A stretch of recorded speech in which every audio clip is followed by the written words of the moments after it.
Betrayed and brutally killed by his girlfriend's brother, Li Chen is reborn on the opening day of Endless Sky. Starting with the hidden profession, Shield Armor Warrior, awakening the SSS level talent, Blessing of Light, permanently increases agility by killing monsters. While others struggle to grind monsters, he massacres them with terrifying attack and movement speed. Who says shield warriors can't deal damage? I slash 100 times a second, faster than light. The debts of his past life will be repaid 100-fold in this life. Su Yunyu, Zhang Feng, damn your ancestors. Li Chen suddenly wakes up, veins bulging on his forehead, bloodshot eyes. His memory stops at the moment after killing the alien demon king, when his beloved girlfriend and brother stabbed him in the heart with a poisoned dagger from behind. 10 years. I gave you my heart and soul, and you treat me like this. Anger and regret intertwine, his liver aching from fury. He suddenly realizes something is wrong. Didn't I die? This is September 20th, 2042, the first day Endless Sky opens. I've been reborn. Li Chen is excited. Endless Sky merges with reality 100 days after launch. With alien abyss invasions, humanity can only rely on the power from the game to fight the monsters. In his past life, he missed the golden launch period because he was buying a branded bag for Su Yunyu, struggling for 10 years to barely enter the ranks of the strong, only to end like this. Thank heavens! This time, he will never miss out. His phone rings. It's a message from Su Yunyu hinting she wants a new bag. It was this message that caused him to miss the opportunity in his past life. Li Chen's eyes turn cold.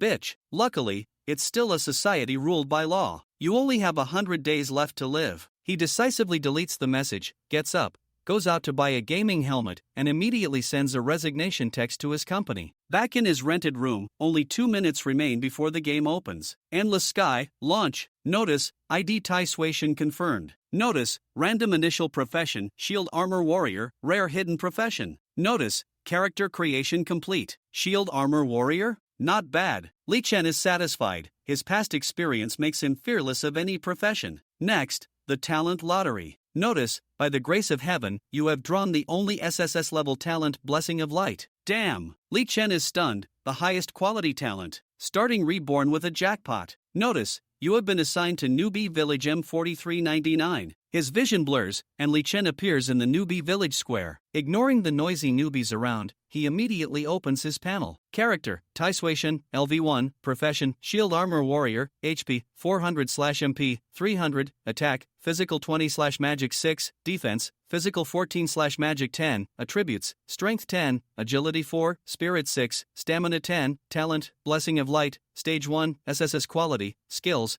Shield Block LV1, Heavy/LV1, Taunt LV1. He eagerly checks the talent details. Blessing of Light, Stage 1-1. Base Agility plus 500 points. 2. For every monster killed, permanently increase agility by at least 1 point. Stronger monsters grant more. Talent growth progress 0/10,000. Permanent agility increase by grinding monsters. Li Chen gasps. Blessing of Light. It's the speed of light itself. 500 base agility, plus at least +1 per monster kill. Calculating 1 agility equals 0. 0/1 attack speed plus 0. 0/2 movement speed. His current base attack speed is 0. 8 plus 500 * 0. 0/1 equals 5. 8 attacks per second. Movement speed 10 plus 500 * 0. 0/2 equals 20 meters per second. Surpassing the speed of sound, even light speed is within reach. After the excitement, Li Chen calms down. Grinding monsters is important, but snatching the only hidden quest reward from his past life memory, the Heart of the Warrior, immune to control, is even more crucial. He heads straight to the blacksmith. A long line formed in front of the blacksmith shop. The blacksmith Morin coldly rejected all players. Too weak, get lost. When it was Li Chen's turn, he did not leave but confidently said, Blacksmith Morin, please take another look at my strength. With that, he drew his single-handed sword and swung it rapidly through the air. Swish, swish, swish. The terrifying attack speed of nearly 6 strikes per second stunned the blacksmith. Young adventurer, your talent shocks me. Please help me avenge my daughter. Notice, quest triggered Blacksmith Morin's Revenge. 1. Objective, kill 100 mutated gray wolves, LV6. Don't worry, I will definitely complete it, Li Chen promised, also gaining 3 days of free equipment repairs. Ignoring the players behind him shouting, "Big shot, help me," he quickly left. LV6 mutated Grey Wolves were too dangerous for him now. With level suppression and heavy death penalties, Li Chen decided to level up first. Outside the village, crowds were fighting over LV1 red-eyed rabbits, so he went deeper and found the LV2 monster spawn point for Pippi Pigs. Taunt! An enraged Pippi Pig charged, but against Li Chen's 20 meters per second movement speed, it was like slow motion. He easily dodged, circled behind, and stabbed the Pippi Pig's weak spot, the rear. Swish, swish, swish. -15. -15. Double damage to weak spot. 11 precise strikes in 2 seconds. The Pippi Pig screamed and fell. Notice, killed Pippi Pig, gained 105 experience. Talent activated, permanently increased agility by 1. Not bad. Li Chen began an efficient monster grinding journey. After more than an hour, a flash of white light signaled he reached LV2. He gained 5 free attribute points and without hesitation put them all into strength. Just as he was about to leave, he noticed 7 people surrounding a Pippi Pig boss not far away. Looking closely,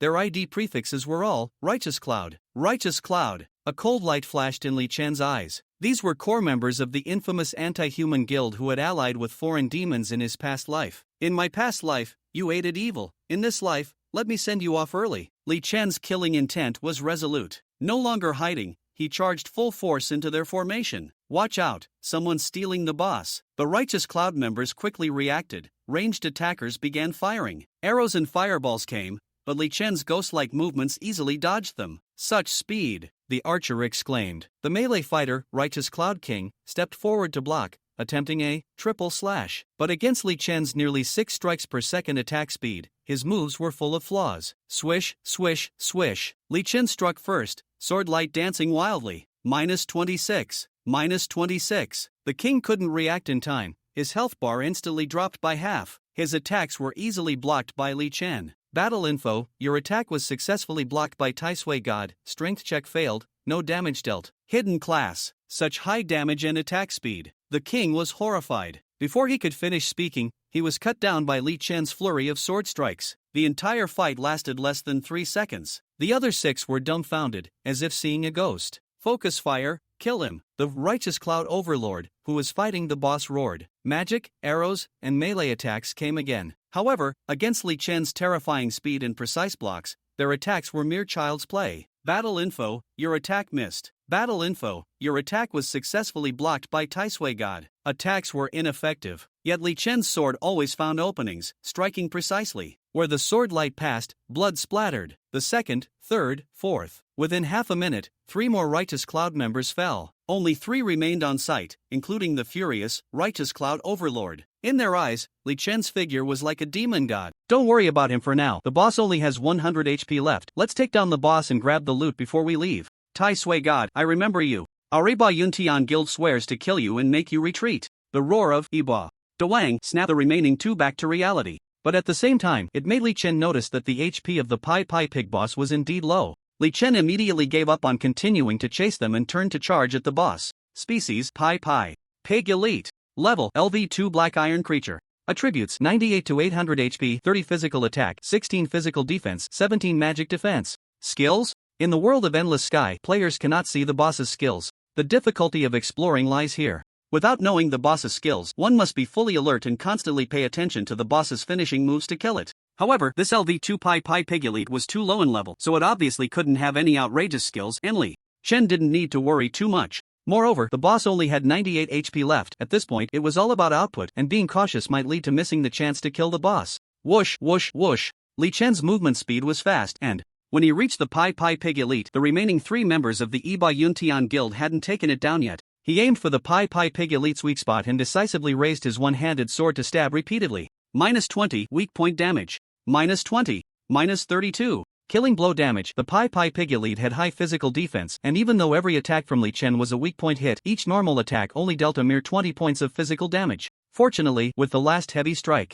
skill, he successfully emptied the Pai Pig Elite's remaining HP. Tip: you have killed Pai Pig Elite, LV2 Black Iron Creature. You gain 525 experience points, 5% extra for killing a higher level monster. Tip: this kill is the first kill of this boss in the entire village. Congratulations! You have gained 2 free attribute points and a +1 item drop of your class equipment/skill book. Tip: your talent has activated, permanently increasing your agility by 1. In the world of Endless Sky, players receive extra rewards for the first kill of a boss. Based on the boss's strength, several free attribute points are rewarded, along with a guaranteed drop of equipment or a skill book usable by the player's class. The Pi Pig's level was too low, only granting Li Chen 2 free attribute points. Even the smallest mosquito is still meat. Li Chen felt quite pleased, especially since he had snatched the boss's first kill from the members of the Iba Yuntian Guild. Thinking of this made him even happier. Tai Sui God, ICNM. Seeing the boss they had worked hard to defeat become the spoils of their enemy, Iba Dewang and the other two were furious. Li Chen also came back to his senses, picked up the 3 items dropped by the boss, and without even looking at them, charged towards the others. The boss must be snatched and people must be killed. Whoosh, whoosh. Li Chen swung his sword and killed the 5th member of the Iba Yuntian Guild. At this moment, Dewang finally snapped out of his overwhelming hatred. Split up and run. This grudge would be settled eventually, but not now. Dewang understood that staying here would only lead to feudal rage. The death penalty in Endless Sky was too harsh, and dying would greatly impact the important leveling tasks in the early game, so the priority was to find a way to survive. As soon as he finished speaking, one remaining teammate immediately took off. The two ran in different directions, their strong desire to survive even moved Li Chen a little. Then, in the next second, he decisively chased down Dewang's teammate, quickly killed him, and without wasting a second, turned around and fully pursued Dewang. At this point, Dewang had already run about 70 or 80 meters. But this distance was just a few seconds for Li Chen. The speed difference between both sides was too great. About 10 seconds later, Li Chen caught up to the king, raising his one-handed sword high. Swish swish.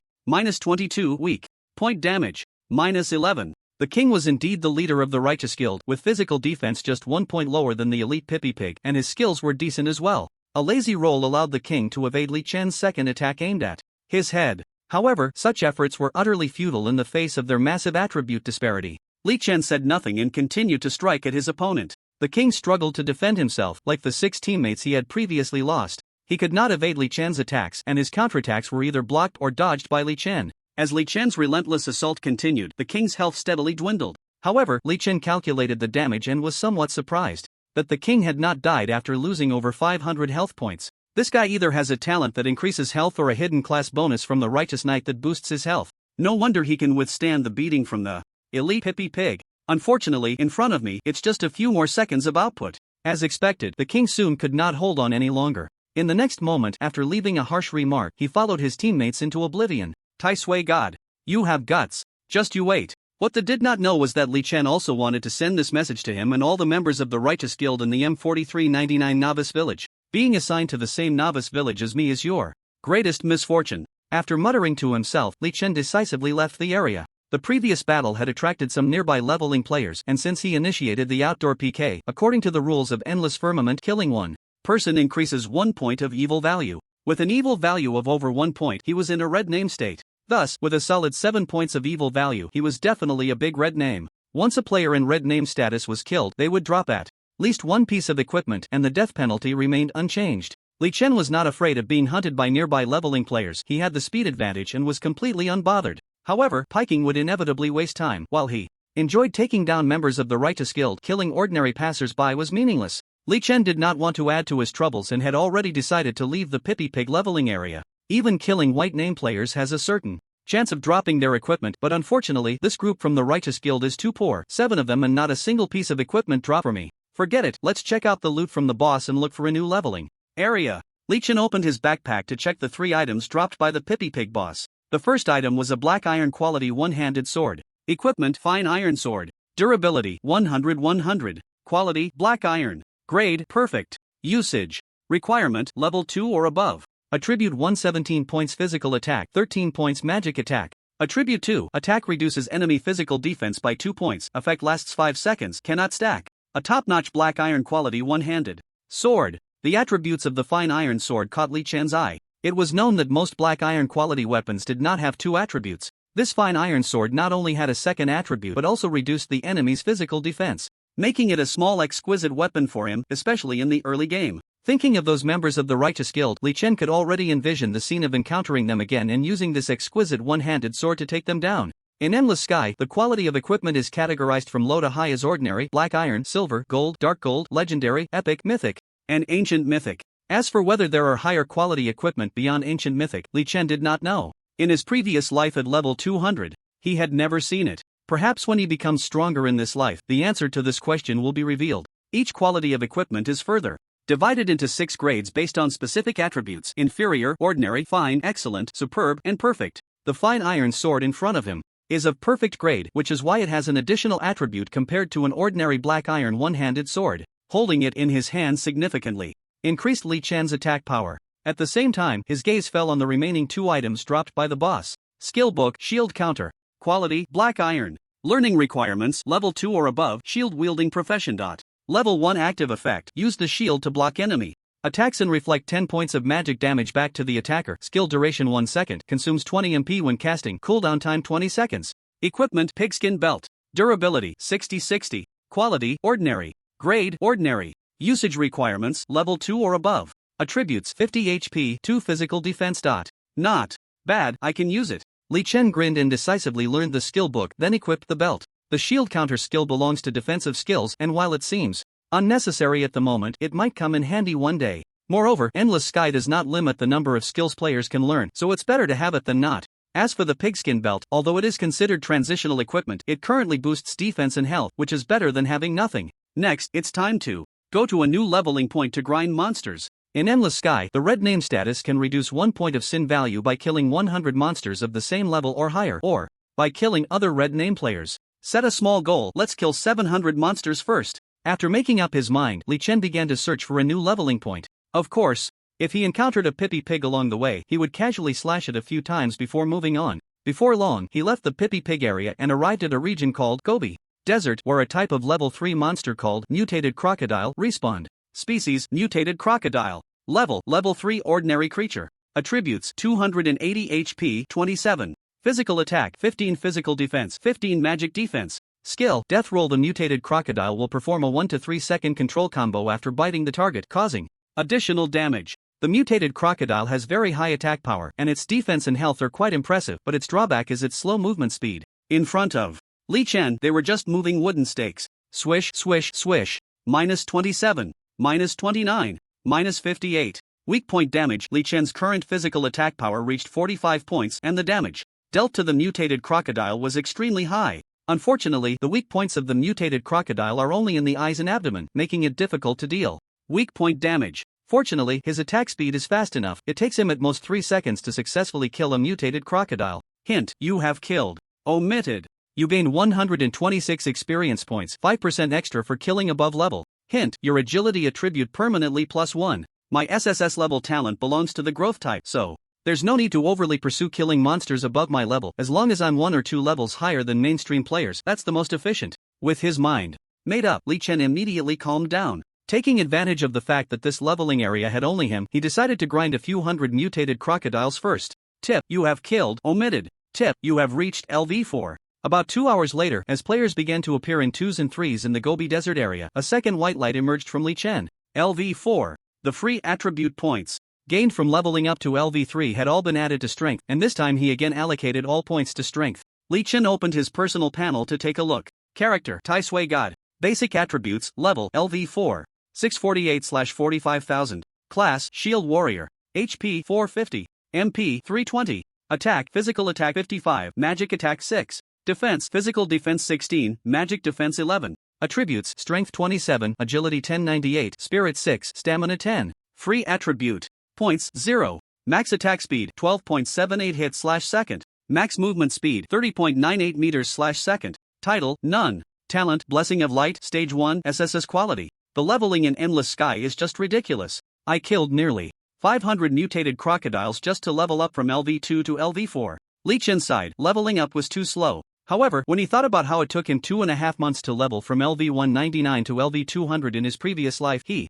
stopped sighing. Patience had been cultivated. Over 500 crocodiles, and all I got was a plain ring with +1 physical attack and +1 magic defense. Now that's ridiculous. Li Chen looked at the plain ring in his equipment slot and couldn't help but laugh at his own bad luck. Normally, the drop rate in Endless Sky wouldn't be this low. For regular monsters, about 1 in 50 would drop a piece of plain equipment. He killed 500 mutated crocodiles and only got 1 ordinary ring? He could only blame his bad luck. This cursed place isn't suitable for me. Some players are coming over, so it's time to change locations. With my attack speed and movement speed, why not just go grind mutated grey wolves instead? After thinking for a moment, Li Chen made a new decision in his heart. Mutated Grey Wolves were LV6 normal monsters, and since he was LV4, he would only suffer a 10% output reduction due to level suppression, so he could give it a try. After all, the difference between fighting LV5 and LV6 monsters wasn't that significant. Since that was the case, grinding mutated Grey Wolves would not only align with his plan but also allow him to complete quests, killing two birds with one stone. How wonderful!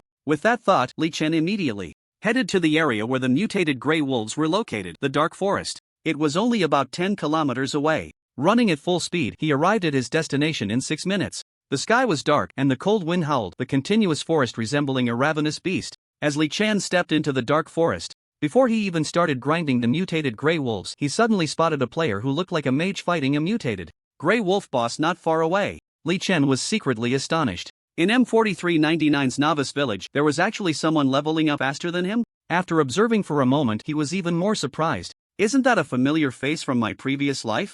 That's right, I'm currently grinding the mutated Grey Wolf boss, and Li Chen knows a person. This guy's ID is Butterfly, and she's a female player. In Li Chen's previous life, Butterfly was initially a friendly big shot, but about 2.5 years after the release of Endless Firmament, for some unknown reason, she suddenly changed into a different person and randomly killed a member of a guild called Pride of the World. At the same time, she transformed from a big shot who was friendly to passerby players into a madwoman who would kill people when she was unhappy and also when she was happy. Coincidentally, this madwoman not only awakened an S-level talent but also had an incredible grinding ability, making her combat power nearly unmatched. When Li Chen was still struggling to develop in his previous life, he had been killed by Butterfly. That scene was forever etched in his heart. Clearly, he was happily leveling up with his guildmates when suddenly a high-level stranger flew in from the horizon, waved her staff, and in the next second, he and his friends were all down. That was the most frustrating time Li Chen had ever died. There was no reason. Butterfly just happened to pass by and killed him on a whim, leaving without even picking up the loot. After a long time, when Li Chen's combat power had risen, he wanted to find Butterfly for revenge, only to learn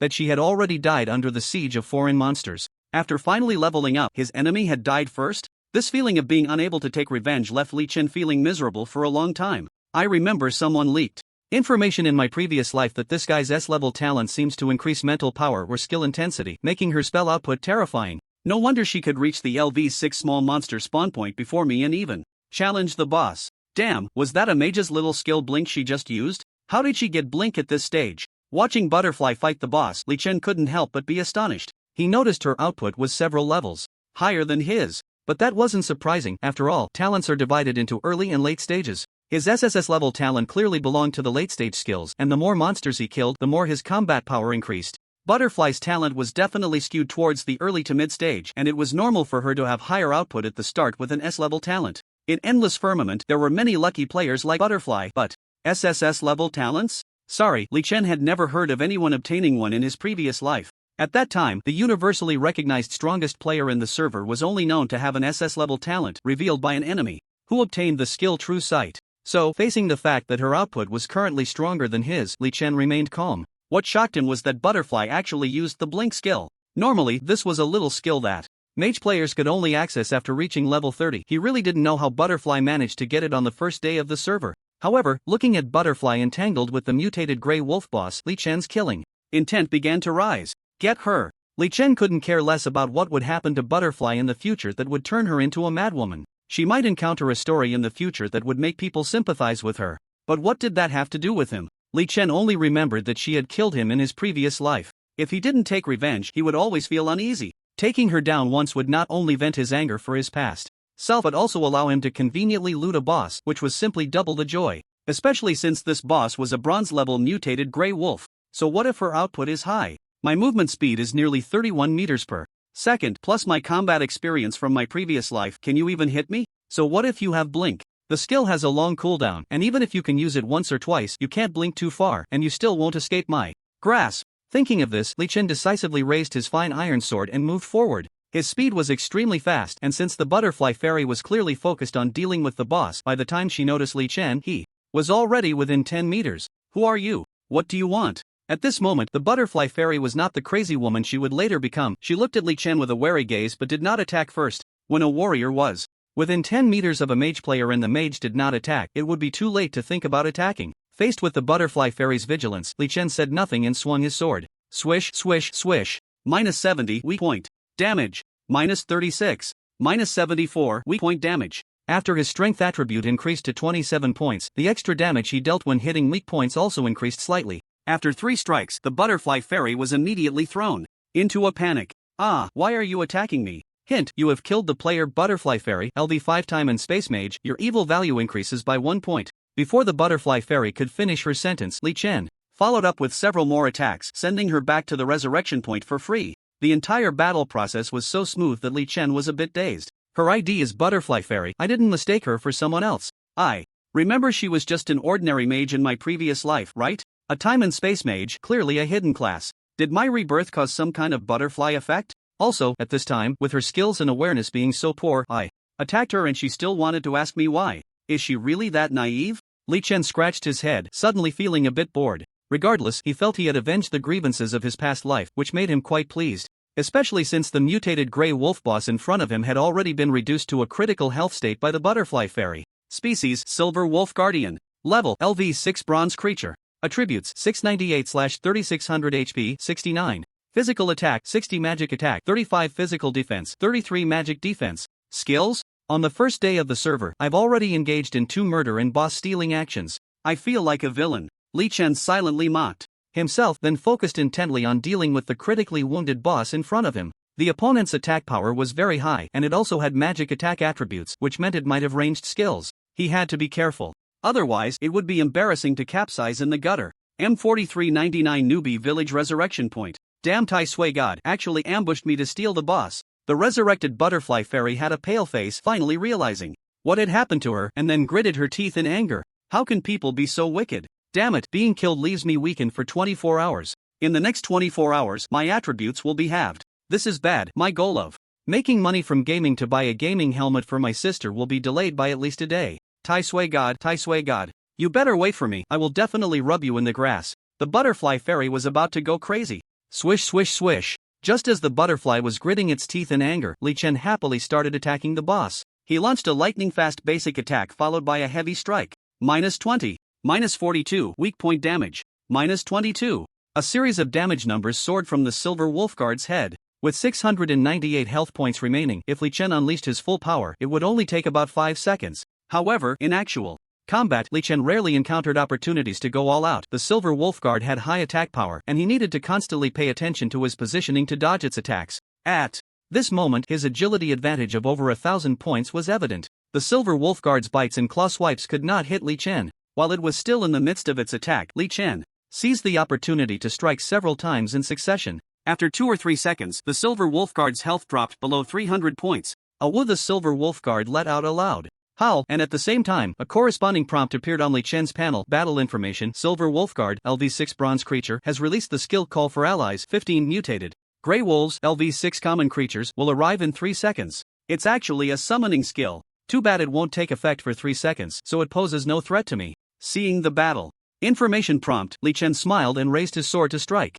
The process of the Silver Wolf Guard casting the Call for Allies skill took some time, just like a summoner needs to channel to summon creatures. This process might only take 1 or 2 seconds, but those 1 or 2 seconds guaranteed Li Chen the opportunity to deal a fatal blow. Basic attack, basic attack, basic attack. Skill, Heavy Strike. Thus, the Silver Wolf Guard, whose skill was just finished casting, had no time to react before Li Chen cleaved it with a heavy strike, emptying its health bar. Prompt: you have killed Silver Wolf Guard, LV6 Bronze Creature. You gain 5,500 experience points, 10% extra for defeating a higher level monster. Prompt: this kill is the first kill of this boss in the entire village. Congratulations, you have gained 6 free attribute points and a +1 for your class equipment/skill book in the loot. Prompt: your talent has activated. You permanently gain 2 agility points. Just a mere bronze boss, killing it wouldn't trigger a village-wide announcement.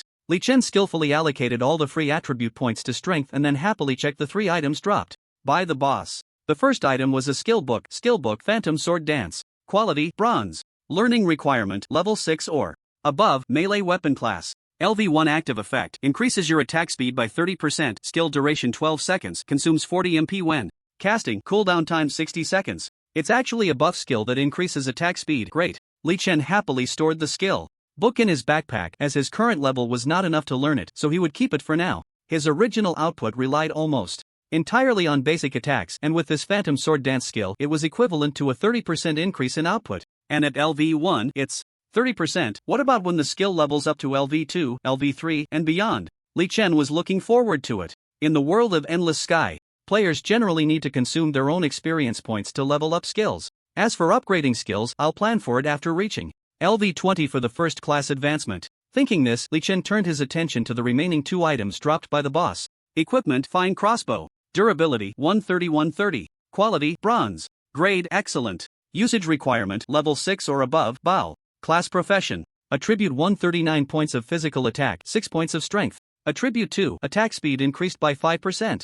Item: beginner forging scroll. Type: one-time special item. Usage requirement: players above level 5. Effect: after learning, you can obtain the secondary profession skill forging beginner. The only dropped bronze equipment is actually a crossbow for archers? What a pity, it can only be sold for money. This scroll is nice. I remember that beginner forging includes equipment repair functions, just what I need. Li Chen looked at the fine iron sword in his hand. After several hours of battle, the durability of this weapon had already dropped to 20 points. The fast attack speed is a downside. The weapon's durability depletes quickly. This forging scroll came just in time. Normally, players need to pay a hefty fee to the corresponding NPC to learn a secondary profession skill. Now with the forging scroll, Li Chen saved some money, and forging is exactly the secondary profession skill he needs the most right now. Awesome. However, repairing equipment requires iron ore, which means either mining it myself or buying it. After finishing off the mutated grey wolves and reaching level 5, I should be able to complete the Blacksmith Morin's quest, and while turning in the quest, I can buy some from the blacksmith. As for this bronze quality crossbow, I'll just sell it. Li Chen found the comprehensive personal function options and located the auction house in the M4399 area's novice village. Like many games, players in the world of Endless Sky can choose to list items they want to sell at any time and place for online trading. I can sell for both game currency and real money. After buying the game helmet, I'm broke, so I might as well sell this weapon to improve my life. Alright, set. The starting bid at 10,000 Dragon Country coins, auction duration for 10 hours, and a buyout price of 200,000. After all, it's just a level 6 bronze weapon, so Li Chen wasn't too greedy. The buyout price of 200,000 means that if someone is willing to bid that amount within 10 hours, the transaction will be successful immediately. After listing the equipment, Li Chen regained his focus. Next up was the daily grind of farming small monsters. What? Zhang Xiao, you awakened a B-level talent, increasing your strength by 120 points at the start? Great! Now, Zhang Xiao, your output in our M4399 village will definitely be among the top. Zhang Xiao, the brothers have been suffering. Just over 2 hours ago, we were killed by a guy called Tai Suishan. I suspect he also got a B-level talent. His attack speed and movement speed are ridiculously fast. In the wilds of M4399 village, a group of more than 20 players was gathered together. If Li Chen were there, he would see 7 guys in the crowd, the same ones he had killed before, the Brotherhood of Righteousness 7-man group. At this moment, these 7 were surrounding a player with the ID Righteousness_Zhang Xiao, complaining. Don't worry, brothers, I, Zhang Xiao, am here. I will definitely take charge and deal with Tai Suishan. Zhang Xiao was pounding his chest and shouting when suddenly, a guild member's exclamation interrupted him. Quick, Zhang Xiao, look, a bronze-level crossbow just appeared in the auction house, said a little brother. But if they knew this item was being auctioned by Li Chen, they would probably spit blood. Bronze-level equipment. At this stage, when most people cherish even the most basic gear, what does it mean if someone obtains a piece of bronze-quality equipment?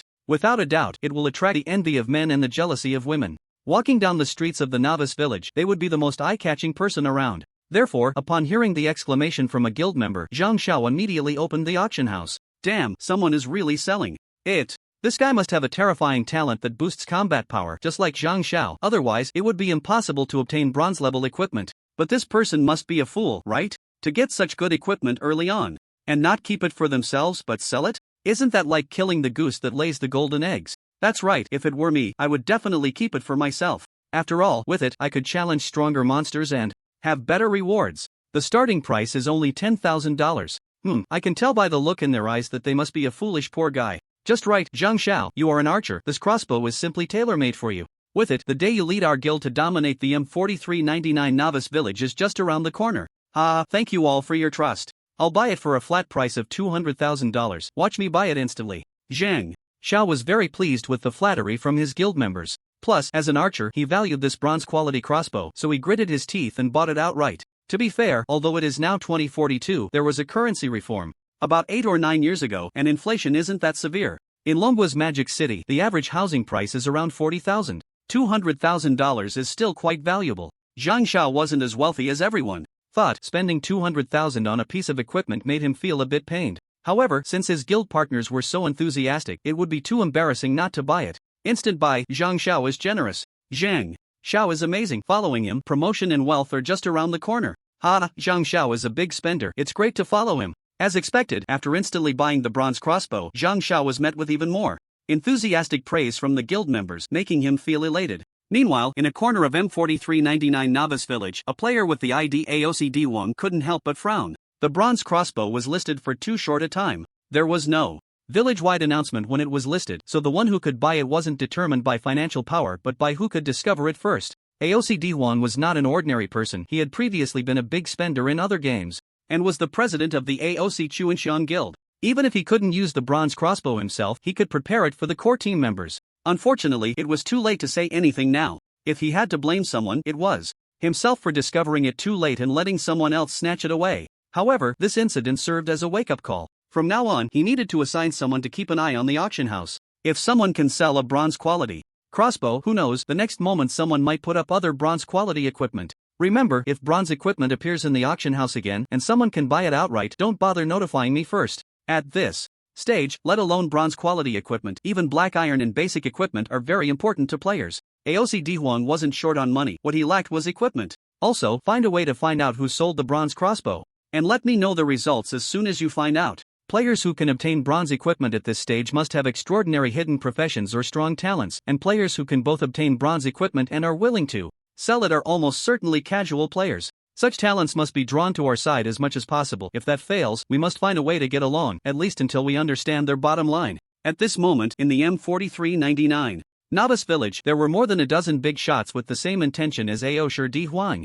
But all of this was temporarily unrelated to Li Chen. He was diligently following his planned schedule, grinding the mutated grey wolves. As a LV6 ordinary creature, the mutated grey wolf had no standing in front of Li Chen. Even when in groups of 3 or 5, they were crushed by him like cutting vegetables. Hint, you have killed, omitted. Hint, you have leveled up. Your current level is LV5. Congratulations, you have gained 5 free attribute points. With a burst of white light surrounding him, Li Chen's intense grinding finally paused. Not bad. After fully allocating my points, my strength attribute has reached 38. The agility attribute has accumulated to 1213. It's time to return to the village to turn in the quest and take a break. With that thought, Li Chen immediately started heading towards the novice village. After slaying over 100 mutated grey wolves, he obtained 2 pieces of equipment, both worthless whiteboard armor that only increased a bit of health and defense, hardly worth mentioning. Now, Li Chen was looking forward to what kind of reward NPC Blacksmith Morin would give him. A hidden quest, and he completed it on the first day despite a 3-day deadline. Even if it's just the first link of the quest chain, the reward should be decent, right? The journey was smooth. About 20 minutes later, Li Chen returned to the novice village, standing in front of Blacksmith Morin. Hint, you have successfully submitted the quest Morin the Blacksmith's Revenge 1. Hint, you have received a quest reward of 50 silver coins and 5,000 experience points. Hint, Blacksmith Morin is surprised by your outstanding quest efficiency and decides to upgrade your reward from ordinary equipment to the black iron quality Azure Round Shield. Hint, you have automatically accepted the new quest Morin the Blacksmith's Revenge 2. Young adventurer, I have high hopes for you. Keep it up, and I hope you can help me successfully avenge my daughter. Listening to Blacksmith Morin's encouragement, Li Chen forced a perfunctory smile. The reason was that the content of the second link of the quest was simply too ridiculous. Quest Morin the Blacksmith's Revenge 2. Quest content, your performance has once again gained Morin's recognition, but before you fully earn his trust, you need to prove your strength once more. Go and eliminate 10,000 mutated grey wolves, LV6 creatures in the Dark Forest. Upon success, you will receive a generous reward from Morin and qualify for the final link of the quest. Quest deadline, 7 days. Quest number requirement, 1 person. Success reward, 5 gold coins, 50,000 experience points, and equipment of at least bronze quality, and qualification for subsequent quests. Failure penalty, permanent loss of eligibility to accept this quest chain. That's right. The first link of the quest chain required killing 100 mutated grey wolves. The second link still required killing mutated grey wolves, but the number increased to 10,000. Did the mutated grey wolves not only kill your daughter but also desecrate your ancestral grave? The requirement for the second link is 100 times that of the first. This is just too absurd. 10,000 mutated grey wolves. There aren't many mutated grey wolves in the Dark Forest, and they respawn slowly. It will take me almost a week to deal with them. Damn it. The new task content seriously disrupted Li Chen's monster farming and leveling plan. If he wasted too much time on this task, his leveling plan would definitely be delayed, and then the subsequent rewards for first kills of wild bosses and first clears of dungeons could be snatched away by others. Moreover, some important hidden tasks in his memory could only be accepted in the main city, and being a step behind others might mean he couldn't intercept them. Damn it, the task deadline just happens to be set at 7 days and I can't take my time. Heart of the Warrior. Forget it, this item is too important for warrior players. I must get it, time to grind. Li Chen shook his head. To obtain the unique item Heart of the Warrior, no matter how tough or exhausting the task was, he had to do it. With that thought, he immediately sprang into action. After buying some repair materials and hammers from the blacksmith, he decisively turned around and prepared to head to the dark forest. However, after just a few steps, Li Chen suddenly noticed that someone seemed to be following him. He observed secretly and found that there was indeed a sneaky guy behind him. Are they looking at my gear? Preparing to loot it? No, my gear isn't that great. It's more likely they recognized me and are planning to take revenge. Is it someone from the butterfly flower? It shouldn't be. In my past life, the butterfly flower was always a lone wolf player. So the answer is clear, the one following me must be from the Righteous Alliance Guild. After thinking for a moment, Li Chen had his answer. Then, he smiled. He even deliberately slowed his pace so that the Righteous Alliance members would have enough time to intercept him after receiving the news. Just right, I was planning to grind the mutated grey wolves, and before I leave, I'll give the Righteous Alliance another wave of righteous punishment. I'm not afraid of turning red. With a decision made, Li Chen intentionally walked slowly. About 15 minutes later, he finally left the safety zone of the novice village. Just a few steps forward, sure enough, a group of arrogant-looking players gathered around. Li Chen looked on without changing his expression. There were about 25 to 30 of them, more than half of whom had the ID prefix. It was clear that they were from the Righteous Alliance, here to take revenge on him. Among the crowd, Li Chen also spotted the fierce-looking An. The Righteous Alliance Guild was already a well-known major guild in the gaming world before entering Endless Sky, and it was also a notorious bully guild that many ordinary players suffered from. At this moment, nearby players couldn't help but discuss among themselves. Look, those guys are from the Righteous Alliance. What? The infamous bully guild? Exactly, look at their ID prefixes. There should be quite a few old members from other guilds among them. They're bullying an ordinary player again. Damn it, I dealt with these bastards in the last game. I was addicted to, but unfortunately, I'm not strong enough now to be a hero. Sigh. The onlooking ordinary players looked at the members of the Righteous Alliance with fear and anger, while their gazes towards Li Chen were filled with sympathy. Because of the notorious reputation of the Righteous Alliance, everyone believed that Li Chen was just an unfortunate player being bullied. Hearing the discussions, couldn't help but shout in grievance. Damn it, what do you guys know? That guy called Taishuation clearly attacked us before. This is just normal revenge. We really aren't bullying an ordinary player this time. The king felt very wronged, thinking he was misunderstood by the bystander players. However, unhappily interrupted him. Shut up. We, the Righteous Brotherhood, have no need to explain ourselves to irrelevant people. Not happy? Want to stand up for the unjust? Come at us, and we'll take you down too. Zhang Xiao sneered as he threatened the surrounding players. He had no intention of explaining why his group was blocking Li Chen. The Righteous Brotherhood, when did they ever need to care about the feelings of ordinary players? Seeing the bystanders intimidated into silence by his words, Zhang Xiao nodded in satisfaction before turning his gaze to Li Chen. Taisui God, you really have guts, daring to provoke someone from the Righteous Brotherhood. Now, if you kneel and kowtow a few times, maybe we'll just let you off with one hit. What do you say? Think it over, ha ha ha. As Zhang Xiao's words fell, the other members of the Righteous Brotherhood laughed arrogantly. In their eyes, there was no way Li Chen, surrounded by so many of them, could escape. So, before making a move, they habitually resorted to verbal insults. However, while they were laughing recklessly, Li Chen also began to act. His figure shot forward like a bullet, heading straight for Zhang Xiao. After listening to you jabber for so long, I've finally confirmed you're their leader. Time to die. Capturing the thief first means capturing the king. Li Chen had endured several seconds of mockery just to identify the leader, and now that he couldn't hold back for even a second. What speed is this? Block him. Zhang Xiao was startled by Li Chen's speed. As an archer, he couldn't let a warrior get close. Fortunately, he had many loyal subordinates on the scene, including several warrior and knight players, and before Li Chen could reach Zhang Xiao, 3 melee players from the Righteous Brotherhood stood in his way. Since you're seeking death, I'll grant it to you. Seeing this, Zhang Xiao took out his novice bow and prepared to shoot. Due to his insufficient level, he couldn't use the bronze crossbow, so he had to make do. But in Zhang Xiao's eyes, with his B-level talent and an extra 120 points in strength at the start, his attack power was off the charts. Killing a level 5 player should be a piece of cake, right? However, just as he drew his bow, a shocking scene unfolded. Li Chen charged in front of the 3 melee players blocking Zhang Xiao and swung his sword. Swish, swish, swish. After a flurry of strikes so fast they were almost invisible, 2 of the melee players fell, and the last one was taken down in the next second. Over 10 strikes in a second? What the hell is this attack speed? Zhang Xiao was stunned. But before he could regain his senses, Li Chen was already standing in front of him. Zhang Xiao panicked, not just because he was about to be struck, but also because he had just bullied a few bystander players, and now he had a notorious red name. He instinctively shot an arrow. Whoosh! The arrow whizzed past Li Chen, and he wanted to shoot again, but there was no chance left. Swish, swish, swish. A flash of sword light. The next second, Zhang Xiao followed in the footsteps of his three subordinates, instantly turning into white light and dying. Where he had vanished, 2 pieces of equipment and some copper coins dropped. Among the equipment was a crossbow gleaming with a bronze sheen. Looking at the crossbow, a smile crept onto Li Chen's lips. After easily taking down the leader Zhang Xiao, Li Chen did not pause for a moment. He picked up the equipment that had fallen to the ground and immediately turned to attack the nearest player from the Yiba Yuntian guild. This was a fragile mage who didn't last half a second under Li Chen's assault before he was eliminated. Following that, Li Chen charged towards another nearby player. It was only at this moment that the 20 or so players from Yiba Yuntian finally realized what was happening and panicked, scattering in all directions to escape. Li Chen took down a few unfortunate souls who were slow to run away, but seeing that the remaining players had already blended into the crowd, he frowned and ultimately gave up the chase. They're just a bunch of small fry anyway, I'll have another chance to take them down later. Time to focus on my quest. With that thought, Li Chen changed direction and slipped away quickly. At the scene, more than a dozen ordinary passerby players had witnessed the entire event unfold.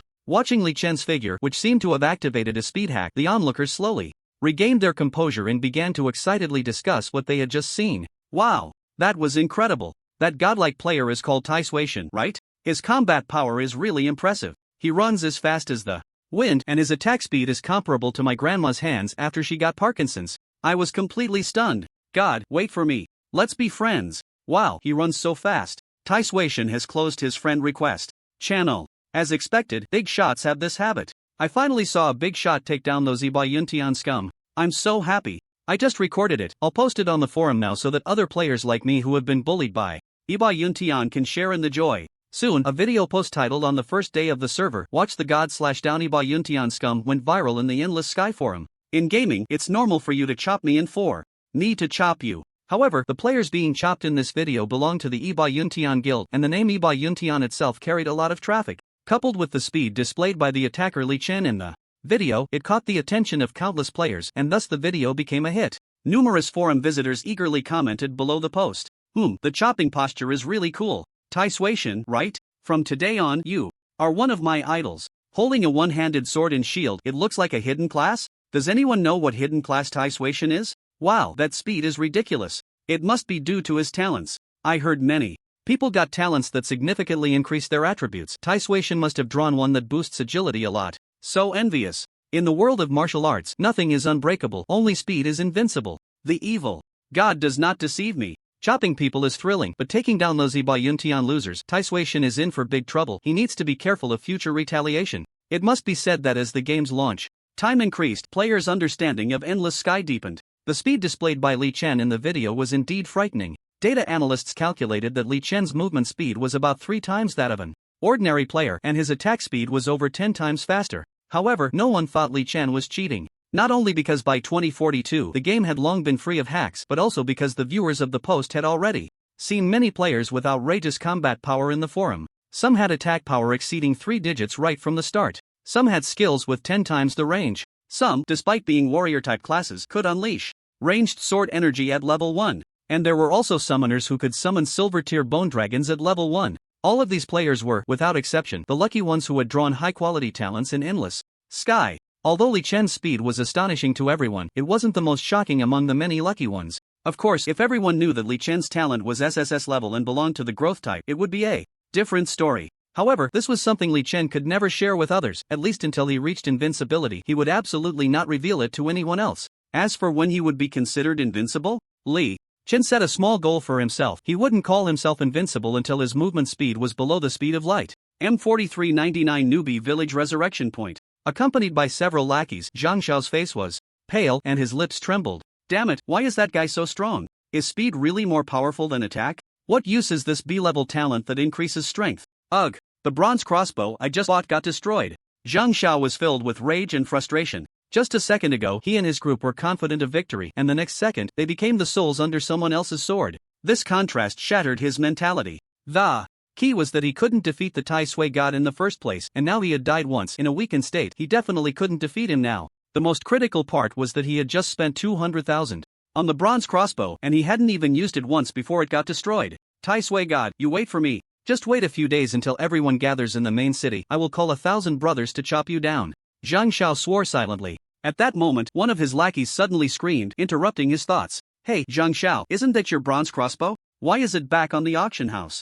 Zhang Xiao was taken aback. And then his eyes turned red. He opened the auction house and sure enough, the bronze crossbow that had just been destroyed appeared again in the auction house. Starting price 10,000, auction time 8 hours, buyout price 200,000. The equipment attributes were exactly the same as when he had just bought it, even the auction conditions were the same. Is there really such a coincidence in the world? So the most likely scenario is that this bronze crossbow was originally put up by the Tai Sui god. He had spent a huge amount to buy it, and before he could even warm it up, it was destroyed and returned to the other party. This meant that not only had he been killed by the other party once, but he had also given them 200,000 Dragon Country coins for free, paying for someone to kill him? Thinking of this, Zhang Xiao's eyes widened and his breathing became rapid. Tai Sui god, I curse you. Poor Zhang Xiao was so furious that he fainted on the spot, unable to finish a single sentence before being forcibly logged out due to an abnormal condition in his body. Achoo, I suddenly sneezed. Is someone thinking of me? Li Chen rubbed his nose and muttered. Then he turned his gaze to a mutated grey wolf not far away.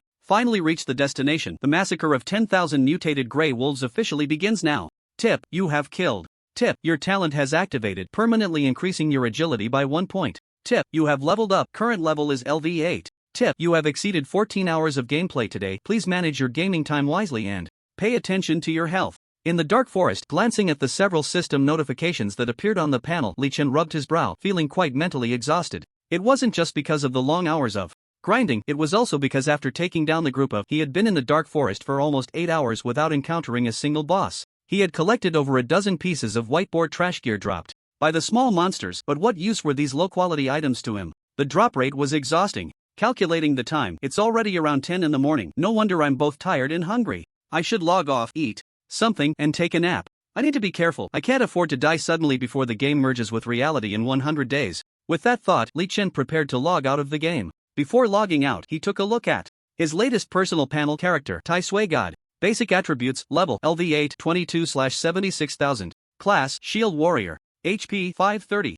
MP, 320. Attack, Physical Attack 81, Magic Attack 6. Defense, Physical Defense 30, Magic Defense 27. Attributes, Strength 53, Agility 20, 24.1213, Spirit 6, Stamina 12. Free attribute points, 0. Max attack speed, 21.04 times/second. Max movement speed, 50.48 meters/second. Title, none. Talent, Blessing of Light, first stage, SSS quality. Equipment bar, Fine Iron Sword, Black Iron Quality One-Handed Sword, Azure Round Shield, Black Iron Quality Shield, Pigskin Belt, Normal Waist Armor, Cloth Armor Top, Normal Upper Armor. Skill list, LV1 Shield Block, LV1 Heavy Slash, Basic Forging, LV1 Shield Counter, LV1 Phantom Dance. Not bad, my agility attribute has broken 2000. My full speed running speed is roughly equivalent to 180 km/h. With an attack speed of 20 times per second, my basic attack output can exceed 1700. Of course, the exact number depends on the target's physical defense and whether I can easily hit weak points. Good, I'll keep it up tomorrow. After taking a quick glance at his agility attribute, Li Chen immediately logged off. He took off the gaming helmet, washed his face casually, and prepared to go out to find something to eat. At that moment, he noticed that 2 people had sent him WeChat messages. The first person was his nominal school beauty girlfriend, Su Yunya, who had betrayed him in his previous life. Su Yunya, special attention dear, are you there? Su Yunya, special attention, it's already night, why haven't you replied? Hashtag wronged hashtag. Su Yunya, special attention, I woke up and you still haven't replied, I'm so worried, please reply quickly. Su Yunya, special attention, missed voice call. Looking at the message content, Li Chen's first instinct was to quickly cancel the special attention. How disgusting, he actually forgot about this. In this rebirth, Su Yunya was still someone he paid special attention to, but the reason for that attention had changed from girlfriend to a target for elimination. Looking again at the messages from Su Yunya, Li Chen initially planned to ignore them like last night, but then he thought about it. If he kept coldly treating her, what if she deleted him? Without contact information, finding someone in the vast sea of people would waste a lot of time and energy, which wouldn't be conducive to his elimination plan. Got it, Li Chen thought for a moment and then typed a reply of several dozen words. I really am not a gaming addict, Xiaoyu. I joined a research group at my unit yesterday, and for the next 3 months, I will be involved in a very important confidential research project. During this time, I won't be able to contact the outside world, but the unit's leaders promised at least a 400,000 bonus when it's over. This is a rare opportunity for our future. See you in 3 months. Su Yunyue on the other end of the phone should not be online. After sending the message, there was no immediate reply. However, Li Chen was no longer worried that she would delete him from her friends list in the next 3 months. After all, based on his understanding of her, could she really bear to delete someone who was about to become wealthy? The plan was perfect. Next, Li Chen looked at the second person who had sent him a message. Chun Ergu, bro, do you have time to play games recently? Come to Endless Sky, I'll take you flying. This person had only sent a short sentence. A simple, ordinary opening line that sounded like something a long-lost gaming friend would say. Yet it warmed Li Chen's heart. The WeChat nickname Chen Ergu, whose real name was Chen Tianxiang, was a good brother Li Chen had known since middle school. Later, during high school and university, they happened to attend the same school and lived in the same dormitory, so the second oldest among the four in their dormitory, Chen Tianxiang, earned the nickname Chen Ergu. At first glance it might sound awkward, but it was much better than the nickname Chen Laodi. As for the nickname of the youngest in their dormitory, it was an insignificant detail that Li Chen had long forgotten. The reason Li Chen felt warm seeing Chen Ergu's message was that Chen Ergu was his best brother in his previous life. Although they had no blood relation, they were closer than real brothers. Unfortunately, in his previous life, due to his efforts to improve his combat power and his eagerness to accompany Su Yunhua whenever he had time, his contact with Chen Ergu gradually became less frequent. However, the bond of brotherhood does not fade due to less contact. Instead, it gradually internalizes the emotions in each other's hearts. In his previous life, until Li Chen's death, his relationship with Chen Ergu remained strong. At that time, he trusted Chen Ergu more than Su Yunhua and Zhang Feng. Unfortunately, because Ergu's talent was really lacking, Li Chen trusted him but could not make him his right-hand man. Rebirth. The greatest advantage is the foresight of game mechanics, and the greatest significance is recognizing the true faces of those around me, seeing who my real allies are. Ergu, this time I will definitely train you well and help you soar. With that thought, Li Chen clenched his fist. Then he replied to the message. I really am not a gaming addict. Endless Sky? I played it as soon as the server opened yesterday and leveled up to LV8. Ergu, what level are you to dare say you'll take me flying? Just as Li Chen sent the message, Chen Ergu happened to be online and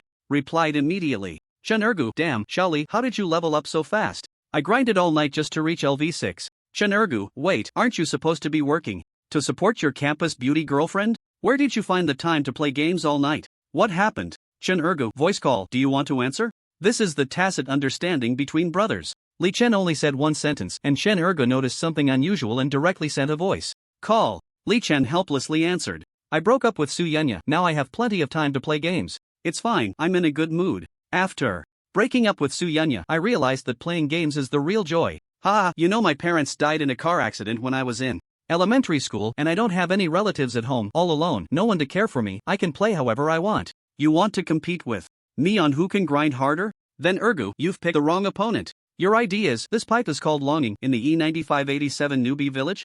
Alright, see you in the main city after level 20. Hanging up, can't hold on anymore, going to eat something and sleep. After chatting for more than 10 minutes, the two ended the call. Li Chen felt warm. He hadn't experienced the feeling of being cared for in a long time. He lived near West Lake in Manhwa, and the weather was still very hot in September. After staying up all night, he was now both tired and hungry, and felt sticky all over. Li Chen hurried downstairs to eat a bowl of rice, then returned to his rented room, quickly washed up, and fell asleep.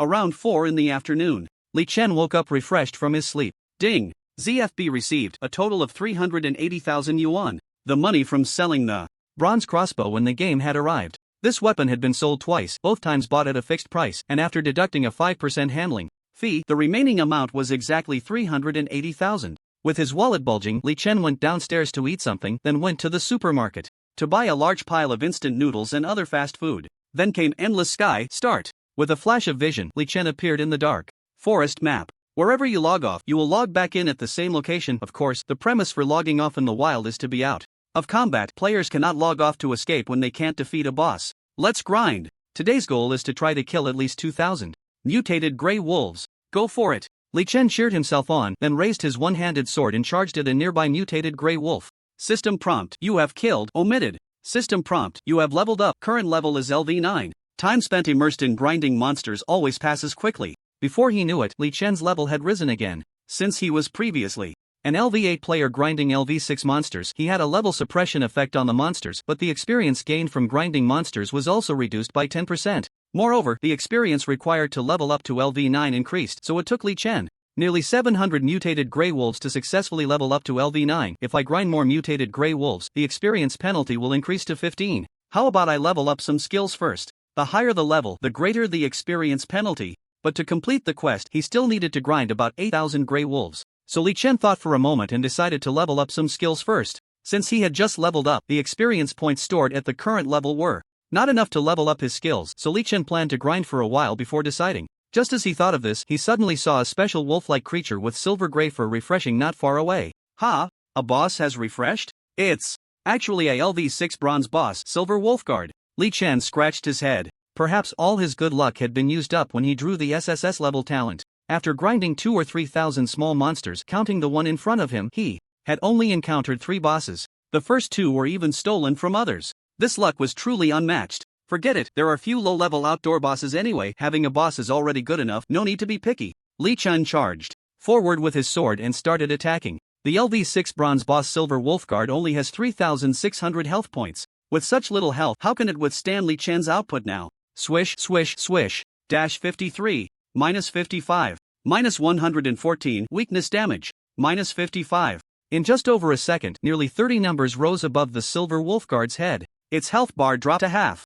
Before it could make any counterattack in the next second, Li Chen struck it down with another flurry of blows. The total duration of the battle was no more than 3 seconds. The Silver Wolfguard, with 3,600 health points and 35 physical defense, didn't even get to use any skills before it met its end in such a frustrating manner. Hint: you have killed the Silver Wolfguard, LV6 bronze creature. You gain 4,250 experience points. Level 2 high reduces experience points and drops by 15%. Hint: your talent has activated. You permanently gain 2 agility. Hint: you picked up the boss dropped items Wolf Tooth Necklace, Bronze quality, Blessing of Courage, Black Iron quality Skill Book, Wolfskin Boots, Normal quality, 15 silver and 77 copper.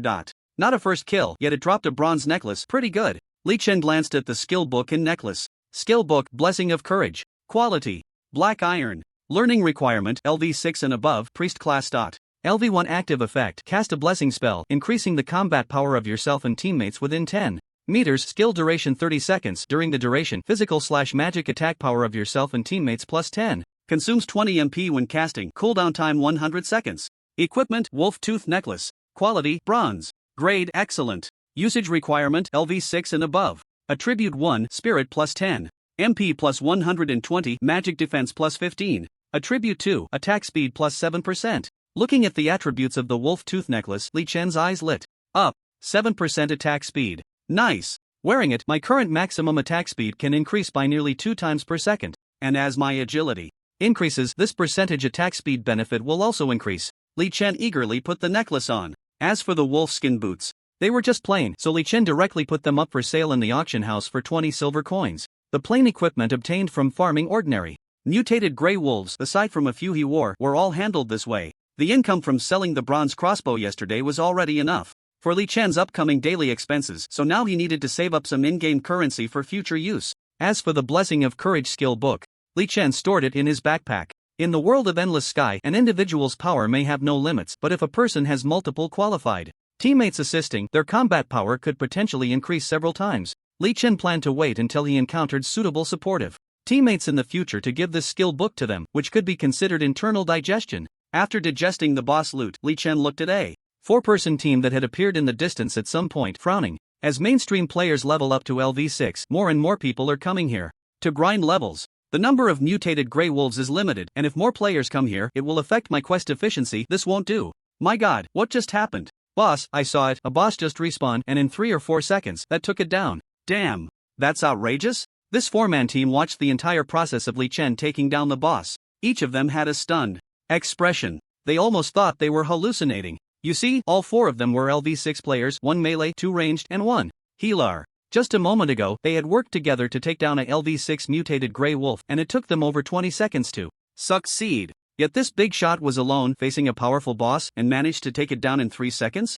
Damn, he must be cheating? However, while they were still in shock, they saw him running towards them. Big shot, please spare us. Big shot. Please don't kill us. The 4 players panicked. Because Li Chen was charging towards them with all his might, the momentum made them think he was going to attack them, and 2 of them immediately begged for mercy. But they quickly realized that Li Chen's target was not them, but the mutated grey wolf that had just respawned nearby. In the next second, Li Chen's sword struck down. The poor mutated grey wolf turned into white light and disappeared. Then, without stopping, Li Chen dashed like a ghost towards another mutated grey wolf that had just respawned dozens of meters away. A few seconds later, this mutated grey wolf was also killed instantly. After that, Li Chen left. It was only then that the 4 ordinary players breathed a sigh of relief. Wow, that scared me to death. I thought the big shot was going to kill us. So the big shot just wanted to farm monsters. Did anyone see the big shot's ID? A player like that must be a top-tier player. If we could befriend him, we'd be set. He was too fast. I didn't catch it. Me neither.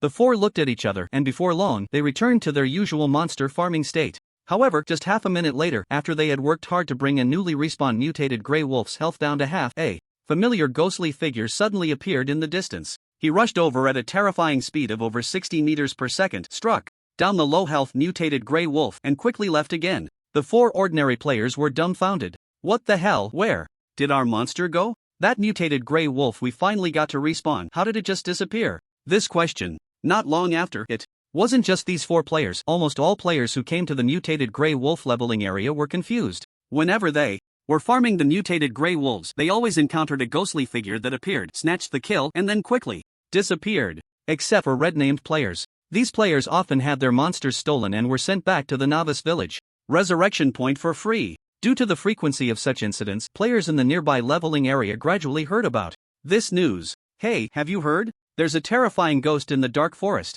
Yeah, you heard about it too? It's outrageous. That ghost is really fierce at stealing kills. They say its movement speed is at least 100 meters per second. No way? I heard that ghost moves at 200 meters per second. 200 meters? That's conservative. I just ran out of there, and I can only say that ghost was so fast I couldn't even see it. At least 500 meters per second. Yeah, I just came from there. 2. I can confirm this brother is telling the truth. I was wondering why you all weren't farming the mutated Grey Wolves. Turns out there's a ghost stealing kills. What kind of ghost? Is it a player or a boss? Not sure, it's too fast to see. Yeah, it's too dangerous there. The ghost not only steals monsters fiercely but also attacks players. I saw with my own eyes a player get killed along with a monster. Then why wasn't I attacked? Does the ghost randomly attack players? I don't know, just don't go there. Near the leveling point in the dark forest, more and more players were aware of this incident, and the rumors became increasingly outrageous. Some said that the ghost's movement speed exceeded 1,000 meters per second. Others claimed that players leveling there couldn't possibly defeat a mutated Grey Wolf in front of the ghost. Some said that the ghost not only stole monsters but also started attacking players, and no player could hope to come out alive from there. There were even claims that the mutated Grey Wolves were so scared of being attacked by the ghost that they wouldn't dare to respawn, turning the area into a forbidden zone for life. As more players discussed it, gradually, all players nearby began to fear the activity area of the mutated Grey Wolves. Given the severe death penalty in Endless Sky, very few dared to step into the area of the mutated Grey Wolves. And this was exactly the scene Li Chen wanted to see, the result of his efforts. Very few knew that he was the ghost everyone was talking about. Awesome. By stealing monsters and attacking red-named players, I've successfully scared off those who came here to level up. Now I can focus on my tasks. Seeing that the number of casual players in his territory was decreasing, Li Chen smiled with satisfaction. Next, he returned to the monotonous process of grinding monsters. Time passed second by second. Just as his experience bar was about to fill up, and he was about to level up to LV10, Li Chen began to upgrade his skills as planned. Tip: you have consumed 10,000 experience points, and the skill Heavy Slash has been upgraded to LV2. Tip: you have consumed 20,000 experience points, and the skill Heavy Slash has been upgraded to LV3. Tip: you have consumed 30,000 experience points, and the skill Heavy Slash has been upgraded to LV4. Tip: your current level is too low to further upgrade the Heavy Slash skill. Tip: you have consumed 25,000 experience points, and the skill Phantom Dance has been upgraded to LV1. In the world of Endless Sky, the experience points required for each skill upgrade vary based on the skill's quality and the level 1 learning requirement. Moreover, the skill level cap is closely related to the player's character level, and there won't be a situation where the skill level exceeds the player's level. The higher the skill quality and the more demanding the level 1 learning requirement, the greater the limitation on skill enhancement. For example, Phantom Dance. Li Chen learned it at LV6, and now at LV9 he could only upgrade it by 1 level. Heavy Slash, on the other hand, is one of the skills that comes with the LV1 class, and it stops at LV4. A wave of experience point consumption successfully reduced Li Chen's current character experience bar to below 5,000. The result was that the base damage of the LV4 Heavy Slash increased from 200% physical attack to 320%. The 30% attack speed buff from Phantom Dance remained unchanged, but its duration increased by 1.5 seconds. Most skills undergo a qualitative change only when they reach multiples of LV10. Continue grinding monsters. After consuming the experience points, Li Chen began to grind the mutated Grey Wolves fiercely again. Time unknowingly passed 7 or 8 hours, during which Li Chen encountered a Black Iron level mutated Grey Wolf boss and met the Bronze boss Silver Wolf Guard for the 3rd time. These two bosses dropped a black iron staff, a bronze helmet, a normal quality skill book for archers, double arrow, as well as several whiteboard equipment and a small amount of game currency. The bronze helmet was nothing special, only increasing health by 200 points, physical defense by 8 points, and constitution by 6 points. Li Chen used it directly. And just as the time reached around 7 o'clock the next day, Li Chen's agility attribute broke through 4,000 points. Suddenly, a special system prompt appeared on his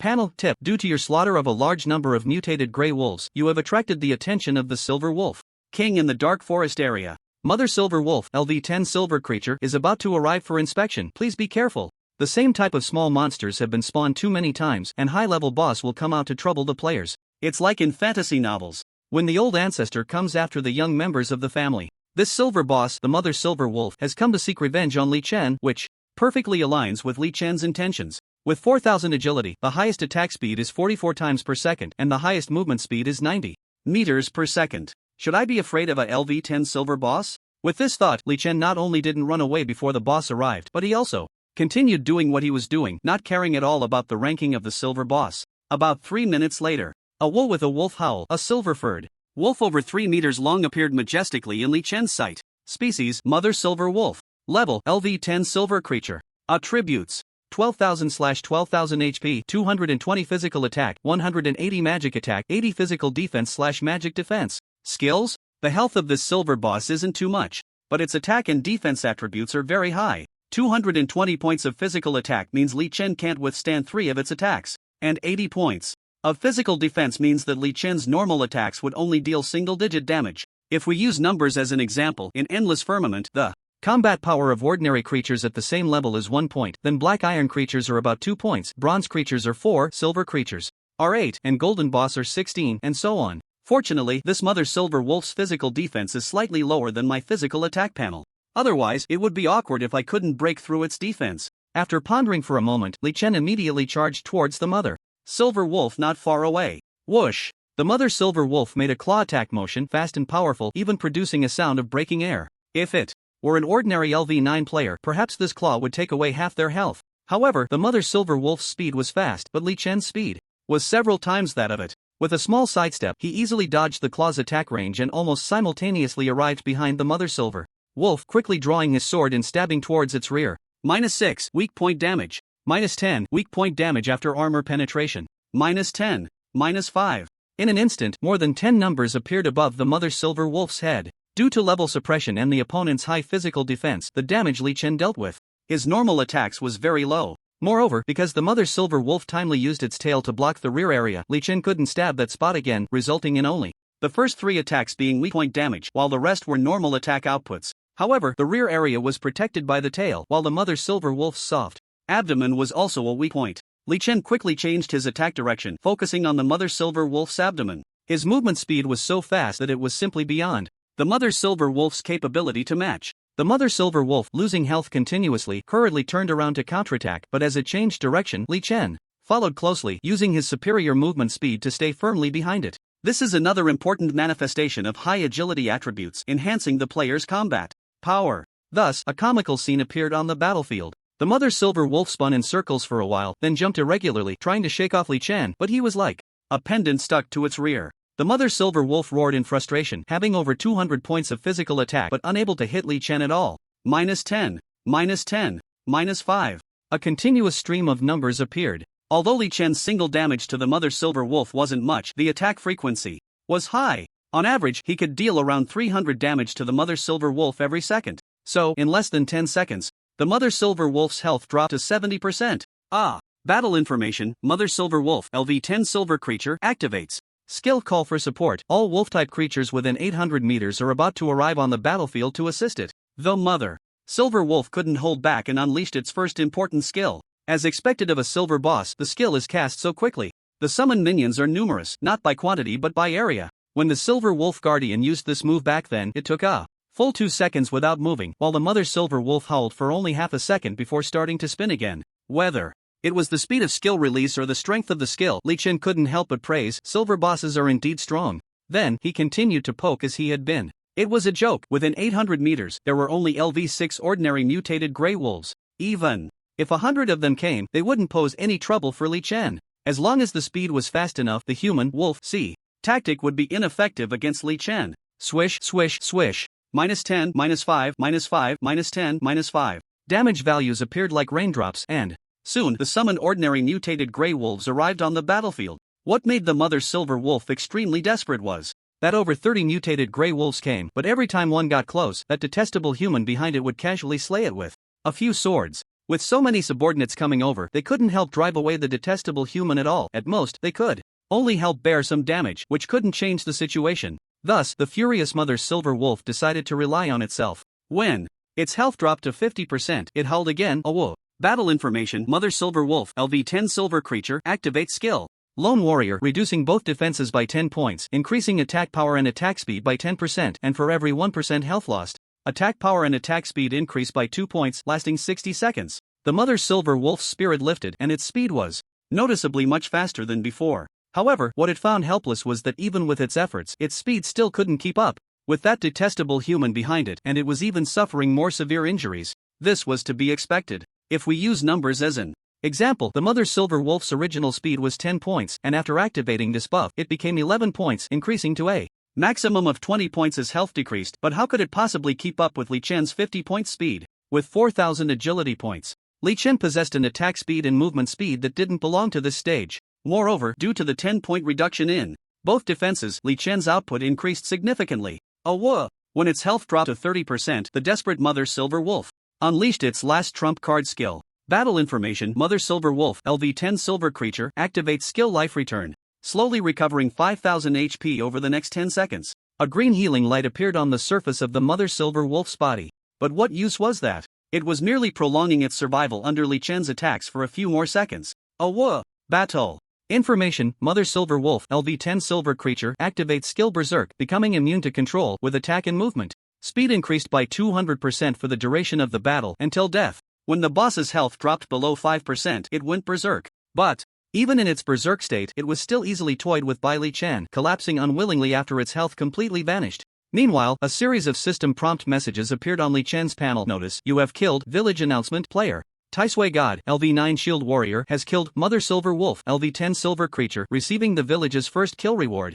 In the M4399 Novice Village, in the area of the Buried Bones Forest, over 100 players above level 10 were besieging a level 10 silver boss, the Rampaging Bull Lord, under the command of the guild leader, Proud Emperor. Quick, the boss is enraged. Priest, heal Old Wang. Old Wang, hold on, you're the main tank. If you die, we can't defeat the boss. Where's Xiao AI? Why is your DPS so low? Hurry up and deal damage. Yes, just like that, the boss's health is down to the last 10%. Everyone, stay steady. Don't rush. The first kill of the silver boss in M4399 Novice Village must belong to our Proud Emperor guild. Proud Emperor was highly focused, watching as the boss entered its critical health state, and a smile unconsciously appeared on his face. He seemed to envision his Proud Emperor guild attracting a large number of elite players. After securing the first kill of the silver boss in M4399 Novice Village, then slowly developing and growing until it became the top guild in Endless Firmament. Everyone, let's go. After we secure the first kill of the boss, everyone will receive a bonus of $1,000. In the future, when the guild grows, you can enjoy the benefits of being a veteran. As long as we complete this first step, it's not a dream for our Proud Emperor guild to grow strong and become a top guild in Endless Firmament.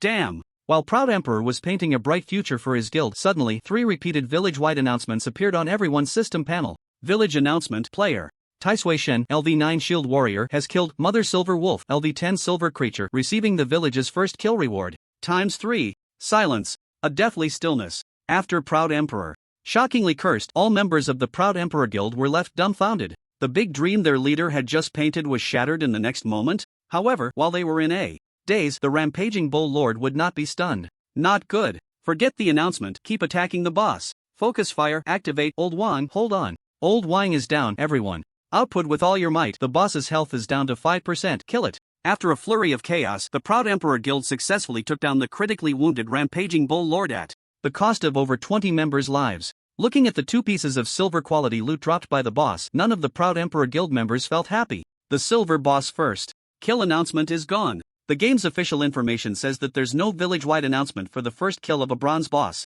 Only the team that first kills a silver boss in the novice village will get the first kill announcement. We were a step too late. Damn it, I'm not reconciled. How could this happen? We were so close, just half a minute more.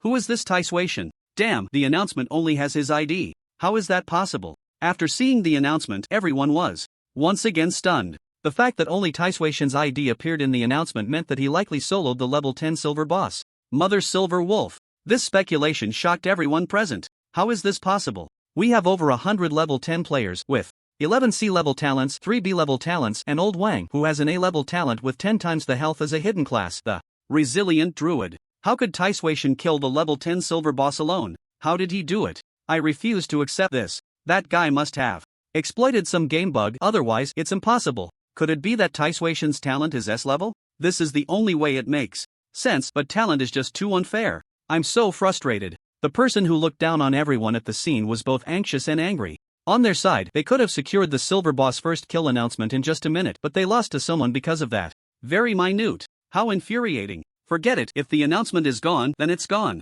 The Emperor of Pride sighed, having accepted reality. Luck is also a part of strength. That Tai Sui god has good talent, there's nothing we can do. Our next goal is to secure the first clear announcement for the LV15 dungeon, Trial of the Spider Cave. Everyone, disperse. Also, everyone pay attention to this Tai Sui god. If you have any news or encounter him, let me know, and see if we can recruit him. Hearing the Emperor of Pride's words, the guild members at the scene could only helplessly accept their fate. Meanwhile, because of this village-wide announcement, all online players in M4399 village were stirred up. I can't even defeat a LV10 normal monster without a team, and this Tai Sui god can solo a LV10 silver boss? Is this reasonable? Damn it, what a broken game. I'm done, my experience with this trash talent is too poor, I'm quitting. Quitting? Forget it, since Endless Firmament came out, all other virtual games on the market have flopped. What else can you play besides this? Getting a good talent is important, but everyone shouldn't lose heart. We also have a chance to become as strong as Tai Sui god. For example, Tai Sui god, please add me as a friend, I seek your guidance.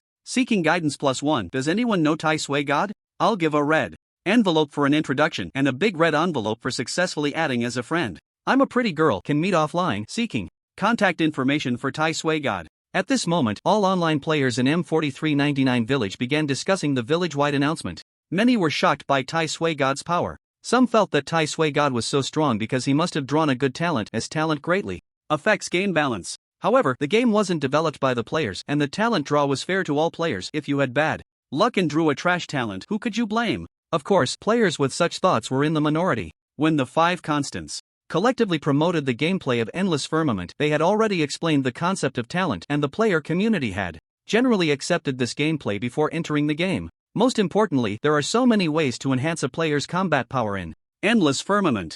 Even if you draw a trash talent, it only makes the early stages a bit tougher. With enough effort, there are still opportunities to turn the tables in the mid to late game. The Righteous Brotherhood Guild, a temporary gathering place in M4399 Novice Village. Looking at the announcement content, Zhang Xiao, the King of Beasts, and the Great King fell silent. Damn it, that guy is even scarier than we imagined.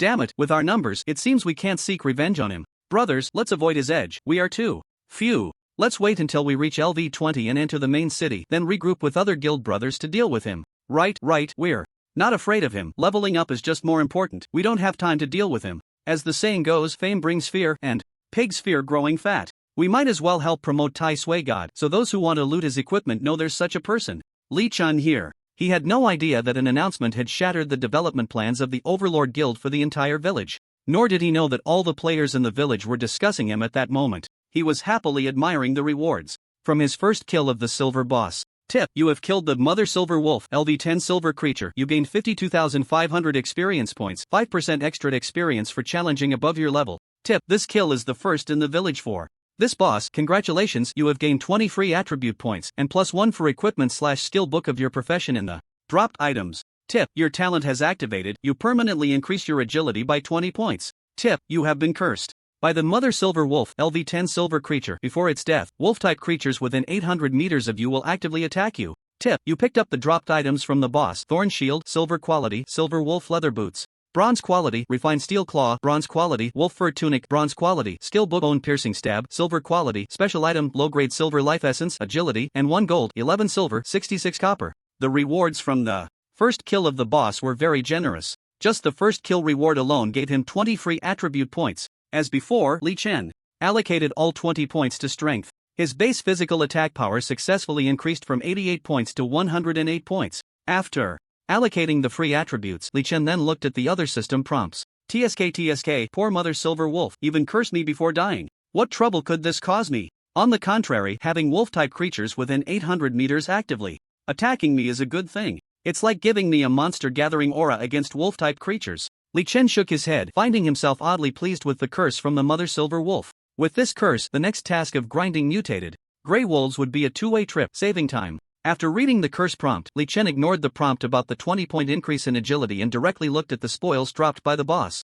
A total of 4 pieces of equipment and 1 skill book. Not bad. Li Chen began to check the attributes of the equipment one by one. Equipment: Thorn Shield. Quality: Silver. Grade: Excellent. Durability: 180-180. Usage requirement: Level 10 or above, shield wielding profession. Attribute 1.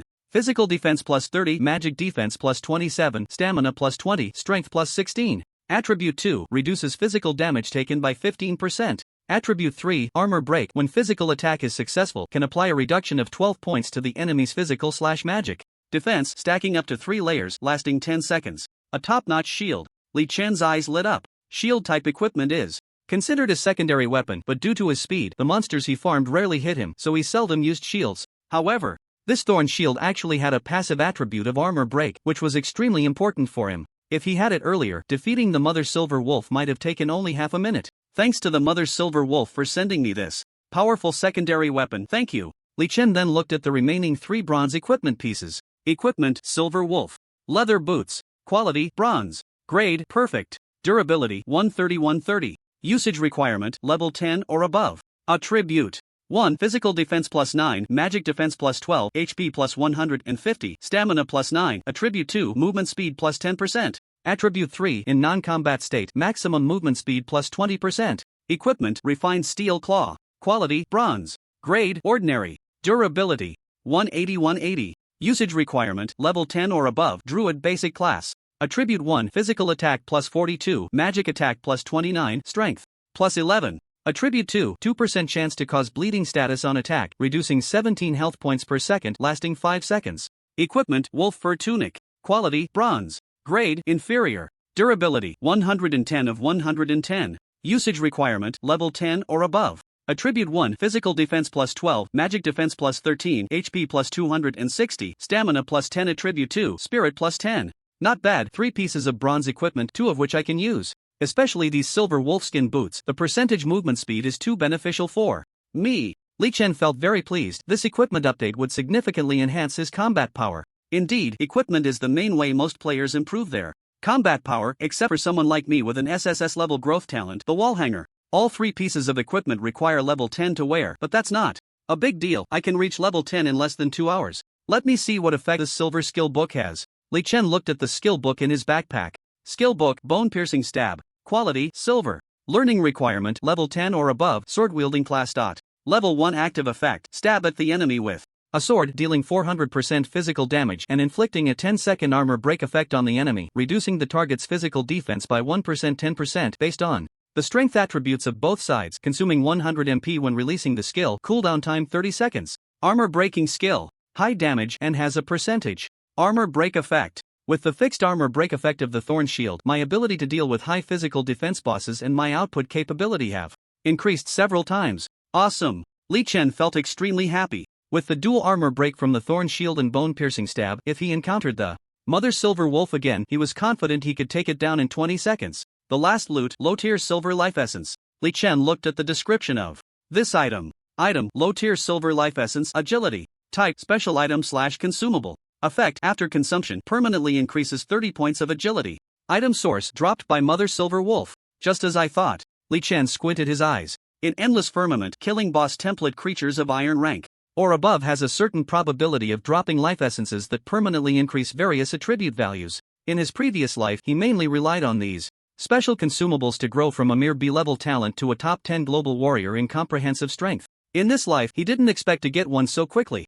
Unfortunately, I have the SSS level Light Blessing talent, so I don't lack agility attributes. This low-tier Silver Life Essence that permanently increases 30 points of agility has minimal effect on me. Li Chen thought for a moment and made a decision in his heart. Why not put it up for auction like the Steel Finger Tiger? In Li Chen's impression, before the launch of Endless Sky, several god-making events were held, the first of which involved putting 7 legendary quality skill books up for auction in the major cities, allowing everyone to bid against each other, with the highest bidder winning. Players could only participate in the bidding with in-game currency and not real money. so Li Chen thought he should save up money in advance, otherwise he would be unable to afford even one skill book, which would be quite frustrating. The essence of life with 30 points of agility, let's auction it for 10 hours, starting at 5 gold coins, no set price, highest bid wins when time's up. The Steel Finger Tiger will have the same auction rules, but let's set the starting price at just 1 gold coin. Although the Steel Finger Tiger is a bronze quality weapon, its combat power boost is much higher than that of the 30 points of agility. However, equipment will eventually be outdated, while the increased agility attribute is permanent. Therefore, the value of the two is not even in the same league. The Black Iron quality Azure Round Shield has also been sold, and other random whiteboard gear has been sold cheaply. After sorting everything out, Li Chen felt he wasn't too tired yet, so he continued grinding. By around 9 in the morning, a white light enveloped him, and Li Chen successfully leveled up to LV10. After allocating all 5 points from the level up to strength, Li Chen updated his equipment and learned the skilled bone-piercing stab. Before logging off, he took a quick glance at his personal panel. Character, Tai Sui God. Basic attributes, level, LV10, 22/76,000. Class, Shield Warrior. HP, 1120. MP, 600. Attack, Physical Attack 111, Magic Attack 36. Defense, Physical Defense 92. Magic Defense 114. Attributes, Strength 94, Agility 4401, Spirit 16, Stamina 42. Free attribute points, 0. Max attack speed, 47.81 hits/second. Max movement speed, 107.82 meters/second. Title, None. Talent, Blessing of Light, Stage 1, SSS quality. My attack speed is close to 50 hits per second, and my movement speed exceeds 100 meters per second. This is not much worse than when I was level 200 in my previous life. An SSS level talent is just awesome. Li Chen logged off feeling quite pleased. After grinding for over 16 hours, Master Li finally went to sleep. Just as Li Chen entered Dreamland, the entire M4399 novice village was buzzing because of the low-tier silver essence of life at the auction. What the hell is this? Eating it gives a permanent boost of 30 points of agility? Endless Sky actually has something like this, and the person who got it didn't even eat it themselves but put it up for sale? From the Mother Silver Wolf drop, if I remember correctly. The Mother Silver Wolf is the LV10 silver boss that the Tai Sui God boss took down? Awesome, no wonder he's the first killer of the silver boss. He doesn't even care about 30 points of agility. 30 points of agility, calculated based on agility to attack speed conversion, is equivalent to 0.3 base attack speed. My attack speed is only 0.8. I really want to get it. I can only get 5 free attribute points by leveling up once. This thing is equivalent to my gains from leveling up 15 times. Damn, this thing is really amazing. Also up for auction is a bronze quality druid weapon. The Tai Sui God boss is really strong. Seeing the effects of the low-tier silver essence of life, all the players in the village were in an uproar. Now, the players who could grind more had already reached LV10 or above, but most still had agility below 10, the level 1 standard. There was no way around it. You can't have your cake and eat it too. Everyone understood the importance of agility attributes, but they only gained 5 free attribute points for each level up. To defeat monsters, one needs attack power. Without sufficient attack power, even ordinary monsters of the same level cannot be breached. Therefore, the vast majority of players in the early stages allocate all their points to strength for spirit. Otherwise, no matter how fast the attack speed, if they can't break through the defenses, what's the use? Only a very few powerful players with high enough attack power would consider adding a bit of agility. Thus, the life essence that adds 30 points of agility becomes incredibly precious. It's no exaggeration to say that only Li Chen in the entire village looks down on it. Others, even high-powered players like Butterfly who have awakened S-level talents, would treat this life essence that increases agility by 30 points as a treasure. So, in this atmosphere where everyone desires it, the auction began. The starting price was 5 gold coins, and soon someone bid 6 gold coins, then 7, 8. By noon, the price had risen to 90 gold coins. At the entrance of the novice village, dozens of players were frantically shouting high prices for gold coins. Yunding Gold Merchant 1:2 buying copper coins, selling speed 1 minute and 1.9 seconds buying copper coins, large quantities 118 gold farming teams MMM. Pride of the World Guild buying gold coins 1 minute and 1.8 seconds. Earn money first then trade old guild with guaranteed reputation. Phoenix Guild 1 minute and 1.8 seconds buying gold coins. All are welcome, making money fast. It had been less than 48 hours since the server opened, and the ratio of game currency to real currency was very high. Not everyone is as abnormal as Li Chen. A regular player at level 10, after grinding hard for 12 hours, could earn about 10 silver coins. 10 silver coins equal 1,000 copper coins. Just before Li Chen listed the low-tier silver life essence, the ratio was still about 1 to 4 copper. To participate in the auction, the wealthy players in M4399's novice village all used their cash power, pushing the copper coin ratio to more than double, and it continued to rise. The item was listed by Li Chen around 7 in the morning, and by 4 in the afternoon, the price had been pushed to 130 gold coins. At the current ratio, that was roughly equivalent to 900,000 Dragon Country coins. Just for 30 points of agility, the actions of the wealthy players could truly be described as extravagant. As the time gradually approached 5 in the afternoon, with only 10 minutes left in the 10-hour auction, the participants became increasingly frantic. 131 gold coins, 132 gold coins, 133 gold coins, 179 gold coins, 179 gold coins, 99 silver, 99 copper. The price paused at this number. The big players participating in the auction seemed to be considering whether it was worth it, and they seemed to be preparing for the final moments. Until there were only 3 seconds left in the auction, suddenly the paused price changed dramatically. 3 seconds left, the highest bid was 190 gold, 0 silver, 0 copper. 2 seconds left, the highest bid was 196 gold, 0 silver, 0 copper. 1 second left, the highest bid was 200 gold, 0 silver, 0 copper. The auction ended, and the transaction was successful. Players watching this auction were in an uproar. Wow, that was insane. In the last 3 seconds, the big players pushed the price from 180 gold to 200 gold. These big players are so damn rich. According to the current gold price ratio, 200 gold is equivalent to 1.5 million Dragon Country coins. Wow, the great god has just struck it rich. Latest news, the force that bid 200 gold coins is the Phoenix Guild. So it's the Phoenix Guild, no wonder. This is an old guild, and it's said that the president is a super rich beauty. In the wilderness of the novice village, a leveling spot for the LV-13 Red Rock Snake, the president of the Phoenix Guild, a woman in her mid-20s with the ID of Purple Mist Fairy, was listening to the report from the middle-aged butler who served as the vice president. Miss, we have successfully purchased the low-tier silver life essence.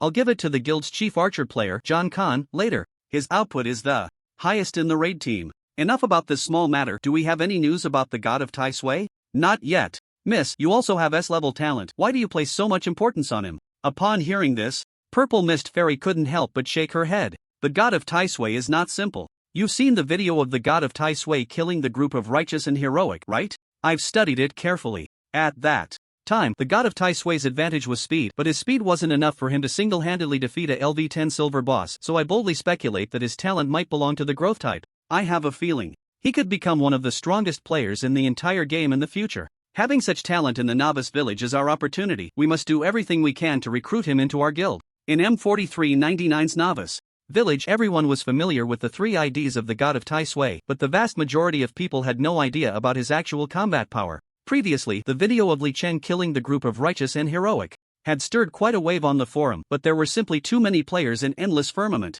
In the past few days, many players like Li Chen had shown combat power far exceeding that of ordinary players, so discussions about him on the forum had cooled down, and the audience's attention quickly shifted to various new posts. However, this did not include the Phoenix Guild. As someone from a wealthy family who aspired to push her guild into the global top 10 in Endless Firmament, Purple Mist Fairy had spent a lot of money in the real world to set up a studio and hire several game analysts. Therefore, although Purple Mist Fairy had never personally encountered Li Chen, she had seen his performance in the video recordings. Selling low-tier silver life essence? So the god of Tai Sui is very likely a lone wolf player without teammates. We need to find a way to contact him. If possible, a base salary of 10 million a year plus a share. Recruit him into our guild. Purple Mist Fairy said to the butler vice president. The butler vice president couldn't help but click his tongue. Miss, isn't a base salary of 10 million too much? You know, our studio's top worker, John Khan, only earns about 5 million a year. No, I think 10 million is too low. If the god of Tai Sui really has S level or above growth type talent, I could even pay 50 million as a base salary.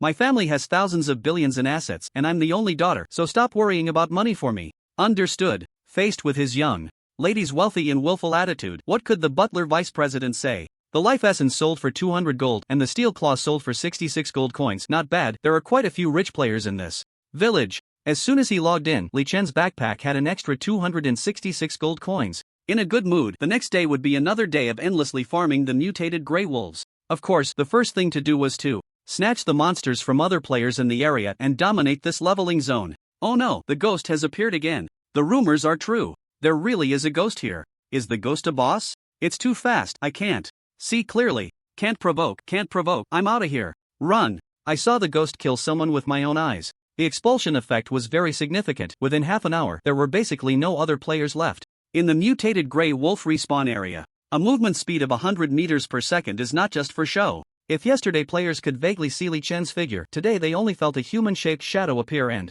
disappear like lightning, during which it collided and killed the mutated grey wolves they were farming. Coupled with Li Chen's actions of attacking anyone with a red name, he was mistaken for a random killer, so no one dared to stay here anymore. Next, I can farm monsters and complete quests in peace, Li Chen muttered, starting the tedious grind against the mutated grey wolves. High output plus insane speed plus monster gathering aura made Li Chen's farming efficiency much higher than yesterday, especially the monster gathering aura, which was the #1 contributor. After 2 days of exploration, Li Chen discovered that each mutated grey wolf took about 10 minutes to respawn after death, and in the Dark Forest map, there could be a maximum of 120 grey wolves at the same time. Mutated grey wolves are a type of monster that likes to play dead, often lurking motionless in the grass. Additionally, due to the large map, the serious dispersion of monsters, and obstacles like trees and rocks affecting movement routes and visibility, Li Chen couldn't achieve the theoretical limit of killing 120 in 10 minutes in the first 2 days. He could only manage about 20 in that time, with most of it wasted searching for monsters. However, today, with a significant increase in movement speed compared to yesterday, the monster finding process was shortened, and the appearance of the curse aura gave Li Chen a new way to play. At first, he chose to run in a circular path with an 800-meter radius, using the 800-meter hate aura from the mother silver wolf to gather monsters. Then once the wolf pack arrived, he would clear them all in one go and continue to pull more.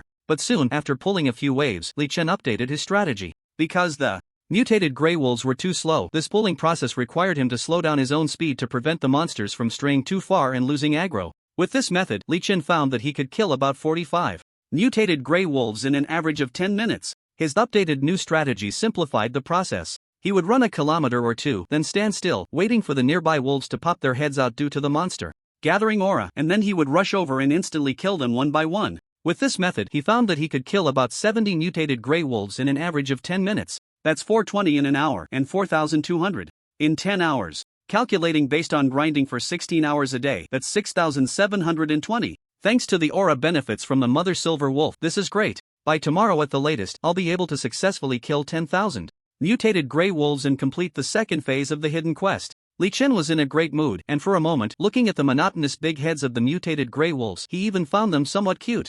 Time unknowingly passed to the second day, which was September 24th in real life. After waking up as usual, Li Chen continued to log in and grind the mutated grey wolves without stopping. Just after he had been farming for 3 or 4 hours, pondering that he would complete the task in about an hour, unexpectedly, a bigger surprise appeared ahead of time. System notification. You have killed a total of 10,000 creatures, and the talent Blessing of Light has automatically upgraded to the second stage. Oops, almost forgot, with an SSS level talent, you can level up to the second stage by killing 10,000 monsters. Let me see what changes have occurred in this second stage. Li Chen's eyes sparkled as he looked at the brand new version of the talent. Blessing of Light, second stage, SSS level talent 1. Your base agility attribute increases by 1,500 points. 2. For every small monster you kill, you permanently gain at least 2 points of agility. The higher the strength of the monster you kill, the more agility points you receive. However, as a trade-off, you will no longer gain agility points for killing creatures below level 23. Each time you successfully attack, you deal real damage equal to 1% of your agility attribute.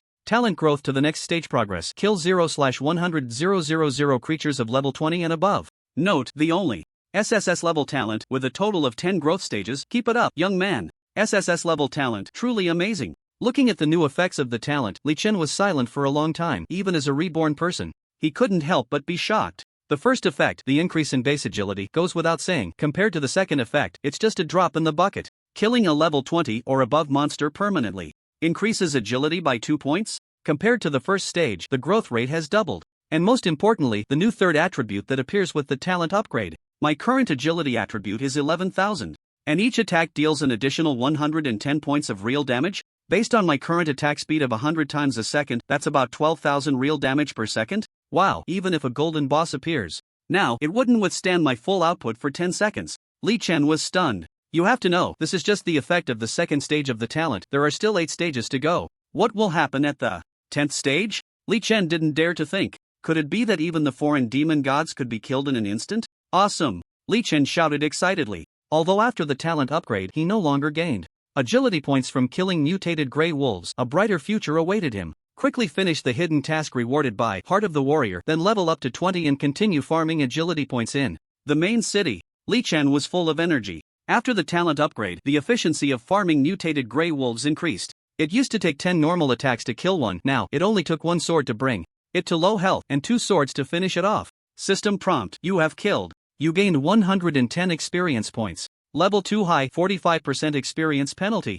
System prompt, you have killed, skip. After an all-nighter yesterday, Li Chen's level had already risen to level 15. There was no way around it, the base number of monsters was there, and even with the experience penalty, leveling up was quick, and Li Chen's skills had all leveled up, with nowhere to spend them. Just a little over 100 left, I'm about to escape the suffering. Li Chen's spirits lifted, the task, The Revenge of Blacksmith Morin 2, had progressed to 9894/10,000. In just 5 more minutes, the progress bar would be full. However, just as Li Chen instantaneously killed another mutated grey wolf, a new prompt suddenly appeared on the panel. Prompt: You have killed a total of over 10,000 mutated grey wolves. You have received the hidden achievement reward Enemy of the Wolf Clan title. Prompt: Due to your slaughter of 10,000 mutated grey wolves, you have attracted the attention of the Silver Wolf King in the Dark Forest area. Silver Wolf King, level 15 golden creature, is about to patrol this area. Please be careful. With the content of the first ring of the hidden task, I've just farmed exactly 10,000 mutated grey wolves. A title, not bad. The golden boss is coming? Perfect. Li Chen's spirit lifted, and he first glanced at the hidden achievement reward title. Attributes: Wolf Clan Public Enemy title, health plus 1000. You exert a pressure effect on all Wolf Clan creatures, and when fighting Wolf Clan creatures, your damage increases by 10%. This is a special title, specifically targeting Wolf Clan creatures. The 1000 health points weren't something Li Chen valued much, but with it, dealing with the Silver Wolf King would be much easier. Li Chen felt delighted. Now, he just had to wait for the Silver Wolf King to come knocking and deliver benefits. Sure enough, not long after, a lone wolf with silver fur appeared in Li Chen's line of sight. Species: Silver Wolf King. Level: LV 15.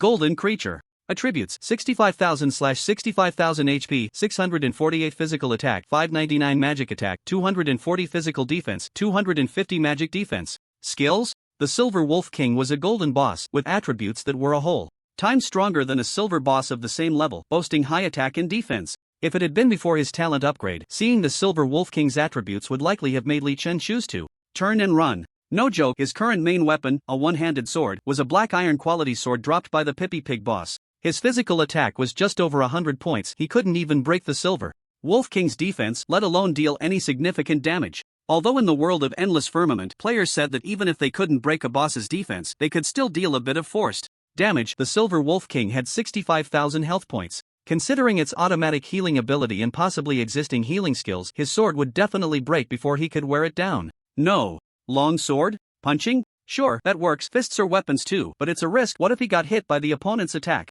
His small frame couldn't take many hits. However, the situation was different now. With the talent upgrade, each attack dealt an additional 100 or so true damage. If the Silver Wolf King came over, it was like delivering benefits to him. Kill. Li Chen charged at the Silver Wolf King first. With over 11,000 agility, his maximum movement speed exceeded 240 meters per second, already surpassing 2/3 of the speed of sound. Such a level of speed was typically possessed by players above LV 100 in Li Chen's previous life. Let alone a mere LV 15 golden boss, even an LV epic boss would probably be a bit slower than Li Chen. Whoosh, whoosh whoosh, strike first. Taking advantage of the Silver Wolf King's lack of preparation at the start of the battle, Li Chen cast a Phantom Dance attack speed buff on himself and darted around to stab the opponent's rear with dozens of swords. -233 weak point damage. -233. -233.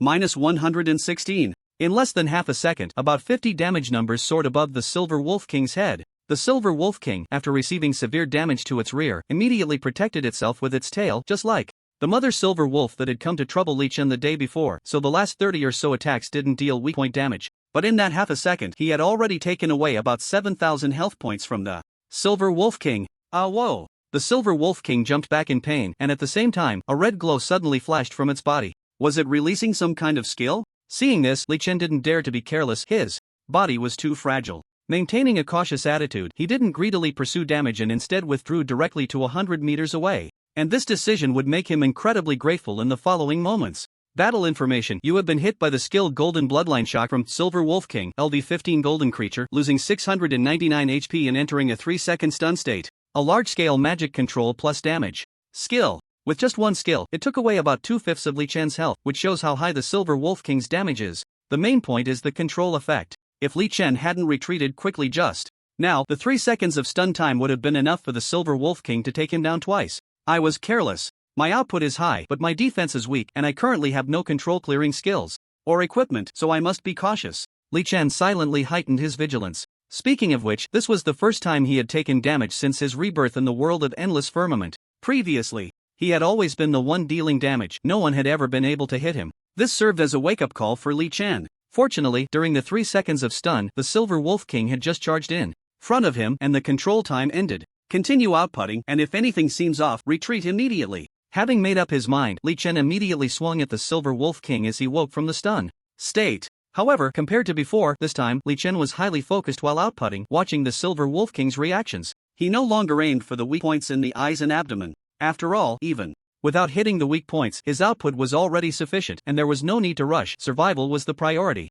The sneaky playstyle made Li Chen feel like he was embarrassing the shield warrior class. But there was no choice, his talent was in agility, not stamina. If it had been stamina, he would have been standing toe-to-toe with the Silver Wolf King by now. Such is fate. Whoosh, whoosh, whoosh. The sword light danced, and even though Li Chen was no longer outputting at full strength, the Silver Wolf King's health was rapidly declining. The decline was about 3,000 to 4,000 per second. The Silver Wolf King had a total of 65,000 health. How could it withstand such furious output from Li Chen? Soon, its health dropped below 70% and it howled to the sky again. Oh whoa! As the Silver Wolf King raised its head, Li Chen had already begun to turn and run. By the time the Silver Wolf King's voice reached his ears, he was already 200 meters away. Sure enough, new prompt information appeared on Li Chen's panel.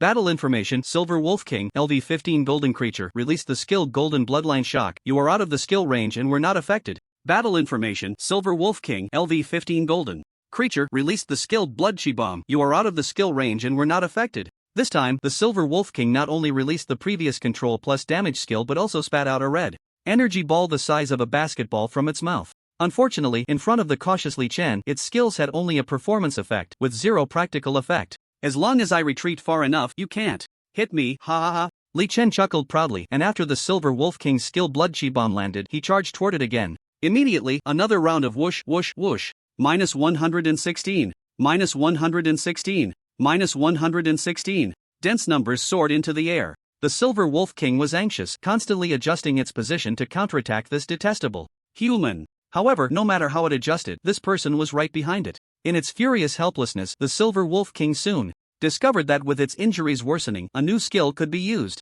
The Silver Wolf King's health dropped to 50%. Battle information: Silver Wolf King, LV-15 Golden Creature, released the skill Golden Bloodline Shock and missed. Omitted. Battle information: Silver Wolf King, LV-15 Golden Creature, released the skill Mental Suppression and missed. Omitted. The boss's health is dropping too quickly. If it were an ordinary player facing the Silver Wolf King, the timing of the opponent's skill release wouldn't be based on health but on time. For example, every 20 to 30 seconds, a skill like Golden Bloodline Suppression would be used, similar to a player's skill cooldown. However, Li Chen's output is too high. The Silver Wolf King's skills can't wait for cooldowns and directly follow the boss template rules. Once the health drops to a certain percentage, some old skills forcibly reset their cooldowns and new skills can also be activated. Li Chen doesn't know what kind of skill the Silver Wolf King's Mental Suppression is. Is it a control type or an output type? If it's an output type, is it instant damage or continuous damage? This detail isn't specifically displayed in the battle information, so he can only observe with his own eyes. As the Silver Wolf King released the skill Mental Suppression, a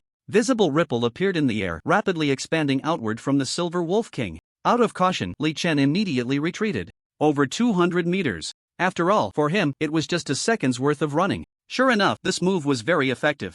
The air ripple created by the Silver Wolf King's skill didn't disappear until it had spread nearly 300 meters. This skill has a large range. Too bad, it still can't hit me. Li Chen chuckled and charged towards the Silver Wolf King again. At that moment, he was surprised to see the Silver Wolf King not trying to fight him but turning to flee. Damn, did I deal too much damage in a short time? Causing the boss to get scared and want to run? I almost forgot, in the world of endless firmament, bosses above the golden rank are this intelligent. Too bad, in front of me, you can't just run away. After a brief pause, Li Chen chased after it without slowing down. 2 seconds later, he appeared next to the Silver Wolf King and swung his sword. Swish, swish, swish. The sword light flickered, and after about 6 or 7 seconds, the Silver Wolf King's health dropped to 30%. Oh whoa. Battle information: Silver Wolf King, LV-15 Golden Creature, released skill Golden Bloodline Suppression, missed. Battle information: Silver Wolf King, LV-15 Golden Creature. Activated skill Low-Level Magic Teleportation Array. In 10 seconds, 3 Mother Silver Wolves, LV-10 Silver Creatures, will appear from the teleportation array to assist it in battle. The Wolf Tribe bosses I've encountered seem to all have this kind of summoning minion skill. Silver Wolf King, do you think your benefits for me aren't enough, so you called over 3 wives to team up and deliver? Ha ha ha. Over 200 meters away, seeing the content in the battle information, Li Chen charged towards the Silver Wolf King. Again, but this time he wasn't in a hurry to deal damage. The Silver Wolf King's health was still at 30%, so he decided to take out the 3 wives it summoned first. A free silver boss at his doorstep, why not take it? Tip: you have killed Mother Silver Wolf. LV10 silver creature you gained, omitted, times 3. Tip: you picked up the boss's dropped items, omitted, with the LV15 silver.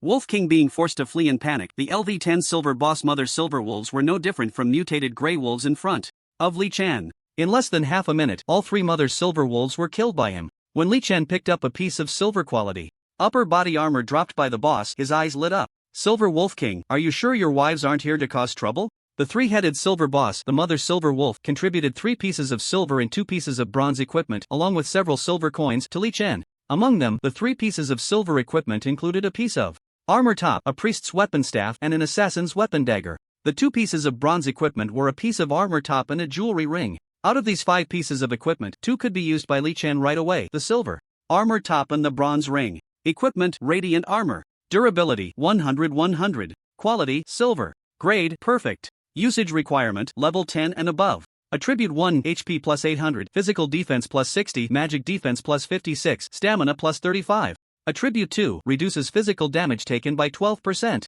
Attribute 3: when health is below 30%, increases own dual defense by 20 points. Attribute 4: purification, can remove control effects on self, skill cooldown time 300 seconds. Equipment: Wolf Fong Ring. Quality: bronze. Grade: normal. Usage requirement: level 10 and above. Attribute 1: MP plus 280, agility plus 13. Attribute 2: attack speed plus 5%. The perfect grade silver armor top has 4 attributes. Especially the active skill attached to the equipment, it greatly increases my margin for error against the Silver Wolf King. The bronze ring is also good, just like the Wolf Fong necklace that dropped a couple of days ago, both increase attack speed. The only downside is that it's only of normal grade, but I'll make do with it. Li Chen happily equipped the armor top and ring into his equipment slots. He then returned to the task of hunting the Silver Wolf King. In that brief moment, the Silver Wolf King had already run over 1,000 meters away. However, the movement speeds of both sides were not on the same level. It couldn't escape from Li Chen's grasp. In just over 10 seconds, Li Chen reappeared behind the Silver Wolf King. Swish, swish, swish. -117. -117. -117. The agility boost from the Wolf Fong ring allowed Li Chen's agility attribute to break through 11,600 points, so each attack's true damage increased from 115 to 116. The extra damage was a forced 1-point output that occurred when the physical attack did not break through the defense. The change in damage was not significant, but the 5% increase in attack speed from the ring was still considerable. Since Li Chen's current output relied mainly on basic attacks, an additional 5% attack speed effectively increased his overall output by 5%. In battle, the Silver Wolf King still had no way to deal with Li Chen. Unable to defeat him and unable to escape, the Silver Wolf King's health quickly dropped below 10%. Battle information: Silver Wolf King, LV15 golden creature, released skill Golden Bloodline Shock, you moved out of the skill range and were unaffected. Battle information: Silver Wolf King, LV15 golden creature, released skill Berserk, defense reduced by 20%, attack power, attack speed, and movement speed increased by 30%. Other skill cooldown time significantly reduced and immune to control. This state will last until the end of the battle. 200 meters away, seeing the Silver Wolf King activate the Berserk skill, Li Chen's expression gradually became serious. The increase in attack power and decrease in defense for the Silver Wolf King made little difference to him. After all, even with a 20% defense reduction, his output relied mainly on the true damage from his talents. Conversely, the Silver Wolf King's 30% speed increase wouldn't allow it to hit him either. The immunity to control skills was irrelevant since he had no control skills himself. What made Li Chen cautious was the significant reduction in cooldown times for the Silver Wolf King's other skills while in a berserk state. Only 10% health left. Stay steady, don't be greedy for output. Li Chen silently gave himself a piece of advice, then continued to battle fiercely with the Silver Wolf King. Meanwhile, not far from where he was fighting the Silver Wolf King, a group of people was quickly approaching. Kill. Damn it, how dare that bitch steal our boss, brothers, chop him to death. Don't run, stay and die obediently. At the edge of the dark forest, Butterfly was nervously fleeing. Behind her, about 30 players were hot on her heels. Listening to the curses behind her, Butterfly felt incredibly frustrated. Half an hour ago, while she was soloing a LV14 bronze boss, the boss was low on health when suddenly, a hidden assassin player appeared to try to ambush her. But as the saying goes, once bitten, twice shy. 2 days ago, Butterfly had been robbed while farming an LV6 bronze boss, the Silver Wolf Guard, and had died once herself. so she was very alert this time. As soon as the assassin player appeared, she noticed him immediately. Then, she used a blink spell to create distance and turned around to cast a gravity ball skill, killing him instantly. These two skills were part of her hidden class, Time Mage, combined with her S-rank talent each level up granted her 10 times the free attribute points. Therefore, with her LV15 mental attribute exceeding 600 points, it was quite normal for Butterfly to one-shot a squishy assassin player, right? Killing him was no big deal. Butterfly didn't think much of it at the time, but she never expected that the assassin player she killed was no ordinary person. He was the brother-in-law of the president of the Overlord Guild. In the M4399 Novice Village, the Overlord Guild was one of the two major guild powers alongside the Phoenix Guild. Although there were other veteran guilds like the Brotherhood of Justice in the Novice Village, their members were all ordinary members of their respective guilds. Only the core members of the Overlord and Phoenix Guilds were born in the M4399 Novice Village. The Overlord Guild was a well-known veteran guild in the gaming world, with over 500 core members. It was said that most of these 500 members worked in the studio founded by the Overlord Emperor, making them professional players. As a casual player, being hunted down by more than 30 members of the Overlord Guild, Butterfly felt incredibly frustrated. Her situation was somewhat similar to Li Chen's. High output but very fragile. Li Chen's speed could compensate for his disadvantages, but Butterfly had no way out. If she was caught by the people behind her, she would definitely not survive. Damn it, it was that assassin player called Overlord's son who attacked me first. I only counter-killed him. The Overlord Guild really has no sense of reason. How despicable. My mana is running low. I can't use blink to create distance anymore. Damn it, you want to chop me? I'll take you down with me. I'll lead you to the mutated Grey Wolf respawn point. Many of you have red names. Dare to chase me? There are terrifying ghosts there that can kill red names. Gritting her teeth, Butterfly used her remaining mana to blink over 100 meters, successfully stepping into the territory of the mutated Grey Wolves. Just as she landed, she suddenly saw a scene that shocked her immensely. A player she was somewhat familiar with had just killed a giant wolf with silver fur with a single sword, and the announcement that followed revealed that this boss was actually of golden rank. Village announcement: player Taisuation, LV15 Shield Warrior, has killed Silver Wolf King, LV15 Golden Creature, earning the first kill reward for the entire server. Village announcement: player Taisuation, LV15 Shield Warrior, has killed Silver Wolf King, LV15 Golden Creature, earning the first kill reward for the entire server. Village announcement omitted. The village announcement appeared 3 times in a row. Hua Huti was stunned. She never expected to encounter her enemy Taisuation here. Even more unexpectedly, Taisuation had just secured the first kill of the village's golden boss. Meanwhile, the players from the Aosher Kun Shion Guild, who had been chasing Hua Huti, also arrived here. They were equally stunned. What the hell? First kill of a LV15 golden boss? Are you kidding me? I'm a core member of the Aosher Kun Shion Guild and I just barely managed to solo a LV15 minion, yet this Taisuation actually took down the golden boss? What the hell? Taisuation. Look, Taisuation is right in front. He's picking up the golden boss's loot. The crowd was excited, and among them, the leader, Yunji was particularly fixated when he saw Li Chen collecting the spoils from the Silver Wolf King.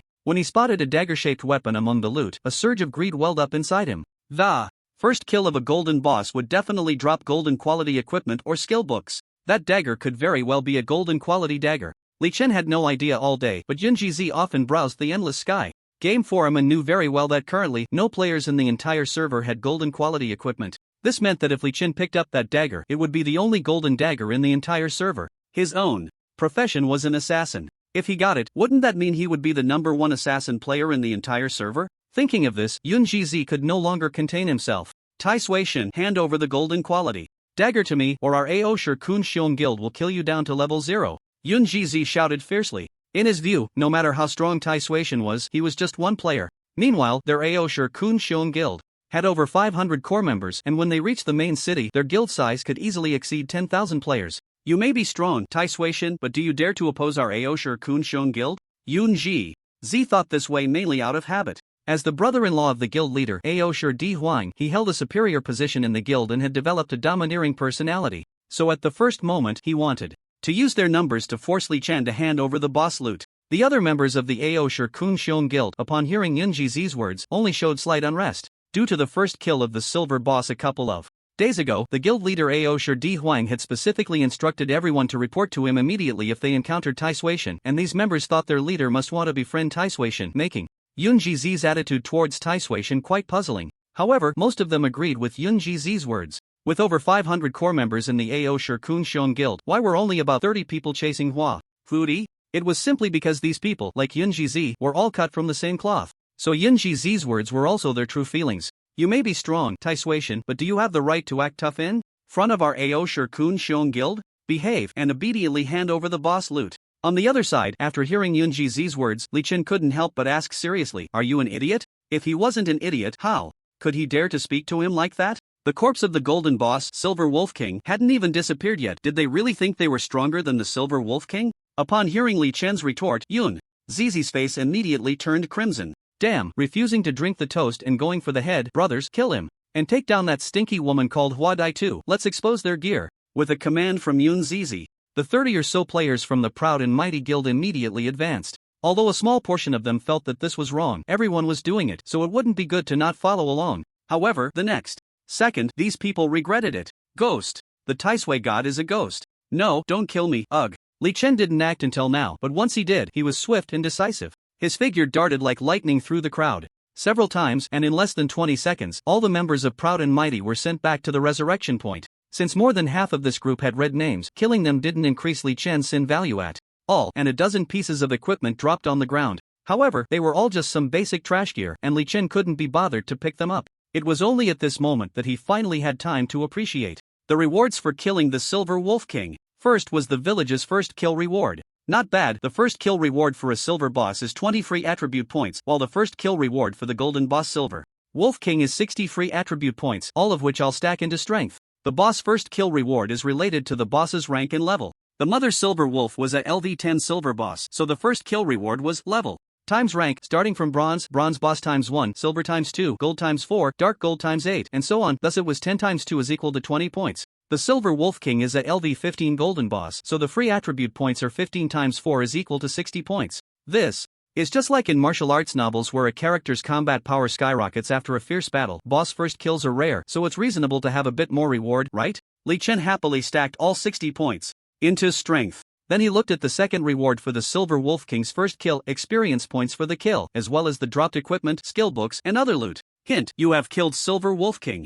LV15 golden creature, you gain 150,000 experience points. Hint, you have leveled up, current level is LV16. Hint, you picked up the boss dropped items Bloodthirsty Sword, golden quality, Flame Blood Staff, golden quality, Silver Wolf Belt, silver quality, skill book Rapid Healing, golden quality, special items low tier golden life essence, Constitution, Litanoa's last words, and 4 gold, 19 silver, 66 copper. 3 pieces of golden quality loot, 1 silver, and 2 special items. I must say, the drop rate for the Silver Wolf King is really high. Li Chen excitedly began to check the specific information of the loot one by one. The first thing he looked at was the one-handed sword weapon, the Bloodthirsty Sword. He had been using the iron sword for long enough, and it was finally time for an upgrade. Upon looking at it, Li Chen couldn't help but widen his eyes. Equipment, Bloodsucking Sword. Durability, 200. Quality, gold. Grade, excellent. Usage requirement, level 15 or above, sword-wielding class. Attribute 1, physical attack plus 121, magic attack plus 109, strength plus 40, spirit plus 32. Attribute 2, never wears out. Attribute 3, recovers 5% of damage. Delta's health. Attribute 4, draw sword slash, when released, deals a quick slash to enemies within a 5-meter range, dealing 500% of physical attack damage and inflicts a high bleeding effect for 5 seconds, causing enemies to lose 1% of their health per second during the duration. Skill cooldown. Time 300 seconds. The attributes of this blood-sucking sword made Li Chen's heart bloom with joy. Attack power was nothing to worry about, it was just icing on the cake. With his SSS level talent, he would never lack output. The main thing was the attribute 2 of never wearing out. It was similar to the equipment attributes in the old game Fantasy Westward Journey that Li Chen remembered. Never wearing out meant that this weapon would not lose durability no matter how it was used. This attribute was incredibly practical for Li Chen, although he had the blacksmithing secondary skill to repair equipment. Repairing required materials, and the higher the equipment level, the more materials it consumed, plus he had to carry a lot of ores, which was quite troublesome. With the blood-sucking sword, he no longer had to worry about that. 5% lifesteal is nice, even if I carelessly get hit by a boss. As long as I don't get killed instantly, I can keep recovering my health through lifesteal. The active skill is also very useful, a small AoE skill, and it comes with a high bleeding effect. Li Chen held the blood-sucking sword in his hand, his face beaming with joy. He then looked at the other equipment. Equipment, Bloodfire Staff. Durability, 200. Quality, gold. Grade, outstanding. Usage requirement, level 15 or above, staff-wielding class. Attribute 1, physical attack plus 60, magic attack plus 149, spirit plus 48. Attribute 2, spirit plus 7%. Attribute 3, active skill cooldown reduced by 10%.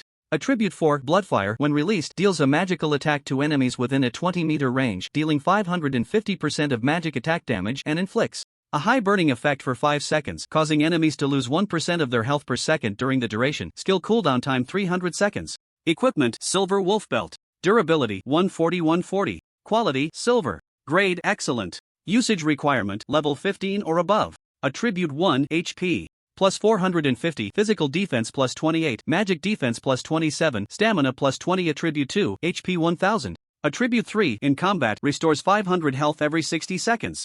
The attributes of the Bloodfire staff were even better than those of the Bloodsucking sword. After all, one was excellent and the other was outstanding, with different grades. This staff is definitely the best weapon for mages right now, no doubt about it. Put it up for auction? Let's wait a couple of days and see, no rush. The belt is nice, I'll use it myself.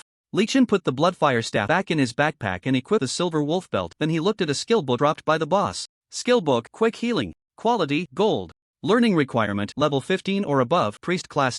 Level 1 active effect, designate a teammate, instantly restore 500 plus 15% of maximum HP, consumes 100 MP when releasing the skill, cooldown time 40 seconds. A very strong healing skill, likely to sell for a good price. However, just like the skill book he had previously obtained, Blessing of Courage, Li Chen did not plan to sell it. This was a support type skill, and in the future, when he encountered suitable support teammates, he could teach it to them. In the end, wouldn't he be the one enjoying the skill effects? Lastly, let me take a look at what these two special items are. Li Chen checked the two special items in his backpack.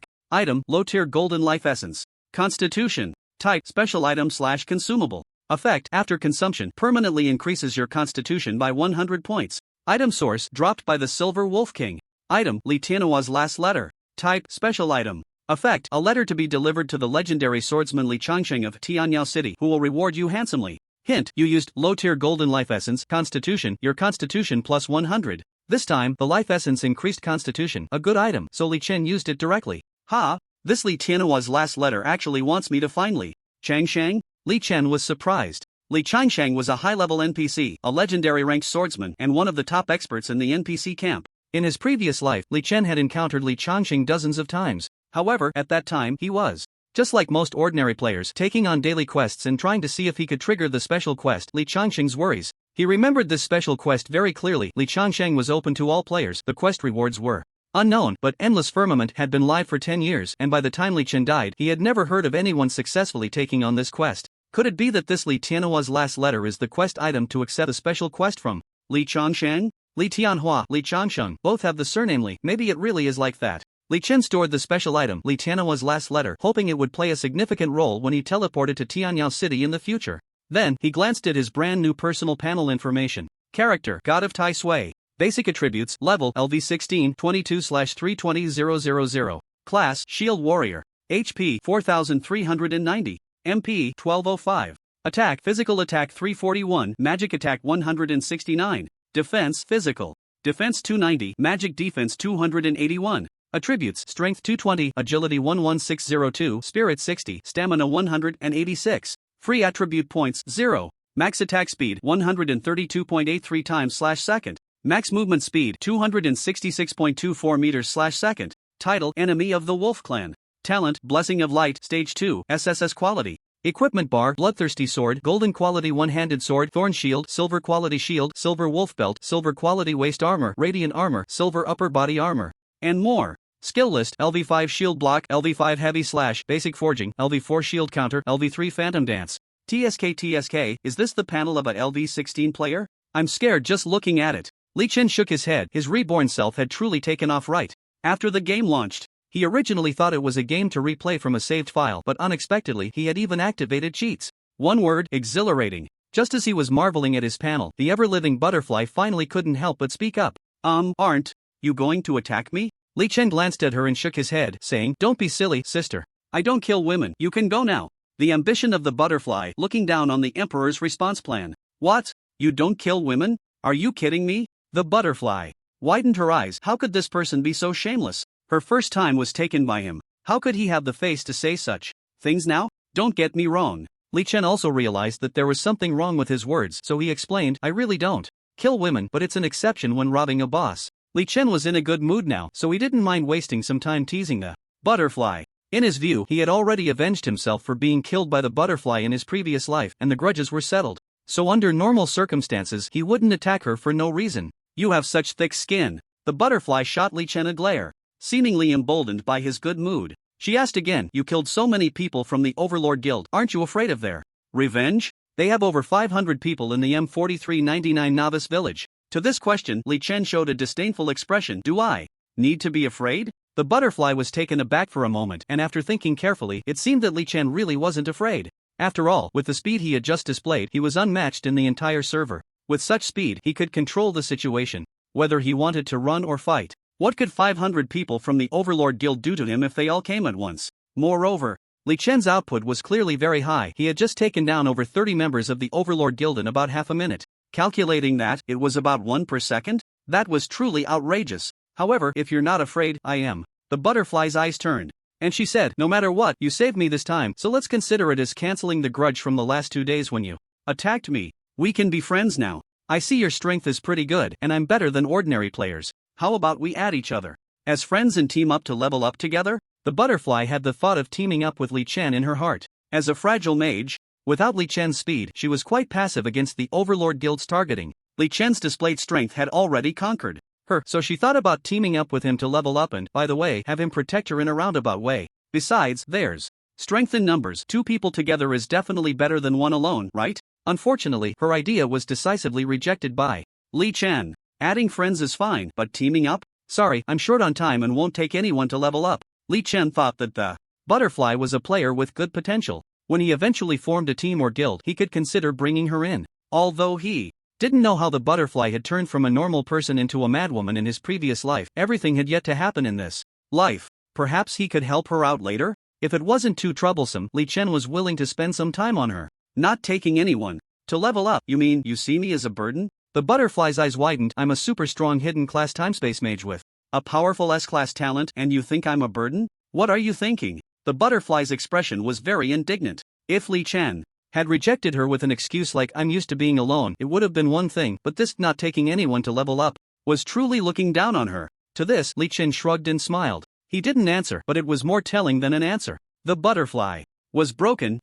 I've sent the friend request, but let's talk about teaming up later when I have time. For now, I have things to do, so I'm leaving. Unfortunately, Li Chen had no interest in arguing with her, and after finishing his words, he slipped away. Damn it. The butterfly stomped her foot in anger. How dare you look down on me? Tai Sui God, just wait. Today you ignore me, tomorrow you'll find it hard to reach me. When she said this, she didn't forget to accept Li Chen's friend request. Then, looking at her only friend in the friend list, Tai Sui, a smile unconsciously appeared at the corner of her mouth, as if she was lost in thought.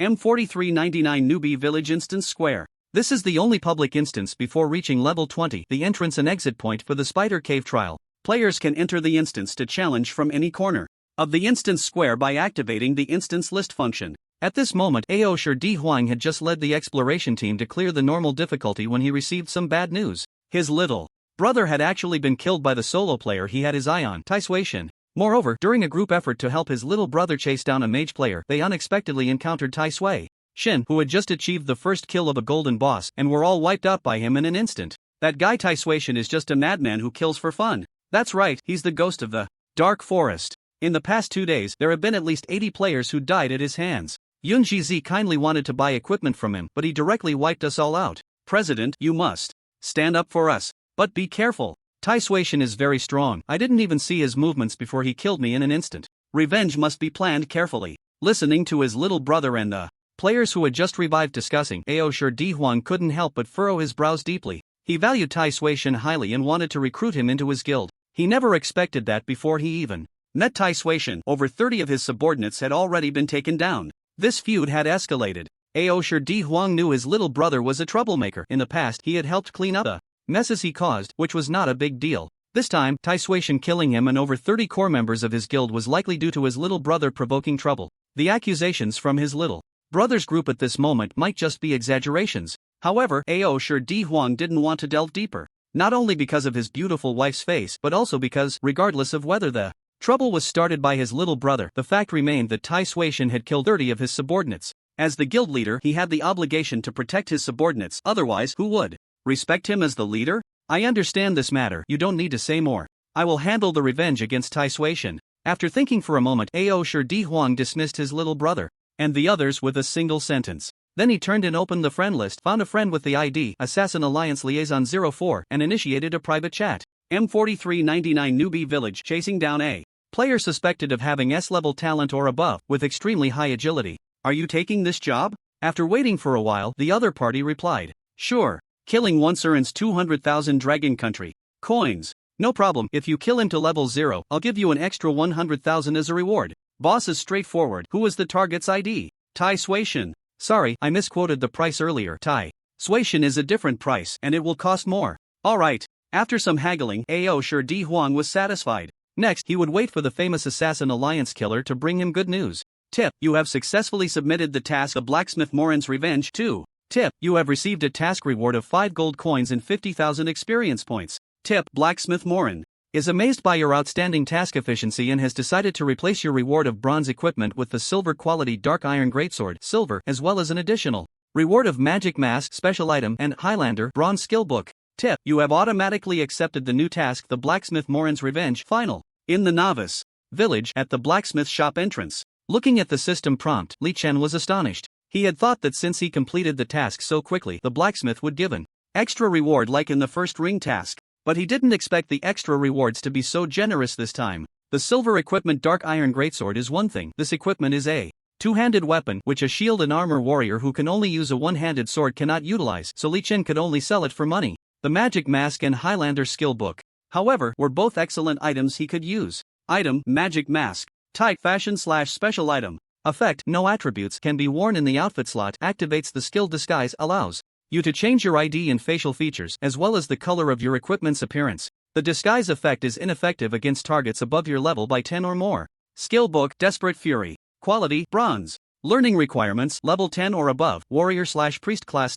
Level 1 active effect. After release, for the next 60 seconds, when you or nearby teammates receive lethal damage, it will activate a buff that forces HP to not drop below 1 point, lasting for 10 seconds, consuming 200 MP when the skill is released, with a cooldown of 300 seconds. In Endless Sky, there are fashion-type items similar to the fashion items from old games that were considered toxic. However, most fashion items in Endless Sky are attributeless and only serve a decorative purpose. This Magic Mask came at a perfect time. As his fame grew, the number of people wanting to cling to him or invite him to join their forces would inevitably increase, and the disguise of ID and appearance could help reduce a lot of trouble. And this Desperate Fury, it's a godly skill for ordinary warrior players. Li Chen was very excited. With this skill book, his margin for error would greatly increase when facing high-power bosses in the future. The skill met the learning requirements, and he immediately clapped his hands over the skill book.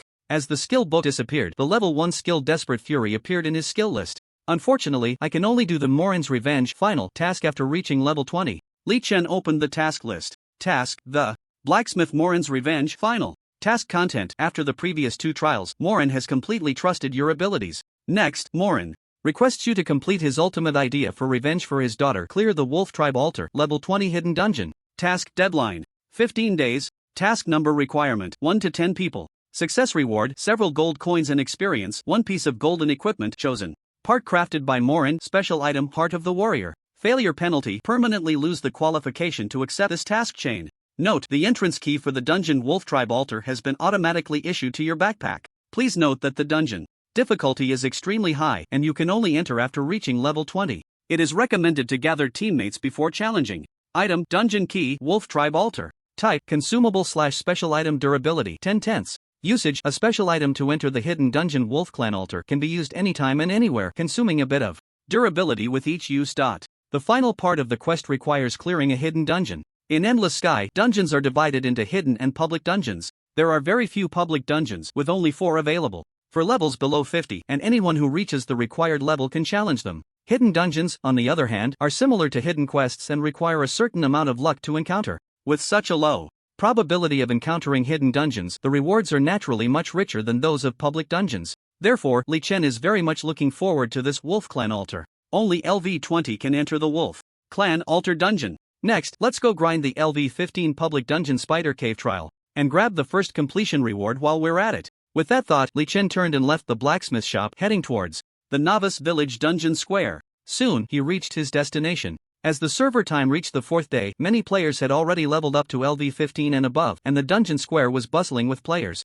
LV15 magic attack 80 high-end mage looking for a team. 1800 health tank warrior looking for a group, good at pulling monsters, strong operation, reliable frontline tank, seeking a trustworthy team. T and DPS are already grouped, need 2 high healing priests, 8 is equal to 2. Buying gold, 1 minute and 1.9 seconds copper coins, high volume preferred. LV16 physical attack 110 super strong archer leading the team, hurry up, looking for reliable players. Aiming to clear the easy difficulty of the Spider Cave trial today. As the first dungeon in Endless Sky, players are very interested in the Spider Cave trial. Grinding dungeons is much more convenient than grinding wild monsters. First, it saves time looking for suitable leveling spots, and then it avoids the risk of being attacked by others while grinding wild monsters. In short, almost every player who reaches LV15 will come here to try to form a team to challenge the dungeon. Listening to the discussions in the crowd, Li Chen felt a sense of familiarity. Once upon a time, he was also one of those seeking a team. In this new life, things are different now. The Spider Cave Trial Dungeon is the first public dungeon in the game, also known as the Introductory Dungeon. Endless Sky requires players to adapt to team cooperation, and the game rules forcefully require a full team of 10 to enter this dungeon. Later dungeons won't be so strict. The question is, I want to get the first completion reward. Where can I find 9 teammates? Ah, got it. Li Chen's gaze suddenly fell on a team with an equal number of men and women. He immediately recognized one of them, not very familiar but had met a few times, a warrior player with the ID Purple Fairy. Isn't that the leader of the Phoenix Guild? In my past life, the Phoenix Guild belonged to the normal faction of protecting humanity, and the leader, Purple Fairy, was ranked among the top 100 warriors globally. Most importantly, she was well known for being a big spender, very wealthy. Why not sell these 9 first completion spots to them? With that thought, Li Chen couldn't help but grin. He could almost see a pile of gold coins beckoning to him. In the dungeon square, a dozen players dressed in shimmering emerald green and silver gear stood out remarkably in the crowd. They were chatting with each other, laughter occasionally reaching the ears of nearby players. We've already brought the health of the first boss in hard mode down to below 10%.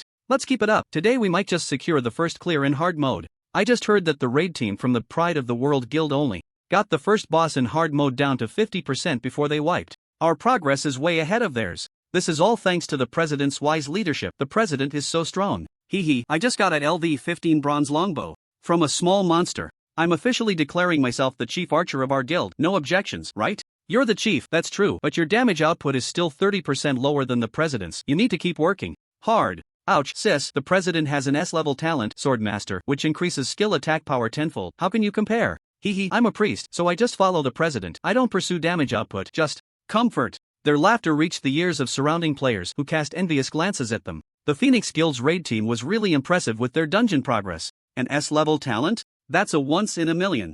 Extraordinary talent, so enviable. If nothing unexpected happens, the first clear of the Spider Cave trial in the M4399 Novice Village should be secured by this group of players today, right? Amid the envious gazes of casual players, the dozen members of the Phoenix raid team were also enjoying themselves, feeling quite proud. Suddenly, at that moment, a distinctive voice reached the raid team's ears. Members of the Phoenix Guild, are you interested in buying a first clear slot from me? A first clear slot? Buy? The group turned in surprise at the sound. They saw a player holding a shield and a long sword had appeared beside them. Who are you? Can you lead us to a first clear? What a joke. The archer frowned, thinking that the player with the ID Wusong was just trying to attract attention from her guild sisters. Such tactics were too low level, making her feel disgusted. The other teammates also cast disdainful looks at Wusong. Only the fairy Zixia looked at the shield and sword in his hands with a thoughtful expression. Sorry, I forgot to remove my disguise. Under the gaze of the women, the player named Wusong, using some method, changed his ID in the next second. It transformed into 3 words that resonated with everyone present.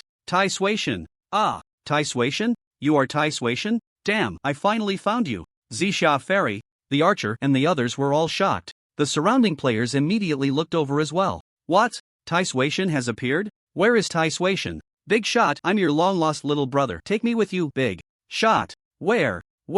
I don't see Tai Suation, just a loser named Wusong. That's right, after revealing his ID to the Phoenix Guild's raid team, Li Chen quickly used a magical mask to disguise his ID back to Wusong. This method effectively avoided the harassment of many ordinary players nearby. Just a little trick. Anyway, you all know who I am. After explaining to Zixia Fairy and the others, Li Chen continued the previous topic. The first clear of the Spider Cave trial dungeon on hero difficulty and above will trigger a server-wide announcement. Ladies, are you interested? 9 slots available. You pay, and I'll take you to get it. If anyone else had said this, the women would have thought it was a bad joke. But Tai Suation, a name that carries weight. As someone who had just achieved the first kill of the golden boss, he was already considered one of the top players in Endless Firmament. in the hearts of many women. The Fairy of Purple Mist never expected that when she finally met the Taishui god she had been longing for, he would actually want to sell her the first clear spot. Can this really be sold? However, since there was such a request, it indicated that the other party wasn't very wealthy. Her opportunity had come. Therefore, the Fairy of Purple Mist did not answer Li Chen's question but directly made her pitch. Taishui, Wu Song, I finally meet you. Starting salary of 30 million, offline contract, are you interested in joining us? The Fairy of Purple Mist directly unleashed her cash ability on Li Chen. Yet, Li Chen's choice was, I refuse. In just over 90 days, when the foreign monsters invade, money would be worthless, he would be crazy to become someone else's worker. Seeing that the Fairy of Purple Mist was about to speak again, Li Chen quickly interjected. There's no need to discuss this further, I won't join any guild or any studio in the real world. Now, let's talk about the trade for the first clear spot. Do you want it? If not, I'll go find someone else. The Fairy of Purple Mist sighed. The other party's refusal was very firm. Since he was willing to sell the first clear spot and didn't want to sign an offline contract for a salary in the millions, he was indeed a strange man. Very well, man, you have successfully piqued my curiosity. We are interested. How do you plan to trade? After just a few exchanges, the Fairy of Purple Mist realized that Li Chen was the type who valued time, so she continued the conversation. Well, I didn't expect this, just give me a price after you clear it. Li Chen scratched his head. This was the first time he was selling a first clear team spot, and he didn't know what price to set. Moreover, the key was that it had been too long, and he couldn't remember what the reward for the first clear of the Spider Cave trial was, so he couldn't set a price. I believe you will give me a satisfactory price. After all, we can continue to cooperate in future dungeons. Faced with Li Chen's implication of future cooperation, the Fairy of Purple Mist nodded in understanding. Okay, no problem. But first, let's clarify how the equipment and loot dropped in the dungeon will be divided? Li Chen had already thought about this question. All the drops are mine, but you can buy them with gold first. Upon hearing his answer, the crowd erupted. Are you joking? If everything is yours, what do we do? You can just farm it alone. That's too much. I admit that you, Taishui God, are strong, but can you solo an elite dungeon? Otherwise, why should you take all the dungeon loot? Everyone, including the likes of aiming and shooting, glared at Li Chen. Even the Fairy of Purple Mist couldn't help but show her displeasure. In her view, the first clear team spot that Li Chen was selling to her guild was actually meant for him to be the main force, while she and her teammates assisted, working together to clear the dungeon. So for him to say he would take all the dungeon drops right off the bat was indeed a bit excessive. However, Li Chen's next words silenced the Fairy of Purple Mist and the others. I think you still don't understand one thing, which is that I am already enough on my own. You only need to send 9 people to tag along, so isn't it normal for all the loot to belong to me? What are you joking about? With such a big tone, why don't you show us your personal panel attributes first? The dungeon has a daily entry limit of 5 times. And if we wipe, there's a 1-hour weakness penalty. Did you take money from the Overlord to deliberately harm us and drag our dungeon progress? Upon hearing Li Chen's words, the members of the Phoenix raid team reacted even more intensely. Considering their own situation, they hadn't even defeated the first boss in hard mode, so they couldn't believe that Li Chen could single-handedly lead 9 bystanders to achieve the first clear of the dungeon on hero difficulty. Yes, we admit that your Taishui God is very strong, but it can't be that absurd, right? We are members of the Phoenix raid team, and it's no exaggeration to say that we are among the top players in Endless Firmament. If we can't do it, how can you do it alone? What a joke. Everyone, stop talking. I am willing to believe Taishui Wu Song. Amidst the questioning voices, the Fairy Zixia spoke lightly. Boss, he's clearly just toying with us. How can you believe him? The player in the raid team, John Khan, was anxious. He was one of the 3 male players in the raid team and the strongest among them. After Li Chen appeared, he subtly showed hostility. Perhaps it was because of same-sex repulsion? John Khan still had a certain say in the Phoenix raid team, and the questioning voices that had stopped due to Fairy Zixia's words re-emerged. On the other hand, Li Chen was getting quite annoyed. Who is in charge of your group? I don't want to repeat the same thing for the 3rd time. Do you want the first clear spot or not? Don't waste time. This deal was a spur-of-the-moment idea, Li Chen thought.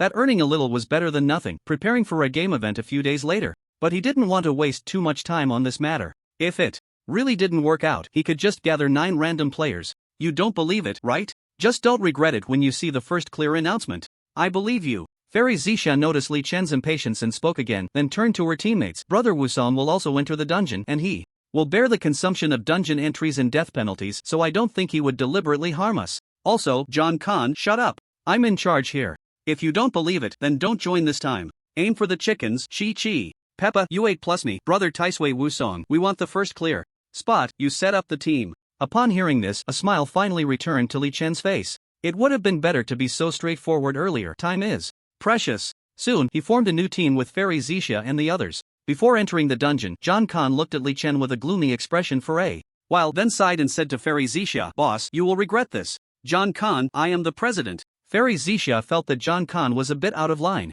"I pay you such a high salary not for you to point fingers at me. Mind your position. I was just trying to be kind." John Khan's expression changed, and he was about to explain something, but Li Chen was already completely impatient. "Who do you think you are? I don't have time to listen to your nonsense." So, he chose the dungeon difficulty and led the team into the dungeon. The 10 of them instantly disappeared from the dungeon square. Tip: the captain has chosen to enter Spider Cave Trial Nightmare Mode. Tip: in Nightmare Mode, the dungeon has a time limit of 60 minutes. Exceeding the time will result in a challenge. Failure. Tip: the clearance requirement is to defeat the Spider Lord LV-19 legendary creature. Tip: in Nightmare Mode, if a player dies during the dungeon challenge, they will be exempt from the death penalty if the team clears the dungeon. If the team does not clear, the dead player will receive a 10-hour weakness penalty. Warning: in Nightmare Mode, the dungeon contains trace amounts of toxins in the air, causing all challengers to lose 3 HP per second. The death penalty in dungeons is much lighter than that in the wild, which is one of the main reasons players prefer to farm dungeons. The Spider Cave Trial, as the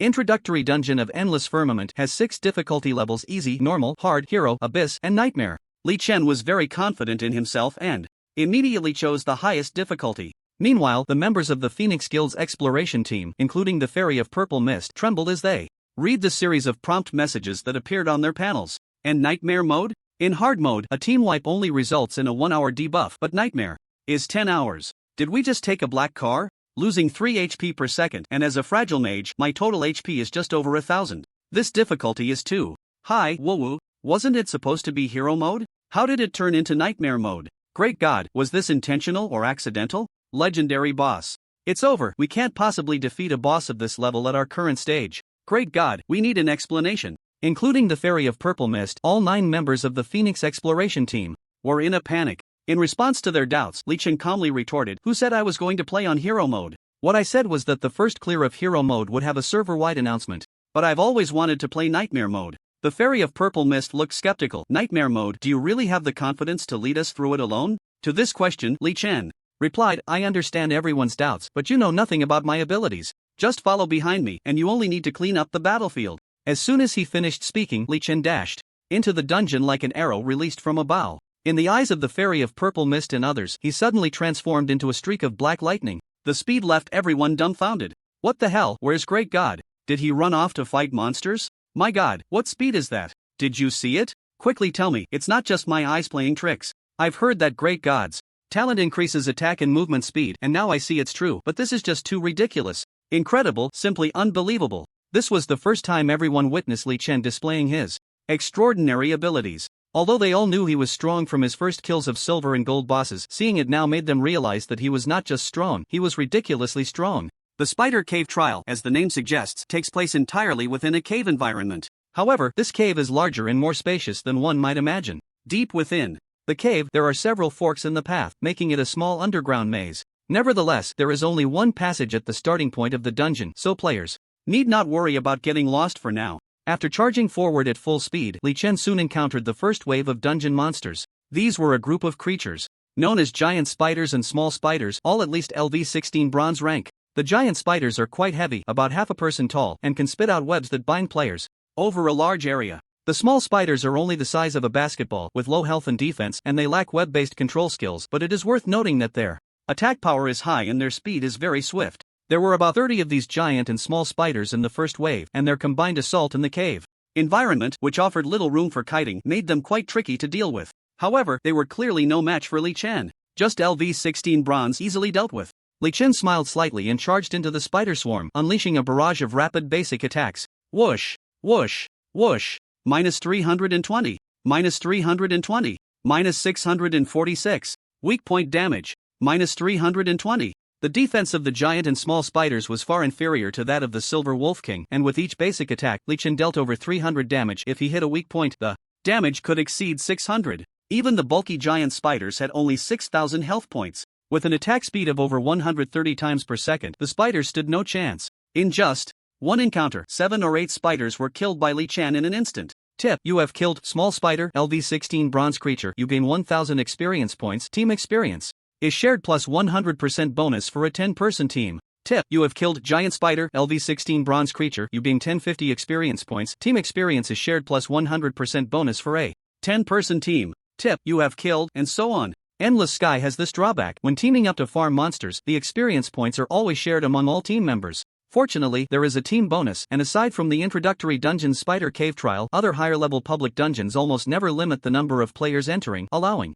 Li Chen to solo if he wishes. Of course, whether he would solo or not would depend on the situation. Perhaps he would encounter suitable supporting teammates before then? Li Chen didn't mind sacrificing some experience to train his teammates, as he would ultimately benefit from it. Back to the point, the first wave of small monsters in the dungeon was quickly wiped out by Li Chen. Due to needing to maneuver to avoid web skills and slightly detour to kill them one by one, Li Chen spent nearly 20 seconds finishing the battle. It wasn't until he had roughly checked the loot dropped by the spiders that Zisha Fairy and others arrived late. The drop rate for dungeon monsters is lower than that of wild monsters. The main rewards from dungeons come from the settlement after clearing them. This wave of spider monsters dropped a total of 10 pieces of bronze equipment and 2 bronze skill books. Unfortunately, I can't use any of them. The whiteboards don't count. Each piece of bronze equipment is worth 10 gold, and the skill books are 20 gold. Zisha Fairy, do you want them? With so many people in the guild and herself being wealthy, how could she refuse bronze equipment? 10 gold for a piece of bronze equipment is quite a favorable market price, and 20 gold for a bronze skill book isn't expensive either.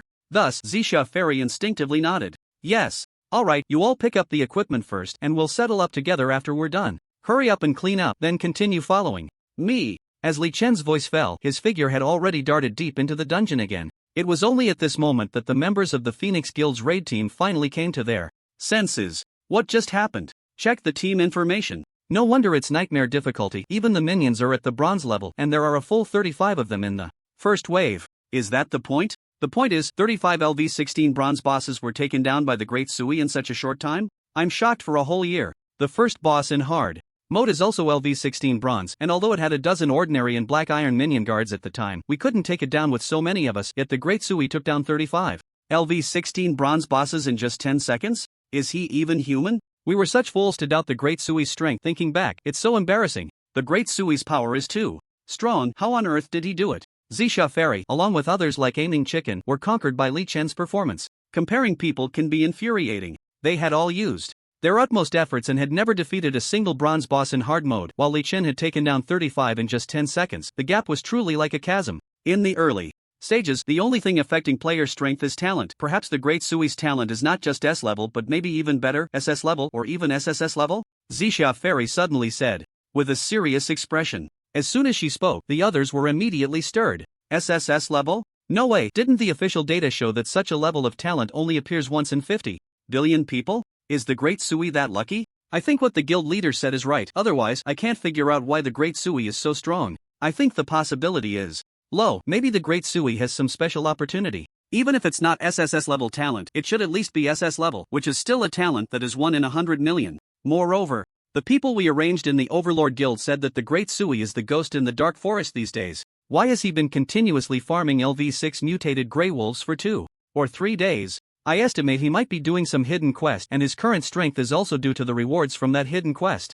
Forget about that, let's take this opportunity to build a good relationship with the Great Sui. Yes, let's build a good relationship first. Guild leader, hurry up and use your charm to win over the Great Sui.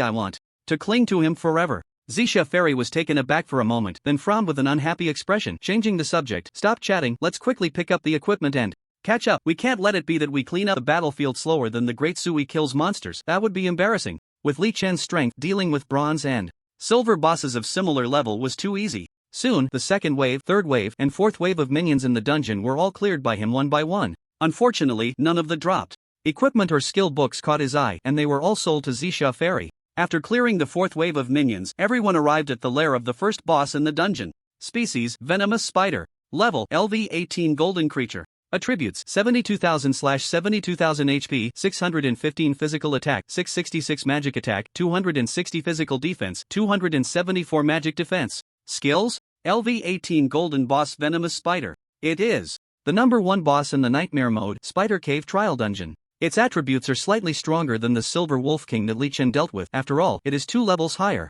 Beside the Venomous Spider, there are also 4 LV17 Silver Boss Giant Spider Elites, and about 20 Giant Spiders and Small Spiders. Under normal circumstances, players need to find a way to clear the nearby Bronze and Silver Spiders first, otherwise, the difficulty of the fight will be too high. However, for Li Chen, it is obviously not that troublesome. His choice is to charge indirectly. Swish swish swish swish swish swish. Dash 320. Minus 320. Minus 646. Weakness damage. System prompt. You have killed. Omitted. High agility really allows for freedom. Li Chen's strength here is completely at a crushing level. In one encounter, he easily wiped out a small wave of bronze spiders, and even the silver small boss couldn't withstand a second in front of him. While dodging various attacks and web skills from the spiders, he looked for opportunities to output damage, and in less than 2 minutes, Li Chen had taken down all the monsters on sight except for the venomous spider. Next, it was time for a one-on-one duel with the venomous spider. Hiss hiss hiss. Battle information. Venomous Spider LV-17 Golden Creature activated skill Giant Web. You are out of the skill range and are not affected. Battle information. Venomous Spider LV-17 Golden Creature activated skill Poison Mist. You are out of the skill range and are not affected. Battle information. Venomous Spider LV-17 Golden Creature activated skill Venom Spray. You are out of the skill range and are not affected. Battle information. Venomous Spider LV-17 Golden Creature activated skill Poison Ring. You are out of the skill range and are not affected. Battle information. Omitted. The venomous spider's magic attack is slightly higher than its physical attack, which generally means that the boss leans towards a magic type. Almost every skill of the venomous spider is a large area AoE damage. With its stats, it is estimated that 99.99% of players in the entire server cannot withstand any of its skills. Unfortunately, in front of Li Chen, it is all in vain. The one-on-one battle process with the venomous spider is just like how he dealt with the Silver Wolf King, cautious, not greedy for damage, and retreating promptly if the situation seems off, keeping a distance of 200 meters from the boss. Poor venomous spider with all its AoE skills, but it can't even touch Li Chen. In this situation, its fate is already sealed. Prompt: you have killed Venomous Spider LV-17 Golden Creature. You gain 34,000 experience points. Team experience points divided plus 10 person. Team bonus 100%. Prompt: you have picked up the boss dropped equipment Storm Crossbow Golden Quality, Venomous Earrings Golden Quality, Skill Book Poison Ring Silver Quality. After successfully taking down the boss, Li Chen picked up the loot dropped by the boss. The Storm Crossbow is the main weapon for archers, with a high base panel and 11% attack speed increased passive, and the active effect of the skill Tracking Arrow, making its attributes very impressive. The skill book Ring of Venom is one of the skills released by the venomous spider just now, restricted for use by mage type professions. The skill effect is at LV1, releasing a circular poison ring magic with a radius of 15 meters centered on the caster, dealing 450% magic damage to hit enemies and adding a poison effect that inflicts 30 points of magic damage per second, lasting for 5 seconds. This skill book is a coveted AoE output skill for current mage players. Li Chen had originally thought of handling it for the fairy Xixia, but for some reason he suddenly thought of the flower butterfly and inexplicably put the skill book away. As for the venomous earrings, equipment: venomous earrings. Quality: gold. Grade: perfect. Usage requirement: level 16 and above. Attribute 1: Spirit plus 58, Agility plus 30, Stamina plus 20. Attribute 2: 10% chance to inflict a poison effect on enemies that deals 5 points of magic damage per second, lasting 6 seconds, stacking up to 4 layers. Attribute 3: Damage to enemies affected by poison increased by 8%. Attribute 4: 5% lifesteal effect on enemies affected by poison. Attribute 5: Source of Venom after activation. Ensures that every attack for the next 12 seconds will inflict a poison effect, causing the enemy to take 100 points of true damage per second, stacking up to 3 layers and applying a 50% reduced healing effect on the enemy. Skill cooldown time 300 seconds. Perfect grade gold quality earrings.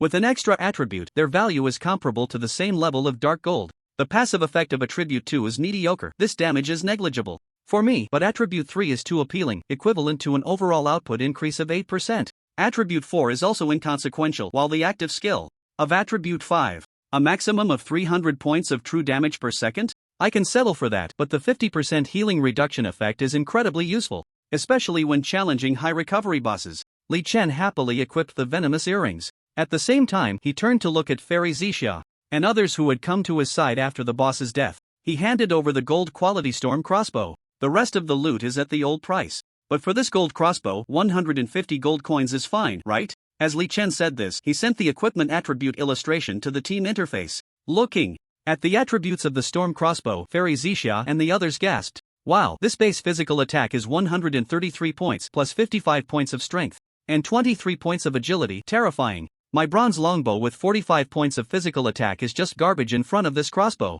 The active skill Rain of Arrows is also very strong, a large area AoE output skill, too powerful. By the way, the great god Taisui was so cool when he soloed the Venomous spider just now. Great God, come to our guild? I can help you warm your bed. If that's not enough, I can persuade the guild leader sister to help you warm your bed too. The great God Taisui is actually willing to sell this to us? Great, wonderful. Guild leader sister, buy it, let me use it. From now on I'll be your maid. Self-proclaimed as the chief archer of the Phoenix Guild, the sharpshooter was so excited upon seeing the storm crossbow that her face turned red, clinging to Fairy Zisha's leg and not letting go. This gold crossbow was the ultimate weapon she had always dreamed of. Such good equipment, the Fairy Zisha must want it. After all, she is a rich woman and doesn't lack money. Anything that can be bought with money is not a problem. But the issue is, she doesn't have that many gold coins. Can I use Dragon Country currency? Fairy Zisha asked Li Chen. No, it has to be gold coins. Li Chen's answer was very straightforward. Adding 39 pieces of bronze, 7 pieces of silver equipment, and skill books. I already owe you 600 gold coins, but I have no gold coins to pay.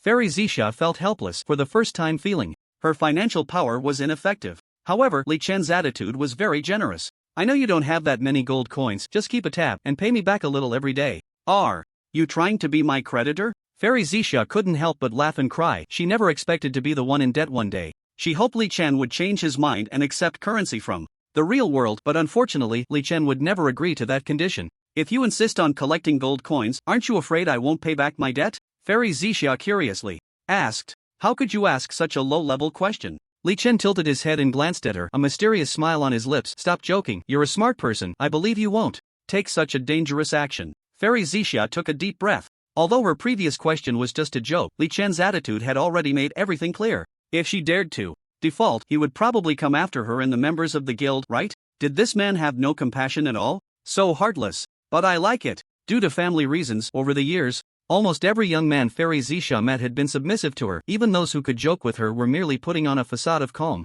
It was rare to encounter a strong, calm, and dangerous man like Li Chen, which she found very appealing. Don't worry, I'll increase my efforts to collect gold coins. Collecting 300 to 500 gold coins a day shouldn't be a problem, and I'll pay you back a portion every day.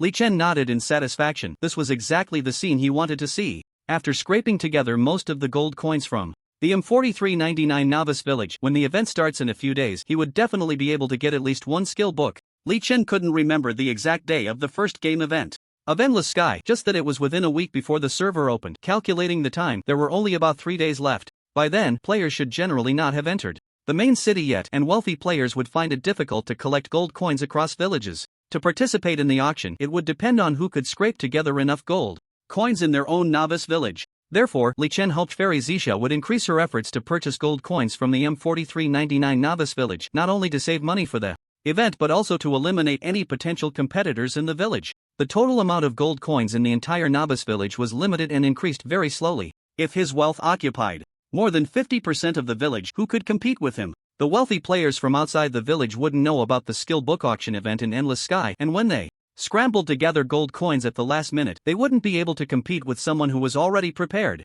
This plan is perfect. Li Chen silently gave himself a thumbs up. After the members of the Phoenix Guild finished cleaning up the battlefield, the group continued to advance deeper into the dungeon. During this time, they encountered 2 forks in the road. Since Li Chen was very familiar with the Spider Cave Trial dungeon, as it was the first dungeon he had cleared in his previous life, he had a deep impression and did not take a wrong turn. Hint, you have killed, omitted. After defeating the first level boss of the dungeon, Li Chen cleared 3 waves of bronze and silver tier monsters, and then at 5 minutes and 35 seconds into the dungeon, he smoothly arrived at the lair of the second level boss. What appeared before Li Chen was a giant spider boss over 3 meters in size. Its body was covered in irregular black and white stripes, with 8 long legs, each over 6 meters long, and sharp, serrated bones. LV-18 Dark Gold Boss, Explosive Spider. Species, Explosive Spider. Level, LV-18 Dark Gold Creature. Attributes, 180,000/180,000 HP, 1280 Physical Attack, 1033 Magic Attack, 490 Physical/Magic Defense. Skills? The Dark Gold Explosive Spider had base attributes nearly double that of the Venomous Spider. 180,000 health, 490 in dual defense, enough to drive all players at this stage to despair. Even with a golden quality one-handed sword, Li Chen's attack power couldn't break through its defense, dealing only a forced 1 point of physical damage. Its staggering 1280 physical attack meant that the vast majority of people at this stage couldn't withstand even a single hit. Fortunately, my output relies on true damage, so I'm not afraid of its high defense. It has high damage, so I just need to avoid getting hit, right? I wonder what its skills are like. I hope it can provide me with some challenge. Li Chen looked at the explosive spider, his emotions gradually becoming excited.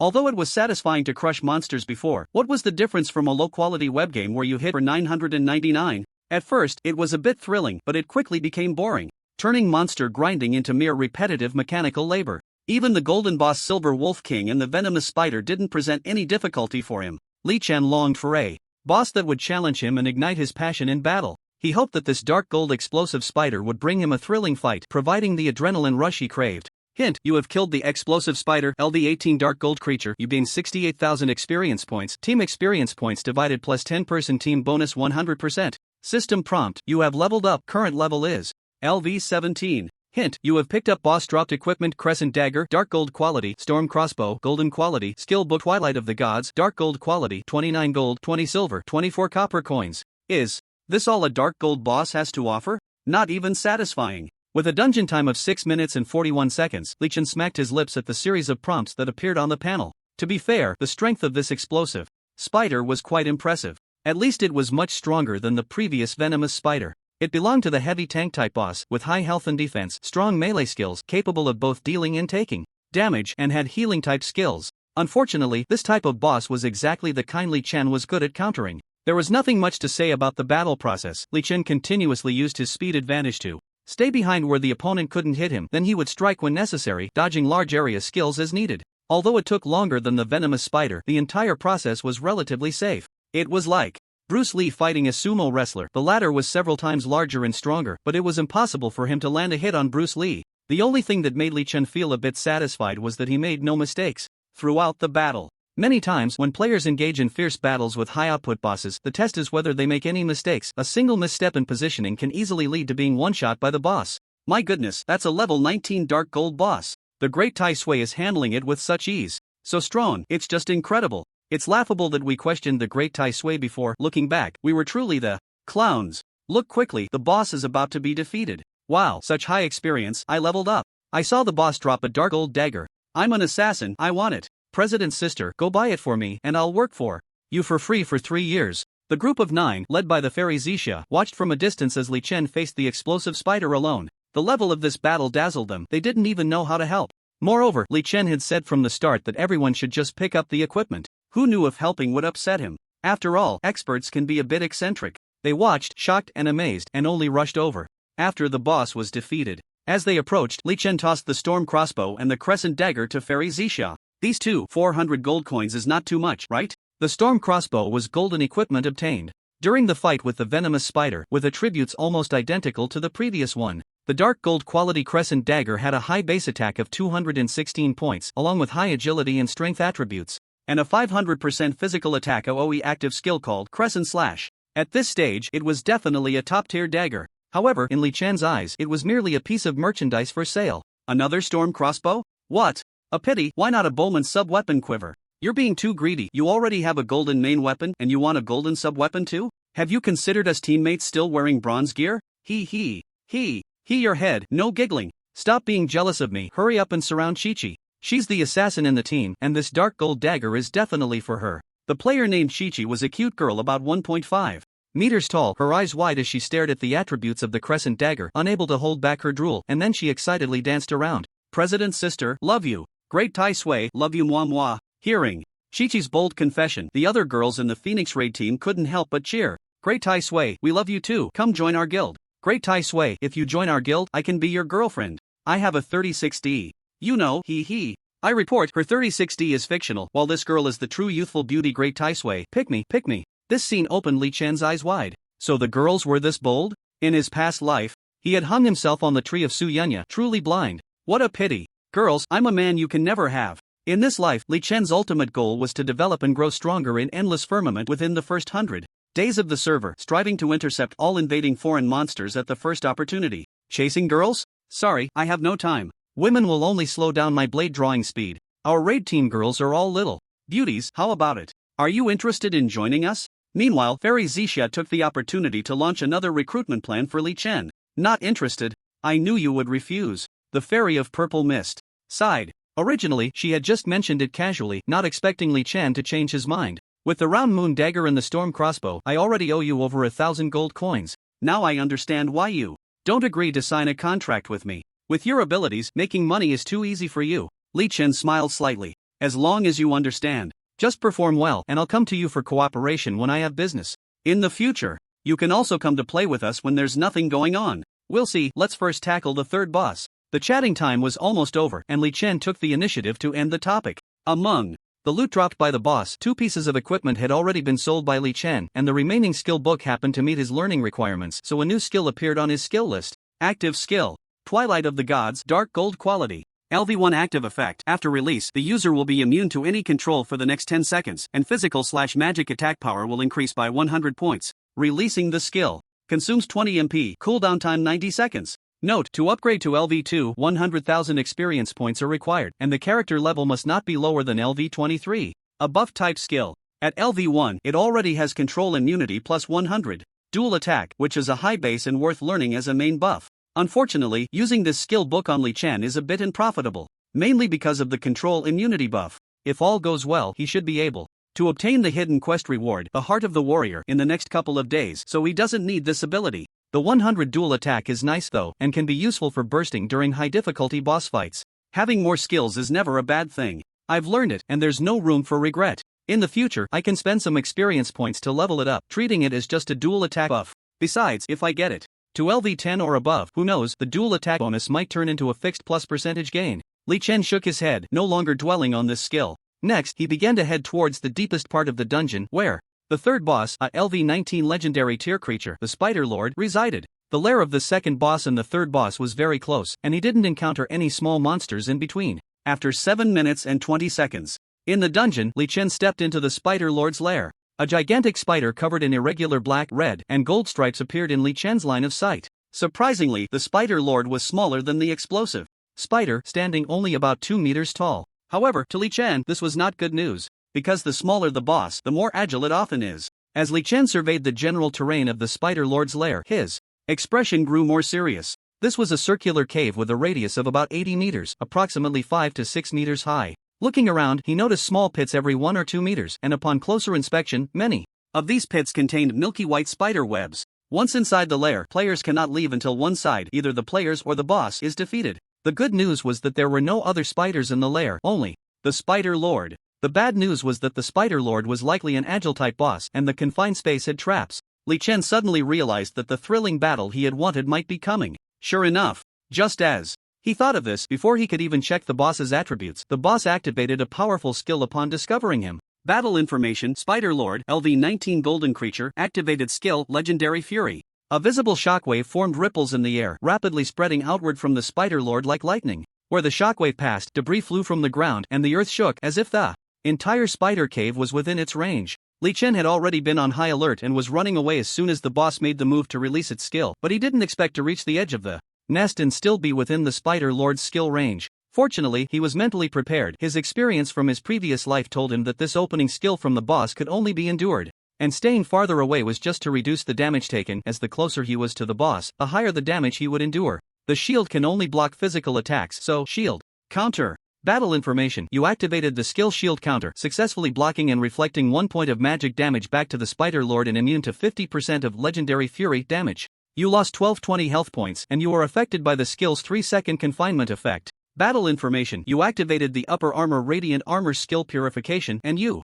have removed the confinement abnormal state. The boss's damage was too high, the shield counter couldn't negate all damage, but he managed to withstand it. Speaking of which, this is my first time using the defensive skill of the Shield Warrior to resist damage. Goodness, truly a legendary boss. As Li Chen's self-talk faded, the panel prompt refreshed again. Team information: your teammate Aim at Chicken has died. Team information: your teammate Chi-Chi has died. Team information: your teammate Omitted. The boss's opening skill directly caused 8 out of the 9 members of the Phoenix Raid team, who were watching from a distance, to die on the spot. Only the tanky warrior player, Zisha Fairy, survived with low health. What happened? My god, I was standing outside the nest and got killed instantly? Is the Spider Lord's damage too high? We didn't even see its face before we died. Quick, check the status of the team members. The health bar of the Great God Taisui has dropped by nearly a quarter. In all the time we've been in the dungeon, this is the first time I've seen the Great God Taisui take such a big hit. Go, Great God Taisui. The members of the Phoenix Raid team were shocked and anxious. After dying, they were in a soul state, allowing them to watch Li Chen and the Spider Lords battle up close. At this moment, as Li Chen broke free from the skill control, he immediately charged toward the Spider Lord. The battle officially began. Swish swish, swish swish swish. The sound of slicing through the air rang out densely. However, this time, the sound of slicing was not only from Li Chen's longsword but also from the Spider Lord's 8 massive side-like legs. Fortunately, Li Chen's speed was clearly much faster than its. The Spider Lord's attacks were dense, but Li Chen dodged them one by one. However, due to the need to evade, Li Chen's effective output was much lower than his maximum attack speed. -117, -117, -124, -118, -127. The numbers continuously popped up above the Spider Lord's head. For the first 2 attacks, Li Chen tried to deal damage with basic attacks. The third attack was the skill Bone Piercer. The fourth triggered the 10% poison effect of the poisonous earring, and the fifth triggered the basic attack effect after the poisonous earring increased damage by 8% on poison targets. Bone Piercer can only reduce its armor by 1%? Its power is so much higher than mine. The attack can't break through the defense. The output relies entirely on the true damage from the talent. Li Chen's expression tightened, and only then did he have the time to pay attention to the Spider Lord's basic information. Species: Spider Lord, Fire. Level: LV19 Legendary Creature. Attributes: 480/000/480000 HP, 1916 Physical Attack, 2200.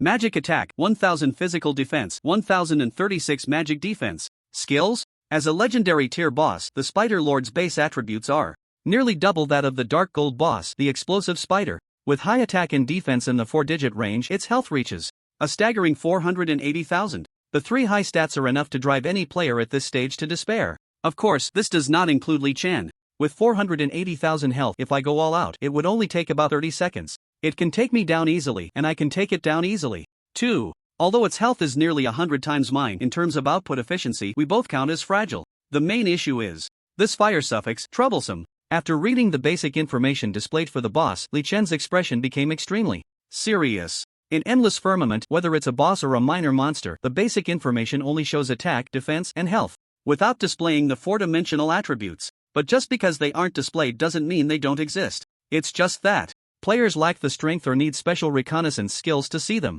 Above the legendary tier boss, names will have some exclusive suffixes such as Giant Bear, Wisdom, Gale, Life, Resilience, Suppression, etc. The higher the tier, the more powerful the suffixes, and multiple suffixes may even appear. Among them, Giant Bear represents strength. When a legendary boss has the Giant Bear suffix, it means its strength is very high, and its melee attacks explode in both damage and range. Skills that require a strength comparison between both sides will generally result in the boss winning. Wisdom represents mental attributes, indicating that this boss has particularly high mental attributes, with spell damage skyrocketing. Gale represents agility attributes, while Life represents constitution attributes. Resilience means the boss is almost immune to the vast majority of control skills. No matter how high the damage dealt to it, it won't exhibit the brief stiffness that a normal human would experience after being hit by a heavy punch. Suppression means the boss excels at bullying players of lower levels and tiers. The weaker the player, the higher the proportion of suppression they experience in front of it. The Spider Lord, before him, with the name suffix of Fire, means it is particularly proficient in fire-based skills, not only having a large number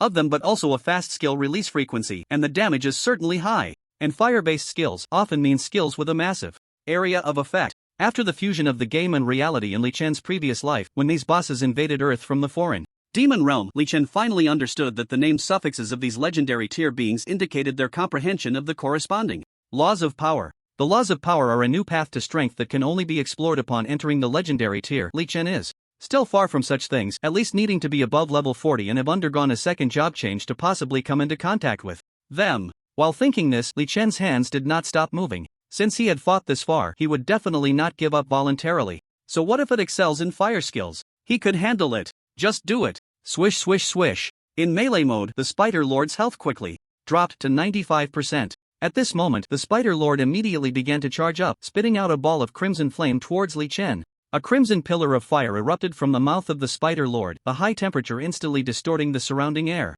As the pillar extended, it rapidly transformed from the width of a beer bottle into a sea of flames engulfing 30 to 40 cubic meters, reminiscent of the fire release technique from an anime in Sakura country that Li Chen remembered. Moreover, this was a continuous skill. The Spider Lord was chasing after Li Chen, continuously spewing fire. In the blink of an eye, the flames enveloped an area of more than 10 meters around it. However, Li Chen had already turned and increased the distance as soon as it began to charge its skill. In fact, The charging time for the Spider Lord's skill was very brief, but unfortunately, Li Chen's movement speed was even faster. Battle information: Spider Lord, LV19 legendary creature, releases skill Hellfire Sea, you are out of the skill range and unaffected. After about 5 or 6 seconds, the Spider Lord finally stopped spewing flames. However, the fire on the ground continued for a while before disappearing. It was only at this moment that Li Chen approached again to look for an opportunity to deal damage. Whoosh, whoosh, whoosh. The rhythm of battle returned to the beginning. The Spider Lord could only rage helplessly against Li Chen, whose speed far exceeded its own.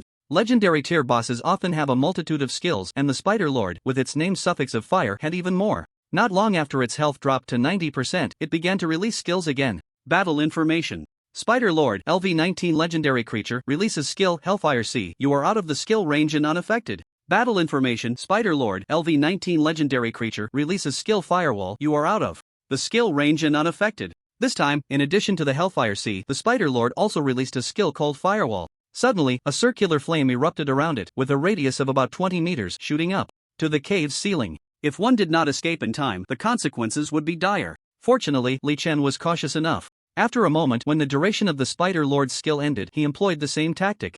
Again, running in to start dealing damage. After a minute or two of tentative combat, Li Chen had gradually adapted to the Spider Lord's normal combat rhythm, and his output became bolder. Soon, the Spider Lord's health dropped to 85%. This time, it only used the Hellfire Sea skill, which Li Chen successfully dodged. When it reached 80% and 75%, in addition to releasing Hellfire Sea and Firewall, the Spider Lord also unleashed a new skill called Fire Tornado. As the name suggests, this skill formed a tornado of flames that could move and had the characteristic of drawing in nearby creatures. However, the tornado's range was not very large, with a radius of about 3 meters, which Li Chen easily avoided. Thus, aside from the initial legendary skill Rage of Legends that caused Li Chen a bit of damage, all other skills had missed him. The battle was going so smoothly that Li Chen's mindset gradually relaxed. Legendary boss is nothing much after all. In Li Chen's previous life, the nightmare mode of the Spider Cave Trial Dungeon was cleared for the first time by a group of top players above level 35, nearly a month after the server opened. The reason this group of players could defeat the Spider Lord was mainly due to their high stats, defense, health, and damage were all very high, combined with excellent skills, which made clearing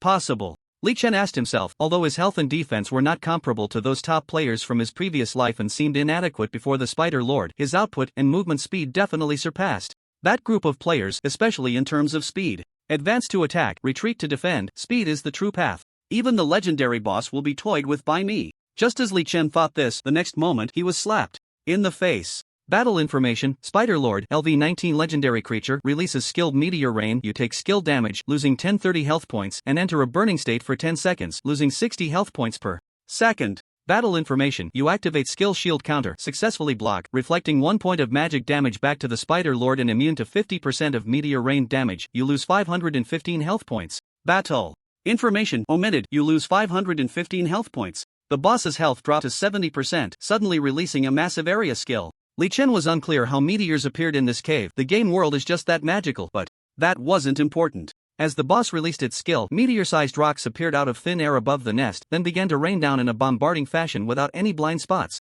This was clearly a global skill. No matter how high his movement speed, there was no way to avoid it. Moreover, importantly, this boss skill was a continuous one. After a second or two, it showed no signs of stopping. My health can't hold out for a few seconds. Should I activate the Desperate Fury skill? No, there's a way. The cooldown for the Desperate Fury skill was long, and Li Chen didn't want to use it lightly. He quickly discovered a better way to break the situation. This boss skill wasn't without blind spots. There was a small area of skill vacuum about a meter around its body. So, in less than a second, Li Chen rushed to the Spider Lord's side, taking advantage of the boss's skill casting time. He cast a Phantom Dance attack speed buff on himself, then raised his sword and began to slash wildly. -117, -117, -118, -127, -259. Weak point damage. In just 1 second, over 160 damage numbers popped up above the boss's head. Because the boss was continuously casting the Meteor Rain skill, it not only didn't fight back, but Li Chen could also hit its eye weak point relatively easily.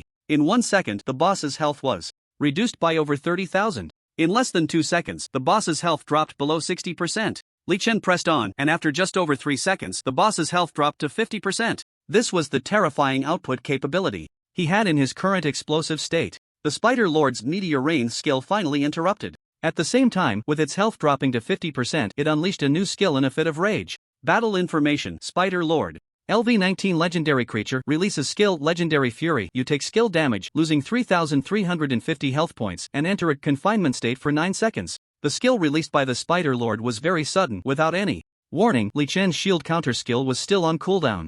Even though he sensed something was wrong and wanted to retreat, he was ultimately a bit slow, only managing to run over 20 meters before being hit by the skill. Due to the lifesteal from his main weapon and earrings, his health had already been fully restored during the attack, allowing him to withstand this blow. However, the Spider Lord didn't just release one skill, but a combo. Not good. The great god of Taisui is in danger. The Spider Lord's skills are too terrifying, too dense, and too sudden. The great god of Taisui has unfortunately been hit. Look, this is a set of combo skills from the boss. The great god of Taisui's health bar dropped to the bottom in an instant. It's over. The great god of Taisui is going to be killed in one hit. Ha! What is this buff? Death's Wealth. Such a strong buff. Desperate Fury maintains health above 1 for 10 seconds. Is this an invincible buff? And this Twilight of the Gods. Damn, immune to control, truly abnormal. From the soul perspective, the members of the Phoenix Guild watched as Li Chen was suddenly hit by the Spider Lord's skill, and everyone's emotions turned to shock. Because from the team member status interface, although everyone couldn't see how much health Li Chen had, his health was displayed in a health bar. They saw that at the moment the Spider Lord unleashed Legendary Fury, Li Chen's health dropped to about a quarter. And then, with a leap, the boss completely emptied Li Chen's health bar. In this situation, it was almost a certain death. But just when everyone thought Li Chen was doomed, 2 new skill statuses suddenly appeared in his status bar. Desperate Fury, Twilight of the Gods. One can keep Li Chen alive for 10 seconds, and the other can make Li Chen immune to control for 10 seconds, with a double attack increase of 100 points. No one knew how Li Chen obtained these 2 abnormal skill buffs, and at this moment, everyone was too busy to think about it, collectively letting out a sigh of relief. The boss has powerful skills, and the great god of Taisui also has powerful skills. We thought we had overestimated the great god of Taisui's combat power, but in the end, we found we still underestimated it. Could the great god of Taisui be the legendary internal test player? Or perhaps a GM god disguised as a player? Who knows? Anyway, I am completely convinced by the great god of Taisui's performance. My god, look, the great god of Taisui is starting to counterattack. The boss's health is dropping so fast. In the battle, the Spider Lord's set of skills belongs to a combo technique. While dealing massive damage and control to Li Chen with Legendary Fury, it also unleashed Hellfire C plus Firewall plus a new skill called Fire Elemental Domain, a massive AoE. In an instant, the flames erupting from the Spider Lord almost engulfed every corner of the lair. Although these 3 skills were all the same shade of crimson, the skill damage was calculated separately. Even if Li Chen's health doubled, he couldn't withstand it for a second, let alone being at low health. In desperation, Li Chen quickly unleashed Twilight of the Gods to remove control and become immune to control. This skill is like the Berserker's ultimate move in the old game League of Legends. Regardless of whether one is in a controlled state, as long as the cooldown is ready, it can be used. It seems the skill names are even the same. Immediately after, Li Chen hurriedly released Desperate Fury to ensure he wouldn't die for the next 10 seconds. As soon as the 2 buffs were activated, the effect was immediate. The boss's set of skills hit him, neither killing him nor controlling him. These 2 skills have too long of a cooldown. Once the buff time is over, my margin for error in front of the Spider Lord will be infinitely reduced. In that case, why not go all out? Li Chen thought for less than a second and made a decision in his heart. He wanted to try to use the precious buff time to unleash his strongest output and empty the boss's health. After all, the Spider Lord's total health was only 480,000, and 50% of that is 240,000. If Li Chen disregarded everything and attacked, under the attack speed buff of Phantom Sword Dance, he could deal at least over 20,000 damage per second. If I can deal weak point damage a few more times, even dealing 30,000 damage per second isn't impossible. Li Chen was very clear about his own combat power. He had already thought of this strongest output state. At this moment, disregarding the less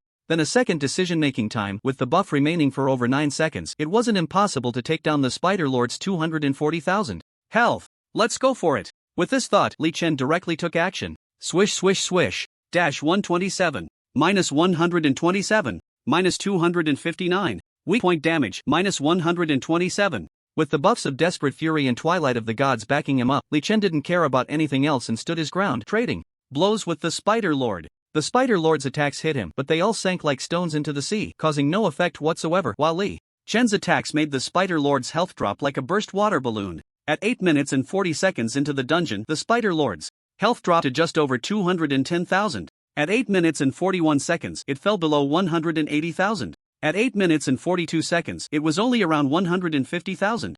At 8 minutes and 47 seconds, the Spider Lord's health was down to just 9,527 HP. During this time, the Spider Lord did not refrain from counterattacking. On the contrary, its counterattacks were terrifying. Not only did it frequently unleash its original skills, but it also went berserk when its health was down to 48,000, which is 10%. After going berserk, the Spider Lord's combat information showed that its attack power and speed increased by 30%, and it gained powerful abilities such as immunity to control, hate removal, and significant skill refresh, along with activating 2 buffs: Fire God's Protection and Evil God's Eye. Fire God's Protection reduced the physical and magical damage the Spider Lord received by 80% for the next 30 seconds. Evil God's Eye allowed the Spider Lord to lock onto a target, ensuring that its attacks for the next 30 seconds would have a guaranteed hit effect. If it were an ordinary player facing these 2 powerful buffs from the boss, they would definitely find a way to avoid its sharpness and wait until the 30 seconds of buff time passed before continuing the battle. However, at this moment, Li Chen didn't need to be so troublesome.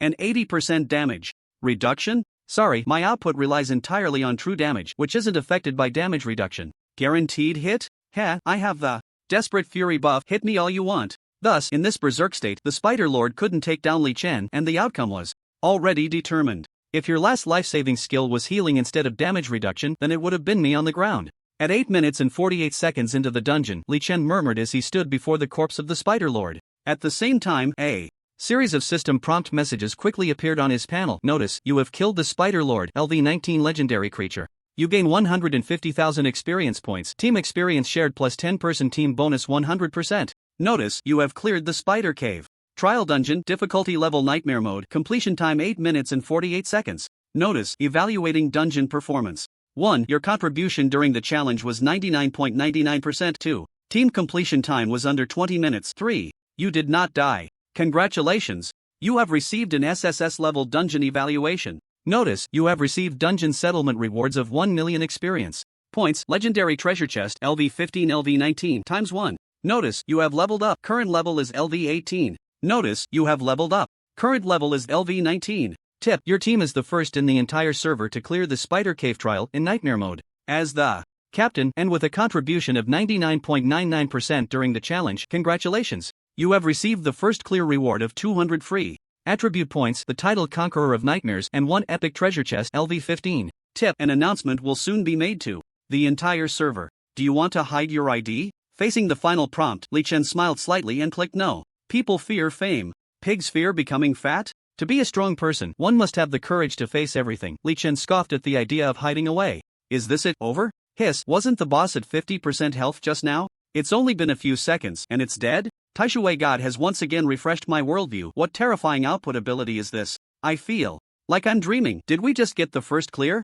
On Nightmare difficulty? Damn, the system just notified me that my contribution during the dungeon challenge was only 0.01%, and yet I still got a silver treasure chest. Me too. First clear announcement, Taishui God didn't hide his name, so let's not hide ours, right? Everything happened too quickly. Witnessing the boss's health drop from 50% to 0% in 10 seconds, the members of the Phoenix Guild's raid team felt like their worldviews were about to shatter. That was a legendary boss. 50% health is still 240,000 health. You took it down in just 10 seconds? That's outrageous. However, after the shock, a wave of immense joy surged in the hearts of the Phoenix raid team, including Zisha Fairy. They had achieved the Nightmare first clear of the Spider Cave trial. At this stage, there was no better news. Personal reputation and guild reputation would reach a whole new level with the first clear announcement across the server. Of course, just like the dungeon settlement rewards, due to their low contribution in the dungeon, the first clear rewards were far inferior to Li Chen's. Each person only received 20 free attribute points and a LV15 golden treasure chest, which could yield LV15 golden quality equipment, skill books, and special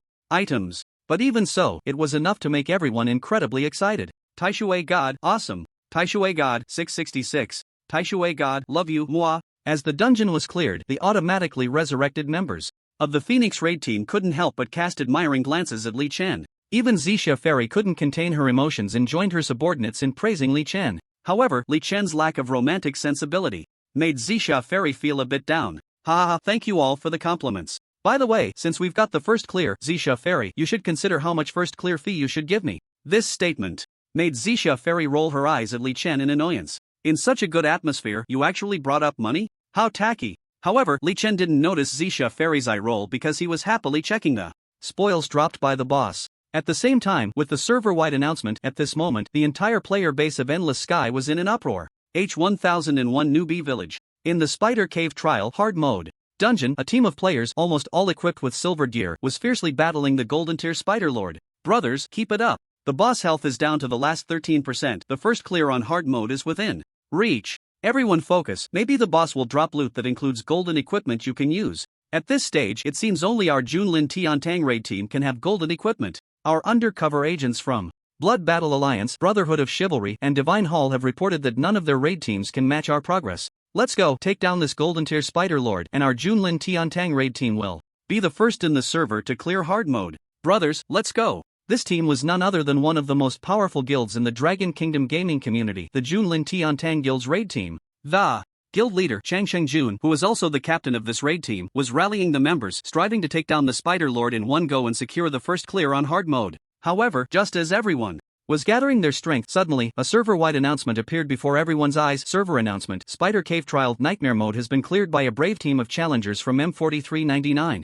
Newbie Village, led by Captain Taisui God, LV-19 Shield Warrior, Team Member Zisha Fairy, LV-18 Warrior, Team Member Ama Chicken, LV-18 Archer, Team Member Anya, LV-17 Priest, has received the first clear reward for the entire server. Their heroic deeds will forever be remembered in the history of Endless Sky. Server announcement omitted. ×2. With the refresh of the server announcement, the previously passionate team of Junlin Tianxia was instantly dumbfounded. How is this possible? They cleared Nightmare Mode? The third boss of Nightmare Mode should be at the legendary tier, right? How could anyone possibly defeat it at this stage? Could it be that the legendary tier Spider Lord in Nightmare Mode is a fake? No, the different difficulty levels of the dungeons only represent the varying strengths of the bosses. The golden tier Spider Lord in front of us is already so hard to beat. The legendary tier must be at least 10 times stronger. How did this team manage it? Did they all graduate with full golden gear? How is that possible? The server just opened a few days ago. How could anyone have full golden gear? Moreover, a team with full golden gear would still find it hard to defeat a legendary boss, right?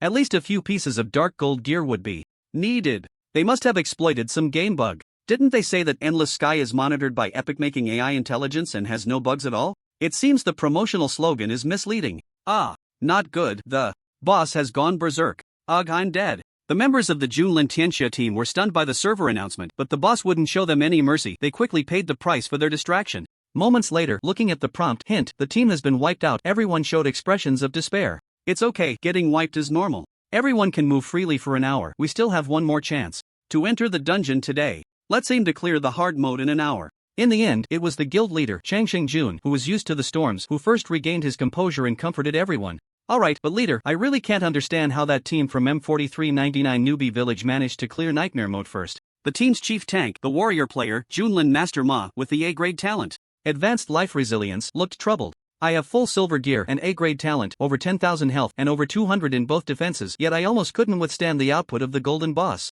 How could their tank withstand the output of a legendary boss? Also, our progress as a clearing team is lagging far behind this team, right? Were we really this weak before? Master Ma, who always prided himself on being the strongest tank in the online gaming world, couldn't help but doubt his own abilities at this moment. Meanwhile, most of the clearing team members from Junlin Tianxia shared his confused and unwilling expressions. Q7777 Newbie Village. The Blood War Alliance's raid team, consisting of 10 members who were just about to challenge the Spider Cave trial on hard mode again, were all stunned by the server announcement. What the hell? First clear on nightmare difficulty? The tone of the Blood War Alliance's vice president, Flower Prince, changed dramatically, shocked beyond belief. We've wiped several times on hard mode, and this team actually got the first clear on nightmare mode? How did they do it? The other team members also held their heads, showing expressions of disbelief. Are we really that bad? No, I must be hallucinating. This can't be real. I don't believe it. The third boss of Nightmare Mode, the Spider Lord, is legendary tier. Is there really a player capable of breaking its defenses at this stage? This isn't normal. This first clear list. I recognize a few names. They seem to be from the Phoenix Guild? That's right, they are from the Phoenix Guild. Although the Phoenix Guild is an established guild in the online gaming world, isn't it just a leisure guild formed by rich young ladies? How can they be ahead of us? Faced with the members' increasingly demoralized attitudes, the usually silent president of the Blood War Alliance, Jean Tian, took a deep breath. Brothers, I just contacted an acquaintance in M4399 Newbie Village. He said that the strength of the Phoenix Guild's raid team is actually not as good as ours. The problem lies with that guy called Tai Suishan. The game officials must give us an explanation for this. How could the first clear of Nightmare Mode be taken so easily? It's really discouraging our enthusiasm for the game. T8848 Newbie Village. The Righteous Alliance's raid team. At this moment, the President Zhao Hao was also discussing with the raid team members. Zixia Fairy? The president of the Phoenix Guild? How can they be so far ahead of us in dungeon progress? I understand now, it must be that guy Tai Suation who has a problem. M4399 Newbie Village? Tai Suation? If I remember correctly, a couple of days ago, over a dozen official members from our guild were cut down by that guy Tai Suation in M4399 Newbie Village. At that time, young Master Zhang even came to complain to me. This is our enemy. I didn't expect him to be this strong. Everyone, don't panic, this isn't over yet. There shouldn't be players this much stronger than us at this stage. This is a major issue that disrupts game balance, and the officials must explain. Let's go, everyone, report it on the forum. Yes, report it. L5566 Newbie Village. A man with blonde hair and blue eyes, ID named Bloody Jack, had just killed the golden boss Treant with a backstab. As the server announcement flooded the screen, the village announcement for killing the golden boss also flashed 3 times in L5566 Newbie Village. First clear on nightmare mode? Interesting, I didn't expect someone to get an SS level talent before me. Good, this makes it challenging. Captain Tai Suation? Alright, Bloody Jack remembers you. You qualify to be my opponent.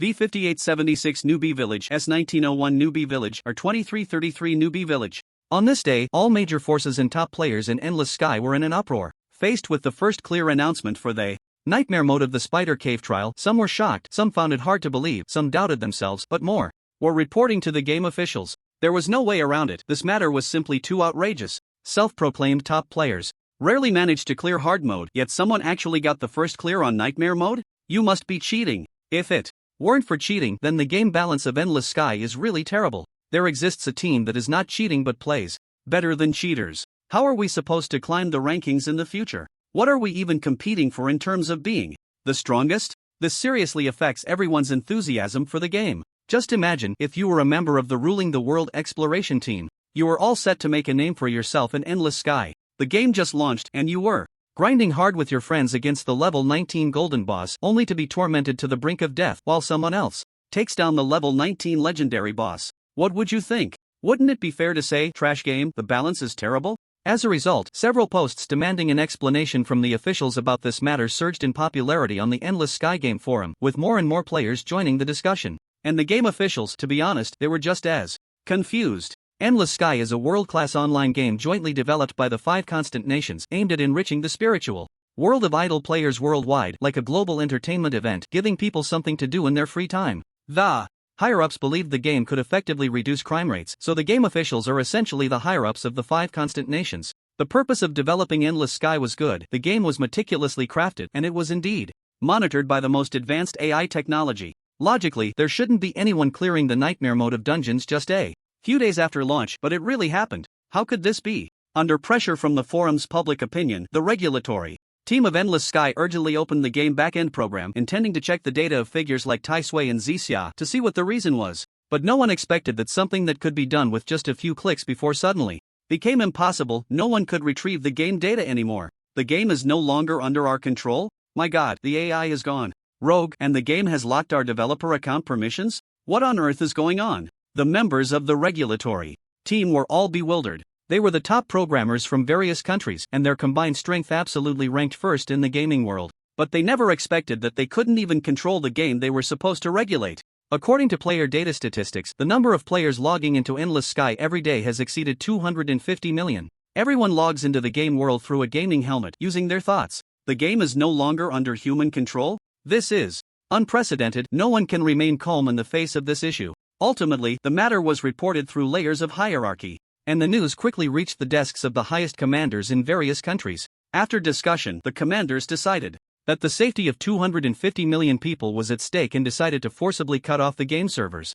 However, just as the staff went to execute this, a shocking scene unfolded. After manually cutting off the servers, the game continued to run. This is impossible. The programmers all covered their heads, their minds exploding as they couldn't understand why, even after cutting off the servers that stored the game data, the game could still run normally. And then, an even more mind-blowing scene occurred. Warning: the human world is about to face an unprecedented horror crisis. Endless Firmament is forced to maintain operational status, and players are encouraged to actively strengthen themselves in the game. This message was released by the AI system of Endless Firmament, displayed on the game's backend interface on the computer screen. No, this is bad. Aliens have taken control of Endless Firmament. The programmers screamed and hurried away from their computers. Soon, the highest officials from various countries arrived with serious expressions. They also saw the line of text on the screen. Who are you? Someone asked suspiciously. Unexpectedly, the mysterious entity controlling Endless Firmament behind the screen, whether it was an alien or a mutated AI, responded. Humans, hello, I am the core intelligence system of Endless Firmament.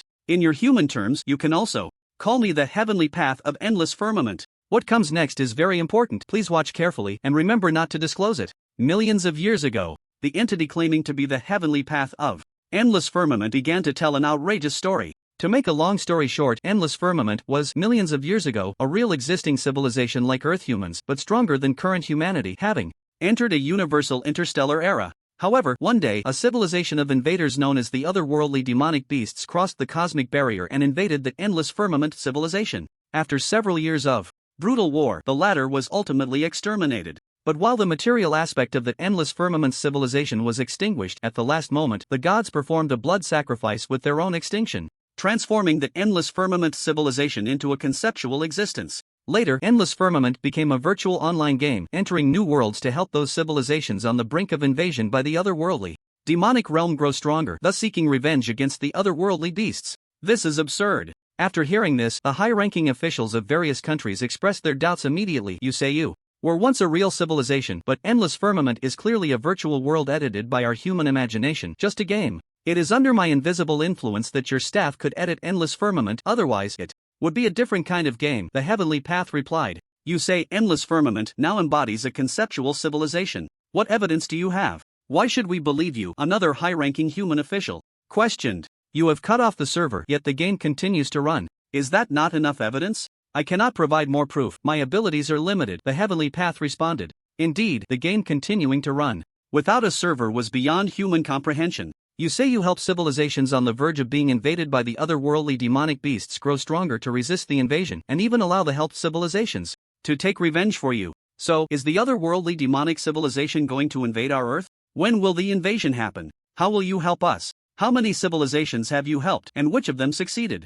Questioned a third high-ranking human official. This official was from the Dragon Kingdom, and his questions sharply targeted the key issues. The otherworldly demonic beasts will begin invading Earth on December 31, 2042. Humanity has little time left. At that time, the Endless Firmament game will merge with reality, allowing players within the game to possess 100% of their in-game characters' abilities. This is how we will help. As for which civilizations I have helped that succeeded, up to now, I have assisted 9,999 different civilizations, and unfortunately, none have survived against the otherworldly demonic beasts. But they did not completely disappear. Some of these powerful beings became part of Endless Firmament, continuing their civilization in another way. As soon as these words were spoken, everyone on the scene fell silent. According to the Heavenly Path of Endless Firmament, humanity is about to face a catastrophic disaster in just over 3 months. Damn it! We have nuclear bombs. What foreign monstrous civilization dares to come? We'll blow them all to pieces, a high-ranking Western official shouted fiercely. I'm sorry, but by then, the laws of the world will change and humanity will lose the ability to control power and fire. Your nuclear bombs will become mere decorations, the Heavenly Path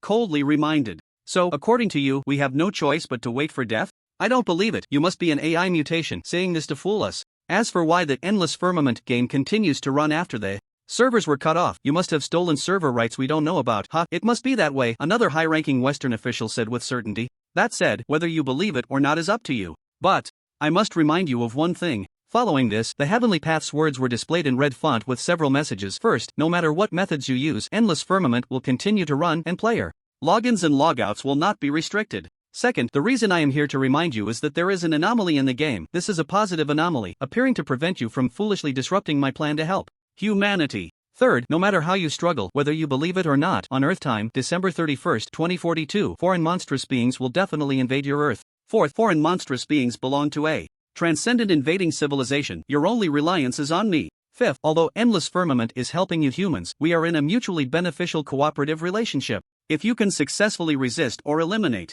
the foreign monstrous beings, then as a price, you need to help our civilization resurrect on a material level. Don't worry, I will guide you at that time, and you will not suffer any actual losses, just like a tiger raising a cub, and when the cub grows up, it helps the aging tiger reclaim its territory. 6. Please do not spread the news of my appearance, otherwise, under the rules of the universe, it may lead to the foreign monstrous beings arriving on Earth ahead of time. I know you humans will doubt my words. This is normal, so please be patient. Time will prove that everything I said is correct. I have reminded you of everything I needed to. I will not appear again before the invasion of the foreign monstrous beings. Lastly, if possible, I hope you can gather as many players as possible into the game and urge them to strengthen themselves as soon as possible. With that, the heavenly path disappeared without a trace. Everything returned to its original state, as if it had never appeared. Only the high-ranking officials from various countries remained, frowning and lost in thought. Just as the big shots in the real world were communicating with the heavenly Tao of endless firmament inside the game, Li Chen had successfully digested all the rewards from the dungeon completion and first clear. At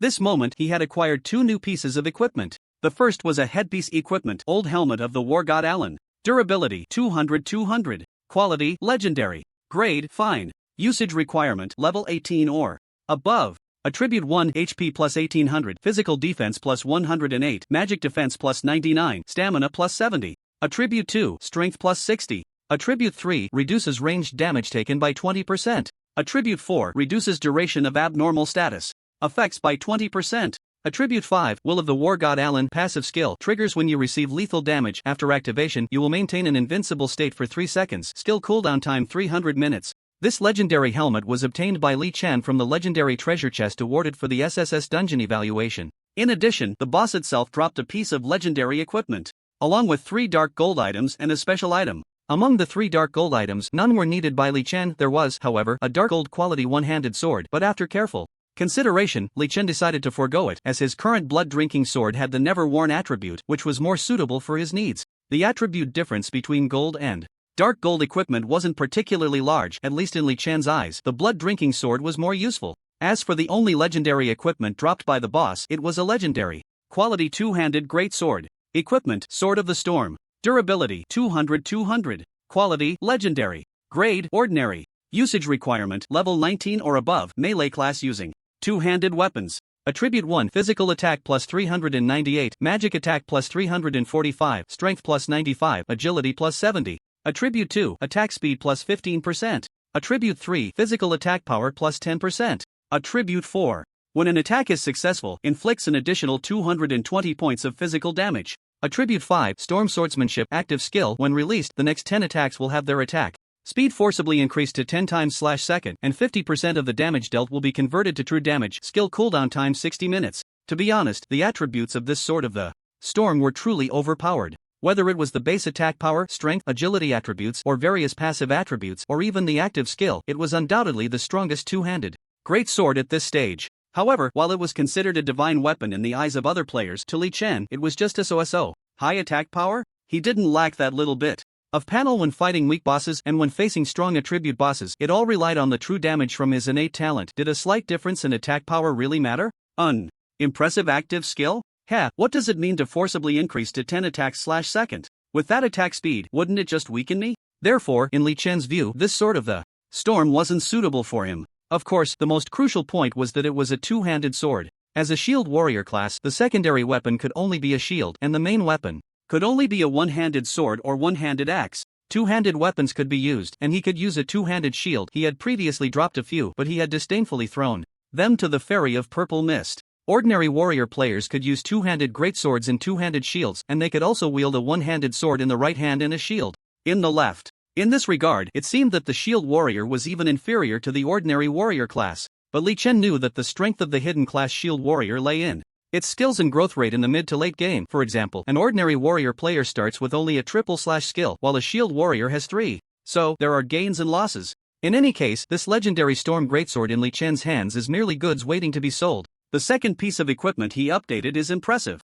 This is an epic quality ring obtained from the first clear reward epic treasure chest. Equipment Silver Ring of the God of Hunting. Quality Epic. Grade Superior. Usage requirement Level 15 and above. Attribute 1 MP plus 1000 Strength Agi Spirit Stamina plus 80. Attribute 2 Agility plus 230. Attribute 3 2% chance to stun the enemy for 1 to 6 seconds upon successful physical attack. 30 seconds cooldown for the same target. Attribute 4 2% chance to paralyze the enemy for 1 to 6 seconds upon successful magical attack. 30 seconds cooldown for the same target. Attribute 5 Hunting Instinct Passive. Skill During combat, for every 60 seconds of combat duration, your 4-dimensional attributes increase by 5%, stacking up to 6 layers. Buff disappears 10 seconds after leaving combat. Attribute 6 Hunting Moment Active Skill. When activated, increases your attack speed and movement speed by 80% and attack power by 30%, lasting 10 seconds. Cooldown time 300 minutes. Epic. Quality 6 Special Attributes. Not to mention, just the first attribute's increase of 80 points in all 4-dimensional attributes is more than the total free attribute points in ordinary. Player gains from level 1 to level 30. Ordinary players at level 20, after completing their class advancement, will have their free attribute points determined by the star rating of their advanced class. The second attribute is even more impressive, directly adding 230 points of agility. The third attribute seems extremely overpowered to Li Chen. A 2% chance to stun the enemy with a physical attack? With his attack speed, it should trigger at least once per second, right? If he stuns the enemy, he can output damage however he wants. No more worrying about his fragile body needing to dodge. The only downside is the 30-second cooldown for each target, making it impossible to continuously stun and kill enemies. The fourth attribute can be ignored, as Li Chen has no magical attack capability. The fifth attribute's passive skill is a super strong passive buff for fighting high difficulty bosses, allowing his 4-dimensional attributes to increase by up to 30%? That's too strong. As for the sixth attribute's active skill, one can only say it truly lives up to the active skill of epic equipment. If I activate my Desperate Fury, Twilight of the Gods, and then this hunting moment, a full health level 19 legendary boss, the Spider Lord, probably wouldn't last 10 seconds in front of me, right? No, about 8 seconds, and I could take it down in a standoff. Thinking of this, Li Chen couldn't help but feel ecstatic. Truly, epic equipment is powerful. Looking at this gear, Li Chen became more and more excited. Aside from the equipment, this time, in the first clear rewards, Li Chen also obtained a very practical dark gold quality skill book. This is the only skill book dropped by the Spider Lord, perfectly matching his learning requirements, and it has already appeared in his skill list. LV1 Sword Chi Master, Dark Gold Quality Passive Skill. Effect: when using sword-type weapons for normal attacks, it can additionally release a ranged sword chi with an attack range of 10 meters, with sword chi output being 55% physical attack plus 55% magic attack.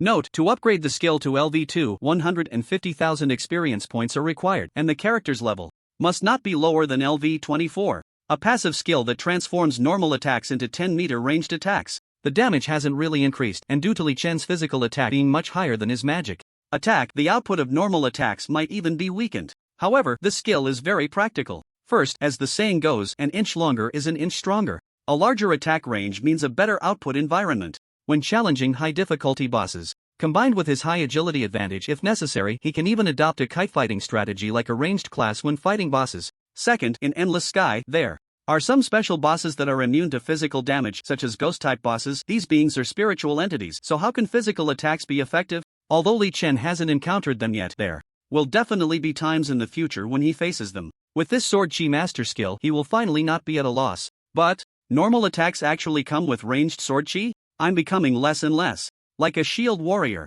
Li Chen shook his head in amusement. Regardless, having the Sword Chi Master will definitely enhance his output capability. Additionally, the special item dropped by the Spider Lord is a legendary Life Essence item, low-tier legendary Life Essence, stamina. Type: consumable/special item. Effect: permanently increases stamina by 390 points when used. In the world of Endless Sky, there are many differences between dungeon bosses and wild bosses. The most typical example is that when Li Chen killed the venomous spider, the explosive spider, and the Spider Lord, there were no first kill rewards. Moreover, in terms of drops, there is no guaranteed loot that can be used by the player like with first kill wild bosses. The penalties for dying in dungeons in the wild are also different. Dying in the wild is like being killed by another player. The first death within 30 days incurs a 24-hour weakness penalty. However, in dungeons, even if the entire party is wiped out, the maximum weakness penalty is only 10 hours, and if a player dies but the team ultimately clears the dungeon, the death penalty is waived. Therefore, in comparison, the risk of players farming dungeons is much lower than that of wild monsters, so the lower rewards are quite reasonable. Li Chen truly did not expect to obtain this low-tier legendary Life Essence. The probability of such good drops from dungeon bosses is too low. Based on his past experience, even if he farmed the same type of boss 100 times, he might not get one, especially when the boss's level is similar. If a player's level exceeds the boss by more than 10 levels, then under the game's rules regarding experience and reward penalties, farming 500 times might not yield one either. The more a player's level exceeds the boss's level, the more obvious the decline in both the quantity and quality of the loot dropped by the boss. To get a drop on the first kill of the Spider Lord, Li Chen could only say his luck was too good. 390 points of stamina, plus the 200 free attribute points from the first clear reward across the server, and the stamina increase from the legendary helmet and epic ring. My stamina has skyrocketed by 740 points. Alright, there's also the free attribute points from leveling up. I might as well allocate all of them to Constitution. Low tier legendary Life Essence is such a good thing. Li Chen is definitely going to use it himself. As for the distribution of free attribute points, he decided to change the allocation plan, no longer adding all points to strength like before. In the past, I hadn't awakened the second stage of the SSS talent and lacked output, so I had to add all points to strength. Now that I have the second stage of the talent, the higher my agility, the higher the real damage added to my attacks. So I can stack my output very well and grow infinitely. However, facing high difficulty bosses with fragile bodies, I have no good way to solve this weakness. Stamina not only affects health points but also increases both resistances. Adding all points to stamina can greatly improve my margin for error when challenging high difficulty bosses. Experience from my past life made Li Chen clear that to become a qualified strong person, one must pay attention to the balanced development of attributes like offense and defense. Otherwise, no matter how high your output is, if someone just touches you, you'll be forced to use your life-saving skills, then what will you do? Similarly, no matter how high your movement speed is, if someone uses a locking control skill and stuns you, what will you do? Also, no matter how fast your attack speed is, if someone wears full reflection gear, will you keep attacking or not? Therefore, a strong person without obvious weaknesses is the true strong person. After stacking all free attribute points into stamina, Li Chen then changed the title from Public Enemy of the Wolf Clan to the first completion reward, Conqueror of Nightmare Strongholds. Title, Conqueror of Nightmare Strongholds. Attributes: Health plus 200, 4-dimensional attributes plus 60, active skill level plus LV1. Source: first completion of the Nightmare Mode Spider Cave trial in the entire server, with the highest contribution during the clearing process. Note: each player can only equip one title. Just the effect of this title is no worse than a piece of LV15 golden equipment. Thus, Li Chen's gains from the first completion of the Nightmare Difficulty Spider Cave Trial Dungeon have finally been fully digested. He admired his brand new personal panel character, Tai Sui God. Basic attributes: level LV19 210000/900,000. Class Shield Warrior. HP 19,208. MP 3,800. Attack Physical Attack 541, Magic Attack 289. Defense Physical Defense 1,390, Magic Defense 1,281. Attributes: Strength 420, Agility 12,062, Spirit 200, Stamina 986. Free attribute points 0. Max attack speed 128.76 times/second. Max movement speed 278.52 meters/second. Title: Conqueror of Nightmare Strongholds. Talent: Blessing of Light, second stage SSS quality. Equipment: Skills omitted.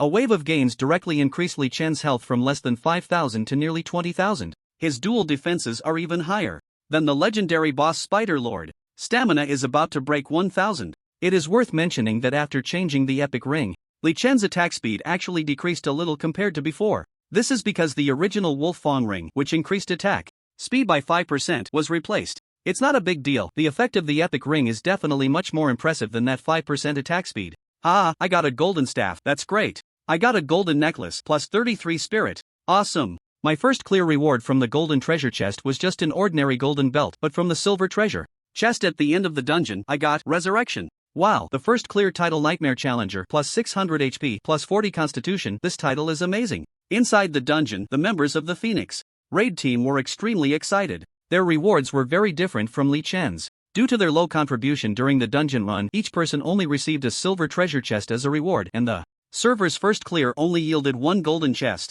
However, even so, it was enough to keep everyone in high spirits. Xisha Fairy's expression was quite calm. After all, Li Chen had sold her even dark gold equipment, so ordinary golden and silver gear was hard to excite her. But when Li Chen tossed her the Sword of Storm, that calm demeanor vanished instantly. Legendary two-handed sword. These stats are too strong. Holding the Sword of Storm, Xisha Fairy widened her eyes and asked, Brother Taisui, is this for me? It's not for you, it's for sale. Li Chen corrected her mistake and thought for a moment before quoting a price, 600 gold coins. Do you want it? The Sword of Storm was good, but it was just low-level legendary equipment. At this stage, it was a dream weapon for most players, but sooner or later it would be outdated. Dark gold equipment was 250 gold coins, and legendary equipment for 600 gold coins was reasonable, right? Li Chen thought it was already a good deal. I want it, but I'll have to pay you back in batches. As a real money warrior, Xisha Fairy naturally wouldn't miss the Sword of Storm. Since they were talking about gold coins, it was time to confirm the previously agreed first clear quota for the dungeon. This is the first clear announcement for Endless Firmament on the server. Not only are we happy with the actual rewards, but it also has great significance for our guild's future development. How about 200 gold coins each? Xisha Fairy tentatively quoted a price. Okay, it's settled. 200 gold coins each for 9 people, that's 1,800 gold, which Li Chen was quite satisfied with. Let's see, including the equipment bought in the dungeon, I owe you more than 4,000 gold coins. Xisha Fairy began to calculate the total with a mix of pain and joy, based on an ideal result of collecting 800 gold Coins a day. It will take me 5 days to pay it all back. 4,000? It won't stop there. Li Chen shook his head. Ha! Zisha Fairy was taken aback. Come on, let's do it again. This time for free and I'll sell you the equipment. Li Chen proposed. The dungeon could be entered 5 times a day, and the first clear was just the first run he had done today. There were still 4 attempts left. The dungeon was leveling up too quickly, and Li Chen couldn't wait to run it again. Zisha Fairy had no reason to refuse this proposal. After all, being carried through the dungeon felt really good.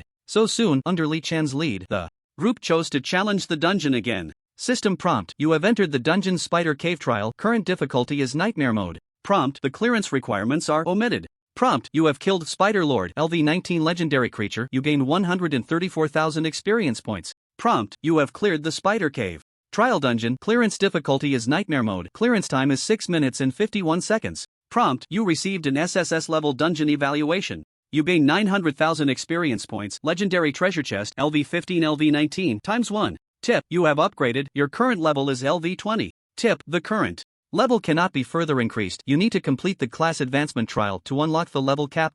Tip: you picked up a boss drop with a significant increase in personal attributes. Redoing the nightmare mode spider cave trial improved efficiency by nearly 2 minutes. Of course, this was also due to having done it once before and gained experience. It's a pity that only the first completion reward can get an epic chest. But it's okay, the gains this time are still pretty good. Li Chen's gaze fell on his necklace equipment. From the completion reward chest, he opened a legendary necklace. Equipment: paralyzing necklace. Quality: legendary. Grade: inferior. Usage requirement: level 17 and above. Attribute 1: MP plus 550, Spirit plus 66, Stamina plus 52. Attribute 2: Spirit plus 7%. Attribute 3: Spirit plus 67. Attribute 4: when an attack is successful, there is a 5% chance to put the enemy into a paralyzed state for 1 to 5 seconds. Cooldown time of 40 seconds for the same target. This legendary necklace is of the lowest grade, with not many added attributes, worth about the same as a perfect grade dark gold necklace of the same level. The difficult part is that the first 3 attributes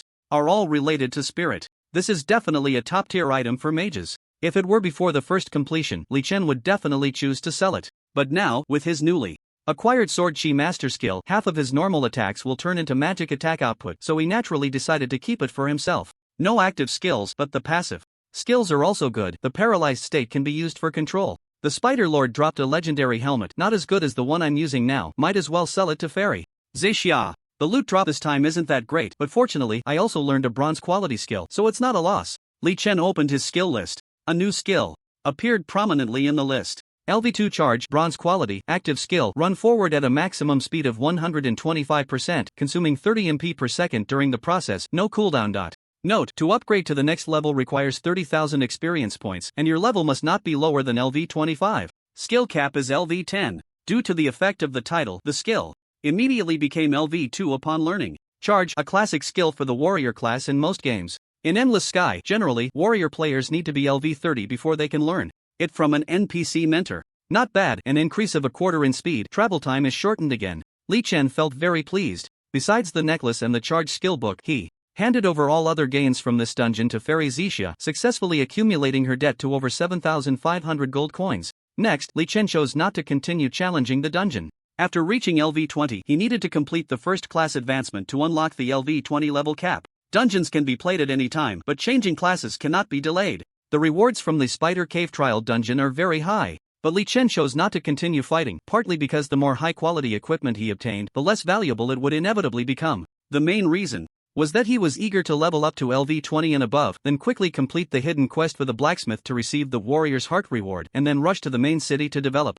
Staying in the novice village had limited prospects. Entering the main city early to farm monsters above LV20 and rapidly accumulate agility attributes using his talents was the priority. Legendary equipment is great, but at such a low level, it wouldn't be long before it became obsolete. With this in mind, Li Chen immediately parted ways with the group from the Phoenix Guild. After exiting the dungeon, the players on site had already gathered in droves. Look, the big shots from the Phoenix Guild are out. Wow, the first completion team is actually a group of beautiful girls? Awesome, I want to join the Phoenix Guild too. Is the Taisui God also a girl? Where is the Taisui God? I can't see the Taisui God. Hey, that guy named Wu Song, get lost, don't block our view of the Taisui God. These players had all gathered here because of the first completion announcement. As soon as Zixia Fairy and the others appeared, they were surrounded by players Fortunately, Li Chen was well prepared. He used a magic mask to disguise his ID as Wu Song again and made some changes to his appearance, which is why he wasn't recognized. The magic mask really saved me a lot of trouble. Li Chen smiled with relief, then disregarded how the Phoenix Guild members dealt with the onlookers and immediately activated the class advancement trial dungeon. Hint: you are about to enter the special solo dungeon class. Advancement trial. Please select the difficulty 1 to 10 stars, 10 stars being the highest difficulty. Hint: in this special dungeon, death or challenge failure will not incur penalties. Upon completion, you will receive a class advancement reward based on the completion difficulty rated from 1 to 10 stars. Hint: you can only challenge once every 24 hours. Please consider carefully before selecting the challenge difficulty. The class advancement trial is a unique feature of Endless Firmament. Just like in cultivation novels, where every cultivator must undergo tribulation after reaching a certain level to enter a higher realm, players wanting to level up to LV20 and above must clear this special solo dungeon. The higher the star rating from 1 to 10, the greater the challenge difficulty and the more abundant the rewards upon completion. It is worth mentioning that only hidden classes can have a difficulty of 10 stars. Ordinary classes can have a maximum of 9 stars. Every time I reach LV20, a class advancement trial will be triggered. In my previous life, my best result was only clearing a 6-star difficulty. This time, I want to clear a 10-star difficulty right from the first advancement trial. Let me think. The content of the LV20 class trial seems to just be fighting an enhanced version of the Novice Village's boss. At 10-star difficulty, the strongest boss seems to be an epic? In his previous life, although Li Chen had never cleared a 10-star difficulty, he had heard of it. There were posts on the forum where players who had cleared 10-star difficulty shared their experiences. Li Chen remembered clearly that the strongest creature in the LV20 class trial dungeon was at LV20 epic. However, the trial requirement was not to defeat that epic boss, but to survive in front of it for a certain amount of time. Let's begin. With a thought, Li Chen was instantly teleported from the crowded dungeon square into the dungeon. System prompt: you have entered the class advancement trial. Current difficulty is 10 stars. Hint: monsters will refresh in 10 seconds. Please prepare to respond. Dungeon introduction: every 120 seconds, monsters randomly appear in the 5 teleportation arrays within the dungeon, with a maximum of 10 waves of monsters. Please survive for 30 minutes under the onslaught of the monsters. After reading the prompt, Li Chen's gaze swept around the environment.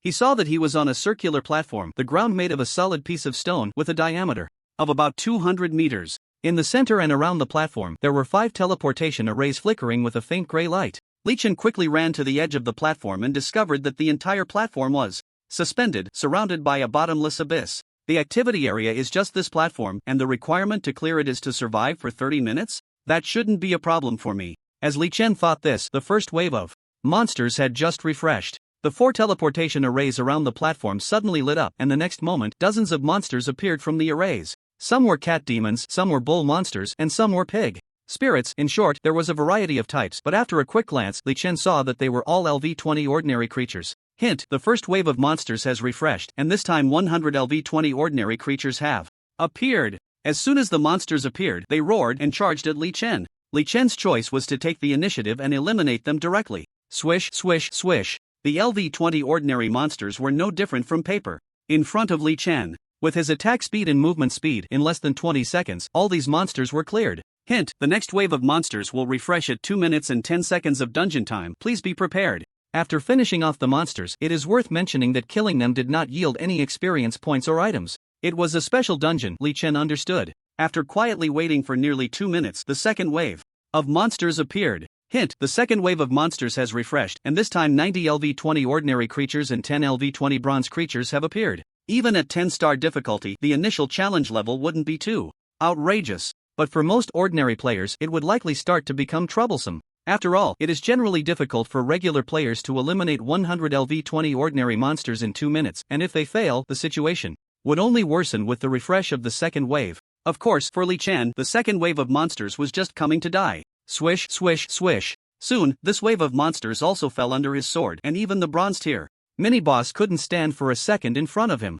After more than a minute of boring waiting, the third wave of monsters refreshed. Hint: the third wave of monsters has refreshed, and this time 10 LV20 bronze creatures and 5 LV20 silver creatures have appeared. The strength of the monsters was increasing, but due to the reduced numbers, Li Chen took even less time to kill them. Next came the fourth wave with 5 silver creatures and 1 gold creature. Before long, it was the fifth wave with 3 gold creatures. Only at this point did they cause Li Chen some trouble. Among the gold creatures that appeared in this wave, one was a ghost-type boss, immune to physical damage. Creature: Wilderness Vengeful Spirit. Strength: LV20 gold. Attributes: 50,000 HP, 0 physical attack, 550 magic attack, 0 physical defense, 265 magic defense. Skills: traits: immune to physical damage. Just as the rough panel information displayed, this gold boss is immune to physical attacks. If it had been more than half an hour ago, Li Chen would have had no way to deal with it. Facing a high difficulty boss, his output relied on the true damage granted by his talent. But the problem is that the prerequisite for true damage to take effect is to hit the opponent. If his sword strikes cannot hit this vengeful spirit, how can he add true damage? Fortunately, the situation is different now, with the sword chi. Master skill: Li Chen's attacks have transformed into half physical and half magical. Whoosh! Whoosh! Immediately, Li Chen unleashed 2 sword chi at the vengeful spirit. -121. -121. Li Chen's magic attack power is too low. The sword chi's 55% physical attack is immune to the vengeful spirit, and the 55% magic attack does not break through its defenses, so the output still mainly relies on the true damage from his talent. That's enough. Whoosh! Whoosh! Whoosh! Li Chen attacked. Rapidly, the frequency of his sword chi was extremely high, and to the naked eye, it formed a continuous white light column stretching 10 meters. The vengeful spirit's health was only a mere 50,000 points. How could it withstand such fierce output? Especially in the first second, the sword chi triggered the dual passive effects of his ring and necklace, stunning it on the spot. Battle information: your silver ring of the god of hunting passive effect is activated. Wilderness vengeful spirit enters a 6-second stun state. Battle information: your silver ring of the god of hunting passive effect is activated. Wilderness vengeful spirit enters a 6-second paralysis state. Battle information: your paralysis necklace passive effect is activated. Wilderness vengeful spirit's paralysis state extends to 12 seconds. A dizzy symbol appeared above the vengeful spirit's head, and its entire body began to twitch in place. Fortunately, Li Chen, showing his kind nature, couldn't bear to see it suffer so much and quickly helped it find relief through his attacks. Tip: the next wave of monsters will refresh in 12 minutes and 10 seconds of dungeon time. Please prepare. Tip: the 6th wave of monsters has refreshed. The monster appearing this time is a LV20 Dark Gold creature. The Dark Gold boss has begun to appear. Li Chen focused and found, to his amusement, that it was actually a familiar monster. Isn't this the second boss from the Spider Cave trial, the exploding spider? Its strength has actually increased to the LV20 Dark Gold stage? Not bad, there's progress. Li Chen muttered softly, then with a swift strike he dispatched it with a flurry of whoosh whoosh whoosh. After another boring minute of waiting, the 7th wave of monsters refreshed.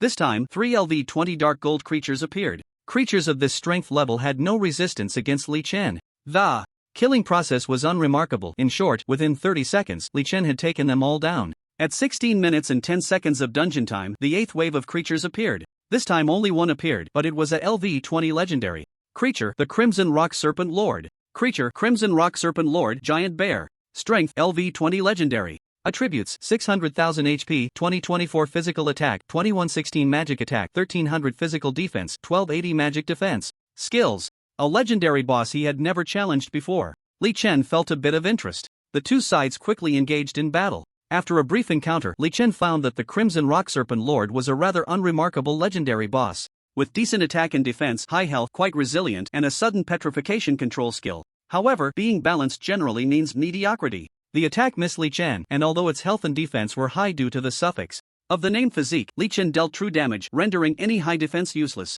After the probing ended, Li Chen shook his head in disappointment and decided to quickly end the battle. He rushed in and began to slash fiercely, soon triggering the passive control effects of the necklace and ring. The Crimson Rock Serpent Lord was indeed a legendary boss. The stun and paralysis control time of the epic ring could only take effect on it for 3.5 seconds, while the paralysis ring of legendary quality had its control time reduced to 2.2 seconds. Since the equipment passives were not under Li Chen's control, the stun and paralysis times overlapped, ultimately controlling the Crimson Rock Serpent Lord for just over 6 seconds. In that 6 seconds, Li Chen activated his skill Phantom Dance, reducing the Crimson Rock Serpent Lord's health by about 200,000. Hiss hiss hiss. After waking from the continuous control, the Crimson Rock Serpent Lord was furious and attacked Li Chen frantically. However, this rage was merely impotent fury in front of Li Chen. No matter how angry it was, what could it do if it couldn't hit him? The Crimson Rock Serpent Lord was a physical damage-oriented boss.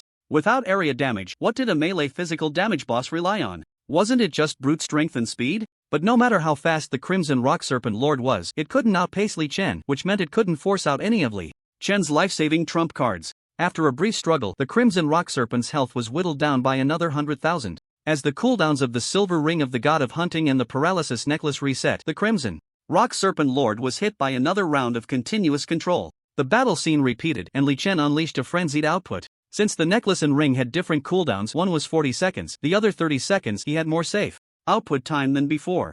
After a wave of control, the Crimson Rock Serpent Lord's health had dropped below 20%. Berserk. Petrify. The Crimson Rock Serpent Lord activated 2 skills in succession. After going berserk, its attack speed and damage skyrocketed, but unfortunately, it still couldn't hit the agile Li Chen. The petrification skill was a fanshade damage plus control. Li Chen had already hidden behind it in advance, successfully dodging it. Next, the Crimson Rock Serpent Lord unleashed some skills, but Li Chen was already familiar with its combat style, navigating through the entire fight without any danger until he defeated it. It is worth mentioning that at the last moment, Li Chen deliberately slowed down his output. As the strength of the bosses increased with each refresh, Li Chen needed to stack the 5th attribute of the Epic Ring's passive, Hunting Instinct. It wasn't until the 9th wave of monsters refreshed that he finally took down the Crimson Rock Serpent, at which point the passive had stacked to 4 layers, increasing his attributes by 20%. Tip: the 9th wave of monsters has refreshed, and the monsters appearing this time are 2 LV-20 legendary creatures and 3 LV-20 dark gold creatures. First, take down the soft skins to clear the field. With that thought, the 3 dark gold bosses were quickly defeated by Li Chen one by one. Next, he focused on facing the 2 legendary bosses. One was a familiar Spider Lord. The other was the Scorpion Lion Lord. There was no need to elaborate on the battle with the Spider Lord. Li Chen was already very familiar with it. However, the battle with the Scorpion Lion Lord, this guy could fly. The flying boss currently poses a significant threat to Li Chen, as he cannot fly up to fight it. However, the good news is that it is not so easy for the Lion Scorpion Lord to hit Li Chen with its attacks. During the battle, Li Chen discovered that the Lion Scorpion Lord has 2 main attack methods in its regular state. One is to launch conical tail spikes from its tail, firing 7 or 8 at a time. The other is to unleash a black tornado. For Li Chen, dodging the tail spikes is relatively easy. After all, the flight time of the tail spikes gives him a chance to evade the landing spots in advance. However, the black tornado is quite troublesome for him. A tornado with a diameter of about 5 meters, which moves slowly and creates a strong suction around it, severely affects Li Chen's positioning. In a complex battle environment, one careless move could lead to being hit by the Spider Lord and the Lion Scorpion Lord's other attack skills. Battle information: you have taken damage from the Spider Lord LV-20 legendary creature, losing 404 health points. Battle information: you have taken damage from the Lion Scorpion Lord LV-20 legendary creature, tail spike attack, losing 339 health points. Fortunately, my stamina attribute is very high. With the ring's passive buff fully stacked, I have a total of 1294 points, and my dual defenses have even surpassed 1500 points. This damage is nothing. The effects of the significant stamina increase are now evident. The attacks from the legendary boss don't hurt him at all. As for the health lost, Li Chen directly attacked the Spider Lord. Blood-sucking. In the blink of an eye, his health was full. Li Chen simply stopped dodging and directly attacked the Spider Lord, letting the Lion Scorpion Lord hit him while he focused on avoiding control skills. Swish. Swish, swish. -170. -170.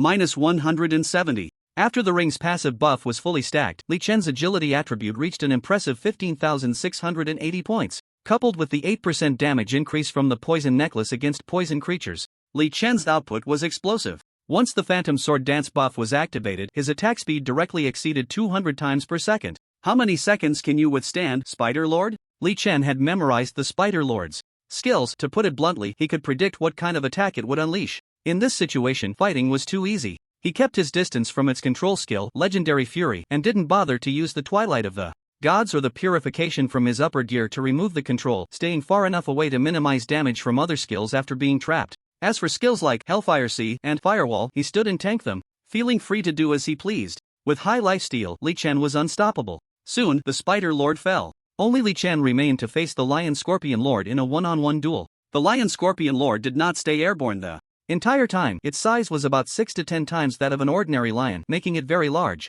Its pair of meaty wings required considerable effort to lift off the ground, which was likely why it occasionally returned to the ground to rest. At this moment, it was Li Chen's opportunity to strike. After all, as a flying boss, the Lion Scorpion Lord was clearly not as effective in ground combat, making it easier for Li Chen to deal with than the Spider Lord. However, due to the size and strength difference between them, it was difficult for Li Chen to prevent it from taking off again, resulting in intermittent opportunities to deal damage. The good news was that without the Spider Lord's assistance on the ground, the Lion Scorpion Lord's regular skills couldn't hit him. When its health dropped to 70%, the Lion Scorpion Lord unleashed a powerful move, diving from the sky to smash into the ground. The action was quick, but its trajectory was still within Li Chen's sight. Boom! Accompanied by a deafening roar, the ground shook violently and a shockwave appeared in the air, rapidly spreading outwards. This skill was considered A physical attack, and Li Chen could have chosen to block it with his skill shield, but he didn't do that. Instead, he jumped in place. After a brief moment of weightlessness, when he landed again, the shockwave from the impact had already ended. Now, it's my turn. Li Chen rushed forward to start dealing damage. The ring's passive stun and paralysis triggered, the necklace's paralysis triggered, and Li Chen pounded the Scorpion Lion Lord for over 6 seconds, successfully reducing its health to below 50%. Just then, the prompt for the next monster appeared. Prompt: the 10th wave of monsters has spawned, and the monster appearing this time is at LV20 Epic Creature. Prompt: all 10 waves of monsters have been refreshed, and there are 9 minutes and 50 seconds left to meet the survival requirement. Li Chen chose to temporarily let the Scorpion Lion Lord go and turned to look at the central teleportation array, where a big creature had appeared, a 3-headed hellhound. Creature: hellhound, giant bear, intelligent. Strength: LV20 Epic. Attributes: 1.2 million HP, 4,300 physical attack, 4,200 magic attack, 2135 physical defense, 2165 magic defense. Skills: LV20 Epic Creature. Looking at these base attributes, even Li Chen couldn't help but feel a bit of a chill. Wow, 1.2 million health, over 4,000 in both attacks, over 2,100 in both defenses. With these attributes, at this stage, I might be the only player in the entire server who can attempt to challenge it. Li Chen focused intently. At first, he didn't rush to deal damage but instead cautiously exchanged a few attacks. With the Hellhound. -157, -158, -3010, -170/+17, -170/+17. A kick from the Hellhound took away over 3,000 of Li Chen's health. Meanwhile, his damage output remained unchanged, dealing 170 damage with each basic attack. I can probably withstand 8 to 9 of its attacks, it shouldn't be a problem. My weapon and earrings combined give me a 10% lifesteal effect, and with a high attack frequency, I can stand and fight it normally. Survive for 9 minutes and 50 seconds? I can just take it down. Li Chen felt confident and began to loosen up. Just then, the Hellhound, showing no mercy, unleashed a skill after Li Chen had barely landed 100 hits, with its health still at 98.4%. Battle information: Hellhound, LV20 Epic Creature, releases skill Magma Wave Surge. You take skill damage, losing 4,300 health points per second, and enter Burning State, losing 500 health points per second for 10 seconds. The left head of the Hellhound let out a furious roar, and then a stream of crimson magma spewed from its mouth, quickly covering the entire platform. Li Chen had no way to dodge. This skill of the Hellhound had no blind spots, and he could only choose to endure it. Phantom Dance, activate. I absorb again. Since there was no way to avoid it, Li Chen simply chose to stand and fight. The amount of health lost would be compensated by life steal. Like many bosses, when the Hellhound released a large area skill, it stood still, so Li Chen quickly circled to its tail and aimed for its rear, beginning to attack at a rate of over 200 hits per second after buffing.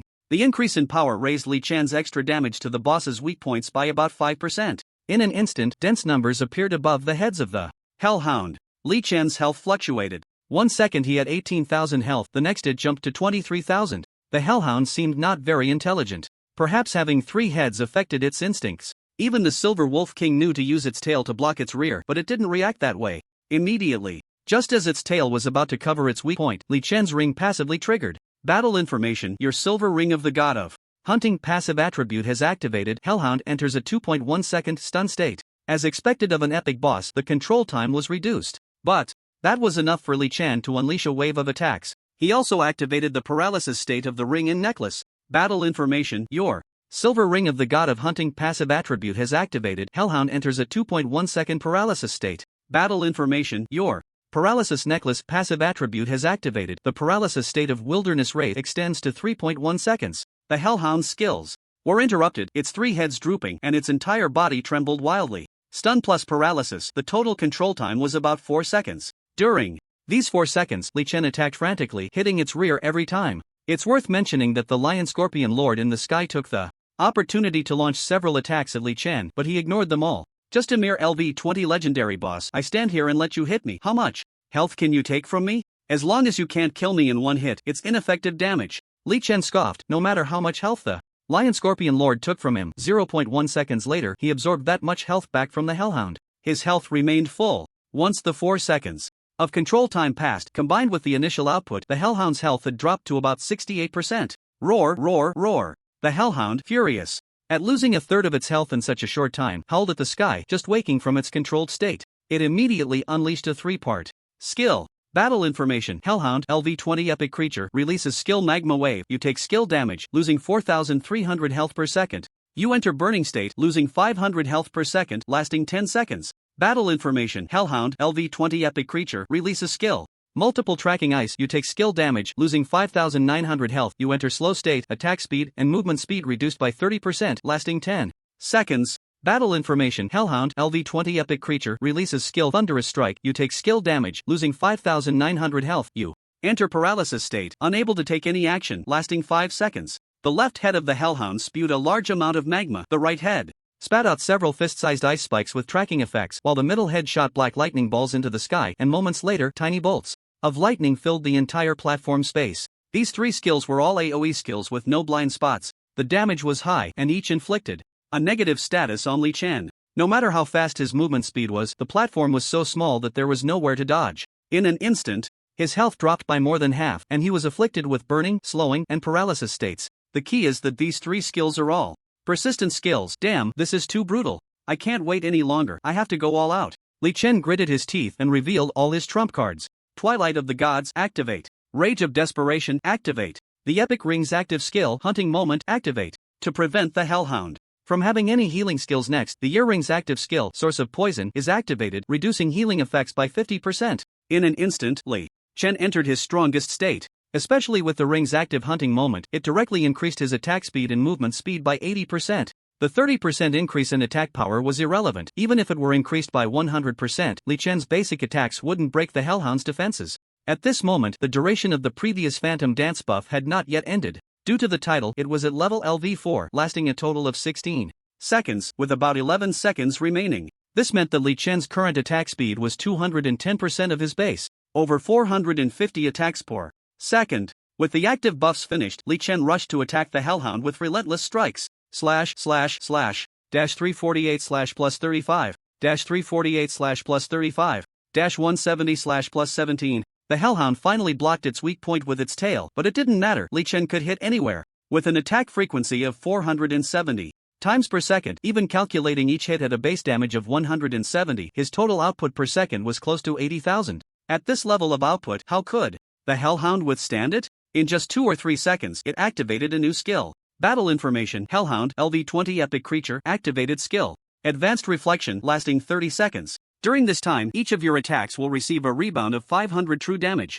I have to say, this move was indeed very effective against Li Chen. A rebound of 500 true damage for each attack? With Li Chen hitting over 470 times per second, theoretically, even if his health cap increased tenfold, he would still be killed by the rebound. Unfortunately, the existence of Rage of Desperation meant that Li Chen's health during the buff period could not drop below 1 point. Your reflection has no effect. Li Chen continued to output, and before he knew it, the Hellhound activated a new life-saving skill. Battle information. Hellhound LV20 epic creature activated skill Life Return, restoring 60% of lost health over the next 10 seconds. Battle information. Hellhound LV20 epic creature is affected by your necklace's active skill Source of Poison, reducing health recovery by 50%. At this point, the Hellhound's health had dropped below 40%. Even if it restored 30% of its lost health, it would still have 180,000. But it wasn't a big deal. The first clear title automatically upgraded Li Chen's Rage of Desperation and Twilight of the Gods skills to LV2, extending their durations by 2 seconds. What does it matter if you recover 180,000 health? It just gives me a few more seconds to chop away. Soon, the Hellhound's health dropped to 5%. At this moment, the scene that worried Li Chen the most appeared. A golden shield suddenly emerged around the Hellhound. Battle information. Hellhound LV20 epic creature activated skill Demon God's Protection, becoming invincible and immune to control for the next 5 seconds. And at this time, Li Chen's epic ring's active Hunting Moment had only 1 second left. The durations of Rage of Desperation and Twilight of the Gods also had only 3 seconds remaining. A perilous situation. Li Chen faced his first true peril since his rebirth. Li Chen's fighting style is highly efficient, but the risks are also extremely high. Normally, when facing a difficult boss like the Hellhound, one should fight slowly and rhythmically. That way, the boss's skills would be released only after a certain period. If more than half of the boss's health is taken down in a short time, the boss will unleash its skills in a frenzied succession. This was a similar situation encountered before when facing the Nightmare Mode Dungeon's Spider Lord. The Hellhound has an invincibility skill in front of Li Chen's burst state, which puts him in a very passive position. No matter how high his burst is now, he can't deal any damage and can only watch helplessly as his buff time runs out. 1 second later, the skill buff from the ring Hunting Moment ended, significantly reducing his attack and movement speed. After another 2 seconds, the cooldowns for Desperate Fury and Twilight of the Gods ended, but Li Chen still had no way to deal with the Hellhound. The Hellhound, meanwhile, was not idle during its invincibility state and had already unleashed its triple skill again. Magma Wave, Multi-Tracking Ice, Thunderous Strike. Under the coverage of these three AoE skills, Li Chen couldn't attack or escape, forced to stand still and take the punishment. Fortunately, the moment the Desperate Fury buff disappeared, the passive skill of his legendary helmet, Will of the War God Aelin, was triggered. He entered a 3-second invincibility period. 2 seconds later, the Hellhound's invincibility time finally passed, but at the same time, its health had recovered to about 11% over the past 5 seconds, and its reflection skill still had nearly 20 seconds left. With only 1 second left of his invincibility, it was impossible to take down its 11% health. Ha! Is the Scorpion Lord about to take off? Li Chen's eyes suddenly lit up. It turned out that just as he was in a fierce battle with the Hellhound, the Scorpion Lord had landed on the ground, at some point flapping its wings and preparing to take off again. Seeing this, Li Chen couldn't help but have a bold idea. The Scorpion Lord, in flight, is probably about 14 or 15 meters above the ground, which should allow it to avoid the skill range of Thunderous Strike and Magma Wave. I wonder if Multi-Tracking Ice can reach that high. No matter, staying on the ground means certain death. I'll use the Scorpion Lord to fly first. With this thought flashing through his mind, Li Chen quickly ran to the Scorpion Lord's side and leaped onto its back with all his might.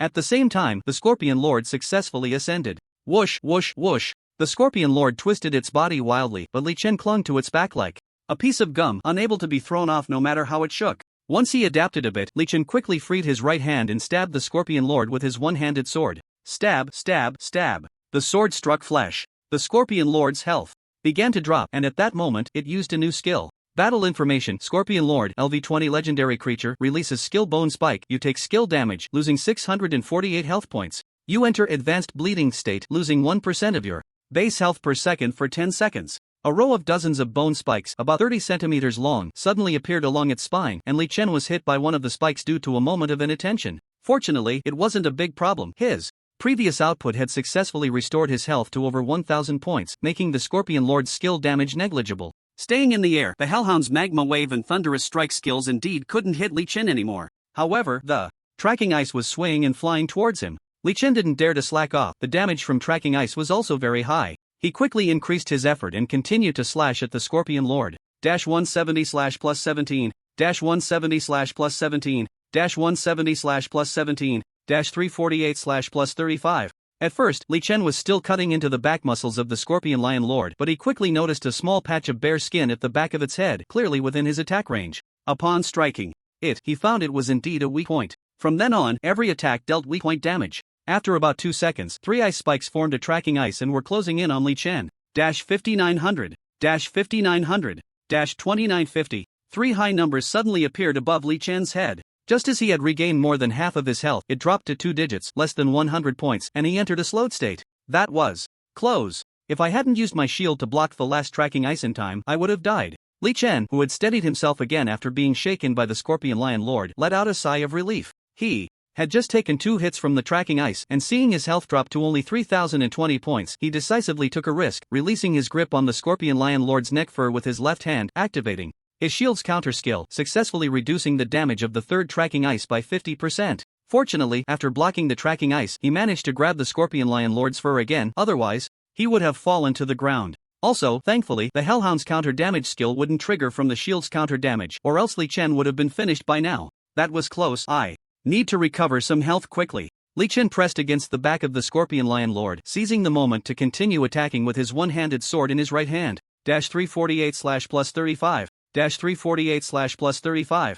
On the ground, the most frenzied phase of the Hellhound had passed, its health had recovered by over 100,000, and its skills were no longer as frequent. It was somewhat helpless against Li Chen using the Scorpion Lion Lord as a flying mount. Li Chen successfully restored his health to full by attacking the Scorpion Lion Lord. Then he slowed down his attack pace. To him, the Scorpion Lion Lord was a valuable tool. He couldn't bear to take it down before defeating the Hellhound. Before long, the duration of the Hellhound's counter damage skill had ended. Its massive form lay on the ground, and Li Chen, crouched on the back of the Scorpion Lion Lord, realized he could hit it with the maximum range of his sword energy. Thus, an absurd scene unfolded, as the Scorpion Lion Lord truly seemed to become Li Chen's flying mount and helper. Li Chen continuously unleashed sword energy attacks on the Hellhound below, while the Hellhound had no way to counter him, only occasionally launching at tracking ice in retaliation. But Li Chen was getting used to it. Although the tracking ice dealt high damage and had a guaranteed hit effect, he could recover the health he lost through his output, and if necessary, he could use his shield to reduce damage. The true kite-flying tactic. Li Chen was having more and more fun, experiencing the joy of arranged class kiting a boss. However, this tactic came to an end when the Scorpion Lion Lord landed back on the ground. Just as the Hellhound was preparing to take down Li Chen, his epic ring and legendary necklace made it obedient first. Stun, paralysis. The Hellhound once again entered a controlled state for over 3 seconds. This time, Li Chen didn't give it a chance to wake up. After applying a freshly cooled down Phantom Dance to himself, he unleashed a flurry of attacks, taking down the low-health beast. In this terrain-restricted environment, it's a bit challenging for me to fight the epic boss. My attributes aren't high enough. Fortunately, I've finally taken it down. Next, if I can defeat the Scorpion Lion Lord, I should be able to get the 10-star evaluation career reward. After defeating the Hellhound, Li Chen let out a long sigh of relief. Although the Scorpion Lion Lord was still alive as a mere LV-20 legendary creature, it was no longer worthy of his attention. As expected, the subsequent battle went smoothly without any setbacks, and the Scorpion Lion Lord followed in the footsteps of the Hellhound. Hint: you have killed all creatures in the dungeon. The dungeon trial has ended early. Hint: due to your outstanding performance, congratulations on unlocking the hidden promotion career with a maximum 12-star evaluation. Hint: please choose one of Sword and Shield Ranger or Shield Master as your new career. Wow, there's actually a 12-star evaluation career? Li Chen was surprised. In his memory, the best reward was only a 10-star evaluation promotion career. What on earth is this 12-star? The dungeon requirement was to survive for 30 minutes, but I took down all the monsters early, so I unlocked a hidden reward? Great, that's fantastic. Let me see what the difference is between the Sword and Shield Ranger and the Shield Master. Li Chen excitedly rubbed his hands and checked the brief introduction of the two promotion careers. Sword and Shield Ranger, a promotion career created by the demigod Aragon in ancient times, using a two-handed greatsword or a one-handed sword plus one-handed shield weapon. The combat is highly mobile, possessing both self-defense and powerful offensive capabilities. 12-star evaluation career bonus: base strength and stamina increase by 100 points, agility increases by 200 points, gain 60 free attribute points with each level up, and immediately comprehend 3 legendary quality skills upon promotion. Shield Master, a promotion career created by the demigod Gaisier in ancient times, using a two-handed shield or a one-handed sword plus one-handed shield weapon. It excels in defense and possesses strong damage resistance. 12-star evaluation career bonus: base strength and stamina increase by 200 points. Base physical and magical defense increase by 20%, health points increase by 50%. Gain 60 free attribute points with each level up, and immediately comprehend 3 legendary quality skills upon promotion.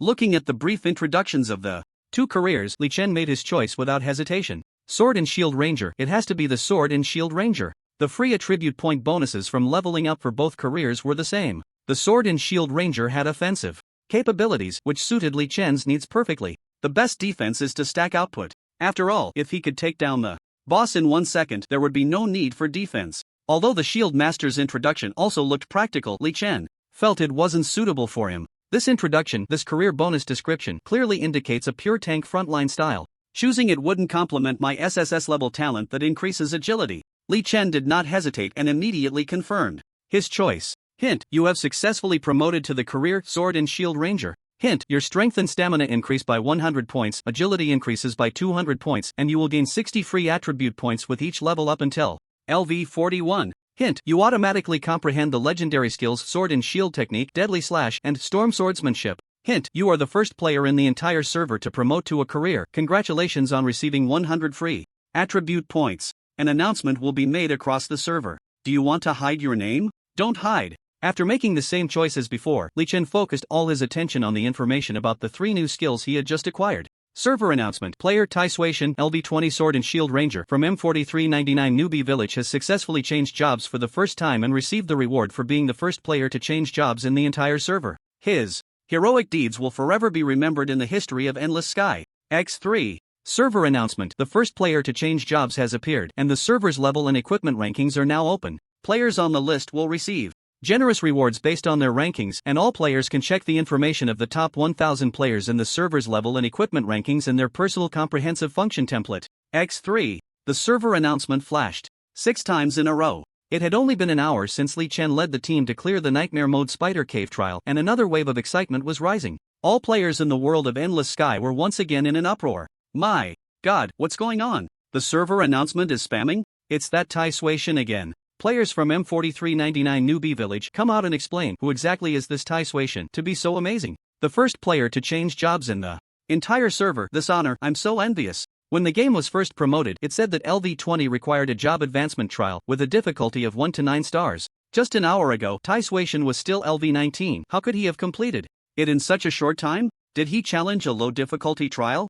If that's the case, then Tai Suation is really foolish, giving up the chance to get a high star rating job just to change jobs early. It's like picking sesame seeds and dropping watermelons, extremely short-sighted. Great, it won't be long before I surpass Tai Suation. Surpass Tai Suation? The fool upstairs should check the ranking information before talking. Hiss, damn, this guy actually. Players looked at the 2 ranking lists and everyone fell silent. Those who thought Li Chen cleared low-star difficulty trials to change jobs early were all dumbfounded, because on the 2 open ranking lists Li Chen's name was prominently in the first position. Double first. Server level ranking. Records the top 1,000 players in the server by level, and the list will be updated immediately if there are any changes, with relevant rewards sent based on the rankings at 2400 hours every day, at 2400 hours on the last day of each week, and at 2400 hours on the last day of each month.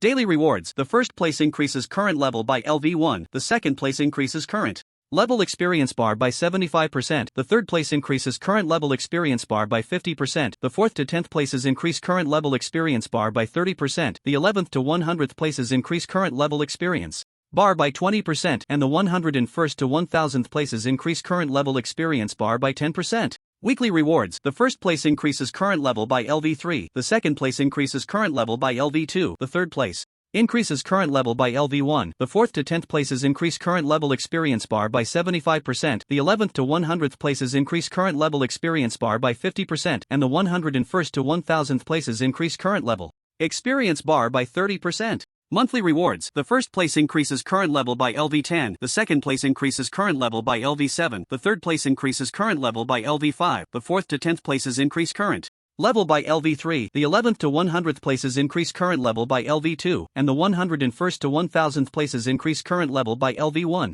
Note: players exceeding LV200 will no longer be included in this ranking statistics. The leaderboard in Endless Sky not only allows the players on the list to gain fame but also to receive actual rewards. Taking the first place as an example, just the rewards for 1 month on the leaderboard can elevate their level to at least LV52. Such terrifying rewards are enough to drive all players crazy. Although there won't be such rewards once they reach LV200 and above, LV200 is still far off. Right now, no one can refuse the rewards from the leaderboard. The rankings can change at any moment, so everyone is naturally very focused on this list. However, the information about the first place has left everyone in despair. Server-wide level leaderboard information. 1 SD place, Tai Suation, Sword and Shield Ranger, LV 2085.67%. 2 ND place, Bloody Jack, Shadow Assassin, LV 1999.96%. 3 RD place, Christina, Undead Mage, LV 1999.93%. 4 TH place, Immortal King, Archer, LV 1999.92%. 1000 TH place, this tube is called Longing, Warrior, LV 1964.80%.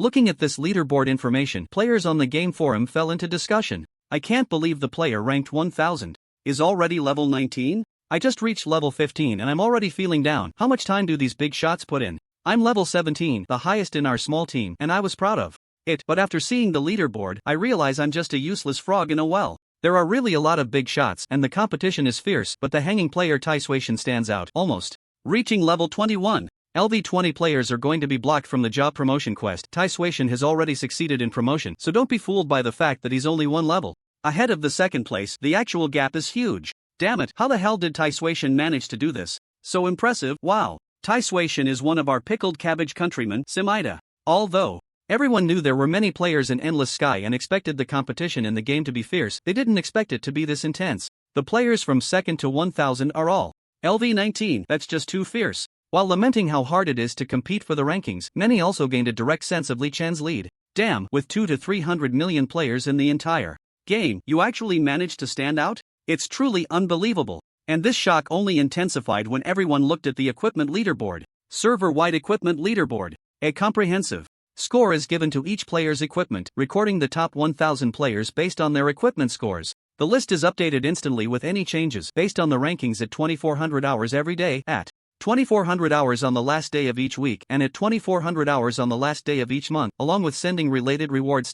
Daily rewards. The first place receives a dark gold treasure chest, the second place receives a gold treasure chest, the third place receives a silver treasure chest, the 4th to 10th places receive a bronze treasure chest, the 11th to 100th places receive a black iron treasure chest, and the 101st to 1000th places receive 10 black iron treasure chest fragments. Note: collecting 20 black iron treasure chest fragments can be combined into one black iron treasure chest. This item can only be combined into a black iron treasure chest. All reward chests will yield items corresponding to the level of the player when they claim it. Weekly rewards: the first place receives a legendary chest, the second place receives a dark gold chest, the third place receives a gold chest, the 4th to 10th places receive a silver chest, the 11th to 100th places receive a bronze chest, and the 101st to 1000th places receive a black iron chest. Monthly rewards: the first place receives an epic chest, the second place receives a legendary chest, the third place receives a dark gold chest, the 4th to 10th places receive a gold chest, the 11th to 100th places receive a silver chest, and the 101st to 1000th places receive a bronze chest.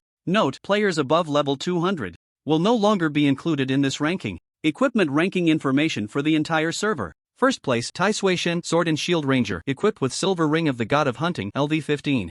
Epic Ring, 1033 points, equipped with Old Helmet of War God Allen, LV 18. Legendary Helmet, 417 points, equipped with Thorn Shield, LV 10. Silver Offhand Weapon, 66 points. Total equipment score: 3,450 points. Second place: Zixia Fairy Warrior, equipped with Storm Sword, LV 19. Legendary Two-Handed Weapon, 777 points, equipped with Flowing Light Helmet, LV 18. Legendary Helmet, 398 points. Total equipment score: 1,739 points. Third place: Chi Assassin, equipped with Crescent Dagger, LV 18. Dark Gold Main Weapon, 265 points, equipped with Plague Earrings, LV 18. Dark Gold Earrings, 233 points. Total equipment score: 1,035 points. Fourth place: Aim to Shoot Chickens Archer, equipped with Explosive Quiver, LV 18. Dark Gold Offhand Weapon, 230 points, equipped with Storm Crossbow, LV 19. Gold Main Weapon, 149 points. Total equipment score: 888 points. Fifth place: Bloody Jack Shadow Assassin, equipped with Demon Bull Horn Dagger, LV 17. Dark Gold Main Weapon, 240 points, equipped with Nightlight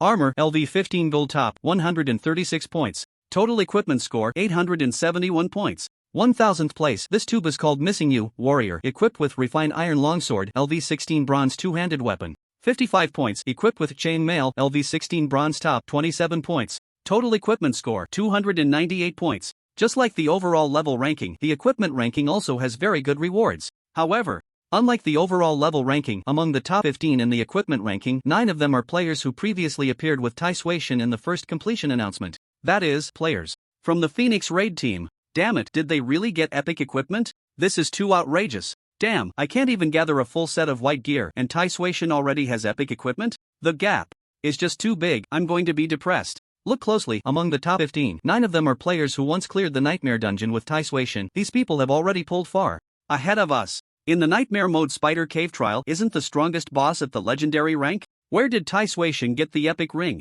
Damn, he must be cheating. I'll pay 10,000 for Tai Sui Shin's cheat. You know what I mean with such high ranking rewards. Isn't it just encouraging the strong to get stronger and the weak to get weaker? My mentality is breaking down. I'm going to report this on the forum. Players were shocked. Just a few days after the server opened, mainstream players were dreaming of even a single piece of black iron equipment, and most could only gather a full set of white gear. The top of the ranking is filled with various dark gold and legendary equipment, and even epic equipment. This is outrageous. Thus, driven by certain ulterior motives, posts on the forum reporting the Tai Sui God by real name became increasingly popular. Just when everyone thought the game officials wouldn't respond until tomorrow at the earliest, unexpectedly, the officials replied right away. Post title: Response to the report on the Tai Sui God player. Poster: Endless Firmament Intelligent Core System. Content: In the past hour or so, tens of thousands of players have posted to report anomalies in the Tai Sui God game data. After detection by this intelligent core system, we hereby announce that the Tai Sui God player's game data is completely normal, with no use of third-party plugins or in-game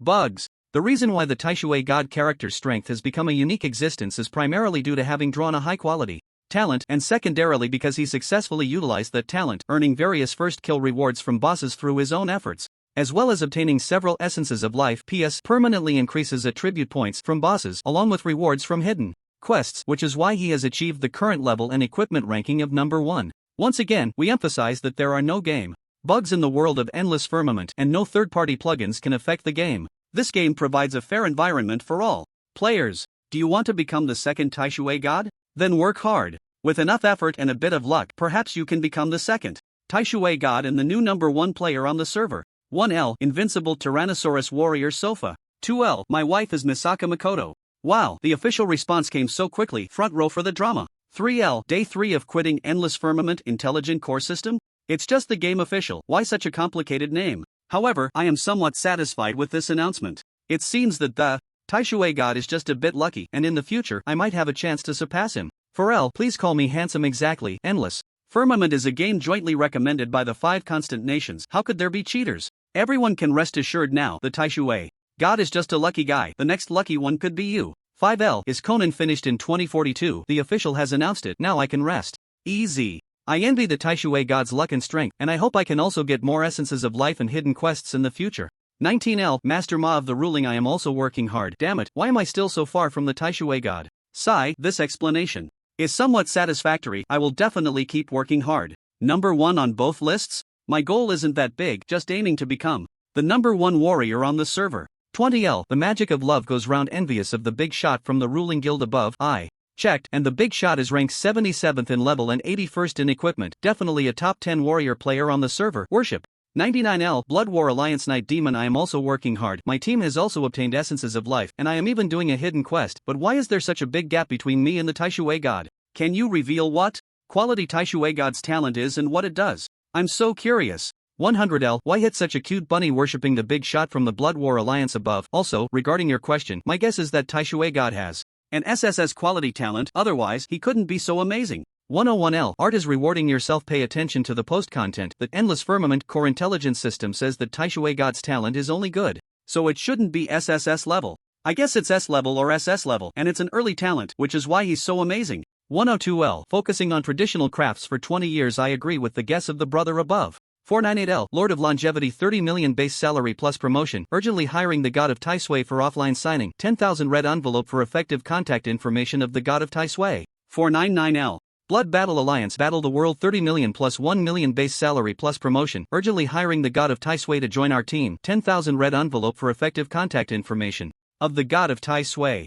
500L Justice League Leader 30 million plus 2 million base salary plus promotion. Urgently hiring the god of Taishui to join us. Conditions are flexible and free. Many girls. 10,000 red envelope for effective contact information of the god of Taishui. 501L Great god of Taishui. Okay, this god of Taishui is tempted. Please first V me 50 to prove your strength. 8848L Super Invincible Elementary Student. I also drew a very awesome talent, so it turns out the gap between me and the god of Taishui is just that I didn't work hard enough and my luck was a little bit worse. Alright, then everyone please look forward to it. Within a month I will definitely surpass the god of Taishui and become the new number 1 strong player in the whole server. 8849L I, who have become bald, did not become stronger. Confident elementary student. How nice. I hope you won't realize in the future that you are a waste like me. 8850L Strong person from a powerful country in the universe. The god of Taishui is our pickled cabbage countryman. Yes. 8851L American style kendo master. Oh, those damn pickled cabbage people are stealing again. I'm going to kick your butt hard with my leather shoes. A post sparked countless discussions among onlookers, because this was the official game announcement regarding the report on the god of Taishui. No player group was indifferent to this topic. Most people felt satisfied with the content of the post. According to the official statement, the reason the god of Taishui was so strong was actually just due to his own efforts combined with a little bit of luck, and this kind of example could be replicated. Effort goes without saying, it depends on gaming talent. Among gamers, how many people are not bursting with confidence in themselves? The god of Taishui works hard, we can work even harder than him. And luck. Ultimately, the god of Taishui's strength was just because he drew a good talent at the start. Talent lottery is like a one-time gamble. The god of Taishui is impressive because he won over others, which is very normal. However, in the world of Endless Firmament, the factors determining a person's combat power go far beyond talent. There are too many ways to become stronger. God of Taishui, don't get too proud, just wait. We will surpass you sooner or later. Replies like this frequently appeared in this post. The vast majority of players were very confident in themselves.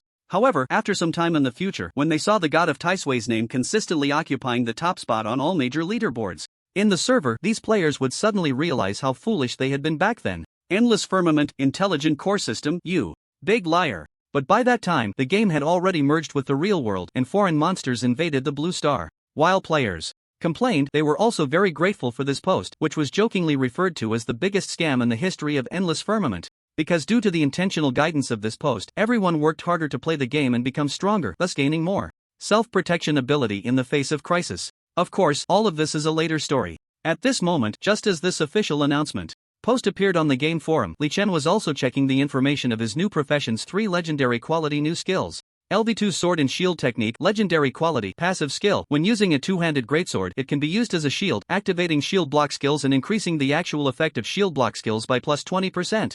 LV2 Deadly Slash Legendary Quality Active Skill. Adopting a quick draw stance, rapidly unleashes 10 sword chi in a fan-shaped area ahead at a frequency of 150% maximum attack speed. Each sword chi having an attack power of 325% physical damage, with a penetration effect that can strike multiple enemies within range. Using this skill consumes 260 MP, with a cooldown of 30 seconds. LV2 Storm Sword Technique Legendary Quality Passive Skill increases base attack speed by 20%, and when an attack is successful, it reduces the enemy's physical defense by 30 points, lasting for 30 seconds, stacking up to 10 layers.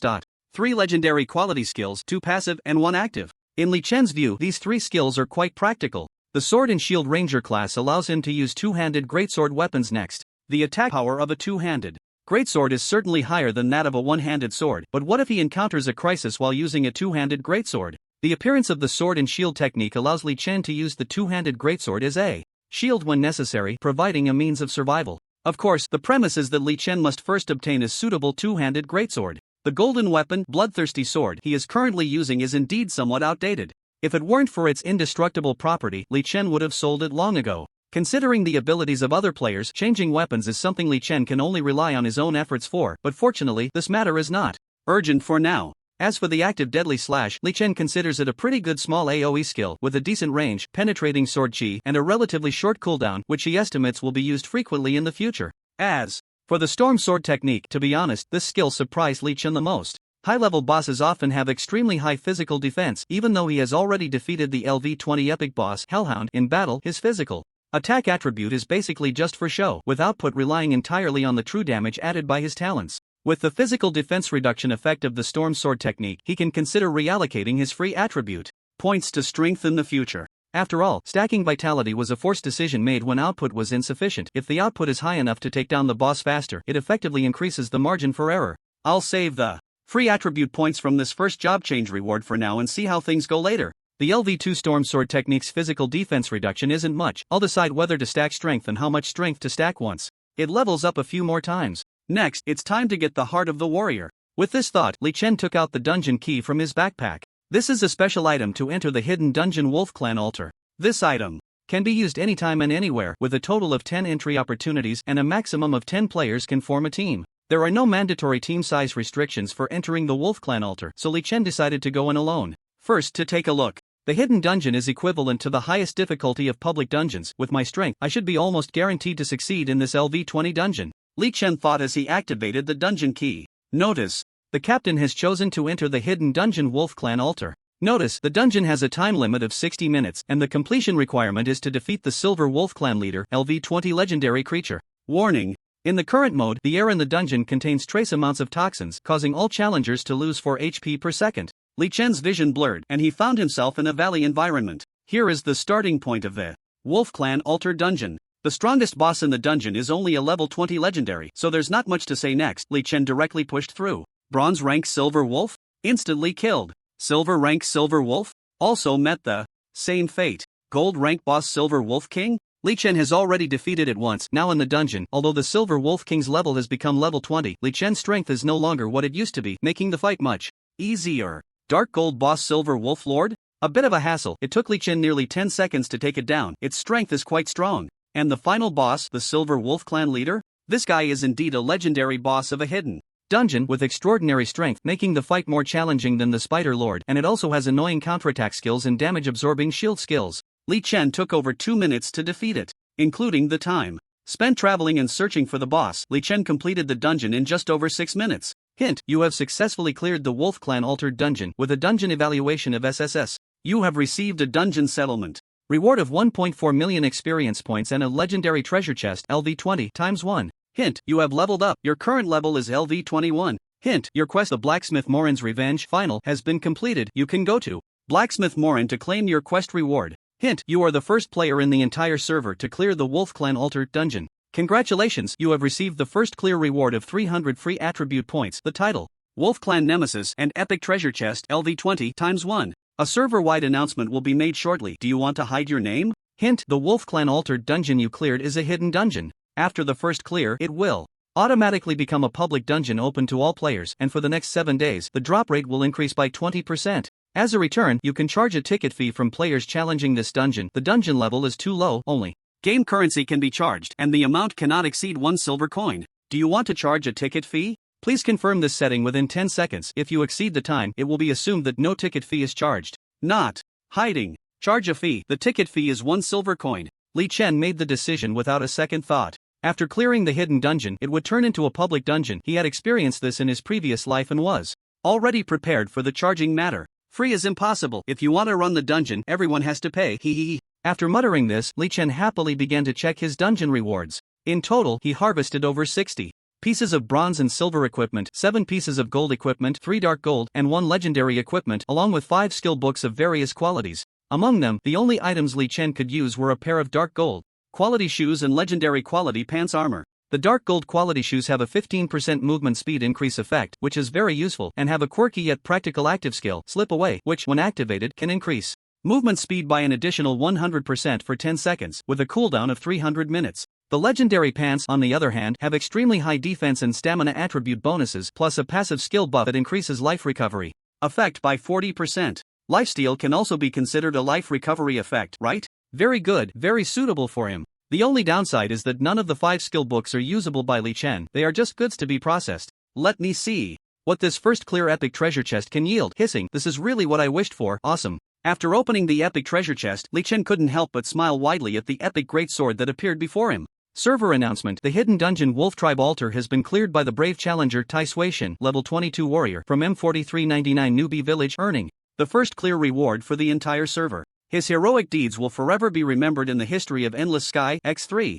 Server announcement: the Wolf Tribe altar has been converted to a public dungeon, open to all level 20 players, with a limited time 20% increase in dungeon drops for 7 days. All players are welcome to challenge it. X3. The first announcement about the career advancement and leaderboard refresh had just passed, and now a new server announcement was flooding the screen again. Players were once again shocked. Another announcement, another Tai Sui-shin? When will it end? I might as well be shot to death. I'm already numb from the shock. Damn, this guy has such good luck. Did you see the official announcement post on the forum? Tai Sui-shin just got lucky. We're not envious, we'll surpass him sooner or later. Tai Sui-shin, can you not grind so hard? Can't you take a break offline? Think of the people. Tai Sui-shin did well this time. There's a new dungeon to play, so now those below level 20 don't need to grind monsters anymore. How nice. Wow, what does it mean that entering this dungeon requires a fee? Damn, for the 20% drop rate buff, I had to bite the bullet and pay. Players were excitedly or numbly discussing the first server announcement shocked everyone. The second server announcement shocked everyone too, but by now, many had become numb to the shock. After discussing for a bit, everyone's attention turned to the brand new dungeon, the Wolf Tribe altar. Unfortunately, only level 20 players could challenge this dungeon, and mainstream players still had a ways to go before reaching level 20. On Li Chen's side, he happily checked the first clear treasure chest, revealing the attributes of the epic quality two-handed greatsword. Equipment: Blade of Justice. Durability: 500/500. Quality: Epic. Grade: Perfect. Usage requirement: level 20 or above, melee class using two-handed weapons. Strength over 500. Attribute 1: Physical attack plus 850, magic attack plus 700, strength plus 210. Attribute 2: Physical attack power plus 15%. Attribute 3: Strength plus 210. Attribute 4: Attack carries light attribute. Attribute 5: Light attribute attack plus 16%. Attribute 6: Power of Judgment, passive skill. Each time you kill an epic tier creature of equal or higher level, it permanently increases the equipment's base attributes by 10%. After killing 10 epic creatures, the equipment will automatically upgrade to mythical quality. Attribute 7: Judgment of Justice, active skill. When released, locks onto an enemy, forcibly transporting them and yourself to a secondary space arena, absorbing 10% of their core 4-dimensional attributes until one side dies, after which you can automatically teleport out. Skill. Cooldown time: 24 hours. A perfect grade epic two-handed greatsword, 7 attributes, extremely high base bonuses, and more importantly, it can be upgraded to mythical quality in the future. It's known that mythical quality equipment generally only drops from killing divine tier bosses. In his previous life, Li Chen struggled for 10 years and never even saw the shadow of mythical quality equipment. Reports claim that the world's #1 powerhouse, Caesar the Great, had only one piece of mythical quality equipment.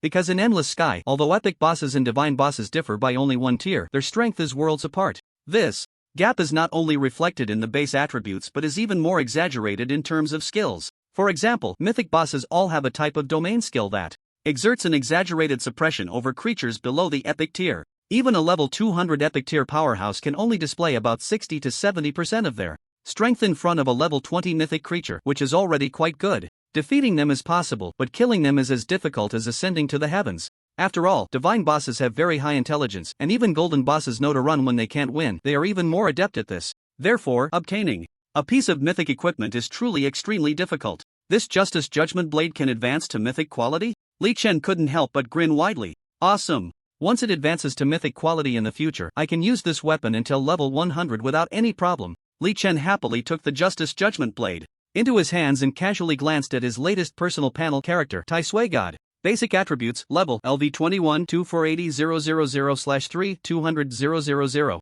Class Sword and Shield Ranger. HP 24008. MP 6050. Attack Physical Attack 2122. Magic Attack 1078. Defense Physical Defense 1490. Magic Defense 1415. Attributes: Strength 996, Agility 12292, Spirit 378, Stamina 245. Free attribute points 460. Max attack speed 147.60 times/second. Max movement speed 294.21 meters/second. Title: Conqueror of Nightmares. Talent: Blessing of Light, second stage, SSS quality. Equipment: Skills N/A. Special: Light attribute attack 16%. Before level 20, player leveling is relatively easy, but starting from level 20, the experience required for leveling skyrockets. This is also why Li Chen's level increased by 1 after he soloed the Wolf Clan altar. The first completion reward title, Wolf Clan Nemesis, is a special title. Its basic attributes are not as good as his current Conqueror of Nightmares, but it adds an extra 13% damage to Wolf Clan creatures, which might come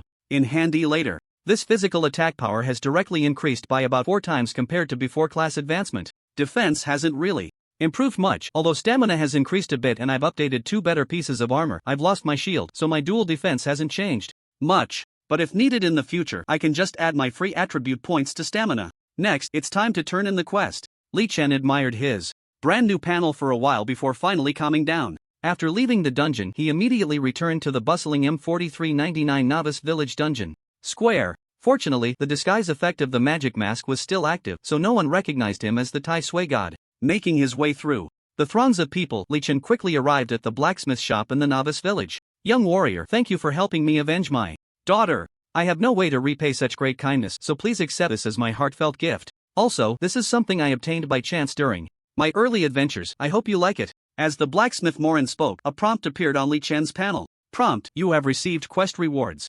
100,000 experience points, 10 gold coins, special item, Heart of the Warrior. By the way, I'm just an old blacksmith. I'm willing to exhaust my savings to forge you a piece of golden equipment. What type of equipment do you need? This was also part of the quest rewards. Li Chen thought. For a moment, the only piece of equipment he had that was still a piece of trash silver belt, so he casually said, a belt. Alright, please wait patiently for 3 days. I will definitely succeed in forging it in 3 days. Okay. Li Chen nodded perfunctorily. 3 days? I'm about to go to the main city, and whether I can remember this matter then is another story. Right now, all his attention is captivated by the Heart of the Warrior. Item: Heart of the Warrior. Type: Special item. Effect: effective when placed in the backpack. When held by a warrior player, it grants immunity to all control effects. When held by a non-warrior player, it has no effect. Finally got my hands on it. Li Chen looked at the attributes of the Heart of the Warrior, a happy smile spreading across his face. With this item, he would no longer fear control-type skills from bosses, and his combat error tolerance would soar. The Heart of the Warrior appeared to be a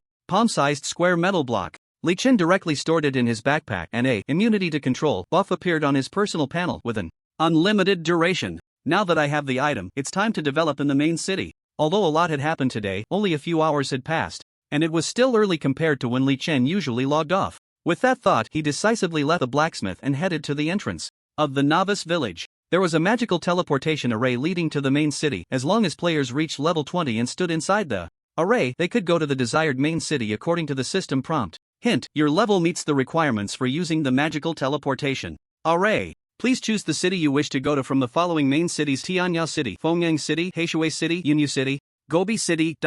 In Endless Sky, there were at least 150 main cities, but players couldn't just go to any main city they wanted. The selection range was related to which Novice Village the player was in. At this moment, there were a total of 32 choices in front of Li Chen. With his past life experience, he knew very well that these 32 main cities were the activity range for most players from the Dragon Kingdom before level 60. As for going to other main cities, that would only be possible after the National War battlefield opened at level 60. Of course, if there were special opportunities, it wasn't impossible to do it early. It mainly depended on luck and then on ability. These 32 main cities belong to an NPC faction called the Eastern Hua Empire.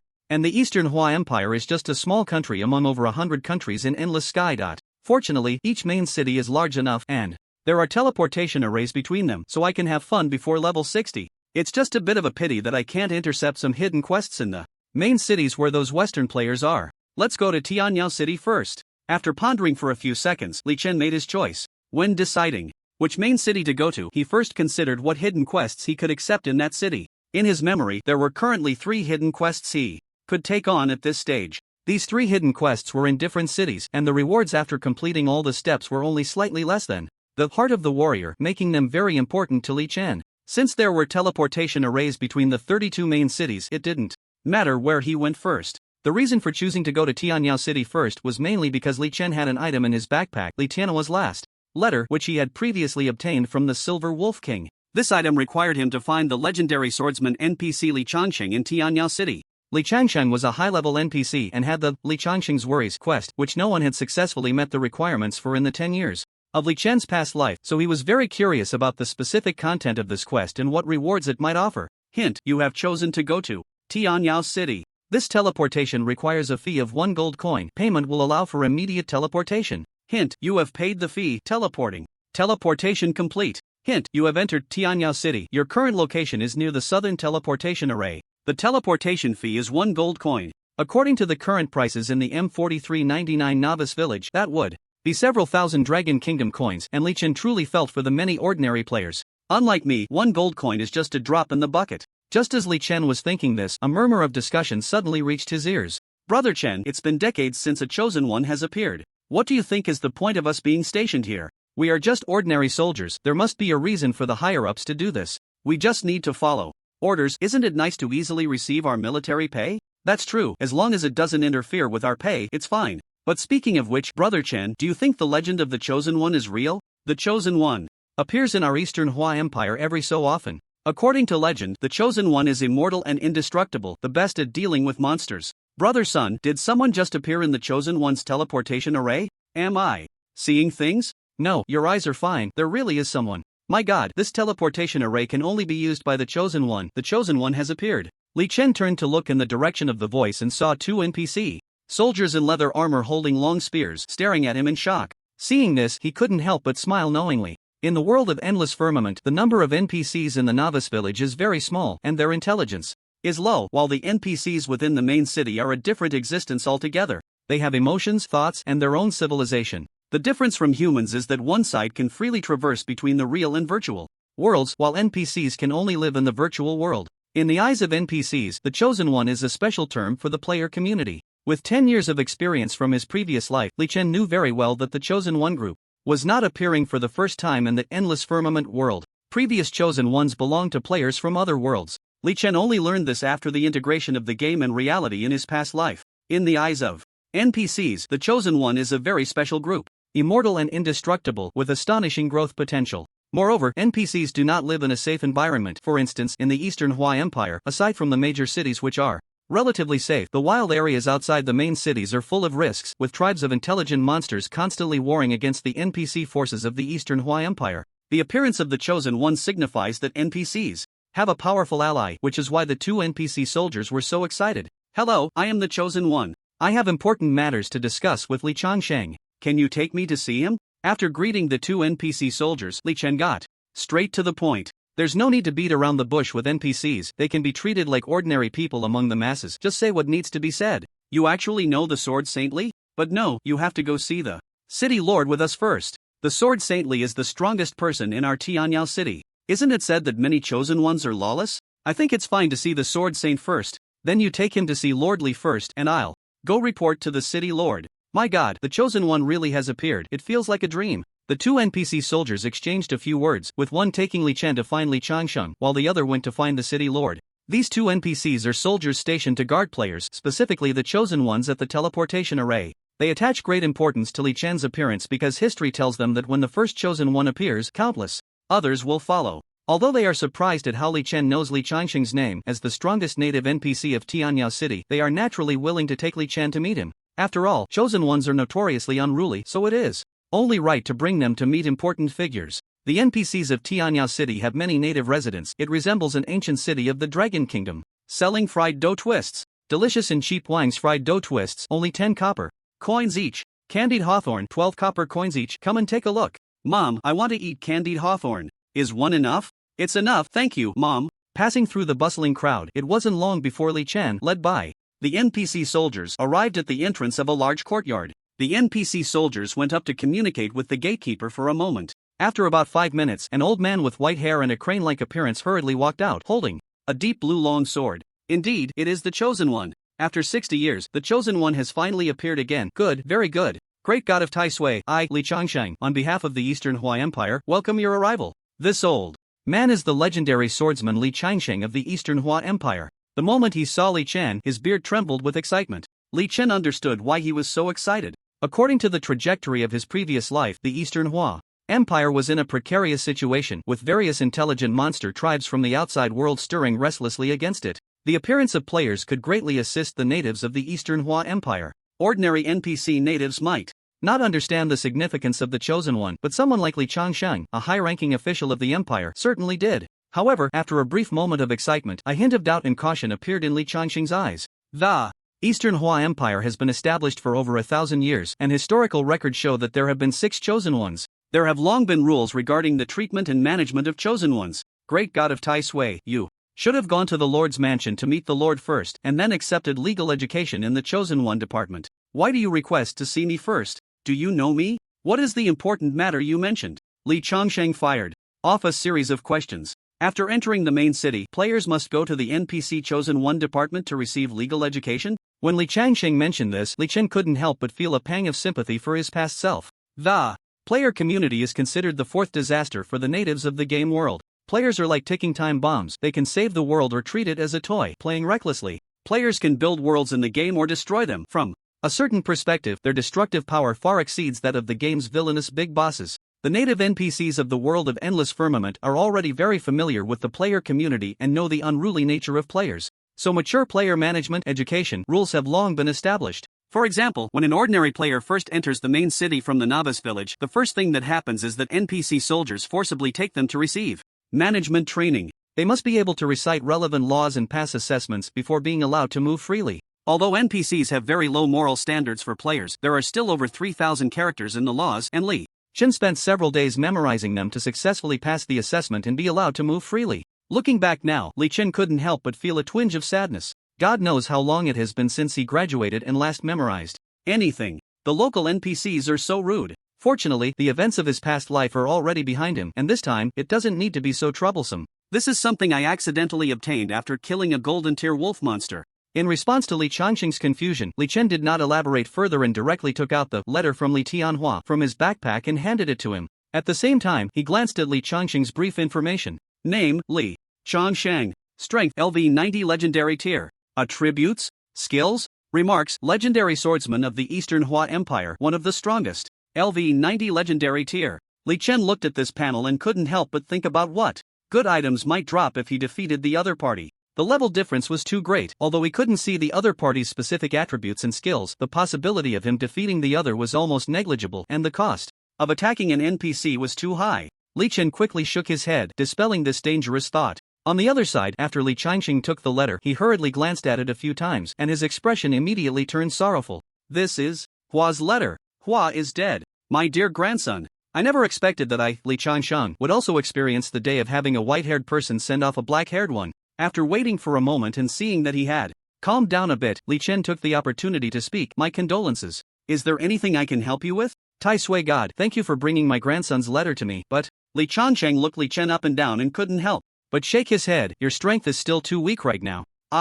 Before Li Changsheng could finish his sentence, his eyes suddenly widened. Because Li Chen, without saying a word, directly demonstrated his strength in front of him. He was very familiar with this kind of thing. Wasn't it just NPCs underestimating players? How he triggered the hidden quest with the Blacksmith Morin in the novice village could be done again now. Swish, swish, swish. 150 attacks per second. This frequency made Li Changxing's eyes widen, and naturally, he couldn't finish his sentence. I misjudged you. You actually have such astonishing strength. No wonder you are the first chosen one to come to Tianyao City. In that case, I do have something that needs your help. As soon as Li Changxing finished speaking, a prompt appeared on Li Chen's panel. Prompt: you have triggered the hidden quest. Li Changxing's worries. 1. Quest description: recently, some monster tribes near Tianyao City have been unusually active, and Li Changxing is somewhat worried about this. 3 months ago, he sent his grandson Li Tianhua to investigate, but now he has learned of Li Tianhua's unexpected death. In his grief, since he needs to stay in Tianyao City and cannot leave, he wants to ask you to investigate the cause of Li Tianhua's death and the unusual activity of the nearby monsters.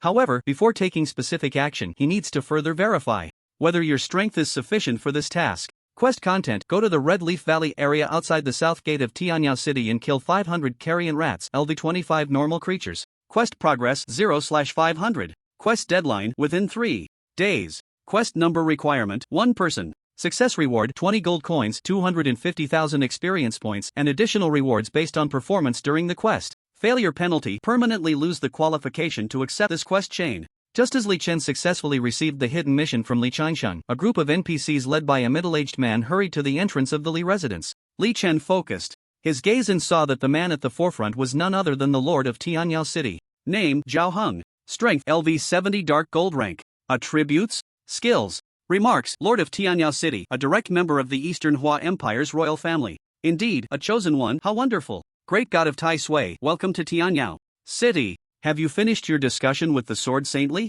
If so, then come with us. You are the first chosen one to appear in the Eastern Hua Empire, and I will personally explain our management and reward regulations for chosen ones. As Zhao Heng spoke, his gaze towards Li Chen was filled with both vigilance and excitement. The vigilance stemmed from his duty as the Lord to maintain order within the city and manage the chosen ones properly. The excitement came from the arrival of the chosen one, which meant that the Eastern Hua Empire would gain a powerful new force in the face of external monster crises. Throughout the history of the Eastern Hua Empire, every time a chosen one appeared, the threat from external monsters was at its weakest. However, the notorious tendency of chosen ones to be unruly was also well known in history, so there was a hint of threat in Zhao Heng's gaze, suggesting that he might resort to force if Li Chen did not comply. But this threat quickly turned into astonishment. First, you must not kill anyone without reason. Second, you must not engage in debauchery or pillaging within the Eastern Hua Empire. Third, you must not deceive any residents of the Eastern Hua Empire. If you are bullied, you can report it to the authorities for justice, which will be fairly adjudicated.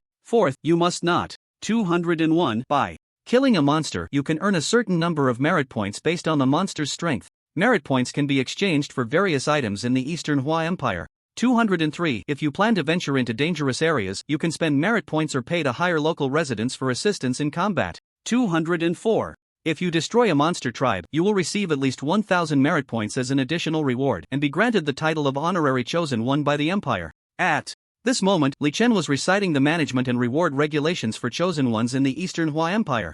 This was as if it were engraved in his mind, just like the lines from Jiji Fu Jiji Mulan weaves at the door, and he could recall it with a little thought. The management of chosen ones in the Eastern Hua Empire was relatively lenient, mainly warning them not to bully ordinary residents while encouraging them to fight monsters with rewards from the Empire. They were cautious of chosen ones causing chaos while encouraging them to help local residents resist monsters. Similar regulations were not only present in the Eastern Hua Empire, other countries in the world of Endless Firmament treated players the same way. How do you know this? Have you studied in other main cities of the Eastern Hua Empire? No, wait, the appearance of a chosen one is a major event for the Empire, and once it happens, all main cities are notified. Is this really your first time in the main city? Zhao Heng scratched his head, almost doubting his life. You can recite the management regulations without any study? Is this generation of chosen ones so exceptional? Don't worry about where I studied, just tell me if I recited it correctly. Li Chen shook his head and directly retorted. What a joke! Do I need to explain to you that I am a reincarnated person?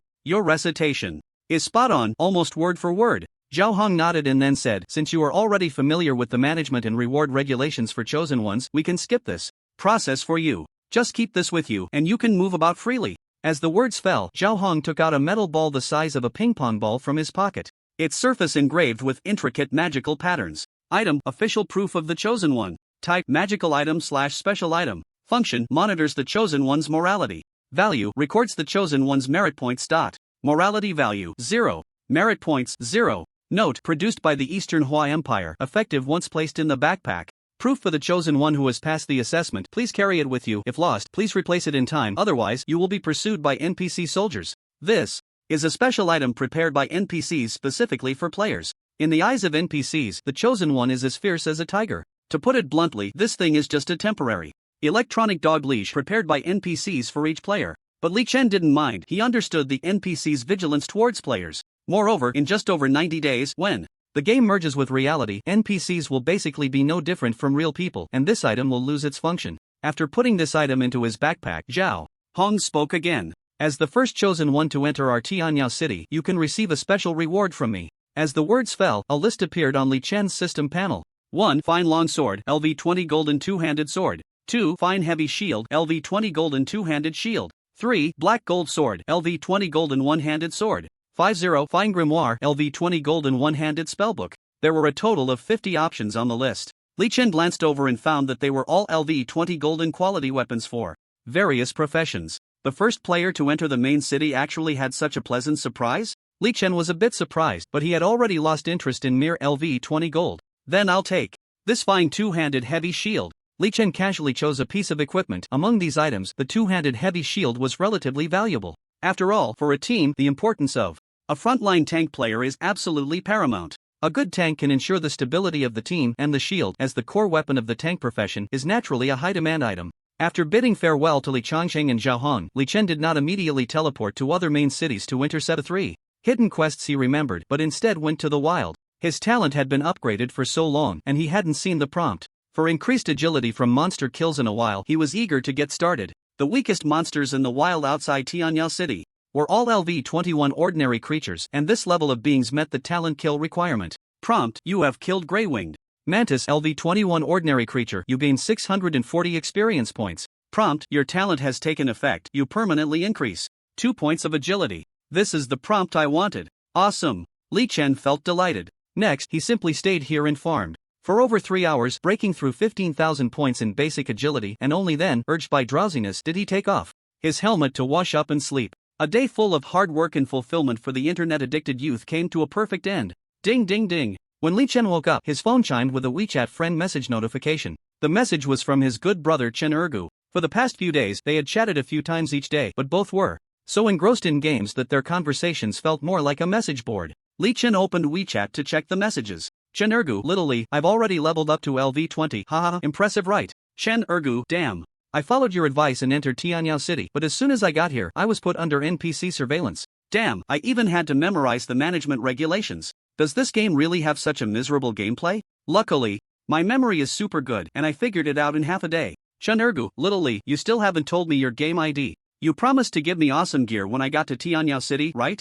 You were just bragging, weren't you? I forgive you. Chen Ergu, so tired, I'm going to sleep. I'll probably be online around 9 p.m. Remember to add me as a game friend when you come to Tianyao City. I'm one of the top 1,000 players on the leaderboard. I'll take you flying. Looking at the WeChat chat interface, Li Chen couldn't help but smile. His good brother Ergu had told him his game ID on the first day, but he hadn't revealed his own ID yet. He was really looking forward to seeing Ergu's reaction when he stood in front of him in the game. That guy is definitely going to be shocked. 9 p.m. Huh? Alright, today I'll officially take you flying. Li Chen replied with an OK emoji, then casually ate something before putting on his gaming helmet. Waking up to play games and logging off to sleep, 95% of his waking hours were spent in the game. Li Chen was a bit scared of how much he was grinding. If this continued, he might not just die suddenly but also suffer from kidney deficiency. Fortunately, once the game and reality merged, the world would be digitized and his body would synchronize with his character, ensuring a full revival. Hard work pays off. If I grind a bit now, I'll have more initiative when facing the invasion of foreign monsters in the future.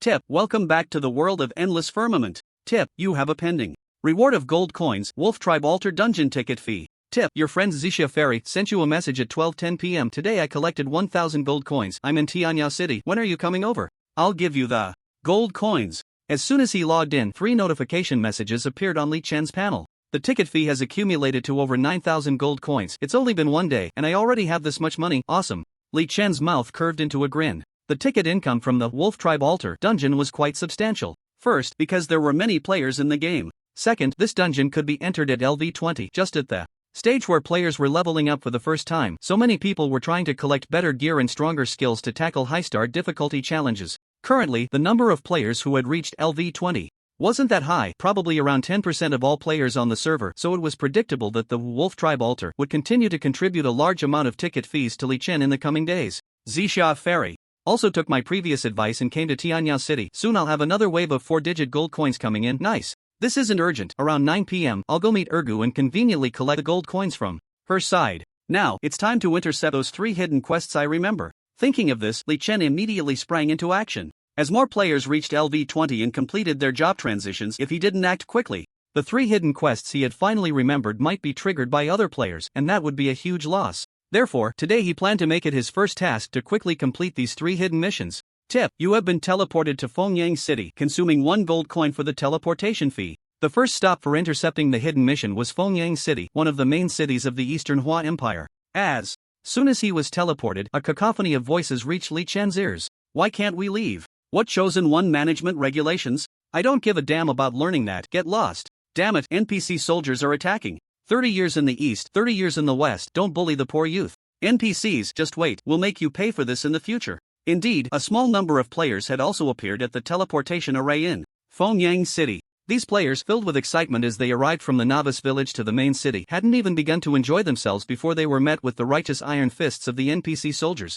Want to leave? Behave yourself and memorize the Chosen One management regulations first. Not satisfied and want to cause trouble? The NPCs knew that players had the attribute of being unkillable. If you dared to make a scene, they would just kill you on the spot. The NPCs were clearly very tough. Li Chen witnessed several players causing trouble and getting killed right there. NPC soldiers are all above level 40, and compared to them, the player group's equipment and skills are not even on the same level. Plus, with the level suppression, we can only obediently obey. Of course, I've already passed the assessment, so my treatment is different from theirs. Li Chen walked directly out of the crowd. Sure enough, the NPC soldiers on site glanced at him and did not make any attempts to stop him. The players being monitored behind Li Chen were stunned at the sight. What's going on? Why didn't the NPC stop that guy? Brother Wusong, do you have some unique strategy? Share it with us. Brother Wusong, wait, don't go, hey. Amidst the confused gazes of the onlooking players, Li Chen, disguised as Wusong, leisurely left. Walking through the bustling streets, Li Chen took several turns and arrived at the door of a hunter NPC's house. The door was open and a disheveled middle-aged man, about 40 years old, appeared before Li Chen. Name: Chang Xiaoguang. Strength: LV33 Ordinary. Attributes: Skills, Remarks: an ordinary hunter in Fengyang City. Cheng Xiaoguang sat in the yard, wearing simple animal fur clothes, polishing a horn bow. He seemed no different from the common folk in Phoenix City, but with his past life experience, Li Chen knew this guy was not an ordinary NPC. He had a background. Hello, I'm a caring chosen one. You seem to have something on your mind. Is there anything I can help you with? With a plain opening line, the hunter Cheng Xiaoguang looked up at Li Chen and coldly replied, "No need. Please leave. I want some peace and quiet." Li Chen sighed. His memory of the specific trigger process for this hidden mission was already quite vague, so he could only try randomly. Sure enough, a plain inquiry wouldn't trigger the hidden mission. Then he could only apply a bit of pressure. The hidden mission of the hunter Cheng Xiaoguang, which Li Chen learned about, was similar to the way he discovered the blacksmith's quest, The Revenge of Blacksmith. Morin in the novice village, through a post shared by a big shot he saw while browsing game forums in his previous life. In Endless Firmament, hidden missions are almost unique. Once a person completes a hidden mission, even if they publish the method verbatim, no one else can trigger the same hidden mission. Perhaps due to this consideration, those big shots from Li Chen's previous life were eager to share their experiences of completing hidden missions. The hunter NPC Cheng Xiaoguang appeared to be just an ordinary NPC in Fengyang City, but Li Chen knew that his identity was not simple. His ancestors were once part of a legendary family in the Eastern Hua Empire, revered as the Chang dragon-slaying family. At that time, an ancestor of his single-handedly took down a dragon tribe, and he was once considered one of the strongest in the Eastern Hua Empire. Unfortunately, fate took a turn, and that ancestor ultimately perished during a monster siege. His death led to the fall of the once renowned dragon-slaying family, and by the time of Cheng Xiaoguang, the entire family had only him left as a single aging bachelor. Cheng Xiaoguang yearned for the glory of his ancestors, but regrettably, his talent was limited. After years of hard work, he was only slightly stronger than an ordinary resident, and an injury in his youth left him unable to bear offspring, watching as his family line was about to end with him. Cheng Xiaoguang had a dream. He sought nothing more than for the name of the Chang dragon-slaying family to once again resonate throughout the Eastern Hua Empire, so that even in death he would have no regrets. Unable to achieve it himself, Cheng Xiaoguang could only place his hopes on others, and in Li Chen's previous life, a lucky player caught his eye. The reward for this hidden mission, remember, is a special item called the Stone of Chaos, which can significantly enhance a player's strength attribute. Unfortunately, it's been too long and I can't Recall the trigger process for the mission. I have no choice but to try a different approach. With this thought, Li Chen pondered for a moment and suddenly burst into laughter. Ha ha ha, what are you laughing at? Cheng Xiaoguang frowned and asked. The illustrious Cheng dragon-slaying family has turned into a down-and-out, ordinary hunter in your generation. Don't you find that laughable? Ha ha ha, who are you? How do you know this? Cheng Xiaoguang's gaze sharpened and his expression became tense. Transforming from a legendary family of the empire to a down-and-out hunter with only himself left was Cheng Xiaoguang's greatest pain, something he had never shared with anyone. He couldn't understand how the other party knew. I told you I'm just a chosen one. Don't worry about how I know. The fact is, you've brought shame to your ancestors, right? What do you know? Li Chen's words made Cheng Xiaoguang's face flush with excitement. Do you think I want this? I'm just an ordinary person without the monstrous talent of the Empire's strong, nor the incredible luck of my ancestor. Even my family didn't leave me a decent legacy. What can I do? I'm also desperate. I want to make the name of the Cheng dragon-slaying family shine throughout the Eastern Hua Empire like my ancestor, but I'm a waste. What do you expect me to do? It's not that I'm afraid of your urgency, I'm just afraid you won't respond. Li Chen felt very pleased inside, but on the surface he pretended to be deep in thought. Then he said seriously, to make the name of the Cheng dragon-slaying family shine throughout the Eastern Hua Empire, is that your dream? No problem. I can help you. You? Cheng Xiaoguang couldn't help but sneer. A mere LV-22 chosen one, not strong but with a big mouth. Aren't you afraid of the wind blowing and hurting your tongue? Don't you NPCs only look at the player's level for strength? Swish swish swish. Li Chen didn't wait for the other party to finish speaking and skillfully demonstrated an attack speed of 150 strikes per second, successfully leaving Cheng Xiaoguang dumbfounded. What is this? Cheng Xiaoguang was shocked. A mere LV-22 chosen one, why does he have such terrifying strength? So, I really am a waste. Now, do you think I can do it? Li Chen asked. Yao Xiaoguang didn't speak, but his thoughts were very honest. Suddenly, a task prompt appeared on Li Chen's panel. Hint: you have triggered the unique hidden task, the Dream of Hunter Cheng Xiaoguang 1. Task description: Cheng Xiaoguang has always dreamed of restoring his family's glory throughout the Eastern Hua Empire, but he realizes that he cannot achieve this dream on his own, so he hopes to receive your help. Before officially starting, you need to further prove your strength to him. Task content: kill 10 golden creatures of LV-30 or above. Task progress 0/10. Task deadline within 7 days. Task number requirement 1 person. Success reward 10 gold coins, 250,000. Experience points and additional rewards based on performance during the task. Failure penalty: permanently lose the qualification to accept this task chain. Smart as I am, I can trigger a task even without remembering the task process. Ha! Li Chen secretly gave himself a thumbs up. After accepting the task, he didn't linger with Cheng Xiaoguang and decisively headed to the city where the next target was located. Hint: you have been teleported to Gobi City, consuming 1 gold coin for the teleportation fee. Upon arriving at Gobi City, one of the main cities of the Eastern Hua Empire, Li Chen basically replicated the process he had in Fengyang City. Without remembering the hidden task trigger process, he successfully accepted the second hidden task based on his own cleverness, knowing the task content and NPC needs. Hint: you have triggered the unique hidden task, the Revenge of the Young Master of Wei Yuan Escort 1. Task description: a year ago, Wei Yuan Escort suffered heavy casualties during a collective escort mission when they were attacked by the Scorpion Lion Demon tribe deep in the Gobi. The only survivor, young Master Lin Yuliang, became a beggar after losing all his family's wealth to compensate the client.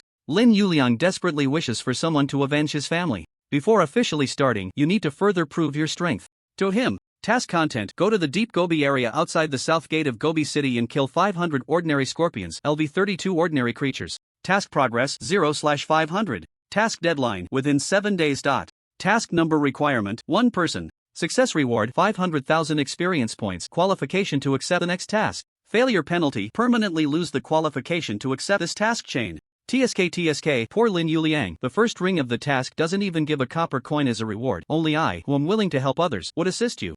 It's definitely not because of the unique special item that can make active skills have no cooldown within 60 seconds. Li Chen shook his head, said goodbye to Lin Yuliang, and then immediately teleported to Obsidian City. The third hidden task in his memory was quite special, but the reward was extremely impressive. In the city of Obsidian, inside a tavern, Li Chen successfully found the target NPC, an old man who was drunk as a skunk. The process for this hidden quest was quite simple. After Li Chen asked a question, the other party directly issued the quest to him. Hint: you have triggered the unique hidden quest, the daily life of drunkard Lu Yanwei 1. Quest description: Lu Yanwei is addicted to alcohol, but recently he is short on cash, hoping you can give him some drinking money. Quest content: deliver 10 gold coins to Lu Yanwei. Quest deadline within 1 hour. Quest number requirement 1 person. Success reward 10,000 experience points. Qualification to accept the next quest. Failure penalty, permanently lose the qualification to accept this quest chain. Lu Yanwei, this NPC, was just like Lin Yuliang, whom Li Chen had encountered in Gobi City, a miser, offering no rewards for the quest.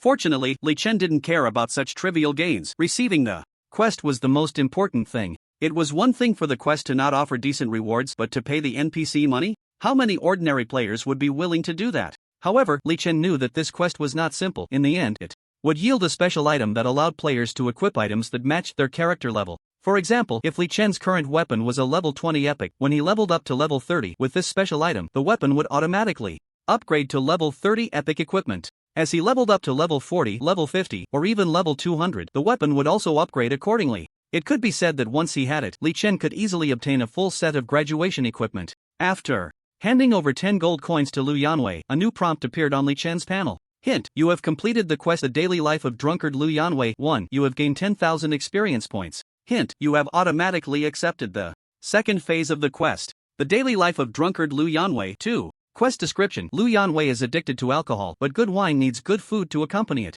He has been missing the taste of Gale rabbit legs lately, hoping you can bring him 200 pairs of Gale rabbit legs. Quest content: go to the outer area of the Endless Mountains north of Obsidian City, kill 200 Gale rabbits, level 24 normal creatures, and automatically obtain the quest item Gale rabbit legs upon killing them. Quest progress 0/200. Quest deadline within 3 days. Quest number requirement 1 person. Success reward 500,000 experience points. Qualification to accept the next quest. Failure penalty, permanently lose the qualification to accept this quest chain. Another quest with very simple requirements. However, Li Chen knew that Lu Yanwei's hidden quest had a total of 99 phases. Except for the last phase, which was relatively difficult, the first 98 phases were almost all easy to complete, either requiring the killing of small monsters or directly giving him money for wine and food. In Li Chen's previous life, many players had triggered this quest, but the vast majority gave up after completing just a small portion. There was no way around it. Lu Yanwei was too greedy, asking for more and more money while offering no rewards, making players feel like they were giving unilaterally, feeling played by the NPC.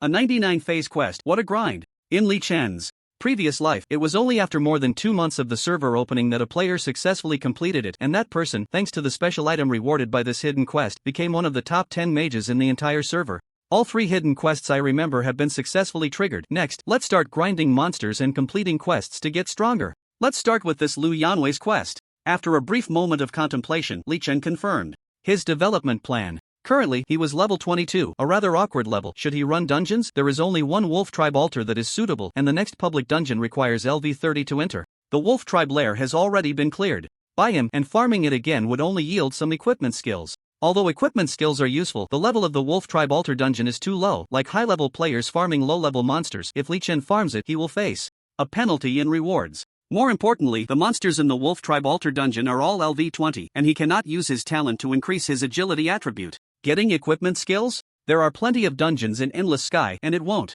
be too late to challenge new dungeons when his level is sufficient. Time is precious, and Li Chen feels that he should first utilize his talent to farm small monsters and increase his agility. In the process, he can also complete Lu Yanwei's hidden quest, achieving 2 goals at once. How wonderful! Thinking of this, Li Chen immediately headed to the outer area of the Endless Mountains north of Obsidian City. In his previous life, he was very familiar with the 32 cities of the Eastern Hua Empire, so he didn't need to explore the map at all. After about 10 minutes, Li Chen arrived at his destination. Species: Gale Rabbit. Level: LV 24 normal creature. Attributes: 2000 HP, 255 physical attack, 220 magic attack, 102 physical defense, 93 magic defense. Skill: Gale Rabbit gains a temporary 30% increase in attack speed and movement speed when taking damage. As the name suggests, the Gale Rabbit is as fast as the wind in both attack and movement speed. Its speed is its survival skill. However, this mere LV 24 normal monster is no different from paper in front of Li Chen. Swish swish. Minus 2000.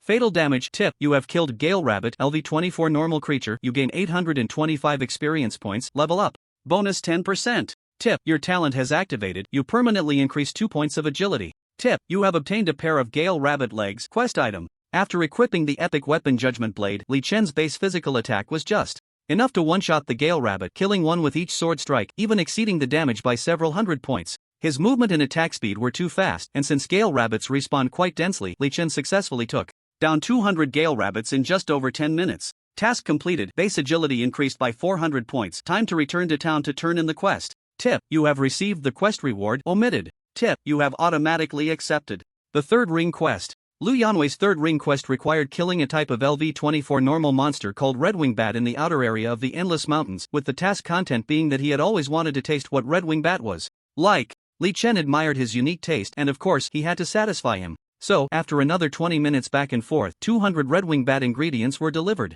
Following that, the quest progressed to the 4th, 5th, all the way to the 13th ring. After completing the 13th ring quest, Li Chen glanced at the time and realized it was already 9:30 in the evening without him noticing. Having been doing quests for so long was too monotonous and he planned to go to Tianyao City to meet his good brother Chen Ergu as agreed. Just on the way back to town, Li Chen accidentally discovered a player team of about 7 or 8 people not far away, seemingly fighting a small boss. He suddenly felt a bit depressed. I completed 13 ring quests and didn't see a single boss, while this group of players must have just passed the NPC assessment, right? Just came out to farm monsters and encountered a small boss? What kind of luck is that? Under the weight of his frustration, Li Chen couldn't help but take a closer look. It's actually the Black Iron boss of the Swift Wind Rabbit. Damn. I've been here more than once today, how come I haven't encountered it? Huh, is that a familiar team? Li Chen recognized the players in the boss hunting team. The leader was a knight player with the ID Moonlight, whom Li Chen remembered from his past life as one of the top 100 knights in the server. He had created a guild called the Radiance Guild, which was also one of the older guilds. Moonlight and his Radiance Guild were different from the scum of the Righteous Brotherhood in Li Chen's past life. They belonged to the Human Guardian faction and were the good guys. So, upon recognizing Moonlight, Li Chen felt he couldn't just steal the boss. After all, bullying the scum of the Righteous Brotherhood was a form of justice, but bullying the good guys was a different matter. It's just a Black Iron boss, I don't care. The boss should have a first kill reward. Damn it, I can't hold back. Li Chen struggled for a while but ultimately decided to follow his instincts. I'll return everything. The boss drops to you, but I really need the first kill reward. In the future, if there's a chance, I'll find a way to compensate you a bit. With that thought, Li Chen secretly convinced himself, and his guilt about stealing the boss diminished by half.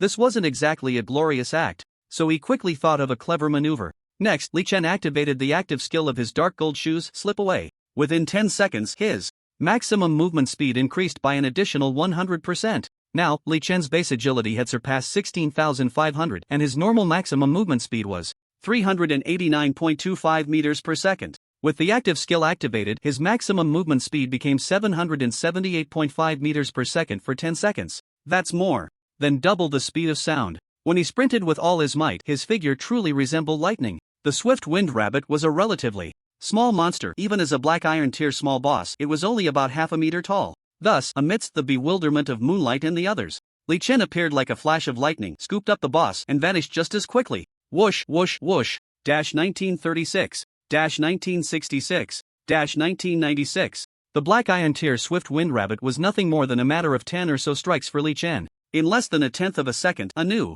notification appeared on his panel. Notification: you have killed the Swift Wind Rabbit Elite LV-24 Black Iron creature. You gain 1650 experience points, 10% extra for defeating a higher level monster. Notification: this kill is the first in the city for this boss. Congratulations. You have received 12 free attribute points and a +1 for your class equipment/skill book from the drops. Notification: your talent has activated. Your agility permanently increases by 4 points. Notification: you have picked up the boss drops: Darkfire Small Round Shield Black Iron Quality, Swift Wind Longbow Black Iron Resilient Belt Normal, and 1 gold, 39 silver, and 57 copper coins. Not bad, I got 10 free attribute points. Next, I'll run back and throw the boss drops to Moonlight and the others. Li Chen felt quite pleased. He then dashed back to Moonlight and the other players, tossed the boss drops down, and left without looking back. From the moment he took the boss to its defeat, and then to throwing the boss loot back in front of Moonlight and the others, it all took no more than 3 seconds. Li Chen completed his task and vanished without a trace, as if he had never appeared.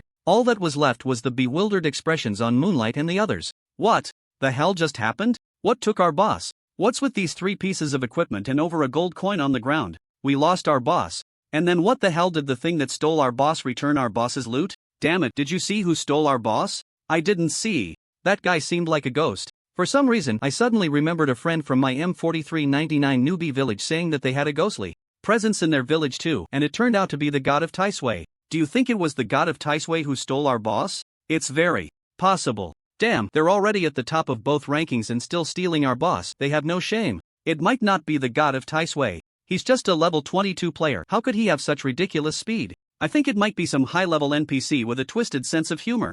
At this moment, Li Chen, whose alias had been guessed, had already returned to Tianyao City through the player teleportation array between the main cities. Only players staying in One city can remotely apply for friends after knowing the other party's ID, which is why Li Chen had not added Ergo as a friend before. Now that the conditions were met, Li Chen opened his friend list, entered the ID this tube is called Longing, and chose to apply for friendship. Meanwhile, in the Resurrection Square of Tianyao City, 4 pale-faced players suddenly appeared in the Resurrection Square, each showing a grim expression. Damn, it really is true that fame brings trouble. Ergo, you're only in the top 1,000 and you've already been targeted. Those damn righteous people are so disgusting. They want to recruit us but just kill us instead. Damn, my black iron dagger was dropped and I'm a white name. How could it be dropped? I'm sick of this. Damn it, if I don't take revenge, I'm not a gentleman. I'm going to go against the Righteous Guild. If you have the ability, don't let me grow stronger or you won't have good days ahead. Damn the Righteous Guild. Ergo, say something. Why do you look so dumbfounded? That's right, these 4 were Li Chen's good brother Chen Ergo and his 3 teammates. Just over 10 minutes ago, they had formed a team to grind monsters outside the city when they unfortunately encountered a group of players from the Righteous Guild. The other side recognized that Chen Ergo was a player in the top 1,000 for level and equipment. Although the rankings change rapidly at this moment, Chen Ergo had already fallen outside the top 1,000. But when the rankings first opened, he had just achieved the milestone of being ranked 1,000 in both categories, leaving a deep impression on many. After recognizing Chen Ergo, the Righteous Guild members demanded that he join their guild. Chen Ergo and his teammates had been attacked by members of the Righteous Guild in other games before, so they naturally refused. Unexpectedly, the other side launched a surprise attack without any negotiation. After a difficult resistance, the Righteous Guild, with their numbers, ultimately sent Chen Ergo and the others back to the resurrection point. It was that simple. At this moment, Chen Ergo's 3 teammates were angrily cursing the Righteous Guild, but they were surprised to find that Chen Ergo, usually the most active, was standing there in a daze, looking completely bewildered. Ergo, what's wrong? Ergo, you're not so angry that you've gone dumb, are you? Come on, fighting in the game is normal. We're not that fragile, just relax a bit. Facing his teammates' concern, Chen Ergo finally lifted his head after a long time and said in a strange voice, "Brothers, the god of Taisui suddenly applied to be my friend." The 3 characters Taisui are well known among all players in the world of Endless Sky. The first person in the entire server to lead a team to conquer the Nightmare Spider Cave. The first person in the entire server to change jobs and advance in their profession. The one who cleared the hidden dungeon, the Wolf Clan nest, and made it a public dungeon. On the game forum, the official announcement even confirmed that he ranked first on both leaderboards with normal data. Although many players boast that Taisui is just a lucky fool and that they will definitely surpass him in the future, right now, Taisui is undoubtedly the strongest player in the entire server. To think that such a big shot is actually in Tianyao City and has actively applied to be his friend? Chen Ergo was stunned, and his 3 old teammates also showed expressions of shock. Damn, Ergo, you actually know the big shot Taisui? Is this for real? Ergo, you're not just confused, are you? Taisui is the number 1 player in the game right now, and he can actively add you as a friend? Why would I lie to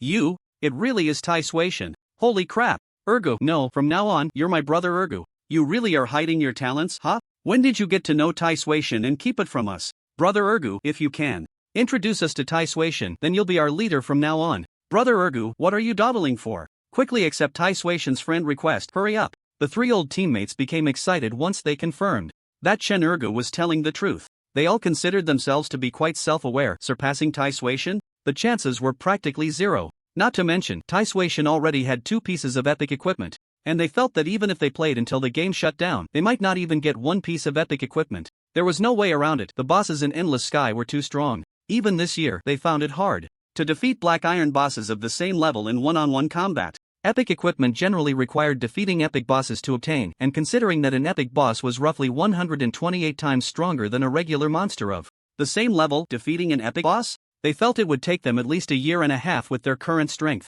Moreover, even if they got stronger, Taisui wouldn't just stand still waiting for them to catch up. He had resources, strength, and enough time to grind. Why would they be able to surpass him? Therefore, Chen Ergo's 3 teammates thought that instead of desperately chasing an almost unattainable dream, it would be better to find a way to cling to Taisui's coattails. After all, there's a saying that when one person ascends, their chickens and dogs rise to heaven. If they couldn't make it, being around a big shot wasn't so bad. 4. Chen Ergo, however, the feeling of confusion far outweighed the excitement. He didn't understand why Taisui would want to add a nameless nobody like him as a friend. Unless, suddenly, a flash of inspiration struck Chen Ergo's mind. Could it be that Taisui wants to recruit me? After all, I'm also among the top 1,000 players in the server. Ha ha ha, so I'm this popular? The reason that Iba Yuntian ambushed me before was also because he failed to recruit me. Chen Ergo couldn't help but let his imagination run wild, and a smug smile crept onto his lips. He felt a sense of pride in being recognized for his gaming skills. At the same time, he decisively accepted Tai Sui-shen's friend request.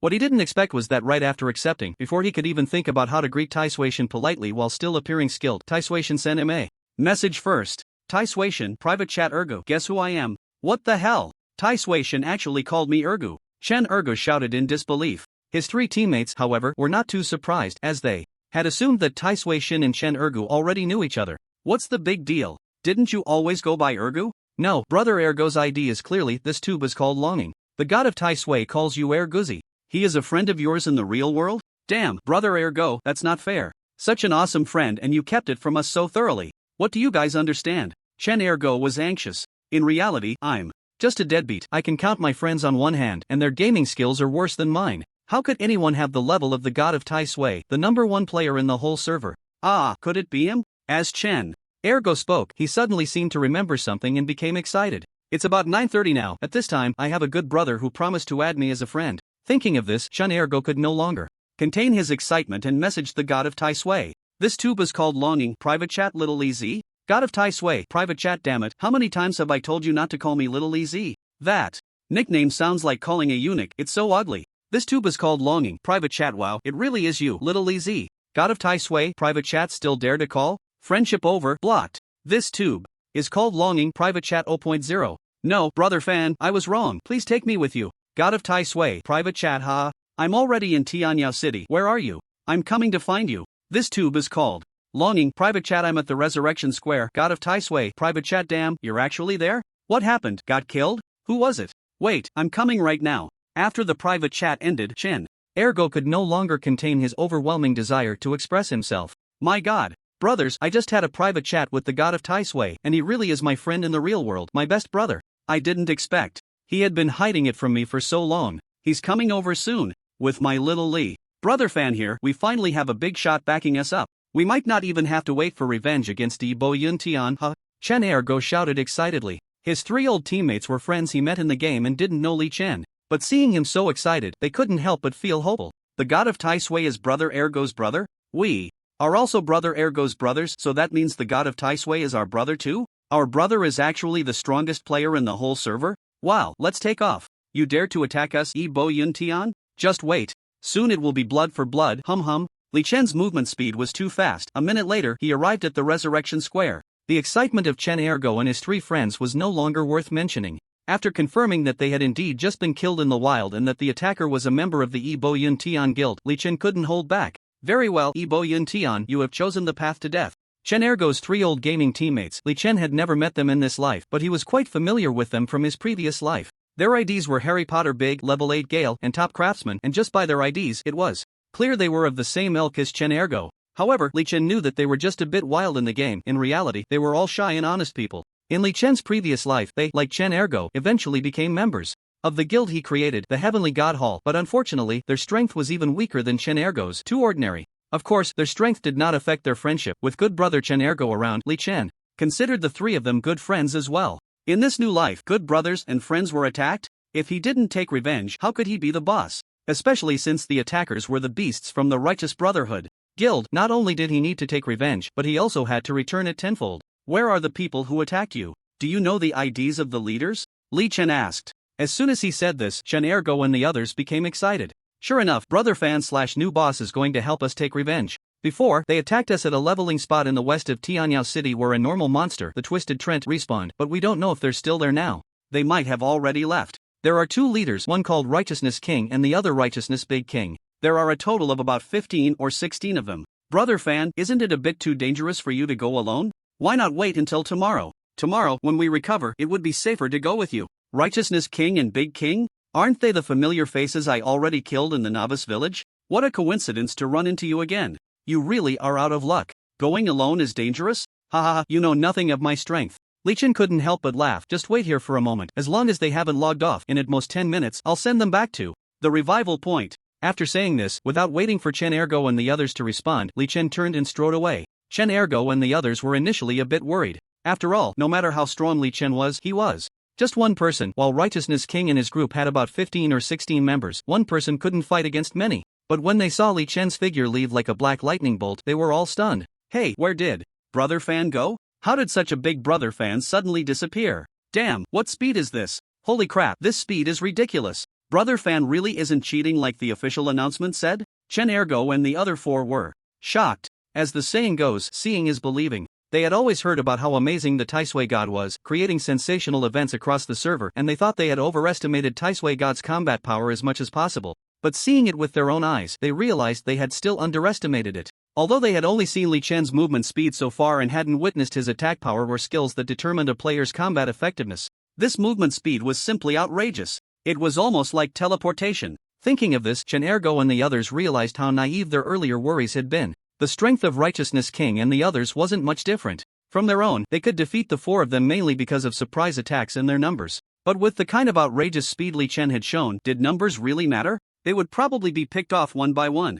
Tip: you have successfully spent 20 gold coins to locate the coordinates of players Righteousness King and Righteousness Big King. The effect lasts for 10 minutes. Tianyao City, the government office's wanted department. Li Chen looked at the prompt information that appeared on his panel and nodded in satisfaction. The NPC natives of the Eastern Hua Empire are quite wary of the player's ability to cause trouble. To protect the local residents, they go to great lengths to enforce mandatory education for all players entering the main city for the first time. However, when it comes to player versus player conflicts, the NPCs tend to stay out of it. After all, they understand that it's better to let things flow than to block them. Players expend their energy on internal strife, leaving them little time to trouble the NPCs. Besides, players are immortal. No matter how fiercely they fight, it doesn't matter, and they can even improve their combat skills and experience through PK, which is a good thing that should be encouraged. Therefore, every main city office in the Eastern Hua Empire offers a service to lock onto a player's location for a fee. It costs 1 gold coin per minute, and you need to know the ID of the player whose location you want to lock onto in advance. This not only helps players improve their combat experience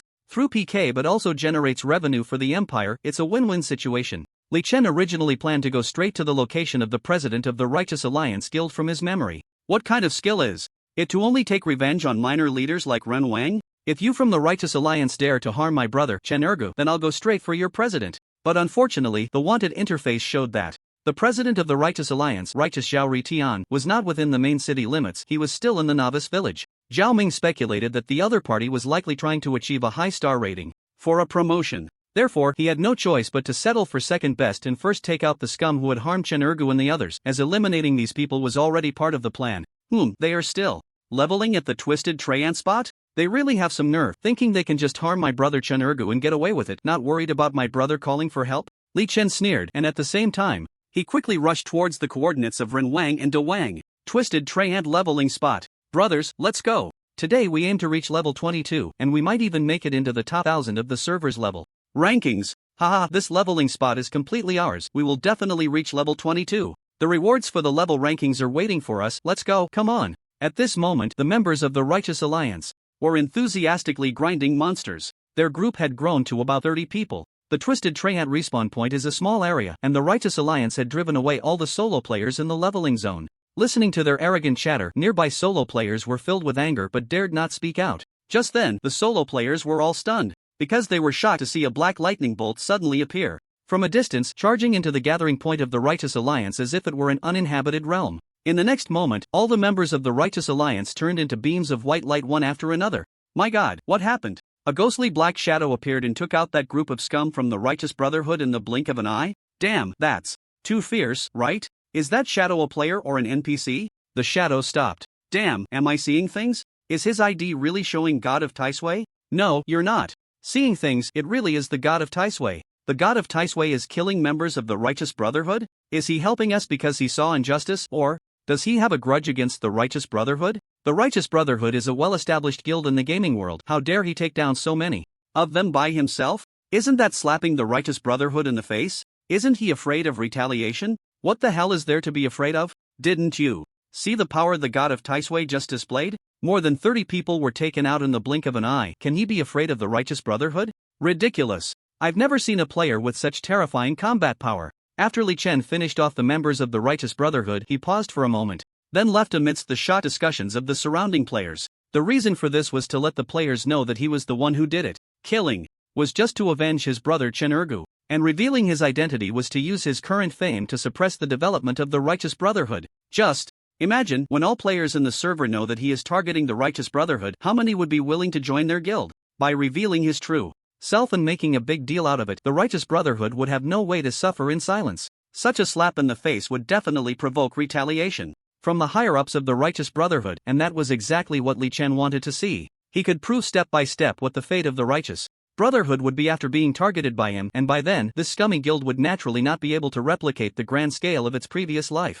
There's another benefit to spending money at the NPC's bounty office to lock onto a target during the unknown duration of the lock. The locked player is in a hostile state with you. Even in the main city, you can spend some extra gold as a fine to take them out without affecting the NPCs. Then go to the resurrection point and take out Wang De Wang and the others. With this thought, Li Chen immediately ran with all his might towards the resurrection square in Tianyao City. In the world of Endless Sky, players automatically resurrect after 120 seconds of death. At the resurrection square in Tianyao City, a group from the Righteous Brotherhood had just resurrected when they ran into Chun Ergu and the others, and both sides began to verbally confront each other. Damn it, you scum are getting your comeuppance, ha ha ha. Fuck, what are you four little trash so proud of? We weren't killed by you, right? It should be the god of Taisui who took you out, right? To tell you the truth, the god of Taisui is our helper, he's our boss. Now you know why you were killed, right? What? Damn, you four little trash, wait for me, this isn't over. Damn, I was wondering why the god of Taisui was acting crazy towards us. This isn't like that time in the newbie village, he took us out to grab the boss, huh? Turns out he was helping you. You bastard god of Taisui, you bastard Sinyan, level 8 skills, Harry Potter, you all wait for me. If you offend the people of the Righteous Brotherhood, you will definitely regret it. The group from the Righteous Brotherhood was both shocked and angry. They learned from the system prompt that they had been taken out by the god of Taisui. People like Wang Di and the others who came out from the M4399 newbie village had some understanding of the god of Taisui. After all, they had been killed on the first day of the server opening. The rest of the small group was completely bewildered. We were leveling up well, and we hadn't even fought a boss. I had never crossed paths with you, Taisui god, so why did you attack me? Now I understand, you were helping Chen Ergu and the others take revenge. Just thinking about this made everyone furious. It wasn't the revenge from Taisui god that angered them, but rather the lack of martial ethics from Chun Ergu and his group. Damn it, why didn't you guys mention you knew Taisui god earlier? If you had, would we have dared to attack you? At the very least, we should have considered whether it was worth it, right? When you're out here, why not even mention your backing? Is there anyone like you? However, their outburst was destined to last only a few seconds, because at that moment, Li Chen had also returned to the resurrection square just in time. Without saying a word, he drew his sword and struck. Swish, swish, swish. Hint: you have killed player, your evil value +1. You killed someone in the safe zone of the city. Your actions violated Article 9 of the Eastern Hua Empire's Chosen One Code. Since the person you killed had been registered at the wanted office in advance, this criminal punishment is exempted. But you need to pay a fine of 10 gold coins for violating the city's public order. Please pay the fine at the government office within 3 working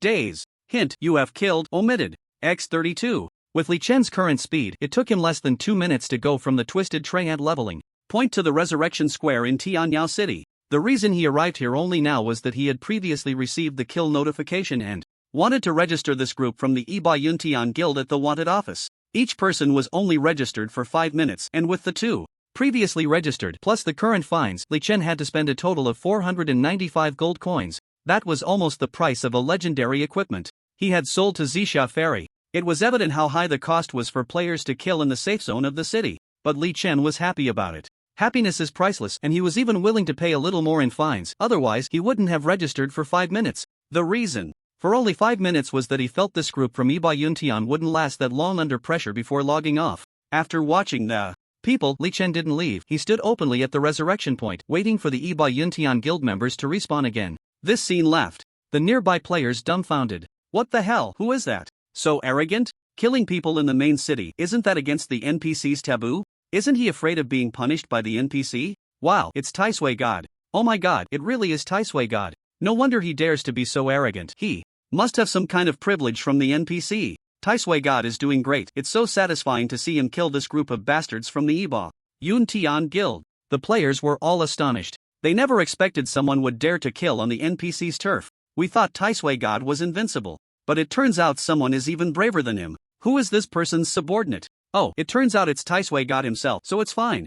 2 minutes later, the Iba Yuntian Guild members respawned again. Taisui God, what exactly do you want? Are you trying to make an enemy of our Iba Yuntian Guild? I advise you to shut up, you bunch of trash. From now on, every time I see you, I'll kill you until you quit the game. Just as the leader of Iba Yuntian, Ren Wang, darkly threatened, he was killed by Li Chen again in the next second. Cutting people is cutting people. Li Chen is most annoyed by those who keep babbling. So, this group of righteous heroes couldn't even manage a verbal retort and once again fell in a humiliating defeat. This scene stunned all the nearby players. Wow, blocking the resurrection point and cutting down the scum of the righteous heroes, the god of Taisui is so domineering. Did you see the speed of the god of Taisui? It was incredibly fast, like a bolt of lightning weaving through the crowd of righteous heroes several times, and all 30 or so of them were instantly killed. My god, this combat power is too strong. Look, why aren't the NPC soldiers doing anything about the killings in the main city? Isn't the main city a safe zone? You fool, haven't you learned the rules of the Chosen One? The 42nd rule states that killing is allowed within the city, but only between players. And the battle cannot affect NPCs. I was once bullied by the Righteous Heroes Guild as a passerby player, and now it feels so good. The god of Taisui has avenged me. Players were discussing animatedly. In fact, many were thinking about coming over to talk to Li Chen. After all, it's quite common to cling to the strong in games. Li Chen's strength was evident just following him. If he casually revealed something, it could significantly boost an ordinary player's combat power. However, right now, Li Chen seemed too fierce. In the eyes of the players, at least the passerby players nearby didn't have the courage to approach him. Li Chen chatted with Chun Ergu and the others for a few moments, and, before he knew it, 2 minutes had passed since the righteous heroes had died. Yet after waiting a while, Li Chen noticed that none of them had resurrected. If nothing unexpected happens, they should have logged off. Ah, so cowardly. With Brother Fan around, how dare they resurrect? After all, they were cut down twice at the resurrection point. If they dare to resurrect, they'll die again. Brother Fan is awesome. Brother Fan is invincible. Chen Ergu and the others couldn't help but cheer. At this moment, the feeling of being cut down had completely vanished, leaving only admiration for Li Chen and relief at having latched onto a strong player. Is this what it feels like to have a big shot protecting you? So exhilarating. On the other side, the situation of the righteous heroes logging off was already within Li Chen's expectations, otherwise he wouldn't have only put a bounty on them for 5 minutes. In fact, when he cut them for the third time earlier, he noticed that their numbers had decreased by about 10. Scum is scum, but their intelligence is still intact. They know that resurrecting would only lead to more cuts, so they decisively chose to log off to avoid the danger. Logging off and being a turtle is a good strategy, but do you think this is the end? No, this is just the beginning. When it comes to cutting people, either don't do it or do it thoroughly, leaving a way out for future encounters. I am completely different from the scum of the righteous heroes. Whether now or in the future, we are in a state of hostility, and showing mercy is just foolishness. So, Li Chen was not planning to play small with the righteous heroes this time. There are too many people here. You all wait for me at Black Obsidian City. I'll join you soon. Before that, I need to publicly declare war on the righteous heroes on the game forum. After quietly instructing Chen Ergu and the others, Li Chen slipped away. Before long, he arrived at a deserted corner, opened the game forum, and began editing the post content. Soon, his post was successfully published. Title: Declaration of War Against the Righteous Heroes. Author: God of Taisui. Content: just half an hour ago, a group from the Cloud Heaven Guild tried to recruit my brother, but after being rejected, they shamelessly launched a sneak attack, and with their numbers, it ultimately led to my brother and his teammates dying once. I had long heard that the Iba Yuntian Guild was a notorious den of scum in the gaming world, a place where everyone wanted to take them down. Today, I finally witnessed it with my own eyes. From this day forward, anyone from the Iba Yuntian Guild that appears in my line of sight, I, the Taisui God, will definitely take them down. This statement will remain in effect until the Iba Yuntian Guild disbands. The IDs on the gaming forum are the same as each player's game ID. So, as soon as Li Chen posted this, it immediately attracted the attention of countless onlookers. 1L, Invincible Tyrannosaurus Warrior Sofa. 2L, Invincible Tyrannosaurus Warrior. Damn, I actually saw the living Taisui God. 3L, Invincible Tyrannosaurus Warrior Taisui God. Listen up. In Endless Firmament, I, the Invincible Tyrannosaurus Warrior, am the strongest, and I will definitely surpass you in the future. 4L, Sheep Taisui God Gigi, sister wants to be carried. 5L, Great Taisui God sister upstairs. Do you think I, the #1 strong player in the whole server, am someone you can just ask to carry you? Just because you're a girl, I should take you? Please follow the process. First show me your photo so I can consider it. 6L, come follow Huazi. Please note, 5L is not the Taisui God. Also, Taisui God actually declared war on Iba Yuntian publicly? Great, now there's a show to watch. The #1 strong player in the whole server going head to head with an old guild. Looking forward to both sides' wonderful performances. 7L, Dog Year God, the 6th floor is right. Sister, please private message me. I am the real Taisui God.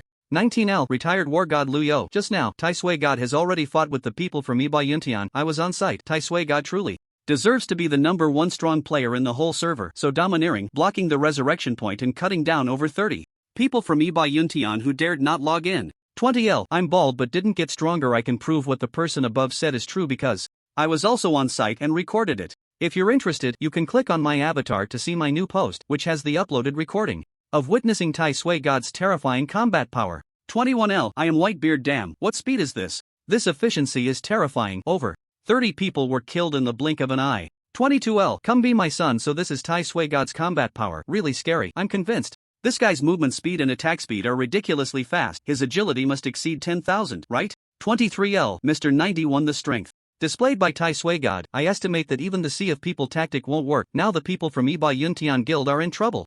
168L. Iba Human King. Damn Tai Sui God, you're not a good person either. What right do you have to scold us? 169L. Iba Young Master Zhang. Tai Sui God, you are clearly the most unreasonable one. On the first day of the server opening, you chopped us in the M4399 novice village, saying it was for revenge for your brothers. It was just an excuse. You're just a bloodthirsty madman. 170L. Great Tai Sui God. Ha, the dogs of Iba Yuntian are out to wash the ground. Everyone pay attention. 169L. Iba King. Wash your mother. Do you have a place to speak here, you trash? To be honest, the people from the Iba Yuntian Guild are truly beasts, a bully force in the gaming world. In the few days since the launch of Endless Sky, countless ordinary players have been bullied by Iba Yuntian. On the forums, many victims have complained about the inappropriate behavior of Iba Yuntian. There are also a few posts expressing anger and declaring war on Iba Yuntian. However, such posts rarely receive replies, because in the eyes of most players, the poster is an unknown person and their battle posts are just empty talk. But Li Chen's post was different. The ID Taisuation is too famous.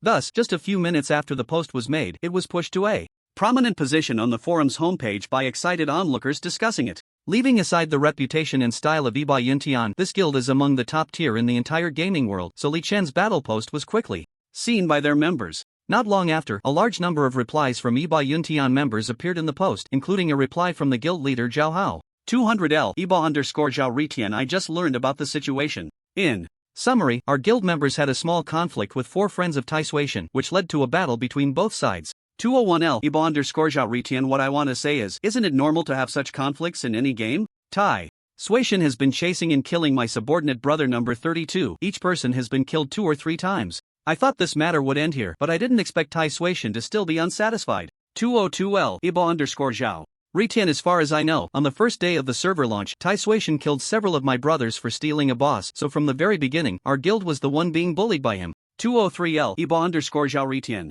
Regarding Tai Suation's claim that our guild is a gathering place for scum, I strongly protest and condemn this. It's slander. Our guild members are all very loving, just a bit more spirited than ordinary people. We welcome all players to join our guild family. As long as you have spirit, we will not refuse anyone. 204L. Iba_Zhao Ritian. Finally, Tai Suation, if you want to fight us, that's fine. I admit you are strong, but if one of me falls, there are thousands and thousands more. The 20,000 brothers and sisters of Iba Yuntian can play with you slowly. Even if all 20,000 of us fall, there will be more people standing up to resist you, you madman. As the leader of Iba Yuntian, Zhao Ritian has his own exceptional qualities that have allowed the guild to grow so large. His words immediately changed the attitude of the onlookers towards this declaration of war. Originally, many onlookers viewed Tai Suation as a heroic figure emerging from the common people and his declaration of war against Iba Yuntian as an act of revenge for his brothers. But after reading Zhao Ritian's words, many onlookers' impressions of Tai Suation changed instantly. On the first day of the server launch, stealing bosses and killing people in the novice village?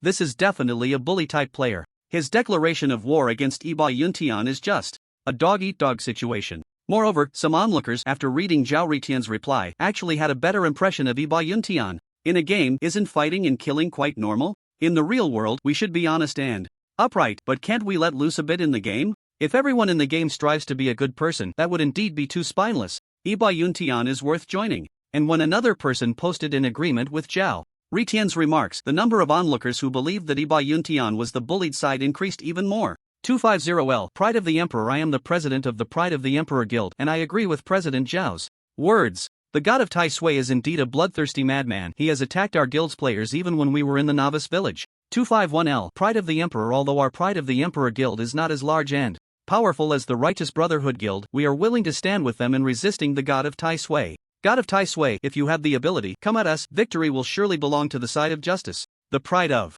the Emperor Guild is also an established guild. Although it cannot compare to the Righteous Brotherhood Guild, it was ranked 10th among the top 10 guilds in Longwood during its peak. Once Pride of the Emperor spoke, more and more people began to have a worse impression of the god of Tai Sui. Some even commented that Pride of the Emperor and Zhao Ritian are true men with guts. If one cannot join the Righteous Brotherhood Guild, then joining the Pride of the Emperor Guild is just as good. This is also one of the important reasons why Pride of the Emperor supports Zhao Ritian. In his view, the god of Tai Sui has already become an enemy of their guild, and whether or not to support him does not change that relationship. After all, the god of Tai Sui has to deal with the people of the Righteous Brotherhood Guild first. He can come out to make his presence known, help the guild gain some fame, and ride the wave of popularity, which is beneficial for the guild's development. Of course, another important reason is that he had communicated with Zhao Ritian in advance. He has known Zhao Ritian for a long time, and they are like-minded friends, so it is natural to support him. With support comes opposition. Although Li Chen did not greet anyone, the young lady of the Phoenix Guild, Zisha Fairy, was displeased after receiving the news. What, are there more people to bully?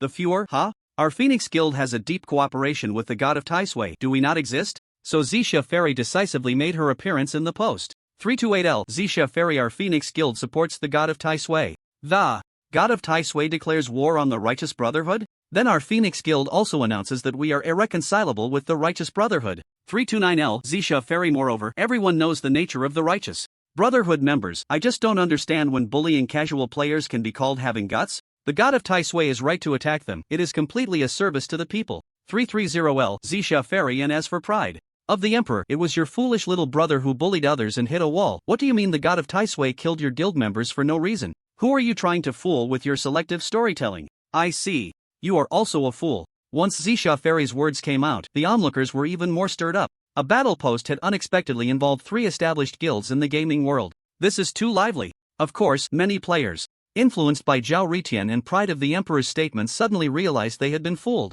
Although they did not know what image of the god of Tai Sui was being portrayed by them, regardless, the old players of the Righteous Brotherhood had heard of their nature. Whether the god of Tai Sui is a bloodthirsty madman or not, the people of your Righteous Brotherhood Guild truly deserve to die. Let the fighting begin, the more chaotic, the better.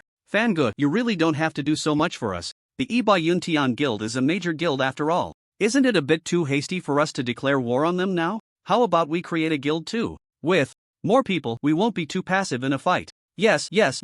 With your current fame, Fangu, if you create a guild, you'll definitely attract a lot of players. Then when we fight the Iba Yuntian Guild, we won't be at a disadvantage. Hey, the AOC Chuanxiang Guild is going to ally with Iba Yuntian? Wow, Fangu, your newbie village life is really exciting. Heiyao City. After Chen Ergu and the others met up with Li Chen, they immediately started discussing animatedly. They were very touched, believing that Li Chen's declaration of war against Iba Yuntian on the game forum was entirely to help them stand up for themselves. To declare war on a large guild with thousands of members just to help his brothers take revenge? That's incredibly brave. But having such a leader protecting them is just too fortunate. Don't get me wrong, I've already done most of the work for avenging you in Tianyao City. This declaration of war on the forum is purely because I personally can't stand the Iba Yuntian Guild and want to crush this trash guild. Li Chen shook his head, telling Chen Ergu and the others not to get carried away. Indeed, taking down Iba Yuntian was one of his upcoming plans. It was just that Chen Ergu and the others getting killed by Iba Yuntian's members made him decide to move this plan up.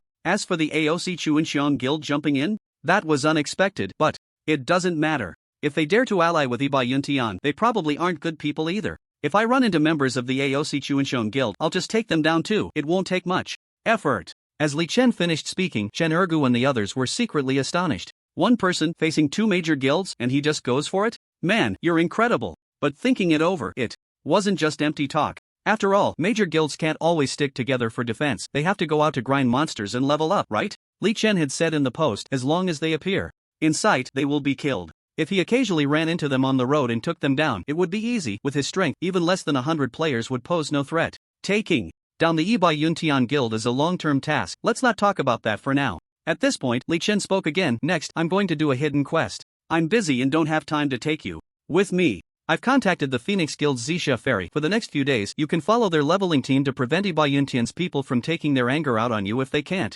handle me. Alright. Chen Ergu nodded with a somewhat regretful expression. Fortunately, although he had thought about being carried by Li Chen, he wasn't prepared to be a complete burden. At that moment, he suddenly brightened up. Phoenix Guild, Zisha Fairy? Is that the beautiful guild? Great. Fangu, you hurry and take care of your own business. We don't need you anymore. Li Chen, your change of attitude is a bit fast. He shook his head in amusement and decided not to worry about it. As a normal male player, who wouldn't look forward to playing with members of a beautiful guild?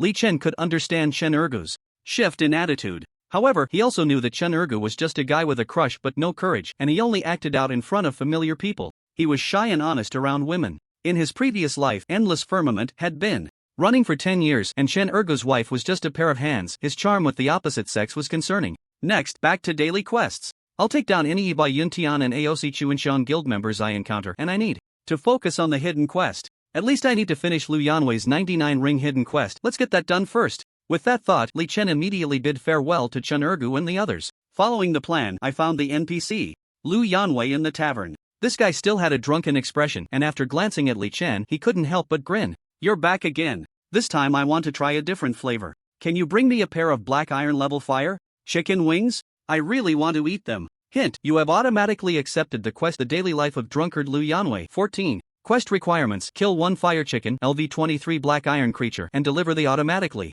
obtained quest item fire chicken wings to Lu Yanwei. Quest deadline 3 days. Quest reward 210,000 experience points. Automatically receive the next quest. For Li Chen, killing a mere LV23 black iron boss was almost no challenge at all. However, with his luck, it was uncertain when he would encounter it. Damn it, why is this drunkard so picky? He insists on eating wings from a black iron boss, really treating me like free labor? In that moment, Li Chen felt an impulse to kill NPC Lu Yanwei with a sword, but ultimately restrained himself. Impulsiveness is the devil. There was no choice. For the sake of the final reward of the quest chain, he could only obediently work like a beast. Creature: Elite Fire Chicken. Strength: LV23 Black Iron. Attributes: HP 4466, Physical Attack 520, Magic Attack 440, Physical Defense 198, Magic Defense 234. Skills? Looking at the half-meter tall rooster in front of him, radiating flames, Li Chen couldn't help but wipe away non-existent tears. It wasn't easy. After grinding for over 4 hours against ordinary fire chickens, he finally encountered this black iron mini-boss. It was so damn time-consuming. Li Chen quickly rushed in and swish swish swish took it down. Just as he was about to head back, he suddenly discovered that this elite fire chicken had dropped a skill book that was very useful to him. Skill book: Block Stance. Quality: Black Iron. Learning requirements: level 23 or above. Can use shield-type melee professions. LV1 active effect: use the shield to focus on blocking, entering a full defense state, reducing physical/magic damage taken by 75% for the next 5 seconds. Consumes 120 MP when used. Cooldown time 60 seconds. Not bad. With this skill book, my margin for error against high difficulty bosses will increase. Li Chen happily learned the skill book. Under the title effect, the skill level automatically increased to LV2. The duration and cooldown time remained unchanged, but the consumption increased to 150 MP, while the damage reduction improved to 77.5%. The only downside was that during the skill's duration he couldn't make any attacking moves, otherwise the skill would automatically interrupt. Although this life-saving skill isn't often used, it's better to be prepared. After muttering to himself, Li Chen once again focused his mind on the task at hand. Not good, it's the god of Tai Sui. Brothers, run. Outside Black Obsidian City, while completing a quest, Li Chen encountered a wave of unfortunate members from the Righteous Brotherhood Guild, and without a word, he directly wiped them out. This kind of incident was not the first time he had encountered it. Tonight. After all, the Righteous Brotherhood Guild was an old top-tier guild with many players, and they had members in every main city of the Dragonhua Empire's 32 main cities. Li Chen meant what he said. As long as there were members of the Righteous Brotherhood Guild in front of him, it was a guaranteed kill. Moreover, due to the fact that the Proud Emperor Guild sided with the Righteous Brotherhood, he wouldn't let any players from the Proud Heroes Guild off the hook either. However, the scale of the Proud Heroes Guild was a bit lacking, and he hadn't encountered them yet. Of course, it was also possible that he had encountered them but didn't recognize them. In the world of Endless Firmament, players needed an official guild certification item to establish a guild, and generally, only legendary bosses above level 30 would drop the official guild certification. Currently, the Righteous Brotherhood, Proud Sky, and other guilds were essentially just player-formed groups, with most members being players who had transitioned from other games. In this case, unless Li Chen recognized someone or the other party's ID had prefixes like Righteous or Proud, which had a sense of belonging, he couldn't identify a random player to see if they were within his kill range. Once they successfully obtained the official guild certification, their members would have badges and other items, and then Li Chen would be able to easily distinguish them. However, whether he could recognize them or not didn't really matter. Li Chen's primary targets were never the ordinary guild members, but rather the elite management and even the veteran core members of the opposing guild. If he scared off and eliminated their core members, the guild would naturally struggle to grow. It's a pity that Zhao Ritian hasn't arrived at the main city yet, otherwise I could have made him shiver today. Li Chen shook his head. When he was turning in his quest earlier, he also went to the statistics office in Black Obsidian City to try to locate the Righteous Brotherhood Guild leader, Zhao Ritian, but unfortunately, the results showed that he was still level 20 and had not come to the main city area. Clearly, Zhao Ritian was still trying to challenge high-star difficulty professional dungeons. This was normal, he had money and power, so leveling up was too easy.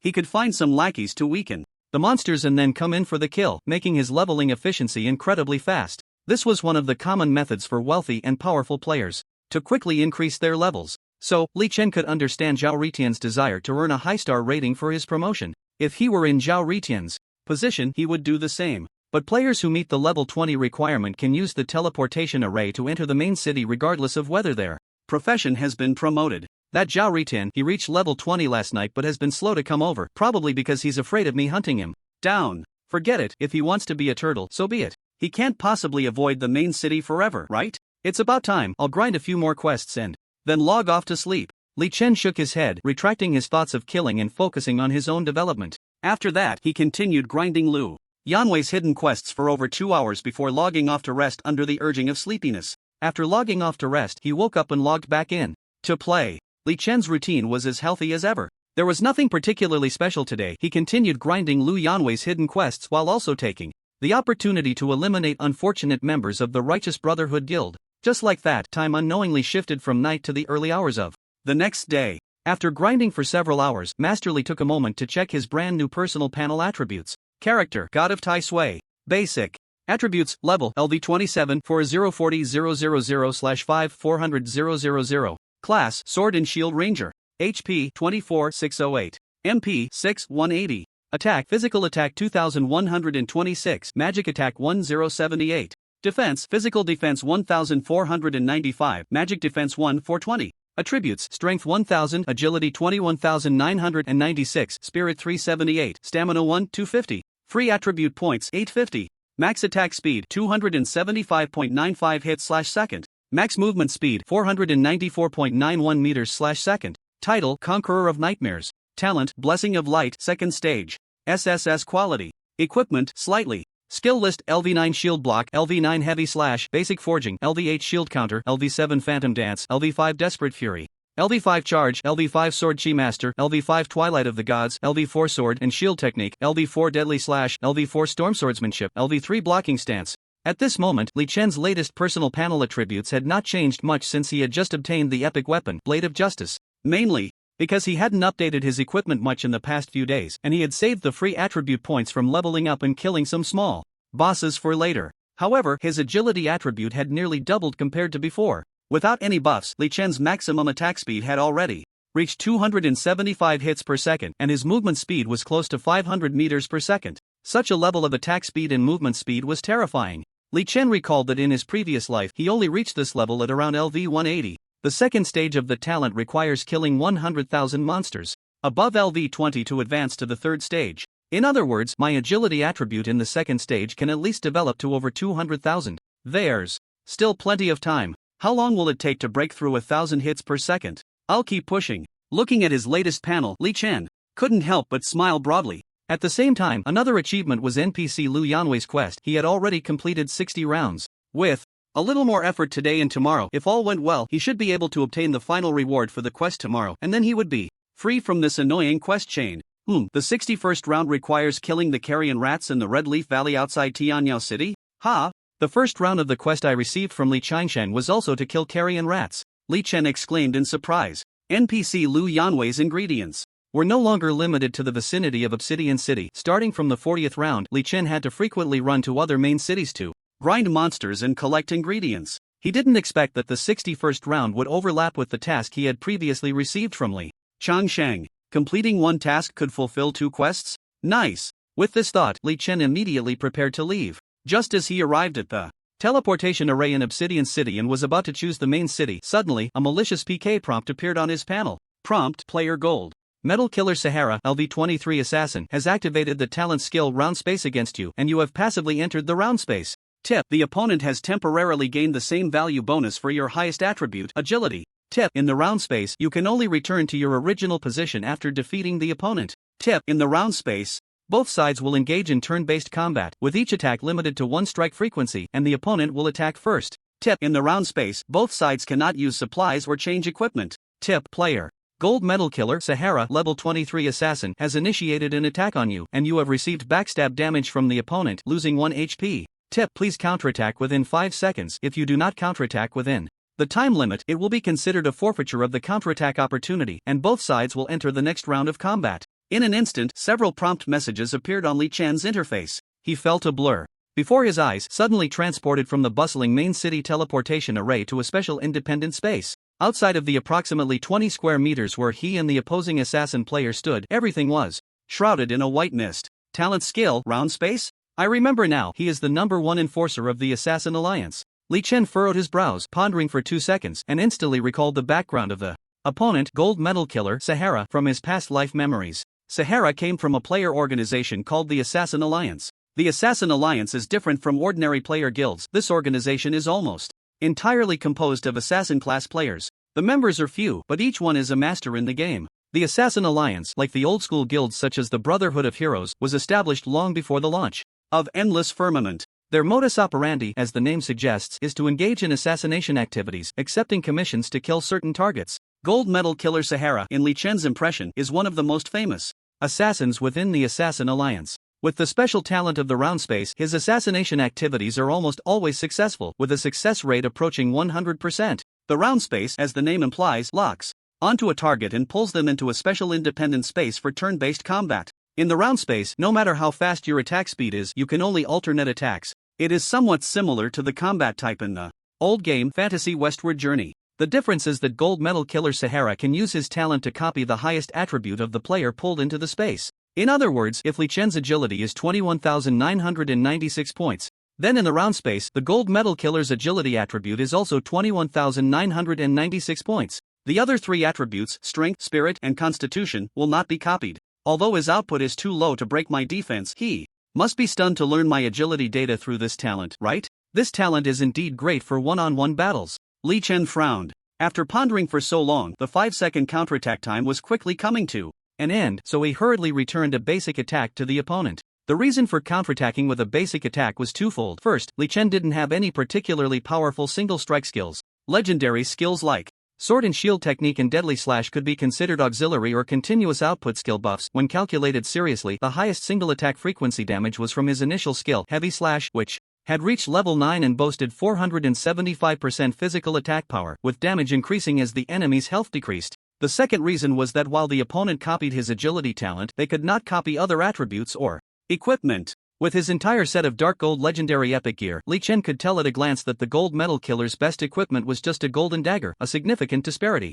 Sure enough, the opponent's backstab skill hit me without breaking my defense. Yet my counterattack's normal attack caused a significant drop in the opponent's health. Minus 2,296. A high number rose from the head of the gold medal killer, Sahara. With over 2,100 in physical stats, plus the true damage added by my talents, a single normal attack took away nearly half of Sahara's life. What level of attack defense is this? That agility value, hissing, it's outrageous. Sahara, the gold medal killer, gasped. He was a killer, always mindful of his demeanor, speaking little and acting ruthlessly. But at this moment, he couldn't remain calm. Even though he anticipated a low chance of winning and was mainly here to gather intelligence, he couldn't help but be horrified. A 22,000 agility attribute, is this something a level 27 player can possess? My over 500 physical attack, combined with the double damage from the backstab skill, didn't even break your defense? What kind of absurd defense attribute do you have? Your normal attack, hitting me with over 100 physical defense, actually dealt 2003 damage? Is your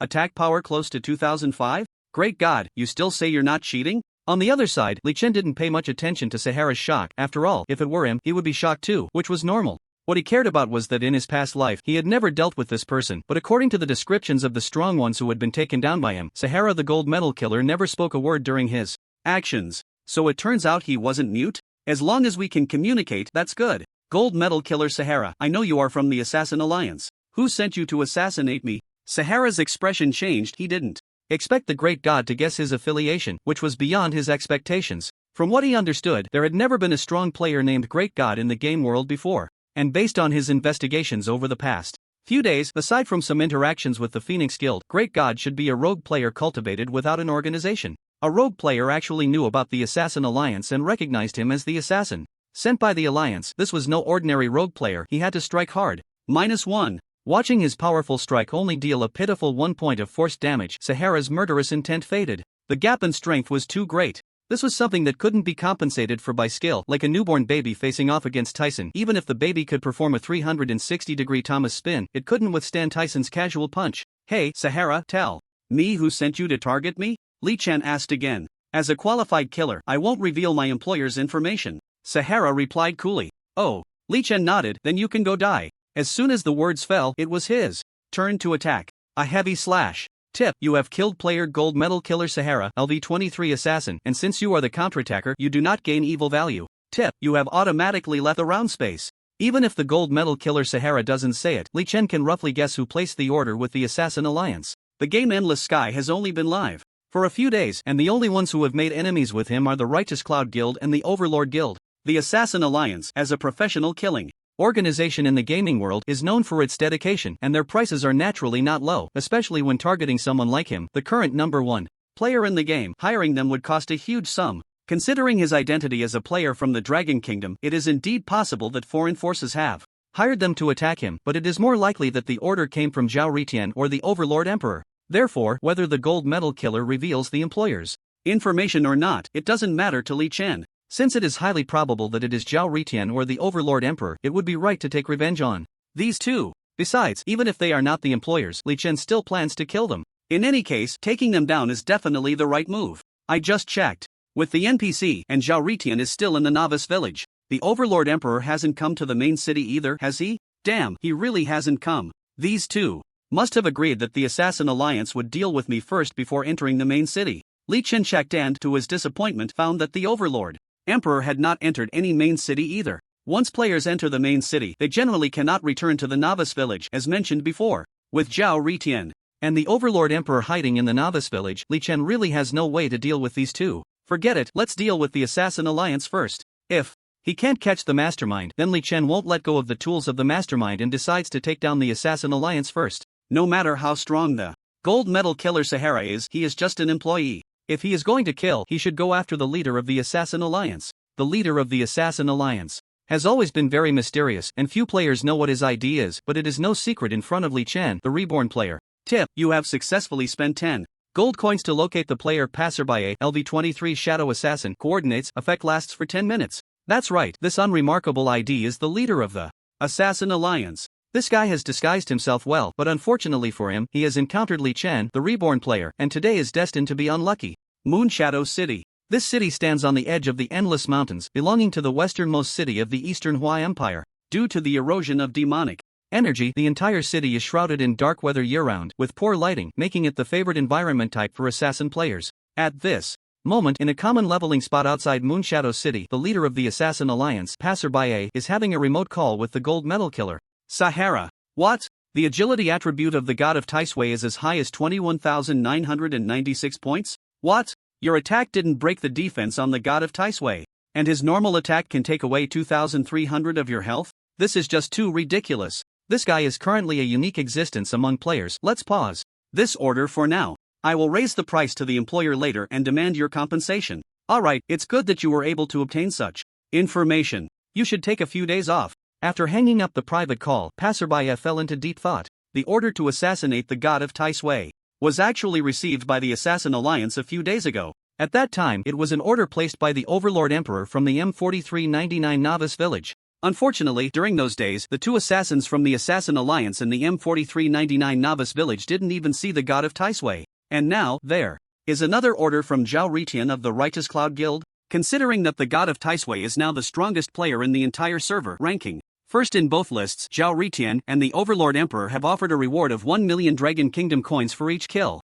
So much money, the Assassin Alliance naturally wouldn't miss it. From the perspective of Bystander A, with his top henchman, the gold medal killer Sahara, on the job, this matter was basically a sure thing. He never expected that after just one attempt, Sahara's confidence would be shattered. The attributes of this Taisui god are just too outrageous. The key is that the official of Endless Firmament said he didn't cheat or exploit any game bugs. That's what makes it truly terrifying. As expected, there's a reason why the price is high. The matter of killing the Taisui god needs to be carefully considered. We need to let Zhao Ritian and Aosi Emperor wait a bit longer and raise the price. Who is it? While Bystander A was mumbling to himself, suddenly, a gust of foul wind blew towards him. He instinctively squinted and saw a scene that shocked him immensely. A warrior player wielding a two-handed greatsword appeared out of nowhere, darting towards him like lightning. Upon closer inspection, this person was none other than the Taisui god he had been discussing with his subordinates. Taisui god? Wow, I actually met the Taisui god? Big shot, let's be friends. After a moment of shock, Bystander A immediately reacted like an ordinary player, excited and delighted,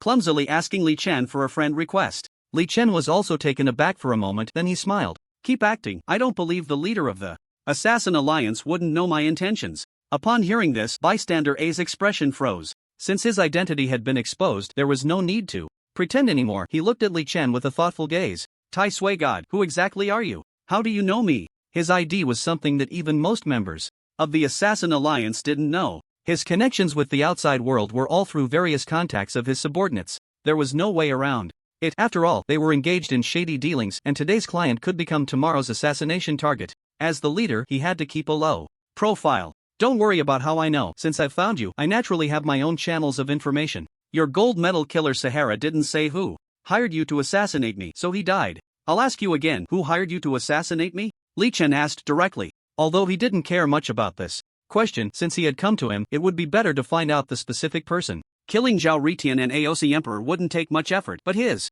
time was also precious. It would be better to determine exactly who it was. Since you know me, you should understand that the Assassin Alliance has never betrayed its employers, so I won't answer. Bystander A replied slowly. Very well, then you should be prepared to be cut down by me, right? Take this. As Li Chen spoke, he slowly raised his long sword. The shadow of a person, the name of a tree. Having just seen the gold medal killer Sahara, Li Chen's movements exuded a tremendous sense of pressure in bystander A's eyes. But he certainly wouldn't sit still. I already anticipated that you would strike. You didn't think I was unprepared, did you? Goodbye. As bystander A's words fell, he suddenly vanished from thin air. The signature skill of an assassin, invisibility. In the current situation, Passerby felt relatively confident. Sure, I can't defeat you, Lord Taisui, but my invisibility leaves no trace. If I truly want to escape, how would you, Lord Taisui, respond? Faced with this, Li Chen chuckled. Invisibility isn't invincibility. You're getting ahead of yourself. As soon as he finished speaking, Li Chen began to slash at the air. Whoosh, whoosh, whoosh. Under the passive effect of the Dark Gold skill, Sword Chi Master, each of his normal attacks unleashed sword energy that extended over 10 meters. With over 200 normal attacks per second, waves of white sword energy surged outward like a tide. Passerby A, in his invisible state, never expected Li Chen to employ such a shameless tactic. Normally, wouldn't you have to rely on techniques to track my footprints to discover my invisible presence? Using sword energy AoE bombardment against me is truly against the martial code. Passerby A wanted to flee, but even though invisibility slightly increased his speed, how could he possibly escape Li Chen's attack range? In the blink of an eye, he was hit by several waves of sword energy. Minus 2,259, minus 2,309, minus 2,359, minus 1,648 fatal damage. After taking 4 hits from the sword energy, Passerby A's health was completely depleted. As the leader of the Assassin Alliance, his overall combat power was not inferior to that of the gold medal killer Sahara, and he had some life-saving cards up his sleeve. However, he understood that using these life-saving cards in front of Li Chen was meaningless. At most, it would only buy him a few more seconds before being cut down. With the opponent's agility at 22,000, a few seconds was just a fraction of a moment, so what was the point of using precious life-saving cards? The gap in hard power is truly despairing, but it's also exhilarating. In his soul state, watching Li Chen run towards Moonshadow City, Passerby A's eyes flashed with unusual excitement. Lord Taisui, from now on, this is personal. Regardless of whether Zhao Ritian and the Proud Emperor will cancel the order to assassinate you, I will make it my goal in the game to take you down. Good luck. I hope your strength doesn't get caught up with me too soon, or I might lose the fun of the game quickly. After muttering a few words, Passerby chose to log out before respawning. He knew about Li Chen's exploits at the resurrection point in Tianyao City, where he had taken down Iba and Renwang, and guessed that Li Chen was now heading towards Moonshadow City to ambush him. Although he had made killing Li Chen one of his major game objectives, the gap in their strengths was too great at this moment. Being stubborn would only lead to a meaningless death. Logging out to avoid the danger was the most rational choice. Damn, he logged out after just one hit. This guy really knows how to survive. Li Chen stayed in the resurrection square of Moonshadow City for a while and, after confirming that Passerby A had logged out, he shook his head helplessly. In this situation, he didn't have many good options. He couldn't just go offline to attack the other player, could he? It would only be possible when the game and reality merged. For now, he was a law-abiding citizen and wouldn't attack anyone offline, especially since even his ex-girlfriend from his past life was living well. Logging out after one hit is boring. I might as well go do some quests. Li Chen teleported to Tianyao City. Soon, he appeared in the area of Red Leaf Valley. The corpse-eating rat, a level 25 ordinary monster. Its size was about 20 to 30 times that of an ordinary house mouse, with large irregular red and white spots on its body, and a pair of small eyes gleaming with a sinister red hue. It was quite ugly and a social creature, appearing in groups of 3 to 5 upon respawning. Of course, in front of Li Chen, they posed no threat, even if hundreds of them were active together. The process of fighting the monsters was utterly devoid of fun and ended quickly. Hint: you have killed X500. Tip: your talent has activated. You have permanently increased 2 agility X500. Tip: you have leveled up. Current level is LV28. Tip: your quest Drunkard Lu Yanwei's Daily 61 has been completed. Please go to NPC Lu Yanwei to claim your quest reward. Tip: your quest Li Changxing's Worries 1 has been completed. Please go to NPC Li Changxing to claim your quest reward. With the refresh of the task completion prompts on the panel, the action of farming the carrion rats has officially come to an end. Li Chen, following the principle of proximity, first found Li Changxing to claim the quest reward. Tip: you have received 20 gold coins, 250,000 experience points, and 10 merit points within the Eastern Hua Empire. The quest duration was 3 days, and today happened to be the 3rd day, so there were no extra rewards. The ordinary small monsters and boss near the main city are not considered intelligent magical creatures, so killing them will not earn merit points. 10 merit points is not bad. Little by little, I can exchange rewards at the NPC official. After glancing at the quest rewards, Li Chen didn't care much. What he cared about was the content of the second ring quest that had been triggered. Quest: Li Changxing's Worries 2. Quest description: in the past year, the activity level of some intelligent magical creature tribes near the Eastern Hua Empire has been somewhat abnormal, and Li Changxing is a bit worried about this. Your performance has been recognized by Li Changxing, so he hopes you can help him investigate the reasons for the abnormal activity of the intelligent magical creature tribes. Quest content: go to the intelligent magical creature tribe and investigate the reasons for their abnormal activity. Quest progress 0%. Quest deadline 60 days.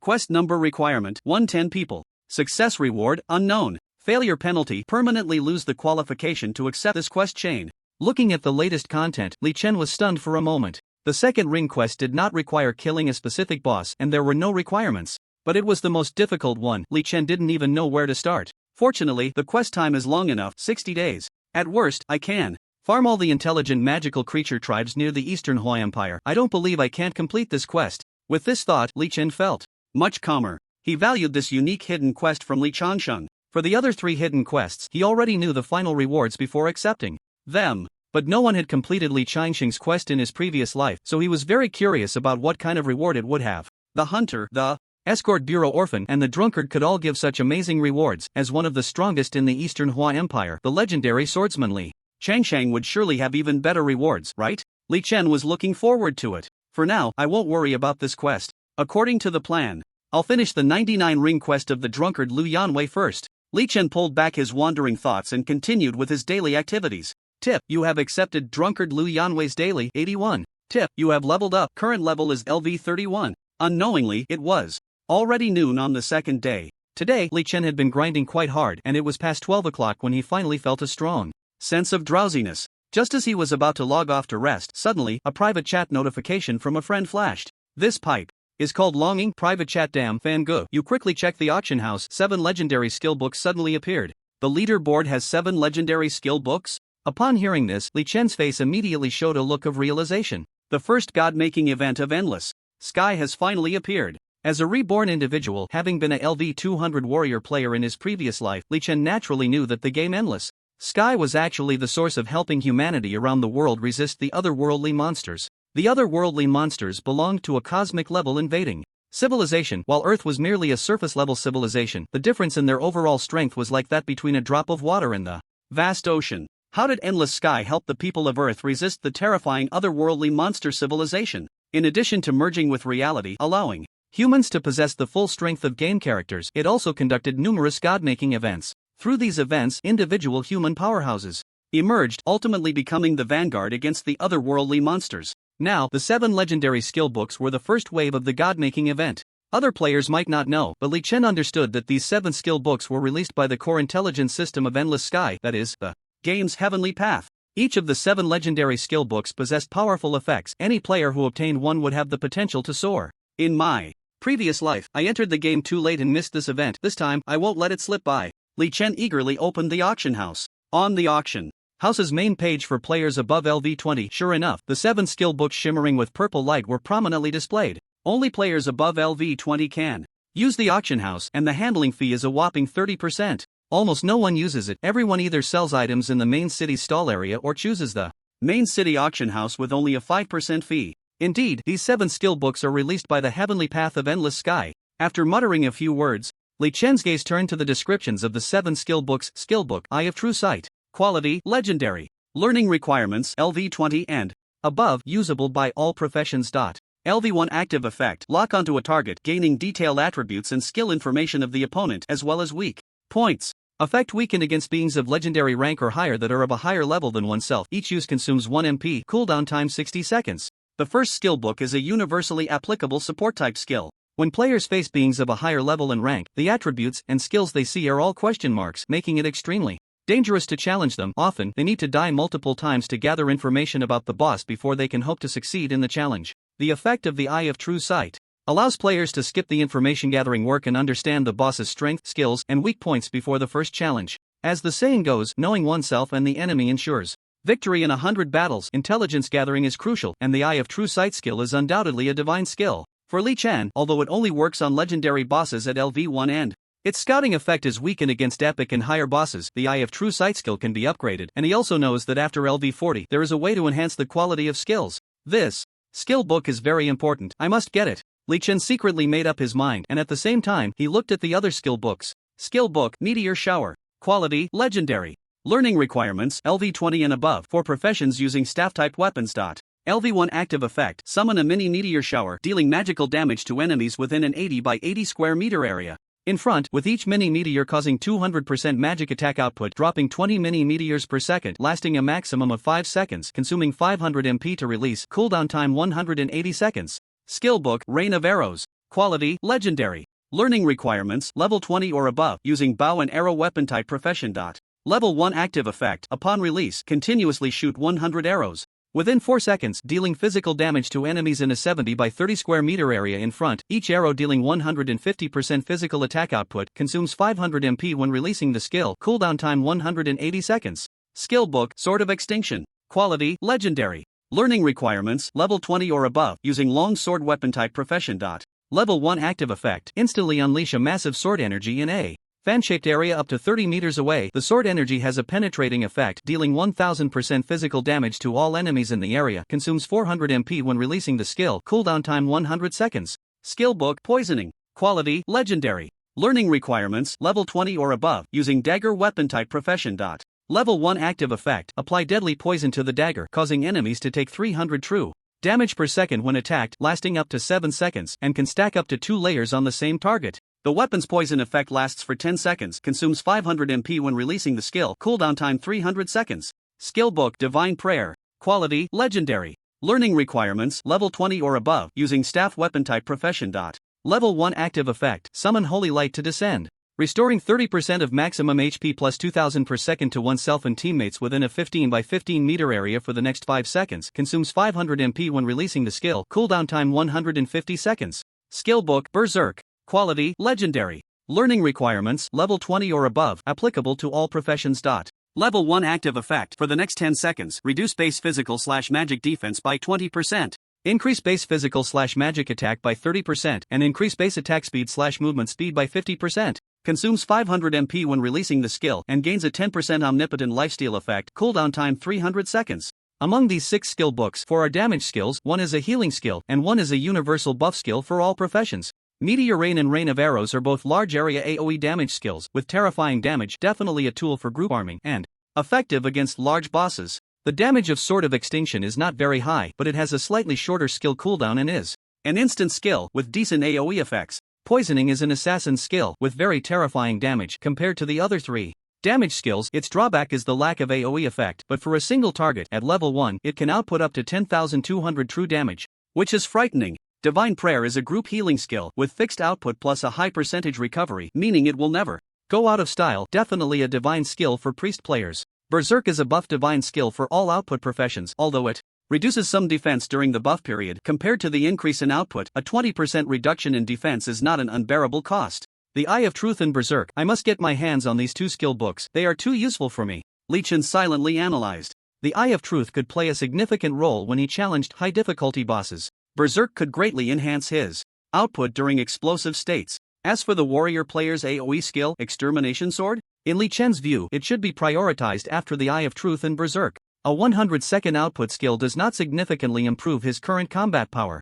With a 1000% output considering his normal attacks and the true damage from his talents, the damage dealt by Extermination Sword is roughly equivalent to 8 or 9 of his normal attacks, which means it is about equal to his normal attack output over 0.05 seconds. This level of output is negligible. Of course, it would be best to obtain it if possible. After all, once he completes the Revenge of the Young Master of Wei Yuan escort quest and obtains that unique special item with a 60-second active skill and no cooldown, the Extermination Sword would come in handy. I will also try to get Holy Prayer. This skill can be arranged. For my future support teammates, better safe than sorry. As for Meteor Rain, Arrow Storm, and Poisoning skills, if I have the financial means, I will try to acquire them. They are all good skills, and it would be a shame to miss out. Li Chen glanced at his gold reserves. In recent days, with the continuous repayment of debts from the Ferry of Purple Clouds, along with the ticket fees for the Wolf Clan Altar Dungeon, his gold had now exceeded 40,000. Especially the ticket for the Wolf Clan altar, which had brought him tremendous profits, averaging nearly 10,000 gold per day. 7 skill books, no upper limit on auction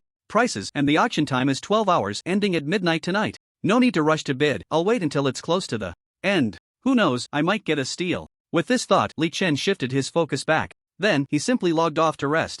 Just as Li Chen was lost in his dreams, the entire player base of Endless Sky was in an uproar over the sudden appearance of these 7 legendary quality skill books. Oh my God, who is selling these 7 skill books? How did he get them, and how could he bear to sell them? The auction house doesn't show the seller's information, so no one knows.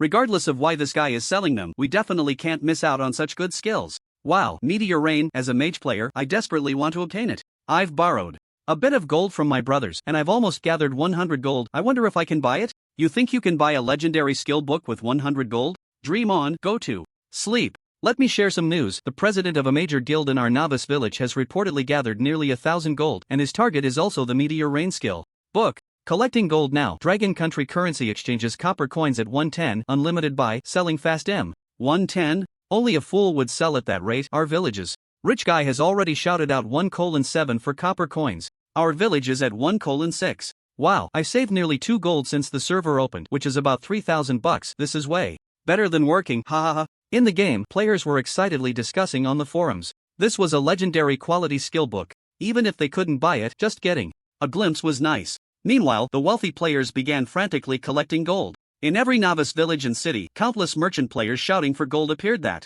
day, and the prices of in-game currency soared. Because of the competition, only a few people could stand out and report the latest prices for Cine's skill books. The latest prices for the 7 skill books began to soar as time passed. There were too many players in Endless Sky, and even though ordinary players had limited gold farming abilities, they could only save up a few dozen silver coins each day. Coupled with various expenses like repairing equipment in the game, the amount they could sell was relatively small, but soon someone managed to gather a 4-digit amount of gold coins. Within an hour of the 7 skill books being listed, the lowest priced one had already surpassed 1,000 gold coins. 2 hours later, the price broke through 1,500 gold coins. 10 hours later, the lowest priced one had surpassed 5,000 gold coins. Converted into the currency of the Dragon Kingdom in the real world, 5,000 gold coins was roughly over 30 million Dragon Kingdom coins. Such a price left countless ordinary players in disbelief. It was just a legendary skill book. No matter how good, it was merely a game item, yet it could sell for such a high price. Wasn't this money too easy to make? Little did they know, the real big shots hadn't even placed their bids yet. Old Wei, how many gold coins have we gathered? President, we have over 6,000. Not enough. Let's have the brothers in the guild step it up. We need to gather 8,000 gold coins by around 11 tonight to secure one skill book. 8,000 gold coins for one? No way, President, the highest bid is only 4,500 gold coins right now. Trust me, I've received news that Endless Sky has suddenly attracted many wealthy players in the past few days. The competition is fierce, and we must be fully prepared. In Shuxin City, Changsheng Jun, the president of the Junlin Tianxia Guild, was discussing with the chief shield warrior, Old Wei. We've gathered 7,000 gold coins. That poison skill book is definitely mine. Tai Suation? Once I get the poison skill book and pass the 10-star profession advancement assessment, you won't be able to act recklessly against my Iba Yuntian Guild anymore. In M5566 Newbie Village, Zhao Ritian, the president of the Iba Yuntian Guild, looked at the 7,022 gold coins in his backpack, lost in beautiful fantasies about the future. Lawrence, how many gold coins have we gathered now? Boss, we have about 7,000 gold coins. Good, but we need to collect more. Step it up, we must secure at least one of the 7 legendary skill books. In the West Moon Federation in Mist City, a small, thin-faced mage player was instructing his butler to continue collecting gold coins. He was a newcomer to the game, but in the real world he was one of the most powerful capitalists in the beautiful country, with significant influence in both political and business circles. The reason he entered the world of Endless Sky was that a few days ago there were vague rumors that this game represented the future of humanity. What he didn't know was that this was a message deliberately leaked by the higher-ups. The communication time between the leaders of the Heavenly Tao and the Five Constants in Endless Sky was very short, and they had warned against revealing the future they disclosed to the outside world. However, humans are complex beings. Although the leaders of the Five Constants agreed to keep this secret afterward, they all coincidentally intensified their promotion of Endless Sky in their own countries and formulated a series of plans. Many big shots subtly sensed the trend and subsequently increased their investment in Endless Sky. This butterfly effect, initiated by Li Chen, was destined to make this generation of Endless Sky even more exciting than in his previous life. And just as various forces were frantically collecting game currency, Li Chen finally logged in again. Li Chen only logged in after 11 p.m. The reason for being so late today was partly because he had just logged off for a break at noon, but mainly because Li Chen had moved. He believed that no one could obtain his real-world identity from the game database of Endless Firmament. However, after recognizing Chen Ergu in the game, there was a possibility that someone with ulterior motives could obtain his real-world identity through Chen Ergu. It wasn't that he doubted Chen Ergu would betray him. Chen Ergu had followed him for 10 years in his previous life, which could be considered a test of loyalty. The likelihood of betrayal was minimal. Of course, Li Chen had died in his previous life due to betrayal by his girlfriend and friend, so in this life he had long prioritized his safety. As long as he was strong enough, he wouldn't fear anyone's betrayal. However, considering that someone might discover his relationship with Chen Ergu in the game and investigate Chen Ergu's real-world identity, ultimately finding out that he was the god of Tai Sui, he had moved as a precaution. After logging off yesterday, he found someone to forge documents, contacted a real estate agent using a fake identity, viewed a house today, and moved into the new place overnight. Now, he was living in the famous residential area of Magic City, Kongcheng, which was not a high-end community but known for its dense population. Hidden in the city, with a fake identity and a densely populated neighborhood. Generally, no one would be able to find him quickly. Li Chen thought that in the next few days he would need to rent a few more houses. A cunning rabbit has 3 burrows. He should also change his phone and bank card. In short, he would indulge in the game and survive in the real world, waiting for the time when the game and reality would merge. Not bad. Today the ticket fees for the Wolf Clan Altar Dungeon have accumulated to over 11,000 gold. How delightful. As soon as he logged in, a notification appeared on Li Chen's panel about the ticket fee savings. After extracting the gold, Li Chen glanced at his backpack. The total amount of gold was 52,077. Then, Li Chen looked at the server-wide auction house. True site, current highest bid 4,800. Gold, 40 minutes and 35 seconds until auction ends. Meteor shower, current highest bid 4,706 gold, 40 minutes and 35 seconds until auction ends. Rampage, current highest bid 4,752 gold, 40 minutes and 35 seconds until auction ends. 7 skill books, with the current highest prices around 4 to 5,000. The highest price was still for True Sight. It seemed that many people, like Li Chen, believed that True Sight was the most practical and versatile, hence the fierce competition. With 40 minutes left until the auction ends, no rush, let's do some quests first. Li Chen steadied himself and began his daily grind for Lu Yanwei's tasks. Tip: you have automatically accepted Drunkard Lu Yanwei's daily, 85. Unknowingly, 40 minutes had almost passed. Looking at the new task notification on the panel, Li Chen ignored it and directly opened the server-wide auction house. At this moment, there were exactly 60 seconds left until the auction for the 7 skill books ended. Just then, someone finally couldn't hold back. True Sight, current highest bid 5,200 gold. 59 seconds until auction ends. Just a second ago, the highest price for this skill book was still 5,000. Although the competition was fierce, the price had been rising slowly like squeezing toothpaste. But now it had suddenly jumped by 200 gold. This was like a signal. The big players who had prepared substantial funds responded instantly. The latest bids for the other 6 skill books also began to rise rapidly. 5,200, 5,300, 5,400. The prices were changing almost every second, with each increase being over 100 gold. This scene had countless onlookers shouting in excitement. Wow, the real big players are starting to make their move. This is really treating money like it's nothing. It's all 100 added on. 100 gold coins, which, according to the current exchange rate, is equivalent to over 600,000 Dragon Kingdom coins. These big shots are too crazy. It's just a skill book, but the madness of these big shots really scares me. I've been grinding since the server opened, and I barely have 3 gold coins saved up. The power of these spenders is truly outrageous. Amid the discussions of the onlookers, the auction countdown quickly reached the last 10 seconds. At this moment, the highest price for the Eye of True Sight had already risen to 7,500 gold coins. The lowest price for Meteor Shower was also at 7,300 gold coins. This price had remained stable for several seconds, showing almost no change. It was clear that the spenders participating in this round were starting to show signs of fatigue. And like Li Chen, the truly powerful big shots finally began to make their moves. With 5 seconds left in the auction countdown, Eye of True Sight, current highest price 8,000 gold coins. Meteor Shower, current highest price 7,900 gold coins. Rampage, current highest price 8,000 gold coins. Countdown 4 seconds. Eye of True Sight, current highest price 8,500 gold coins. Meteor Shower, current highest price 8,500 gold coins. Rampage, current highest price 8,500 gold coins. Countdown 3 seconds. Eye of True Sight, current highest price 9,104 gold coins. Meteor Shower, current highest price 9,000 gold coins. Rampage, current highest price 9,000 gold coins. Countdown 2 seconds. Eye of True Sight, current highest price 9,233 gold coins. Meteor Shower, current highest price 9,167 gold coins.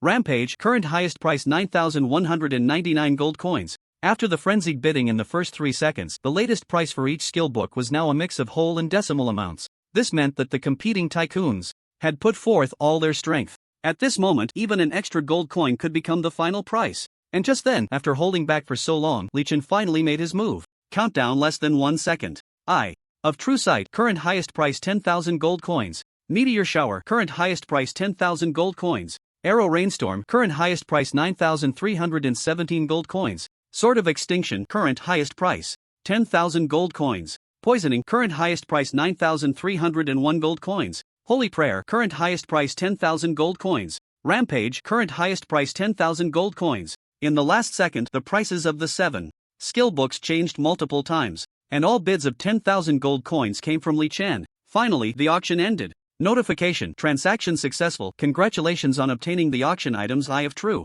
Sight, Meteor Shower, Sword of Extinction, Holy Prayer, Rampage. Notification: you received the daily reward for the server's level leaderboard. Your level has increased to LV32. Notification: you received the daily reward for the server's equipment leaderboard. You obtained a dark gold quality treasure chest. Looking at the 5 skill books that appeared in his backpack, Li Chen wore a satisfied yet regretful smile. What the hell, did my eyes just play tricks on me? 5 out of 7 skill books are priced at a full 10,000 gold coins? I thought my eyes were deceiving me too. Turns out it's not an illusion. 10,000 gold coins is roughly equivalent to over 60 million Dragon Country coins just to buy a skill book in the game. That's insane. Damn it, where did all these rich people come from in endless sky? I was still thinking during the day that if I scraped together over 200 gold coins, I could at least buy one. But now that I think about it, what a ridiculous thought. Brothers, I noticed something big. 5 out of the 7 skill books are priced at exactly 10,000 gold coins. Do you think those 5 were bought by the same player? Impossible, absolutely impossible. That's 50,000 gold coins. How could anyone have that much gold? It must be a coincidence. Right, it must be a coincidence. There's no way anyone could pull out 50,000 gold coins. That's just absurd. Many players were paying attention to the auction prices of these 7 skill books. In the last second, the latest prices of the 7 skill books could no longer be hidden from everyone's eyes. 5 of the 7 were sold at a price of exactly 10,000 gold coins. This scene left countless players feeling defeated. As ordinary players who worked hard to grind for gold, we could barely save up 2 or 3 gold coins, and you're telling me a skill book costs 10,000 gold coins? Damn it! While feeling jealous, countless players also envied them deeply. Each of these 7 skill books was a legendary skill, and even an ordinary player could soar if they obtained them. So envious. Damn it! How did so many rich people suddenly appear in endless sky? I finally scraped together over 7,000 gold coins and I can't even buy a single skill book? This is really messed up. The president of the Junlin Tianxia Guild, Changxing Jun, couldn't help but feel a bit frantic. He spent a lot of money to gather gold coins and mobilized the guild members for fundraising, finally scraping together over 7,000 gold coins. He originally thought he could at least buy a legendary skill book, but unexpectedly, the lowest priced skill book had already surpassed 9,300 gold coins. This left Changxing Jun feeling very frustrated. It would have been one thing if he hadn't worked hard to gather funds. But he did work hard, and yet he was still so far behind others. Just from this glimpse, one could imagine that there were many big shots in endless sky whose financial power and influence surpassed his own. Looking at it this way, could his Junlin Tianxia Guild, which had long been in the top 3 of the Dragon Country gaming scene, still hope to regain its former glory? In the world of endless sky? Changxing Jun had his doubts about that. At the same time, Zhao Ritian, Zhang Tianxia, and other veteran guild presidents felt the same frustration, realizing that endless sky was vastly different from the games they had played before, with many new big shots entering this game, and the player dynamics would undergo a tremendous change. I successfully bought Poisoning, and it won't be long before I surpass the Tai Sui God and become the new #1 in the entire server. Right? Yes, General, Taisui God is just a lucky fool who stumbled upon good fortune. His strength can't compare to yours. With the powerful, beautiful country backing you, you will definitely become the strongest in the entire server. Haha, Advisor Carter, I like your honesty. In the West Moon Federation, Holy Water City, a middle-aged man with blonde hair and blue eyes was chatting and laughing with his subordinates. That's right, he was the one who purchased the poisoning skill book. He came from the beautiful country, was a military major general, and his family belonged to the upper echelons of the beautiful country's military-industrial complex. Although not well known, he held a significant position throughout the beautiful country. The major general had everything he wanted since childhood, very confident in himself, believing that the skill book toxic refinement he had gathered from multiple financial powers to buy with gold coins would help him become the new number one in the entire server. Tip: you have used the skill book and learned the new skill Eye of True Sight. Tip: you have used the skill book and learned the new skill Sword of Annihilation. Tip: you have used the skill book and learned the new skill Berserk. Of the 5 skill books he bought, 3 had already disappeared, and 3 new skills appeared in Li Chen's skill list. Under the effect of the title, the levels of the 3 skills were all raised to LV2. At this moment, the effects of the skills also showed corresponding changes. Eye of True Sight. LV2 active effect. Lock onto a target, gaining detailed attributes and skill information of the opponent as well as weak points. Effect weakened against creatures that are more than LV10 higher than yourself and of legendary rank or above. Each release consumes 1 MP, cooldown time 60 seconds. Note: upgrading the skill requires 1 million experience points, and the character level must be no lower than LV30. After all, it was a reconnaissance type skill, and the effect of leveling up was not very obvious, but Li Chen was already very satisfied. Facing creatures below epic rank that are within 10 levels higher than me, I can see their strength, skill information, and weak points, which is already great. The effects of Sword of Annihilation and Berserk at LV2 also showed some changes. The attack range of Sword of Annihilation increased by 5%, and the damage rose to 1100% physical attack, with a cooldown still at 100 seconds, and mana consumption increased to 480 points. The duration of the Berserk buff increased by 1 second, and during the buff period, both attack and speed increased to 35% and 55%, respectively, which was very powerful. Both of these skills also required 1 million experience points to level up. Li Chen had just leveled up and didn't have enough experience points, deciding to wait a while before raising their levels to LV3. He wasn't in a hurry to level up himself. After all, if his level was too high, the benefits from monster farming would decrease. Li Chen had previously spent a lot of experience points to upgrade skills like Sword and Shield Technique and Storm Sword Technique to a point where they couldn't be upgraded anymore, otherwise he wouldn't be at LV32 now, but at least LV35. The first Divine Creation event of Endless Firmament has ended, and being able to buy 5 skill books counts as achieving my goal. It's a pity that, if I had known the competition would be so fierce, I would have spent some time farming the Nightmare Dungeon a few times to get some good equipment to sell and save up gold coins. In the end, I still missed out on 2 of them. This was the reason Li Chen felt a bit regretful. His memories of his previous life were quite vague about this event. He only remembered the approximate time and couldn't recall what the 7 skill books were or what the final transaction price was. Originally, he had been pondering that with the amount of gold coins he sold to the Fairy of Purple Mist, it would have been enough for him to at least buy one of them. Fortunately, there was the ticket fee for the Wolf Clan Altar Dungeon, otherwise he wouldn't have been able to buy even one. Buying 5 for 50,000 gold coins was a bit underestimating the world. This won't do, I need to change. Li Chen secretly warned himself not to be arrogant. At that moment, a private message from his friend suddenly flashed. Looking closely, it was the Fairy of Purple Mist and Flower Butterfly who had sent him a message. Zisha Fairy, private chat, do you have any thoughts on selling Meteor Rain and Divine Prayer? After all, you can't use these 2 skill books. Earlier, when she logged in to do tasks, Zisha Fairy immediately sent gold coins to Li Chen. As the overall strength of mainstream players increased, the in-game gold coin production also grew day by day. Today, Zisha Fairy generously gave Li Chen over 3,000 gold coins, clearing all debts. According to her, she specifically logged off later than usual today just to give Li Chen the gold coins in time so he could participate in the auction. This thoughtful gesture made Li Chen appreciate her, so he replied, Taisui God, private chat.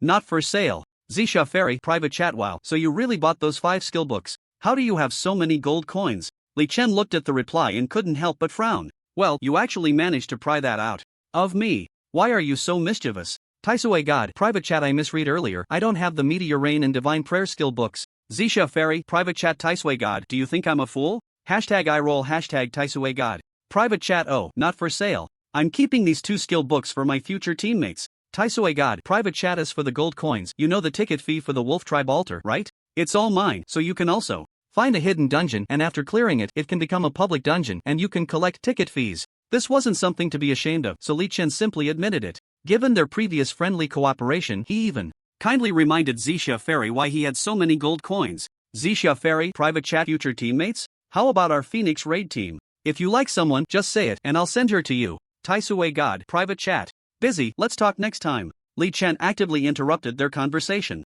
Although the Phoenix Guild's raid team was good, they weren't his people after all. Why waste his resources to train members of another guild? Li Chen wasn't that foolish. As for teammates, there were many well-known players from his past life, he just hadn't encountered many yet. By the way, what message did Butterfly Flower send? Let me check. Thinking of the well-known players from his past life, Li Chen noticed he had one in his friend list. Regardless of Butterfly Flower's personality, she was one of the strongest mages in his past life. Since he rejected her team invitation last time in the M4399 Novice Village, they hadn't spoken a word since. Li Chen was curious about what private message she had sent him now. Butterfly Flower private chat Taisue God at the auction house. Did you buy those 5 skill books for 10,000 gold coins? Taisue God private chat. Why are you asking this? Butterfly Flower private chat. Just answer whether it's you or not. I feel it must be you. I want to know how big the gap between us is. Li Chen instantly understood. After he rejected her team invitation, he had hurt her pride, so she was holding her breath, trying to find a way to surpass him. Perhaps she was even thinking of coming back to mock him once she surpassed him? Li Chen looked at the leaderboard information. Sure enough, Butterfly Flower's name appeared in 88th place on the level leaderboard and 71st place on the equipment leaderboard. She must have put in a lot of effort to achieve such results. This damn competitive spirit. Taisue God private chat. Yes, I bought them. Butterfly Flower private chat. Where did you get so many gold coins? Taisue God private chat. Guess. Butterfly Flower private chat. Say it if you want, just wait, one day I will make you unreachable. Taisuation private chat hashtag meteor shower skillbook screenshot hashtag smile hashtag Hua Hutie private chat. What does that mean? Are you trying to provoke me? Taisuation private chat. Keep it up. Once you make it into the top 10 of the server's level rankings, I'll give it to you, but you have to join the guild I create. In this life, Li Chen also had the idea of creating a guild. A person's energy is limited, and in the future, to resist the foreign demonic creatures, he would need some helpers. Moreover, with his own guild, he could delegate trivial matters that hinder his growth, like dealing with the likes of Ibayunshin and Ao Shichuinshion, to the guild members. He planned to create the guild after obtaining the official guild certification. In this life, he didn't require many guild members, opting for an elite route. Hua Hutie had skills and potential, making her one of the teammates he hoped for, so he sent her an invitation in advance. On the other side, Hua Hutie did not reply after seeing Li Chen's message. Is this guy inviting me? Should I accept? Damn it, are we that familiar? I wanted to surpass you and then mock you. Why is he giving me the chance to cling to him? Should I accept? Hua Hutie was in a state of turmoil, unable to stop her chaotic thoughts. She had a special feeling towards Li Chen. It wasn't admiration or hatred, it was a complex mix of subtle admiration and defiance, quite awkward. From her perspective, she had only met Li Chen twice. Yet he had both harmed and saved her, then rejected her invitation to team up. So for the past few days, she had been holding her breath, wanting to become strong enough that Li Chen would find it hard to reach her one day. However, her efforts only seemed to widen the gap between them. Now, it wasn't just a difference in strength. Hua Hutie suddenly realized that their financial statuses were also worlds apart. She had barely 100 gold coins in her backpack, while he could pull out 50,000 gold coins to participate in an auction. How can this guy be so rich? And why did he spend 10,000 gold coins on a skill book to give to me? Just to make me a member of his future guild? Something's off, spending lavishly. Is this guy trying to have a passionate online romance with me? With her thoughts spiraling, Hua Hutie couldn't help but feel even more flustered. In a moment of impulse, she replied to the message. Hua Hutie, private chat. Okay. Meanwhile, on the other side, after seeing Hua Hutie's acceptance, Li Chen no longer considered the matter. The auction event had ended and he had obtained the skill book he wanted. Next, he planned to return to his usual daily activities. Tip: you have completed Drunkard Lu Yanwei's daily 98. Tip: you have received a task reward of 280,000 experience points. Unknowingly, the real-world time had reached past 5 in the morning, and Li Chen had finally completed the last part of Lu Yanwei's daily task. In the previous 98 stages, the task required either giving Lu Yanwei money for food and drink or defeating small monsters to collect ingredients for him, while the task rewards were solely experience points. After investing tremendous financial and physical effort, they finally reached the most critical stage. Chosen One, God of Tai Sui, thank you for taking care of this drunken fool. I have one last wish and I hope you can help me take revenge. NPC Lu Yanwei, no longer in his usual drunken state, earnestly asked Li Chen. At the same time, a prompt for the 99th task appeared on Li Chen's panel. Daily Life of Drunkard Lu Yanwei. Final task description: Lu Yanwei was once a member of the Glory Mercenary Corps. During an adventure, they were attacked by a troll tribe, suffering heavy casualties, and Lu Yanwei fell into despair, becoming a drunkard. For many years, Lu Yanwei has longed for someone to help avenge his mercenary brothers. Helping Him will earn you generous rewards. Task content: go to the area depths of the endless mountains north of Obsidian City, find the troll tribe, and slay at least 1,000 trolls. LV35 LV45. Bronze creatures. Task progress 0/1000. Task deadline within 15 days.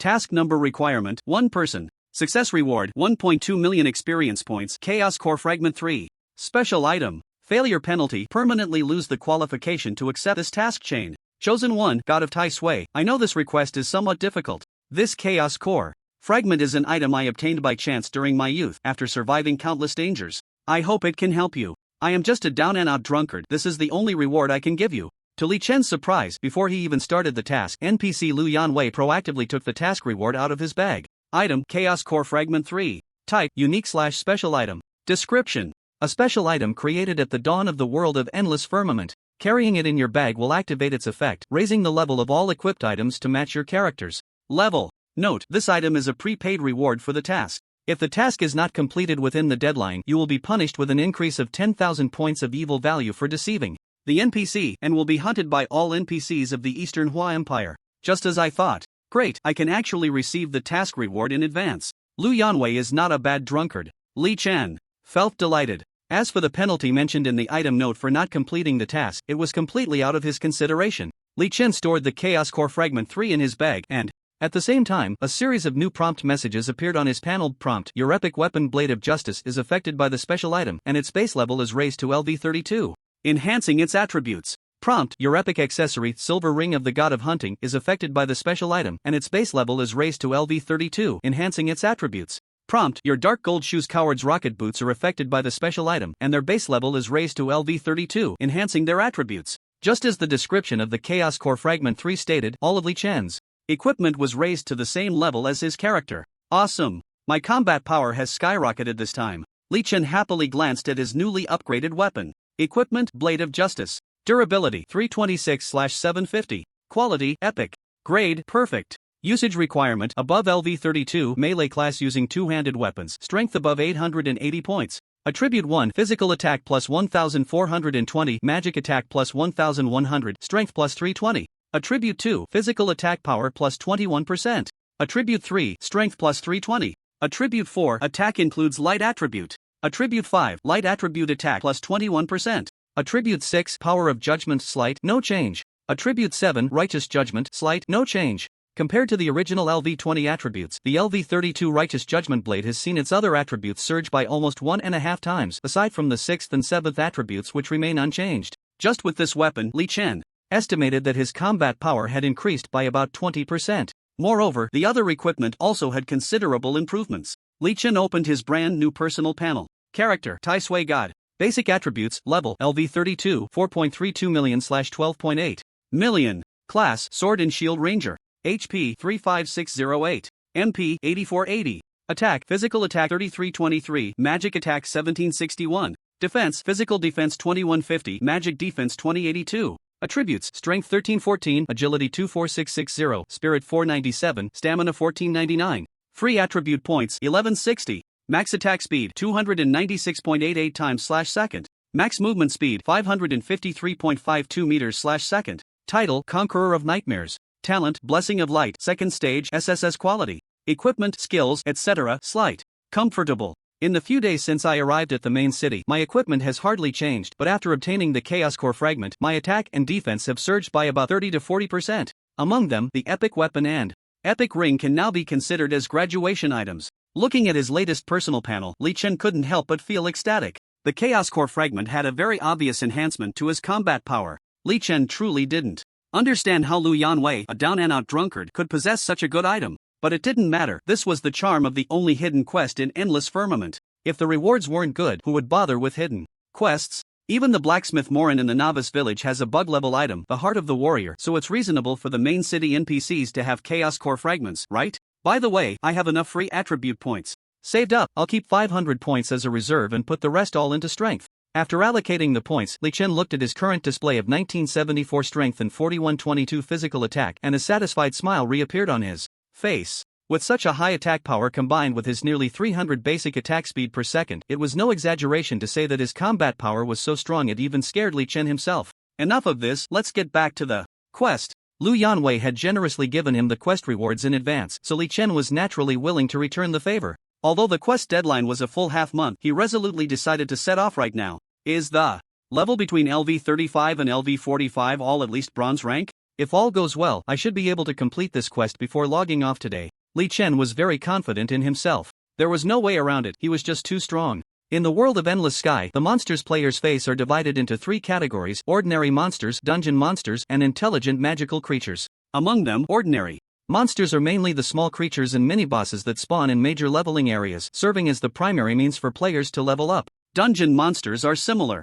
No matter how many times they die, they will respawn with the dungeons reset. Intelligent magical creatures, however, are like NPCs, unless under special circumstances. If they die, they are truly dead and will not respawn. These creatures can be regarded as NPCs that do not belong to the human faction, possessing a high level of intelligence and their own social civilization. The troll tribe deep in the endless mountains north of Black Cow City should be considered a very small tribal civilization among the intelligent magical creatures of the troll race. Li Chen had very little impression of it. In his previous life he had fought many trolls, but those trolls belonged to larger troll tribes and did not include low-quality creatures below level 45. However, it didn't matter whether he had an impression or not. With his rapidly increasing combat power, Li Chen was very confident in himself. It's just a small fringe tribe of trolls. My combat power should crush them. I can slaughter them. With this thought, Li Chen immediately bid farewell to Lu Yanwei and sprinted northward toward Black Cow City. The range of the endless mountains is vast. It took him more than 10 minutes to run through just the outer area at his speed. Along the way, Li Chen didn't focus too much on monster hunting. He casually killed any ordinary small monsters around level 30 that blocked his path, and the battles were hardly worth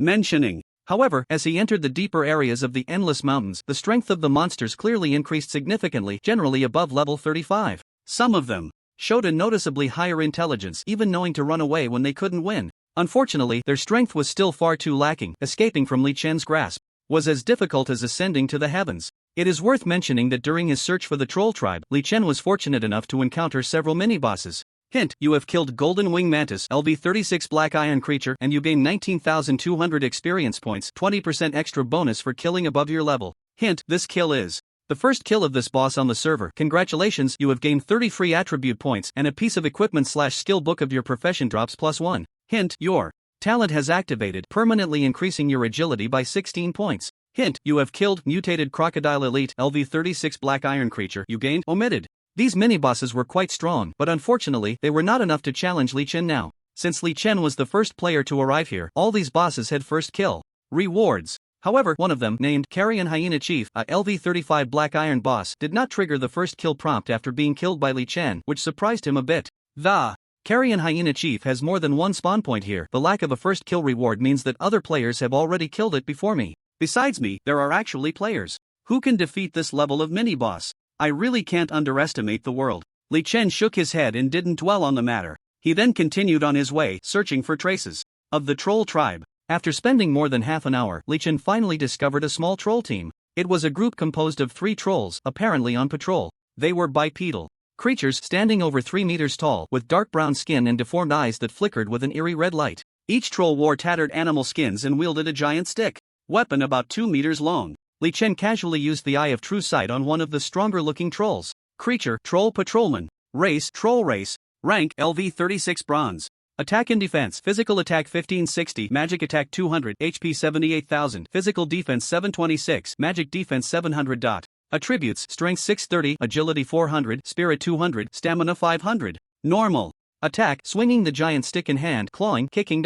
Skill 1: Sweep the Army. The Troll Patrolman powerfully swings the giant stick in hand, dealing 300% physical attack damage to targets in a fan-shaped area in front. Skill 2: Roar. The Troll Patrolman emits a heart-stirring huge roar, dealing 150% physical attack damage to targets within a 10-meter radius, and causing a stun effect for 1 to 3 seconds. Skill 3: Berserk. The lower the Troll Patrolman's health, the higher the attack power and the faster the attack speed, with a maximum increase of 30%. Skill 4: Alert. When the Troll Patrolman realizes it cannot defeat the enemy, it will flee and emit a loud roar, alerting nearby trolls of an external invasion of their territory. Weak points: Head, Rear. The effect of the Eye of True Sight is very powerful, directly revealing all the information of the Troll Patrolman in front of me. As at LV36 Bronze rank creature, the Troll Patrolman is quite strong. But unfortunately, they encountered Li Chen, this wallhanger. Their normal attacks couldn't even break through Li Chen's defenses. Swish, swish, swish. Li Chen appeared directly and swung his sword at one of the trolls. The LV5 Sword Chi Master skill allows each sword chi he releases with a normal attack to have a mixed output of 70% physical attack plus 70% magic attack. The troll size is large, so Li Chen can hit its weak point, the head, without even aiming. Minus 2,828. Minus 6,290. Weak point damage, minus 6,322. With an extremely high base panel, a 21% light attribute attack bonus, along with the real damage from agility and nearly 2,000 points of strength providing an additional 20% damage bonus for hitting weak points. Each sword chi hitting the troll patrolman's head can deal over 6,000 damage. And with the passive defense reduction from storm swordsmanship and the damage increase effect from the poisonous earrings against poison enemies triggering, Li Chen's output became increasingly explosive. The troll patrolman has a total health of just over 70,000, so how could it withstand such terrifying output from Li Chen? With a normal attack speed of 300 times per second, the 3 troll patrolmen barely had time to react before they all fell in an instant. Although it wasn't a single hit that killed them, the entire battle time didn't exceed 1 second, truly qualifying as a one-hit kill. Sweep the army? Berserk? Roar? Alert? Sorry, all were one-hit killed. The troll patrolman couldn't even use a single skill and died in such a frustrating manner. Meanwhile, a kill notification appeared on Li Chen's panel. Notification: you have killed Troll Patrolman LV36 Bronze Creature. You gain 38,400 experience points, 20% extra for killing a higher level monster. X3. Notification: this kill is the first kill of this boss on the server. Congratulations, you gain 72 free attribute points and a +1 drop of equipment/skill book for your profession. X1. Notification: you have killed a wise magical creature. You gain 30 merit points. X3. Notification: your talent has activated. You permanently gain 18 agility. X3. The rewards for killing the Troll Patrol soldiers are very generous. Not only are there high experience points, but Li Chen also received a total of 90 merit points. Merit points can be exchanged for good items like equipment, skill, books, and consumables at the NPCs of the Eastern Hua Empire, equivalent to gold coins. Li Chen was very happy, and what made him even happier was the increase in his agility attribute points due to his talent. A LV36 Bronze Tier Troll Patrol Soldier can contribute 18 points of agility to me. There should be quite a few intelligent magical creatures of this level in the Troll tribe. If I can take down 1,000 of them, wouldn't that increase my agility by over 30,000? The second stage of the talent Blessing of Light will automatically upgrade to the third stage after defeating 100,000 monsters of LV20 or above. I estimate that when the time comes, it might be similar to when the first stage upgraded to the second stage, where the third stage has level requirements for the monsters to be defeated. So why not use the remaining slots of the second stage to farm intelligent magical creatures? With this thought, Li Chen silently gave himself a thumbs up. It was a good decision to impulsively complete the last task for Lu Yanwei. Troll Patrol soldiers have appeared here. This should be considered the territory of the Troll tribe. I need to find the territory and start farming. Li Chen acted decisively. His guess was correct. Not long after, he encountered the second wave of Troll Patrol soldiers. This was another team consisting of 3 Troll Patrol soldiers, but 2 of them were LV35 and the other was LV37. It was evident that the strength of the Troll Patrol soldiers was not entirely uniform. Of course, whether LV35 or LV37, the outcome in front of Li Chen was the same. Instant kill. Hint: you have killed. Hint: you have picked up the Loot Troll Club Troll Cloak low-level strength potion recipe for gold, 6 silver, and 71 copper coins. Oh, a consumable recipe dropped? Haha, I'm going to get rich again. In the world of Endless Sky, potion-type consumables are relatively rare items. Since the server opened, Li Chen had not obtained any recipe for making consumables. In traditional games, red and blue potions can only be purchased from NPC merchants. However, the red and blue potions sold by NPCs are too ineffective, and he had always been too lazy to buy them, not lacking in those supplies. As for various temporary attribute-enhancing potions, NPC merchants simply do not sell them. He originally thought that once he had enough merit points, he could exchange some at the NPCs of the Eastern Hua Empire, but unexpectedly, defeating a Troll Patrol soldier actually dropped a recipe, which was truly a pleasant surprise. Li Chen glanced at the recipe in his backpack. Item: low-level strength potion recipe. Type: crafting blueprint. Effect: after learning, you can gain the ability to craft low-level strength potion. Learning requirement: must have the secondary profession skill alchemy. Note: crafting low-level strength potion requires silver flower, gold silver grass, and white spoon essence. The potion effect increases the user's strength attribute by 100 plus 5% for the next 60 seconds, with no cooldown time. The effect of the low-level strength potion is quite good, increasing strength by 100 points and enhancing the strength attribute by 5%. If there are enough potions, one can continuously gain strength. Enhancement effects. Unfortunately, Li Chen does not have the secondary profession skill of alchemy. He could learn it from an NPC, but crafting potions is a big task, and he doesn't have time to do it. I'll keep it for now and wait until I find the right person to learn it. That way, I'll have a steady supply of finished potions. Li Chen pulled back his wandering thoughts and continued to explore the troll territory. As for the 2 bronze equipment pieces dropped by the 3 troll lords, he couldn't be bothered to pick them up. Although the price of bronze equipment is quite reasonable, most players have yet to acquire even a single piece since the server opened, and with limited backpack space, there's no room for bronze quality junk gear. Continuing to explore, Li Chen soon encountered the 3rd wave of troll patrols. System prompt: you have killed, omitted. After swiftly dispatching several groups of troll patrols, Li Chen finally located the main camp of the troll tribe. It was a valley surrounded on all sides, with only a 5 or 6 meter wide entrance. Li Chen stealthily took down 2 bronze trolls guarding the entrance and stepped into the valley. Inside, the valley covered an area of about 10 hectares, with a wide field of vision. The ground was flat, dotted with conical dwellings made of branches and thatch, and at the far end stood a massive palace made of stone. In front of the palace was a large square platform, with a giant brown troll stone sculpture standing in the center, lifelike, and a pile of bonfire in front of it. Countless trolls moved about in the valley, both old and young. If it weren't for the grotesque appearance of each troll and some of them gnawing on raw meat, it would truly resemble a peaceful and stable civilized society. These trolls live such a hard life, but you are fortunate to have encountered me. I will grant you liberation. Li Chen looked at the trolls with sympathy, his inner kindness unable to bear their suffering. So, in the next moment, he raised his longsword.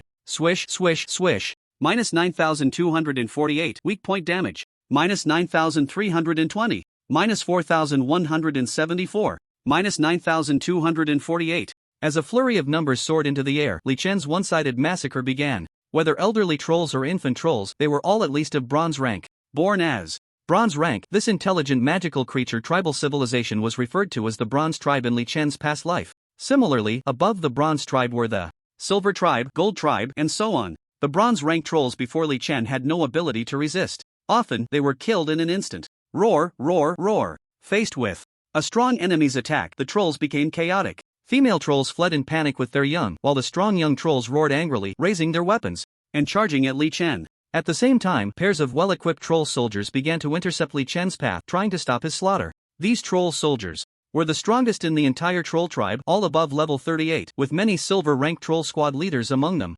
Unfortunately, in front of Li Chen, these trolls all met the same fate. It was a massacre led by him alone against the entire troll tribe. System prompt: you have killed, omitted, XN. Time passed, and Li Chen was in a frenzy of killing. Suddenly, a war drum sound that made his heart race echoed through the valley. 4 golden-ranked troll centurions rushed angrily towards him. Battle information: the troll clan activates the battle skill War Drum of Courage, increasing the combat power of all trolls in the valley by 20%. Legion skill: A large-scale enhancement of allied unit combat power. This is a typical manifestation of Legion-type skills. Fortunately, such a minor Legion skill has little impact on Li Chen. The troll's combat power increases by 20%, but it still results in a one-sided massacre before him. Li Chen's gaze is fixed on the 4 charging troll centurions. He casually releases the skill True Sight on the one at the front. Creature: Troll Centurion. Race: Troll. Level: LV 42 Gold. Attack and Defense: Physical attack 6800, Magic attack 1020, HP 360,000, Physical defense 3010, Magic defense 2890.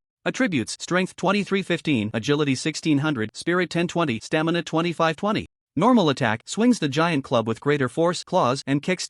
Skills 123, Sweep the army, Roar, Berserk, Slightly. Skill 4, War Tread. The Troll Centurion stomps the ground, creating a shockwave that deals 500% physical attack damage to local creatures within a 60-meter radius, along with a stun effect for a certain duration. Skill 5, Tenacity. The Troll Centurion slowly recovers 2% of maximum health every 10 seconds. Skill 6, Desperate Fight. When the Troll Centurion's health drops to 10%, all attributes will increase by 50% for 30 seconds. Weak points: Eyes, Anus. The hard power of the Troll Centurion is terrifying, with attack and defense even higher than Li Chen. This is because, in the world of Endless Firmament, the strength of a boss is determined by the strength of monsters of the same level. Ordinary LV42 monsters have an attack power of about 350 points, Black Iron boss is twice that of ordinary monsters, Bronze is 4 times, Silver is 8 times, and Gold level boss is 16 times that of ordinary monsters. Back in the Novice Village stage, it was considered easy game difficulty. Players leveled up easily, and monster strength was relatively weak, so even a LV20 epic boss like the Hellhound couldn't match the attack and defense attributes of the Troll Centurion before him. Moreover, the troll race is a melee type with high strength and stamina. That's why the physical attack attribute of this Troll Centurion is so frightening. However, Li Chen is not flustered. What good is high attack power? With agility only at 1,600 points, can you touch me? Whoosh, whoosh, whoosh. Without waiting for the troll centurion to reach him, Li Chen took the initiative to attack. -1426, -1457, -3345. Weak point damage, -5521. Fatal slash. The physical and magic defenses of the troll centurion are very high, and there is a level suppression effect. To maximize output, Li Chen did not use the sword energy attack of the sword energy master but opted for simple close-range normal attacks. During the previous massacre of ordinary trolls, Li Chen's Epic Ring's passive skill Hunting Instinct had already stacked to the maximum, increasing all attributes by 30%. The effect of reducing physical defense from storm swordsmanship and the damage increase from the poisonous earrings made Li Chen's normal attack output increasingly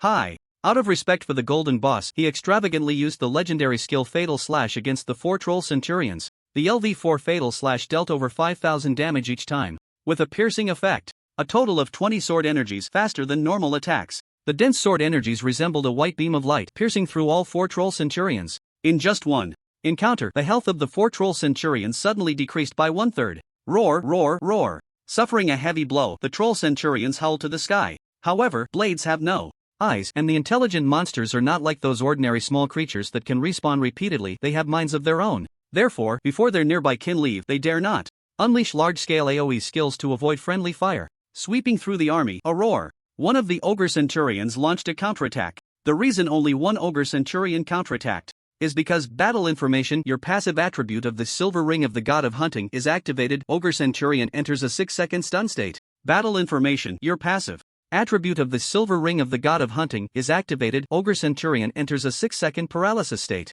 Battle information, your passive attribute of the paralysis necklace, is activated. Ogre centurion enters a 4.5-second paralysis state. That's right, after Li Chen's extremely high-frequency strikes, 3 out of the 4 ogre centurions fell into a controlled state. One of them could still move freely, and it must be said that it was very lucky. Whoosh! The swing of the massive wolf-toothed club created a sound of breaking air, but Li Chen easily dodged it with a small sidestep. Roar! The ogre centurion's roar skill dealt damage to Li Chen, but he was too lazy to dodge. -9622. A high number soared above Li Chen's head. The physical output of the ogre centurion was too high. However, the reason Li Chen did not dodge was that his warrior's heart could immunize him from control effects, and he had a lifesteal effect. As long as his output was high enough, he could recover lost health in the blink of an eye. Soon, this rampaging ogre centurion also followed in the footsteps of its companions, being controlled by the stun effect of the silver ring of the god of hunting. The stun and paralysis control effects lasting at least 4.5 seconds were enough for Li Chen to kill them back and forth.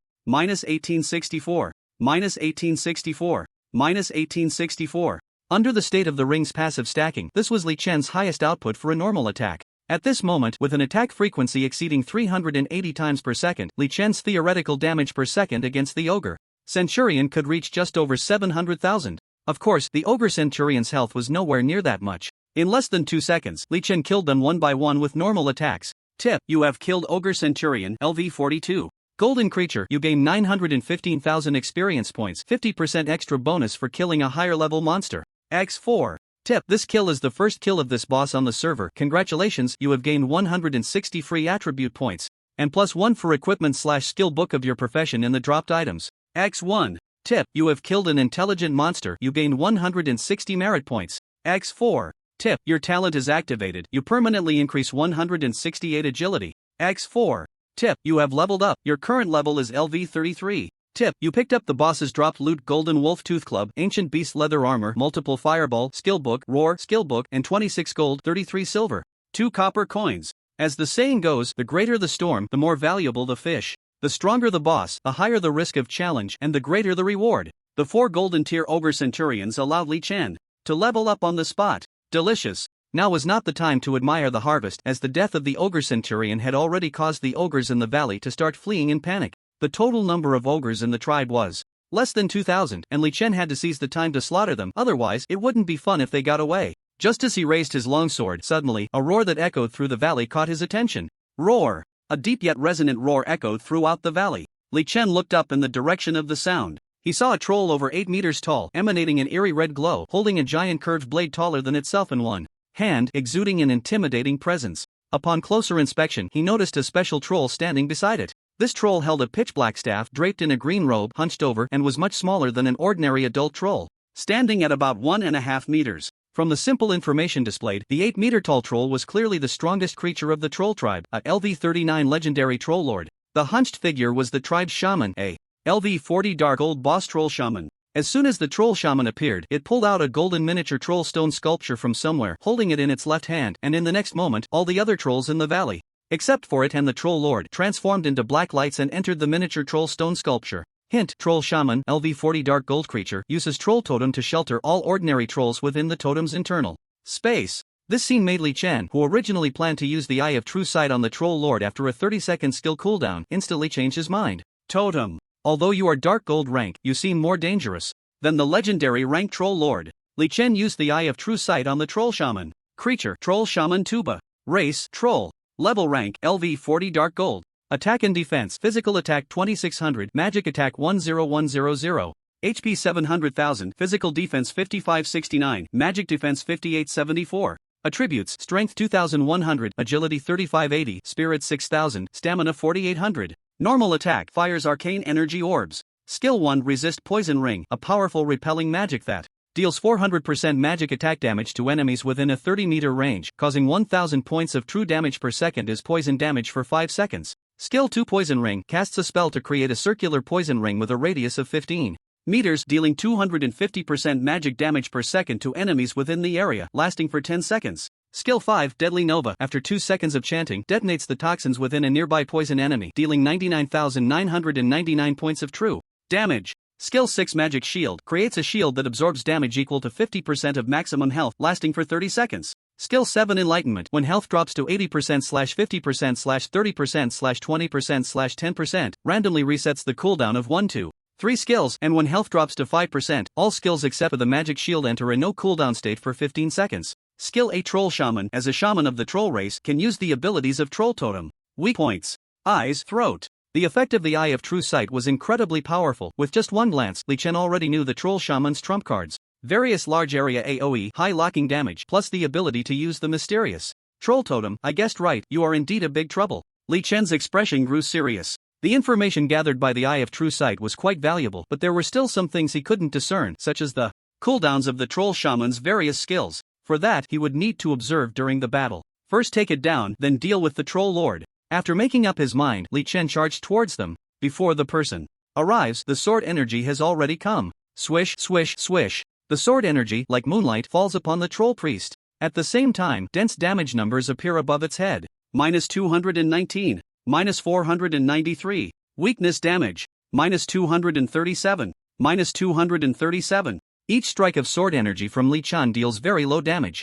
This is because the troll priest's defenses are too high, and there is a level suppression that reduces his damage by 35%. Each time Li Chen attacks, he only inflicts 1 point of force damage, along with an additional 218 points of true damage from his talent, as well as damage from the poisonous earrings against poison enemies and an 8% bonus. The reduction in physical defense from the Storm Sword technique has no effect at all. In fact, this is the normal phenomenon for players to challenge high-difficulty bosses at a higher level. In the world of Endless Sky, teamwork among players is very important. Li Chen's Storm Sword technique has a reduction in physical defense effect. If he had teammates with the same ability to reduce physical defense, they could lower the boss's physical defense to below his own level, or if a teammate's buff state could raise his attack power above the opponent's defense, then his physical attack power panel would have the desired effect in battle. Of course, in this life, he is already ahead of all players, and when facing a boss of the Troll Priest's level, he can only rely on himself. Fortunately, the true damage increased by his talent is terrifying, which gives him the capital to challenge high-difficulty bosses. The same principle applied when he was able to defeat various Dark Gold and Legendary bosses during the Novice Village stage. Otherwise, no matter how fast his attack speed is now, even with a dulled weapon, he wouldn't be able to hit the Troll Priest. Setting aside its magic shield, if I output at full strength, I probably only need 3,000 sword strikes to take down its 700,000 health. 3,000 attacks, given my current attack speed, would take at most 8 or 9 seconds, and if I unleash Phantom Dance and the Epic Ring's active skill, it might even take just a little over 4 seconds. Unfortunately, in the heat of battle, I don't have such a good output environment. Li Chen shook his head. Just like that, after less than a second of output, as the Troll Priest's health dropped to 80%, it began to unleash AoE skills. Battle information: Troll Priest Tuba, LV-40 Dark Gold creature, releases skill Resist Poison Ring. You are out of the skill range and are unaffected. Battle information: Troll Priest Tuba, LV-40 Dark Gold creature, releases skill Poison Ring. You are out of the skill range and are unaffected. Li Chen was quick on his feet, as Soon as he saw the troll priest's staff start to shine brightly, he instantly ran in the opposite direction. The troll priest's skill release is very fast, with a casting time of less than 0.3 seconds and a skill coverage time of less than 1 second. However, that 1 second is enough for Li Chen to run 800 meters away. Therefore, its skills naturally won't hit. My body is still quite fragile in front of the troll lord. If I can avoid it, I will, and if I need to endure, I will. Waiting for the troll lord's skill duration to end, Li Chen turned his firepower back to attack the troll lord. Unsurprisingly, his attacks on the troll lord still couldn't break through its defenses. Fortunately, Li Chen wasn't in a hurry. The troll lord's large and heavy physique meant he could take his time, and sooner or later he would wear it down. Roar! The troll lord was incredibly angry. It could sense that the life of the human before it was very fragile, and with just a casual slash it could kill him. It was eager to see that moment. As the lord of the troll tribe in this area, it had to wash away the shame brought by the slaughter of its kin with the blood and life of this human. However, while the thought was beautiful, in reality this emotion was merely impotent rage. A legendary tier troll lord did not need the true side-eyes reconnaissance. Li Chen could guess that the opponent's attack power might have surpassed 18,000. A boss of such strength at this stage absolutely belonged to the world-class boss category for all players. Yet, before Li Chen, the massive troll lord was like a clown being toyed with. Its attack speed seemed far too slow in Li Chen's eyes. After all, Li Chen's agility attribute at this moment was estimated to be at least 5 times greater. This meant that the troll lord could only attack about 60 to 80 times per second. This was normal. The game world did not adhere to physical laws. Regardless of whether your size was as large as a mountain or as small as an ant, as long as your agility attribute was high enough, the attack speed would be monstrous. Even if the troll lord's size increased 10-fold or 100-fold, its attack speed would remain the same. Its size only provided an advantage in attack range. This level of attack speed was simply insufficient before Li Chen. All the troll lord's movements appeared to him as one slow motion with the left hand and one slow motion with the right hand. With such a significant difference in attack speed, the difference in movement speed was even more apparent. Therefore, Li Chen could naturally toy with it at will, only occasionally delaying some output time due to dodging. Swish, swish, swish. Minus 261. Minus 261. Minus 261. Unknowingly, more than 10 seconds had passed. During this time, the troll lord used an AoE skill similar to a war stomp, but unfortunately, Li Chen had already noticed it in advance and ran outside the skill range. The advantage of a large terrain was that he could easily dodge the boss's big skills. At this moment, on the other side, the troll priest's poison ring skill had already disappeared. Li Chen decisively turned his firepower to attack it. Swish, swish, swish, swish. Roar! Soon, the troll priest's health was down to 60% and it activated a new skill. Unfortunately, its skills had already been seen through by Li Chen. No matter what skill it released, it was futile. It is worth mentioning that this time, Li Chen successfully reduced the troll priest's health to 60% while facing the combined attack of both the troll lord and the troll priest. The entire process cannot be said to be completely unscathed. At least, he did not lose a single drop of health. The battle continued like this. Just as Li Chen had strategized, he could be reckless when he wanted to, be cautious when necessary, and run away at the first sign of danger, ensuring he never greedily sought output. When the troll priest cast a skill, he would turn to attack the troll lord. When the troll priest's skill duration ended, he would refocus on it. What use was high attack? No matter how explosive the skill damage or how large the range, what good was it? If they couldn't hit Li Chen, their only outcome was a slow death. The battle proceeded without any surprises, and before long, the troll priest's health had dropped to 5%. Battle information: Troll Priest Tuba, LV40 Dark Gold Creature. Released the skill Resist Poison Ring. You have moved outside the skill range and are unaffected. Battle information omitted. In that instant, the troll priest directly unleashed all its skills from its skill list except for the magic shield that was unaffected by the enlightenment skill, as if they cost no mana. Various skills bombarded the area. Deep blue poisonous rings spread throughout the valley like dozens of Olympic rings. Meanwhile, the clever Li Chen had already run outside the valley. This is not a copy. There are no terrain restrictions here.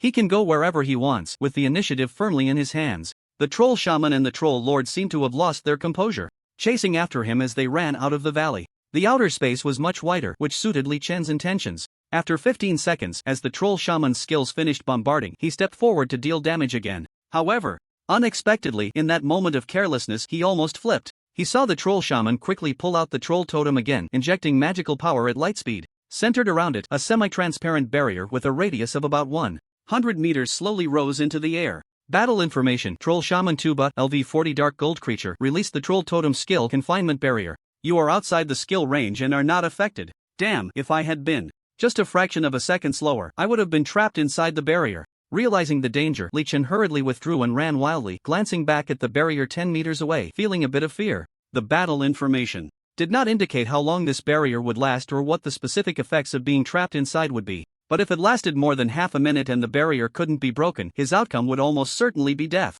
After all, the activity range inside the barrier was limited, and without a flying boss like the Scorpion Lord to carry him into the sky, facing the AoE skills of the Troll Shaman and the Troll Lord would undoubtedly lead to unavoidable consequences. He would soon be forced to use his life-saving trump card, and if he couldn't take down both bosses in a burst state, his only fate would be death. This troll totem is a good thing, I hope it drops for me later, Li Chen muttered, with anticipation. On the other side, seeing that the barrier did not trap Li Chen, the Troll Shaman waved his hands and actively cancelled the barrier, then chased after him again with the Troll Lord, both with red eyes. This time, Li Chen was much more cautious. He fought while running, never greedy for damage. After about 10 seconds, as the Troll Shaman fell, relevant prompt information finally appeared on his panel. Hint: you have killed Troll Shaman Tuba, LV40.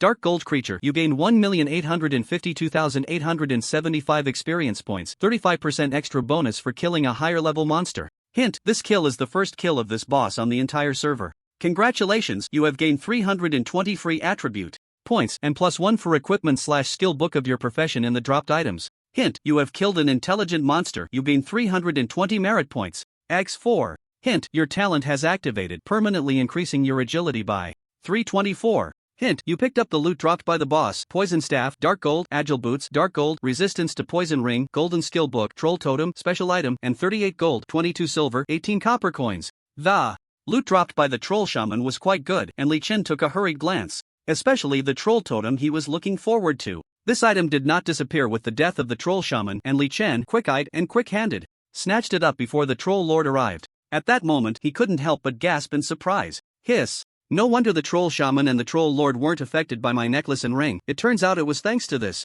item. Troll Tribe Totem. Type: Special Item.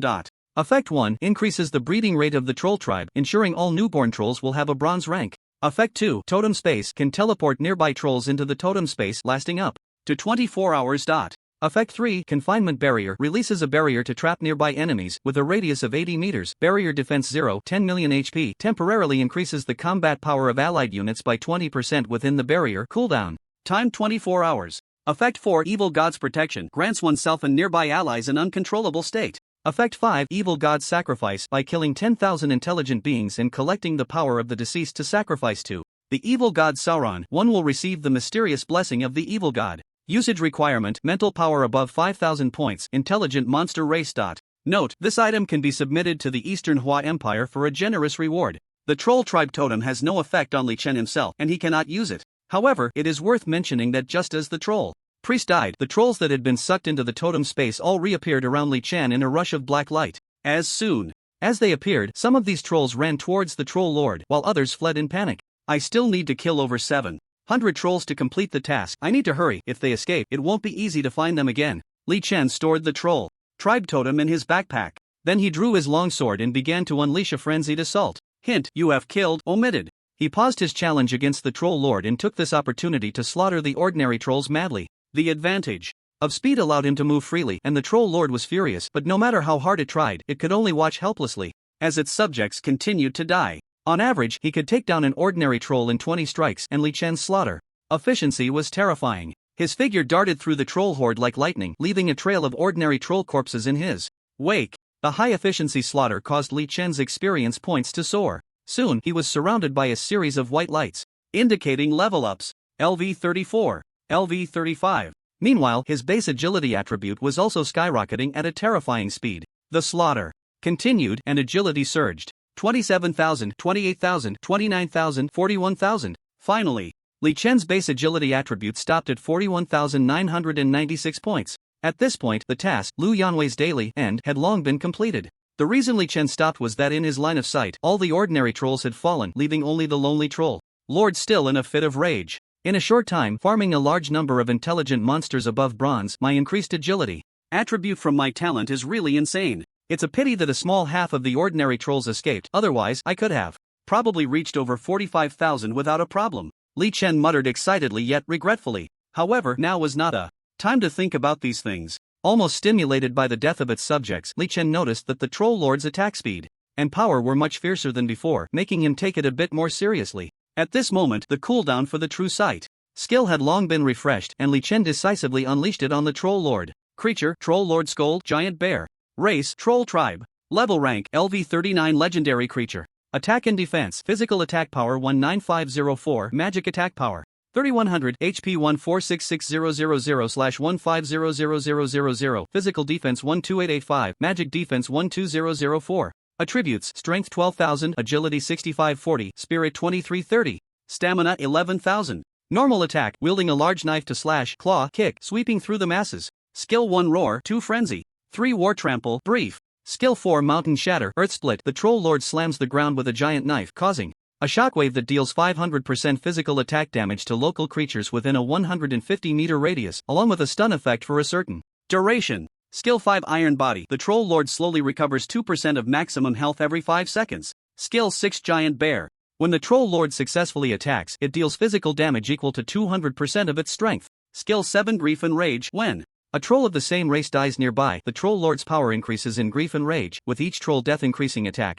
speed and movement speed by 1%, up to a maximum of 100%, disappearing after the battle ends. Skill 8 Berserk. When the troll lord's health drops below 10%, it will break free from hate skill effects, reducing defense by 30%, increasing all attributes by 40%, and becoming immune to all control skills. Skill 9 Evil God's Attention. The troll lord is under the attention of the evil god Sauron, and when health drops below 5%, an avatar of the evil god descends to assist it in battle. Weak points: eyes, anus. Goodness, no wonder it's the troll lord. The normal troll's ultimate skill, sweeping through the masses, is just a normal attack range for it. 9 skills, each more impressive than the last. Skill 7 Grief and Rage. No wonder I felt this guy's speed increased a lot. It turns out it has this teammate sacrifice, boundless mana skill. Evil God's Attention. Hissing. During the previous battle, Li Chen thought he had grasped the troll lord's strength. Unexpectedly, the troll lord had such a perverse skill as summoning an evil god's avatar. In the world of endless firmament, only monsters of divine rank can be called evil gods. Not even epic monsters qualify.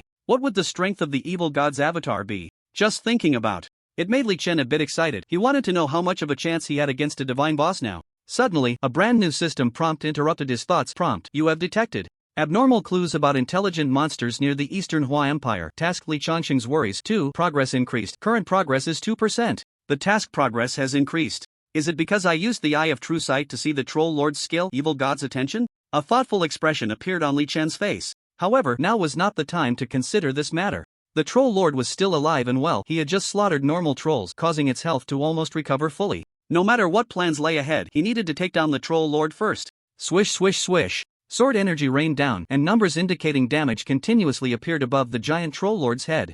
-437, -438, -472, -1062. Weak point damage. Previously, after slaughtering ordinary trolls, Li Chen's base agility attribute reached 41,996 points. With the passive effect of the epic ring stacking, his agility increased by 30%, bringing it to 54,594 points. The damage added by his talent was 545 points of true damage, but due to facing the giant troll lord and suffering a 20% output reduction from level suppression, Li Chen's normal attack could only deal 437 points of damage, but that was enough. The single damage wasn't high, but the attack frequency was fast. With 54,594 points of agility, Li Chen's attack speed reached 656 times per second under normal conditions. If he used the Phantom Sword Dance buff, it would reach 874.78 times per second. This attack frequency meant that Li Chen's total output could exceed 380,000 per second.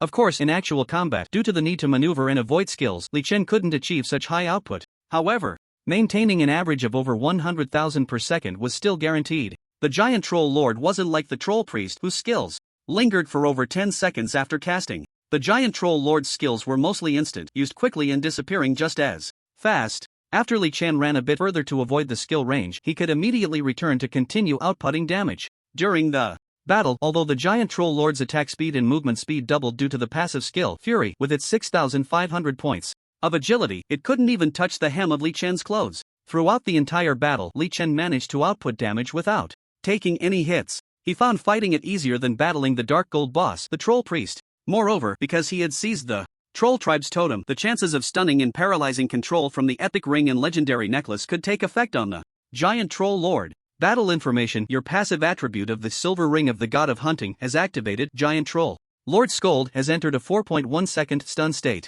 Battle information: your passive of the silver ring of the god of hunting omitted. With the control in place, Li Chen was not polite. Unsurprisingly, the giant troll lord's health plummeted like a punctured balloon. 80%, 60%, 40%, 10%, 5%. It is worth mentioning that when its health dropped to 10%, the giant troll lord went berserk. Its four-dimensional attributes doubled and it became immune to control, unaffected by taunting and other hate skills. But in front of Li Chen, what did it matter if its four-dimensional attributes doubled? The premise for hitting him was that its attack speed had to be close to his, otherwise, no matter how high its attack power, it would only hit air. Immune to control? No problem, since Li Chen didn't have any control skills anyway. Immune to hate skill effects? That was even less of a concern. It was a one-on-one fight and Li Chen didn't have to worry about the boss's hate going awry and attacking his fragile teammates. Therefore, even in its berserk state, the giant troll lord was still steadily suppressed by Li Chen and its health gradually dropped to 5%. What Li Chen had been waiting for finally arrived. Battle information. Giant troll lord Scold, LV39 legendary creature, releases the skill Evil God's Attention and the evil god avatar Sauron appears. Suddenly, a swirling door appeared in the air. The door opened automatically and the next moment, a figure the size of an adult human stepped out. This person/evil god was the avatar of Sauron, cloaked in a black robe, obscuring his features. In his right hand, he held a bizarre staff resembling a tree branch, topped with a blood-red gem, and in his left hand he held a yellowed tome. As soon as he appeared, Li Chen felt his body instantly become incredibly heavy. The panel's prompt displayed the reason for his feelings. Battle information. You are under the effect of divine pressure. Currently, assessing your rank. You are currently at the ordinary rank. Your four-dimensional attributes are suppressed by 90%. Divine pressure. In the world of endless firmament, divine-ranked beings possess a unique suppression aura over beings below the divine rank. This was also the reason why in his previous life, Li Chen reached LV 200 without ever defeating a divine boss. Damn it, even a clone has divine pressure. How am I supposed to fight this? Li Chen frowned and used the Eye of True Sight on the evil god's clone, Soul. Being, Soul, clone. Level rank, LV 33 divine rank. Attack and defense attributes? Four-dimensional attributes? Skills? Remarks. A clone of the wise evil god Soul possessing 50% of the original strength can exist for a maximum of 20 seconds. While checking Soul's clone attributes, Li Chen's vision suddenly blurred and he saw a massive red energy ball suddenly appear above his head. Battle information. Soul, clone, LV 33 divine being, releases skill. You take 49,115 points of damage. You receive lethal damage. Your equipment War God Allen's old helmet. Passive skill War God Allen's will has automatically activated. You enter a 3-second invincible state. Li Chen was dumbfounded. Soul's skill wasn't cast particularly quickly. If it weren't for the divine suppression, he would definitely have been able to dodge it. But there were no ifs. The fact proved that before obtaining a higher rank, he simply couldn't defeat a divine-ranked boss. Fortunately, Li Chen had anticipated this situation long ago. The reason he didn't run away in advance, knowing the evil god's clone would descend, was that he had a trump card. Target, Troll Lord, Justice Judgment. With a thought, Li Chen locked onto the Troll Lord and activated the active skill of his epic weapon. The next second, his vision blurred and he found himself in a special space somewhat similar to the round space previously created by the gold medal killer Sahara's innate talent, but with a larger range. Battle information. You have activated the weapon skill Justice Judgment. You have absorbed 10% of the Troll Lord's power attributes. Your strength increases by 2,400 points and the Troll Lord's strength decreases by 2,400 points. The corresponding prompt appeared on the panel. One increase and one decrease. Well, the actual effect was pretty useless. After all, even if Li Chen's strength increased by 2,400 points, hitting the Troll Lord with over 10,000 defense still wouldn't break through. The output still relied on the true damage from his innate talent. Sure enough, although the evil god's clone uses its skill, it doesn't belong to its summoned creatures, but rather a third party, so it didn't enter the Justice Judgment space. The space range is quite large. I'll just stall for 20 seconds, and it won't be too late to attack once the evil god's clone is gone. With this thought, Li Chen decisively began to circle around the Troll Lord. The Troll Lord had been hit by him for so long that it had already lost its wits, completely unconcerned about the changes in the environment, only focused on chasing after Li Chen's footsteps. 20 seconds passed in the blink of an eye. Phantom Sword Dance. Swish, swish, swish. Li Chen gave himself a small attack speed buff, and he didn't even need to use his life-saving trump cards like Desperate Fury or the active hunting moment of the Epic Ring. It was already enough to steadily take down the low-health Troll Lord. Everything went smoothly, without any setbacks. A few seconds later, as the Troll Lord's health was completely emptied, a series of kill prompts appeared on his panel. Tip: you have killed Troll Lord Scold, LV39 legendary creature. You gain 12.28 million experience points, 20% extra bonus for defeating a higher level monster. Tip: you have leveled up. Your current level is LV36. Tip: this kill is the first in the entire server for this boss. Congratulations, you have received 600 free attribute points and +1 for your class equipment/skill book in the dropped items. Tip: you have killed a wise magical creature. You gain 600 merit points. X4. Tip: your talent has activated. You permanently gain 600 agility. Tip: you picked up the loot dropped by the boss. Golden armor, legendary, Azure Dragon. Greatsword, dark gold, iron body, legendary skill book, and 79 gold, 22 silver, 18 copper coins. Tip: a server-wide announcement is about to be made. Do you want to hide your name? A series of prompt messages appeared on Li Chen's panel. Just when he thought that was all, unexpectedly, there was an extra surprise. Tip: you have destroyed the troll tribe in the Endless Mountains. Congratulations, you have gained 10,000 merit points and received a new title, Troll Executioner. Tip: a server-wide announcement is about to be made. Do you want to hide your name? Huh, there are rewards for this too? Awesome. Li Chen's mouth curled up in happiness. Don't be fooled by the fact that he reached the top 10 in the warrior profession in the entire server at level 200 in his previous life. However, due to joining the game late and being slow to progress, he had never single-handedly taken down a wise magical creature tribe. Therefore, he was unaware of this reward. 10,000 merit points. I remember that's enough to exchange for quite a few good things at the Eastern Hua Empire official. Not bad. Let me see what equipment and skill books the boss dropped. Li Chen began to check the loot dropped by the Troll Lord. At the same time, for the two server-wide announcement prompts, he made the same choice as before and instinctively clicked yes. The next moment, the long-lost server-wide announcement sound began to flood the screen. Server announcement: player Taishuishan LV36 Sword and Shield Ranger has killed a Troll Lord Scold LV39 legendary creature deep in the Endless Mountains and received the first kill reward in the entire server. His heroic deeds will forever be remembered in the history of Endless Sky. X3. Server announcement: player Taishuishan LV36 Sword and Shield Ranger has destroyed the wise magical creature troll tribe deep in the Endless Mountains, receiving an additional reward. His heroic deeds will forever be remembered in the history of Endless Sky. X3. A stone stirred up 1,000 waves. In this calm late night, in an instant, all the players were in an uproar. What's going on? Taishuishan is LV36 now? If I'm not mistaken, wasn't he still LV32 around 2 o'clock? It's only been less than an hour and he's already leveled up to LV36? The level isn't the point. The point is he took down a LV39 legendary boss. Wow, this is insane. I've been grinding hard since the server opened and I'm only LV27, struggling to defeat even a normal monster one-on-one. The wise magical creature troll tribe. Hissing, brothers and sisters, I received a hidden quest, so I know how terrifying the wise magical creature tribe is. Taishuishan definitely didn't just take down this one legendary boss, he must have defeated many bronze and silver small bosses before this, which is why his level skyrocketed so terrifyingly in half an hour.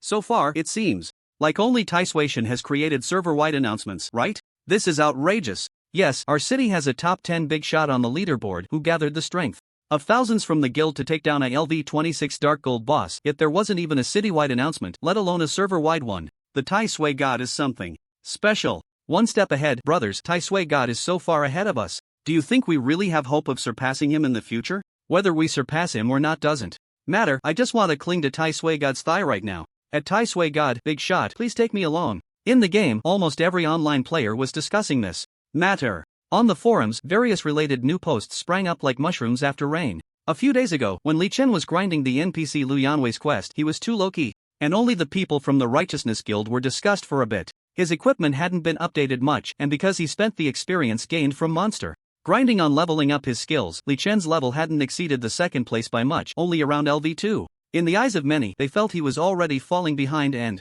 couldn't lead the entire server like in the novice village. Unexpectedly, a shocking thunder struck late at night today. Players were stunned. LV39 legendary boss, how did you manage to defeat it? How did you destroy a wise monster tribe? This is unbelievable. Players were in shock, and at the same time, Li Chen had finished digesting the loot from killing the Troll Lord. Luck is quite good. I can use the legendary equipment and legendary skill book dropped by the Troll Lord. Li Chen happily glanced at the updated upper armor. Equipment, gilded armor. Durability, 500/500. Quality, legendary. Grade, excellent. Usage requirement, LV36 and above. Stamina 400 and above.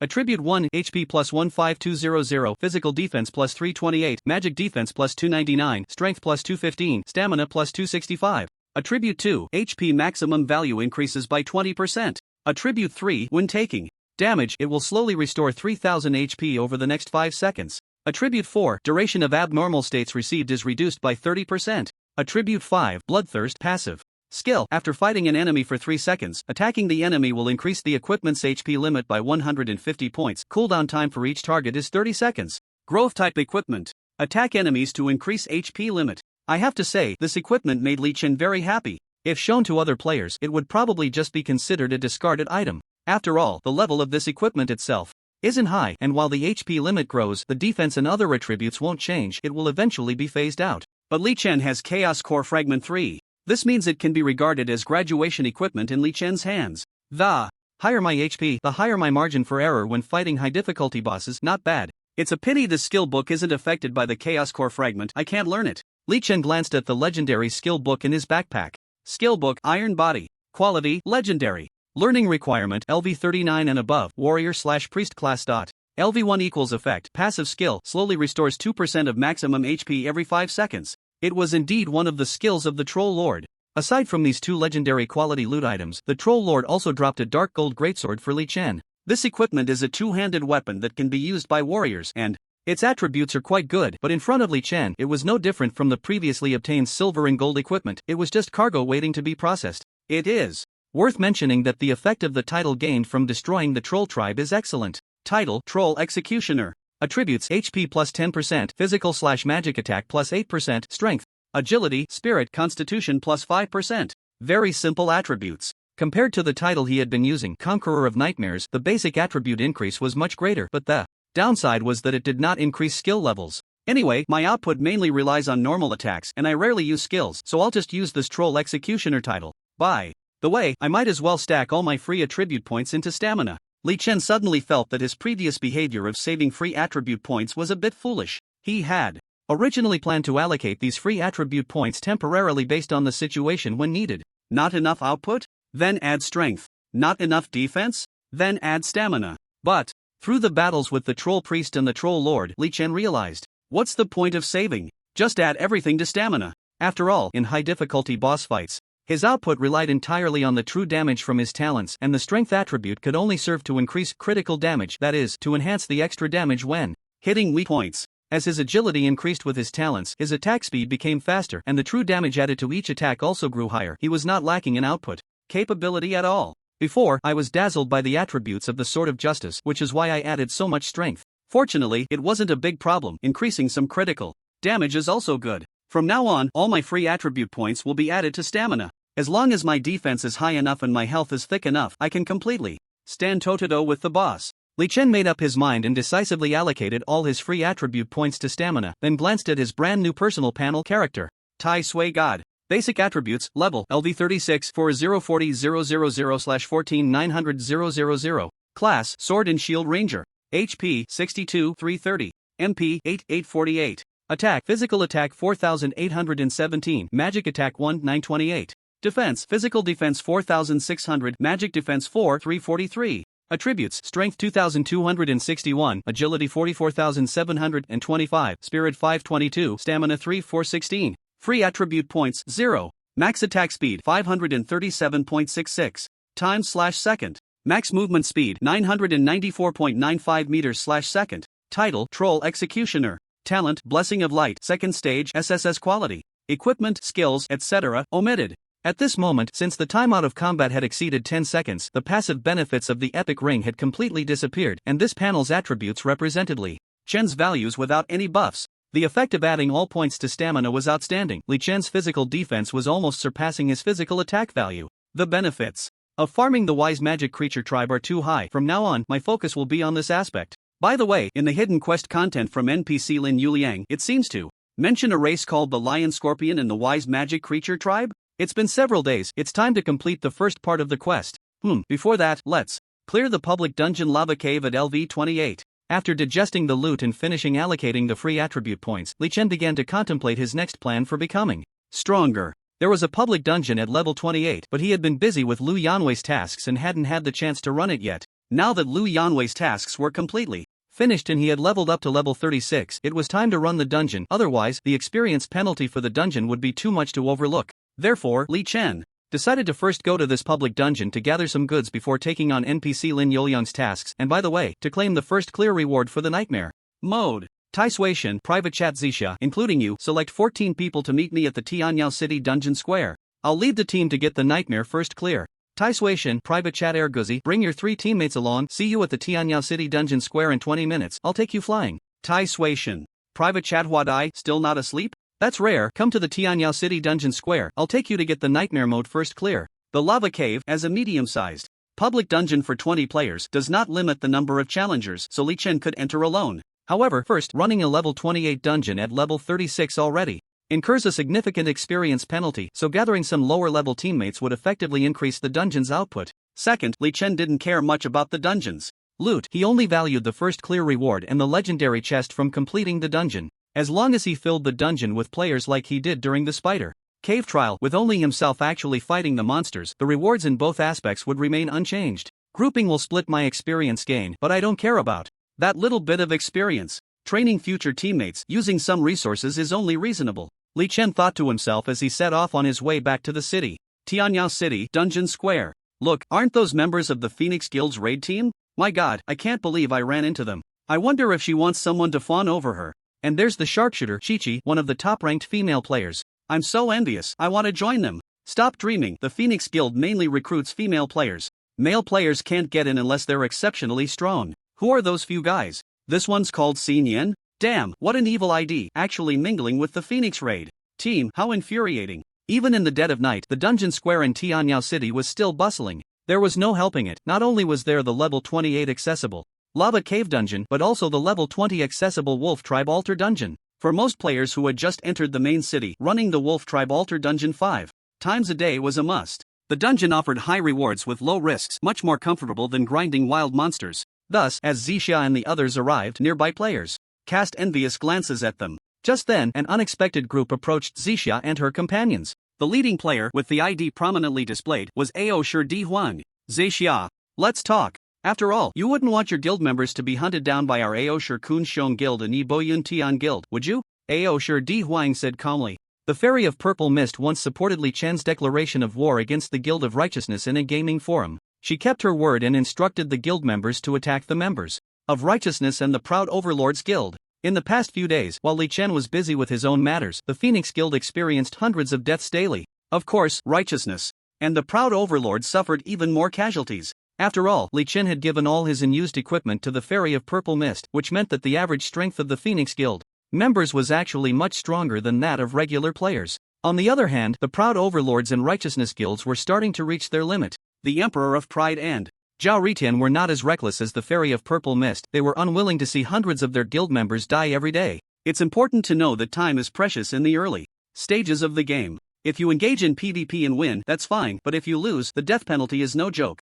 During the period of weakness, you can hardly farm monsters of the same level, and time is wasted like that. Therefore, for the sake of the guild's development, after clearing the 7-star difficulty career challenge, the Emperor of Pride immediately came to Tianyao City, hoping to negotiate peace with the Fairy of Purple Mist. Right now, we can't compete with that madman Taisui, but your Phoenix Guild is large and prosperous. Why do you want to join that madman? In causing trouble? Time is so precious in the early game, why engage in fighting? Sister Purple Mist, let me give you some advice. This matter is a grudge between our two guilds, the Proud Overlords and Righteousness and Taisui. You really don't need to get involved. Today, I stand here representing Zhao Ritian, the president of the Righteousness Guild, wanting to negotiate with you. Otherwise, if this continues, we will have to take the Phoenix Guild seriously. Our two top guilds in the gaming world can't deal with Taisui for now, but we can't handle your Phoenix Guild? Fairy of Purple Mist, you wouldn't want your guild members to be hunted by us, delaying your own development, would you? So, please stop indulging that madman Taisui, alright? The Emperor of Pride spoke to the Fairy of Purple Mist with both soft and hard tactics. He had delayed his leveling time to complete the high-difficulty job transfer task, and he was only at level 20 now. But the reason he dared to appear here was that there were NPC soldiers stationed nearby. Anyone who dared to PK would be punished by the NPC soldiers. He had figured out why Li Chen dared to attack people in the main city, but that method wouldn't work in front of NPC soldiers. So, the Emperor of Pride was not worried about his safety at all. On the other side, facing the threat from the Emperor of Pride, the Fairy of Purple Mist coldly smiled. Taisui is a friend of our Phoenix Guild, and his stance is our stance. Threatening us? You and Zhao Ritian, who have been hiding in the novice village for several days, are like turtles and have the audacity to threaten us? Hunting us down? That's quite laughable. I'll say this, as long as Endless Firmament stands, our Phoenix Guild is at odds with you. The two sentences from the Fairy of Purple Mist darkened the Emperor of Pride's expression. Are you crazy? You're actually willing to self-destruct for that madman Taisui and our two guilds? I don't understand what benefit this brings you. The Fairy of Purple Mist sneered. In the world of the strong, you, a clown, naturally wouldn't understand. As the saying goes, one woman is worth 500 ducks. The Emperor of Pride was at a verbal disadvantage. It must be said that he had chosen the wrong opponent. In just a few sentences, he was completely overwhelmed by the Fairy of Purple Mist and her companions. Meanwhile, Li Chen's figure finally arrived at the instance square. He did not reveal himself immediately. After understanding the Emperor of Pride's intentions from the discussions of the surrounding players, a strong killing intent erupted in Li Chen's eyes. In fact, he had a very shallow impression of the Proud Overlords Guild and the Emperor of Pride. In his previous life, this guild had not developed to the 10th year since the launch of Endless Sky. Instead, it was scattered by the butterfly of flowers around the 3rd or 4th year after the launch, and the Emperor of Pride had not been heard from since, most likely having met a complete end in life. In this life, if one were to calculate seriously, the conflict with the Pride of the World Guild stemmed from when he had taken down the Silver Wolf King and their people had spoken disrespectfully to him. It was originally not a big deal, and it had passed, so Li Chen did not take it to heart. However, he never expected that the Pride of the World Guild would actually mix with the Righteous and Brave Guild. The Emperor of Pride himself even appeared on the forum to support Zhao Ritian's claims, slandering and defaming him to the utmost. So the result was that Li Chen did not know much about the Emperor of Pride but believed he and Zhao Ritian were cut from the same cloth. In his previous life, Zhao Ritian was able to lead the Righteous and Brave Guild to become a notorious anti-human organization, so if the Pride of the World Guild had continued to exist, it would likely have turned into another Righteous and Brave Guild, right? Afraid of being cut down by me, so he hid in the novice village for several days without coming to the main city. Once he arrived in the main city, he immediately sought out the Fairy of Purple Clouds to threaten her. Goodness, this is a classic case of bullying the weak and fearing the strong. Today, you are doomed, I tell you, even Jesus can't save you. Thinking of this, Li Chen immediately left the instance square without anyone noticing. Did the Emperor of Pride think that there were NPC soldiers stationed nearby, so he didn't worry about being cut down? Too naive. Li Chen felt it was necessary to teach him a lesson. The Lord's Mansion of Tianyao City. God of the Earth, you truly deserve to be the first chosen one to enter the main city. I was right about you, you actually single-handedly took down the troll tribe. As the Lord of Tianyao City and a member of the Eastern Hua Empire's royal family, I greatly admire your actions. As encouragement, you can exchange for a merit item at half price with me. The Lord of Tianyao City looked at Li Chen with eyes full of admiration. As his words fell, a merit point exchange list also appeared on Li Chen's panel. Eastern Hua Empire chosen 1 merit point exchange list. Item 1, Hero's Helmet. Quality, LV30 Silver Helmet. Grade, Excellent. Attribute 1, HP plus 900, Dual Defense plus 35, Stamina plus 30. Attribute 2, reduces physical damage taken by 5%. Attribute 3, reduces physical damage taken by 30 points. Exchange price, 200 merit points. Item 2, Hero's Light Armor. Quality, LV30 Silver Top. Grade, Excellent. Attribute, Omitted. Exchange price, 200 merit points. Item 16, Sword of Glory. Quality, LV30 Golden Two-Handed Weapon. Grade, Excellent. Attribute, Omitted. Exchange price, 500 merit points. Item 51, Blink Skill Book. Quality, Gold. Learning requirement, level 40 or above, Mage Profession. Exchange price, 1000 merit points. Item 103, Intermediate Life Recovery Potion. Effect, after consumption, instantly restores 10% of maximum HP, which is 500 plus HP, cooldown time 20 seconds. Exchange price, 30 merit points. Item 399, Honor Medal of the Chosen One of the Eastern Hua Empire, Advanced. Effect, increases all attributes by 500, can command up to 10 ordinary soldiers of the Eastern Hua Empire to assist in battle for 1 hour daily. Holds the same status as a 1,000-man commander in the Eastern Hua Empire, has law enforcement privileges over the chosen ones in major cities, effective when carried in the backpack. Exchange price, 20,000 merit points. Item 500, Wind Blade Sword Saint, Inheritance Scroll. Category, Special Item. Effect, after use, can obtain the profession inheritance of the 3rd transfer 9-star rated. Profession Wind Blade Sword Saint. Note, crafted by the legendary Sword Saint Li Changxing of the Eastern Hua Empire, total quantity 1. Exchange price, 200,000 merit points. In the exchange list given by Zhao Hong, the Lord of Tianyao City, there are a total of 500 items of various types, including equipment of the highest quality being dark gold skill books, as well as various special items and consumables for different purposes. Among them, there are quite a few good things that made Li Chen very excited. Originally planning to save more merit points before coming, but plans couldn't keep up with changes. Now that he was here, aside from exchanging for the killing license, Honor Medal of the Chosen One of the Eastern Hua Empire, Advanced, he also exchanged for a set of Intermediate Agility Secret Potion consumables. Item, Intermediate Agility Secret Potion. Type, Consumable. Effect, after use, temporarily increases base agility attribute by 500 plus 10%. Effect lasts for 30 seconds, no cooldown time. A set of 9 vials, each exchanged for 1000 merit points. Fortunately, when exchanging for the medal, the Lord of Tianyao City gave a 50% discount, allowing Li Chen to have Enough merit points saved to buy them. Merit points are just like gold coins, they really can't be saved. In the future, I need to eliminate a few more intelligent monster tribes. Li Chen shook his head. After completing the exchanges, he bid farewell to Zhao Hong, the lord of Tianyao City, and turned back towards the dungeon square. Fairy Zixia, can you manage your people? If this continues, we won't hold back. Our guild leader won't listen to a clown like you. Hey, clown. Hey, we're discussing matters with Fairy Zixia. Who do you think you are to interrupt? I was just speaking. What's it to you? Got the ability to bite me? Idiot clown. And you, Zhao Ritian, you turtle-headed bastard actually came here. Let me tell you, your grandpa Taishuation is coming soon. If you don't want to die, get lost. Ha ha ha. The argument continued in the dungeon square of Tianyao City. Li Chen's good brother Chen Ergo was all in. Over the past few days, he had been mingling with the Phoenix Guild's exploration team, leveling up with the beauties, living a blissful life. The only downside was that with Li Chen's brilliance overshadowing him, the girls didn't pay much attention to him, and he fell back into his old habit of being tongue-tied in front of pretty girls, leaving a rather mediocre impression, just a lucky guy clinging to Li Chen's leg. This made Chen Ergu feel quite frustrated every time he thought about it. At this moment, facing the insults from the arrogant emperor and the recently arrived Zhao Ritian and his gang, Chen Ergu stood in front of Zixia Fairy and the other girls, wildly outputting, showcasing his prowess in the Zhuan style. In just a few words, he had already broken the defenses of the arrogant emperor and Zhao Ritian's group. Damn it, I remember you. No matter if the Phoenix Guild listens to reason and stops the war with us, you must die. We, the righteous and noble, will make sure you get to level 0. Zhao Ritian cursed angrily. The fact that he could take on this idea and develop the righteous and noble into a scum guild shows that his quality was definitely not high, and he swore like it was nothing. Zhao Ritian hadn't planned to show up. He had left the negotiations with the Phoenix Guild to the arrogant emperor.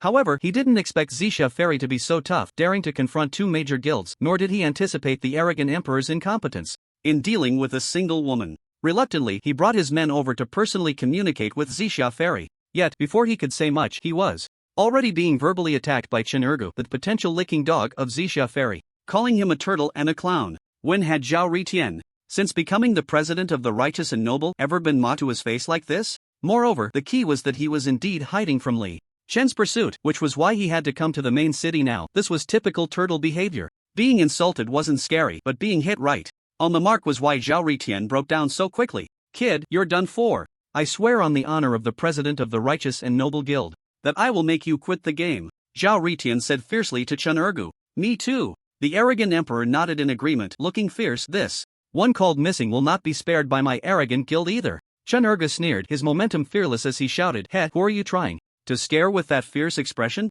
My boss is the god of Taishui. If you have the ability, wait until my boss comes before saying that. This scene delighted the large crowd of onlookers nearby. Wow, this is a real man. So bold, I admire him. Beauty brings disaster. The ancients were not wrong. This brother missing is being targeted by two major guilds just to show off in front of the beauties. It's truly an irrational act. Irrational. Your horse. Didn't you hear what brother missing said? His boss is the god of Taishui. If my boss were also the god of Taishui, I wouldn't be afraid of the trash righteous and noble guild or the arrogant guild. Just a boss in the game, how much face can he give? Anyway, I think this one called missing is going to be in big trouble. The righteous and noble and arrogant guild are not to be trifled with in the gaming world. Players were discussing animatedly. Some admired Chen Ergu's actions, while others thought he was being too irrational, provoking two major guilds for the sake of a beauty, a typical brainless licking dog behavior. Others felt that with Chen Ergu's boss being the god of Taishui, who was the #1 player in the game, of course, he could act however he wanted under such protection. On the other side, Zhao Ritian and the arrogant emperor paused when they heard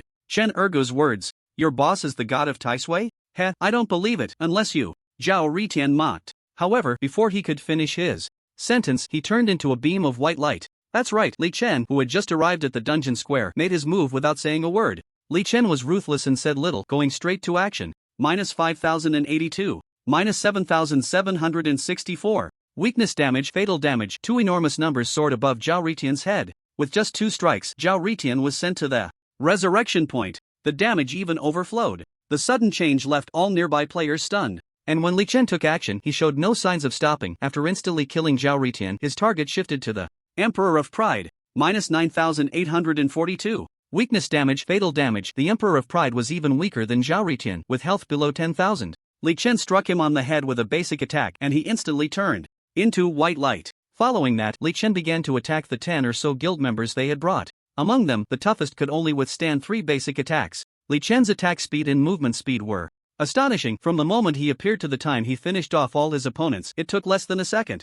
It was a flash of lightning and the strong enemies turned to dust. It was only then that the many onlookers nearby reacted. My god, the god of Taisui. What the hell is this? It's like lightning, too fast to see. Is this the power of the god of Taisui? Witnessing it in person is 100 times more shocking than the videos. It's terrifying. Killing people in the dungeon square is too fierce. Some people on the forum call Taisui a killing god, and they weren't wrong, only the people calling him wrong. Look, the NPC soldiers are moving, now there's a good show to watch. Killing people in front of NPC soldiers, isn't that too arrogant? The god of Taisui is finished, can he be stronger than NPC soldiers? I don't believe it. The players were in shock. Then they looked with a knowing expression at the 4 NPC soldiers running over. The faces of Zisha Fairy and the others changed dramatically as they looked at Li Chen with concern. This was different from when he had killed Iba and the others at the resurrection point a few days ago. Back then, there were no NPC soldiers at the resurrection point, but now, the scene was being witnessed by the NPC soldiers. The NPC soldiers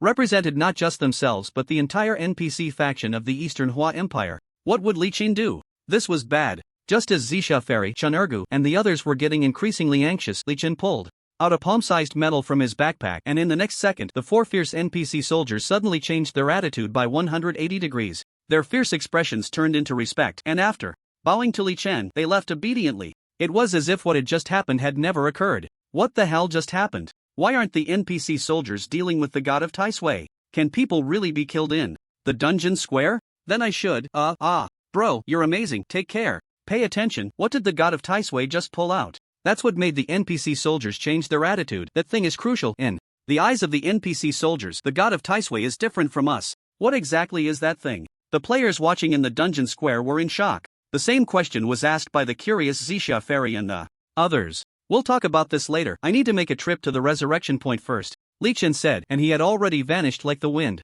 Only Zisha Fairy and the others were left looking at each other in speechless confusion. From the perspective of killing, there was indeed some truth to Zhao Ritian and the others spreading rumors on the forum that Li Chen was a killing god. Damn, did these people coordinate? They logged off after I killed them once, what a bunch of cowards. About 2.5 minutes later, Li Chen sighed in frustration and returned to the dungeon square. It hadn't been long, but he had already confirmed that Zhao Ritian and the others had indeed logged off. With no one in the game, blocking the resurrection point was naturally meaningless. It's okay, there's plenty of time. Every day I'll take some time to cut you down, and sooner or later, I'll make you quit the game. After silently making this decision, Li Chen quickly returned to the presence of Zisha Fairy and the others. Arguzi, well done. Your performance just now was that of a man. Li Chen gave a thumbs up to his good brother Chun'ergu, but the latter could only smile awkwardly. He had been so brave at the time, and now it felt so embarrassing. Thinking calmly, his earlier performance really did seem like that of a sycophant. The key was that it was one thing for him to know, but for his good brother to see it, that was truly awkward. Thank you for going to war with the guilds of righteousness and pride. As a return, I'll sell you these pieces of equipment at half price. It should help many of you improve your combat power, Li Chen said to Zisha Fairy. At the same time, he traded all the equipment he had collected during this time that he couldn't use to Zisha Fairy. A player's backpack has a total of 100 slots, capable of storing 100 items, and Li Chen was no exception. His backpack was stuffed full, aside from the items he needed to keep, like the Heart of the Warrior and Holy Prayer skill books. He traded about 85 pieces of equipment and skill books to Zisha Fairy. The lowest quality was silver. Wow, this is such a huge help to our guild, thank you. Zisha Fairy's eyes sparkled. Wasn't this the reason she stood with Li Chen and went to war with righteousness and pride? However, even if it's a discount, these are rare and valuable items. I won't let you suffer a loss. I'll definitely give you a satisfactory price. Zisha Fairy continued. Then you're going to owe me a large sum of gold. Li Chen chuckled. She truly was a famous wealthy player, so willful with her money. Come on, let's form a team and hurry to finish the dungeon. Okay, let's do it. Li Chen formed the team, and soon all of Zisha Fairy's people joined. Chun'ergu and his 3 old teammates also joined one by one. Finally, the latecomer Hua Dai successfully took the last team slot. I heard you just cut down the president of the Pride Guild? Well done. This guy has been calling for people to hunt me down. You cut him down, so consider it a favor owed to you. Hua Dai puffed out her chest and said proudly. At the same time, she glanced at Zisha Fairy, seemingly wanting to tell her that she had known Taisui God for a long time. Zisha Fairy smiled gently. As a woman herself, she sensed that Hua Dai seemed to regard her as a rival. How ridiculous, she only admired Taisui God's character and respected his gaming skills, never thinking about romantic matters. Little girl, I must say you're overthinking it. Owe you a favor? Well, you owe me that, and I'll probably cut him down quite a few more times next. Li Chen smiled, skipping over the topic. Let's go into the dungeon. Tip: you have entered the lava cave, nightmare mode. Tip: in nightmare mode, the dungeon is time limited to 60 minutes. Exceeding the time will result in a challenge failure. Tip: the completion requirement is to defeat the lava behemoth, LV32 legendary creature. Tip: in the current difficulty, the high temperature in the air makes it unbearable. You lose 5 HP per second. As the prompt information appeared on the panel, Li Chen's vision blurred and he entered the dungeon. As a public dungeon challenged by a 20-person team, the lava cave belongs to a cavernous environment which is relatively spacious, but the ground has some uneven small pits with yellowish-red magma flowing in them. Li Chen's impression of this dungeon was not very deep. There was no way around it. The Spider Cave trial was the first dungeon for every player of Endless Firmament. The first time, of course, left a deep impression on everyone. However, the lava cave was the second public dungeon, and the complexity of humanity destined the second to be less memorable. Moreover, with so much time having passed, it was perfectly normal for Li Chen to not remember much about the lava cave. However, not remembering didn't really matter. Without a strategy, with Li Chen's current strength, he was more than capable of pushing through. Tip: you have killed Skip. Tip: your talent has activated, permanently increasing your agility by 15xn, just like when he led the team to tackle the Spider Cave trial. After entering the dungeon, Li Chen took the lead and explored deeper into the dungeon alone. The first wave of small monsters in the lava cave was also of bronze rank, LV31 mutated fire elementals. It is worth mentioning that these creatures are small, round, and resemble a burning basketball floating in mid-air. Testing the player's attack and skill accuracy, and the fire elementals would cast fire magic. Of course, for Li Chen, this test was too easy. He could hit them even with his eyes closed. Before long, he had wiped out the first wave of dungeon monsters. Next came the second wave, third wave, up to the seventh wave of dungeon small monsters. The weakest were still of bronze rank, and in addition to the fire elementals, there was also a humanoid monster called the flame zombie. The burning zombies had high defense and excelled in close combat. These guys would suddenly pop out of the magma pits when players passed by, aiming to catch players off guard. Unfortunately, such surprise attacks were merely clownish performances in front of Li Chen. Inside the lava cave, there were still 3 boss encounters. After clearing the 7 waves of small monsters, Li Chen stood before the first boss. This was an oversized, mutated fire elemental. Ordinary mutated fire elementals are the size of a basketball, but its diameter exceeded 1 meter. It possessed various flame skills, balanced in offense and defense, and could summon minions to assist in battle. However, its strength was only LV32 golden rank, and in front of Li Chen, it couldn't stir up even a little trouble and was quickly defeated. Following that, Li Chen moved to the second boss encounter in the dungeon. This was a LV32 dark gold rank flame minotaur. It was huge, with dark blue-black skin, fiery eyes, and wielding a massive battle axe, charging around wildly. Of course, for Li Chen, this creature was just imposing in appearance. The actual battle could only be described as uneventful. Finally, Li Chen faced the final boss of the dungeon, the LV32 legendary creature Lava Behemoth. Its entire body was reddish-brown, with skin that seemed to be forged from countless stones. Standing over 5 meters tall, its attacks were powerful and sweeping, and when it ran, the entire cave seemed to tremble. The Lava Behemoth's normal attacks were quite impressive, with a large attack range, various ground smashing and charging AoE damage, and control skills, and for self-preservation, it also had a shield that could absorb damage. However, its luck wasn't very good. The dungeon's lair was too large, about the size of 7 or 8 football fields. A large space meant that when it used its skills, Li Chen could run far away to avoid them, making it much easier to fight it than to battle the Troll Lord. After all, it was his first time fighting since his rebirth, and it felt quite unfamiliar. Throughout the entire battle, Li Chen was somewhat anxious but ultimately safe. He almost got hit by the Lava Behemoth. Dungeon time, 5 minutes and 39 seconds. The Lava Behemoth fell. Tip: you have killed the Lava Behemoth, LV32 legendary creature. You gained 1,230,000 experience points. Team experience divided plus 20 person team bonus 200%. Level penalty minus 20%. Tip: you have cleared the lava cave dungeon. Difficulty level nightmare mode. Completion time 5 minutes and 39 seconds.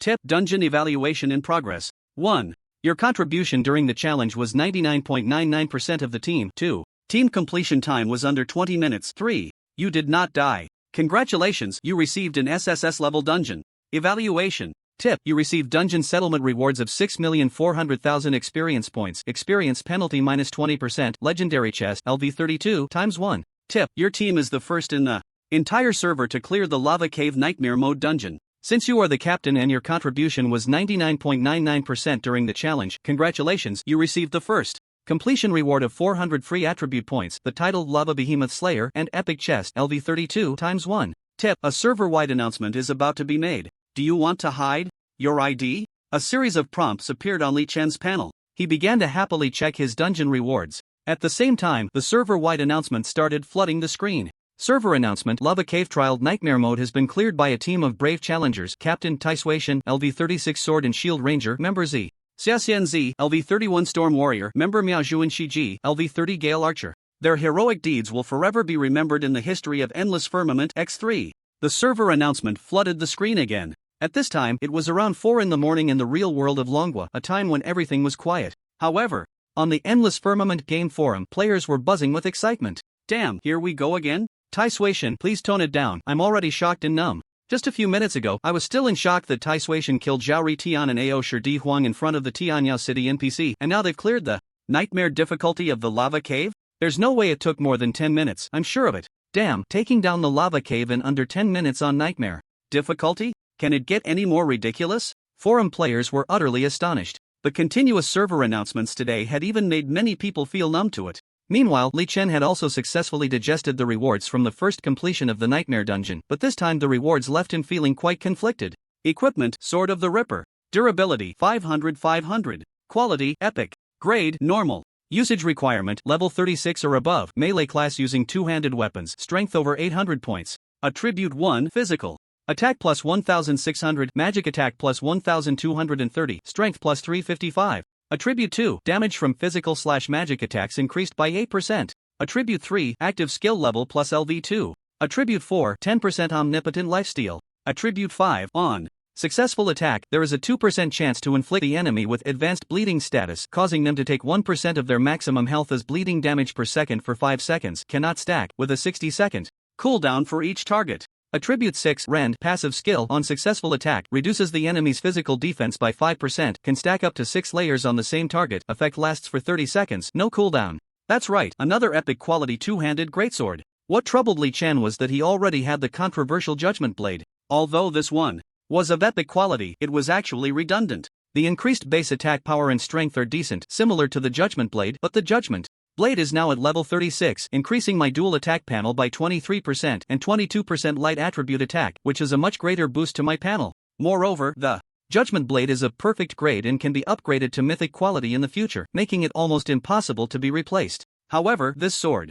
of the Ripper has damage increase, lifesteal, bleeding effects, and can weaken physical defense by up to 30% when facing Dark Gold, Legendary tier, and above high difficulty bosses. Its contribution to my combat power is much stronger than the Judgment Blade. Li Chen began to calculate silently. In the world of Endless Firmament, the output value calculation method for players fighting bosses is as follows. Step 1: Player's own attack power, boss's defense power. The resulting number is then multiplied by attribute percentage increase times skill/basic attack damage percentage. Step 2: Add this number to various damage values from equipment skills and then multiply by the percentage increase from poison/bleeding states against the boss. Step 3: This value is then multiplied by the weakening/increase in damage from level suppression, as well as the boss's defense skill damage reduction, etc. The final calculated result is the specific value of the player's attack hitting the boss. Previously, Li Chen's attacks on the Troll Priest and Troll Lord didn't break through their defenses at all. His output relied entirely on the true damage from his talents and the 8% extra damage from the poison earring against poisoned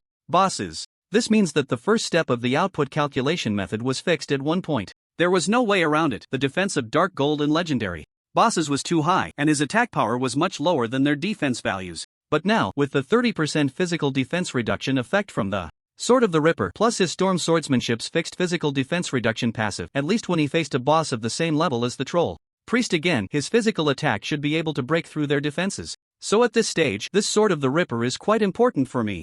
Alright, I can change equipment. Li Chen suddenly had a flash of inspiration. Who says I can only use one two-handed greatsword in battle? I can totally attack 6 times with the Sword of the Ripper to weaken the boss's physical defense and then immediately switch to the Judgment Blade. This way, I've weakened the boss's armor and I can also enjoy the high panel bonus from the Judgment Blade. Perfect. Equipment is lifeless, but players are alive. To cope with increasingly complex battles, in Li Chen's previous life, it was quite common for a player to wear one set of gear and carry 2 or 3 spare sets in their backpack when facing various styles of bosses skilled in spell bombardment, brutal melee, and agile sneak attacks. Players needed to use the corresponding set of equipment to increase their chances of winning. In this new life, it was simply because the game had just launched that there were limited high-quality gear that caught Li Chen's eye. Coupled with the explosive enhancement of combat power from the SSS talent, Li Chen had overlooked the operation of changing equipment. Now that he thought of it, he naturally decided to revive this traditional player operation and treat this Sword of the Ripper as his spare weapon. Besides this epic weapon, he was also pleasantly surprised to find a legendary quality armor belt from the legendary chest awarded at the end of the dungeon. Equipment: Magic Belt of the Lava Behemoth. Durability: 360/360. Quality: Legendary. Grade: Fine. Usage requirement: level 36 or above, stamina 400 or above. Attribute 1, HP plus 8000. Physical defense plus 216, magic defense plus 240, spirit plus 155, stamina plus 166. Attribute 2, magic defense plus 12%. Attribute 3, after being attacked, reflect 200 points of true damage to the attacker and put them in a HP recovery forbidden state for 10 to 30 seconds, with a cooldown of 180 seconds for each target. Attribute 4, fire resistance plus 7%. Attribute 5, magic shield of the Lava Behemoth passive. Skill: you gain a shield that can block any skill effect. Cooldown seconds. The cooldown starts counting after the shield is broken. Among the 5 parts of the armor set, head, top, bottom, belt, and shoes, the comparison of quality and level shows that the top armor increases the base attributes the most, followed by the bottom,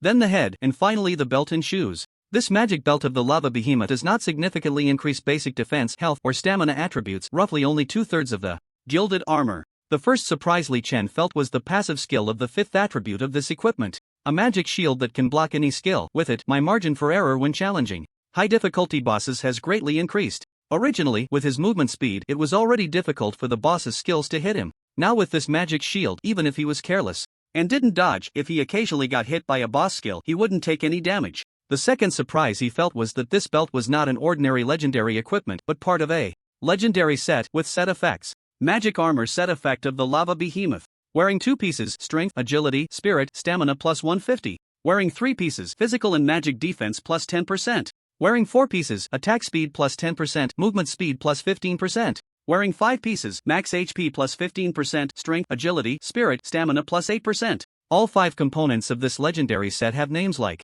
Lava Behemoth's XX, and the set effects are quite impressive. Therefore, Li Chen decided to take advantage of the momentum and run the nightmare mode of the Lava Cave dungeon a few more times. In order to obtain the legendary set and to level up, Li Chen took his team and used up all 4 remaining chances to enter dungeons for the day in one go. The first clear took only 5 or 6 minutes, and the subsequent clearing efficiency was even faster. On average, it took 4 to 5 minutes per run, and after opening treasure chests and counting equipment skill books, it took about half an hour before Li Chen finally stopped his dungeon grinding for the day. Hint: you have killed, omitted. Hint: you have leveled up, current level is LV 38. Hint: you have opened a legendary treasure chest, congratulations on obtaining, omitted. As the saying goes, those who find it difficult cannot do it, while those who can do it find it easy. In his previous life, during this stage of being in his 30s, Li Chen was just an ordinary player among the masses. It was very difficult to gather a full team to tackle a hard mode dungeon, but in this life, the nightmare mode dungeons were merely a delivery service in front of him. Clearing the dungeon? With his own attributes. Overwhelming, all he needed was to have hands. Although he didn't receive the epic treasure chest from the first clear in these 4 runs, Li Chen received an SSS rating each time, thus obtaining a legendary quality treasure chest every time, along with the drops from the dungeon bosses in half an hour. Li Chen acquired 13 pieces of legendary quality equipment and 2 legendary quality skill books. While the vast majority of players were fighting over a single bronze equipment piece, he had already become numb to the excitement of obtaining legendary equipment. The only downside is that the Lava Behemoth's armor set only dropped 1 helmet for me. Of the 2 legendary quality skill books, only 1 is useful for me. Li Chen shook his head, feeling that his luck today was just average. He glanced at the legendary helmet he was wearing and the new skill that appeared in his skill list. Equipment: Lava Behemoth's Iron Helmet. Durability: 525/20. Quality: Legendary. Grade: Normal. Usage requirement: level 38 or above, stamina 550 or above. Attribute 1, HP plus 13,327, physical defense plus 300, magic defense plus 285, strength plus 180, stamina plus 230. Attribute 2, strength plus 200. Attribute 3, fire resistance plus 9%. Attribute 4, life recovery effect increased by 20%, including healing skills, damage absorption, using consumables to restore health, etc. Attribute 5, as solid as a rock, passive skill, increases your physical/magic defense by 400 points, and grants a shield that absorbs 20% of your health damage, refreshing after 10 seconds out of combat. Combo: legendary quality. LV2 active skill, in battle, if you deal damage to enemies 20 times. Within 5 seconds, it triggers the combo effect, increasing your physical attack power by 5.5%, stacking up to 10 layers, and the effect resets after the combo is interrupted. Note: to upgrade to the next level requires 2 million experience points, and your level must not be lower than LV 41. The Attributes of the Lava Behemoth's iron helmet were quite good. It overlapped with Li Chen's original old helmet of War God Alan. However, just like the epic two-handed sword obtained from the first clear treasure chest, Li Chen also did not plan to sell this new legendary helmet but rather keep it for himself. It belonged to the same set as the legendary belt, activating the first set effect, increasing all of Li Chen's four-dimensional attributes by 150 points. The bold helmet of War God Alan was completely inferior in practicality, but the former had the precious 3-second invincibility buff passive, so Li Chen kept it in his backpack for temporary replacement when necessary.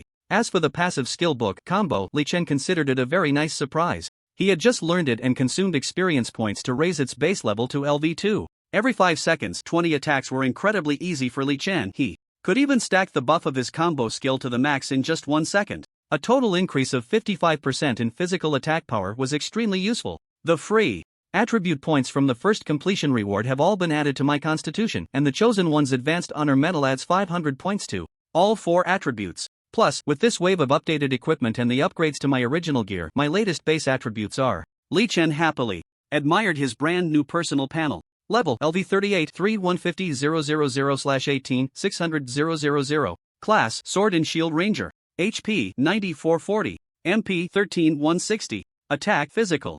Attack 5566. Magic Attack 2714. Defense Physical Defense 6480. Magic Defense 7072. Attributes: Strength 2902, Agility 49558, Spirit 1233, Stamina 4716. Free attribute points 0. Max attack speed 594.29 times/second. Max movement speed 1051.72 meters/second. Titles, etc. omitted. It had only been a little over half an hour since the first completion, and Li Chen's attributes had already seen a slight increase, especially his health and dual defenses. Normally, Li Chen's dual attacks were lower than his dual defenses. This was the result of fully stacking stamina. It was no exaggeration to say that Li Chen felt if he encountered a troll priest again, with his terrifying defense and lifesteal output, he could completely try to stand and fight. Just you hit yours, I hit mine, no dodging, just a hard clash. The dungeon loot is so satisfying. The second place in the server's level ranking is only LV32, and I'm already LV38.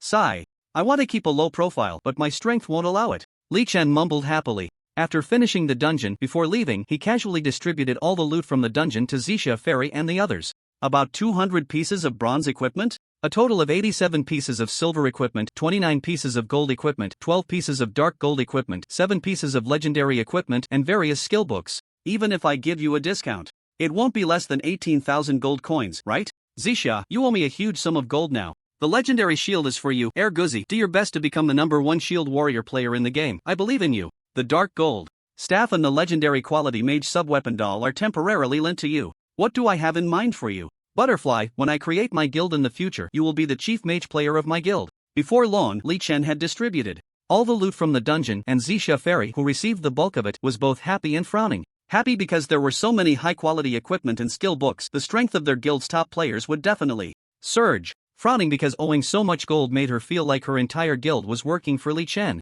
On the other side, Chen Ergu and the others were purely excited and surprised. Li Chen had never been stingy in cultivating his people with resources. Dark gold equipment and legendary equipment could be sold for high prices. It didn't matter, he could easily obtain them and didn't care. Having taken my equipment, you must obey me and be my subordinate from now on. Are we still going to farm the lava cave tomorrow? I should be able to level up to LV40 or above tomorrow, and by then, because my level will be too high, even if I farm it as quickly as today, I probably won't be able to get an SSS rating, so I won't farm. I'm going to do quests now. You all work hard to level up. Li Chen refused everyone's request to farm again tomorrow, then headed to the teleportation array in Tianyao City, planning to go to Gobi City to do NPC Lin Yolian's quest. Outside the south gate of Gobi City, on a hill, as Li Chen wielded his sword energy like raindrops, one by one, the ordinary lion-scorpion monsters capable of low-altitude flight fell dead. LV32 Ordinary Creature. Lion-Scorpion. Its overall appearance was identical to that legendary lion-scorpion Lord Li Chen had encountered in the professional challenge dungeon, except that the ordinary lion-scorpion was slightly smaller and its fur was grayish-white. This type of creature, possessing the ability to fly, was definitely the kind of small monster players least wanted to encounter while leveling up. However, fortunately, their flying ability was quite poor, at most able to leave the ground for about 7 or 8 meters, and they couldn't fly for long. Therefore, in front of Li Chen, exterminating them was as easy as pie. Hint, you have killed X500. Hint, your talent has activated, you permanently gain 3 agility, X500. Hint, your quest Revenge of the Young Master of Wei Yuan Escort 1 has been completed. Please go to NPC Lin Yuliang to claim your quest reward and accept the next quest content. Li Chen had received this quest on the same day he took on NPC Lu Yanwei's 99 ring quest, but he had only found time to do it today. The difficulty of the first ring of the quest was not high. It took Li Chen just over an hour to complete. The delay was mainly because the lion scorpions spawned too scattered, severely affecting his kill efficiency. Fortunately, it wasn't a big deal, and Li Chen didn't dwell on this minor issue. Next, he hurried back into Gobi City, found NPC Lin Yuliang to turn in the quest, and triggered the second ring of the quest content. New quest, Revenge of the Young Master of Wei Yuan Escort 2. Quest description, destroy the lion scorpion monster tribe in the depths of the Gobi to avenge Lin Yuliang's family. Upon completion, he will give you a treasured item he has kept hidden. Quest content. Destroy the lion scorpion monster tribe, kill the lion scorpion king. Quest progress, 0%. Quest deadline, within 20 days.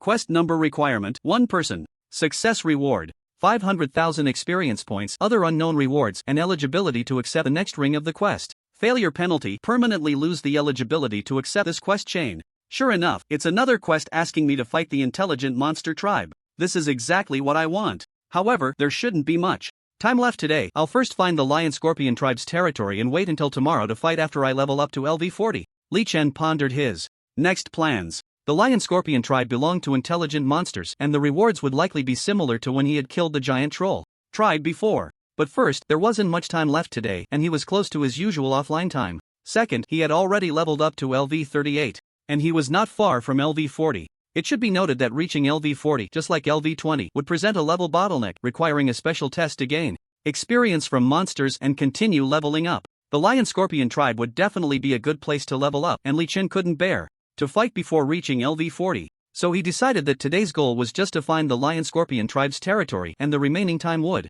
mainly be spent grinding monsters and leveling up. Having made up his mind, Li Chen immediately left Gobi City again and headed to the wild areas. Hint, you have leveled up. Current level is LV39. Unknowingly, 2.5 hours had passed. Looking at the level up notification on the panel, Li Chen's expression grew a bit anxious. He started grinding monsters at the ordinary lion scorpion spawn point while searching for traces of the lion scorpion tribe. What he initially thought would be a relatively easy task turned out to be quite the opposite. He had already reached LV39 but had not found any trace of the lion scorpion tribe. The plan was not going smoothly, which was not a good omen. Buzz buzz buzz buzz. Suddenly, a strange sound interrupted Li Chen's thoughts. He looked up and saw a gigantic dark cloud rapidly drifting towards him in the sky not far away. As the dark cloud drew closer, Li Chen's expression changed slightly. This was no dark cloud, it was clearly an army formed by countless flying magical creatures. It's actually a bloodthirsty swarm. Creature: bloodthirsty worker bee. Race: bloodthirsty bee. Level: LV39 normal. Attack and defense: physical attack 365, magic attack 365, HP 100, physical defense 10, magic defense 10.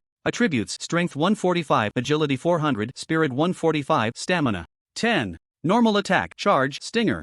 Skill 1 frenzy. The bloodthirsty worker bee enters a 1-second invincible state after receiving lethal damage. Skill 2 teleport. The bloodthirsty worker bee instantly moves to the attacker's side after receiving lethal damage. Skill 3 self-destruct. The bloodthirsty worker bee self-destructs 1 second after receiving lethal damage, dealing 500 points of true damage in a 5 by 5 meter area. Weak point: entire body. The bloodthirsty swarm is a special type of monster in the world of Endless Sky. Their bodies are very fragile, and their individual combat power is far weaker than that of other creatures of the same level, but after receiving lethal damage, they unleash a terrifying counterattack ability. 1 second of invincibility, instant teleportation to the attacker's side, and then immediate self-destruction. A set of combo skills before death that had given countless players in Li Chen's past life a headache. The key is that the bloodthirsty swarm is called a swarm because of its large numbers. The group of bloodthirsty bees appearing before Li Chen now consists mostly of worker bees, each about the size of a bucket of instant noodles. Such a small size can still form a dark cloud, indicating their vast numbers.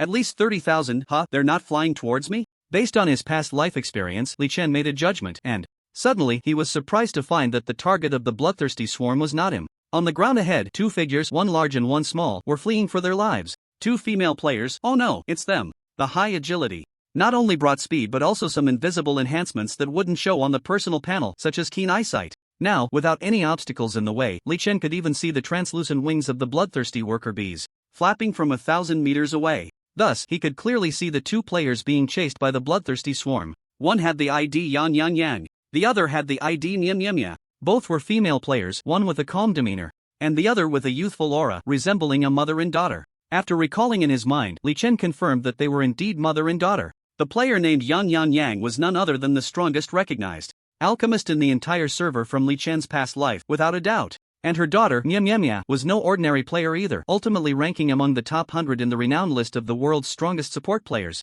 Our speed is too slow. Mom, they're catching up. What should we do? If this goes on, we're doomed. Mia shouted in terror, following her mother. She had just turned 16 this year. Although she came from a single-parent family, her mother had taken good care of her, and she lacked the ability to remain calm in the face of crisis. Although it was just a game, dying didn't mean the end of life, but she still couldn't help feeling anxious. Her mother, Yang Yang, wasn't in a much better situation. As an independent woman who lost her husband before her daughter was born, Yang Yang had always been strong. Lacking any professional skills, she had supported herself and her daughter over the years by working as a game laborer. However, her gaming skills were quite average, and she mainly relied on some side professions akin to a player specialized in a secondary profession. Not long ago, she had received a hidden quest, one part of which required her to gather a certain precious material outside Gobi City. She never expected that simply gathering materials would attract a terrifying swarm of bloodthirsty bees. This won't do, we need to split up. You keep going forward, and I'll run to the side. Yang Yang suddenly had an idea and said to her daughter,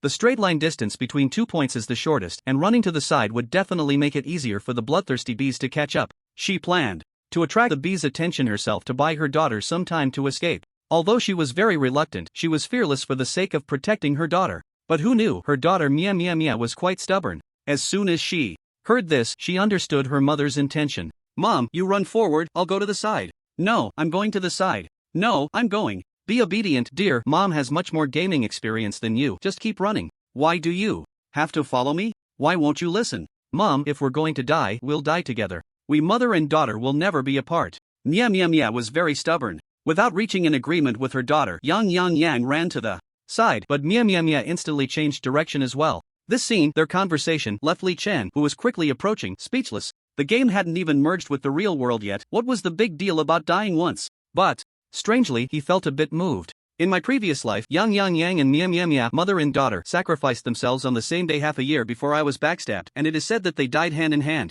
It seems their bond is indeed extraordinary. Since I've encountered you too early in this life, it must be fate. Join my guild team in the future. With this thought, Li Chen decided to stop being a bystander. In half a second, he crossed a distance of 500 meters, standing beside the mother and daughter, turning to face a bloodthirsty bee swarm that was about 10 meters away, and contemptuously beckoned with his finger. Skill, provocation. The provocation skill, now upgraded to level 11, was no longer the hate drawing skill that only worked at a distance of 15 meters. The range had increased to 44 meters, and the hate drawing effect lasted for 41 seconds, with an additional status effect that reduced the target's base attack speed and movement speed by 5%. In skill terms, it meant using a lofty, contemptuous gaze to provoke all targets within range, inciting them with anger and fear, thus applying a debuff effect. A good skill, and its effect was immediate. The bloodthirsty bees that had been chasing Yang Yang and Mia instantly turned their little red eyes toward Li Chen. Li Chen wasted no time and directly unleashed a sword energy attack. Swish, swish, swish. -200. Fatal damage, -200. -200. In an instant, hundreds of numbers soared into the air. Every bloodthirsty bee hit by the sword energy had its health drop to 0 and then activated 3 skills. 1 second of invincibility. Teleported to Li Chen's side, entering a red-hot state, about to self-destruct. In an instant, a dense swarm of bloodthirsty bees appeared around Li Chen. But he was not the least bit flustered. With a quick move, he seemed to teleport 100 meters away. The bloodthirsty bees could only teleport once. With their speed, it was impossible for them to get close to Li Chen again after teleporting. Thus, wherever Li Chen passed, hundreds of bloodthirsty bees appeared in succession, forming a red line of death. Boom! Boom boom! The explosions began. The small bodies of the bloodthirsty bees erupted with tremendous energy, the deafening sound of explosions echoing continuously. The explosions stirred up a howling wind, and dust flew up from the ground. Hint: you have killed bloodthirsty worker bee, you gain 1270 experience points. Hint: your talent has activated, you permanently increase 3 points in agility attribute. Hint: you have killed, omitted. Hint: your talent has activated, you permanently omitted. Hundreds of numbers floated up from Li Chen's panel hint list. Just a small test, and Li Chen's experience points surged by 200,000. At the same time, his agility attribute permanently increased by over 800 points. The bloodthirsty bee swarm is very dangerous, and killing them basically won't yield equipment or skill books as loot, so all players in my past life avoided them. But this experience, this increase in agility, is already enough to surprise me. Such a rare opportunity, let's go all out. Li Chen muttered happily. In the next moment, the self-destruct shockwaves of the bloodthirsty bees disappeared, and he darted back to his original spot, repeating the process, once again unleashing sword energy to attack the swarm. 200, -200, -200, boom, boom, boom. On the battlefield, Li Chen's figure began to dart back and forth like lightning. The massive swarm of bloodthirsty bees seemed like mere toys in front of him. The advantage of speed was fully realized. If it weren't for his sufficiently fast movement speed, even if Li Chen had 100 lives, it wouldn't be enough to withstand the suicidal explosions of the bloodthirsty bees. After all, the self-destruct attack of the bloodthirsty bees dealt real damage. No amount of defense would help. But fortunately, there were no ifs. Li Chen's speed was enough to leave every bloodthirsty worker bee in despair. Their unique combination of teleportation and self-destruction was completely ineffective against Li Chen. However, as one bloodthirsty worker bee after another perished, suddenly, a small wave of slightly larger rare bloodthirsty bees appeared in the swarm. Li Chen didn't notice, and with a casual strike, the sword energy hit a small portion of them, about 10 or so. Just then, as Li Chen was about to run away as before, these 10 bloodthirsty bees waited for almost a second before activating their teleportation skill. They just appeared next to Li Chen, without a delay of 0.001 seconds, and began to self-destruct. Battle information: you received damage from the skill self-destructive bloodthirsty bee elite LV39 black iron creature, losing 2000 health points. Battle information: you received damage from the skill self-destructive bloodthirsty bee elite LV39 black iron creature, losing 2000 health points. Battle information: you killed, your talent activated, permanently increasing, omitted. In an instant, more than 10 damage numbers appeared out of thin air above Li Chen's head. He was hit by the explosion attack of the bloodthirsty bee elite, losing nearly 30,000 health points in an instant. Damn ambush. So insidious. The sudden change made Li Chen's scalp tingle. He didn't expect the bloodthirsty bee swarm to have this trick. It can only be said that it truly deserves to be a black iron level mini-boss. Its danger level is much higher than that of ordinary bloodthirsty bees. It actually held back until it was about to self-destruct before using the teleportation skill, catching him off guard. He had also been careless, thinking he could easily kite the bloodthirsty bee swarm with his speed advantage, completely able to handle the swarm's counterattacks. There are too many bloodthirsty bees. The black iron elite mini-boss is hidden among countless ordinary individuals, making it hard to detect. This move is impossible to guard against. I wonder how many of these elite mini-bosses are hidden among this swarm of bloodthirsty bees. With so many of them, there must be black, iron, and surely there are bronze and silver too? Maybe even a gold boss. I need to slow down my output rhythm. Li Chen quickly thought of countermeasures. In his mind, faced with this situation, he had to change his strategy to prevent a disaster. Otherwise, if this time there were 10 or so bloodthirsty bee elites, what if next time there were 20, 30, or even 50? If they self-destructed just 0.001 seconds after teleporting next to him, his current speed wouldn't be able to dodge it. If he accidentally had 50 bloodthirsty bee elites self-destructing at once, his health would be instantly wiped out. For such a situation, he quickly thought of two solutions. The first was to change weapons, using the 10% lifesteal from the Ripper's sword to trade blows with the bloodthirsty bee swarm. As long as the swarm couldn't kill him instantly, he could maintain his health with his high output and high lifesteal. However, this method was soon abandoned by Li Chen. His output was indeed high, but the bloodthirsty bees had limited health. An ordinary bloodthirsty bee only had 200 health points. Even if his attack power was 1 million, the damage dealt to it would only be 200 points, and 10% lifesteal would only be 20 points. So, relying on high output lifesteal in a standoff was simply unrealistic. The second method was to slow down the output rhythm. He would try to only hit 20 or 30 bloodthirsty bees each wave, which would eliminate any risk, but the downside was that the monster farming efficiency would drop significantly. After a brief contemplation, Li Chen ultimately decided on this method. There's plenty of time, no need to rush, take it slow. Suddenly, two white light beams, as thick as fingers, shot into Li Chen's body. The panel displayed where they came from. Battle information: player Mumumu cast the skill slow healing on you. You will recover 1200 plus 15% of lost health in the next 10 seconds. Battle information: player Mumumu cast the skill Song of Courage on you. Your 4-dimensional attributes will increase by 100 plus 5% in the next 60 seconds. Come on, great god Tai Sui. Not far away, the girl Mumumu excitedly waved her hands and shouted loudly. Li Chen's rescue of her and her mother was a side task, and he also wanted to use this opportunity to invite them to join him, so he didn't disguise his identity. After a brief moment of confusion at being saved, the mother and daughter were shocked to discover that the one who rescued them was none other than the renowned strongest player in the entire server, Tai Sui. Seeing Tai Sui affected by the explosion from the bloodthirsty bees, Mia immediately cast healing and support skills on Li Chen without a second thought. On the other side, Li Chen gave Mia a thumbs up upon seeing the situation, and the next moment he turned and charged towards the swarm of bloodthirsty bees again. Wow! Tai Sui, big brother praised me, he. Tai Sui, big brother praised me. Mom, did you see that? Mia's eyes widened, unable to hide her surprise. Her mother, Yang, smiled silently, still in a state of disbelief. In the wilderness, encountering such terrifying monsters as the bloodthirsty bees, she thought they were doomed, but unexpectedly, someone stood up to save them, and it turned out to be Tai Sui-shin. God knows, she had no prior interaction with Tai Sui-shin. Why did he save them? Also, weren't there many people on the forum saying that Tai Sui-shin was a madman who killed for fun? Those people must be haters, right? Tip, you have killed, omitted. Tip, your talent has activated, omitted. Brilliant sword energy continuously flickered among the swarm of bloodthirsty bees. Each flicker took away dozens of them. Li Chen's panel was almost never interrupted by kill notifications. When he got serious, he didn't give the bloodthirsty bees a single chance to counterattack. He employed a short, fast attack strategy. Short meant a short attack range, controlling each wave of sword energy to hit only 20 or 30 bloodthirsty bees. Fast referred to high-frequency attacks, releasing a wave of sword energy, pausing for 0.12 seconds to reposition and then continuing with a second wave.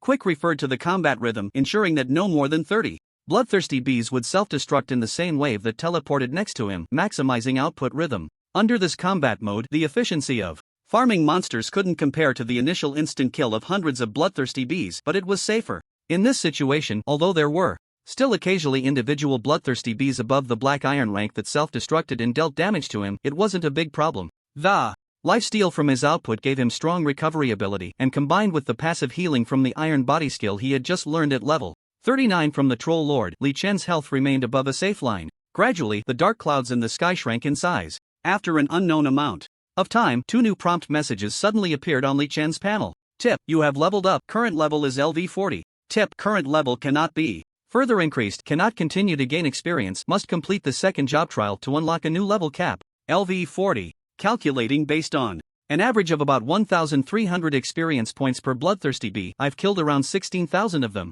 The talent's boost to my agility attribute has now pushed my base agility attribute over 90,000. Awesome. Although I can't gain experience anymore, I can still farm. The explosive increase in agility made Li Chen feel very invigorated. However, just as he planned to wipe out the remaining bloodthirsty bees, an unexpected scene unfolded. About a third of the bloodthirsty bees took to the air and fled. At this moment, Li Chen's base agility attribute reached 95,270 points. A truly magical number.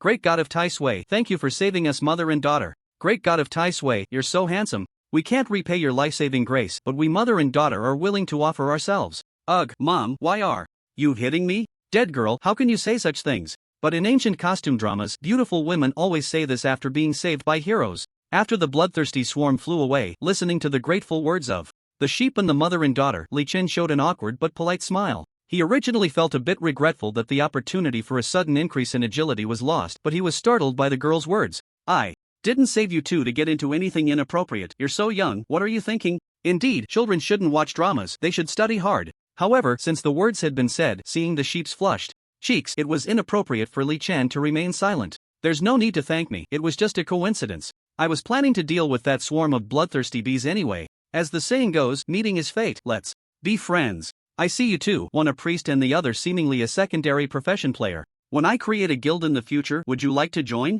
Li Chen didn't waste words and got straight to the point. Upon hearing this, the mother and daughter of the sheep both showed expressions of surprise as if a pie had fallen from the sky. As a secondary profession player, the sheep had almost negligible combat power, and to earn money smoothly, a safe gaming environment was essential. There was no better opportunity than following the top player in the game. And for the mother, as a support player, the most important thing was to find a damage dealer. In the entire endless sky world, was there anyone stronger than the great God of Tai Sui? Plus, they had just been saved by him, they had to agree 1,000%. Great God of Tai Sui, you're going to create a guild? That's great. My mom and I will definitely join. Thank you for taking care of us, great God of Tai Sui. We mother and daughter will definitely work hard to contribute to the guild. Facing the excitement of the mother and daughter, Li Chen happily nodded. Not saying much. Everything has its limits, being too enthusiastic might have the opposite effect. Thus, maintaining an attitude of coincidental meeting and casual invitation was just right, not raising the vigilance of the mother and daughter. After adding each other as friends, the two sides parted ways. Gobi City, Dungeon Square. At level 40, he encountered a bottleneck again and needed to pass the professional trial dungeon to continue leveling up. Li Chen came here to challenge the professional trial. The second professional trial was the same as the first one at level 20. It was also entering a single-player dungeon, and the difficulty was divided into 1 to 10 stars.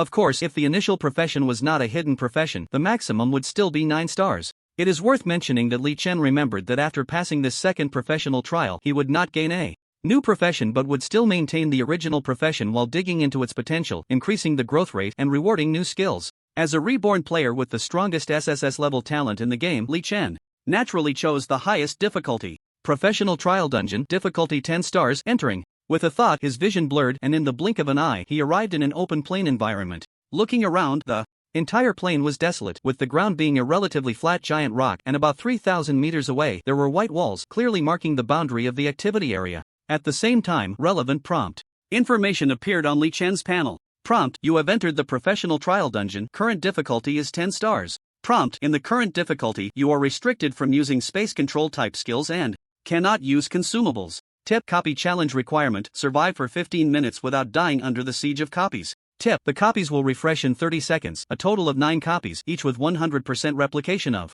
your attributes, the strongest set of equipment, talents, all skills, and all special items. If the attacking player's attributes are significantly lower than the defense, the copy will replicate the strongest set of equipment from the server's equipment leaderboard. Tip: special dungeon, death, or challenge failure incurs no penalties, and upon completion, generous rewards will be given based on the difficulty of the challenge. In Li Chen's previous life, when he was level 20, there were only a few players who cleared the 10-star professional difficulty trial. However, starting from level 40, there was no news indicating that anyone had cleared the 10-star difficulty. Therefore, there were naturally no related strategies. Looking at the series of prompt messages that appeared on the panel, even Li Chen was stunned. This professional trial, like the one when he was level 20, required survival for a certain period. Although the last time required survival for 30 minutes, this time it was only 10 minutes, but the difficulty of the two was not on the same level. The most difficult part last time was just facing a level 20 epic boss. No matter how strong the boss was, as long as the player had enough patience, enough combat experience, and enough attribute points, there was still a certain possibility of clearing it. But now, the boss is the player themselves. 100% replication of strength means that the stronger the challenging player, the stronger the boss will be. And it's 1 against 9. The so-called strongest enemy for everyone is themselves. What kind of player can survive for 10 minutes under the siege of 9 of themselves? The key is that the copies also possess their strongest equipment. If their attack is significantly lower than their defense, meaning they can't break through their own defense, then the copies will wear the top equipment from the server's equipment leaderboard. This means there's no way to exploit the temporary bug of switching to a trash weapon, and the inability to use space control type skills means that Li Chen's Judgment Blade cannot be used in this dungeon, meaning he cannot pull one of the copies into the judgment space to avoid the siege of the other 8 copies. Similarly, talents like the Gold Medal Killer Sahara's talent, Round Space, cannot be used in this dungeon. The copies can also have my talents, and my talents come with extremely high true damage, which means that even if I temporarily give up this challenge, it won't work in the future, as I can't withstand the concentrated fire of 9 copies. I remember that at 9-star difficulty, there wouldn't be any copies, just normal boss fights. Let's give it a try. What if I can get through? With this thought, Li Chen focused his mind intensely. The 30 seconds passed in the blink of an eye. Suddenly, 9 familiar figures appeared around Li Chen, surrounding him completely. It was indeed his copies. Swish swish, swish swish swish. As 9 copies appeared, they unleashed fierce sword energy towards Li Chen. The attack speed was too fast. At that moment, Li Chen truly experienced what it meant to have sword energy filling the sky. He finally understood the helplessness of those intelligent monsters in games when facing his attacks. In the blink of an eye, nearly 1,000 sword energies poured down on him like a torrential rain. The sheer number of sword energies formed an incredibly dense, gigantic spiderweb. Li Chen had no other choice but to run. Without a word, he activated the shoes skill, slip away, and then triggered the charge skill. His movement speed instantly doubled. Choosing an angle with fewer sword energies, he darted out like lightning. Put. -953, -953, -953. Breaking through the blockade of sword energies, dense numbers appeared above Li Chen's head, and his health dropped by over 30,000. The copies also had his talents. Li Chen had to be grateful that his copies didn't start by releasing various buffs and entering peak state, otherwise, he would have definitely been killed in an instant. There was no way around it, even he felt scared. In his explosive state. Damn it, facing 9 of my own is one thing, but these 9 copies refreshing right around me? Are they trying to make sure I get killed? Li Chen was speechless. No wonder in his past life, even after 10 years of the game being live, he had never heard of anyone clearing the 40-level class trial at 10-star difficulty. It was terrifying. Currently, he had no other thoughts. The copies' attacks were relentless. Seeing him release a speed buff, several of them activated the same buff and skills. The 9 copies relentlessly chased after Li Chen. There was no choice but to run. If he didn't run, he would be killed. He had to save his life-saving trump card like the rage skill for when it was absolutely necessary, otherwise, once forced out, there would be no room for error. Fortunately, the copy's movement speed was just as fast as Li Chen's and did not exceed him. In this situation, after Li Chen endured the first wave of damage, he was not hit by any more sword energies. With his current base agility attribute of 95,270, his maximum base movement speed was 2,202.71 meters per second. After releasing the buff and charge skill, it reached an astonishing 4,845.95 meters per second. 3 seconds was enough to run a lap around the entire dungeon's edge. Li Chen's sword energy attack had a maximum range of only 30 meters. With that attack range, he could cover the distance in just 0.006 seconds. So, his copies, being a step slower, could only closely pursue him, unable to hit him with their sword energies. However, this situation couldn't last long. Li Chen had already noticed that not all copies had activated their movement buffs to chase him. 4 of them were still running at their normal speed. What did this mean? First, the formation of the copies would be disrupted, meaning it wouldn't be long before they spread out, thereby reducing his safe environment. Second, when his skill buff ended, those 4 copies might activate their skill buffs, and at that point, he wouldn't be able to dodge the speed difference. Damn it, they really want to make it impossible for me to clear this. Li Chen admitted he was a bit anxious at that moment. He couldn't see any hope of breaking the deadlock. He could only buy time, taking it second by second, responding to their moves. Counterattack? That was out of the question for now. He needed to find a way to adapt to the battle environment first. 10 seconds passed quickly. Sure enough, just a few seconds before his slip away double speed buff ended, the other 4 copies also activated this shoe skill. In the blink of an eye, they gathered around him, and the situation of sword energy filling the sky reappeared. Swish swish swish. The sword light flickered, and the attacks from the 4 clones were relentless. The difference in movement speed prevented Li Chen from creating distance, forcing him to dodge towards areas with less sword energy as much as possible. However, less sword energy was relative. Given that he normally had an attack speed exceeding 1,000 times per second, the 4 clones were unleashing 4,000 sword energies per second. Thus, after enduring 50 or 60 sword energies, Li Chen saw his health about to hit rock bottom and had to quickly unleash the skill, Desperate Fury. Battle information: you have released the LV5 active skill, Desperate Fury. For the next 15 seconds, your health will be forcibly maintained above 1 point. The moment the skill buff appeared on the panel, Li Chen's health dropped to 1 point. If he had delayed even a moment longer, he would have been dead. Damn, that was too close. Li Chen muttered, his scalp tingling. Taking advantage of the invulnerability buff for the next 15 seconds, he decided to stop dodging the rain of sword energy, forcing himself to calm down and observe the battlefield. The cooldown time for Desperate Fury was a full 300 seconds, and he could only use this opportunity once. He had to make the most of it, observe enough situations, and think of a way to break the deadlock.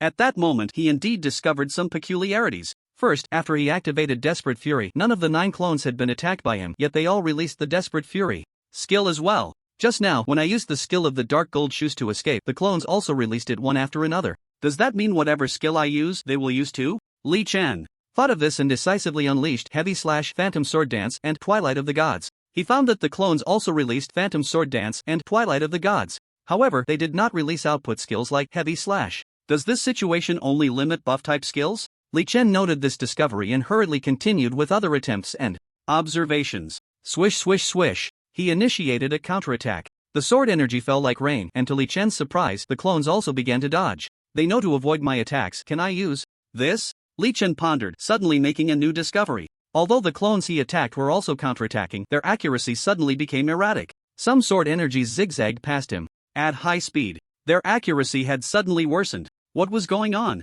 Li Chen observed carefully again. This time, he focused on just one target. He found that when the other clones did not dodge, their attacks remained sharp and precise. But the clone he attacked had a significantly reduced attack frequency, and its sword energy became erratic. I understand now. Although the clones possess 100% of my strength, they lack my operational skills. They can't manage to dodge while also delivering precise counterattacks. Could this become my key to clearing the level? The personal operational ability of a gamer. It's just like the gunfights in the old FPS shooting games, with the same computer mouse and keyboard and the same AK-47 weapon. The accuracy of the gun varies greatly in the hands of players with different operational skills. Since his rebirth, Li Chen has been leveling up and becoming stronger in the world of Endless Sky, almost entirely relying on his own attributes to crush enemies or using his agility advantage to win. This method of play is the simplest and most effective. But that doesn't mean his personal operational ability is lacking. In his previous life as an ordinary B-level talent player who entered Endless Sky more than 2 months after its launch, he developed into one of the top 10 recognized warrior profession rankings worldwide 10 years later. Li Chen's personal panel attributes are certainly among the top elite in the world, and his rich combat experience has made him very familiar with the operational skills of the warrior profession. It is no exaggeration to say that under the same equipment, skill books, and attribute panels, an ordinary player's level can only exert 70 to 80% of their combat power, while he can unleash 99%. Personal operational ability may not be as explicitly reflected as attack and defense attributes, but it has a very important impact on a player's combat power. Therefore, at Li Chen's level, he can immediately see that the operational skills of the 9 copies of himself in the dungeon are all quite poor. It should be noted that the existence of the Heart of the Warrior not only makes Li Chen immune to control skills but also grants him immunity to the momentary stiffness caused by being hit. This means that even when hit by an attack, he can still maintain efficient counterattack capability. However, these 8 copies, when hit by his sword energy, had their attack accuracy thrown off. Moreover, the counterattacks they launched after dodging the sword energy were even more subpar, with many sword energies flying past him without hitting, and he could stand still without dodging. If it were Li Chen himself, such a low-level operational performance would absolutely not occur. Copies are just copies. You can replicate my attribute panel and equipment, but you can't replicate my operational ability. And this might just be my opportunity. With this thought, Li Chen began to try further. Swish, swish, swish. Dense sword energy continuously shot out from his long sword. The flight speed of the sword energy is affected by the attack speed, and at a distance of 30 to 50 meters, it can traverse in less than 0.001 seconds. Li Chen focused his mind, and this time, he launched indiscriminate attacks on all copies within the attack range simultaneously. In an instant, all 8 copies began to move flexibly to dodge the sword energy. Li Chen could dodge the sword energy while continuously launching counterattacks, a capability that the copies could not achieve. They basically did not counterattack at the moment they dodged. Of course, with such a fast attack speed, their counterattacks were almost never interrupted overall. However, as Li Chen had just discovered, dodging the sword energy caused the copies' attack frequency to drop significantly, and their accuracy also became noticeably erratic. Although the sword energy they released together could still reach 2,000 to 3,000 times per second, Li Chen only needed to dodge a small portion, and only a little over 100 sword energies could actually hit him. The dodging movements of the copies also caused them to be at varying distances, which immediately led Li Chen to discover a new opportunity. Li Chen began to throw out S-shaped movements, leading the copies around like walking a dog, and soon he found that he only needed to face 2 to 4 copies at the same time in this situation. This way, the number of attacks he received was greatly reduced. I told you, even at 10-star difficulty, it's impossible not to give players any chance to clear the game. So what if there are 9 copies of me? I can still clear it. After a brief attempt, Li Chen began to feel more confident in himself. At this moment, seeing that the duration of the Rage of Desperation skill buff was about to end, Li Chen decisively switched his main weapon to the Ripper's sword. The Judgment Blade had a high bonus to the stats, but attacks on the clones still couldn't break their defenses in a short time, relying entirely on the true damage added by his talents. Moreover, since active skills were restricted in this dungeon, its effectiveness was far inferior to that of the Ripper's sword. The Ripper's sword had percentage defense reduction, lifesteal, bleeding effects, and increased active skill levels, making it more suitable for Li Chen's current needs. Lifesteal allows me to maintain my health as much as possible through output. Defense reduction means my attacks will deal higher damage to them, and the same goes for the bleeding passive. Increasing skill levels will allow my active skills to be higher than the clone's LV2 level. Right. The clones can only have my strongest set of equipment, they can't temporarily switch weapons like I can. Great, just great. With this thought, Li Chen felt elated. The effect of switching his main weapon was immediate, his health began to slowly recover. Soon, the duration of the Rage of Desperation ended. However, Li Chen's situation was even better. His health had recovered by about 5% and was visibly continuing to rise slowly. There was no way around it. Although Li Chen's output was fierce and his personal skill level was high, the advantage of the clone's numbers was evident. No matter how he dodged, he couldn't avoid taking damage. Therefore, the fact that his health was slowly rising was already enough to satisfy him. In a nutshell, I can fight. Li Chen focused his mind and began to concentrate fully on battling the clones. He calmly figured out the correct way to fight, but the real test of the dungeon had only just begun. At this moment, he was like a dancer leaping on the edge of a blade. Any carelessness would lead to death. Stamina. He needed stamina. Withstanding the clone's siege for a moment was nothing. The battle had just begun, and not even a minute of dungeon time had passed. His mind had to be highly focused, without a hint of slack. Fortunately, he had experienced many intense battles that required high concentration in his past life, so he was very confident in himself. Whoosh, whoosh, whoosh. Sword energy swept through, and sword light fell like rain. Time passed second by second. Li Chen calmed his mind to deal with the battle, and as time went by, he became more and more adept at it. From needing 100% concentration at the beginning, he had now managed to spare a bit of attention to think about other things. It was worth mentioning that in this state, Li Chen's main pursuit was survival. so his dodging actions far outweighed his attacks, and the clones also had the skill Iron Body, keeping both sides' health above 80%. Dungeon time 4 minutes and 26 seconds. In the past full minute, my health has remained above 80%. In another minute, I can use the Rage of Desperation skill again. Perhaps by then, I can try to enter a peak burst state and activate to take down one or two of them in an instant. The battle was so difficult, and the requirement to clear it was simply to survive for 10 minutes under the attacks of the clones. So why did Li Chen have the thought of counter-killing? The reason is simple. There are hidden rewards in the professional trials. When he leveled up to LV20, the requirement was also to survive, but he managed to defeat all the bosses in the dungeon. The final reward was a promotion with a 12-star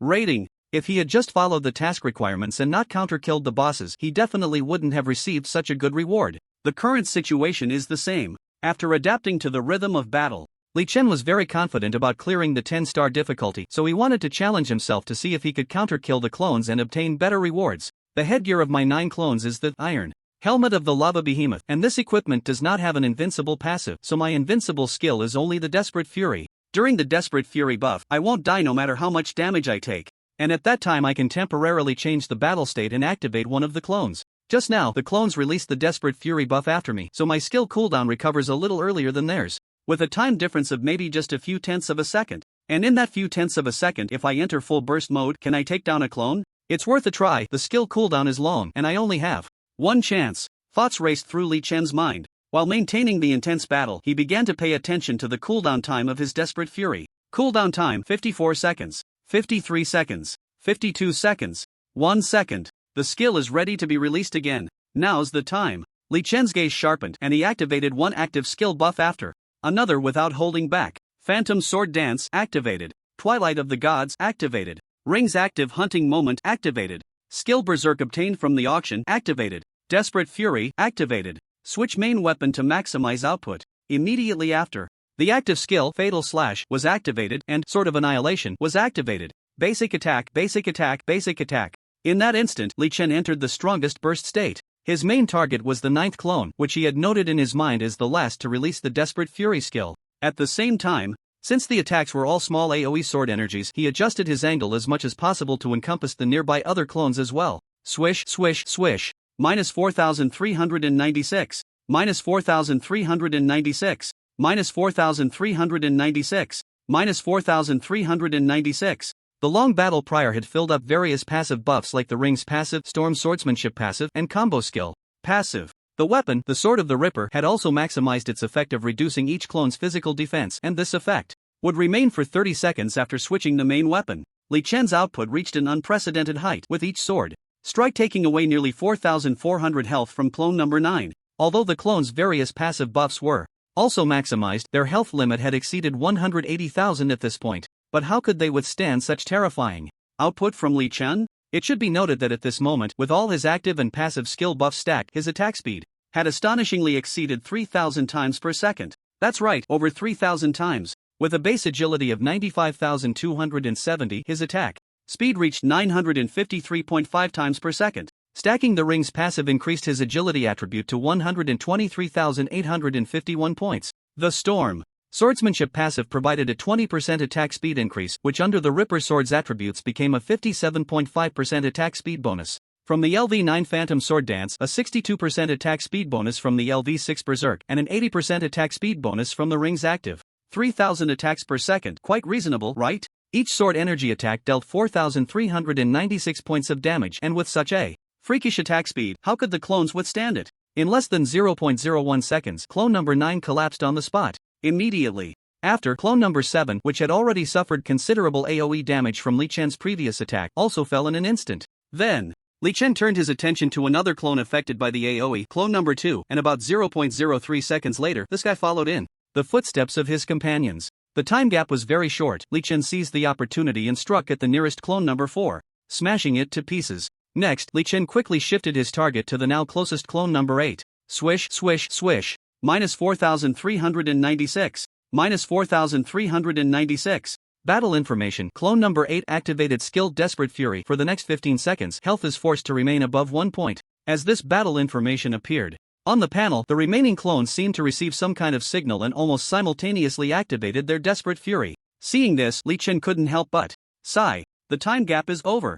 Unfortunately, I've only taken down 4 clones. However, due to my main weapon, my Desperate Fury skill is 2 levels higher than theirs, so I have an extra 2 seconds of buff time. Maybe I can take down 1 or 2 more. Li Chen pondered. But at the same time, he did not stop his offensive actions. Because Desperate Fury allows him and the clones to maintain health above 1 point, but it is not a true invincibility buff skill. Li Chen continued to strike until he had reduced the health of the remaining 5 clones to a critical state before finally stopping his output. Why stop attacking? It wasn't because he was slacking off, but even after switching weapons, the legendary skill Berserk still had a 10% universal lifesteal. At this moment, the clones, who also possessed various buff skills like Li Chen, had already entered a full burst state. He didn't want the clones to leech health from him by attacking. With both himself and the 5 remaining clones in a critical state, no one could leech off anyone. They were all just waiting in a weakened state. Next came the waiting. Time passed second by second. Soon, the 15-second cooldown of the clones' Desperate Fury was about to end. But what Li Chen didn't expect was that at this moment, they all began to scatter and flee.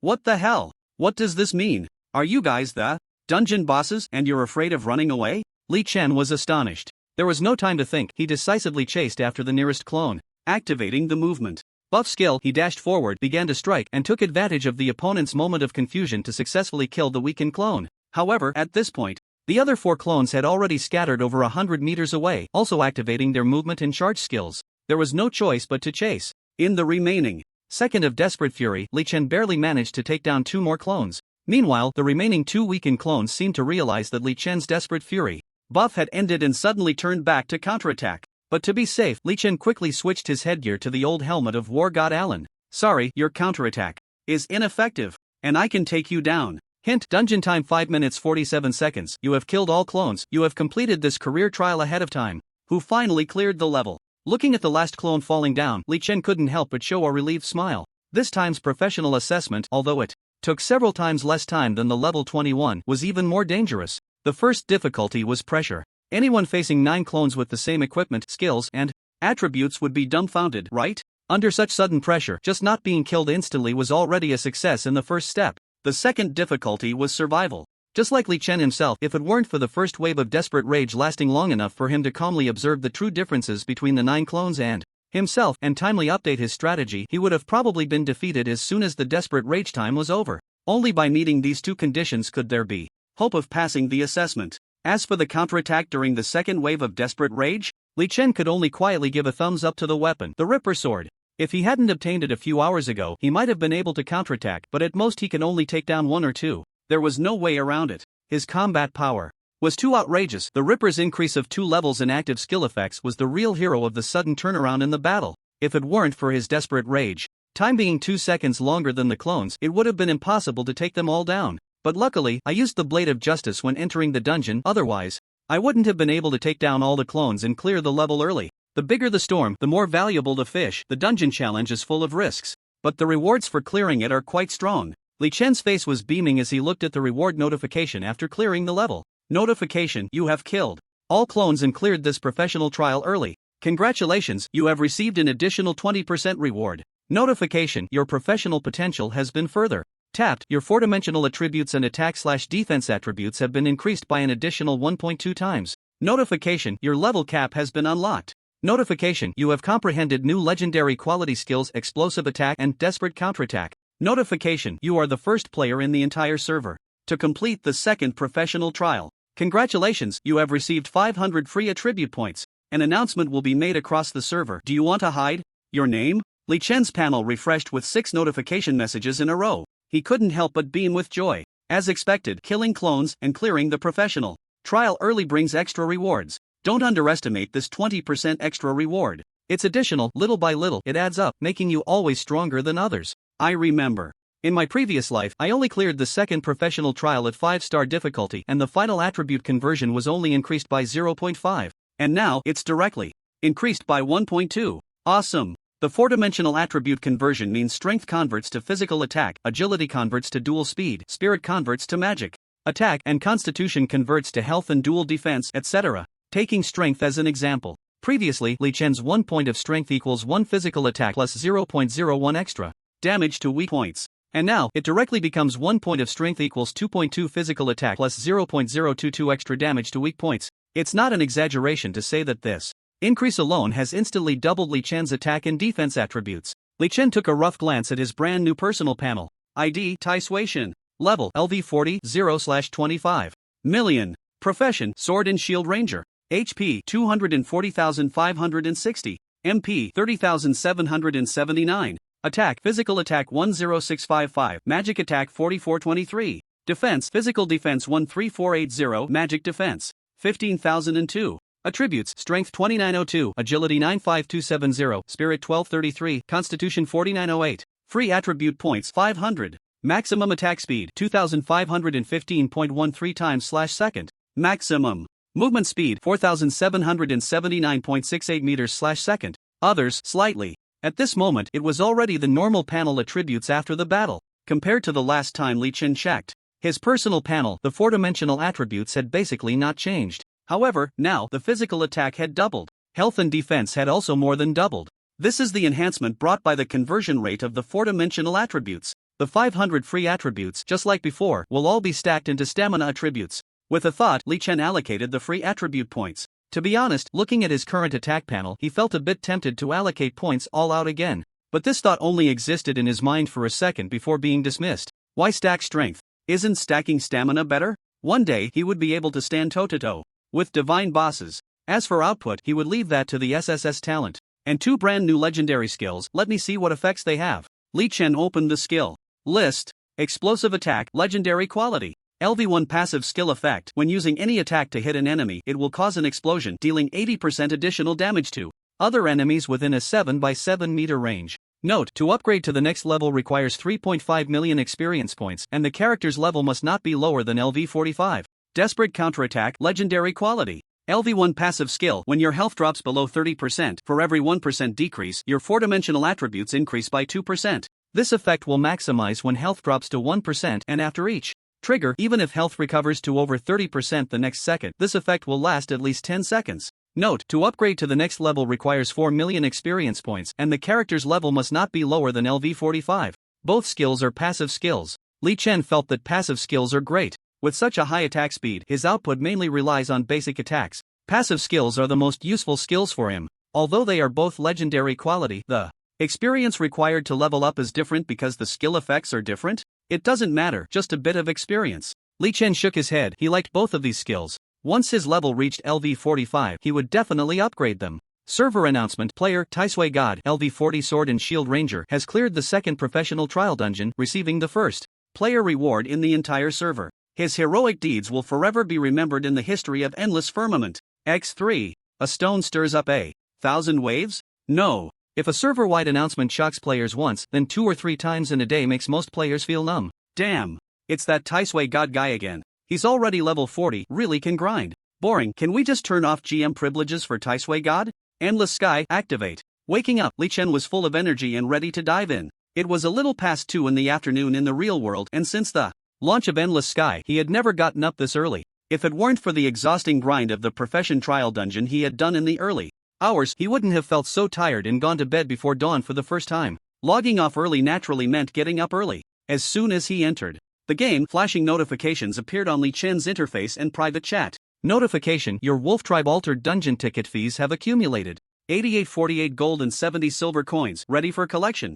Zisha Fairy, private chat: you're online so early today? I've already gathered over 2,000 gold. When will you come to collect it? Also, do you want to do the lava cave together later? Flower Butterfly, private chat: my goodness, did the sun rise in the west today? You actually logged in this early? When are you going to create a guild? Nini, private chat: good afternoon, big brother. Mainstream players had long surpassed level 20, and the daily income from the Wolf Tribe Altar Dungeon tickets was decreasing. However, Li Chen didn't care much about that. He hadn't had any significant expenses lately. He simply replied to his friend's private messages. Going to the lava cave dungeon? No, he wouldn't go. He was already over level 40, and there was no point in going for an SSS rating since the dungeon rewards wouldn't include legendary quality chests. Creating a guild? Li Chen wasn't in a hurry. He hadn't even obtained an official guild certificate yet, so what was the point? After chatting a bit with Zisha Fairy and Flower Butterfly, Li Chen greeted Mimi and then turned his thoughts back to himself. With his level reaching 40, he could level up a few more times to access a new public dungeon, and he also remembered a level 42 hidden quest and a special dungeon that could enhance player ranks, among other things. There were many ways to increase his combat power after level 40. But the first thing he needed to do upon logging in was to search for the Lion Scorpion tribe alone. There was no choice. The rewards for slaughtering the intelligent monster tribe were too tempting, and with the hidden quest rewards, he had to give it his all. As for why he had to go alone, the higher you climb, the lonelier it gets. Li Chen had surpassed ordinary players by too much. No one could accompany him, perhaps.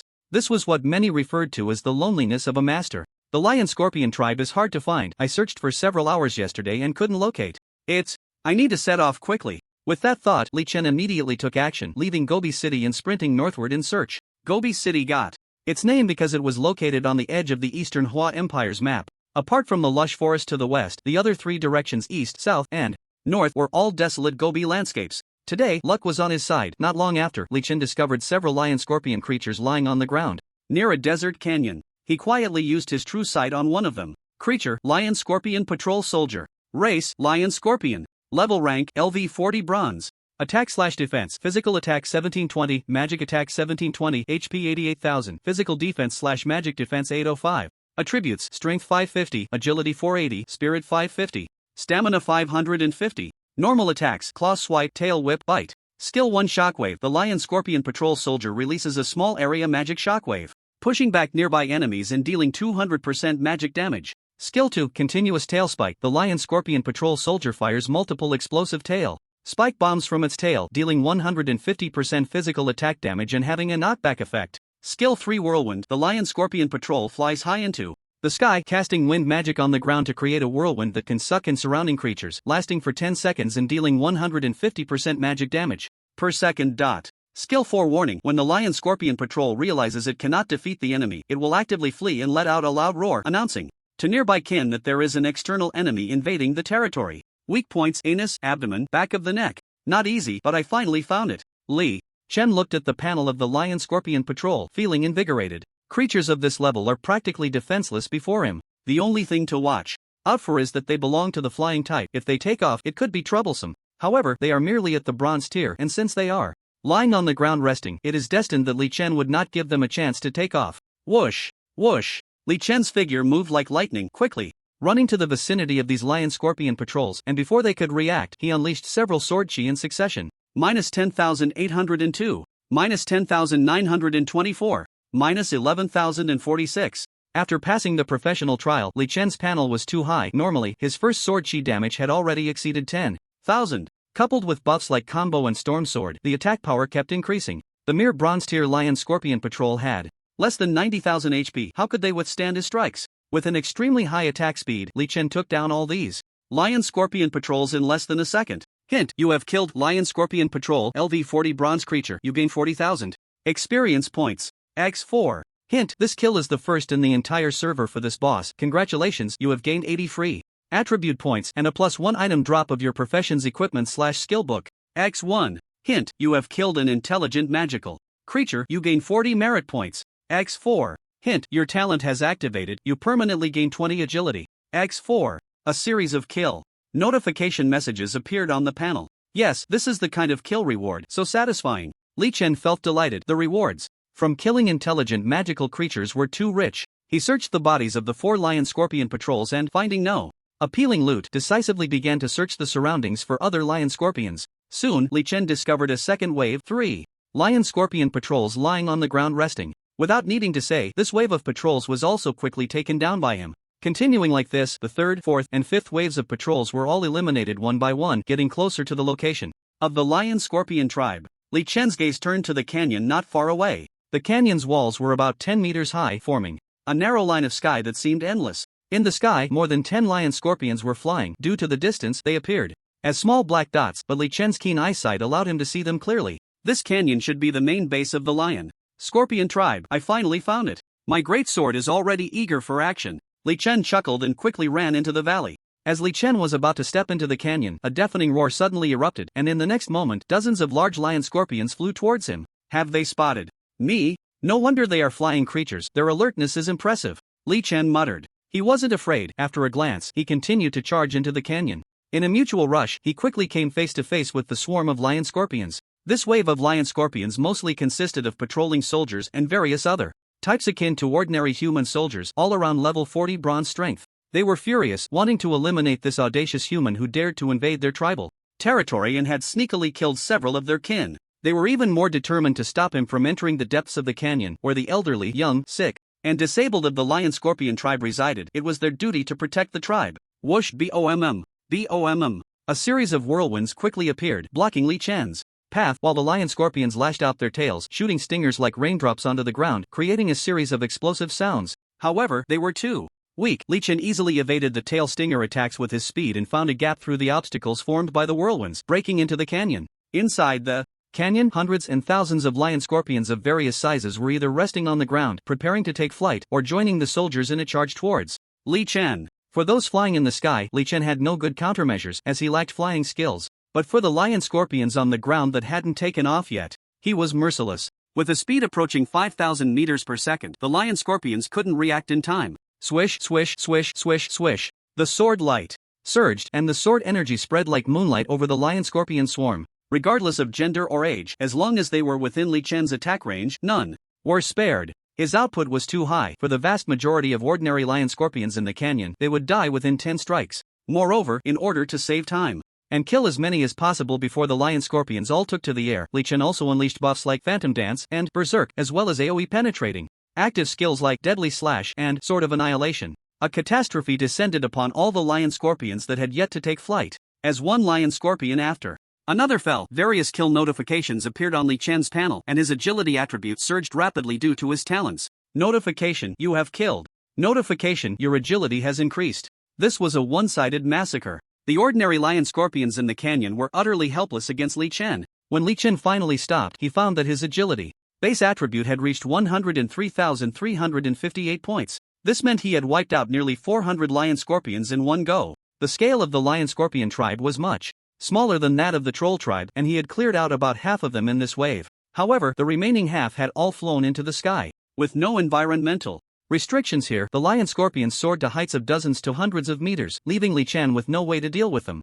But lion scorpions are large creatures and can't fly for long. When they can no longer endure and land to rest, that will be my chance to strike. Li Chen was not anxious. He understood this large biological race very well. Now, he just needed to wait patiently. As for the lion scorpions' attacks, what a joke! Could they hit Li Chen, who moved at 5,000 speed per second? Thus, amidst the various whirlwinds and tail stinger bombardments, Li Chen maneuvered effortlessly, and before long, he welcomed the moment when some lion scorpions were forced to land and rest. There was no need to say much next. He just needed to go up and slash. Notification: you have killed. Li Chen was in high spirits as he continued to slash. It is worth mentioning that some lion scorpions cleverly landed above the canyon. But can this really evade Li Chen's attack? No, it can't. Not to mention that he has now upgraded to the LV7 Dark Gold skill, Sword Chi Master, with a sword chi range of 17 meters, which can reach the lion scorpions above the canyon while standing inside it. Moreover, he has ways to climb to the top of the canyon. There are many places in the canyon that show signs of being washed by rain for years, and the slope is not steep. Li Chen could even run up to the top of the canyon. Finally, Li Chen can also jump and slash. A player's jumping ability is not displayed on their personal panel, but how far and how high one can jump is actually related to strength and agility attributes. With Li Chen's current strength and agility attributes, jumping 7 or 8 meters in one leap is not a problem. However, it is worth noting that the speed during the jump is slightly slower than when running. Of course, this is not a big issue when facing a group of lion scorpions. It has little effect. Therefore, as long as the lion scorpions come down to the ground to rest, they cannot escape Li Chen's grasp. As time passes, one by one, the lion scorpions fall under Li Chen's pursuit. Just when there are less than 300 lion scorpions left, and signs of collapse and escape begin to appear, a thunderous roar comes from afar. Li Chen looks up and sees a giant lion scorpion, entirely golden, leading 7 or 8 smaller lion scorpions flying rapidly towards him. The lion scorpion king, along with its guards. It is unknown whether they were out hunting or for some other reason, but they have only just returned. Roar! Seeing the corpses of its kin scattered throughout the canyon, the lion scorpion king lets out a mournful roar, then fixes a gaze filled with hatred on Li Chen. Li Chen's response is to continue doing what he was doing and simultaneously granted a true side-eye. Creature: Lion Scorpion King Simba. Wind: Race: Lion Scorpion. Level: LV45 Legendary. Attack and Defense: Physical Attack 18504, Magic Attack 18300, HP 1.6 million, Physical Defense 14885, Magic Defense 13004. Attributes: Strength 10500, Agility 12544, Spirit 10330, Stamina 9990. Normal attacks: Claw Swipe, Tail Whip, Bite. Skill 1 Tail Sweep. The Lion Scorpion King uses greater strength to perform a tail attack, causing physical damage and a stun effect. Skill 2 Multiple Shockwaves. Shockwave EX version, Slight. Skill 3 Multiple Tail Stabs. Continuous Tail Stab EX version, Slight. Skill 4 Tornado. Whirlwind EX version, Slight. Skill 5 Multiple Tornadoes. Releases multiple tornadoes to attack.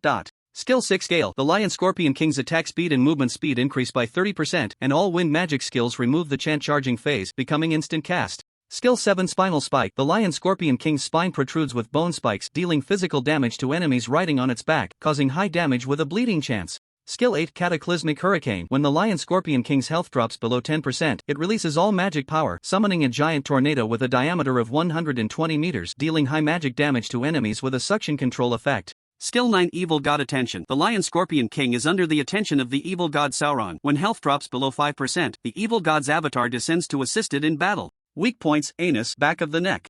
Level 45 Legendary Boss. The physical attack of the Scorpion King is not as high as the Troll Lord that Li Chen faced before, but at that time, the Troll race relied on physical damage and had almost no magical abilities. The Scorpion King's magical attack attribute is about the same as its physical attack, and from the perspective of skills, it is also very good at magical attacks. Of course, after Li Chen looked at the Scorpion King's attribute panel, he did not change his plan. The reason he attacked the Troll Lord as soon as it appeared was that the ordinary trolls had already entered the totem space. Now, the Scorpion Swarm is still within Li Chen's sight. He dodged the skills that needed dodging. In the sky, as long as any scorpion dared to land on the ground, it would surely be instantly killed by Li Chen. After taking down more than a dozen, a white light of level up emerged from Li Chen. Hint: you have leveled up. Current level is LV41. After level 40, leveling up becomes slower, with each level requiring over 20 million experience. It has been less than 10 minutes since entering the Scorpion Territory Canyon, and he has already reached LV41, which shows that the rewards from fighting the intelligent magical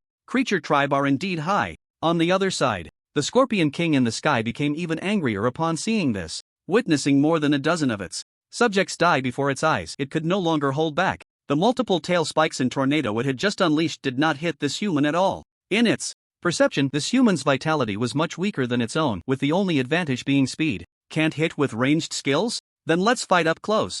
For the dignity of the king, to avenge its subjects. The Scorpion King thought this in its mind, and soon landed on the ground. However, what it never expected was that this human didn't even glance at it, still waiting for the opportunity to kill the ordinary scorpions that had fallen to the ground to rest. Are you kidding? So many scorpions are waiting for me to pamper them. How could I have time to fight you? Just wait, don't be anxious. Li Chen thought to himself, noticing that another ordinary scorpion had landed nearby, so he hurried over to instantly kill it. Roar! The Scorpion King could no longer hold back, issuing an order for all ordinary scorpions to leave. It wanted to duel with this human along with 7 golden tier guards. Soon, the ordinary scorpions quickly moved away under the command. Li Chen had no choice but to reluctantly focus his gaze on it. At this moment, besides the Scorpion King in the canyon, there were also 7 golden tier scorpions circling in the sky, waiting to assist in the attack. If you want to fight, then I will fight. Li Chen satisfied the Scorpion King's wish, and the duel began. His speed was too fast. Before the Scorpion King could react, he transformed into a lightning bolt, swiftly approaching and stabbing it in the rear. Put! Roar! The Scorpion King let out an angry roar in pain. This sword strike made it feel unbearable. At the same time, a high number appeared above its head, -3,238 weak point damage. At this moment, Li Chen's passive skill was already fully stacked, and his stats were explosive, and this damage was just the beginning. One after another, attacks landed on the Scorpion King's rear area. The poor creature had thought it would have a good fight with Li Chen after landing, but unexpectedly, it hadn't even used any close combat skills before its rear area suffered a devastating blow. -3,978. Weak point damage, -4,399. Weak point damage, -4,812. Weak point damage. The passive armor reduction effect of the Ripper's sword made Li Chen's output increasingly high. After the armor reduction effect was fully stacked, he quickly switched to the Blade of Justice and, ultimately, each normal attack dealt over 9,100 points of damage. This was due to level reduction effects, otherwise it would definitely have exceeded 10,000. This is the terrifying output capability of Li Chen now. He hasn't even released the active skill of the Epic Ring yet, otherwise he would be confident in instantly killing the Scorpion King. Do you have the capital to challenge me one-on-one? Li Chen chuckled, poking even more joyfully. The reason he hasn't entered the peak burst state with full firepower is that, on one hand, he wants to keep some cards up his sleeve to deal with risks, and on the other hand, this level of output is already sufficient. Perhaps the close combat reaction of the flying boss is just too slow after being hit in the weak Spots 20 or 30 times by Li Chen, the Scorpion King finally reacted, trying to shake its tail to push Li Chen back, while also releasing multiple shockwaves. However, Li Chen's defensive attributes have improved significantly. He was even too lazy to use skills to block, let alone dodge. -1666. -1028. Two numbers suddenly appeared above Li Chen's head. One was the damage caused by the Scorpion King's tail swipe, and the other was the first damage from the multiple shockwaves. It must be said that the Scorpion King's attack is very high, even with Li Chen's defense boosted to nearly 10,000. Under various passive enhancements, it could still deal 4-digit damage. Compared to my attack, my defensive ability is the real freak. Unknowingly, my attributes are now enough to crush legendary creatures of similar levels. Li Chen shook his head with emotion, while at the same time, he poked the Scorpion King even harder. Both of the Scorpion King's skills have a knockback effect, but under the influence of the special item warrior's heart, Li Chen's positioning remained completely still. He continued to stand beside it and attack. It seems like a long time has passed, but, in reality, less than half a second has gone by. When the Scorpion King finally realized that it had underestimated this human and in terror tried to take off and escape, it was already too late. The Scorpion King's takeoff speed was incredibly fast. It almost didn't show any charging process, flapping its wings and ascending at nearly twice the speed of sound. However, it had only risen 20 meters when Li Chen chased after it with sword strikes, bringing it down to a sliver of health. Roar! Battle information: Scorpion King Simba, LV45 legendary creature, releases skill Cataclysmic Hurricane. Battle information: Scorpion King Simba, LV45 legendary creature, releases skill Evil God's Attention. The Scorpion King, with low health, unleashed its ultimate move. A terrifyingly large tornado instantly formed. Its mastery over wind magic allowed this massive AoE skill to become an instant cast skill without the need for charging or chanting. Yet, standing in the Cataclysmic Hurricane, Li Chen's figure remained steadfast. Ignoring the damage that reduced his health by 2 to 3,000 per second, his gaze was fixed on the evil god's avatar that had just appeared not far away. The appearance and strength of the opponent were exactly the same as the avatar Li Chen faced when the Troll Lord summoned it. Last time, Li Chen was forced to flee in disgrace. Now, he was going to try again to see if he could possibly take down this evil god's avatar. Battle information: you are affected by the divine pressure effect and are currently determining your rank. You are currently at the ordinary rank, and your 4-dimensional attributes are suppressed by 90%. As soon as the avatar of the evil god's soul appeared, a familiar prompt message appeared on Li Chen's panel, and his body suddenly felt heavy. However, this was within his expectations, and he immediately entered full firepower mode. Phantom Sword Dance activate. Berserk activate. Hunting Moment activate. Battle information: you are affected by the divine pressure effect. You are currently at the ordinary rank. The effect of the skill Phantom Sword Dance is weakened by 90%. Battle information: you are affected by the divine pressure effect. You are currently at the ordinary rank. The effect of the skill Berserk is weakened by 90%. Omitted. Not only was his strength suppressed by 90%, allowing Li Chen to only exert 10% of his panel level, but even the effects of his skills were also suppressed by 90%. Originally able to increase attack speed by nearly 60%, it now only had an actual effect of 6% attack speed bonus. Similarly, other buff skills were the same. As expected of a divine boss, it's too hard to fight. Li Chen shook his head, but fortunately, all of this was within his expectations. Buffs were still applied as they should be, and after instantly entering full firepower mode, Li Chen hurriedly ran a few steps to the side. A dark red energy ball the size of a water tank smashed down at the spot he had just occupied. Boom! A deafening explosion sounded, and Li Chen narrowly avoided the explosion range, but the sudden decrease in movement speed still caused him to be hit by the shockwave of the explosion. Battle information: Soul Avatar LV33 Divine Creature released skill. You took 12,115 points of damage. Battle information: your special item Warrior's Heart is activated. You are immune to the stun control effect of this skill. Goodness, just the shockwave from the explosion took away 12,000 of my health? This damage is really off the charts, Li Chen exclaimed, clicking his tongue in surprise. Fortunately, he had the special item Warrior's Heart, otherwise, if he had been stunned, he would have probably been in trouble. Li Chen steadied himself, preparing to run towards the evil god soul's avatar to counterattack. Unexpectedly, the other party waved their staff, and their figure instantly broke through the void, appearing right in front of him. Come on! Li Chen directly unleashed several sword chi. They were all normal attacks. The information fed back from the true sight I was all question marks. He wanted to test how much damage his attacks would deal to the opponent. After being suppressed by 90% attributes, I still have 15,334 points of agility left with my passive fully stacked. The attack deals 153 points of true damage. Will it be higher than this damage? As Li Chen thought this, the first sword chi hit the body of the evil god soul's avatar. Minus 215.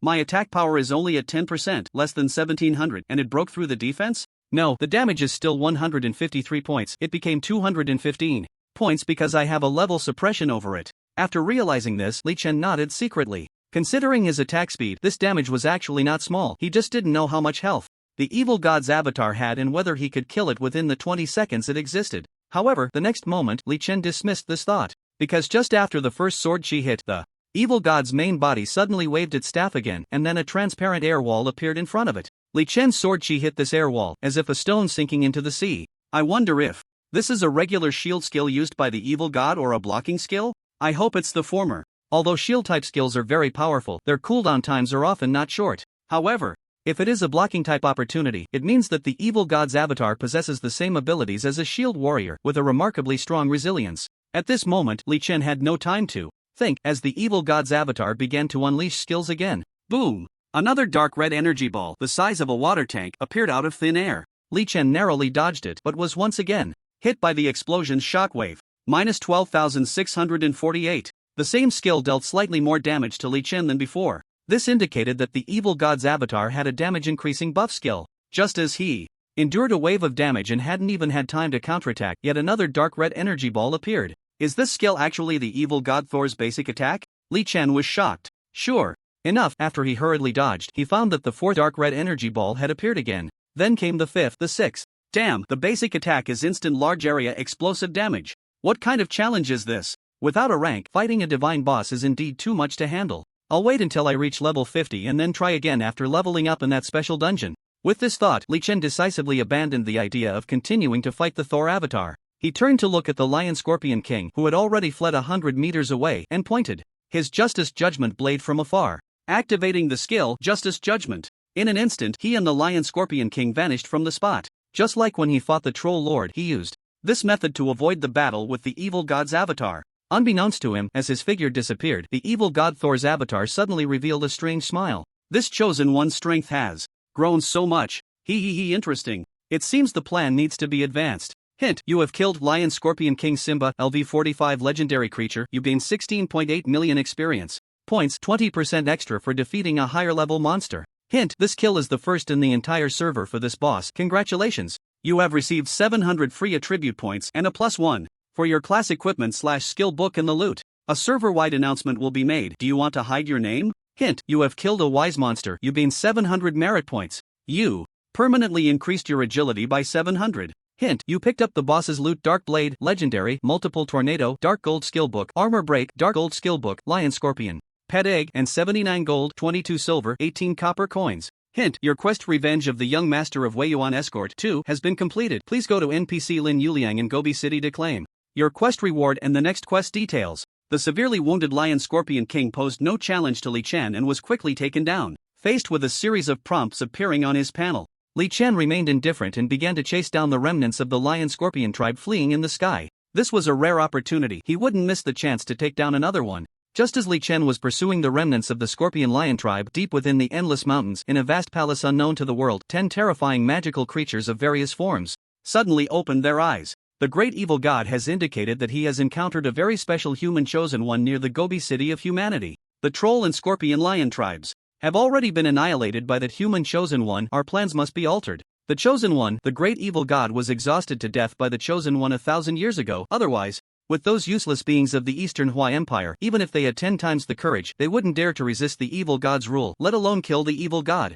We must guard the resurrection altar of the evil god here. Which Burfus, this task is entrusted to you. Go, find that chosen one, and if necessary, launch an attack on the human main city. As you command, my lord shaman. Among the 10 magical creatures, the one sitting at the end, a witch named Burfus with the appearance of a human girl and long silver hair reaching her waist, stood up with a smile and left the palace. Snap. Once outside the palace, the witch snapped her fingers, and a western dragon over 20 meters long flew in from the distance. The witch leaped onto the dragon's back, and in the next moment, the dragon soared powerfully into the distance. The direction it was heading was unmistakably towards the Gobi City of the Eastern Hua Empire. Hint, you have killed, omitted. Hint, your task, the Dream of Hunter Cheng Xiaoguang 1, has been completed. Please go to NPC Cheng Xiaoguang in Tianyao City to receive your task reward and the next task content. Hint, you have consumed 7 million experience points, raising the base level of a storm swordsmanship to LV6. Hint, you have killed, omitted. Hint, you have destroyed the Scorpion Lion tribe in the Desert Canyon.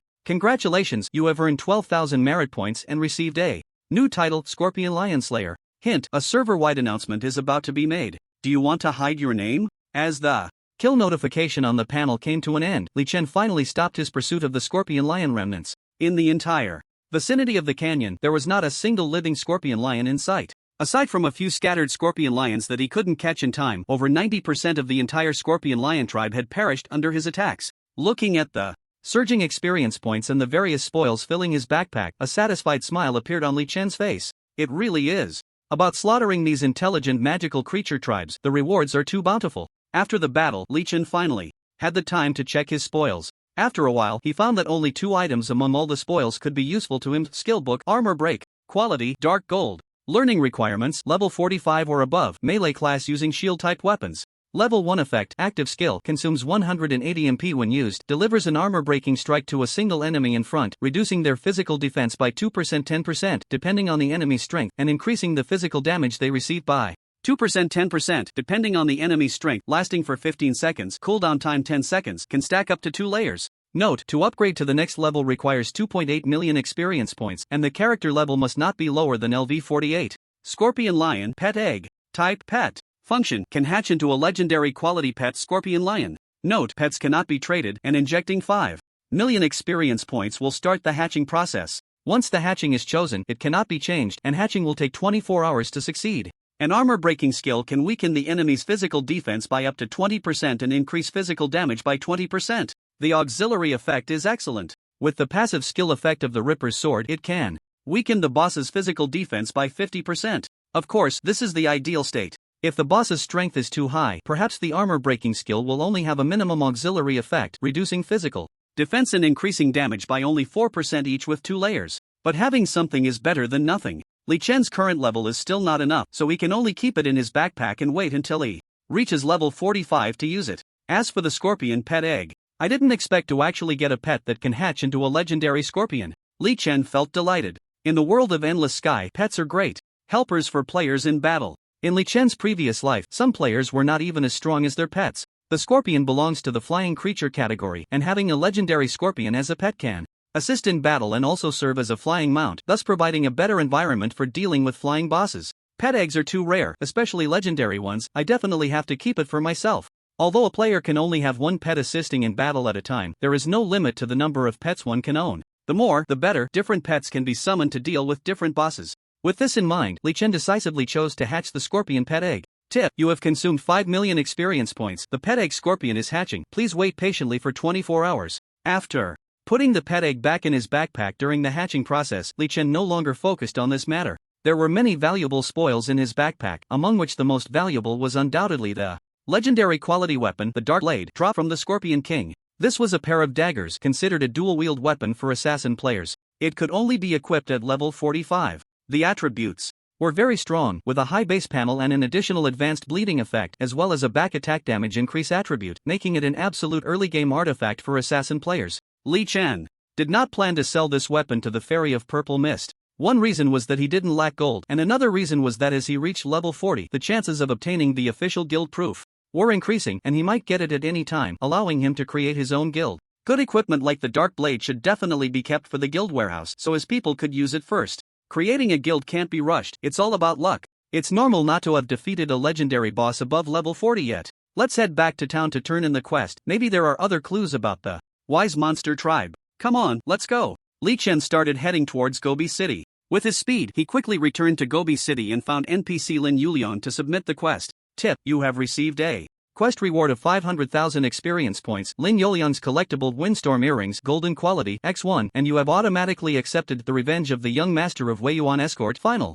Benefactor: this is one of the relics my father left me. I have kept it hidden all these years. Thank you for helping me take my revenge. I am willing to give it to you. Benefactor: I have another enemy. If it weren't for him seizing our family's business back then, I wouldn't have fallen to the point of becoming a beggar today. Please, you must help me take my revenge. Sob sob sob. NPC Lin Yulian wiped his small tears and said to Li Chen. At the same time, a brand new quest appeared in Li Chen's task list. Revenge of the Young Master of Weiyuan Escort Final. Quest description: the richest man in Gobi City, Shiman Shaoqing, colluded with officials to plunder all the assets of Weiyuan Escort, making him the main culprit behind Lin Yulian's downfall. Please help Lin Yuliang kill Shiman Xiaoqing and you will receive his most precious collection. Quest content: Kill Shiman Xiaoqing, LV35 normal human. Quest progress 0 to 1. Quest deadline within 3 days. Number of participants required 1. Success reward 500,000 experience points. Qualification to accept. The next phase of the quest. Failure penalty: permanent loss of qualification to accept this quest chain.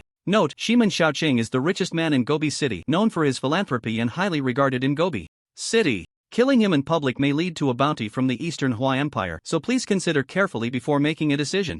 The final phase of the quest actually requires me to take down an NPC from the Eastern Hua Empire? Li Chen was stunned. This quest content was something he hadn't anticipated. The NPC officials of the Eastern Hua Empire had always been wary of the player community. If a player harmed an NPC, the officials would definitely take severe action. Li Chen was unsure if he would receive any special treatment. After all, he was not an ordinary player. Having taken down the monster tribe, he had gained considerable prestige among the NPC factions. However, he felt that even if he killed Shiman Xiaoqing and the NPC forces did not pursue him, it would be hard to avoid their resentment. This matter needed careful consideration. Shiman Xiaoqing's strength is nothing to worry about. The quest has 3 days. I need to think carefully about how to kill him with the least impact on myself. Lin Yuliang is a good lad. The Windstorm earrings as a reward for this quest are perfect for me. Li Chen equipped the Windstorm earrings from the second phase of the quest. Equipment: Windstorm earrings. Quality: gold. Grade: excellent. Wearing requirement: LV41 all classes. Usable. Attribute 1 MP plus 1500, Magic Defense plus 110, Spirit plus 55, Agility plus 80. Attribute 2 Agility attribute plus 7%. Attribute 3 Attack speed plus 7%. Although the Windstorm earrings were only of gold quality, their attributes were just right for Li Chen. Agility plus 7%, which was a major factor in his powerful combat strength, had already reached a base agility of 110,000. This Windstorm earrings effectively increased his agility by 7,700 points. Not to mention the 7% attack speed bonus, which for Li Chen could be seen as increasing damage by 7%. After all, given his attack speed, the limited mana meant he had little time to cast skills, so most of his output relied on basic attacks. Thus, attack speed equated to output, which was quite reasonable, right? I'll keep the poison earrings as well. Although they are far less useful to me than the Windstorm earrings, their active skill has a 50% reduction in healing effect, which is very useful against some bosses with strong healing skills. After putting the poison earrings in his backpack, Li Chen leisurely left Gobi City. Next, he stepped into the Chosen One's teleportation array, heading to Tianyao City to find the hunter Cheng Xiaoguang. I didn't expect you to succeed. Not bad, I recognize your strength now. Next, please take this longbow and officially help make my family's name shine again in the Eastern Hua Empire. Cheng Xiaoguang handed Li Chen a longbow, and at the same time, the second ring of tasks appeared in Li Chen's task list. Hunter Cheng Xiaoguang's dream final. Task description: Cheng Xiaoguang hopes you can use his ancestral longbow to kill a true dragon. Upon completion, you will receive generous rewards. Task content: use the Cheng family ancestral divine bow to kill one legendary dragon creature of level 50 or above. Task progress 0 to 1. Task deadline within 30 days. Number of participants required 1 person.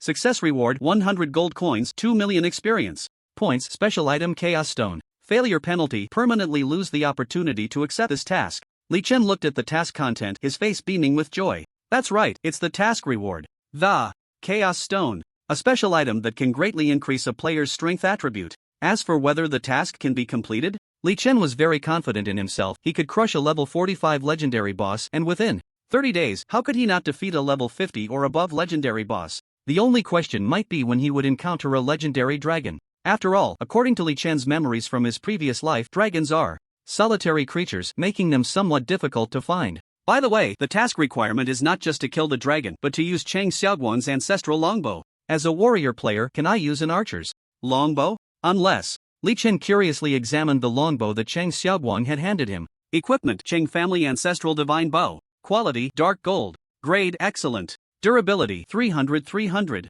Usage requirement: level 40 or above, strength not less than 2000 points. Attribute 1 Physical attack plus 999, strength plus 200, agility plus 200. Attribute 2 Attack range extended by 30 meters. Attribute 3 When the attack is successful, 10% of physical output is converted into true damage. Attribute 4 Divine Shot. When activated, increases attack speed by 40% for the next 10 seconds, and after locking onto an enemy, all attacks against them will forcibly gain the Weakness Tribe additional damage effect. Note: Cheng Xiaoguang's ancestral divine bow, a task item, may be reclaimed by Cheng Xiaoguang after receiving related task rewards. The base physical Attack panel of this longbow is not high, at least far inferior to Li Chen's controversial judgment blade and Ripper sword. After all, it is only of dark gold quality, which Li Chen could understand. However, its usage requirements are quite special. In addition to the level restriction, the other requirement is to have over 2,000 points in strength. With 2,000 points of strength, there are probably no more than a handful of players in the entire server who meet this requirement. The extremely high strength requirement replaces the vast majority of longbow's class requirements for players. This means that Li Chen, as a warrior, can also use this longbow. To be honest, this longbow is quite a pleasant surprise for Li Chen. Although compared to other archers, he can only use this longbow to grind monsters, as he cannot use any other longbow weapons. However, it is worth mentioning that, with this longbow equipped, Li Chen can learn most of the archer skills. After all, skill books usually have two requirements for players: level and the type of weapon they can use. For example, the recently obtained skill book Armor Break can only be learned by classes that can use shields. Warrior players can use shields, knight players can also use shields, and even a few priest players in the front line can use shields. They can all learn the Armor Break skill. Similarly, with the Cheng family's ancestral divine bow equipped, Li Chen can also learn archer skills like arrow rain, double shot, tracking arrow, and shock arrow. However, after using the longbow, I won't be able to use most of my warrior skills. And if I learn the archer skill books and switch back to sword-type weapons, then these archer skills will also be useless. Learning them would be a waste. The note on the Cheng family's ancestral divine bow states that after completing a task, this weapon may be reclaimed by Cheng Xiaoguang. Mate, I wonder under what circumstances I can keep it. Let's not learn the archer skills for now. After all, most of my damage output relies on basic attacks. I'll figure it out as I go. After thinking for a while, Li Chen decided not to dwell on the issue. After bidding farewell to Cheng Xiaoguang, he began to ponder where to level up next. There is a public dungeon available at level 43, but he still needs 2 more levels to enter. He remembers that at level 45, he can take on a brand new hidden quest, but if all goes as expected, it will be difficult to reach level 45 today. There's no helping it. After level 40, leveling up becomes quite challenging, with the experience required for each level increasing significantly. First, I'll find a spot in the wild to grind some monsters and see if there are any traces of the Wisdom Monster tribe nearby. With his mind made up, Li Chen immediately took action. For grinding monsters, he decided to look around near Tianyao City. As soon as he exited the city, he heard a cacophony of voices. The Self-Reliance Squad is one short. We have a tank and DPS, looking for a level 25 or above priest to set off. The Moonlight Family team is recruiting, looking for strong players level 27 and above. If you come, you're a brother. The team leader is a level 31 top 1000 player in the server rankings leading the leveling. The Phoenix Guild is collecting gold, 115 copper coins, discounts for bulk purchases. Level 30 expert offers solo leveling, looking for a boss, charging 100 Dragon Kingdom coins per hour, 20% off for a full day. Selling a large quantity of ores, interested parties, MMM. As soon as he stepped out of the city gate, a large number of players were shouting in front of Li Chen. There were solo players forming teams, guild players recruiting, and some doing small business to make money. It was quite lively. Li Chen glanced around and was just about to leave when he suddenly spotted a familiar figure. Hey, that guy is the invincible Tyrannosaurus warrior? I can't be mistaken with such a cringy ID. Li Chen recalled memories from his past life. The invincible Tyrannosaurus warrior was a name he recognized well. By the name, he should be a warrior player, but this guy was actually an assassin class. In Li Chen's past life, the invincible Tyrannosaurus warrior was recognized as the strongest assassin player in the Dragon Kingdom. With his incredible assassination skills, countless powerful foreign monsters had perished under his dagger. In this life, Li Chen still decided to create a guild, and since he encountered him, he definitely couldn't miss the opportunity. With that thought, Li Chen decisively changed direction and walked over to the invincible Tyrannosaurus warrior. At this moment, this guy was only level LV20, so he probably didn't start playing on the first day the game opened, otherwise, his skill level wouldn't be so low. Brother Wusong, do you want to team up with me to farm monsters? I'm really useful, my damage output is not low, and I can help you draw aggro. The invincible Tyrannosaurus warrior's eyes lit up when he saw Li Chen arrive, and he quickly recommended himself. He had just reached LV20 and had been trying to form a team to farm monsters for a while, but no one had paid him any attention. Now, seeing Li Chen's arrival, he was very hopeful. Although he had never heard of the Wusong ID that Li Chen was disguised as with the magic mask, Li Chen hadn't changed his class, and warrior players were still quite sought after in teams. After all, they could draw aggro to the front line, giving the fragile mages and assassins a sense of security. No need to team up for farming, I don't have time. In the face of the invincible Tyrannosaurus warrior's disappointed gaze, Li Chen continued, but you can join my guild, and when there's a chance, I'll take you along. Let's add each other as friends first. After Li Chen finished speaking, he proactively sent a friend request. Upon hearing this, the invincible Tyrannosaurus warrior's expression turned somewhat disdainful. Did a LV20 trash assassin player like him really have a guild? That guild must not be anything impressive.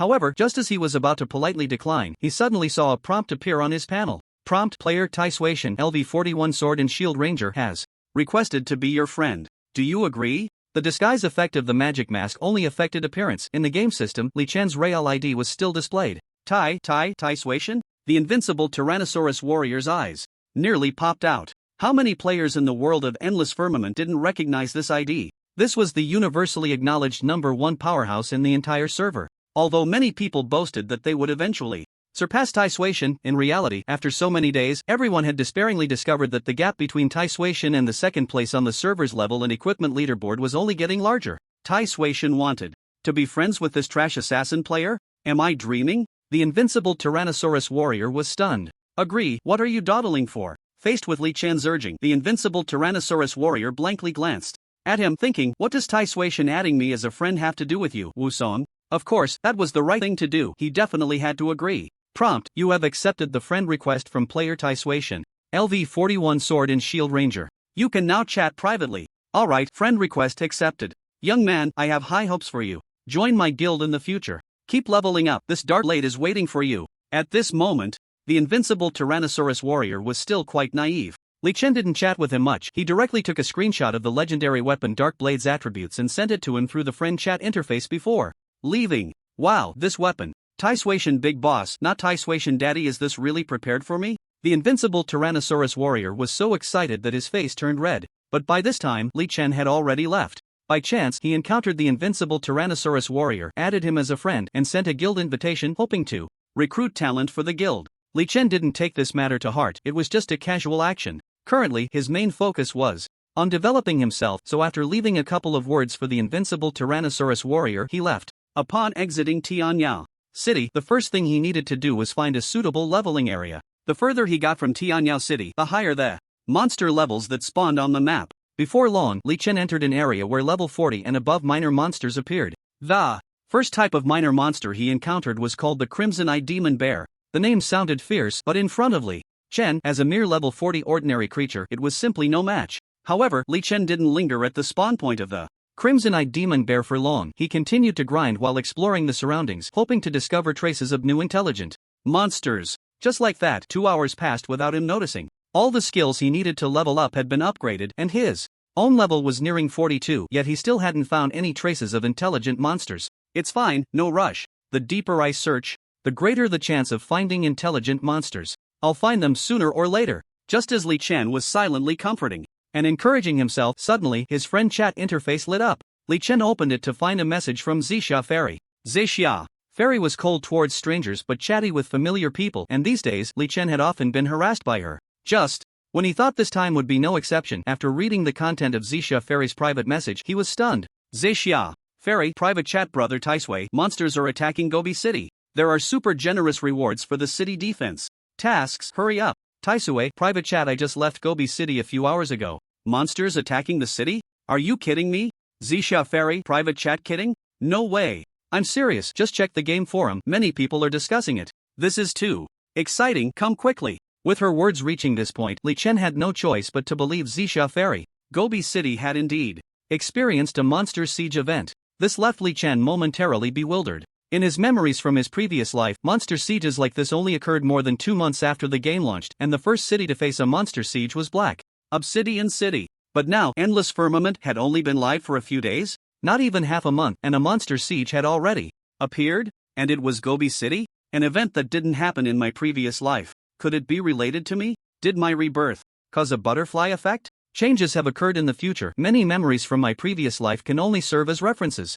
Li Chen shook his head, too lazy to ponder why Gobi City was experiencing a monster siege. He quickly turned around and rushed towards Gobi City at the fastest speed. As a border city in the southern part of the Eastern Hua Empire, Gobi City was actually quite small, but it had over 100,000 NPC natives, with even more players. A monster siege? Generally, if the number of monsters was less than the combined total of NPCs and players, how could it even be called a siege? Currently, the core issue troubling Li Chen's rapid growth was that the monsters he encountered in the wild were too scattered and too few in number, wasting a lot of time in the process of searching for monsters. Tens of thousands or even hundreds of thousands of monsters attacking Gobi City? To him, this was simply a godsend opportunity, an absolutely unmissable leveling spot for quick leveling. Of course, first, Li Chen needed to see what level and strength the monsters attacking Gobi City were. I hope they are all level 40 and above, otherwise it will affect my leveling plans. Li Chen thought to himself, and before long, he finally arrived inside Gobi City. Damn, monsters are attacking the city, how exciting. I'm so pumped. The NPCs are really taking this seriously, it's like a full city mobilization. I even saw an old lady from the Eastern District raising a hammer on the city wall. Some are defending at the walls. Most of the NPC soldiers inside the city have already gone out to keep the monsters at bay. Gobi City is the home of the NPCs, so they must be taking it seriously. Let's hurry. I heard that outside the East Gate, you can already see a tide of monsters like an ocean. We need to rush in and try to get into the top 1,000 on the city defense leaderboard to earn extra rewards. Bro, you're really ambitious. Take me with you? Let's team up to rack up points. As soon as Li Chen stepped into the Chosen One's teleportation array in Gobi City, he was greeted by a bustling noise. At the same time, a special prompt appeared on his panel. Prompt: Gobi City is under monster siege. You have triggered the emergency quest issued by the City Lord of Gobi City. Emergency quest: Gobi City Defense Battle. Quest content: for some unknown reason, a large number of monsters have suddenly gathered near Gobi City, and many Chosen Ones training in the wild and residents of the Eastern Empire have encountered misfortune. The monsters will assault Gobi City's defenses. Before the Imperial reinforcements arrive, the City Lord of Gobi City requests your help as a Chosen One to assist the residents in resisting the monster invasion. Quest requirement: defend for 4 hours without the city falling. Quest progress 2%. Quest success reward: all Chosen Ones who accept the quest will receive a certain amount of points based on the strength of the monsters killed and assisted in killing. After the quest ends, rewards will be distributed according to the points ranking. The highest reward is a choice of one piece of legendary equipment, and the title King of Gobi City, ranks 2 to 10, will receive a dark gold treasure chest, and the title Hero of Gobi City, ranks 11 to 100, will receive a gold treasure chest, and the title Warrior of Gobi City, ranks 101-1000, will receive a silver treasure chest, and the title Righteous Person of Gobi City, players ranked outside the top 1000 will receive a bronze treasure chest and the title Outstanding Chosen One defending Gobi City. Quest failure penalty: level decreased by 1, weakened for 24 hours. Note: during the city defense, players who die up to 5 times will not incur any penalties and can respawn on the spot. The points leaderboard will be updated in real time, so all players are encouraged to assist the NPCs in defending the city. Prompt: do you accept this quest? If you refuse the quest, please leave Gobi City within 10 minutes, or you will incur the displeasure of all NPCs in Gobi City. This quest can be triggered by any player who steps into Gobi City. The quest rewards are quite generous, with the highest being a choice of one piece of legendary equipment. Although Li Chen found it relatively easy to obtain legendary equipment, the more the better, so he definitely wanted to strive for it. I wonder what the attributes of the title King of Gobi City are. If it's on par with legendary equipment rewards, it should be pretty good. The quest progress has already reached 2%, which means the monster siege has been going on for a while. I need to hurry. With that thought, Li Chen immediately headed towards the nearest entrance at the south gate of Gobi City. Monster siege? My goodness, that sounds so fun. I want to go to Gobi City too. Then you better hurry up. I'm already in Gobi City. According to the NPC soldiers, if you arrive half an hour after the siege starts, you won't trigger the defense mission. The highest legendary quality equipment, hissing, no one better try to snatch it from me. I'm on my way, and the top spot on the leaderboard will definitely be mine. Oh my gosh, why hasn't our Western Moon Federation country experienced a monster siege? I want to participate in the thrilling monster siege too. Damn it. The rewards for this defense mission are too generous. The Dragon Country people definitely can't hold Gobi City. Only our great kimchi people can succeed in defending it. On the forum for the game Endless Sky, news of the monster siege in Gobi City spread like wildfire, attracting countless curious onlookers. This was the first major event in the game featuring a monster siege. Screenshots of the urgent mission had already circulated with the news. Looking at the mission rewards, all players drooled with envy. As long as they accepted the mission and completed it, the worst reward would still be a bronze treasure chest and a special title. At this stage, even though Li Chen could casually sell various legendary equipment for the vast majority of ordinary players, having even one piece of black iron equipment was already quite good. Bronze equipment? That was already a dream. Thus, basically all players who could come to Gobi City showed up, but unfortunately there was a time limit to accept the mission. Once the monster siege started, if more than half an hour passed, they wouldn't be able to trigger the mission, and even the Chosen One's teleportation array was temporarily closed. Countless players who received the news later couldn't gather the teleportation array fee felt heartbroken, while some foreign players began to sarcastically suggest that not being able to go was actually a good thing, because Gobi City definitely wouldn't hold.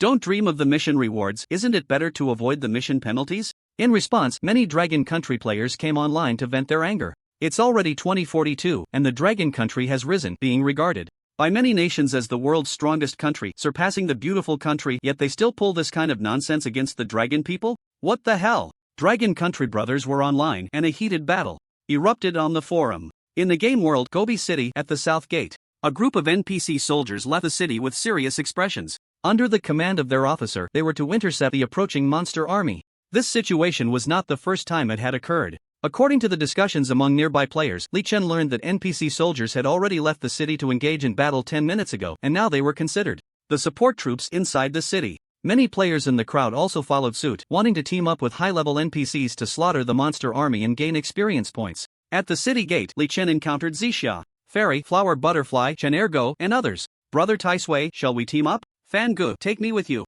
Brother Tai Sui, I'm already level 34. I can help you. Faced with everyone's invitations to team up, Li Chen felt a mix of anger and amusement. I was wondering why you guys weren't following the other players out of the city to face the monster army, but instead stayed here. Turns out you wanted me to take you along? Li Chen felt a bit disappointed. It's a favor for me to take you, it's my duty not to. You guys are making me reconsider whether you're worth my time to nurture in the future. After all, I don't want to raise a bunch of freeloaders. What Li Chen wanted to cultivate were individuals who could stand on their own in the future, not those who relied on him to do everything. He truly felt disappointed and angry at how Zixia, Fairy and the others were acting. The atmosphere on site became tense. Brother Tai Sui, what do you take us for? Fairy Zixia spoke with a hint of grievance. We waited here for you because we wanted to ask if we could help you. After all, we are among the strongest players in the entire server besides you. It really hurts my feelings that you think this way. Do you see me as just a useless person who clings to you whenever there's a chance? Yes, I wouldn't hold you back. I'm just here to say hello. You really hurt my feelings. Butterfly Flower pouted as she spoke. Brother Fan, you really misunderstood us. How fast you are. This isn't a dungeon. If players are too far apart, the team automatically disbands. So we weren't thinking of teaming up with you, but rather following behind you to collect the loot you don't have time to pick up, Chen Ergo said, feeling a bit wronged. The others present either pouted with grievance or were angry that Li Chen looked down on their worth. Seeing this, Li Chen relaxed his furrowed brow and felt a bit embarrassed. Alright, it's my fault for jumping to conclusions. I'm sorry, everyone, as long as you know. As compensation, when can we meet up in the real world? Aim and Shoot Chicken immediately responded with a cheeky grin. The atmosphere instantly became cheerful. Oh dear, little girl, I see your intentions aren't pure.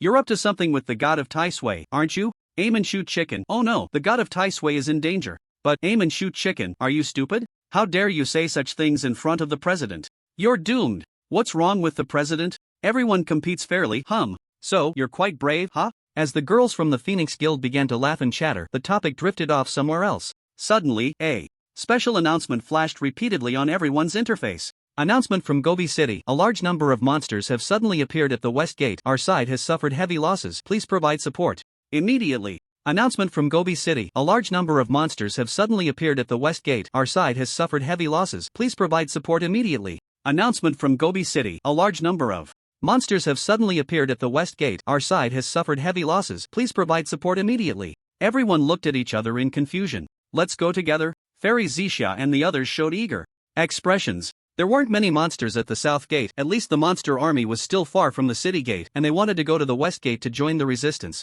At this moment, Li Chen shook his head. Don't go, you won't make it in time. Everyone was taken aback. Why? The West Gate is at least 30 kilometers from the South Gate. How long will it take you to get there? I can go alone, you all stay here. I'm leaving. After Li Chen finished speaking, he shot off like an arrow towards the West Gate of Gobi City, leaving behind Chen Ergu and the others, who were left dumbfounded. Such speed, will I make it in time to help you pick up the equipment? Not far from the West Gate of Gobi City, two massive dark clouds collided. One side consisted of the NPC soldiers and players within Gobi City, totaling at least over 40,000. On the other side was a diverse army of monsters. Their numbers were even greater. The strength of the front line wasn't particularly impressive, but there were still monsters at level 25 and above. Much lower than the average strength of the NPC soldiers, but for the players, it was already a rather tricky level. Watch the formation, the front line must hold. I died once, but dying to resist the monster army also counts as contribution points. Don't be afraid to die, attack quickly. Let's fight these monsters, kill them. Damn, the NPC soldiers are really fierce. We're still too weak, but we have our own advantage, which is being fearless. Charge. The players roared, fully immersed in the front line battle. They all displayed a fearless spirit, resisting the onslaught of the monster army. Although their numbers were much fewer than the monster army, this was because not all players near the West Gate had come out, otherwise they could have at least doubled their numbers. However, even so, during the siege, with 5 deaths resulting in no penalties and the ability to respawn on the spot, the players still held firm against the monster army's assault and the battle began to stalemate. Unfortunately, this stalemate was soon broken. As the weaklings of level 25 and the front line of the monster army fell, gradually, the players had to face monsters above level 30, and the monster levels kept rising. To make matters worse, a small number of black iron, bronze, and even silver tier mini-bosses began to appear among the monster army. These mini-bosses were like sharp knives charging into the player ranks, breaking the balance of the war, and the players' defensive positions began to retreat step by step. Even worse, not long after, several golden bosses appeared among the monster horde. The appearance of the golden bosses caused heavy losses for the players. When a level 34 Dark Gold boss, the Mammoth, appeared on the battlefield, signs of collapse began to show among the player group. Focus fire, take down that Dark Gold boss, the Mammoth. I can't hit it, the Mammoth is out of my range. Where's the front line? Is there anyone with a shield up front? How can a fragile mage like me appear in front of the Mammoth? Ugh. Damn, could it really be like those despicable foreigners said on the forum that we can't hold the city? I don't believe it, brothers, keep it up, hold on. Can't hold on anymore. Amidst the players' loud roars, the Dark Gold boss, the Mammoth, charged forward. To be fair, at this stage, aside from Li Chen, there were indeed other players who had taken down Dark Gold bosses, but the premise was that the players surrounding the Dark Gold boss had to be elite experts, working together seamlessly, and also had prior knowledge of each other's skills and information to have a chance at defeating the Dark Gold boss. In the current battlefield, although the number of players was sufficient, the problem was that their skill levels varied greatly, lacking coordination. The Mammoth, being a melee powerhouse Dark Gold boss, was inherently difficult to withstand. If the front-line warriors couldn't hold, the backline damage dealers would naturally suffer heavy casualties. Players wanted to focus fire? Setting aside the range issue, at most, there were fewer than 100 players who could simultaneously attack the Mammoth. Just look at the Dark Gold boss's defense. Previously, Li Chen used an epic weapon to fight the Dark Gold boss, the Troll Priest, and his output relied entirely on the true damage added by his talents. The Mammoth, as a LV34 Dark Gold boss, although its defense is not as high as that of the Troll Priest, has a double defense of nearly 4,000 points. This number is too high. Without multiple players and the exquisite combination of various defense-reducing skills and equipment, basically no one's attack can break through its defense, so the damage dealt is mostly just 1 point. A mere 1 point of damage, even if hit by 100 players at the same time, what difference would it make? Ordinary players do not have the attack speed like Li Chen, so their attacks are like mere tickles to the Mammoth. The attacks from our side do not hurt the boss at all, while the boss's attacks can kill in various ways. In this situation, relying solely on the players to block the Mammoth is nothing short of a fantasy. Fortunately, there are also experts among the NPC faction in Gobi City. Seeing this situation, an NPC soldier commander in silver armor, wielding a long spear, appeared. All you chosen ones, step back a bit, let me deal with this damned beast.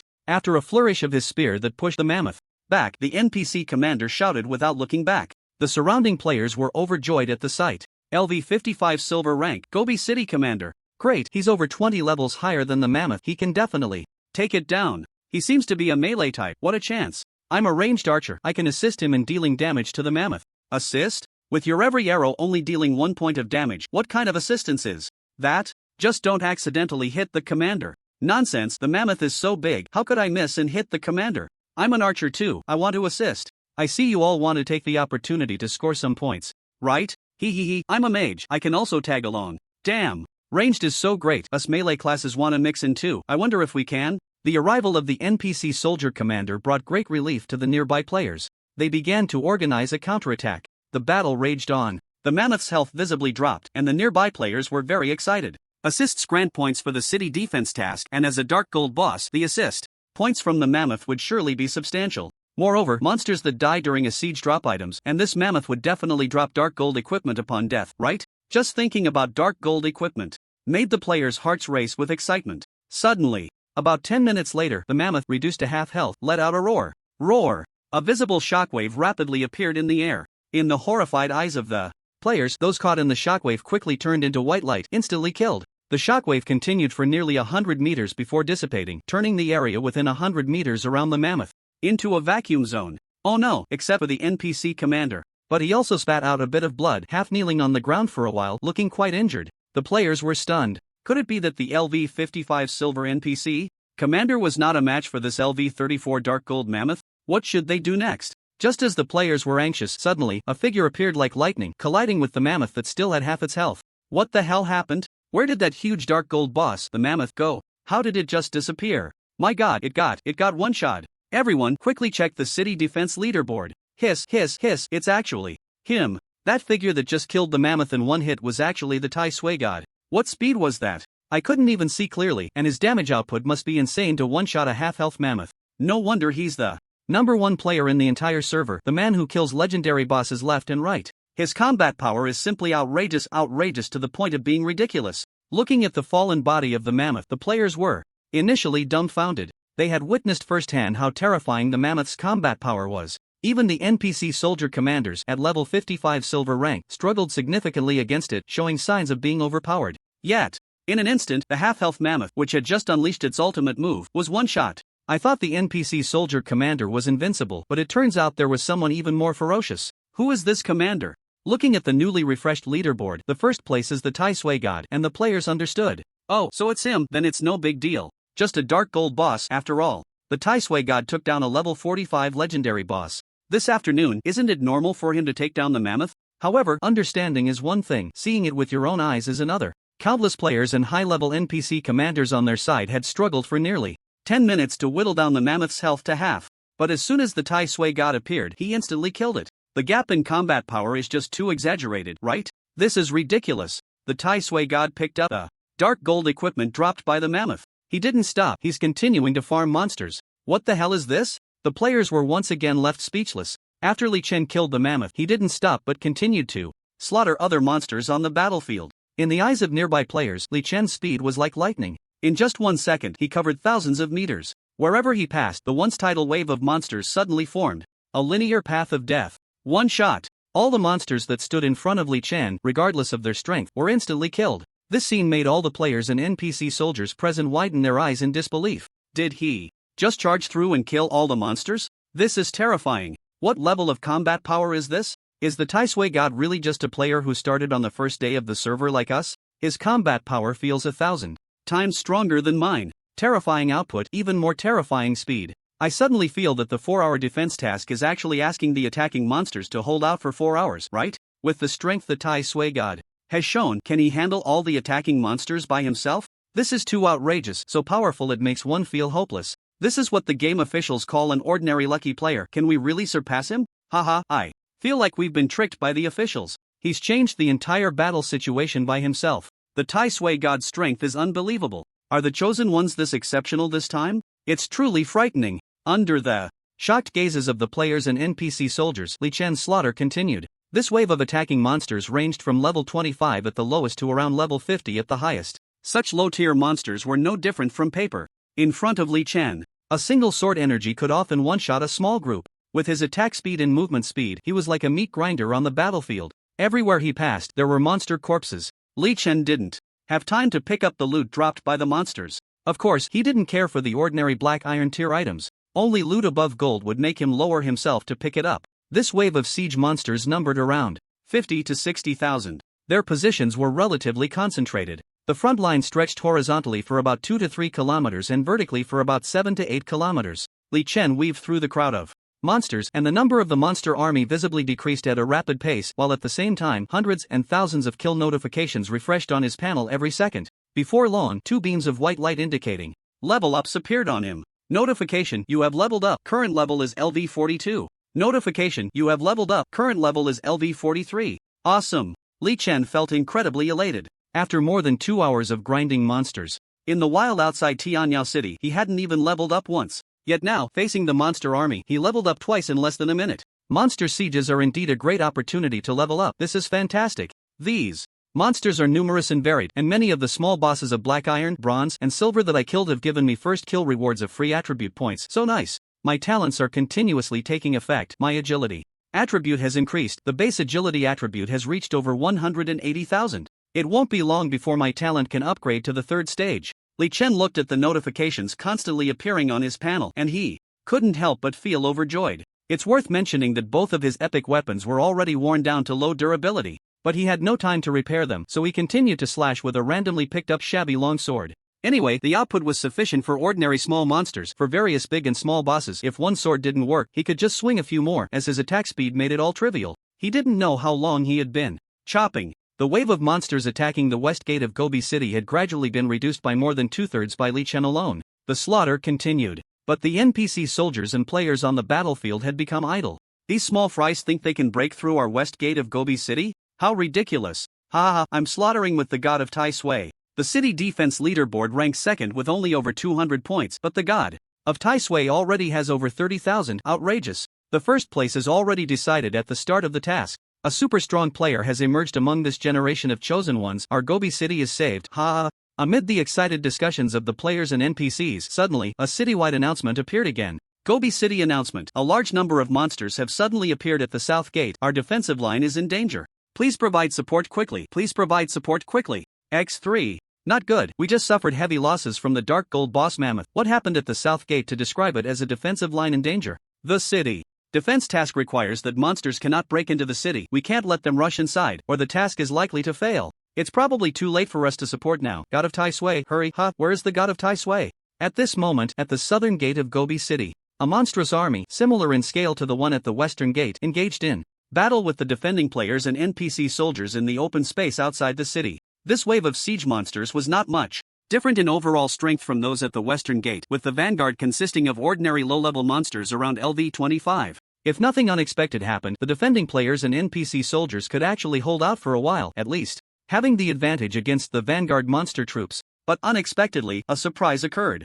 Among the monstrous army, a group of special creatures appeared, bloodthirsty swarms. Yes, it was the same bloodthirsty swarms that Li Chen encountered when rescuing the mother and daughter sheep. These creatures were inherently weak, but the terrifying part was that after their health was depleted, they would teleport and self-destruct. A definite battlefield killer. This caught the unprepared players off guard, leading to significant casualties. It also caused widespread chaos among the NPC soldiers defending the camp. The invincible teleporting self-destruction combo of the bloodthirsty swarms was no joke. How the hell do we fight this? If we don't attack the bloodthirsty swarms, they'll attack us. Once we retaliate, they'll teleport and self-destruct. Damn it. There are too many bloodthirsty swarms. Even if we can kill them all, everyone will probably die once or twice. It's too hard. I'm freaking out. The players felt restricted in their actions. The key issue was that the bloodthirsty swarms were small flying creatures that could coordinate with the ground monster troops. The players at the southern gate had already sent some to support the western gate, and now with fewer numbers, they had to face the dual onslaught of ground and aerial monsters, making defense extremely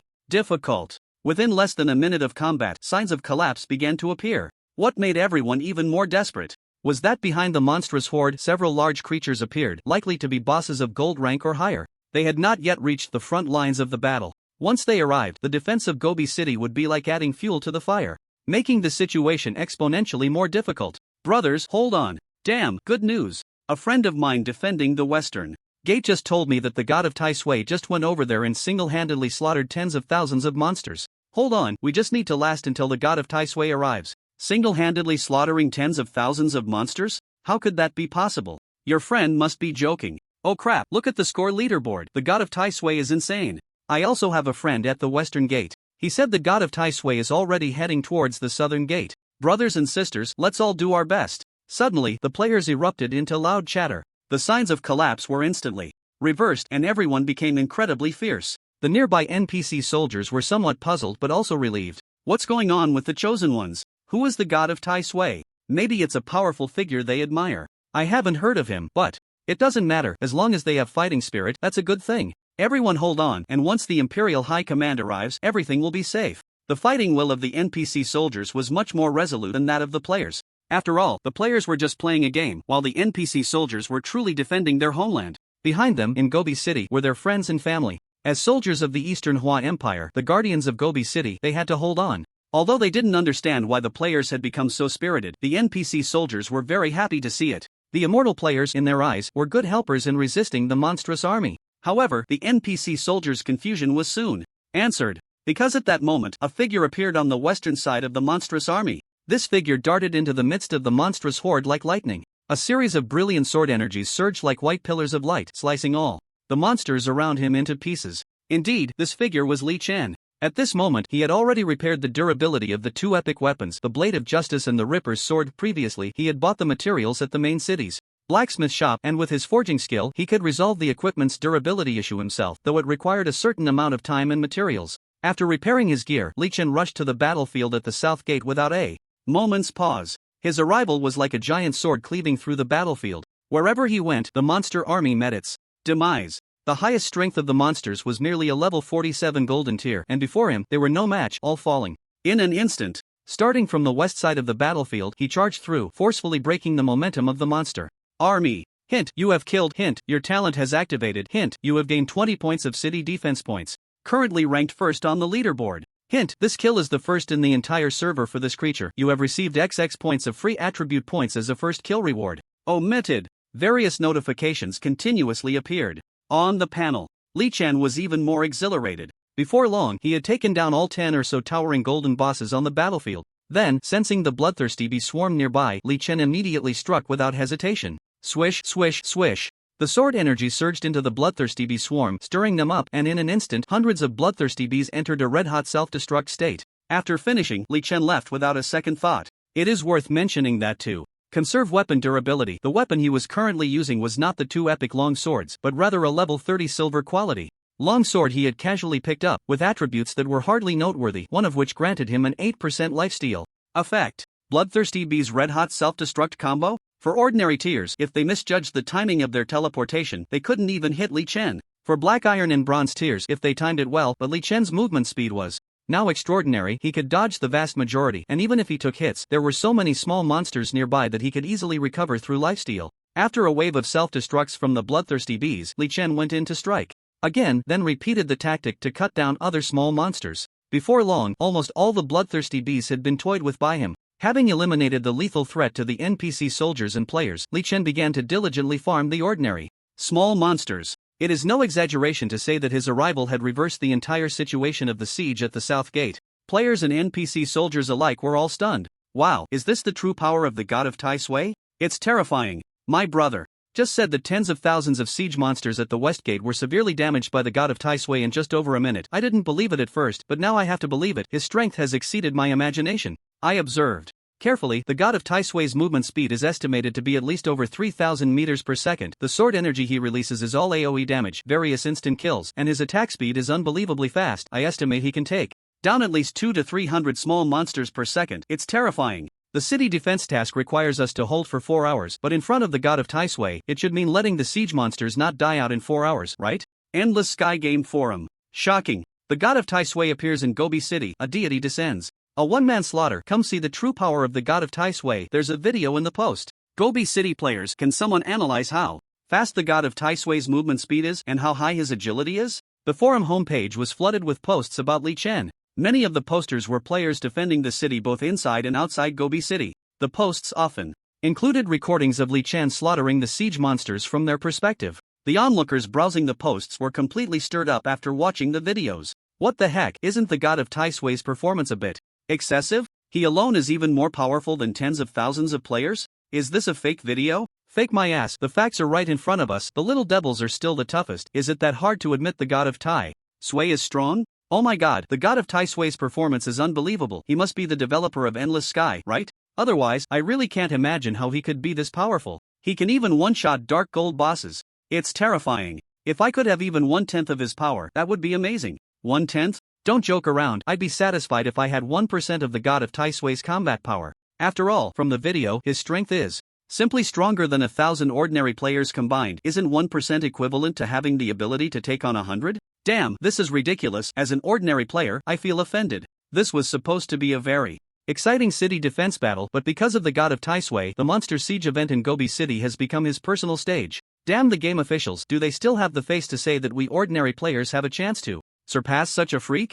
I want to report the god of Tai Sui for cheating. People from Long Country just love to cheat. I despise this behavior. The guy above is going crazy from being stimulated. So pitiful, everyone ignore him. The forum players were in an uproar, expressing their thoughts in related posts. Everyone was deeply shocked by the power Lee Chen displayed in the video. The voices doubting the Gobi City defense battle instantly vanished without a trace, and everyone began discussing Lee Chen's inhuman performance in the video. Some said the god of Tai Sui truly deserves to be the #1 player in the game, indeed powerful beyond belief. Some analyzed the god of Tai Sui's performance in the video, speculating that his agility attribute must be at least over 100,000. Others excitedly claimed that the existence of the god of Tai Sui has severely disrupted the balance of the Endless Sky game and should be sanctioned by the officials. Well, there were quite a few of these people.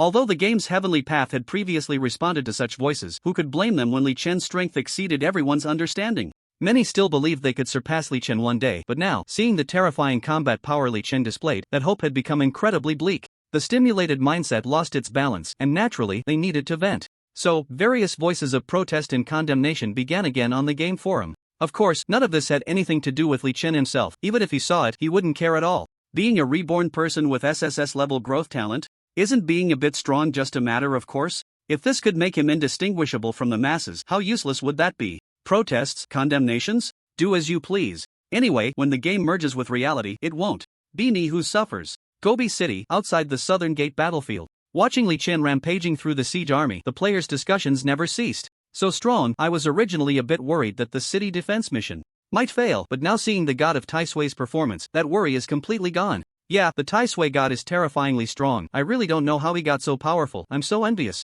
After watching the Tai Sui god's performance, all I can say is, I have material for my dreams tonight. In my dream, I will take over the Tai Sui god, hee. Hey, look, why did the Tai Sui god stop? The monster army isn't finished yet. Could it be he wants to leave? Some small monsters for us to farm? No way, I've already laid flat. I just want the guaranteed rewards. That's right. Under the player's gaze, Li Chen, who had been rampantly farming monsters, suddenly came to a halt. This was because, after a thrilling slaughter, his talent finally met the upgrade conditions. Hint, you have killed 100,000 creatures above level 20. Congratulations, your SSS grade talent Blessing of Light has automatically upgraded to the 3rd stage. The opportunity of the monster siege has propelled me forward, and before I knew it, my talent has upgraded. Awesome. Li Chen happily checked the attributes of the 3rd stage of his talent. Blessing of Light, 3rd stage. SSS grade talent 1. Your base agility attribute increases by 30% plus 5%. 2. For every small monster you kill, you permanently gain at least 4 points of agility. The higher the strength of the monster you kill, the more agility points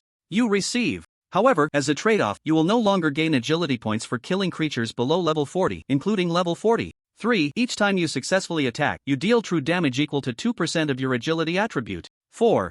You gain the talent skill Moment of Speed. When activated, your agility attribute is additionally increased by 100%, lasting for 10 seconds, with a cooldown of 24 hours. Progress to the next stage of talent growth. Kill creatures above level 40, 0/200 000. Note, the only SSS grade talent with a total of 10 growth stages. Keep it up, young man. Compared to the 2nd stage, the improvement in the 3rd stage is quite significant. Not only is there an additional 5% boost in the fixed agility point bonus, but the permanently increased agility points from farming monsters have also doubled. As for not gaining agility points from killing creatures at level 40 and below, no problem. Li Chen rarely has the opportunity to specifically farm small monsters below level 40, so it's not a big deal. The most important improvement is still the 3rd point. The true damage added to attacks equal to 2% of agility means that his output capability against high defense high tier bosses has also doubled. The newly added 4th attribute also made Li Chen very happy. An active skill that boosts agility by an additional 100% elevates his explosive state to a new level. Awesome. If the 3rd stage is already this insane, I wonder what kind of improvement the 4th stage will bring. Li Chen was filled with anticipation. He casually glanced at his personal panel. Level LV45 100 000/32 800 000. Attributes: Strength 3002 plus 900, Agility 299350 89805, Spirit 1432 plus 430, Stamina 5380 plus 1614. Others, slight. The values in parentheses for the 4-dimensional attributes show the temporarily increased attributes from buffs. Mainly from the passive bonus of the Epic Ring. The values before the parentheses are the base attributes. After 2 one-sided slaughters, at this moment, Li Chen's agility attribute had already approached 300,000. Just as Li Chen was admiring his brand new version of talent, outside the eastern gate of Gobi City, the monster army began its assault. At first, the players felt quite fortunate. Compared to the monster armies at the 2 southwestern gates, the number of monsters at the eastern gate was relatively small, and their overall strength was weaker. Looking around, the strongest among them was merely a LV46 Golden Boss. Of course, for the players on site, a LV46 Golden Boss was still quite a challenge. But there were NPC soldiers, and for some reason, the Golden Boss chose to ignore the weaker player group and instead stubbornly targeted the NPC soldiers. The players were naturally pleased to see this scene. Fighting ordinary small monsters and racking up city defense points was such an easy task. However, the players' comfort did not last long. About 2 minutes later, a creature that looked very evil appeared from the distance, a muscular, upright-walking crocodile wielding a giant axe. The players initially dismissed it, thinking it was just an unknown small boss. To their utter shock, as soon as they encountered the upright crocodile, they were met with a one-sided massacre. 50, level 50, legendary tier boss Desert Crocodile. What the hell? How could such a terrifying boss suddenly appear? There was no warning at all. The strongest boss on the battlefield, besides it was only golden tier. I died from just one basic attack. This is bad. How the hell can we deal with this? The players cried out in agony.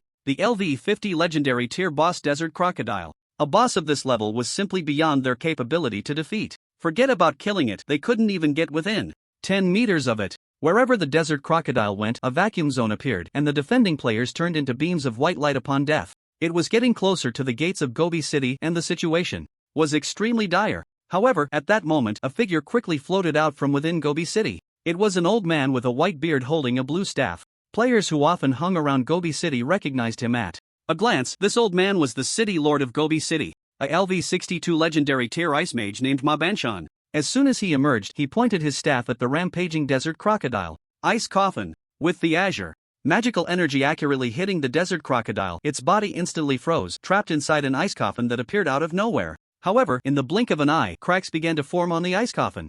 Ma Banshan's expression changed, and he shouted, "Nearby chosen ones, retreat quickly, I can't hold it for long." In fact, without his command, the players were already fleeing for their lives, each wishing they had 2 more legs. About 3 seconds later, as the ice coffin shattered into pieces, the Desert Crocodile broke free. It glared at Ma Banshan with its blood-red eyes. Roar! Suddenly, a deafening roar caught Ma Banshan off guard, hitting him and sending him plummeting to the ground like a kite with a severed string. Dazed. Fortunately, Ma Banshan's resistance to abnormal states was not low, and he regained consciousness before hitting the ground. But the Desert Crocodile was already upon him, and it wasn't easy to fly back up to create distance. The two sides engaged in fierce combat. As a LV-62 legendary ice mage, Ma Banshan unleashed various control skills, and his survival abilities were quite good, holding his own in close combat. However, the Desert Crocodile was a boss skilled in melee combat, although it was 12 levels lower than Ma Banshan. Its close-range fighting compensated for that gap. Boom boom boom, crack rip. Accompanied by the sounds of skills clashing, both sides entered a stalemate.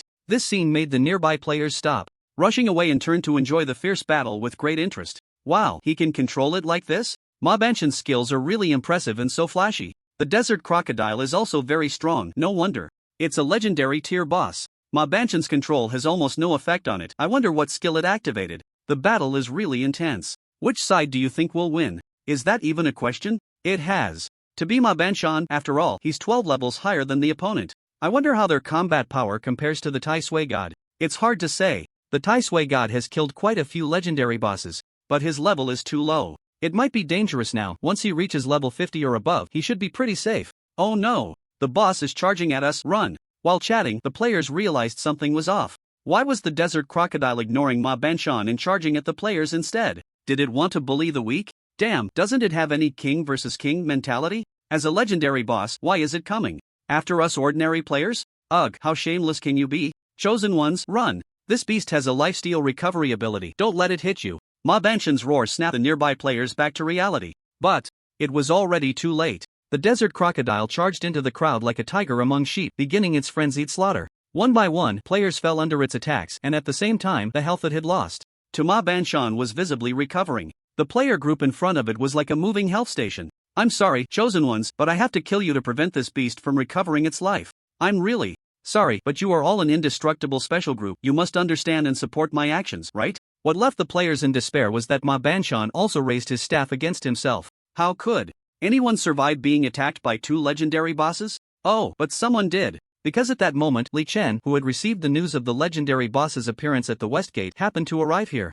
In the crowd, he spotted the body of the Desert Crocodile at a glance. Without a word, he transformed into a black lightning bolt and charged forward. There was no time to activate True Sight. After all, it was just a level 50 legendary. Knowing its level tier was enough. He would deal with it first. Li Chen took out the Ripper Sword, instantly casting buffs like Berserk and Phantom Sword Dance on himself, then rushed in to attack. With a base agility attribute of 299,000, Li Chen's base attack speed reached over 8,000 times per second. The ring's passive ability brought his total agility to 390,000, and with various attack speed buffs, his attack speed exceeded 15,000 per second. In his previous life, during his level 200 peak, his maximum attack speed was not even half of this. At this stage, he was definitely a bug-like existence. 1 sword, 2 swords, 3 swords, 3,000 swords. In less than 0.1 seconds, Li Chen unleashed nearly 3,000 attacks. The Sword of the Ripper has a percentage-based defense reduction effect, the Storm Sword technique has a defense reduction effect, and the Armor Break skill also has a defense reduction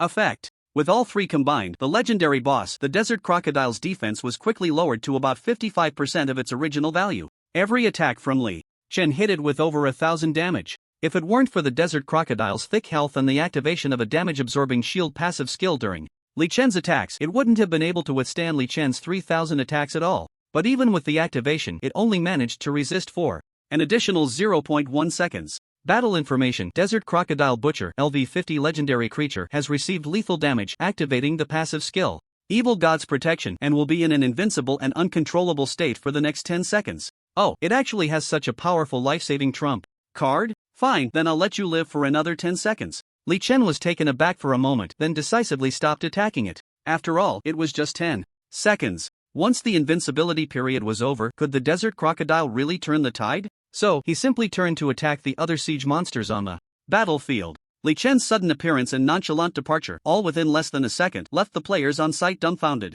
What the heck? What happened? The desert crocodile with over half health just turned into low health? What just occurred? The Great Taisui, it's the Great Taisui coming. My god, he's even more terrifying than in the video recordings. The Desert Butcher is a LV50 legendary boss, yet it couldn't even last a second before being forced to reveal its life-saving trump card. What do you mean a second? It was clearly less than half a second. Half a second? Ha, as an observer who saw it all, I can tell you. It definitely didn't exceed 0.3 seconds. No, I also happened to see it all, and I think it was at most 0.2 seconds before the Great Taisui reduced the Desert Butcher to this state. My god, did you notice the countless damage numbers popping up above the Desert Butcher's head? Each one is 4 digits, and there were so many that I couldn't even count them. While the Great Taisui's movements seemed almost non-existent to me, his attack speed is unbelievably fast, making my eyes feel like they were hallucinating. There's hope. The Great Taisui is so strong, amazing. The players were completely in an uproar. The Desert Crocodile is a LV50 legendary boss, and you just reduced its health to a sliver in 0.2 seconds?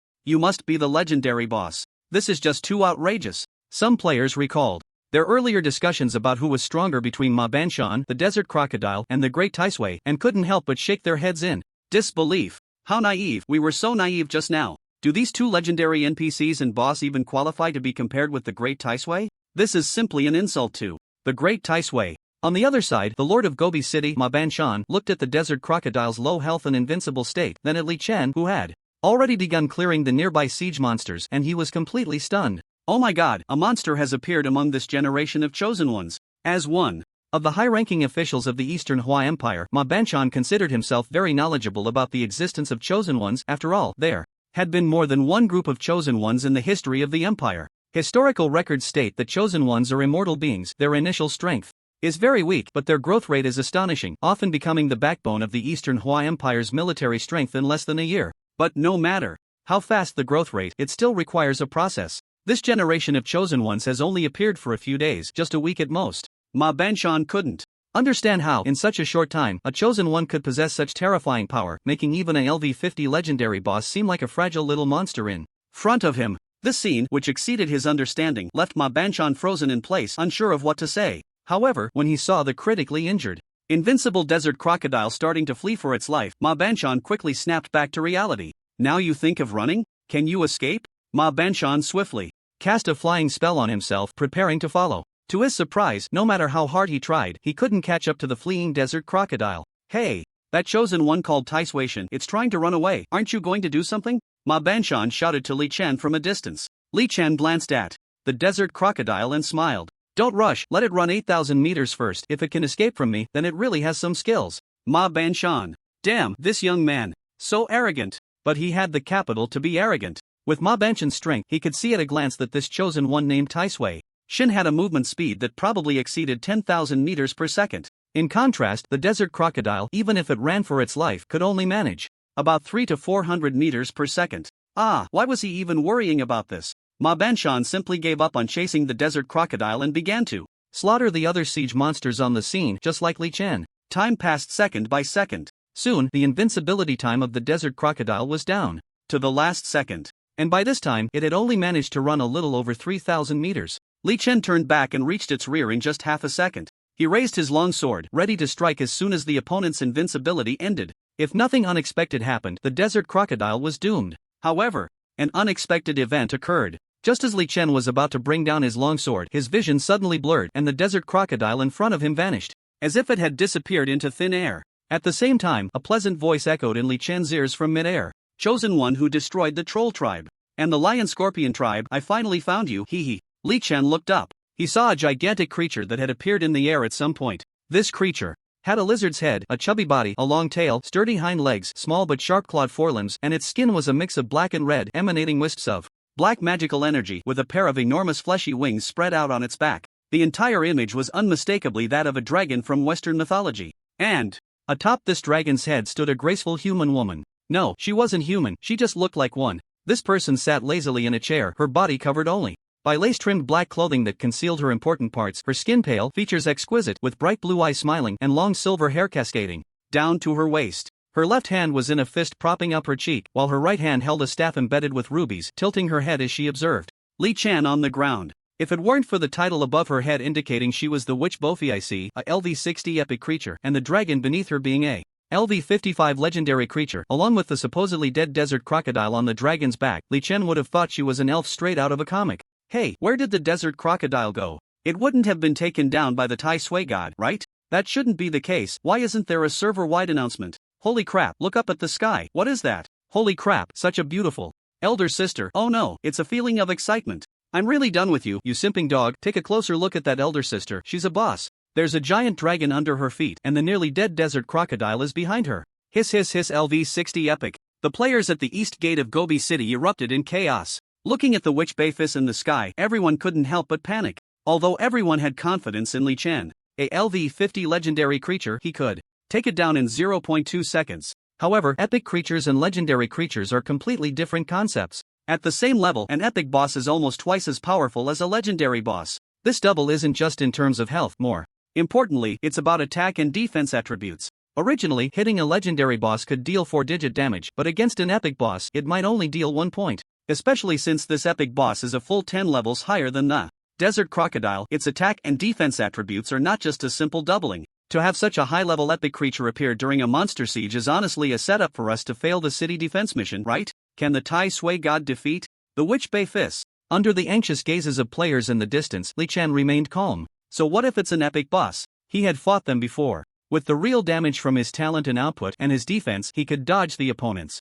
attacks with his speed, so what was there to fear? Instead, Li Chen's inner self was ignited with fighting spirit. Of course, before the battle, Li Chen first quietly cast a true side-eye on the opponent. Creature, Witch Bayfis, Space, Wisdom, Strength, LV-60 Epic Rank. Attack and defense attributes, 5 million HP, other unknown. 4-dimensional attributes? Skill 1 Spatial Transfer. Bayfis can designate a creature to control its teleportation to any place within 1,000 meters after a short period of time. Other skills? As Li Chen expected, the legendary quality. True sight. I gathered very limited information in front of the LV-60 epic creature. Accustomed to the convenience brought by the true sight eye, Li Chen felt a bit unadapted to this unknown strength boss. Fortunately, he quickly adjusted his mindset. Witch Bayfis. I have some impression. I seem to have heard about her in my past life. That's right, she is one of the 10 demon generals under the evil god Soul who once stood against the players and was ultimately defeated by them using a swarm tactic. The benefit of being reborn is that you can use memories from your past life to skip the work of gathering intelligence. Li Chen recalled a bit in his mind and some fragments of memory about the Witch Bayfis emerged. Speaking of the Witch Bayfis, one must mention her boss, the evil god Soul. In the game background of Endless Firmament, the evil god Soul belongs to an ancient era of divine beings and the Eastern Hua Empire is within its dominion. About 900 years ago, the evil god Soul was killed by the strong of the Eastern Hua Empire and the chosen ones of that time, which were the player group. However, the evil god Soul did not die completely.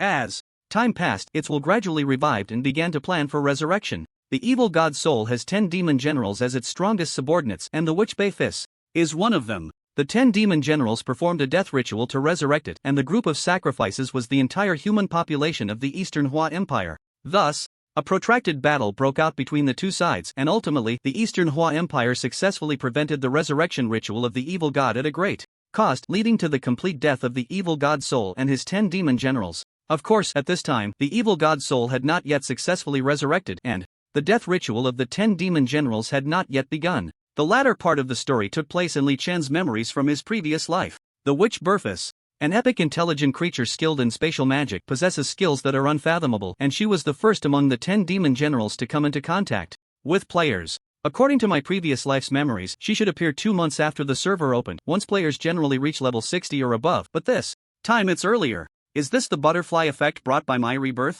Never mind, I'll just strike first. As Li Chen pondered this in his mind, his gaze gradually became resolute. he planned to take the initiative. However, at this moment, the witch had not yet landed on the ground, she was still in the air, making it impossible for him to act first. The good news was that after the witch finished speaking, she began to slowly descend. The bad news was that she stopped at a height of over 20 meters. At this distance, Li Chen could attack, but it would be difficult to prevent the witch from escaping, so to avoid alarming her, he suppressed his inner impulse. While waiting for an opportunity, the witch Berphus spoke again. Chosen One, the god of Tai Sui? I remember you. You are the one who slaughtered the troll tribe and the scorpion lion tribe, causing significant losses to our demon realm. Do you know? This monster siege was initiated by me to find you. You are very special, and the great soul values you highly. As for those two useless ones, Scold and Sinbana, they are dead, so be it. I just saw your strength, and I must say, it truly captivates me. Therefore, I am willing to give you a chance. Abandon your human identity, join our demon realm, and become a powerful member under my command. In the eyes of players and human NPCs, intelligent creatures are monsters, but in the eyes of intelligent creatures, their faction is called the demon realm. The mastermind behind this monster siege turned out to be Berphus, and it was specifically initiated to find him? In an instant, Li Chen understood why this monster siege had come so suddenly, with three-pronged attacks that seemed so childish. It turned out that their goal was not to breach Gobi City at all. Meanwhile, as soon as the witch Berphus finished speaking, a new prompt appeared on Li Chen's panel. Prompt: you have triggered a special option. Prompt: the witch Berphus invites you to become a monster. Do you accept her offer? Friendly reminder: this choice involves a faction change. Accepting her offer will transition you to the monster faction, losing all merit points and other gains from the human faction, and you will be in a hostile relationship with the human faction. Please consider carefully before making your decision. Looking at the prompt on the panel, Li Chen didn't hesitate for a second and thought about rejecting it. Are you kidding? Why would I, a perfectly good person, become a dog for you monsters? Do you think I'm an idiot? But just as Li Chen was about to refuse, a flash of inspiration struck him, and he countered, what are the benefits of joining your demon realm? Li Chen did not refuse immediately for a couple of reasons. The secondary reason was that he wanted to delay the cooldown of his skills. Earlier, in order to quickly take down the desert crocodile, he had used skills like Phantom Sword Dance and Berserk, and their cooldowns had not reset yet. Once these buff skills were ready again, he would be more confident in battle. The main reason, however, was that he thought of Li Changxing's hidden quest. In the hidden quest Li Changxing's worries, too, Li Chen was tasked with investigating the unusual activity of intelligent magical creatures near the Donghua Empire. Previously, when facing the troll Lord Scold, the quest progress bar had increased by 2%. At that time, Li Chen was still uncertain, but now, after seeing the witch Berphus, he was sure of how to complete this quest. The unusual activity of the intelligent magical creatures was simply because the evil god soul was about to be resurrected, and its subordinates were stirring. However, this understanding came from Li Chen's memories of his past life, and to complete the quest, he still needed to investigate personally. Since the witch Berphus wanted to recruit him, Li Chen saw an opportunity to fulfill this task. What benefits would joining your demon realm bring me? Li Chen asked again. Before the witch Berphus could respond, the lord of Gobi City, Ma Banshan, became anxious. Tai Sui god, you can't agree. Ma Banshan wanted to persuade Li Chen to refuse, but before he could finish his sentence, the witch Berphus silenced him with a control skill. Shut up. You have no say here, be quiet. The witch Berphus sneered at Ma Banshan, then looked at Li Chen with a pleased and capricious gaze. Tai Sui god, you are very clever, I appreciate you more and more. As for what benefits there are to becoming my subordinate, let me think. The witch Berphus paused for a moment and began to speak eloquently. The so-called benefits often refer to three things: wealth, power, and status. Wealth: you are the chosen one, you need equipment and skill books. As my subordinate, you can choose any one item from my years of collection. Remember, among my collectibles, there are many epic quality items very suitable for you. Power: I wonder if it counts that I can control those dull low-level magical creatures standing in front of you without moving while you chop them? As my subordinate, you will have a continuous supply of low-level magical creature resources to help you level up and grow stronger. As for status, it's simple. I have a large territory, and I can promise you that within this territory you will have a status of being above everyone else. Of course, in other areas of the demon realm, you will also be treated as a guest of honor. After all, I, the witch, still have some face. Moreover, our demon realm currently has the 10 demon generals as the greatest fighting force, and in the future you might even become the 11th demon general. You may not know what being a demon general means. To put it simply, unless it's the great evil god, a demon general is the strongest fighting force in the demon realm, holding the highest status. So, how about it? Tempting, right? I'll give you 3 minutes to consider whether to agree to me. Listening to the grand promises painted by the witch Berphus, Li Chen fell silent. The reason for his silence was not because he was tempted, but because he was pondering what to say to lure her into revealing information about the resurrection of the evil god, thus allowing him to complete Li Changxing's task. Of course, the allure of the grand promises from the witch Berphus was quite appealing. As for status, there was no need to mention it. If it were other players facing this choice like the righteous Zhao Ritian, he would probably be unable to resist agreeing immediately just for the free equipment. Not to mention the temptation of having they, which control low-level monsters to stand still for him to farm. That was an even greater temptation. The so-called low-level magical creatures were ordinary monsters without intelligence that could respawn after a certain period of time upon death. These low-level magical creatures were the main way for players to level up. Standing still for him to hit. Leveling up by defeating monsters is no longer a difficult task, and there's no need to exhaust oneself searching for suitable leveling spots. You can grind as much as you want, and your level will surely skyrocket. However, for Li Chen, this is quite a useless proposition. Are you kidding me? What strength do I have that I need you to control monsters for me? Besides, I don't even care about the rewards from killing ordinary monsters. Can you get me some dark gold legendary epic bosses to grind? Clearly, you can't. So, this big pie you offer has no appeal to me. With this in mind, Li Chen understood what he needed to say. Not enough, this little benefit isn't worth my interest. What you said, I could do it myself, so why should I join your demon realm or even become your subordinate? The witch Bathis thought for a moment and felt that Li Chen had a point. Alright, I admit I underestimated you. With your strength, you really don't need the benefits of my promise, so let me change the terms. I'll let you in on a secret. The great evil god soul is about to be resurrected. We, the 10 demon generals, are about to hold a death sacrifice operation targeting the entire Eastern Hua Empire. At that time, our demon realm will launch a massive attack, ensuring that the Eastern Hua Empire will be in ruins. By joining our demon realm, you won't be targeted by us and won't face the danger of death. That's the biggest benefit. Become my subordinate, and then the slaughter caused by my demon realm's trolls and scorpion lions won't be held accountable by any party. I will protect your safety. How does that sound to you? Tip: you have collected some important clues, and your task Li Changxing's worries too. Progress has increased to 50%. Seeing the new prompt on the panel, Li Chen's lips curled slightly. The other party finally revealed the news about the resurrection of the evil god soul, and it was smoother than he had imagined. His words were not wasted. However, this is still not enough. He needs more detailed information. Resurrecting the evil god soul? Who is the evil god soul? Also, what is the death sacrifice? The Eastern Hua Empire is quite powerful. On what basis do you dare to say you can bring ruin to the Eastern Hua Empire? By the way, I've heard that the intelligent monster tribes near the Eastern Hua Empire have been quite active lately. Is this the work of your 10 demon generals behind the scenes? Li Chen transformed into a curious child, throwing out several questions. The witch frowned slightly, but she thought Li Chen's strength was impressive and genuinely wanted to recruit him, so she patiently began to answer. The evil god soul is one of the powerful deities in our demon realm. That's right, the tribes near the Eastern Hua Empire are unusually active. It was an order we issued. You're quite clever. I'm starting to appreciate you more. Tip: you have collected some important clues, and your task Li Changxing's worries too. Progress has increased to 100%. Tip: the task has been completed. Please go to NPC Li Changxing in Tianyao City to receive your task reward and accept the next task content. Great, it's done. Li Chen couldn't help but feel overjoyed. This task from Li Changxing had troubled him for quite some time, and he didn't expect to complete it just by talking. So satisfying. So, how about it? The time is about right. Have you made your decision? The witch Bathis asked. I have one last question. Li Chen smiled slightly. If all 10 demon generals are as useless as you, then why should I join you? Wow, the god of Tai Sui is strong. Even the epic boss wants to take him as a little brother. If you also had the strength of the god of Tai Sui, then the epic boss would give you some face. But I feel like the god of Tai Sui wouldn't agree. As a player with unlimited potential, how could he become a boss's little brother? With his strength, even if he can't beat the witch now, he should be able to in a while. If it were me, I would agree. After all, the witch is beautiful, and I'm willing to be her loyal dog. I just wonder if mating is possible in the game. He. The evil god is resurrecting? Monsters will invade the Eastern Hua Empire? Wow, this is so exciting. My god, is the god of Tai Sui that fierce? Awesome. Li Chen and the witch were not far from the surrounding players. Some players were even within 10 meters of both sides, naturally hearing their exchange. Clearly, upon hearing Li Chen's last words, the players were all convinced. Dude, just refuse if you're going to refuse. Do you dare to talk back? The other side is a LV60 epic boss. Aren't you too brave? On the other side, the witch Bathis, who was originally prepared to accept Li Chen's surrender, instantly darkened her expression after hearing his words. Although she didn't know what trash meant, it definitely wasn't a good word.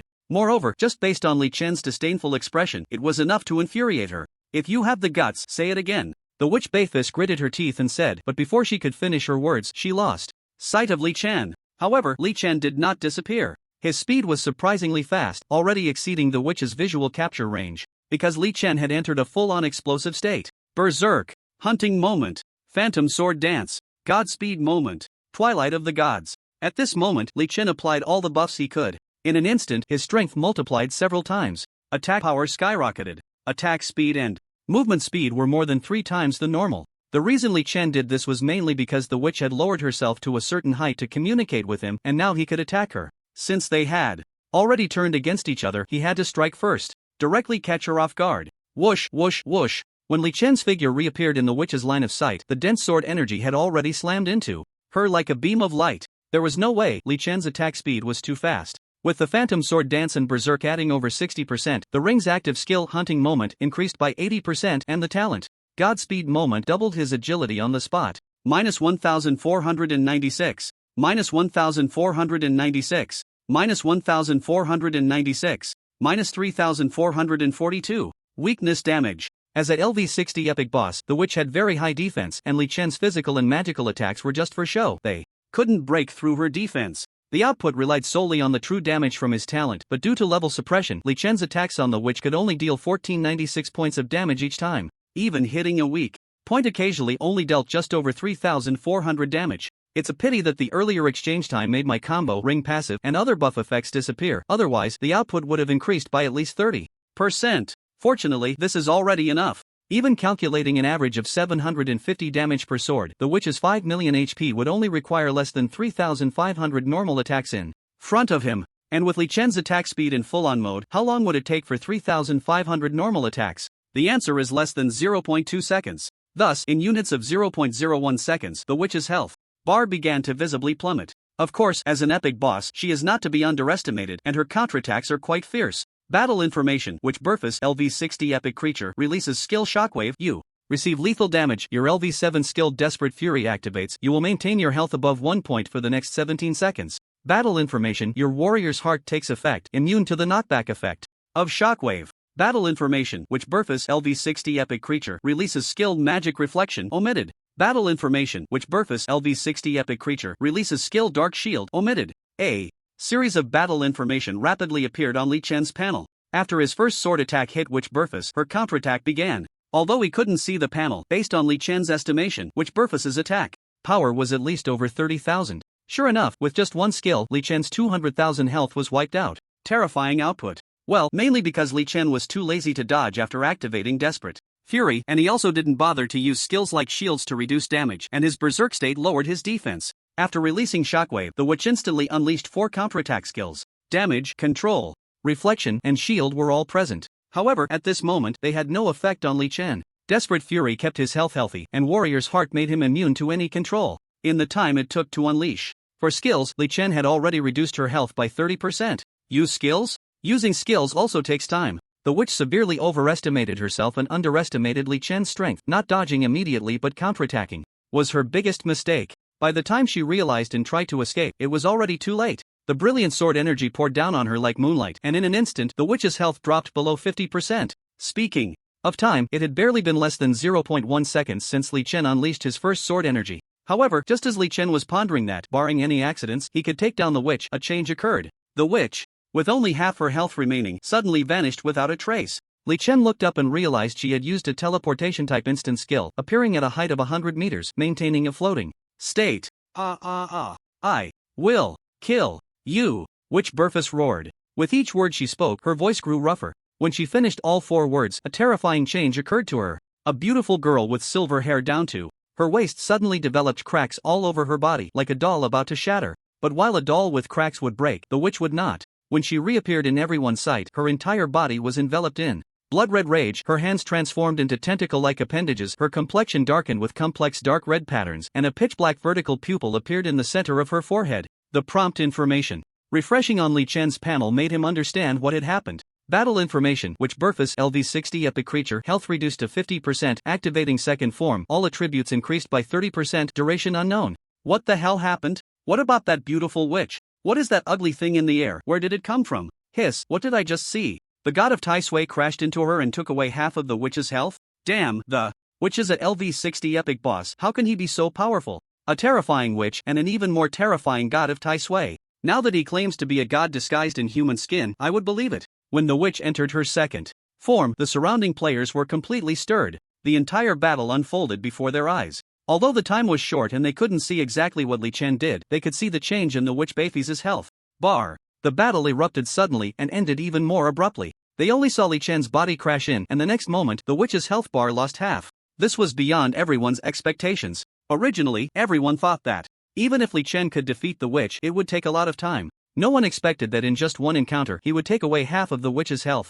Are you really cheating? The witch is a LV60 epic boss. How can a LV45 player take away half of her health in the blink of an eye? Is your attack power in the 6 digits? Is level suppression ineffective against you? The players were shocked and bewildered. However, the next second, they had no time to discuss this matter anymore. Because after the witch transformed into her second form, she unleashed a powerful counterattack at Li Chen in her fury. Die! The witch pointed her staff at Li Chen's position, and a blood-red circular shockwave appeared, resembling a pyramid shape. The shockwave expanded as it approached the ground, and by the time it reached above Li Chen's head, it had turned into a terrifying AoE skill covering at least 500 square meters.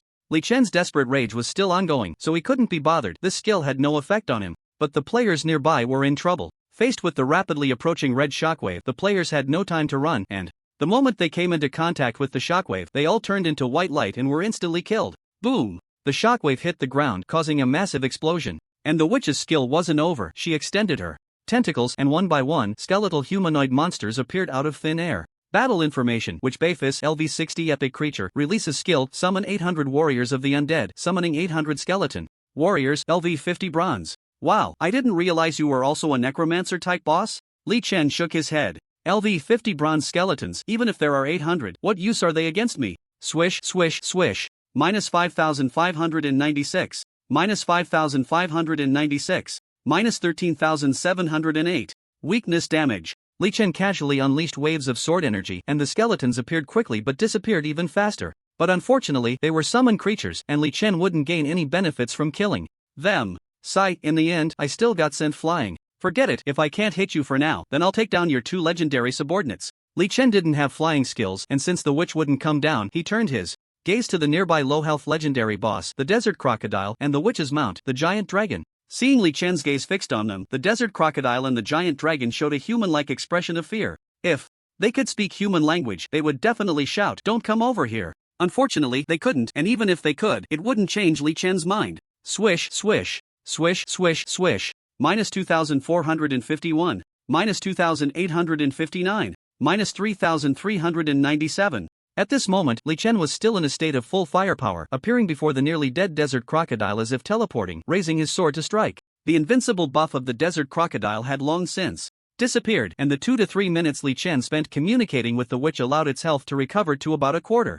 But in front of Li Chen, even if it recovered a quarter, what difference would it make if it recovered 100%? He could take away 2,500,000 health points from the witch in just 0.1 seconds. How could a legendary desert crocodile with less than 600,000 HP withstand that? Thus, the desert crocodile was almost instantaneously killed by Li Chen. Tip: you have killed Desert Crocodile Butcher, LV50 legendary creature. You gain 14,660,000 experience points, 25% extra for defeating a higher level monster. Tip: you have leveled up. Current level is LV46. Tip: this kill is the first in the entire server for this boss. Congratulations, you have gained 780 free attribute points and a +1 for your class. Equipment/skill book and the dropped items. Will the server announcement hide your name? Tip: you have killed a wise magical creature. You gain 780 merit points. Tip: your talent has activated, permanently increasing your agility by 1560. Tip: you picked up the boss dropped loot King Saw Axe, Legendary, Strange Crocodile Robe, Dark Gold, Realm of Madness, Dark Gold Skill Book, and 77 gold, 24 silver, 58 copper coins.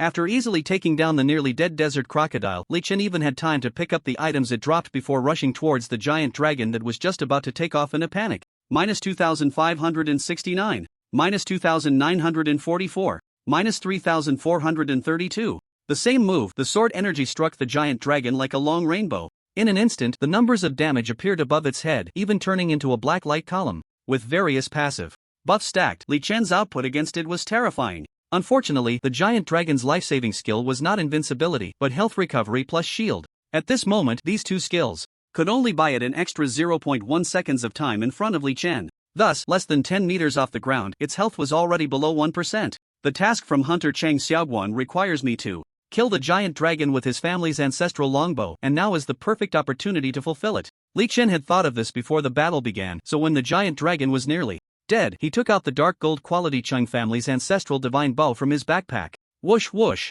whoosh whoosh whoosh. Li Chen had never played with a bow and arrow and missed a few times at first. Fortunately, his attack speed was high enough that it didn't matter. After switching weapons, his physical attack couldn't break through the giant dragon's defense, but the true damage from his talent was enough. No unexpected events occurred. In the blink of an eye, he emptied the giant dragon's entire health. Boom! The giant dragon's body crashed to the ground, raising a cloud of dust. At the same time, corresponding kill notification information appeared on Li Chen's panel. Tip: you have killed Fire Giant Dragon Ball, LV52 legendary creature, you gain points. Omitted. Server announcement: player Tai Suishan, LV46 Sword and Shield Ranger, has killed Desert Crocodile Butcher, LV50 legendary creature, in Gobi City. He has received the first kill reward for the entire server, and his heroic deeds will forever be remembered in the history of Endless Sky. X3. Server announcement. Slightly. X3. Li Chen's efficiency in taking down 2 legendary bosses was astonishingly fast. The entire process took less than a second. Players near the east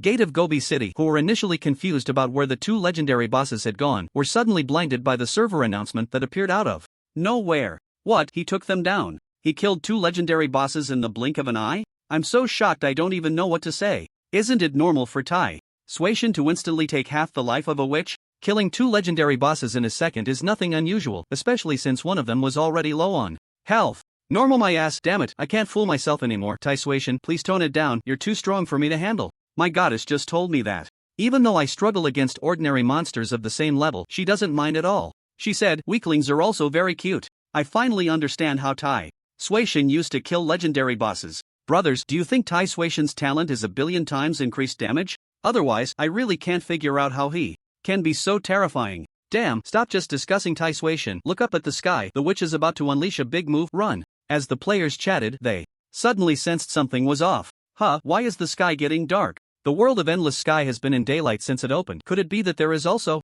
a night here? Is it some strange cycle of half a month of day and half a month of night? Then the players looked up and instantly understood. There was no night at all. It was clearly the witch unleashing her big move. You dare to kill my mount, Tai Suishan, you have completely angered me. I will make you and all the humans of Gobi City pay for my dragon mount. Prepare to face extinction. After the witch roared with bared teeth, she raised her staff and began to chant softly. As she chanted, the sky changed dramatically. Dark clouds appeared out of nowhere, gradually covering the entire sky, and then a fierce wind howled, the dark clouds swirling slowly like a whirlpool at the bottom of the sea. In the center of the whirlpool, a dark red tornado slowly formed. The wind grew stronger, and the clouds lowered, as if the heavens were collapsing. It wasn't just Li Chen. At this moment, all players near the east gate of Gobi City had the same prompt on their panels: battle information, which Bofi's LV60 epic creature is casting the skill Forbidden Spell Blood Giant Tornado. After 10 seconds of chanting, the skill will be successfully released. Please escape or interrupt in time. Forbidden Spell. Anyone who has played online games is familiar with this term.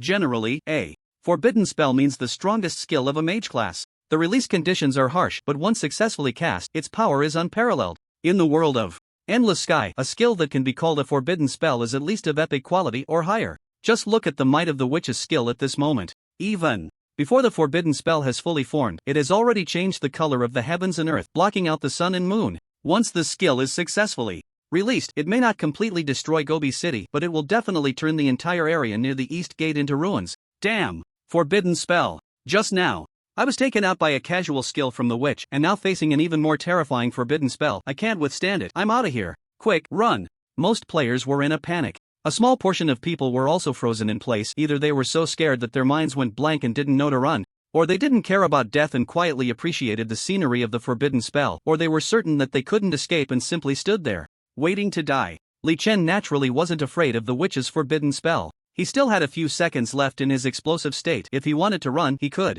easily escape tens of thousands of meters. No matter how strong the witch's forbidden spell was, it couldn't hit him. After all, the witch was only a LV60 epic, not a LV200 epic. No matter how powerful the forbidden spell was, there was a limit. The reason he didn't run was that he was pondering whether he could interrupt the witch's forbidden spell. After thinking for a second, he gave up. Forget it. Although the witch can't cast other skills or move while chanting the forbidden spell, making her a target, she's over 100 meters in the air and I can't reach her. My sword energy attack range isn't enough and my arrows can't reach her either. I might as well slip away and avoid her sharpness. To the players and NPCs who will die later, please rest assured, I will definitely avenge you. Ha! Just as Li Chen was about to slip away, he suddenly discovered that he had gained the ability to fly. The prompt that appeared on his panel indicated the reason. Battle information: Legendary Mage Ma Banshan, LV62 Legendary Human, has cast LV2 Dark Gold Skill Flight on you. You will have The ability to fly in the air for the next 20 seconds. Flight buff description: you can fly in the air with a maximum flying speed of 66 meters per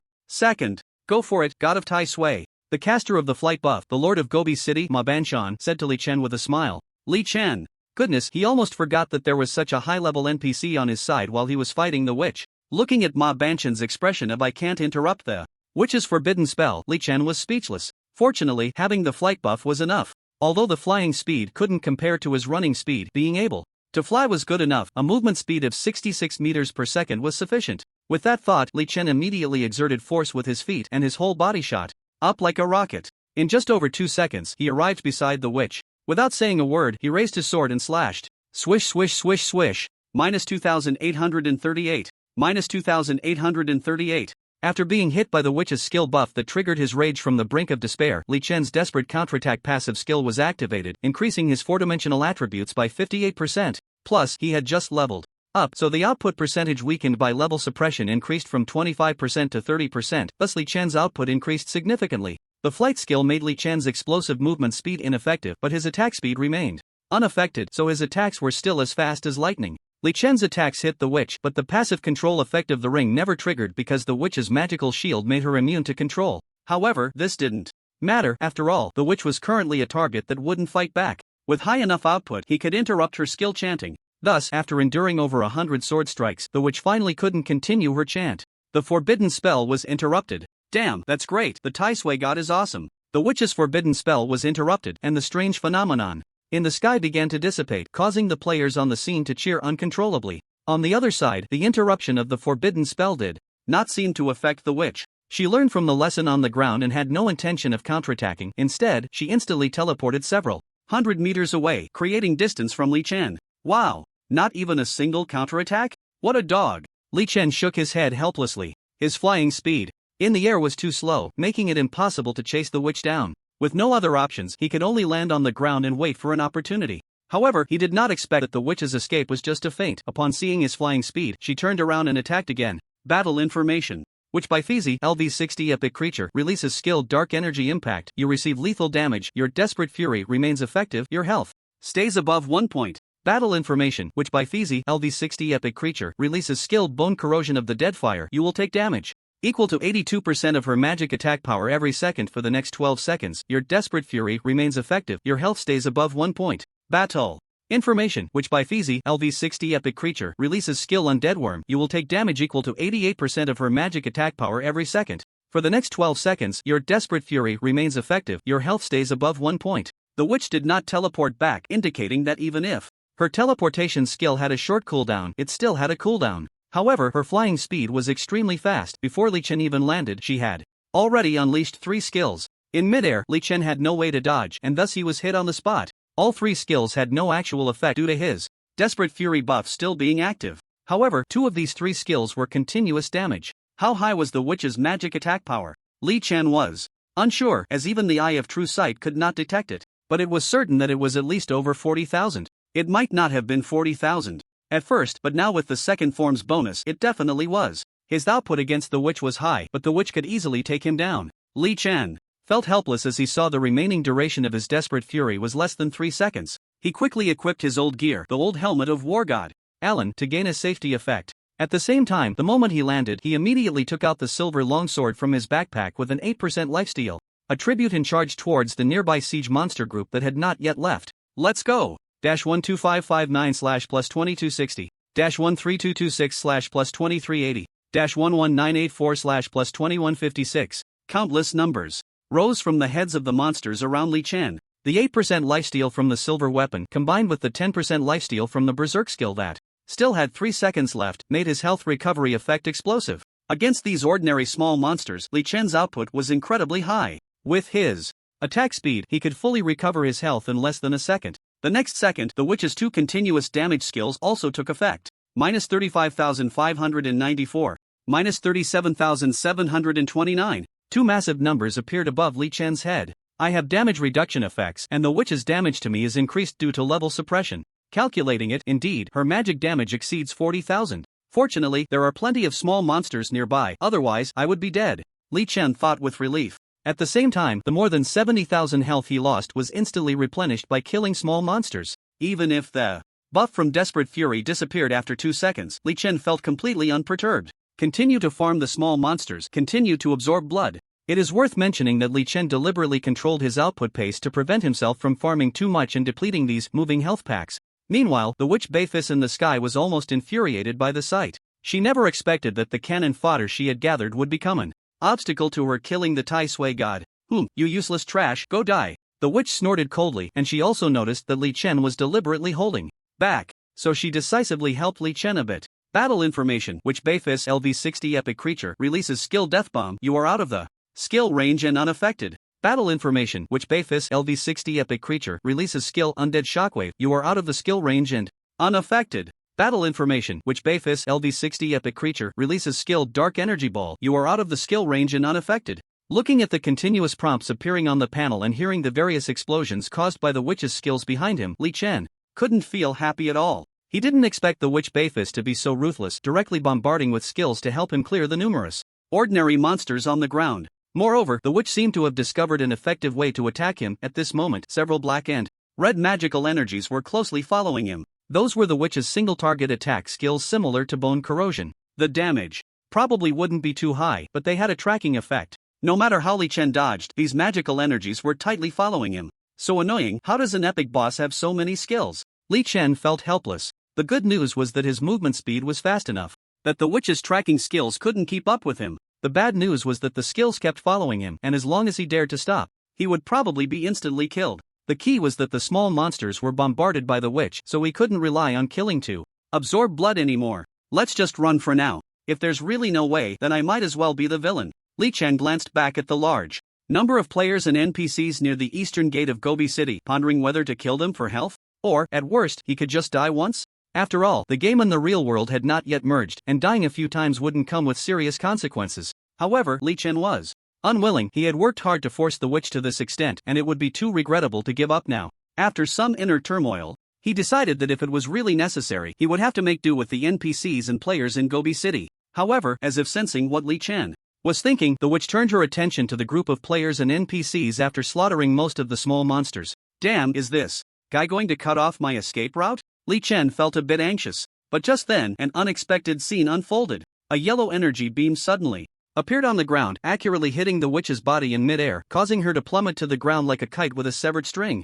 Tai Sui God, I have finally waited for the right moment to use the treasured forbidden flight scroll to make her lose her flying ability. She is too powerful. The effect of the forbidden flight can only last about a minute. Tai Sui God, quickly take the chance to kill her. In the distance, the voice of the Gobi City Lord, Ma Banshan, made Li Chen understand what that earthy yellow beam of light was and why the witch had fallen to the ground. The forbidden flight scroll is a type of special consumable magic scroll. Magic scrolls are precious consumables that hold various abilities. When Li Chen was at the City Lord of Tianyao City, he had seen a few on the item exchange list when he exchanged merit points for items, but they were very expensive, each costing hundreds of thousands of merit points, which he couldn't afford at the time. The Forbidden Flight Scroll, as the name suggests, prevents a target from flying, forcing them to stay on the ground or underground. With just one scroll, Li Chen's helplessness in facing the flying witch disappeared. Gobi City Lord, you have done a great service. Li Chen was overjoyed and quickly turned to rush towards the witch Beifis' position. He was not afraid of ground combat. Hurry up, I'm about to be killed by the witch.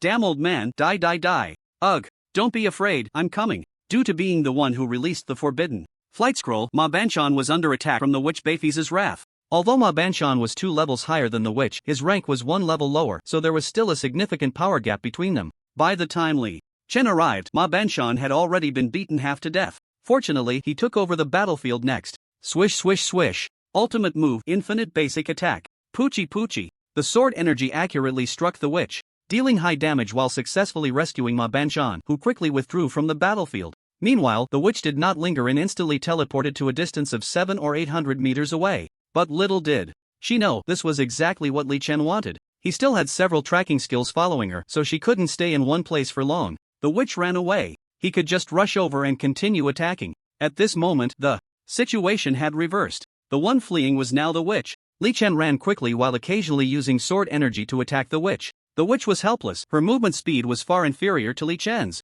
Fortunately, her combat experience was still there. Seeing Li Chen approach, she quickly cast an AoE skill around herself to deter him. This move was very effective, allowing her to survive for about 20 more seconds. Because the witch's skills were not truly without cooldown, especially various AoE skills. Earlier, she had already used many to clear the siege monsters in the sky, so there weren't many skills left to use now. Of course, the reason she could survive a bit longer was mainly because Li Chen was reluctant to use the helmet's passive invincibility skill. Otherwise, once the invincibility was activated, no matter what skill she used, he could just go in with infinite basic attacks to quickly end the battle. The reason for keeping the helmet's invincibility skill was mainly because, after about 16 or 17 seconds, as Li Chen successfully whittled down the witch's health to a critical level, the witch activated a brand new passive skill, Evil God's Attention. A passive skill that Li Chen had encountered before with the Troll Lord and Scorpion King. The next moment, a figure he was slightly familiar with, draped in a black robe, appeared out of thin air beside the witch, the avatar of the evil god Soul. Level 33 divine rank. Both in appearance and strength, it was exactly the same as the 2 times Li Chen had encountered it before. It could only exist for 20 seconds. The true sight eyes detection effect on epic creatures is not complete, and for divine beings, it's a complete question mark. Evil god Soul, one day I will encounter it. The reason for retaining the invincible passive skill of the helmet is to have a life-saving trump card in case of battle with you, allowing me to have the capital to fight and gather intelligence on your skill strength, thus increasing my chances of winning when I truly fight against your real body in the future. Li Chen thought with great determination. He was too lazy to keep staring at the witch, calculating that only about a quarter of the time had passed since the effect of the anti-space scroll, so in his eyes, nearly dead witch was already a certain death boss. At this moment, Li Chen's attention was fully on the avatar of the evil god Thor. Battle information. You are under the effect of divine pressure, currently determining rank. You are currently at the ordinary rank. Your 4-dimensional attributes are suppressed by 90%. As soon as the Thor avatar appeared, the familiar heavy feeling descended upon Li Chen. Immediately after, it raised its staff, and a dark red energy ball appeared out of thin air above Li Chen's head. During the last battle, Li Chen discovered that this move seemed to be the evil god Thor's normal attack. At that time, he dodged the direct hit of the energy ball but couldn't avoid the explosion shockwave when the energy ball landed. And now, this time is different. As soon as the dark red energy ball appeared, Li Chen was already frantically repositioning. He dodged the direct strike of the energy ball and then ran over 300 meters as it landed. Boom! The shockwave appeared, but in the end, Li Chen successfully ran out of the explosion range. Battle information. Thor avatar, LV33 divine creature, released skill. You are out of the skill range and unaffected. So what if I'm suppressed by 90%? As long as my base attributes are high enough, I can dodge just like against other bosses. Whatever abilities you have, bring them on. Li Chen was highly focused. The next second, another dark red energy ball appeared above his head. Li Chen quickly ran to the side, and about 0.5 seconds later, he successfully dodged the explosion shockwave again. Immediately after, the dark red energy ball appeared for the 3rd time. And this time, Li Chen still successfully dodged it. With each attempt, he became more skilled. This skill could basically no longer hit him. At the same time, Li Chen's 3 movements formed a triangle. While the witch's few magic tracking skills chased in vain, he returned to the side of the evil god Thor's avatar and swung his sword. Swish swish swish. Minus 1047. Minus 1047. The output is not bad. After all, I can only deal 10% of the usual damage plus a 65% damage increase due to its level suppression effect. Fighting the witch for so long, in reality, it hasn't even been a minute and my ring's passive has only stacked once, otherwise, the damage would have been much higher. Li Chen nodded secretly. This time, perhaps the evil god Thor was too careless, not dodging, and he was hit by hundreds of strikes. Calculating, he probably dealt over 100,000 damage to it. Meanwhile, the evil god Thor finally changed tactics. He stretched out his hand, and a huge translucent cage rose from the ground beside Li Chen, and after successfully enveloping Li Chen, the cage began to shrink rapidly. Battle information. Thor avatar, LV33 divine creature, releases skill. You are affected by the binding effect. Your warrior's heart activates. You are immune to this control. No damage was taken, nor was there any control. However, the translucent cage did not disappear. It continued to shrink until it was about 4 to 5 meters around Li Chen, then it stopped moving. Li Chen wanted to get out, but he was stuck against the translucent wall. Binding realm 20000000/20000000 HP. Creatures within the range cannot leave until it is broken. A piece of information appeared in Li Chen's line of sight, revealing the properties of the translucent cage. It was a type of barrier skill, not a control but a terrain restriction, so Li Chen's warrior's heart did not take effect, and he couldn't find a way to escape. The bad news was that the evil god Thor's avatar did not release a standalone skill but a combination technique. After successfully trapping Li Chen, it waved its staff, and a dark red energy ball the size of a pickled cabbage appeared above Li Chen's head. There was no way to avoid it. Boom! Minus 85,466.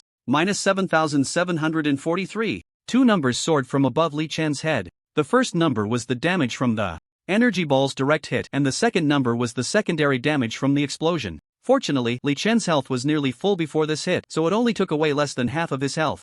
However, as the evil god Thor's avatar waved its staff again, the dark red energy ball reappeared. It seemed to possess the pride of a deity, disdainful of using more skills to attack Li Chen. What made Li Chen uncomfortable was that the magic tracking skills from the witch that had been following him were now near the cage and entered the cage without any hindrance. Damn, I can't get out, but the skills can come in? That's too unfair. Li Chen was speechless. Although it was still during the monster siege, he, like all players in Gobi City, had 5 chances to resurrect on the spot without any loss, but Li Chen felt that the evil god Thor's avatar would not use new skills again. My strength is still not enough. It's okay, I'm not far from LV50, and once I reach LV50, I'll challenge that special dungeon to gain rank. Next time I encounter the evil god's avatar, it will be different. With this thought, Li Chen immediately decided to end this challenge against the evil god's avatar. After all, he had already discovered a new type of cage skill, so it wasn't a loss. Therefore, before the second dark red energy ball fell on his head, Li Chen quickly pointed his sword towards a distance of about 50 to 60 meters. Possibly because the evil god's avatar felt safe and was curiously staring at him, the witch Bephis. In the latter's bewildered gaze, Li Chen activated his weapon's active skill, Justice Judgment. He and the witch's figures instantly vanished from the spot. In the secondary space arena, seeing the witch still in a daze, Li Chen felt pleased. Did you think I could escape unscathed in front of the evil gods? Avatar the first 2 times? You were just watching me with interest? How do you feel now? Li Chen quickly charged towards the witch Bephis. Without saying a word, he swung his sword. -1905. -1905. -1905.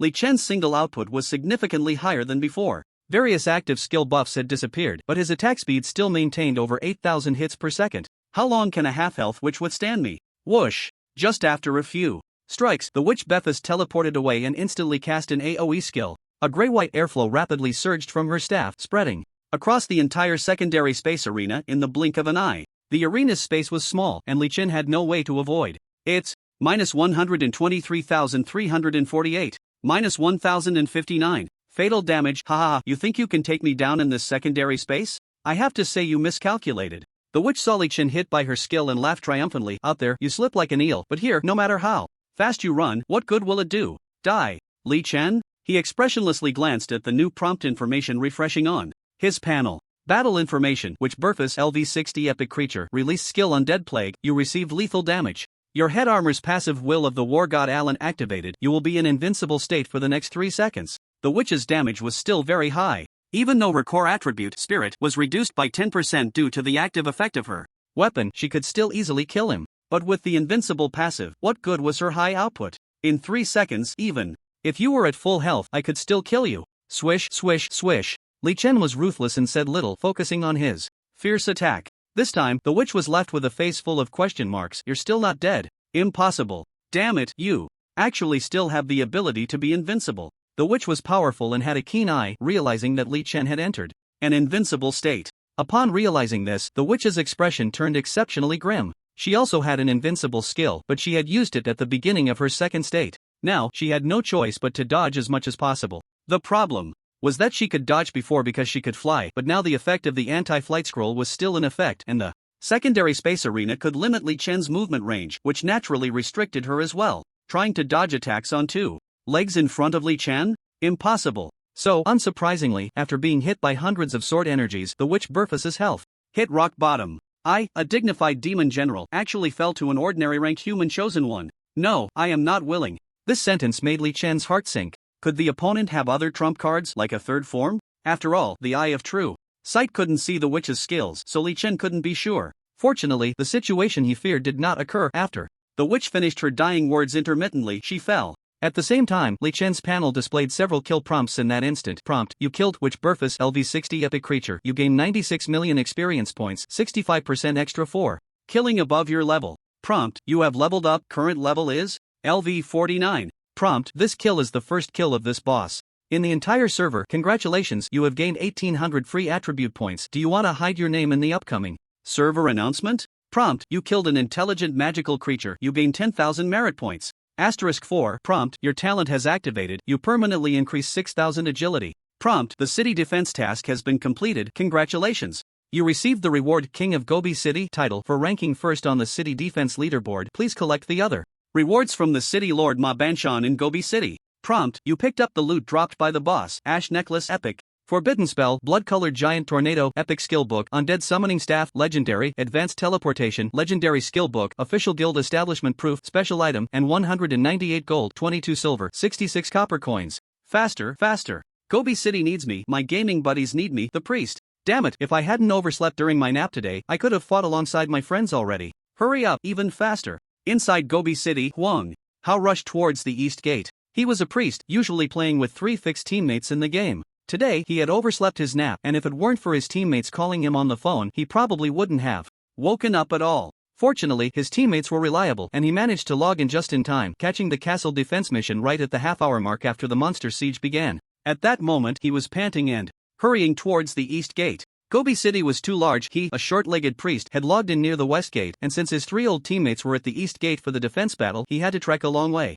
Over. Phew. Finally here. Huang Hao arrived at the east gate wall, and coincidentally, he saw his 3 old teammates as soon as he got up there. Why aren't you guys farming castle defense points? Were you waiting for me to join you? Boo-hoo, I'm so touched. My brothers are so great. I didn't misjudge you. Come on, stop staring. Let's go down and farm. Why are you looking at me with such strange expressions? Oh right, where are the monsters? As Huang Hao spoke, he suddenly froze. He noticed the strange looks from his 3 teammates. Looking outside the city at the empty scene, he was bewildered. Wasn't it supposed to be a monster siege? Why couldn't he see a single monster outside the city? Also, why did the ground look like it had been bombed, with so many pits everywhere? Huang Hao's mind was filled with confusion. What happened? Didn't the monster siege start yet? It started a long time ago. Then where are the monsters? The god of Taisui has arrived. God of Taisui? I know him, he's the #1 player in the whole server. So what about the siege monsters? They were cleared out by the god of Taisui and the boss. What does that mean? Huang Hao was even more confused. And the next moment, a scene that made him widen his eyes appeared. Server announcement, player god of Taisui, LV49 Sword and Shield Ranger has killed Witch Burfus LV60 epic creature outside Gobi City, earning the first kill reward for the entire server. His heroic deeds will forever be remembered in the history of Endless Firmament. X3. City announcement. The mastermind behind the siege monsters, Witch Burfus, has been killed. The siege battle has ended, and all players who accepted the Defend Gobi City mission have automatically completed it, except for the player ranked first on the leaderboard, God of Taisui, LV49 Sword and Shield Ranger. The corresponding mission rewards have been automatically distributed to players' backpacks. Tip: you have received the reward title Outstanding Chosen one of Gobi City / Bronze Treasure Chest X1. Looking at the sudden announcements and tips that appeared on the panel, and then at the newly appeared bronze treasure chest in his backpack, along with the new title, Huang Hao's mind was filled with question marks, and he was so stunned he couldn't speak. You lucky guy, you didn't even fight a single monster and still got the mission reward. Huang Hao, we really envy you being able to lie down and get mission rewards. Actually, we also kind of got the rewards while lying down. The god of Taisui is too terrifying. It feels like the castle defense battle was all his doing. Who says it wasn't? It's really scary. A LV60 epic boss wasn't even his opponent, and the battle didn't even last a minute. A minute? I think it took at most half a minute, right? The Taisui god is too strong. Just now, Huang Hao, you didn't see it with your own eyes, did you? The Taisui god wiped out a group of siege monsters with 1 sword, instantly killing 2 legendary bosses. Listening to the discussions of his 3 teammates, Huang Hao couldn't help but open his mouth in shock. Damn, this is just too outrageous, right? Are you sure you're talking about the player Taisui god and not the game GM? The battle between Li Chan and the evil god clone was very brief, and the process of killing the witch in the secondary space coliseum was even shorter.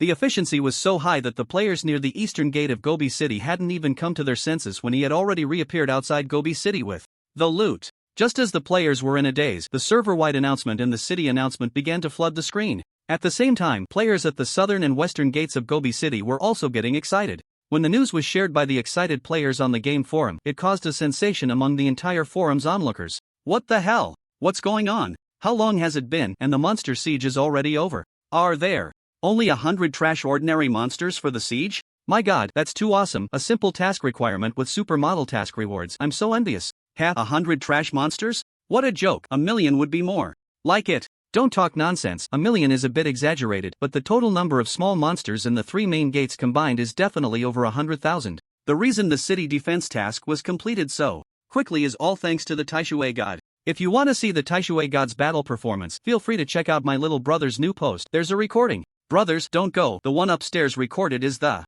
Calabash Brothers. What I recorded is the real deal. Also, I risked my life to get close to the Taisui god and recorded what that suddenly appeared black-robed mage was during his fierce battle with the witch. Come check out my post. Evil God Soul Clone, level 33 Divine Boss? Damn! The forum players were completely in an uproar. Everyone was shocked by the terrifying strength of the Taishui god who fought against thousands and was astonished that he had instantly killed 2 legendary bosses, officially taking down an epic boss that was 15 levels higher than himself. They were even more shocked that the Taishui god had actually fought against a divine being. The divine rank is the strongest level according to the official promotional materials. As for whether there are stronger than divine rank bosses, maybe, but the official materials didn't say. Therefore, the divine boss is considered the strongest level in the game. The Taishui god fought against a divine boss and came out unscathed? He is just too strong. The forum players were all stunned. However, since the battle between Li Chen and the evil god clone was too brief, there wasn't much discussion among the players.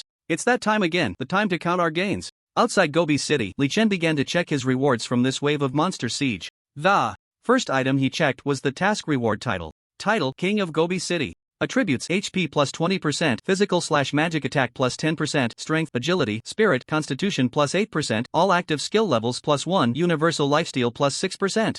This title is much better than the troll executioner that Li Chen used. Not only has the percentage increase in health doubled, but the bonuses to the 4 main attributes and attack panel have also improved by several percentage points. The +1 effect of the active skill alone has saved Li Chen an unknown amount of experience points. In comparison, the benefits of universal lifesteal are not so intuitive, but when fighting high difficulty bosses, universal lifesteal is a guarantee for maintaining one's health. There's nothing more to say. Li Chen directly equipped the title. Next, he began to count the various spoils in his backpack, mainly checking those of dark gold quality and above. 4 items below dark gold quality. Li Chen would only glance at the skill books. He couldn't be bothered to look at the equipment. No matter how good it was, it wouldn't catch his eye. There were a total of 13 skill books and pieces of equipment of dark gold quality and above. Among them, there were 6 legendary quality items and 2 epic quality items.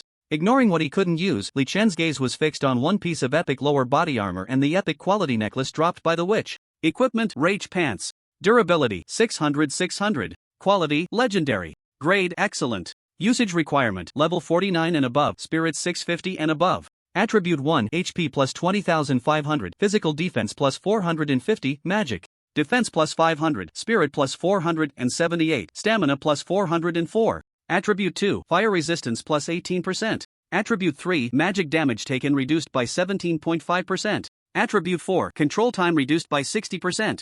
Attribute 5: Battle in Flames. Passive skill: when your health drops to 10%, you will enter a state of 99% damage reduction for 5 seconds, including true damage, and your attack power and attack speed will increase by 40%, cooldown time 60 minutes. The lower body armor that Li Chen previously equipped was just a legendary quality item with average attributes not worth mentioning. These rage pants are considered magic type armor, with a nice increase in spirit, and they don't add any strength, but the passive skill is great. A 99% damage reduction, in Li Chen's view, can be considered an invincibility buff in most cases. Not to mention that after activation, it also increases attack power and attack speed by 40%. This is simply tailor-made for him. He must equip it. After updating his lower body armor, Li Chen's gaze turned to the epic quality necklace. Equipment: Ash Necklace. Quality: Epic. Grade: Perfect. Usage requirement: level 55 and above. Attribute 1: MP plus 20,000, spirit plus 860, agility plus 700. Attribute 2: recovers 1% of maximum MP per second. This effect only works at 50% in combat. Attribute 3: movement speed increased by 25%. Attribute 4: successful attacks deal an additional 1,000 magic damage. Attribute 5: successful attacks have a 1% chance to reduce the enemy's maximum HP by 1% to 20%. The stronger the target, the less damage taken. Cooldown time of 100 seconds for the same target. Attribute 6: all active and passive skill levels increase by LV3. Attribute 7: burn to ashes. Active skill locks onto an enemy. After activation, reduces your health to 1 point, and for the next 10 seconds, all types of damage dealt to it will be converted to true damage that ignores defense. Cooldown time 24 hours. Perfect. Grade: 7 attributes. It has one more attribute than Li Chen's best equipment, the silver ring of the god of hunting. The super high base attributes go without saying, they are obvious. The main points are the 25% increase in movement speed and the effect of the 7th active skill, which made Li Chen unable to part with it. The higher the movement speed, the better. It is Li Chen's greatest reliance for dodging high difficulty boss attacks. As for active skills, in 10 seconds, all skills will be converted into true damage that ignores defense. In my current state, my physical attack has already exceeded 10,000. If I stack various passive skills to the max and then enter the explosive state with all active buffs activated, my attack power can reach at least 25,000. So my basic attacks can deal over 25,000 damage? My highest output skill, the Sword of Annihilation, can deal over 300,000 AoE damage? If I complete Lin Yoliang's hidden quest and obtain the special item with a 60-second skill no cooldown reward, then, hissing. Thinking of this, Li Chen couldn't help but scare himself. The active skill buff of this Ashen necklace is too strong. Obtaining it is like adding wings to a tiger. If I encounter the evil god Thor's avatar again and use this move on it, how would you respond? The only downside is that Li Chen is currently 6 levels short and cannot equip it. I'll put it back in the backpack for now and use it when I reach LV 55. Li Chen shook his head and glanced again at the other legendary equipment in his backpack. A staff, a giant axe, a robe, a dagger. Their attributes are quite good. However, Li Chen didn't have time to carefully examine their attributes to assess their value. His gaze was firmly fixed on the 3 skill books in the backpack, 1 dark gold, 1 legendary, and 1 epic.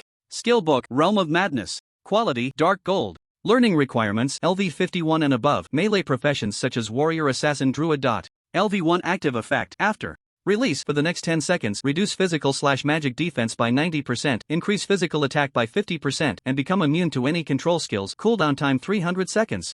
Skill book, Advanced Teleportation. Quality, legendary. Learning requirements, LV 58 and above. Mage/summoner professions. LV 1 active effect, consumes 500 MP, instantly moves the user to any distance within 800 meters. Cooldown time 4 seconds. Skill book, Forbidden spell, Blood Red Giant Tornado. Quality, epic. Learning requirements, LV 60 and above. Mage/summoner professions. LV 1 active effect, consumes 70% of maximum MP. After chanting for 10 seconds, summons a giant tornado with a diameter of 100 meters, dealing 800% magic attack damage to hit enemies and creating a strong gravitational effect on enemies within 50 meters. The giant tornado lasts for 20 seconds, cannot be redirected after successful casting. Flying speed 10 meters/second. Cooldown time 6 hours. Of the 3 skill books, only 1 can be used by Li Chen. Although the skill effect of Realm of Madness is quite good, using it in conjunction with the epic necklace he just obtained would be even more powerful. However, the fact that 2 of these 3 skill books cannot be used by him still left Li Chen feeling a bit displeased. Adding to the 6 legendary pieces of equipment obtained this time, 2 are for mages. Damn, is this going to force me to cultivate the number 1 mage player in the entire server? Li Chen shook his head, feeling a mix of laughter and tears. After finishing the equipment and skill book, the remaining important loot was the official guild establishment certificate dropped by the witch. Item, official guild establishment certificate. Type, special item. Effect, after the user reaches level 40, they can go to the NPC guild management office in the major cities of the Eastern Empire to create a guild recognized by the NPCs of the Eastern Empire. Note, after establishing a guild, the user will enjoy the benefits corresponding to the guild's level. The effect is quite simple. Li Chen had already obtained it, but unfortunately, despite defeating so many level 40 and above legendary bosses, he hadn't gotten it. In the end, it was still the epic tier which that delivered. After putting this official guild establishment certificate back into his backpack, Li Chen had fully utilized and stored all the loot he had obtained from this monster siege event. It is worth mentioning that there were various types of siege monsters, many different small bosses, plus the first kill rewards for the desert crocodile, giant dragon, and witch, along with the rewards for leveling up to level 49. Li Chen's free attribute points had accumulated to 3,800 points. However, this time, Li Chen hesitated a bit when it came to allocating points. Once I reach level 55 and switch to the Ash Necklace, my physical and magical attack stats will really shine against high defense bosses. Should I allocate these free attribute points to strength or continue adding to stamina? This question troubled Li Chen for several seconds. After thinking it over, he decided to add to stamina instead. My output is already high enough, I don't lack damage. Allocating all 3,800 free attribute points to strength would just be icing on the cake. But if I continue to add to stamina, it will significantly enhance my durability. With that thought, Li Chen confirmed his plan. Tip: you have allocated 3,814 free attribute points to stamina. After updating his equipment and allocating his points, Li Chen happily opened his personal panel.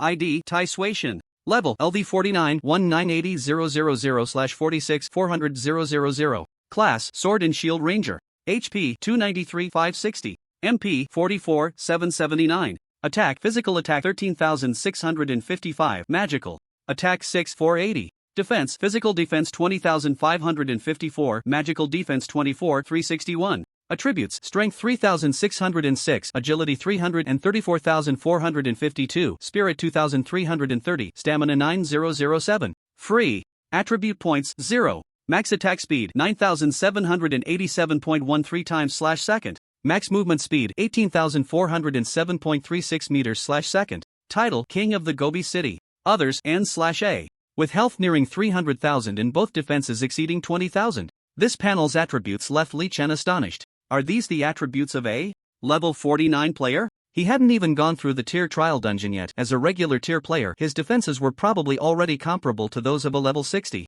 Which, is it exaggerated? Very exaggerated, but upon closer thought, it actually seems quite normal. Why are his defenses so high? The impact of equipment isn't that significant. One of the main reasons is the rewards obtained during the level 40 class trial, which increased the ratio of his stamina converting to defenses to 1 minute and 2.2 seconds. The second main reason is that since his rebirth, he had cleared so many first-time dungeons and first kills of outdoor bosses, accumulating an excessive amount of free attribute points. If the rewards from dungeon first clears and boss first kills are viewed as a collective resource in the game, at this stage, he occupies at least half of it. The total free attribute points obtained by other players might not even match his. In this case, it would be strange if one's strength didn't undergo a transformation. My health and defense have increased significantly, but the biggest change is still in my agility attribute, as well as the attack speed and movement speed influenced by agility. Li Chen looked at his attack speed and movement speed attributes, and he couldn't help but feel a sense of fear. Normally, his attack speed was close to 10,000 times per second. If various buffs were unleashed and he entered a peak burst state, it could easily reach 40,000 times per second, right?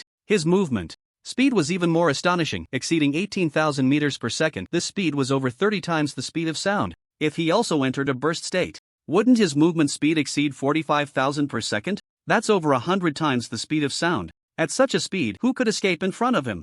Awesome. By the way, I also need to collect the rewards for the city defense mission. Then I'll go to Tianyao City to turn in Li Changqing's hidden mission and also turn in Cheng Xiaoguan's mission in Fengyang City. After that, I'll quickly work on the guild and then rush to the single-player dungeons to get stronger. After suppressing his excitement, Li Chen turned and walked towards the direction of the Gobi City Lord Ma Banshan. The time to appreciate his gains hadn't actually passed long. He was still outside the east gate of Gobi City and could hear nearby players excitedly shouting because they had received the rewards for the city defense mission. God of Tai Sui, I must say your strength has truly impressed me. This is the list of legendary equipment rewards I have prepared. As agreed, you can choose one from it. As soon as he reached Ma Banshan, the latter gave Li Chen a thumbs up. It was one thing to be adored by players, but this was the first time an NPC, especially a legendary NPC, praised him. Li Chen squinted his eyes in enjoyment. At the same time, he looked at the list that Ma Banshan had provided on the panel. Legendary equipment list. 1. Blade of the Empire, legendary quality longsword.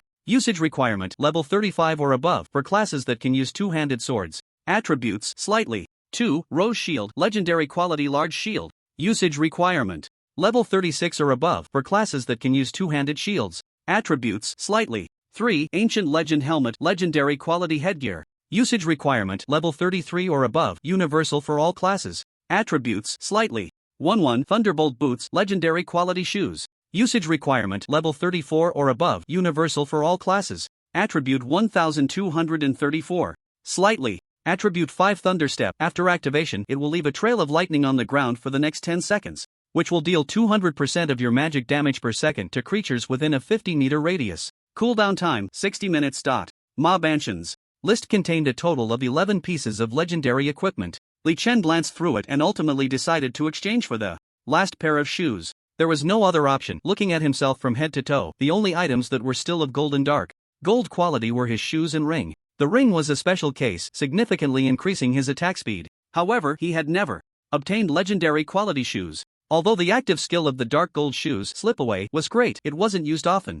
At the moment, none of the legendary equipment on Ma Banshan's list attracted him, so he simply decided to exchange for the shoes. Thunderous steps. From now on, I can also be called the King of Thunder and Lightning. Ha! After receiving the shoes, Li Chen declined Ma Banshan's invitation to dinner and hurriedly made his way to Tianyao City. In the task list, he understood the final rewards for the other 2 hidden tasks before accepting them, but he had no idea about the task related to Li Changsheng, so he was quite looking forward to it. However, Li Chen did not expect that.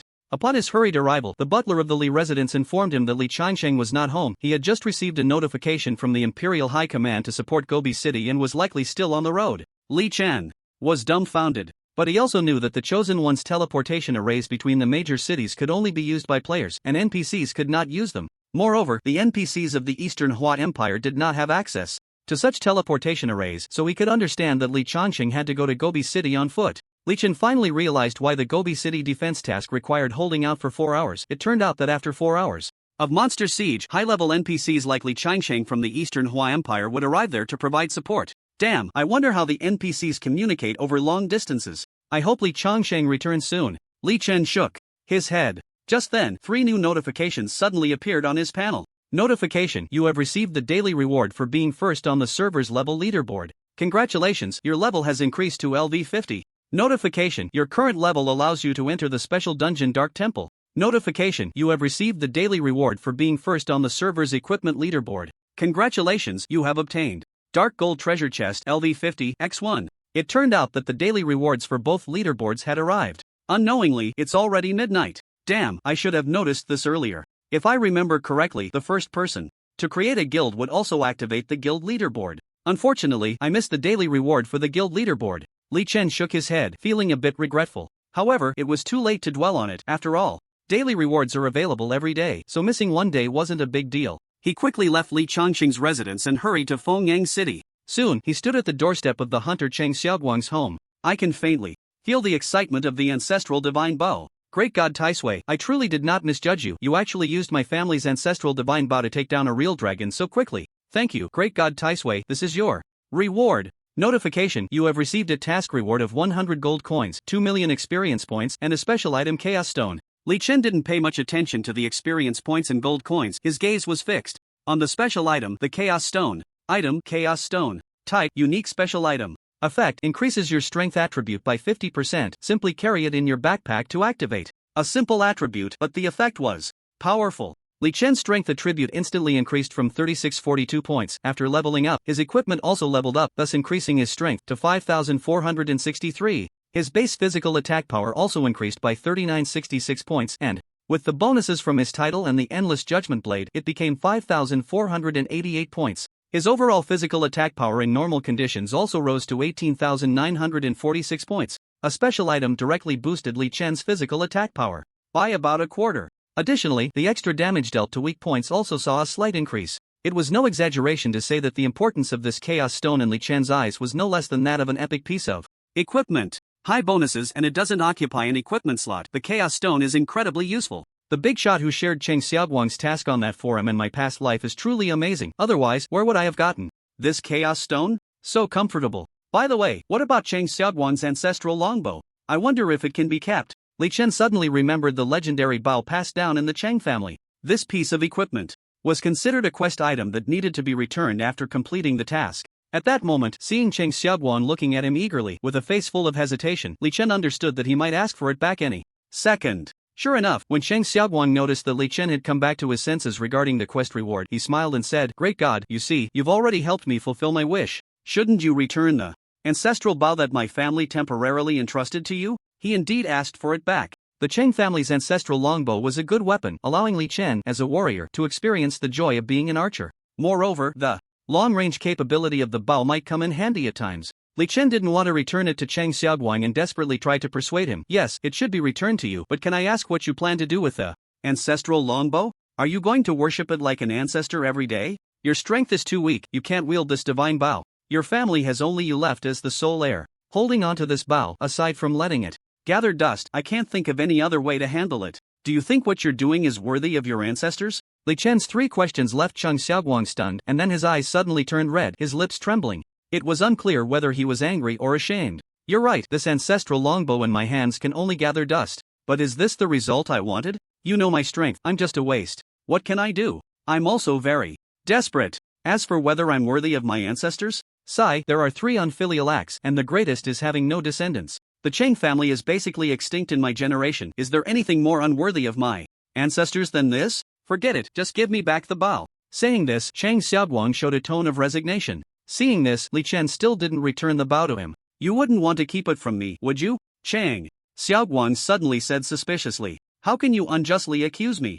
Li Chen widened his eyes, making one last effort, and earnestly advised, "Letting the ancestral longbow gather dust and letting the treasure be tarnished, you must feel very unwilling about that too, right? I have a suggestion, why don't you listen and see if it fits?" "What suggestion? Let's hear it." Li Chen coaxed, "Isn't your dream to make your family's name shine again in the Eastern Hua Empire? Just defeating one giant dragon is too small an impact. Let me be direct. I have my eyes on your family's longbow. If you let me continue using it, I guarantee that I will defeat all the giant dragons I encounter with it. This will make your Chang family's dragon-slaying reputation shine not only in the Eastern Hua Empire but even in neighboring countries and across the entire continent. By that time, I will return the bow to you. What do you think? Continue to use the ancestral divine bow to slay dragons, letting the family name shine across the continent? Hearing Li Chen's words, Chang Xiaoguang's eyes gradually lit up. Are you serious? You're not lying to me? Of course, what benefit would I have in lying to you? Besides, I really do have the strength to kill dragons, you know that. Alright, then I'll entrust you with my family's ancestral divine bow, and wait a moment. Before Chang Xiaoguang finished speaking, he turned and went back into the house. In a short while, he came out holding an arrow tube in both hands. The divine bow of my ancestor was a complete set. This is the arrow tube, and now I give it to you. I hope you can realize the day when the Chang family name shakes the entire continent. As his words fell, a prompt appeared on Li Chen's interface. Hunter Chang Xiaoguang's dream end. Task description: Chang Xiaoguang is moved by you. He hopes you can use his ancestral longbow and arrow tube to fulfill your promise and spread the name of the Chang family's dragon-slaying legacy across all countries of the continent. However, his patience is limited and he hopes you can fulfill your promise within 3 years. Task content: use the Chang family ancestral divine bow and Chang family ancestral arrow tube to kill 100 legendary dragon creatures of level 50 and above, making the Chang family's dragon-slaying name renowned worldwide. Task progress: 0 out of 100. Task deadline: 3 years. Task number requirement: 1 person. Success reward: none. Failure penalty: Chang Xiaoguang's hatred. Looking at the new task that appeared in the task list, Li Chen couldn't help but laugh. The NPCs in the world of Endless Sky are really no different from humans. Fundamentally, the only difference is that humans can travel between the real world and the game world, while NPCs can currently only exist in the game world. Therefore, talking is genuinely useful. A few more words, and he got the Chang family's ancestral divine bow along with an arrow tube. What a delight! Li Chen looked at the attributes of the arrow tube. Equipment: Chang family ancestral arrow tube. Quality: dark gold. Grade: excellent. Durability: 280 of 280. Usage requirement: level 40 and above. Strength not less than 1,500 points. Attribute 1: physical attack plus 328, strength plus 90, agility plus 110. Attribute 2: when entering combat, increase his own movement speed by 12%. Attribute 3: when attacking an enemy's weak point, the weak damage dealt is additionally increased by 20%. Attribute 4: divine arrow: when attacking an enemy, will weaken the opponent's physical defense by 5%, stacking up to 4 layers, disappearing 10 seconds after leaving combat. Note: Chang Xiaoguang's ancestral arrow tube, a task item, may be reclaimed by Chang Xiaoguang after receiving related task rewards. The arrow tube belongs to the sub-weapon of the archer profession. Compared to the main weapon, the longbow or crossbow, it simply has a lower attack panel bonus, while other attributes remain unchanged. This dark gold arrow tube is not restricted by profession, so Li Chen can use it. However, the downside is that the arrow tube can only be effective when used with a longbow or crossbow. If it could be used with the Ripper greatsword, then his combat power would be even more monstrous. Unfortunately, it can't. Don't worry, I will definitely keep my word. I'm off to look for dragons. Goodbye. After putting away the dark gold arrow tube, Li Chen said goodbye to Chang Xiaoguang and left. Dragons would never actively seek him out. With so much on his plate, how could he specifically go looking for dragons whose whereabouts were unknown? Li Chen was just casually brushing off Chang Xiaoguang. Following his plan, he headed directly to the NPC Guild's official office, took out the guild establishment proof, and then, under the guidance of the NPC in charge of registration, began to operate step by step. Hint: you have confirmed the consumption of 1 official guild establishment proof to establish a guild. Tip: you have confirmed the guild name as Temple of the Gods. Tip: you have confirmed the guild headquarters to be near the east gate of Tianyao City. Tip: you have paid a guild registration fee of 10,000 gold coins. Congratulations, Temple of the Gods has been successfully established. Tip: you are the first player in the entire server to create a guild. Congratulations on receiving an additional reward. Your guild level has been raised to LV2. The server-wide guild leaderboard has been activated, and an announcement will soon be made across the server. Do you want to hide your name? After a series of prompts, Li Chen successfully created the guild. With money and a special item, the official guild establishment certificate, everything was that simple. The whole process took less than 5 minutes. Li Chen opened the guild information interface. Guild: Temple of the Gods. Guild level: LV2 0/500000. Guild members 1/500. Guild leader: Tai Sui Shin. Guild vice leader: none. Guild elders: none. Guild bulletin board to be set. Membership application list: none. Membership requirements to be set. LV2. Guild benefits: all guild members receive a 5% increase in experience points, an increase of 50 points in all attributes, access to the chat channel, and the guild warehouse expanded to 500 slots. Guild warehouse 0/500 can set access restrictions. Guild headquarters: coordinates 120-33-089 outside the east gate of Tianyao City. Friendly reminder: after 72 hours of successful guild creation. A large number of LV30 LV40 monsters will come to attack the headquarters territory. Please gather guild members in advance for defense. The guild information interface was very simple. Li Chen had been the leader of a large guild in his previous life and was very clear about how to develop a guild.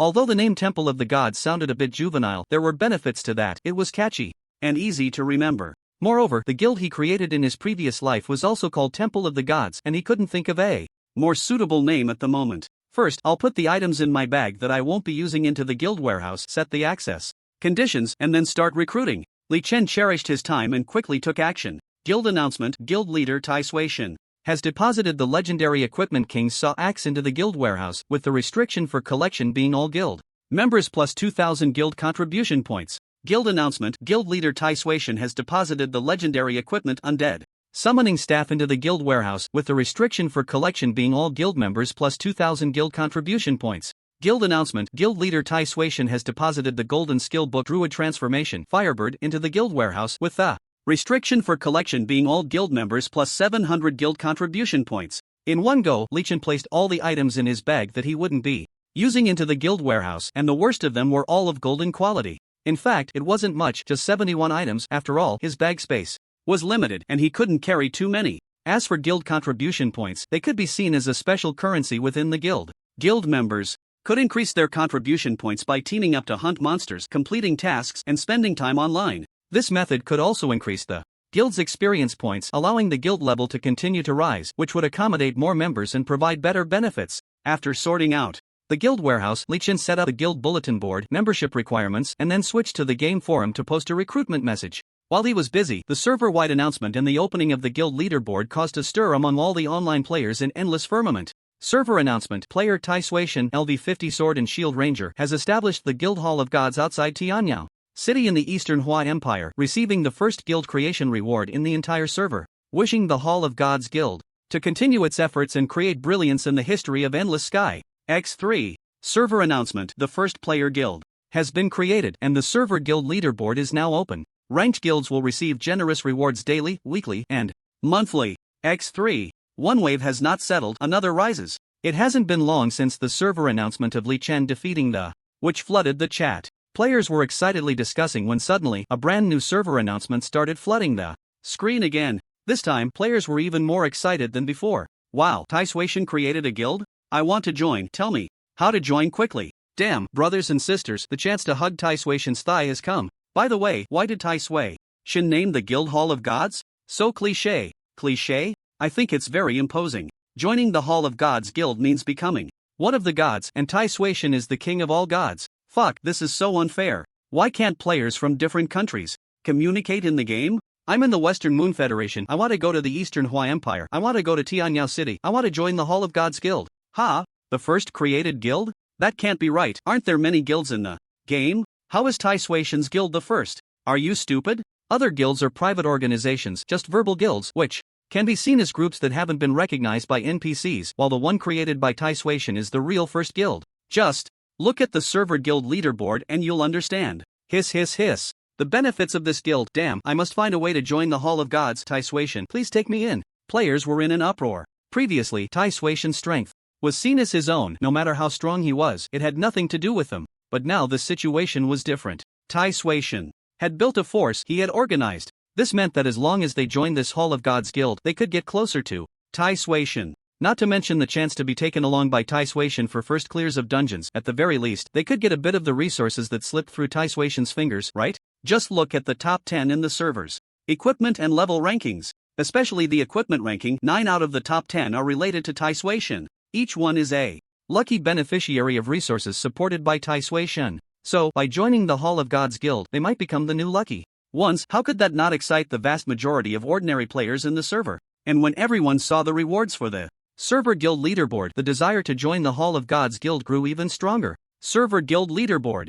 Ranking each guild level, recording the top 100 guilds in the server. The list updates in real time, based on the rankings at 2400 hours every day, the last day of each week at 2400 hours, and the last day of each month at 2400 hours, with relevant rewards sent out. Note: after the guild level is raised to LV30, the first item in the reward content will change. First ranked guild reward content: 1. Guild experience points plus 50,000 daily. After accumulating first place for 7 days, an additional reward to raise to LV1, and after accumulating first place for 30 days, an additional reward to raise guild level to LV3. 2. Guild member reward, a special item. Revival book, note, can revive once in place after death. 3. Limited time guild welfare enhancement. In guild welfare, all guild members' attributes increase by 200%. Second ranked guild reward content, omitted. Server guild leaderboard. First, Hall of Gods. Level 2 guild leader, Taisui God, level 50 sword and shield ranger. Second 100, none. The guild leaderboard is not like the level or equipment rankings, this list only records the top 100.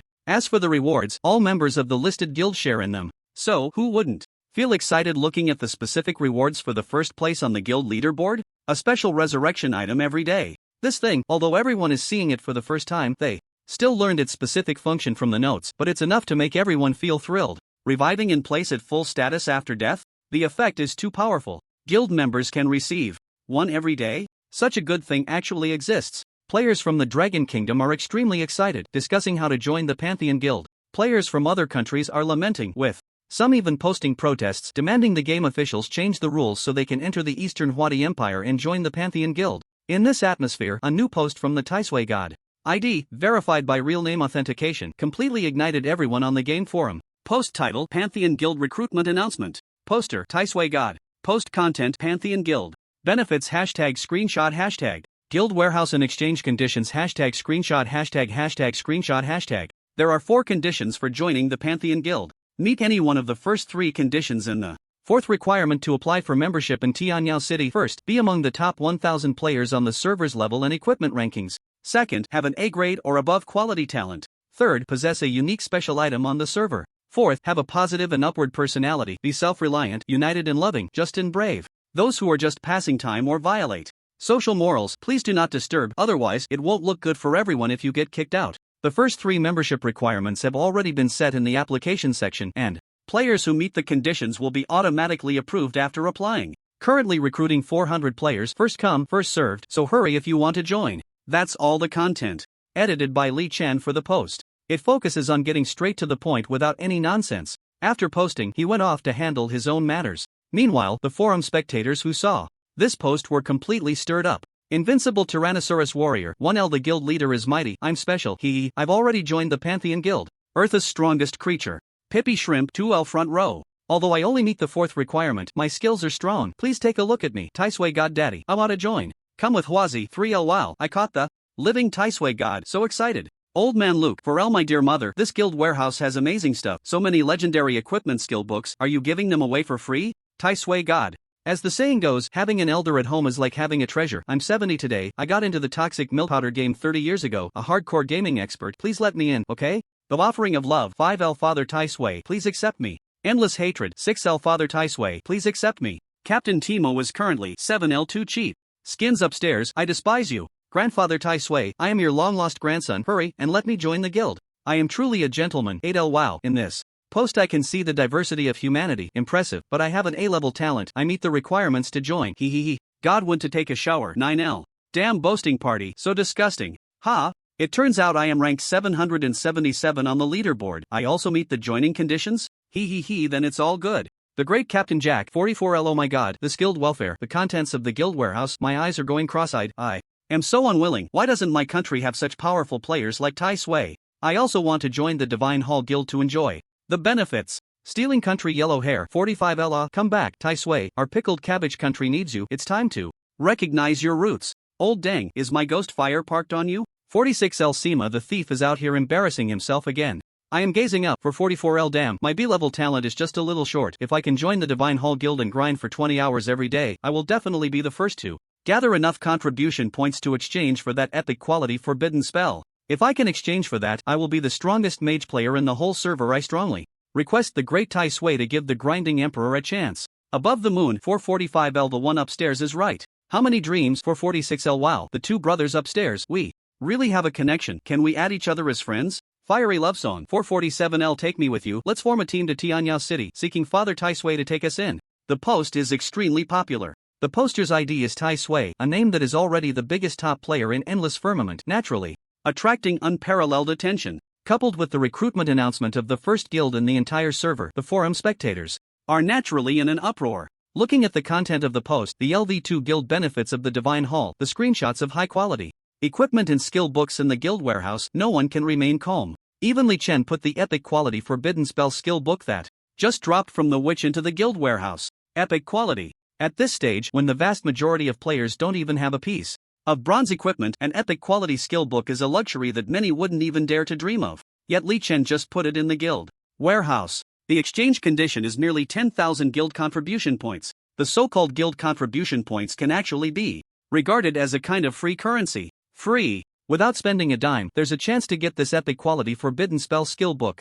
Which player wouldn't be tempted? Besides the forbidden spell skill book, the other various items in the guild warehouse also hold unparalleled attraction for the vast majority of players. The worst item is still golden quality equipment. What kind of divine guild is this? Thus, many people realized one thing: the equipment in the Divine Hall guild warehouse, even the lowest quality, is better than the equipment of the 500th ranked player in the entire server. So, entering the Divine Hall guild and casually getting one or two pieces of equipment, wouldn't that raise your rank on the entire server's equipment leaderboard? With good equipment, strong teammates, and the guild leader being the top player in the entire server with a second tier gap, wouldn't your level just shoot up? Then the opportunity to rank on the entire server's level leaderboard would come too. The opportunity to gain both fame and fortune is right in front of us. There are only 400 spots available and the competition is fierce. Therefore, it's only natural for the onlookers to be excited and stirred up. In the game world, after Li Chen posted, he called his good brother Chen Ergu and others like Hua Dai and Yang Yanjiang to come to Tianya City, then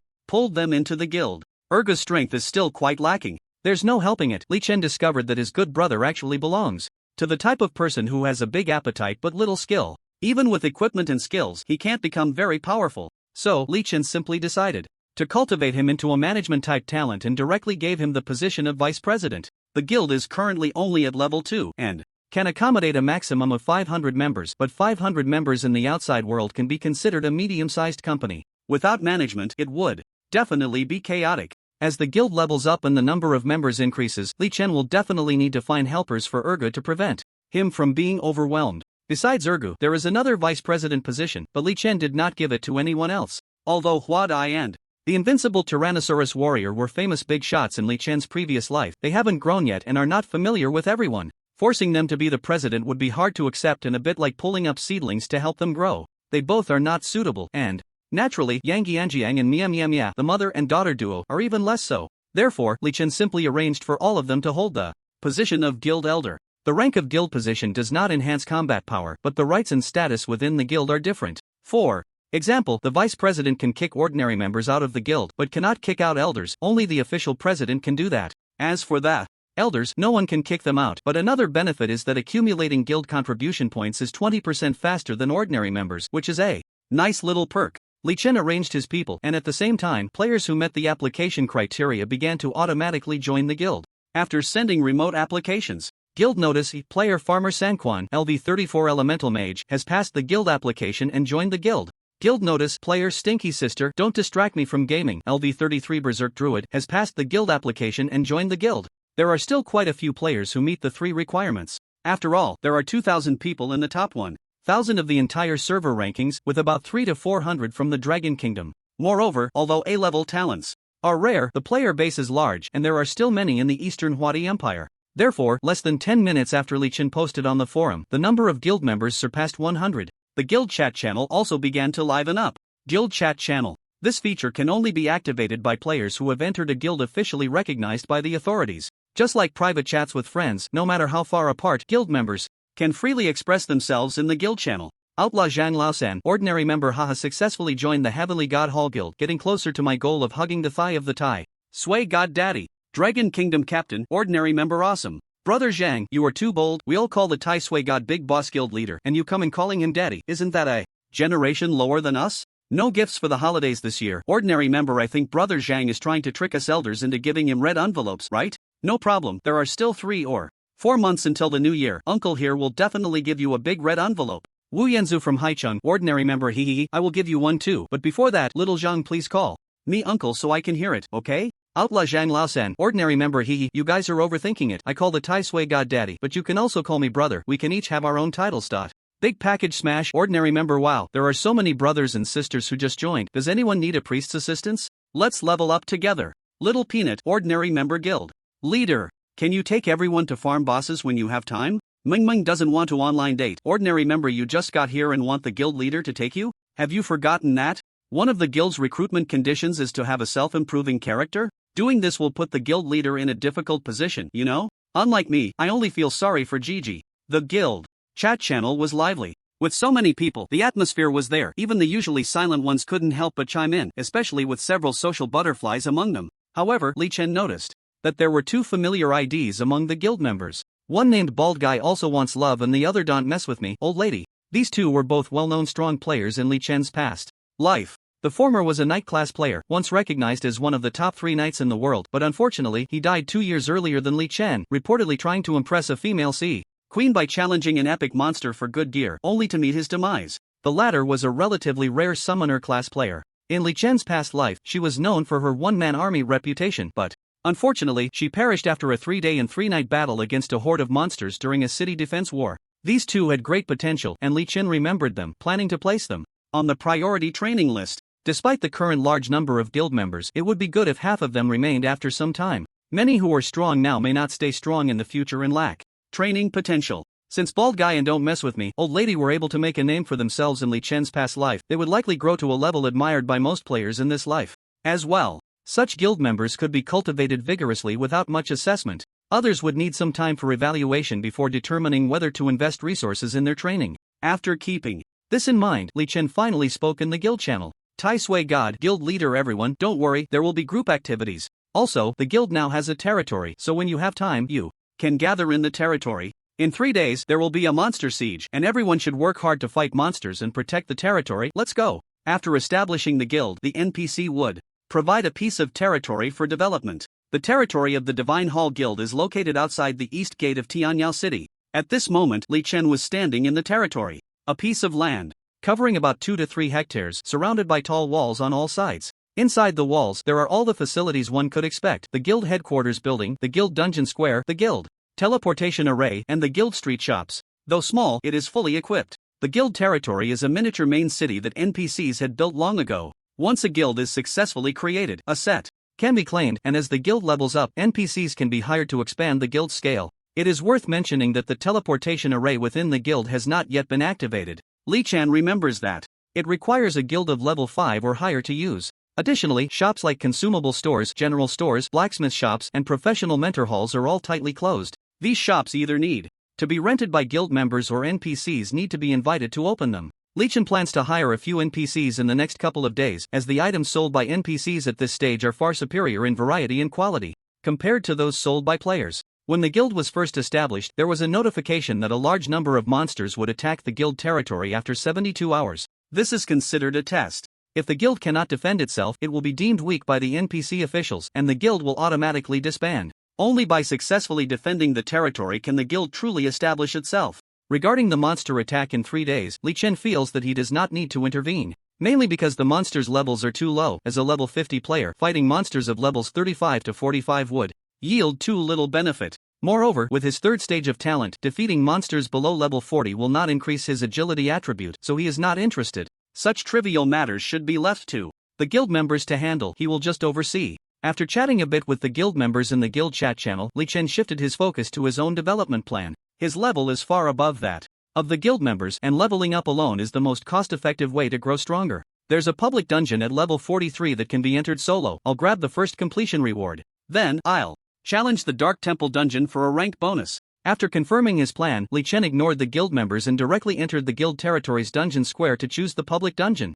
Notification: you have cleared the dungeon. First completion reward omitted. The level 43 public dungeon is called Dark Mine. As the name suggests, the terrain of this dungeon resembles a mining site. The monsters inside mainly consist of 2 types, one called the white-spotted spider and the other the dark goblin. The former resembles the monsters Li Chen encountered in the Spider Cave trial dungeon, but they are larger, and there are some giant spider eggs pulsating around. When the health of the white-spotted spider drops to a certain level, the spider eggs will burst, releasing one soccer-sized white-spotted spider every 2 to 3 seconds. They are very fast and have a self-destruct skill. The latter, the dark goblin, is a humanoid monster, some wielding melee weapons and others ranged weapons, even coordinating their positions in front and back. Under nightmare difficulty, the weakest monsters in the dungeon are of bronze rank. Of course, such strength is utterly insignificant in front of Li Chen. In less than 10 minutes, he successfully claimed the first completion reward for the nightmare difficulty across the entire server. Server announcement: player Tai Suishan, LV50 Sword and Shield Ranger, has solo cleared the dungeon Dark Mine Nightmare Mode, earning the first clear reward for the entire server. His heroic deeds will forever be remembered in the history of Endless Sky. X3. Awesome. I'm shocked. What? Tai Suishan has taken down another dungeon's nightmare first clear solo? Isn't that just normal? It would be shocking if he didn't get the first clear reward. The announcement of the new dungeon's nightmare mode first clear flooded the screen, but unlike before, today players were shocked so many times that they had become numb. It was just a first clear of a public dungeon at LV43 compared to the previous events in Gobi City where Li Chen instantaneously defeated 2 LV50 plus legendary bosses, crushed a LV60 epic boss witch, and fiercely battled at LV33 divine avatar. Is there really any comparison? Therefore, there were few players discussing this matter. The focus of their discussions remained on Li Chen's monstrous performance during the Gobi City monster siege and how to enter the Pantheon Guild. Meanwhile, Li Chen quickly processed the rewards from the dungeon's nightmare first clear, since his level was much higher than the minimum entry requirement for the dungeon. Even though he soloed it, the experience gained was not enough to level him up to LV51. However, the loot was quite abundant, with hundreds of high-quality equipment and skill books. Unfortunately, due to limited backpack space, he couldn't bring others along to farm, so he could only choose some better silver and gold quality equipment and skill books. Among these rewards, 3 items made Li Chen beam with joy. The first was a legendary quality belt dropped by the final boss of the dungeon. Equipment: Goblin's Black Technology Belt. Durability: 39390. Quality: legendary. Grade: normal. Usage requirement: LV44 and above. Attribute 1: HP plus 16,400, Physical Defense plus 298, Magic Defense plus 233, Agility plus 150, Stamina plus 360. Attributes 2-4: Physical/Magic. Damage reduction, Dark Attribute Resistance, Abnormal Status Reduction, and more. Attribute 5: Vortex Turbocharge. Active skill. After activation, increases movement speed by 66% towards enemies for the next 15 seconds, and upon reactivation, triggers a shockwave with a diameter of 28 meters, reducing enemy movement speed by 99%. Effect lasts 5 seconds. A legendary quality belt with fairly ordinary base attributes, but the accompanying active skill piqued Li Chen's interest. In the 5-piece armor set, only shoes typically increase movement speed. A belt with an active skill that boosts movement speed? That's incredibly rare. This legendary belt would be quite effective when chasing down enemies, and Li Chen liked it, so he stored it in his backpack for later use. Normally, he would still choose to use the Lava Behemoth's magic belt as his main belt. After all, this belt has a passive effect similar to the old MOBA game League of Legends item, the Veil of the Banshee, which is very practical and can prevent sudden assassinations. The second item that made Li Chen happy was an epic quality skill book obtained from the first clear nightmare reward epic chest. At this moment, he had already learned this skill book, and a corresponding new skill appeared in his skill list: LV2 Mountain Shattering / epic quality active skill. After briefly charging for 2 seconds, charging time determined by attack speed. The faster the attack speed, the shorter the charging time. Jump forward and unleash a devastating sword intent slash, dealing 2000% physical damage to enemies within a fan-shaped area up to 120 meters ahead, with an additional stun effect lasting 10 seconds. Releasing the skill consumes 2400 MP, with a cooldown time of 150 seconds. Note: to upgrade to the next level requires 8 million experience points, and the character's level must not be lower than LV52. As an epic quality skill, the Earthshatter Slash is much weaker in both skill range and overall damage output compared to the forbidden spell, Bloodstorm Giant Tornado. However, the advantage of Earthshatter Slash lies in its short charging time, straightforward damage, short cooldown, and long-lasting stun control effect. In Li Chen's view, its practicality is not inferior to that of forbidden skills. The third reward was the Essence of Life that Li Chen hadn't encountered for many days. Item: low-tier legendary Essence of Life, Constitution.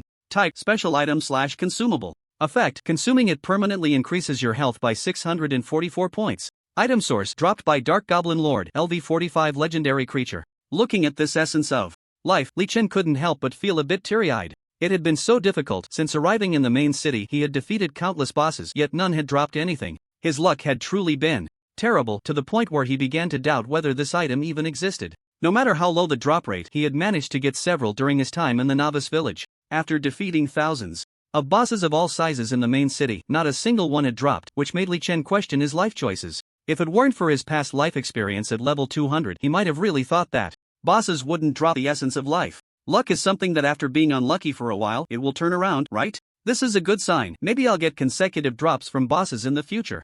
Li Chen silently comforted himself and then swallowed the Essence of Life that granted plus 644 health in one go. Tip: your base health attribute plus 644. Looking at the prompt on the panel, Li Chen nodded in satisfaction. Thus, the rewards from the first clear of the new dungeon's nightmare mode were fully digested. There were still 5 chances to enter the dungeon each day, but Li Chen wasn't thinking of continuing to grind. He was already eager to tackle the Dark Temple dungeon. Before the challenge, he conveniently dumped everything in his backpack into the guild warehouse. Guild announcement. Guild leader Taishuishan has deposited the legendary equipment Darkfire Robe into the guild warehouse with a withdrawal condition of plus 2,000 guild contribution points for all guild members. Guild announcement. Guild leader Taishuishan has deposited the Dark Gold skill book Hand of Resilience into the guild warehouse with a withdrawal condition of plus 1,200 guild contribution points for all guild members. Guild announcement. Guild leader Taishuishan has deposited the silver equipment Crystal Mine Small Shield into the guild warehouse with a withdrawal condition of plus 200 guild contribution points for all guild members.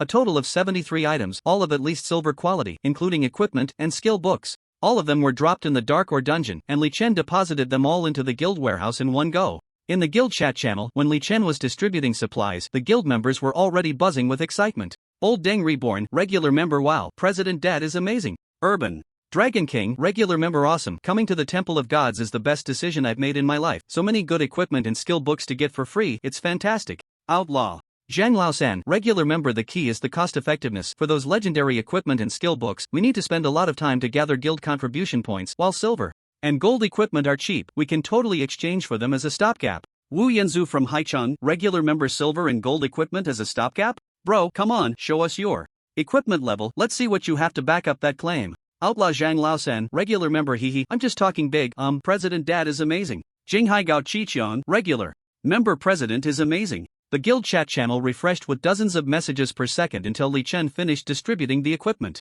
Everyone was very happy and excited. Even for these top 1,000 high-end players, it was hard to get a single piece of silver equipment. Their own president casually tossed out nearly 100 pieces, with silver being the lowest quality. What does this indicate? It further proves that staying in this guild has a bright future. The strength of the president is on a whole different level. The good equipment that these high-end players can't get, the president can easily grab a large batch from dungeons and then put this large batch into the guild warehouse for everyone to take for free. What could be more exciting than this? Challenging high difficulty dungeons or outdoor bosses for equipment? No need, just leveling up is enough. Once the level goes up, a little bit of loot from the president's fingers is enough to fill everyone's stomach. Staying in such a guild is great. On the other side, after Li Chen finished distributing the equipment, he began to challenge the Dark Temple dungeon as planned. This dungeon can also be directly entered from the dungeon square. As a special dungeon, the Dark Temple has no difficulty selection and is a solo dungeon. The Dark Temple has a total of 60 floors. Each floor spawns monsters that match the level of the challenging player.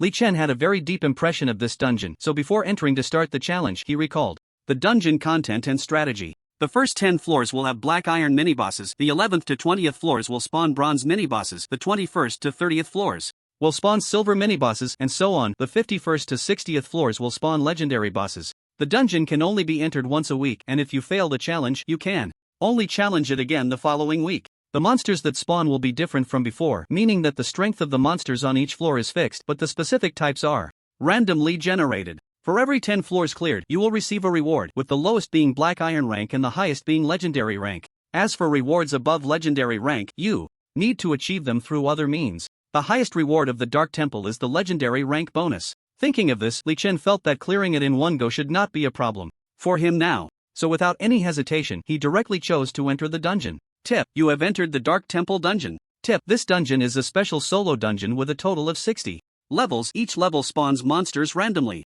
When you clear levels that are multiples of 10, you will receive different rank rewards. The dungeon can only be challenged once a week, and dying in the dungeon has the same penalties as dying outside. If you actively give up during the challenge, you will only be penalized with 2 hours of weakness and will be immediately teleported out of the dungeon. Tip: you have entered the instance, and the first level monster will refresh in 30 seconds. You are required to kill all monsters. 1 LV50 black iron creature. Please prepare for battle in advance. The environment inside the Dark Temple instance is somewhat like the instance Li Chen faced during his first class advancement challenge at LV20, both being enclosed circular platforms, and there is no need to actively seek out monsters. Each level's monsters will refresh in the central teleportation array. It's just a LV50 black iron mini-boss, which Li Chen doesn't take seriously at all. As the 30-second countdown ends, a flash of white light appears in the central teleportation array, and soon, a creature resembling a mantis magnified 1,000 times appears. However, it had just emerged from the teleportation array and hadn't even had the chance to see the world before several brilliant sword energies struck it. Minus 24,330. minus 15,670. Fatal damage. As the two numbers floated above its head, new prompt information appeared on Li Chen's panel. Tip: you have killed White Wing Mantis LV50 Black Iron Creature. Tip: you have cleared the first level of the instance. Your HP/MP has been automatically restored to full and skill cooldowns have refreshed. Tip: the second level monster will refresh in 30 seconds and you are required to kill all monsters in the instance. 2 LV50 Black Iron Creatures. Please prepare for battle in advance. In the Dark Temple, killing monsters yields no rewards. Fortunately, Li Chen doesn't care at all. Obtaining rank rewards is the biggest gain. Oh, clearing each level restores me to full status and refreshes my skills? I actually overlooked this point when I was recalling. This is great news, I can use my skills freely. Li Chen smiled. Clearing level skills refresh cooldown? The difficulty of the instance challenge has decreased significantly. Soon, the monsters of the second level refreshed. The fighting process is not worth mentioning. 2 LV50 Black Iron minions once again were instantly killed as they refreshed before him. Tip: omitted. Tip: the third wave of level monsters will refresh in 30 seconds and you are required to kill all monsters in the instance. 3 LV50 Black Iron Creatures. Please prepare for battle in advance. The strength of the monsters in each level remains unchanged, only the number has increased by 1. Of course, in front of Li Chen, let alone 3 LV50 Black Iron mini-bosses, even 300 wouldn't be enough for him to chop. Therefore, there's no need to elaborate on the battle process. He directly entered a mode of sweeping through. After clearing the third level, it continued to the fourth level, fifth level, up to the 10th level. Tip: you have killed Ogre Treyant LV50 Black Iron Creature. Tip: you have cleared the 10th level of the instance. Your HP/MP has been automatically restored to full and skill cooldowns have refreshed. Tip: congratulations, you have received the instance reward and your rank is about to advance from ordinary to Black Iron stage. Please choose one specific reward from the following options. Just after these prompt messages appeared, 3 cards with different contents also appeared in Li Chen's line of sight. Option 1, Life Level Evolution Attack.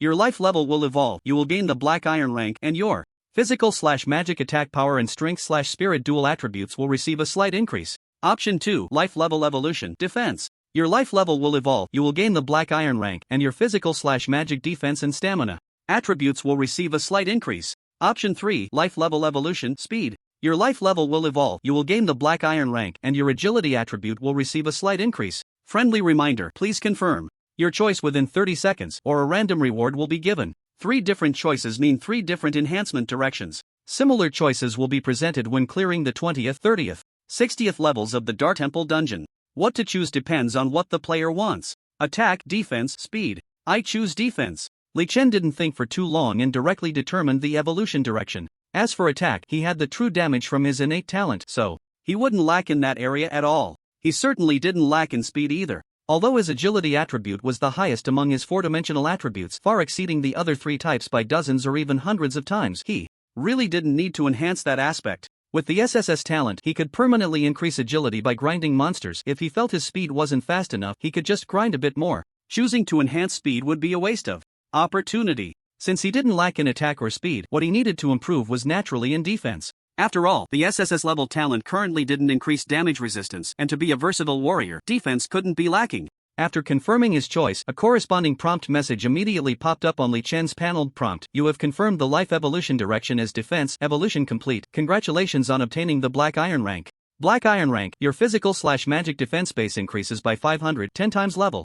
Your base stamina attribute increases by 746, 5 times level plus 5% base stamina. In an instant, Li Chen's defense attribute significantly increased. His stamina attribute even broke through 10,500. With over 10,000 stamina, even if this person had poor attributes in other areas, he would still be a coveted target among countless forces in the outside world. Many people haven't even reached 10,000 health points, which shows how abnormal Li Chen is. A nice boost. It's just a Black Iron stage reward, let's keep challenging. Li Chen regained his focus. The dungeon wasn't over yet, and soon, the monster for the 11th level refreshed. This was a LV50 bronze mini-boss, but just like the monsters from the previous 10 levels, it was instantly killed by Li Chen. Then he continued to grind. The 12th level, the 13th level, up to the 50th level. Every boss that refreshed at each level was easily taken down by Li Chen, and he pushed straight to the 51st level. He had obtained rewards from the bronze, silver, and gold ranks. It is worth mentioning that each of these 3 ranks had a 3-choice reward, and Li Chen still adhered to his decision, choosing the defense direction for evolution every time.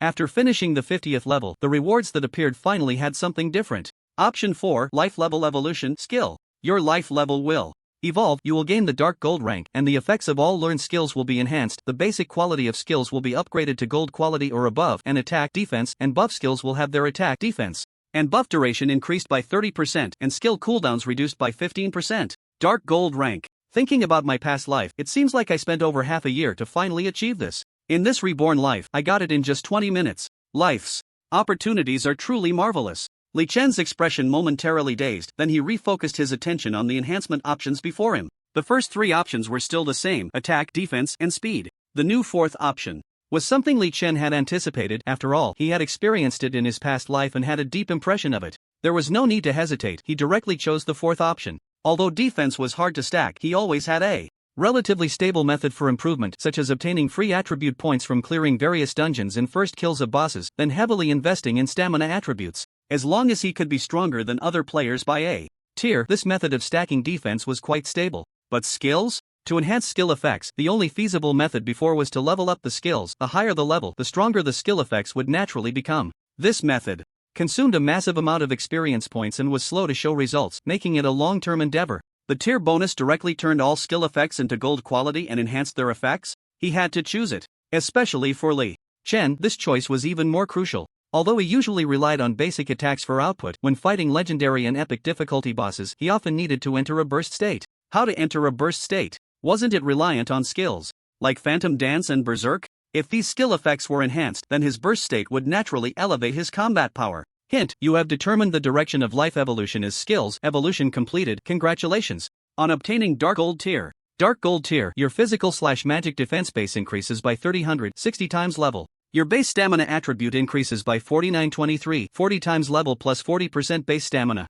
All your skills are upgraded to Gold quality, and skill effects are slightly enhanced. This was the comprehensive enhancement effect Li Chen received after obtaining the 5-tier bonuses of Black Iron, Bronze, Silver, Gold, and Dark Gold. The combat power boost from the Dark Gold tier was already quite exaggerated for players. However, Li Chen did not stop the dungeon challenge. After glancing at the Dark Gold tier bonus, he continued to dive into the grind. Starting from the 51st floor, legendary tier bosses began to appear. For the vast majority of players, clearing this floor was extremely difficult, not to mention that they would still need to finish the 60th floor to obtain new rewards. Li Chen recalled that in his past life, it took him about 2.5 years after entering the world of Endless Firmament to finally clear it through various attempts. In this life, for someone with an SSS level talent like him, it could be said that it was a simple task, if not effortless. The monsters that refreshed on each floor of the dungeon matched the player's levels, meaning that whether a player was LV50 or LV200 challenging the Dark Temple dungeon, the difficulty faced was relatively equal. However, for Li Chen at this moment, LV50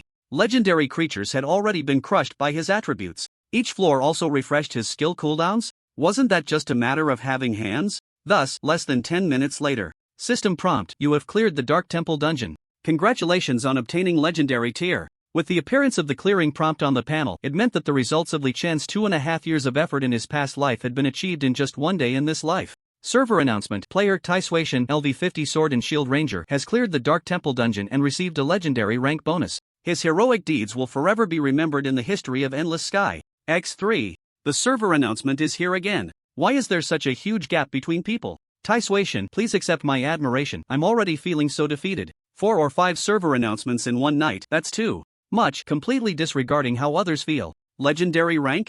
Does that mean Taishuation has become a legendary boss? I wonder if there's a first kill reward for defeating Taishuation. I'm willing to pay a fortune for him to let me take a swing at him. The brother upstairs has been shocked to madness. The server announcements flooded the screen, and the players in the Endless Sky world began to discuss again. This kind of thing had already happened several times that night. Almost everyone was numb to it. No matter how miraculous the events surrounding Taishuation were, everyone had grown accustomed to it. Therefore, not many were shocked by this server announcement. They were more curious about what the Dark Temple dungeon was and why Li Chen could obtain a legendary rank from it. Moreover, the announcement for clearing the Dark Temple dungeon was not a first clear announcement, but rather a legendary rank announcement. So if we ordinary players could also clear it, wouldn't we be able to generate a server announcement too? Looking forward to it. Meanwhile, on the other side, after leaving the dungeon, Li Chen checked the bonuses from the legendary rank. Before the Dark Gold rank, each rank had a choice opportunity, but upon reaching the legendary rank, there were no choices left, the reason being everything was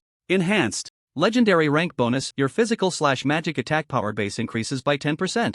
Your 4-dimensional attributes each increase by 10%. Your physical/magic defense base increases by 100 times level. Your base stamina Attribute increases by 9846, 80 times level plus 80% base stamina. All your skills are upgraded to dark gold quality. Skills above dark gold quality remain unchanged. All skill levels plus LV2 and skill effects slightly enhanced. Your core attributes increase by 30%. You are initially liberated from the suppression of divine rank beings, and the suppression you face does not exceed 80%. Compared to the 3 enhancement effects of the dark gold rank, the legendary rank has a full 7 attribute enhancements. The results of 2.5 years of hard work in the previous life are naturally considerable, and achieving it in one day in this life does not diminish the rewards. One can only say that Rebirth plus SSS level growth talent has turned the world of Endless Sky into easy mode for Li Chen. After receiving the legendary rank bonus, Li Chen's plan to challenge the Dark Temple this time was considered complete. He happily glanced at his personal panel with skyrocketing attributes ID Tai Sui Shin. Level LV50 4399 million/5000 million. Class Sword and Shield Ranger. HP 473560. MP 54779. Attack Physical Attack 22267. Magic Attack 8795. Defense Physical Defense 40225. Magic Defense 47361. Attributes Strength 6108. Agility 444821. Spirit 3030. Stamina 20520. Free Attribute Points 0. Max Attack Speed 12,721.88 times/second. Max Movement Speed 21,351.40 meters/second. Title King of Gobi City. Talent Blessing of Light SSS Quality 3rd Stage. Equipment Blade of Justice Epic Quality. Silver Ring of the God of Hunting Epic Quality. Gale Earrings Golden Quality. Skills LV15 Heavy Slash Dark Gold Quality. LV15 Provocation Dark Gold Quality. LV4 Mountain Splitter Epic Quality. Others Light Attribute Attack plus 26%. Fire Attribute Defense plus 14%.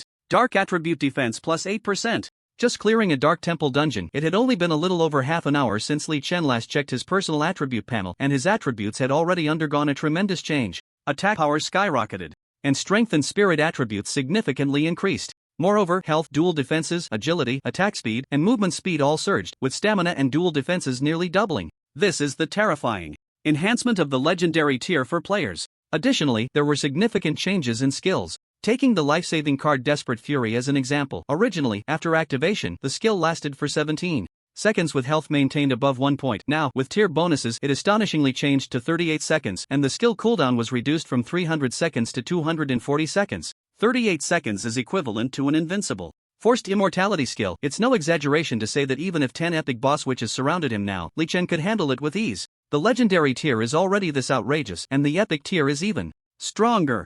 Li Chen recalled his past life. He remembered that the bonuses of the epic tier were a full double of the legendary tier, plus a new attribute, the active skill Epic Fury. In his past life, he only managed to obtain the epic tier in the 7th year after the launch of Endless Firmament. As for the divine tier? Before Li Chen met his demise in his past life, no player had ever obtained the divine tier. The reason was simple.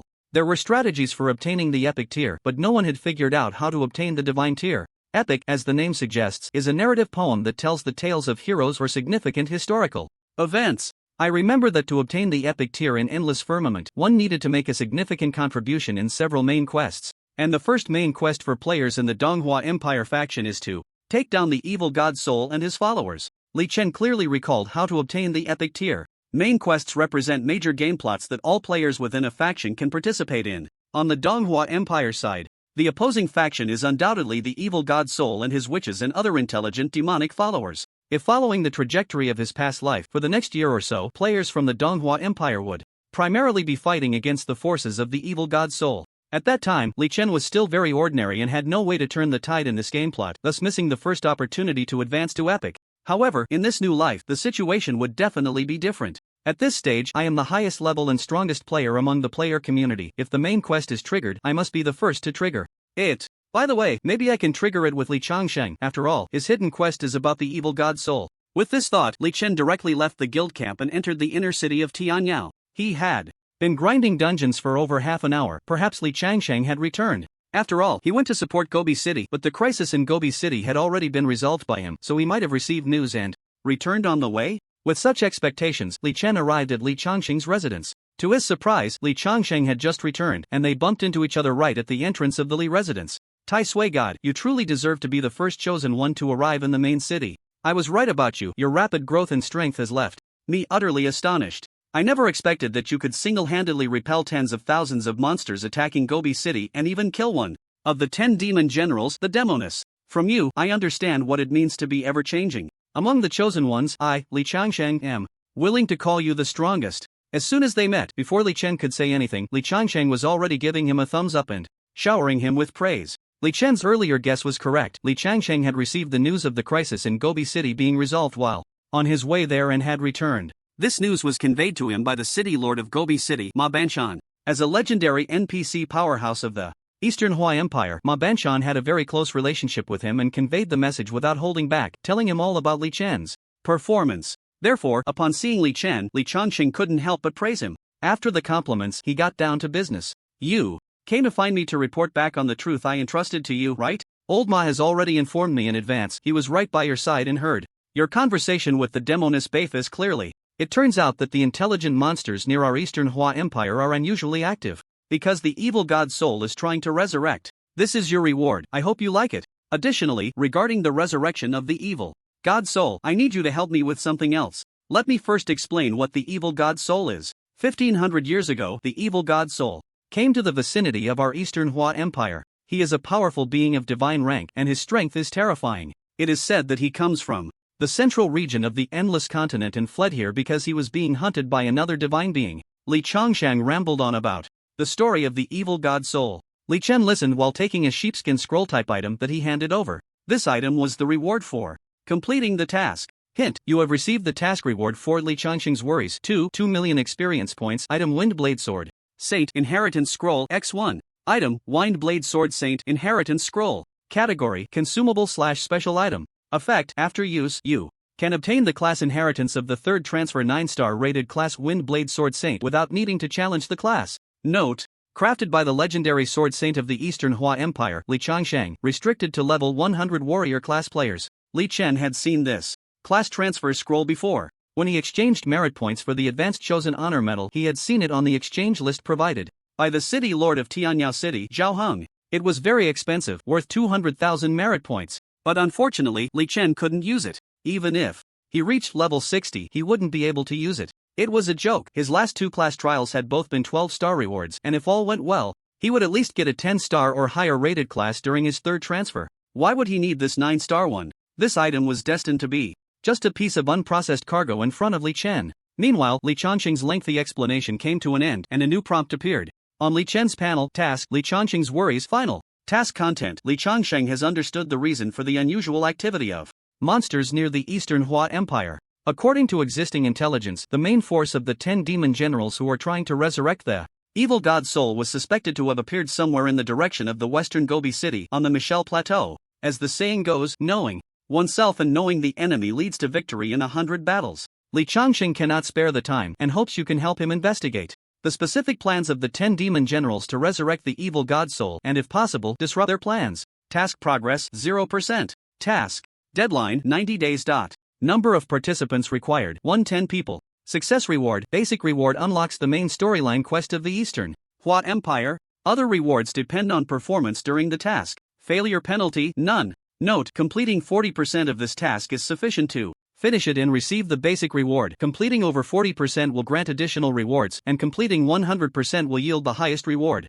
As expected, after the second ring task investigates the cause of the intelligent monster anomaly, the third ring task requires attempting to resolve that cause. This task is a prerequisite for the main storyline task. Completing it will allow me to take on the main storyline task, so I need to hurry. The Michelle Plateau, huh? I used to go there often in my past life. I remember it's not close. At my speed, it would take at least several dozen minutes to get there, and it should belong to the territory of intelligent monsters, so I need to finish my preparations before heading out. In his past life, during the final stages of the first main storyline task of the Eastern Hua Empire, players and NPCs pushed the front line all the way to the Michelle Plateau, where they had a decisive battle against the evil god soul's forces, so Li Chen had a deep impression of the Michelle Plateau. The Michelle Plateau is located more than 2,000 kilometers away in a straight line from Gobi City. Due to the complex terrain along the way requiring detours, Li Chen figured that under ideal conditions, it would take at least half an hour to reach there. Making a round trip is not easy, so Li Chen decided to handle all the necessary matters before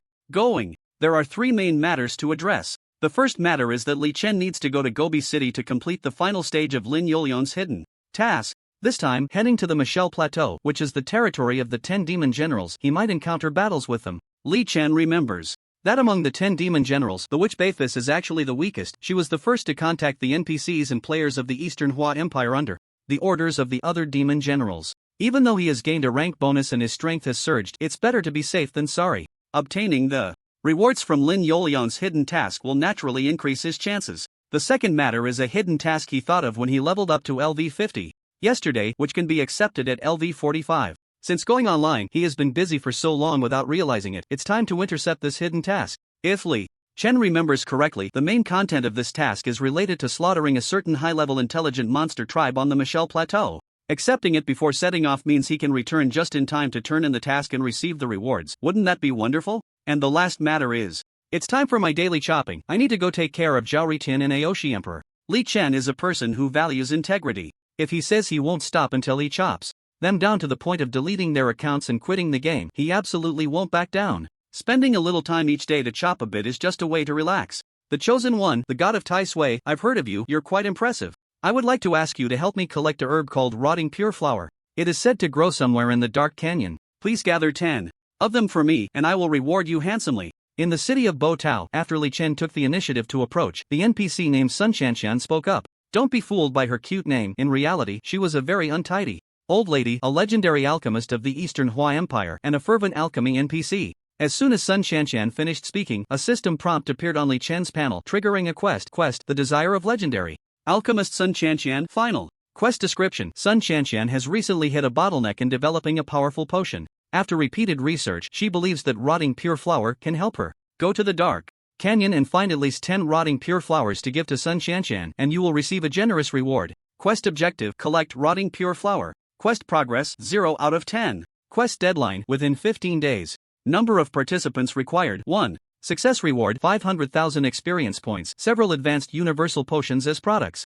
If you hand in more than 30 rotting pure flowers, you will receive an additional reward of advanced universal potion crafting blueprint X1. Failure penalty: permanent loss of eligibility to accept this quest chain. This quest was the hidden quest that Li Chen recalled receiving. It was originally a quest chain with at least 2 stages, but because Li Chen was too famous among the NPCs, the common first stage NPC test was skipped and he went straight to the main topic. Moreover, this quest chain only had 2 stages in total. The quest rewards were very good. The advanced universal potion was considered a relatively precious consumable even when Li Chen was level 200 in his previous life. The reason was simple: this potion could increase a player's 4-dimensional attributes by a percentage, making it timeless regardless of level. Getting it early would mean that his future battles would not only have a skill buff explosion mode but also a crazy consumable usage mode, and with both combined, his combat power would be explosive. If I remember correctly, the Dark Canyon is just somewhere along the way to the Michelle Plateau, just a slight detour. It seems that a type of humanoid knight-like intelligent monster lives in the Dark Canyon, around level 60. I can farm them. With this recollection, Li Chen felt almost certain he could complete the task. However, he did not set off immediately. Instead, he followed his plan to go to the NPC bounty office in Bo Tao City and spent money to lock onto the 2 individuals, Proud Emperor and Zhao Ritin. These 2 guys had already been cut down by him several times over the past few days and had become quite skittish. At this moment, the bounty information showed that they were in a place called Steel Wall City. Steel Wall City, as the name suggests, is a city named after its steel walls, located at the northernmost part of the Eastern Hua Empire. The Chosen One's teleportation array could not teleport directly to such a distant place. It had to be done one adjacent main city at a time. From Bo Tao City to Steel Wall City, it would take about 7 or 8 teleports. This was enough to prove how desperate Proud Emperor and Zhao Ritin had become to avoid Li Chen's pursuit. But would Li Chen hold back? No way. Not to mention 7 or 8 times, even if it were 70 or 80 times, it would be no trouble for him. As for the cost of 1 gold coin per teleport, it was almost negligible in his eyes. Having money makes one so willful. So, not long after, Li Chen appeared alone in the teleportation array of Steel Wall City. However, he did not expect that as soon as he appeared, he was recognized by several players who were stationed there for some unknown reason. Not good. The god of Tai Sui has come to Steel Wall City. Quickly notify the president to log off. I've already notified him. We should log off quickly too. This guy can chop in the main city. Li Chen was shocked. He never expected that Zhao Ritin and Aoshi Di Huan would be so wary of him. They actually sent guild members to stay at the Chosen One's teleportation array, and as soon as they spotted him, they would notify them. Li Chen managed to kill the 2 guild members in time, but no matter how fast he was, it still couldn't compare to the speed of sending a private message. When he opened the wanted notice, sure enough, Zhao Ritin and Aoshi Di Huan's names quickly turned gray, indicating that they had logged off. Clearly, I disguised myself as Wu Song's ID using a magic mask. How did they recognize me? Oh, I understand now. They are also wanted, so they can know my location in time.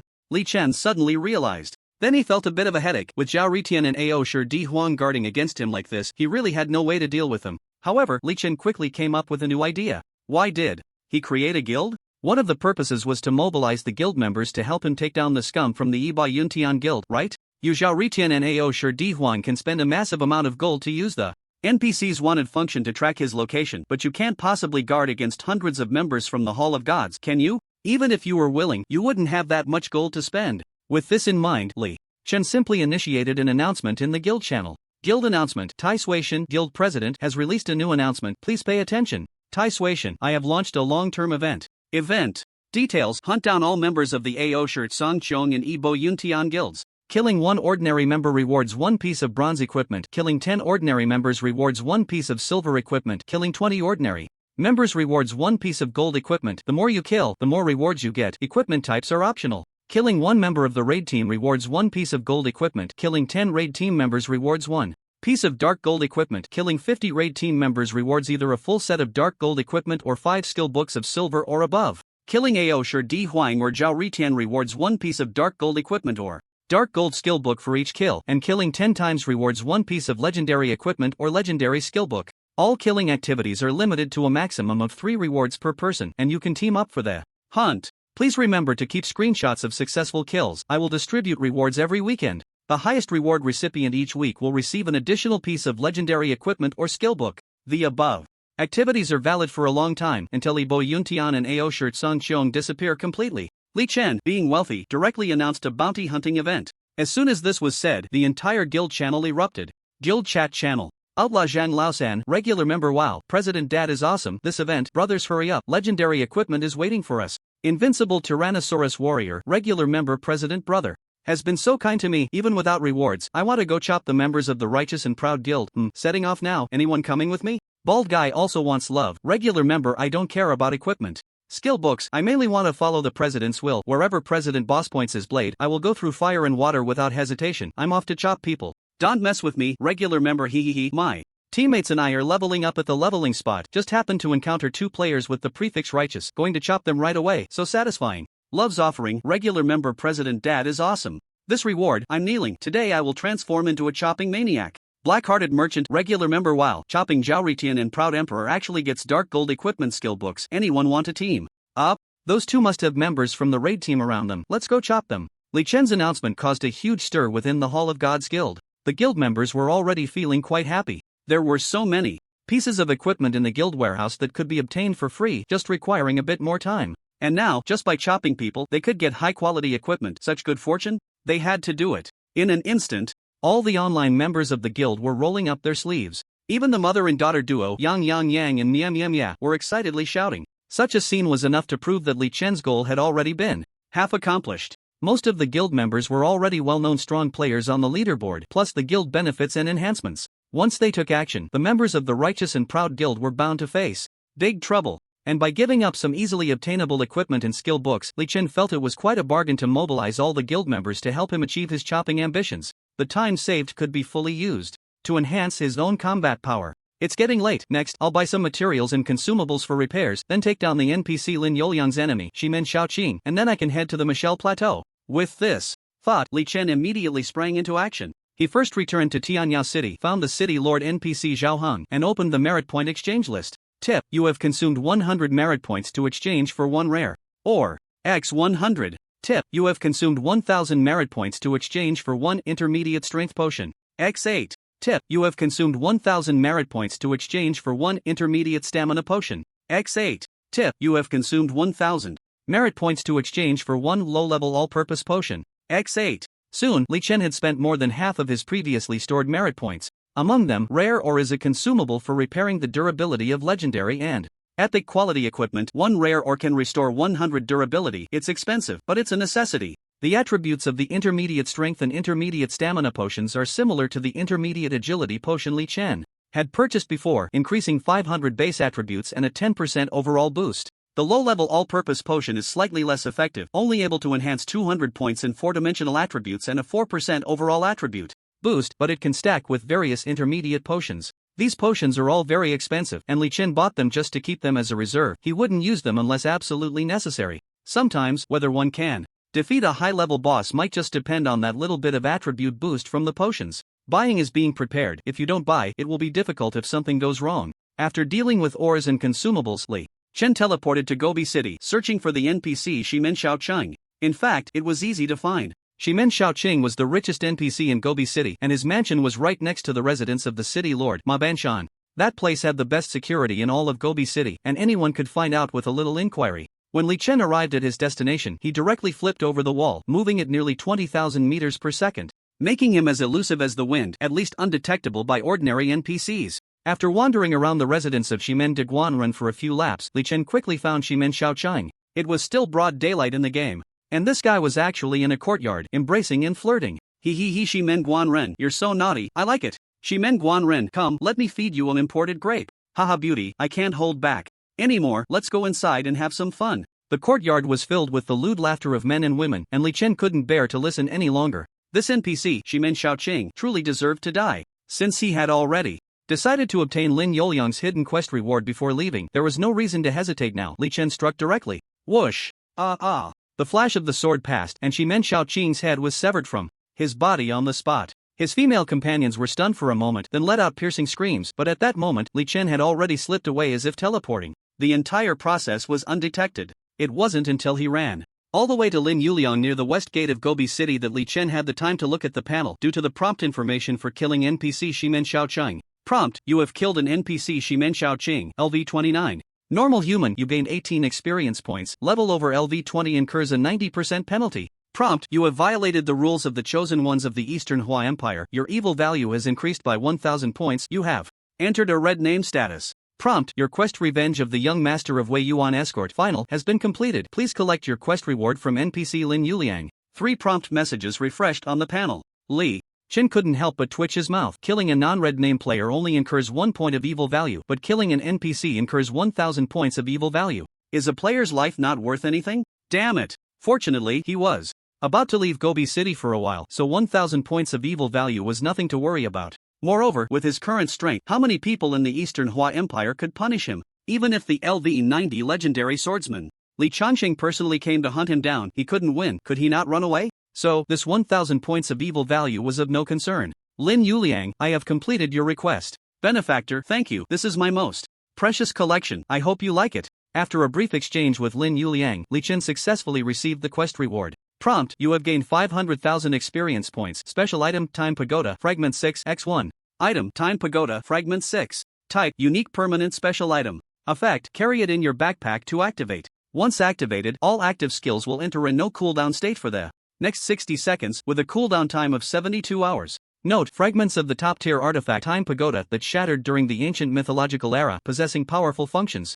It really is it. Great, with this special item, my combat power in burst mode has skyrocketed. Li Chen happily put the Time Pagoda fragment back into his backpack. 60 seconds of active skills with no cooldown. Just imagine, after activating this, I can unleash a heavy strike with 625% physical attack power at level 15 infinitely, which is equivalent to more than 6 times my output. Terrifying. Of course, the premise is that my mana doesn't run out first. With Li Chen's current attack speed, he can't even last 0.3 seconds while continuously unleashing heavy strikes. Mana is the only limitation to his complete madness. The mana issue can only be mainly solved by stacking spirit, but stacking spirit isn't cost-effective. What to do? Forget it, I'll think about this later. Having too fast an attack speed is also a problem in a 60-second no cooldown state. Its actual usefulness in front of me might only be a second or two. Sigh. With a cooldown time of 72 hours, I won't use it unless absolutely necessary. Li Chen shook his head inside. He couldn't think of a good way to solve the mana issue for the time being, so he decided to leave it for later.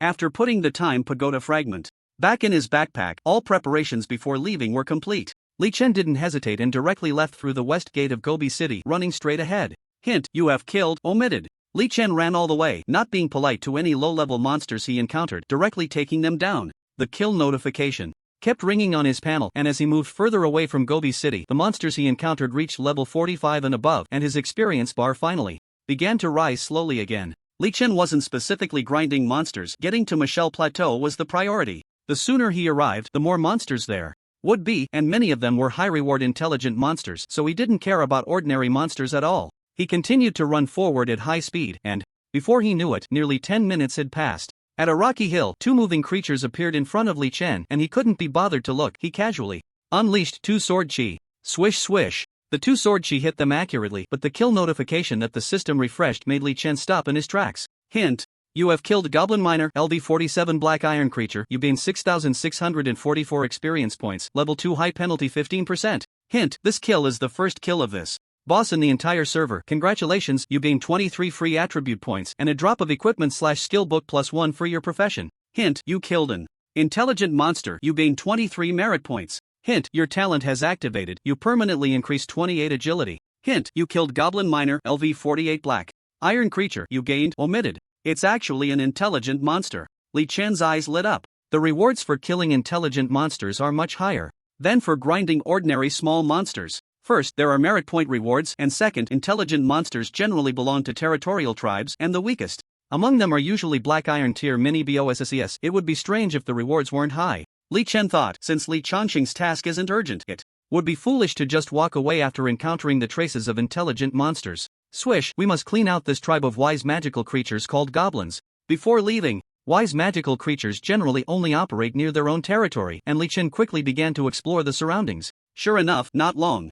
after, he discovered new goblins. He had chopped too quickly before and hadn't looked closely. Now, upon closer inspection, the goblins resembled the goblins from the old game DNF, humanoid monsters with blue skin, heavily wrinkled, about 1 meter tall, wielding various melee weapons like sticks. Such ugly creatures would explode if looked at for too long. When encountered, he would just chop them down. There was no need to use the true sight eye to scout the goblins' attributes. There was simply no need. The power gap was too great. Li Chen believed that in cases where he was of similar level, even a dark gold tier boss might not be worth using the scouting eye on. Only legendary and epic tier bosses warranted his serious attention. Hint: you have killed omitted. After several minutes of exploration, the number of wise magical creatures, the goblins, that Li Chen encountered increased, indicating he was getting closer to the goblin tribe's location. Finally, at the base of a large protruding rock, Li Chen saw an entrance about 3 meters wide and 2 meters high. From the outside, the cave was pitch black and strange chattering sounds occasionally echoed from within. Having already learned about these wise magical creatures, Li Chen was certain that the sounds were indeed made by the goblins.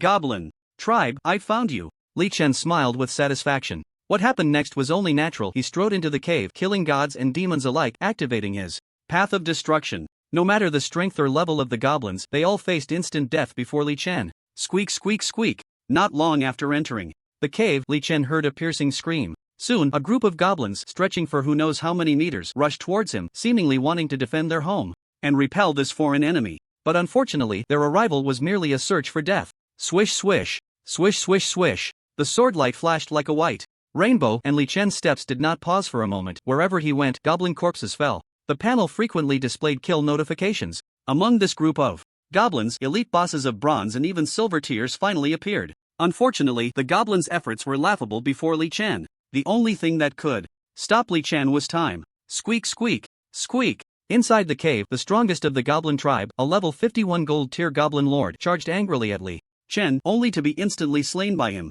It let out an incredibly mournful howl, signifying that this tribe of wise magical creatures had reached its end. Hint: you have killed omitted. Hint: you picked up the boss's dropped loot, magic explosive curved blade, gold, magic crystal armor, gold, lord's command, special item, and 14 gold, 31 silver, and 77 copper coins. Oh, lord's command? This is a good item. Looking at the loot notification, Li Chen's eyes lit up instantly.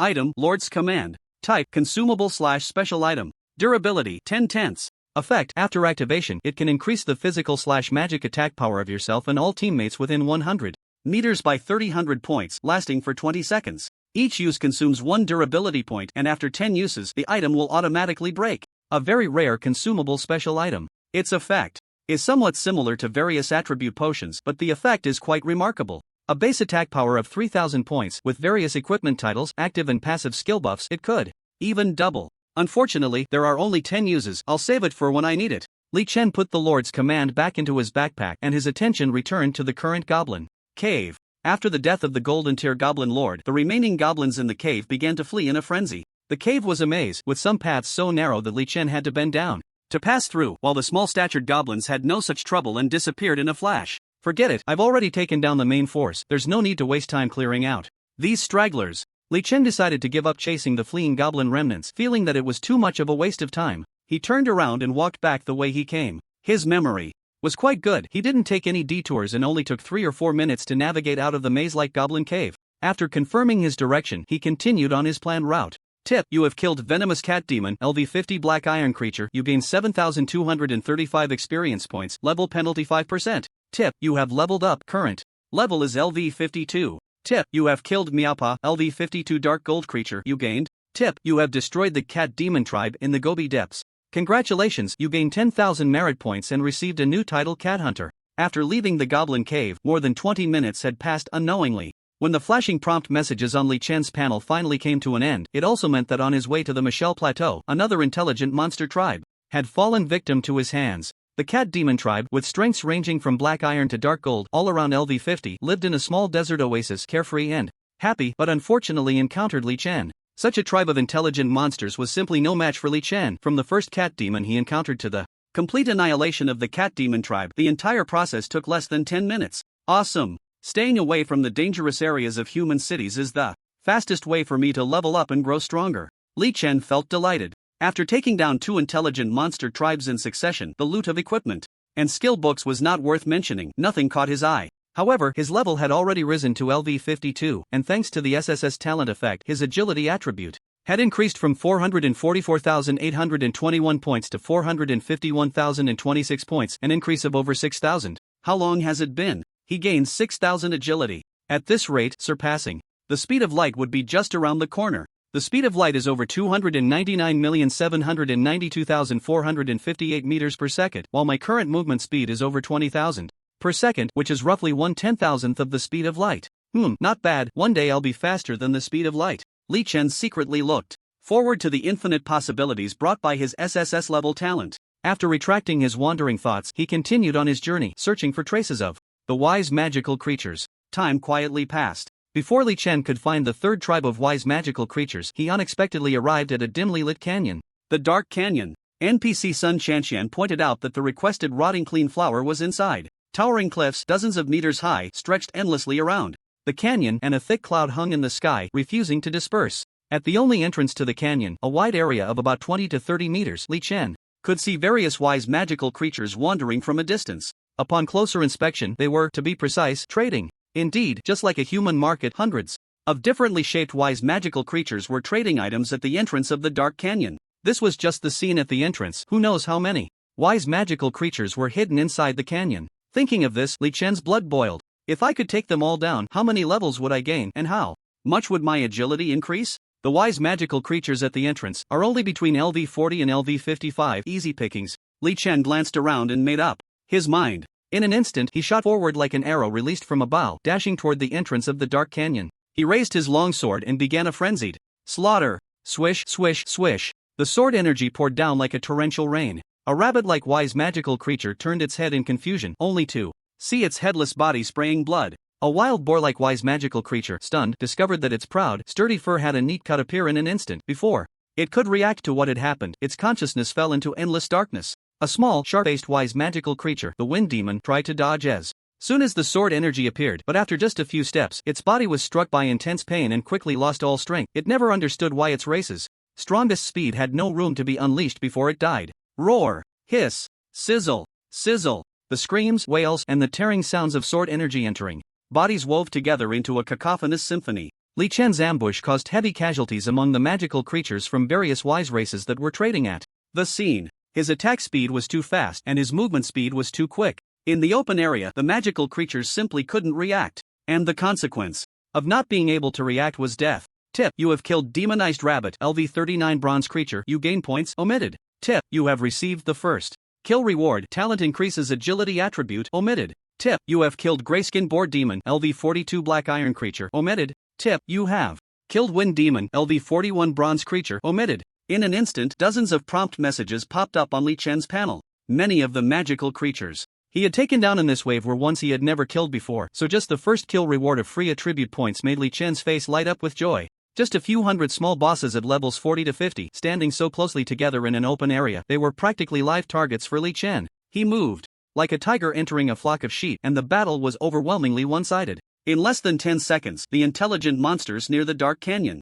were completely wiped out. The equipment they dropped was hardly worth mentioning. Li Chen wasn't even interested in picking it up. After all, he had come here alone, and his backpack space was limited. He wasn't here to collect this garbage of black iron, bronze, and silver quality. However, on the ground, some of the trade goods left by the intelligent monsters caught Li Chen's attention. The intelligent monsters didn't recognize gold coins as currency. Their trading was based on bartering. Besides some common equipment, the trade items included consumables like food and herbs. Among them, some herbs piqued Li Chen's interest. Item: Phoenix tail grass. Type: material, herb, consumable. Effect: can be used as a material for potion making or can be directly consumed.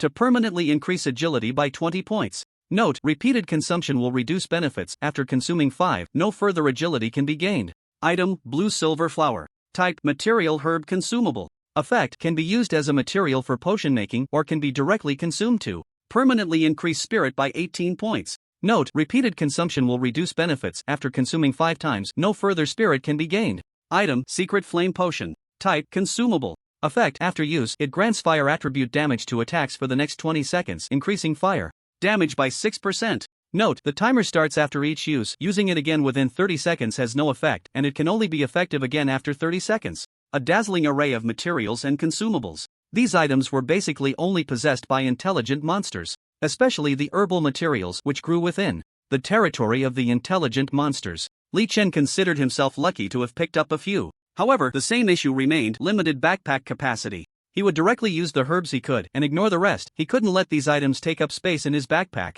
I'll eat 5 phoenix tail grasses and 5 blue silver flowers. Not bad. I've increased my strength, agility, spirit, and stamina by several points. The rest are just junk. It's time to enter the canyon. Just as Li Chen thought this, suddenly, a ground-shaking commotion erupted from within the dark canyon. Li Chen focused and soon saw a group of over 1,000 well-equipped intelligent monsters charging out in an orderly formation. Upon closer inspection, Li Chen discovered that this group of intelligent monsters mainly consisted of 3 races. The first was the LV-55 Ghost Knight. Their lowest rank was bronze, and they were tall, with a humanoid upper body and a horse-like lower body but without heads, wielding a gleaming 2-meter-long Qinglong blade. The second type of intelligent monster was the LV-57 Corrupted Snake Woman. Their lowest rank was also bronze, and they had a human upper body and a snake-like lower body. The third type of intelligent monster was less in number but had the highest level of strength, the LV-60 Mutated Tree Demon. This was a massive creature about 7 to 8 meters tall, with roots waving like octopus, tentacles functioning like limbs, allowing the tree demon to move quickly.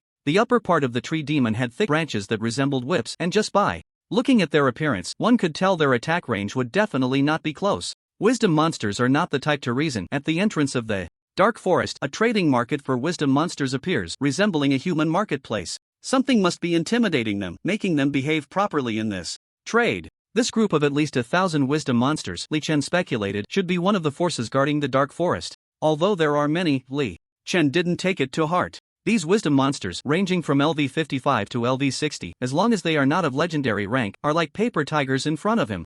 No matter how many there are, they are not a concern. To have so many wisdom monsters lined up neatly, there must be a more powerful boss behind them, right? Just as Li Chen thought of this, a piercing cry echoed in the sky. Moments later, a giant dark red dragon flew out from the canyon, its cold eyes fixed on Li Chen. And then it actively began to dive. A dragon. In the world of Endless Sky, dragons are at least of dark gold rank or higher. I wonder if this dragon is dark gold or legendary, or perhaps epic? I hope it's epic. Damn, a legendary rank is already good. A dragon of this kind is already worth Li Chen using his true sight. Looking at the information detected by the true sight skill, Li Chen felt somewhat dissatisfied. Creature, Red Dragon Yuriki, Fire. Race, Dragon Race. Level rank, LV-53 Legendary. Attack and Defense, Physical Attack Power 20504, Magic Attack Power 21300, HP 1.8 million, Physical Defense 15885, Magic Defense 17004. Attributes, Strength 13500, Agility 14440, Spirit 14330, Stamina 12,000. Normal attacks, Claw Strike, Tail Whip, Dive, Bite. Skill 1 Flame Attack, Red Dragon Yuriki breathes out a massive flame serpent to attack enemies, dealing 180% magic damage per second, with a burning effect that causes continuous damage. Skill 2 Fireball, Red Dragon Yuriki shoots a huge fireball to attack enemies, dealing 350% magic damage, with a burning effect that causes continuous damage. Skill 3 High Temperature Fireball, Red Dragon Yuriki shoots a larger fireball with a higher temperature, dealing even more damage. Skills 4, 5, 6. Multiple Fireballs Firebird Flame Shield, briefly, as the name suggests, briefly. Skill 7 Hellfire Sea Yuriki, after a brief charge, unleashes flames. that burn everything within a range of 300 meters, dealing 295% magic damage per second, with a burning effect that causes continuous damage. Skill 8 Ground Smash. Yuriki dives to the ground, heavily impacting it to create shockwaves, dealing 700% physical damage to enemies within a 250-meter range and causing a stun. Effect. Skill 9 Rebirth in Flames. When Yuriki's health drops to 10%, it enters a 5-second invincible state and continuously recovers 60% of lost health during this time, usable only once per battle. Skill 10 Evil God's Attention. Yuriki is under the attention of the evil god Soren when its health drops below 5%. An avatar of the evil god descends to assist it in battle. Weak points Anus. Reverse scales under the neck. LV 53 Legendary Boss. Yes, even with a boss of this level, Li Chen felt somewhat dissatisfied. There was no helping it. Having already hunted witches, he no longer valued the rewards from killing legendary bosses. The basic attributes of the Red Dragon Ule are quite strong, but it depends on who you compare it to. For Li Chen at this moment, even if he doesn't activate any buff states and stands there with over 40,000 in both defenses, letting it attack him, it would definitely be nothing more than a tickle. In contrast, his regular attack panel is even higher than the Red Dragon's defense, and once various armor-breaking skill buffs are added, the damage he deals can easily reach several thousand or even tens of thousands. With the Red Dragon's health not even reaching 2 million, how long can it withstand my attacks? The only reason it can survive a bit longer is that it can fly, and Li Chen currently cannot reach it. Red Dragon. Don't be in such a hurry, I'll take care of your little brothers first before coming to meet you. Li Chen chuckled. The Red Dragon was flying in the air, but the army composed of ghost knights, mutated treants, and corrupted serpent women could not fly. Li Chen immediately charged towards them. Ghost knights are a type of melee attack monster, and when they charge together, their momentum is terrifying. The mutated treants weave among the ghost knights, their tall bodies allowing them to take over the fight and coordinate with the ghost knights. Meanwhile, the corrupted serpent women wander on the flanks of the army. They are intelligent magical creatures leaning towards magic, possessing powerful poison attacks and the ability to petrify. If an ordinary level 52 player faced them, it would definitely be a certain death, but unfortunately, standing before them is Li Chen. In terms of attribute data, Li Chen could stand still and let them attack, and their various skill attacks wouldn't be able to break through his defenses. With the heart of a warrior, control skills wouldn't take effect either. The numerical disparity between the two sides is staggering. Li Chen faces hundreds or even thousands, but the difference in combat power is even more exaggerated. Li Chen is like a black lightning bolt darting back and forth among the army of intelligent magical creatures, where blood flows like rivers, and their corpses are everywhere. A classic one-sided battle. The entire process of the fight is hardly worth mentioning. Tip: you have killed Ghost Knight, LV 55 Bronze Creature, you gain points. Tip: you received a first kill reward, talent increased agility attribute. Tip: you have killed Mutated Treant, LV 59 Bronze Creature. In short, as kill notifications continuously appeared on Li Chen's panel, the scale of the intelligent magical army on the scene visibly shrank. The Red Dragon in the sky was completely enraged upon seeing this. It never expected that this human on the ground would show such a lack of respect for strong beings, clearly a legendary figure, yet instead of coming to challenge it, he was slaughtering its humble subordinates. It felt offended, belittled. In its fury, it spread its wings, initiated a dive, and opened its mouth, orange flames gushing. Fourth skill, dive plus flame attack. However, this scene only made Li Chen more delighted. Come on, I was still thinking about how to hit you, and now you're diving down, aren't you just asking for death? During the dive, the Red Dragon was only about 20 meters above the ground at its lowest point. At this distance, Li Chen's dark gold skill, Sword Chi Master, allowed him to hit with his sword chi. However, Li Chen didn't use a sword. Instead, he took out the ancestral longbow and quiver from NPC Chang Xiaoguang. The Red Dragon's diving speed was very fast, and the time he had to deal damage was short, so he chose to use the ranged bow and arrow weapons, effectively increasing his output time. Drawing the bow and knocking an arrow. Facing the flames spewed by the Red Dragon, Li Chen chose to stand and fight. After casting the small buffs of Phantom Sword Dance and Berserk for attack speed and power, he activated the longbow's active skill, Divine Shot, ensuring that each attack would deal weak point damage, and the quiver's active skill Divine Arrow, which would reduce the opponent's physical defense by 20 for the next 4 attacks. After the buff ended, he immediately started shooting. Whoosh, whoosh, whoosh. Li Chen's hand speed was like a gust of wind, and with 2 buffs active, his attack speed exceeded 40,000 times per second, instantly shooting out thousands of arrows. Having adapted to archery, his accuracy was quite impressive. Even though the Red Dragon's diving speed was fast, he maintained a hit rate of over 90% on this moving target. Minus 9,446. Weakness damage, minus 9,872. Minus 10,463. Dense numbers appeared above the Red Dragon's head, and the sheer volume of numbers almost formed a black cloud. Except for the first few attacks that were still in the 4-digit range, all subsequent attacks dealt damage starting with 5 digits. How could the Red Dragon withstand such terrifying damage? In less than 0.1 seconds, it was forced to let out a mournful cry. Battle information: Red Dragon Yuriki, LV53 legendary creature, has activated the skill Rebirth in Flames, entering a 5-second invincible state and starting to heal continuously. That's right, the battle had just begun, and Li Chen had already reduced the Red Dragon's health to below 10%, forcing it to activate a life-saving skill. Skills like multiple fireballs and Hellfire Seas simply didn't exist. In front of Li Chen, the Red Dragon had no space to unleash these skills. This is how I perform against a legendary boss of a similar level now. I'm really too strong. Li Chen laughed proudly. But the next second he couldn't laugh anymore, because after the Red Dragon activated its invincible skill, instead of thinking about how to counterattack, it flapped its wings hard and soared into the clouds, starting to flee into the distance. What the hell? It just showed its face and ran? You've got to be kidding me. Li Chen was dumbfounded. The Red Dragon was flying away, and he had no flying ability, so he could only watch helplessly from the ground. Could he let the duck that was within reach fly away? Absolutely not. After hesitating for a moment, Li Chen decisively took action. He headed straight in the direction the Red Dragon was fleeing. Anyway, the Dark Canyon is right here. I can come back anytime to pick the rotting clean flowers, but the probability of encountering a legendary boss like the Red Dragon is too low. For the sake of legendary equipment, skill books and other loot, and for the first kill reward, I have to take it down. So, the Red Dragon flew desperately in the sky, while Li Chen ran desperately on the ground. Although Li Chen couldn't attack the Red Dragon, his running speed was much faster than the dragon's flying speed, so he could easily keep up with it. He firmly believed that this situation wouldn't last long. After all, the Red Dragon couldn't fly forever. It would eventually have to land and rest, just like the Scorpion Lion Lord he had encountered before. When that time came, it would be his chance to take it down. Just as Li Chen was thinking this, a problem presented itself. The Red Dragon leaped over a bottomless canyon, and he couldn't get across directly. Damn, what to do? Take a detour? I don't know how far it would be, and I might lose track of the Red Dragon.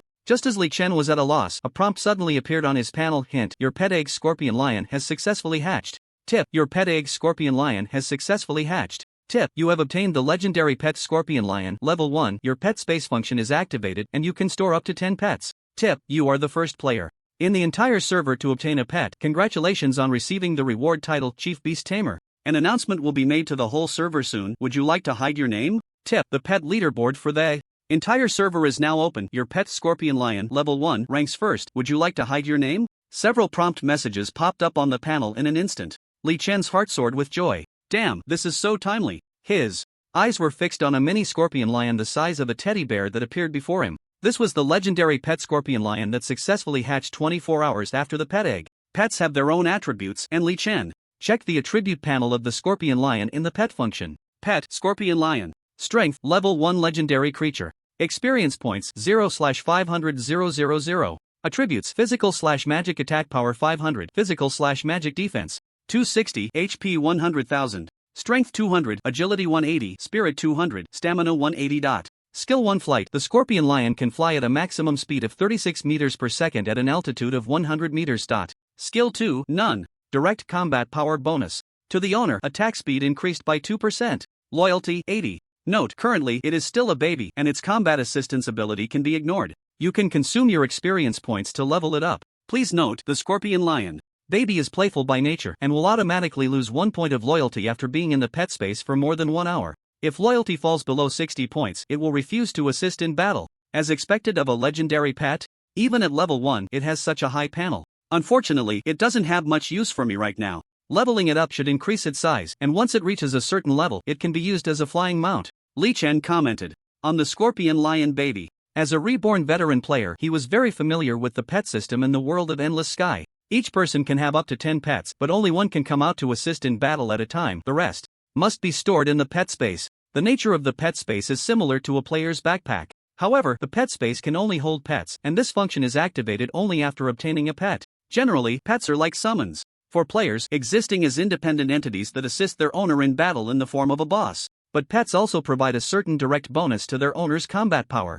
For example, this Scorpion Lion baby in front of Li Chen increased his attack speed by 2%. The bonus may not be much, but it's better than nothing. However, at this moment, Li Chen did not care much about the slight bonus the Scorpion Lion provided. He valued its flying ability. The current Scorpion Lion baby could fly, but not only was its flying speed slow, but at level 1, its size was too small to serve as his flying mount. Now that he was chasing the severely injured Red Dragon, it was just the right time to use it, so Li Chen unhesitatingly consumed his experience points to level it up. Tip: you have consumed 500,000 experience points. The pet Scorpion Lion has leveled up to level 2, attributes increased. Tip: you have consumed 1 million experience points. The pet Scorpion Lion has leveled up to level 3, attributes increased. Tip: you have consumed 1,800,000 experience points. The pet Scorpion Lion has leveled up to level 4, attributes increased.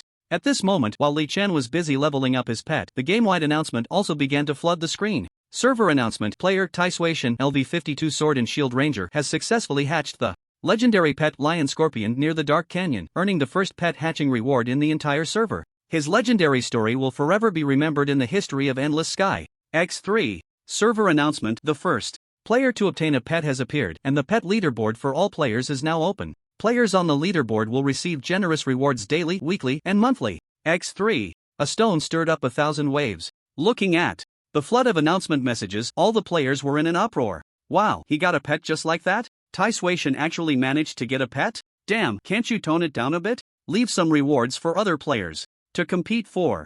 It's late, Taishuation should go to sleep, please stop grinding. The guild leader is amazing, hehehe, I'm so proud to be in the Pantheon Guild, the guild leader is invincible. Players from the Heavenly God Guild above, be smart and quickly recruit me, I'm a noble summoner player, I advise you not to be ungrateful. Legendary pet? Oh my god, everyone quickly check the newly released pet leaderboard, the reward for first place is to die for. Which first place reward isn't awesome? But with Taishuation around, what right do we have to compete for first? Sigh, this trash game, I'm done. The brother above is anxious, you're anxious, I advise you not to be anxious, it's useless to be anxious, so don't be anxious. If others are anxious and you're not, then you're as steady as a rock. Super, what kind of nonsense is this? The players began to discuss heatedly. The overall atmosphere was similar to when Li Chen received the legendary rank announcement, not many were shocked by it. It was only natural for Taishuation, who could take down epic bosses, to be the first player to obtain a pet. He was already on a different level from us ordinary players. The hot topic of discussion was more focused on the newly appeared pet leaderboard rewards. Server pet leaderboard.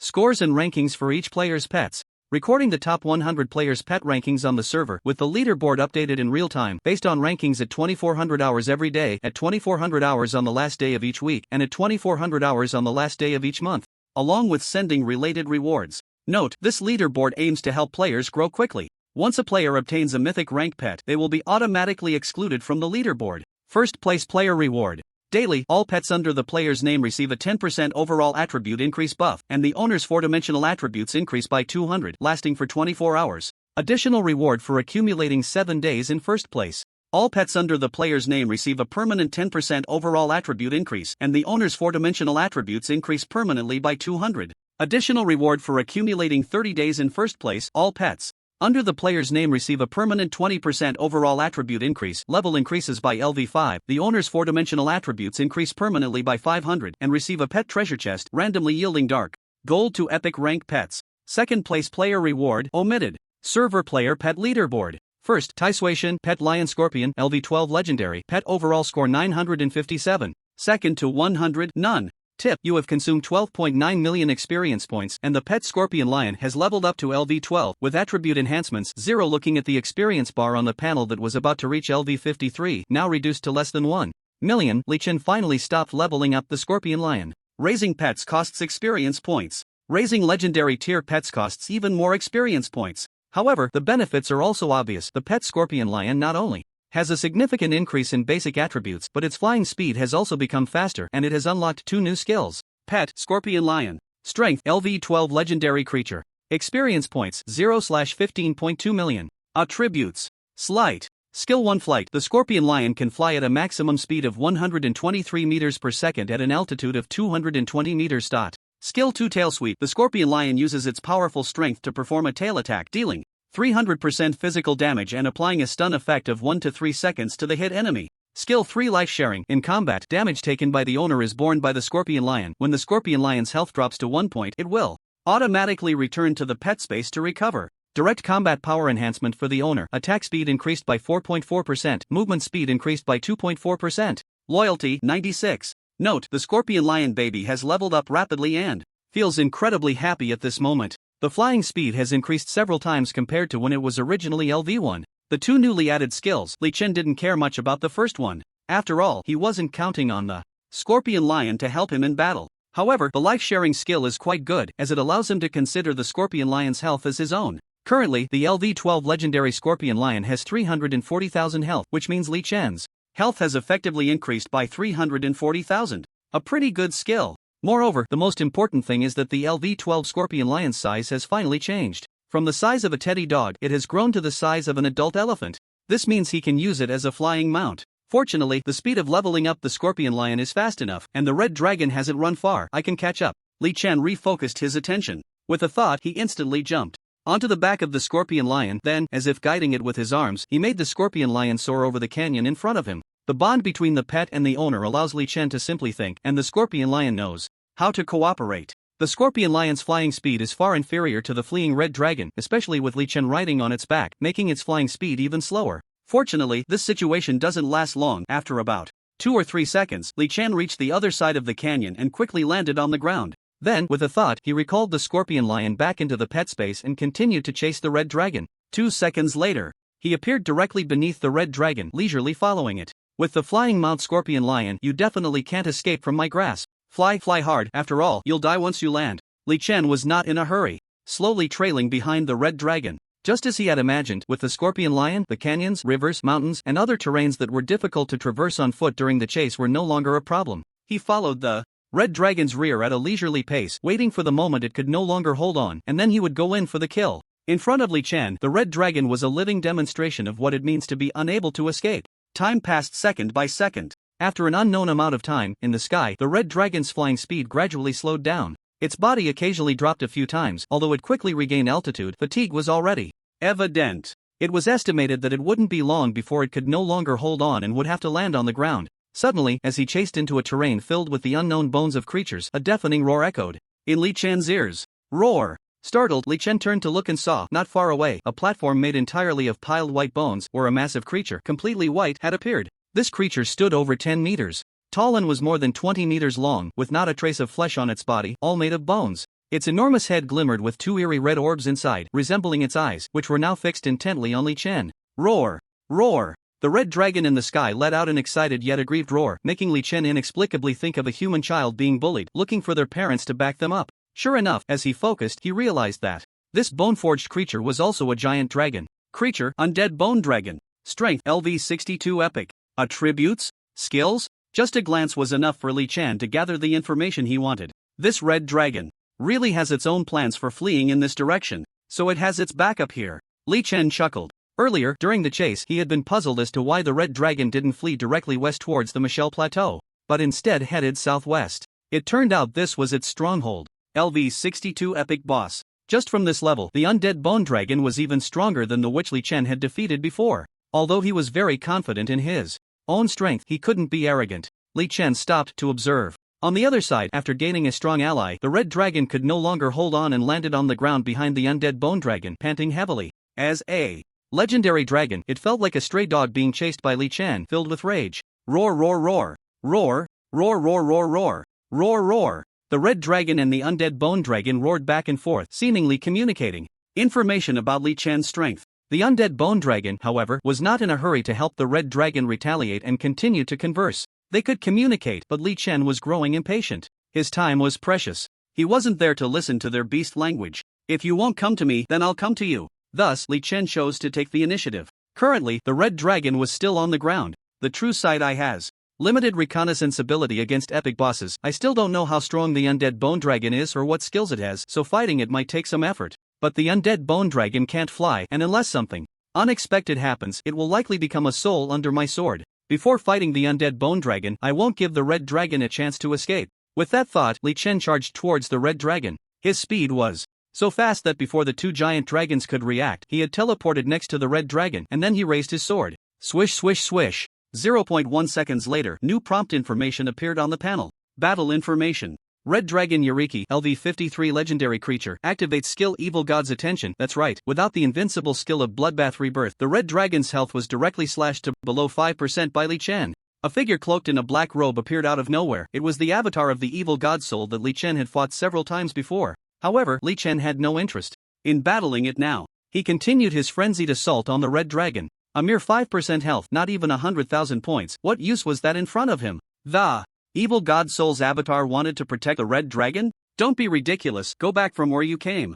Thus, in the blink of an eye after the evil god Soul's avatar appeared, the red dragon Yaliki was completely drained of health and collapsed with a loud crash. As a result of the skill, the evil god's avatar also vanished without a trace the moment the red dragon died. Hint: you have killed Red Dragon Yaliki, LV53 legendary creature. You gain 17.5 million experience points, 5% extra for defeating a higher level monster. Hint: this kill is the first in the entire server for this boss. Congratulations! You have received 722 free attribute points. Do you want to announce your name to the whole server or hide it? Hint: you have killed a wise monster. You gained 5,000 merit points. Hint: your talent has activated. You permanently increase your agility by 1444. Hint: you picked up the boss's dropped loot, Silent Necklace, Legendary, Void Domain, Legendary Skillbook, Dragon Slayer, Longsword, Legendary, and 111 gold, 20 silver, 24 copper coins. A series of prompt messages appeared on the panel. The rewards from killing the red dragon surprised Li Chen, especially the Legendary Quality Skillbook, Void Domain,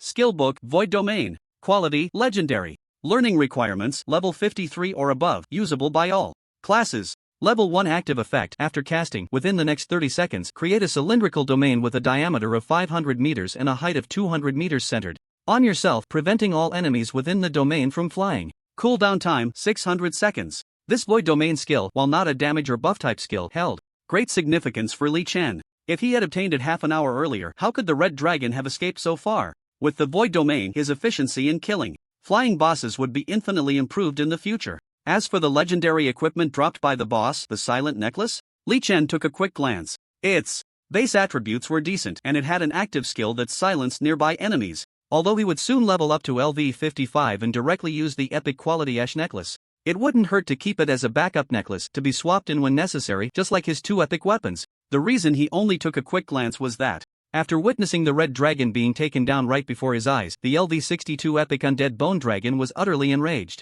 Smack! The bone dragon swung its powerful tail, unexpectedly hitting Li Chen. Minus 14,225. Combat information: undead bone dragon, LV62 epic creature, used the skill tail sweep. You received skill damage. Your health decreased by 14,225 points. Combat information: your pet lion scorpion's passive skill life sharing activated. The HP you lost from this attack is automatically transferred to lion scorpion. Your health remains unchanged. Combat information: your special item Warrior's Heart activated. You are immune to the knockback plus stun control effects from the opponent's tail sweep. 3 prompt messages appeared on the panel in succession. Li Chen shook his head in exasperation. Damn, I was careless, didn't dodge, and didn't expect this epic boss to sneak attack me while I was checking my rewards. My defenses are too high, so the damage from the undead bone dragon skills isn't that terrifying, only a little less than 15,000. With this amount of health, I can easily recover it through lifesteal. Such little damage. Forget it, I'm too lazy to think, let's just stand and fight. The epic boss is still not to be underestimated, especially when the eye of true sight can't see what skills the opponent has. But this is a different time. In Li Chen's heart, he felt he had a great chance of defeating the opponent. After all, he was no longer a mere LV52 player, his attributes were terrifyingly high. To put it in gaming terms, he was a statistical outlier. Previously, the LV60 epic which was no match for him, and at that time, he didn't even have the legendary rank bonus. Now that he had the legendary rank, as long as he was a little serious, how could he possibly fail? The undead bone dragon's finishing move also allowed Li Chen to successfully gauge the level of its damage, so to maximize his output, he naturally chose to stand and fight. Standing and fighting means not moving. You hit yours, I hit mine. If I take a step back, I'm a coward. Whoosh, whoosh. Li Chen began to unleash sword energy. Of course, since using an epic weapon itself didn't have lifesteal, he had also activated the Berserk skill buff for himself in advance. After the rank bonus, the LV7 legendary quality skill's Berserk effect had been enhanced to reducing his basic physical/magic defense by 15% for the next 24 seconds, increasing his basic physical/magic attack by 44%, and increasing his basic attack speed/movement speed by 67%. He also gained a 17% lifesteal effect, with a cooldown of 240 seconds. Reducing some defense wasn't a big deal, but the 17% lifesteal was crucial. At the same time, during his first few attacks, Li Chen also applied the passive debuff of the Sword of the Ripper to weaken the bone dragon's physical defense, as well as the armor break skill, coupled with the passive fixed debuff from the Sword of Storms. With 3 methods combined, even with level suppression, Li Chen's attacks on the bone dragon became increasingly explosive. Minus 4,448, minus 4,448, minus 5,132, minus 5,816. Truly worthy of being a LV62 epic boss, and with a body made of bones and flesh, its physical defense is much higher than that of the witch. I actually didn't break its defense. with the first 3 attacks, and my output relied entirely on the true damage added by my talents. However, starting from the 4th attack, the Bone Dragon's physical defense was lower than my physical attack. Li Chen secretly marveled at the terrifying physical defense value of the undead Bone Dragon, but he was even more amazed by his own terrifying output capability. Nowadays, just from the perspectives of attack and defense, he had far surpassed the level of legendary bosses of similar levels and was almost on par with epic bosses. And let's not forget, his most terrifying abilities were attack speed and movement speed. To be fair, the undead Bone Dragon's attack speed was also quite good, and its attack power was high. Hitting him, who had his dual defenses weakened by the Berserk skill, resulted in even higher output. But in fact, whatever output the undead Bone Dragon dealt, in the blink of an eye, Li Chen had absorbed that much health through his output. His health fluctuated but never dropped below 80%. As at LV62 Epic boss, the undead Bone Dragon's health was only slightly higher than that of the LV60 Epic, which just under 6 million. Therefore, its health bar began to visibly decrease. Battle information: Undead Bone Dragon LV62 Epic creature releases skilled Bone Spike combo. You take skill damage, your health decreases by 23,346 points. Battle information: Undead Bone Dragon LV62 Epic creature releases skill Ultimate Defense. Physical and magical damage taken is reduced by 95% for the next 30 seconds. Battle information: Undead Bone Dragon LV62 Epic creature releases skill Undead Protection, applying a shield that can absorb 3 million damage to itself, lasting up to 30 seconds. Battle information: Undead Bone Dragon LV62 Epic creature releases skill Dragon Breath Reflection. For the next 30 seconds, 80% of the damage taken will be reflected back to the attacker as true damage. Battle information omitted. On the panel, a series of 7 or 8 prompt messages appeared almost simultaneously. As a LV62 Epic creature, the Undead Bone Dragon's strength is beyond doubt, with plenty of damage dealing and protective skills. However, it instinctively wanted to use damage skills to drive Li Chen back, but it was useless. As long as it couldn't kill Li Chen in one hit, no matter how much health Li Chen lost, he could recover it through output in the next moment. As for the defensive skills, to be honest, the damage reduction and shield effects of the Undead Bone Dragon are quite outrageous. Reducing damage by 95% for physical and magical attacks is simply absurd. Normally, players facing this skill would choose to avoid it, waiting for the damage reduction buff to expire before attacking.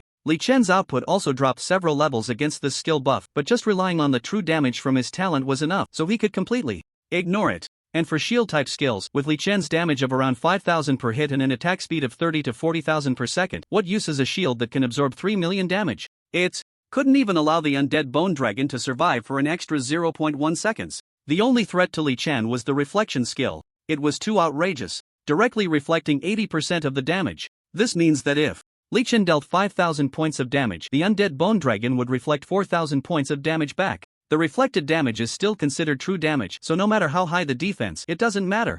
This skill is simply the nemesis of a dual A warrior player like Li Chen. However, Li Chen was unwilling to just wait for its reflection skill buff to end. There was no choice but to activate the Desperate Fury. During the Desperate Fury, my health won't drop below 1 point, so your reflection is useless now, right? If you have any other tricks, hurry up and use them. Li Chen scoffed and muttered a few words. However, he never expected that the Undead Bone Dragon's next reaction would truly open his eyes. Battle information: Undead Bone Dragon LV62 Epic creature releases skill Life Return, duration unknown, entering a rapid healing state. As soon as this battle information appeared, Li Chen watched in disbelief as the Undead Bone Dragon, which he had already reduced to low health, suddenly began to regain health instead. He hit it for 5,000 points of damage, but it could recover 6,000 or even over 7,000 health. The more he hit, the faster its health recovered. Li Chen was instantly dumbfounded. What the hell is this skill? With his knowledge as a reborn player, he couldn't even assess what level this life return skill belonged to for a moment. The more damage it takes, the more it heals? This is simply more outrageous than an invincibility skill. This state can't last long, it can only survive for a while longer. No need to panic, the advantage is still on my side. Li Chen took a deep breath, forcing himself to calm down. Then, he noticed something very interesting. This is the lair of the Undead Bone Dragon. When Li Chen first arrived here, he found the ground covered in white bones, and the place where the Undead Bone Dragon resided was a raised platform made up of countless bones. At this moment, as the Undead Bone Dragon used its life return skill, the bone platform beneath its feet was rapidly melting away, as if it had been doused with boiling water. So the reason the Undead Bone Dragon can heal so absurdly is all because of these bones on the ground? For an average player to take it down, the first step in the correct strategy is to lure it away from this lair. Once it leaves this lair, it shouldn't be able to use that skill anymore, right? Li Chen shook his head in exasperation. He had just momentarily forgotten that in the world of Endless Firmament, some high-tier bosses had additional life-saving cards in their lairs. Just like in the human NPC main city of the Eastern Hui Empire, why does a main city exist? A secondary reason is that everyone gathers for warmth, but the main reason is that the main city has powerful magic arrays that protect the safety of the residents within. The reason the Gobi city was attacked by monsters without activating the defensive magic array was that the attacking monsters never approached the city walls. Since the monster army never entered the range of the magic array, it naturally wouldn't activate. After all, as far as Li Chen knew, magic arrays consume a lot of resources, and NPCs aren't wealthy either, so they can't be used unless it's critical. Back to the point, now that Li Chen understood the reason for the undead bone dragon's rapid healing, he felt more confident. You rely on consuming the bones in your lair to heal? No problem, once all the bones are used up, let's see what you do. With that thought, Li Chen cast Phantom Sword Dance, Twilight of the Gods, and even the Ring's active skill hunting moment for multiple buffs. I didn't enter burst mode earlier, partly to test your combat power, and partly to save skills for potential risks. Now that you've been pushed to this point, there's no need to hold back anymore. Die. Li Chen chuckled, and with various skill and equipment buffs, both his attack power and attack speed surged dramatically. Swish, swish, swish. Waves of sword energy formed brilliant white pillars of light. Li Chen, almost in peak burst mode, attacked so quickly that the result was the bone platform beneath the undead bone dragon visibly melting away, completely consumed in less than 10 seconds. Throughout the process, the undead bone dragon did think about counterattacking, but in front of Li Chen, who was in a state of rage and desperation, all its counterattacks were ineffective. Finally, a familiar prompt appeared on Li Chen's interface. Battle information: Undead Bone Dragon Base, LV53 Legendary Creature, health reduced to below 5%, activating passive skill Evil God's Attention. A familiar figure draped in a black robe appeared out of thin air once again. That's right, it was the old acquaintance of Li Chen, the avatar of the Evil God. Soul. Even the LV53 legendary boss, the Red Dragon, had the Evil God's Attention skill, so it would be strange if the LV62 epic boss, the Undead Bone Dragon, didn't have it. After all, they all belong to the Evil God Soul's subordinates, paying attention to the weak and naturally more to the strong. However, when Li Chen wanted to quickly kill the Undead Bone Dragon like before to make the Evil God's avatar disappear, the plan failed. Battle information: Red Dragon Yuriki, LV53 legendary creature, activated the passive skill Undead Protection, becoming invincible and immune to control, unable to be locked on for the next 10 seconds. An invincibility skill. This dashed Li Chen's hopes of making the Evil God's avatar disappear by killing it. The inability to lock on also prevented Li Chen from avoiding the battle with the Evil God's avatar using the active skill of the Blade of Justice like before, only activating at 5% health. This is your last life-saving card, right? I have to say, in this state, I can't do anything to you. Li Chen sighed and turned to face the Evil God Soul's avatar. No communication. The Evil God Soul's avatar remained as aloof as ever, silent and directly attacking. A new battle quickly erupted. Battle information. You are affected by divine pressure, currently determining your rank. You are currently at the legendary rank. Your attribute skills are suppressed by 80%.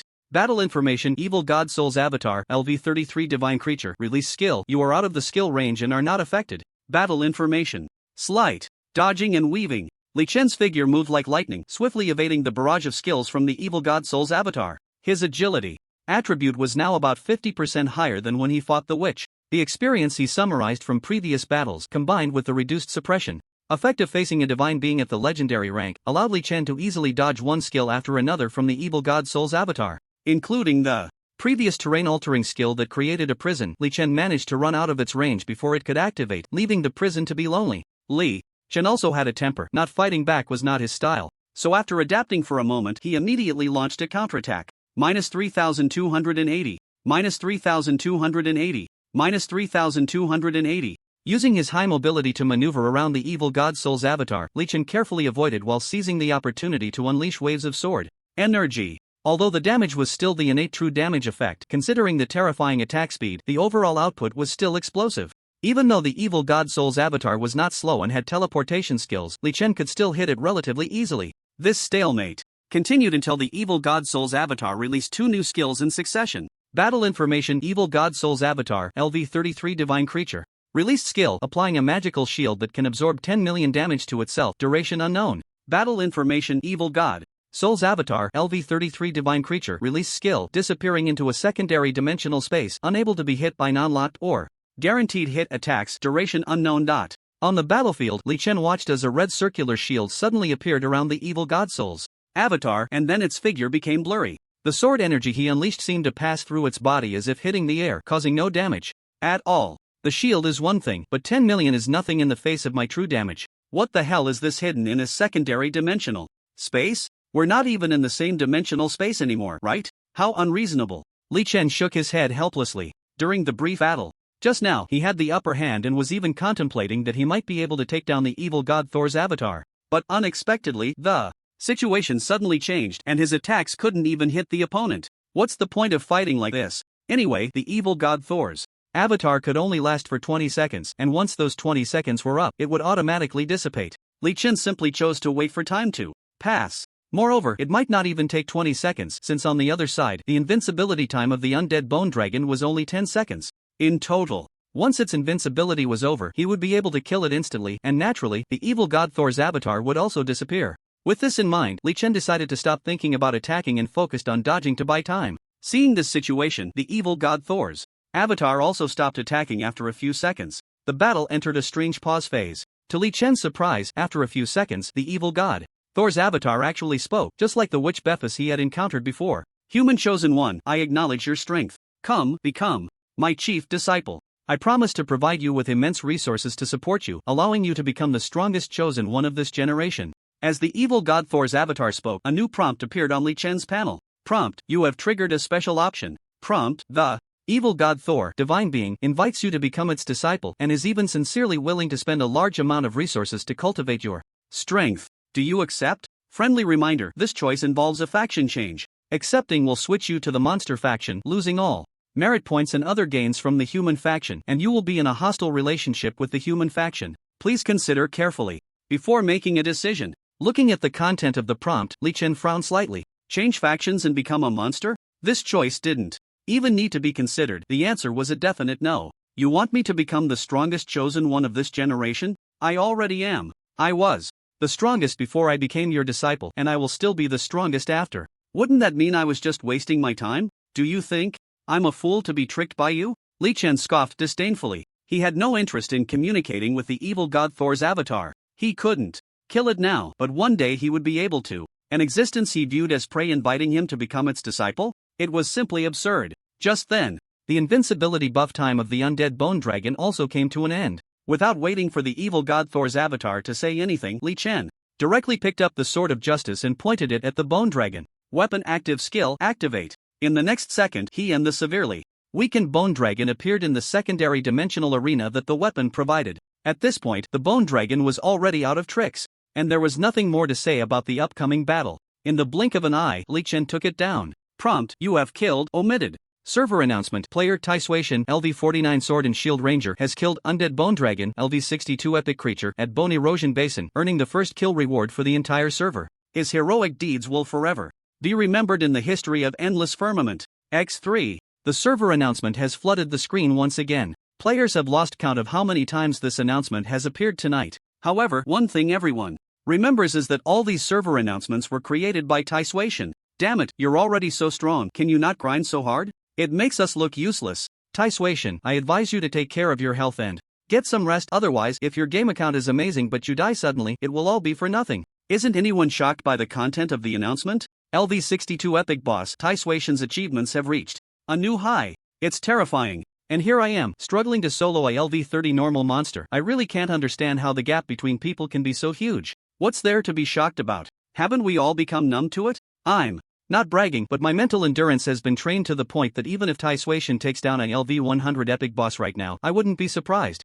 On the game forum, this server announcement flooded the screen, instantly sparking discussions among many players. Interestingly, after the stimulation of various previous announcements, very few players were shocked by Li Chen suddenly taking down the undead bone dragon. Most were just complaining about him not resting so late. Is there anything more despairing than the fact that someone stronger than you can grind even harder? Not to mention other groups, those players who once felt they had a chance to surpass Li Chen because of the official clarification post were now completely demoralized. They had also tried hard, but unfortunately, their efforts only widened the gap with Li Chen. Anyone would inevitably feel despair in such a situation. Meanwhile, in the game, while the players were discussing, Li Chen also digested all the rewards from the first kill of the undead bone dragon. Just like the kill of the witch, the first kill of the undead bone dragon also brought Li Chen a large number of free attribute points, merit points, and experience. His level immediately jumped from LV52 to over LV53. With the 1880 free attribute points from the first kill of the undead bone dragon, and the rewards from the previous first kill of the legendary red dragon, Li Chen made the same choice as before. Without thinking, he piled all of it into his stamina attribute, successfully raising his base stamina to 24622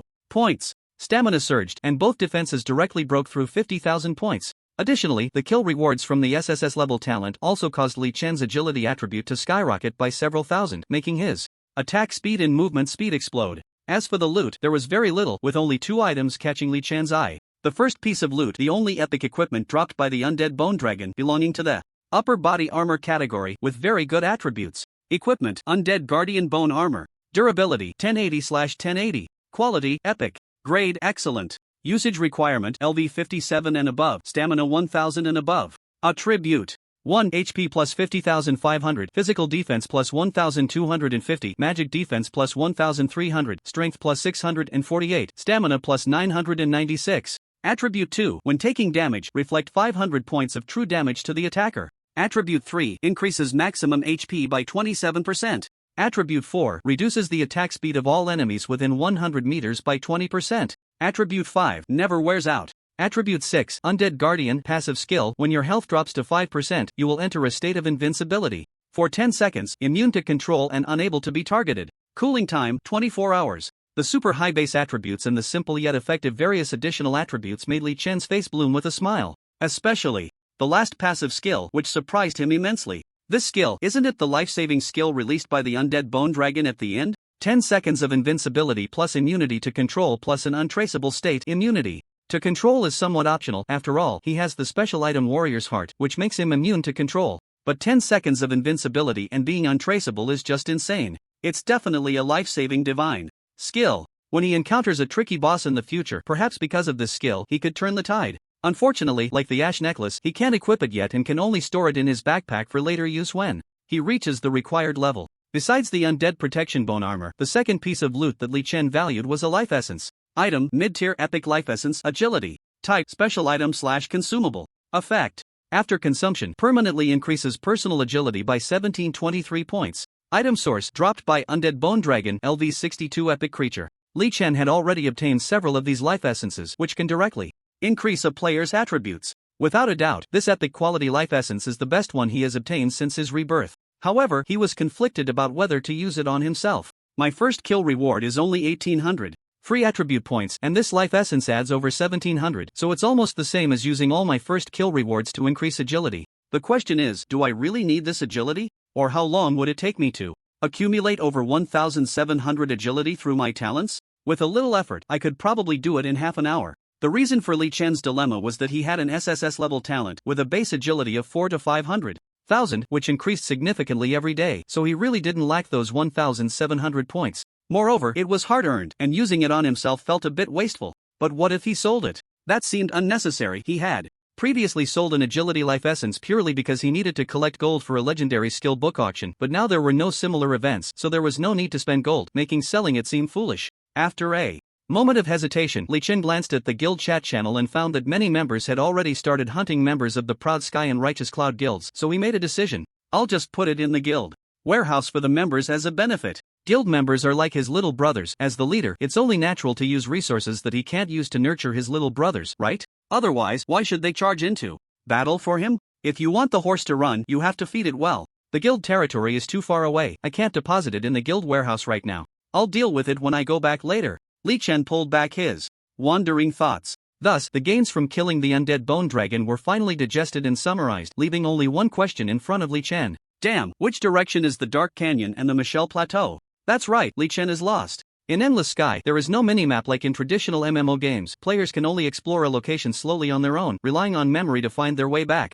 Getting lost is quite common among players. This is one of the reasons why everyone prefers to run dungeons rather than grind monsters in the wilderness. In his previous life, when Li Chen was unfamiliar with various locations in the game, he often got lost, but as he became more familiar, such incidents occurred less frequently. Since his rebirth, this is the first time Li Chen has gotten lost in the game world. If he has to blame someone, it's his own greed for chasing the legendary ranked Red Dragon. Originally, the area from Gobi City to the Michelle Plateau was well known to him, having traversed it countless times in his past life. He wouldn't have lost his way without a map. However, in this place called the Bone-Eating Basin, Li Chen had little impression, and worse, following the Red Dragon around had confused his sense of direction. But if he hadn't chased the Red Dragon, he wouldn't have such a good kill reward now. It's just a matter of gains and losses. It's just getting lost, not a big deal. If I keep going in one direction, I'll eventually encounter a human main city, and then I can use the teleportation array between main cities to return to Gobi City and then head back to the Dark Canyon and the Michelle Plateau. Li Chen muttered a few words and steadied his mind.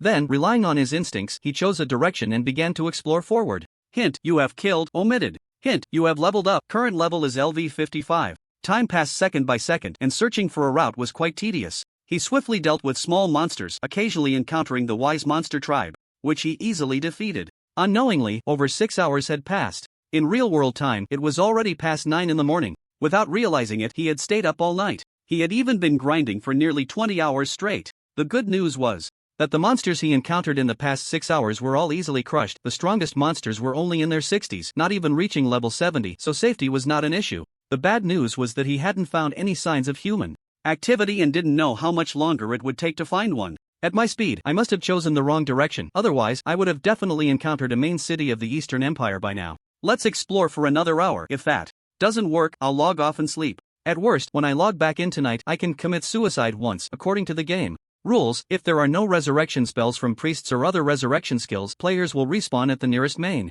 city resurrection point upon death. Li Chen sighed. He was reluctant to commit suicide unless absolutely necessary. Although players in the game world are not truly dead, the death penalty is quite severe and would affect his development plans. However, if it really came to that, returning to a human NPC main city through suicide would be the only solution. I hope in this last hour I can find something. Li Chen was already feeling a bit drowsy, shook his head, and forced himself to wake up his brain. He set off again, continuing his exploration. And this time, something that lifted Li Chen's spirits happened. Not long after he set off again, he noticed that the monster levels refreshing on the map were getting lower and lower. LV 65, LV 60, LV 50, LV 40. In just a short distance of over 20 kilometers, the monster levels he encountered began to drop rapidly. This situation likely meant that there was a gathering place for humans ahead, such as a main city or a village. Conversely, if the monster levels were increasing over a short distance, it might mean a big boss was nearby. I hope my inference is correct. I really don't want to stay in this desolate place any longer. I need to get to the Michelle Plateau as soon as possible to farm high-tier intelligent monster bosses, which will allow my combat power to explode. Li Chen murmured with anticipation. Suddenly, out of the corner of his eye, he spotted several humanoid figures at a leveling spot in the distance. Upon closer inspection, Li Chen was overjoyed, because those humanoid figures were players teaming up to farm monsters. The appearance of players meant that there must be a human settlement nearby, and his plan to use the main city's teleportation array to return to Gobi City could soon be realized. However, just as Li Chen was about to approach the leveling players to ask them a question, he suddenly overheard their conversation and couldn't help but frown. President, our undercover agent in the Chrysanthemum Society just sent me a message that their raid team is heading to a dark gold boss spawn point. Should we send someone to sabotage their efforts? Tian Yikuan, you're too impatient. If they want to fight the dark gold boss, let them. There's an old saying in Longwei, the bird that sticks its head out gets shot. The Chrysanthemum Society has been making quite a name for themselves in Jinri City recently. I've received news that the Kagaya Rika Guild and the Sanha Guild are preparing to team up to ambush them. We, the White Horse Society, should just wait and see. We shouldn't make any unnecessary moves. Hey, you're amazing, President, even having people in the Kagaya Rika Guild and the Sanha Guild. I really admire you. Ha, Tian Yikuan is not bad either, exceptionally clever.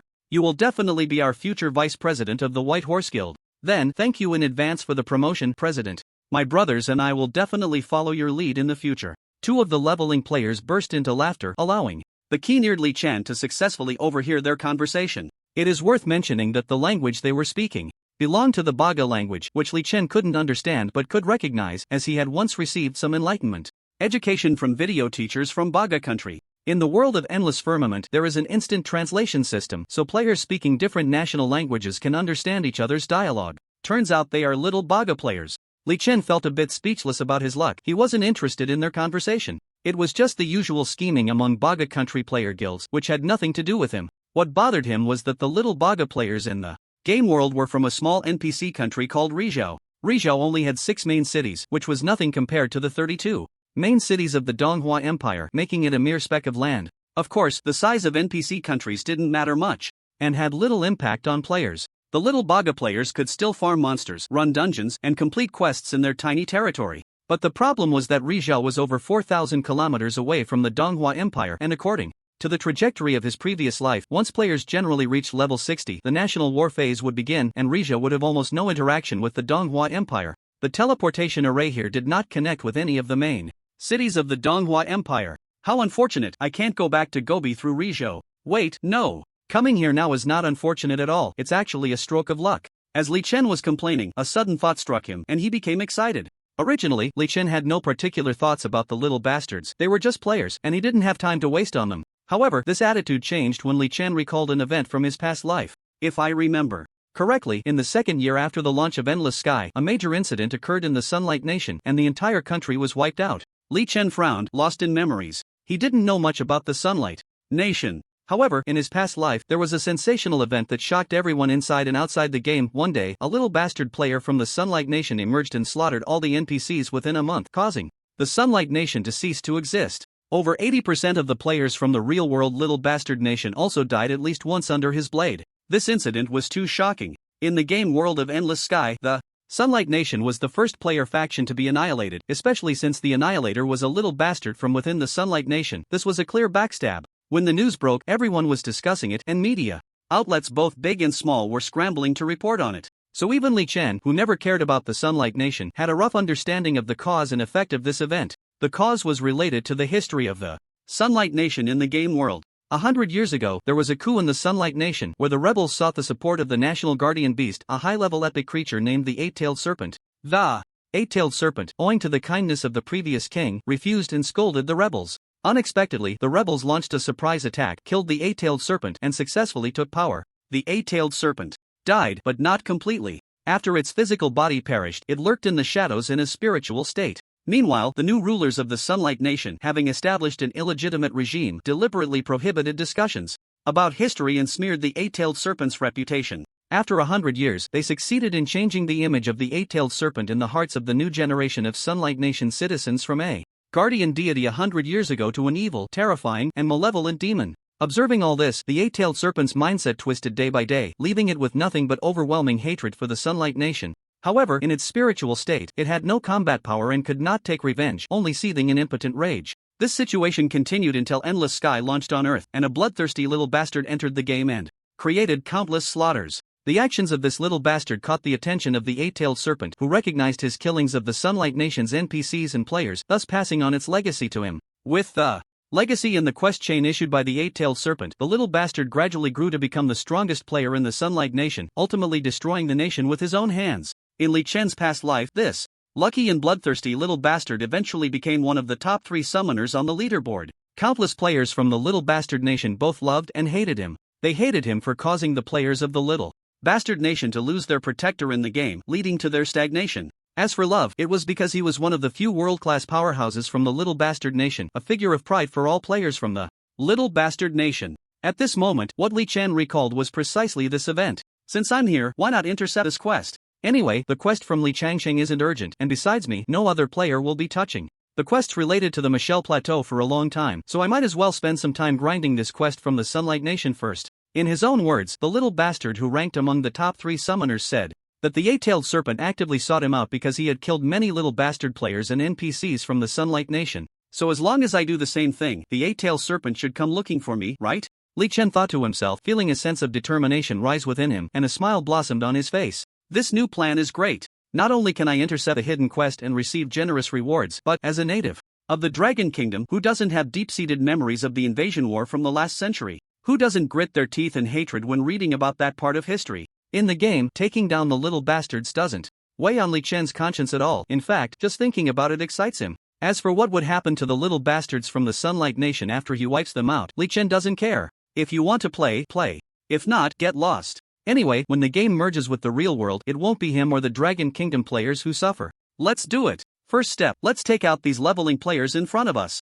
With that thought, Li Chen sprang into action. Whoosh, whoosh, whoosh. The flash of the sword cut through the air. The strength of both sides was not on the same level at all. The few leveling little bastards didn't even have time to react before Li Chen wiped them out in an instant. Jinri City, Resurrection Point. Matsushita Taniya, Inoue Watanabe, and a few others appeared at the Resurrection Point, looking bewildered. President, what happened? Taniya-kun, I didn't see anything, I just suddenly died. Bastard. We were ambushed in the leveling area, and the attacker was so strong that they could kill us in an instant. Are they top assassins sent by the Kikoka Guild? I want to see the system notification to find out who killed us. Ha, Tai Suishan? Why does that name sound so familiar? Hiss, hiss, hiss. President, Tai Suishan is the #1 on all the leaderboards. It's him? Isn't he in the Eastern Hua Empire? Why is he in our Sunlight Nation? And we have no grudges against him. Why is he attacking us? President, if you ask me, I don't know either. I'm completely confused. I understand now. Tai Sui-shin is a Dragon Kingdom person.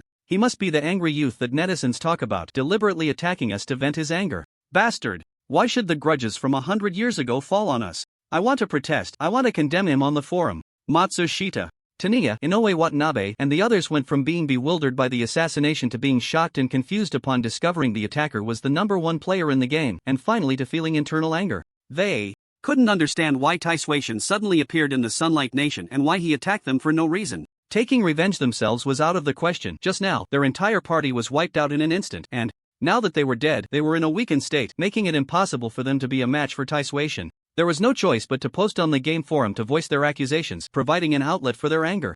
Game forum. This is the favorite place for players of Endless Sky to hang out during their free time. Suddenly, a new post with the title, Tai Sui God, caught the attention of many onlookers. The 3 words Tai Sui God inherently attract the highest traffic. Just when the onlookers thought this post would be another one about being shocked by Tai Sui God or complaining about his outrageous combat power, they clicked to find a shocking revelation. Title: Serious Condemnation. The fact that Tai Sui God killed me and my companions from the Baga Kingdom for no reason. Poster: Watanabe Inoue. Content: Just now, I was happily leveling up with a few companions from the guild at a leveling spot in the suburbs of Jindiri City in the Sunlight Kingdom when suddenly Tai Sui God appeared and killed me in an instant. #screenshot #screenshot. The evidence is clear. Did everyone see that? The kill notification in the game shows that it was indeed Tai Sui God who killed us. We have no idea how Tai Sui God appeared here in the Sunlight Kingdom from the Eastern Hua Empire. Is there a teleportation array between the countries in the game? Or did he run over here?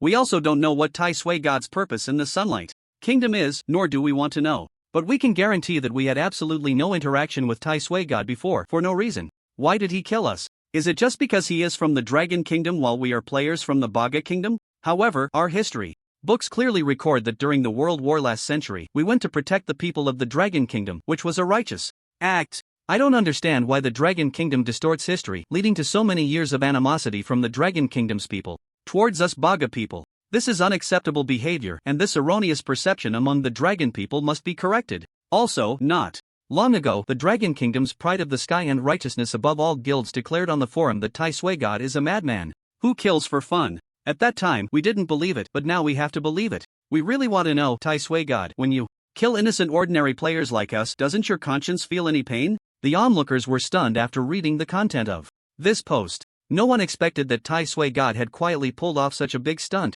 It is well known that players from different countries in the game currently cannot interact with each other, otherwise, when Lee Chin first created the Pantheon Guild, there wouldn't have been so much envy and jealousy from players of other countries. Just a few hours ago, Tai Sui God was still in the Gobi city of the Eastern Hua Empire. How could he have run all the way to the distant Sunlight Kingdom in such a short time? This discovery left the forums onlookers astonished. Is Chi-Chi Duck 1L Sofa? By the way, what's going on? How did Tai Sui God go to the territory of the little Baga players? Dog Year God 2L Condemnation Protest?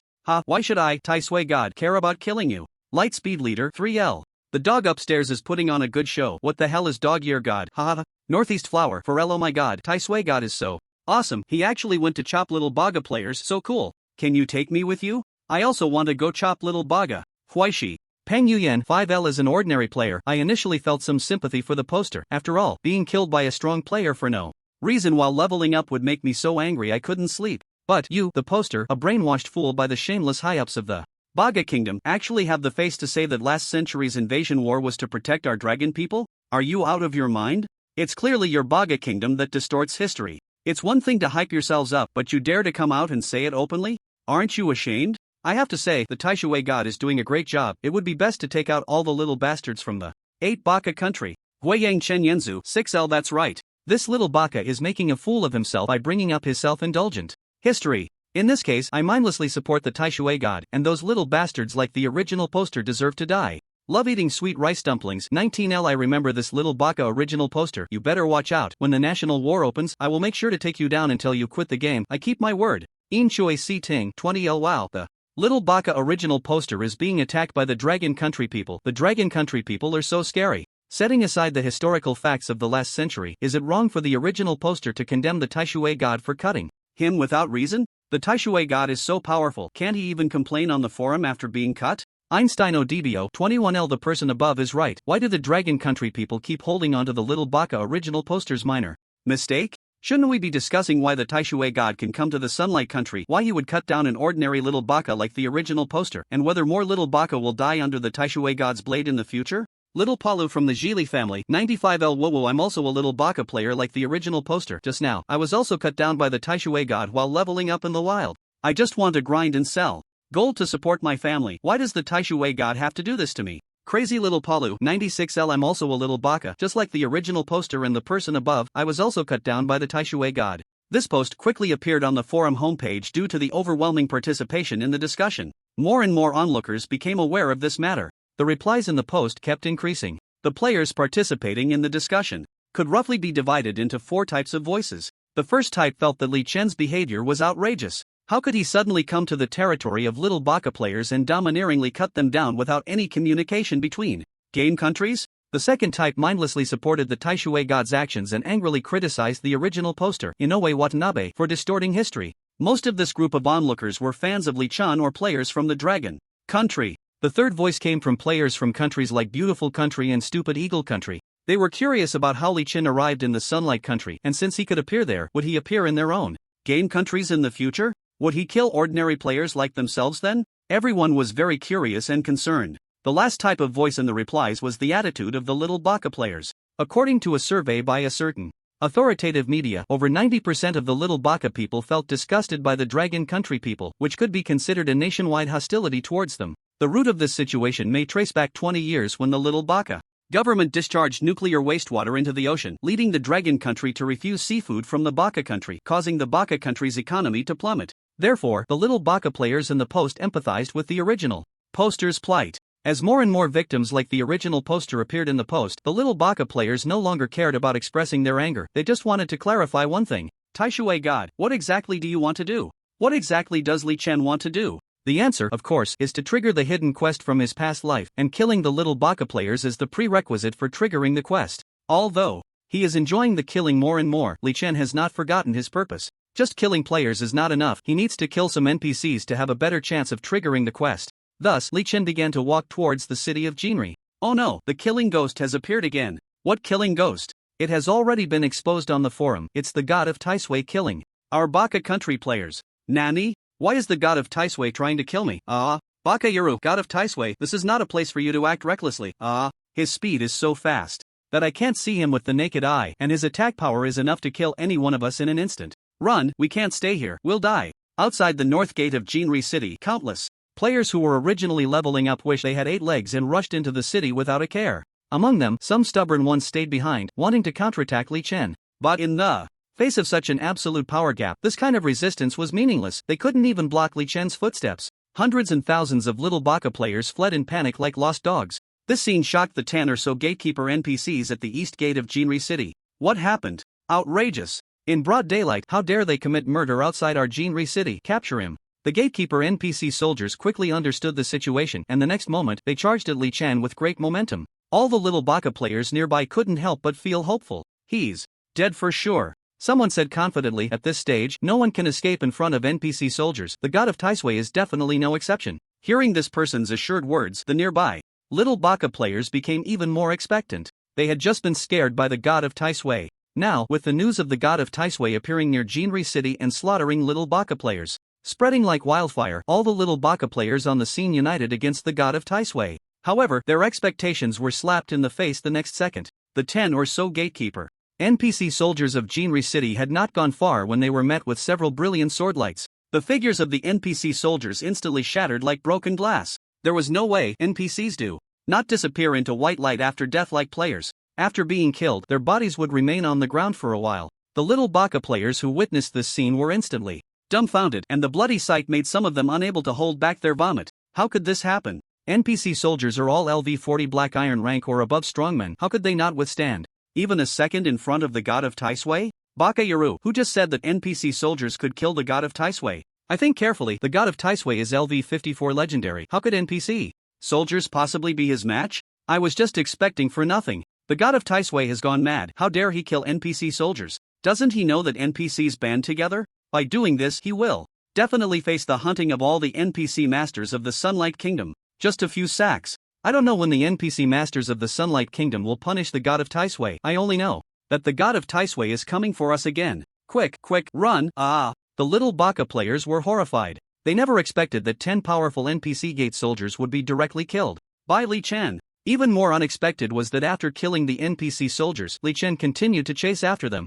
At this moment, they wished their parents had given them a few more legs. All the little Baka players rushed into Jinri City without a care. They only had one thought in their hearts: if they could run into the city, they would be safe. However, they didn't consider that Li Chen had already killed NPC soldiers. Would he care whether they were safe within the city? In Endless Firmament, there is no absolute safe zone. The so-called safe zones in all main cities exist only because NPCs maintain order, which prevents players from acting recklessly. Perhaps some little idiots could think of this, but in this situation, they were momentarily deceiving themselves. Otherwise, if there was no hope at all, that would be too despairing. On the other side, Li Chen had already devised a plan from the start, and killing the NPCs in Golden Sun City was part of this plan. Therefore, after slaughtering several little idiots, he calmly stepped into the main city of Golden Sun City. Warning: you have killed a large number of chosen ones and city guards in Golden Sun City. A citywide manhunt has been issued, and numerous soldiers are pursuing you. If you are captured or killed, you will be imprisoned in the Celestial Prison for 6 hours plus evil value x 1 hour.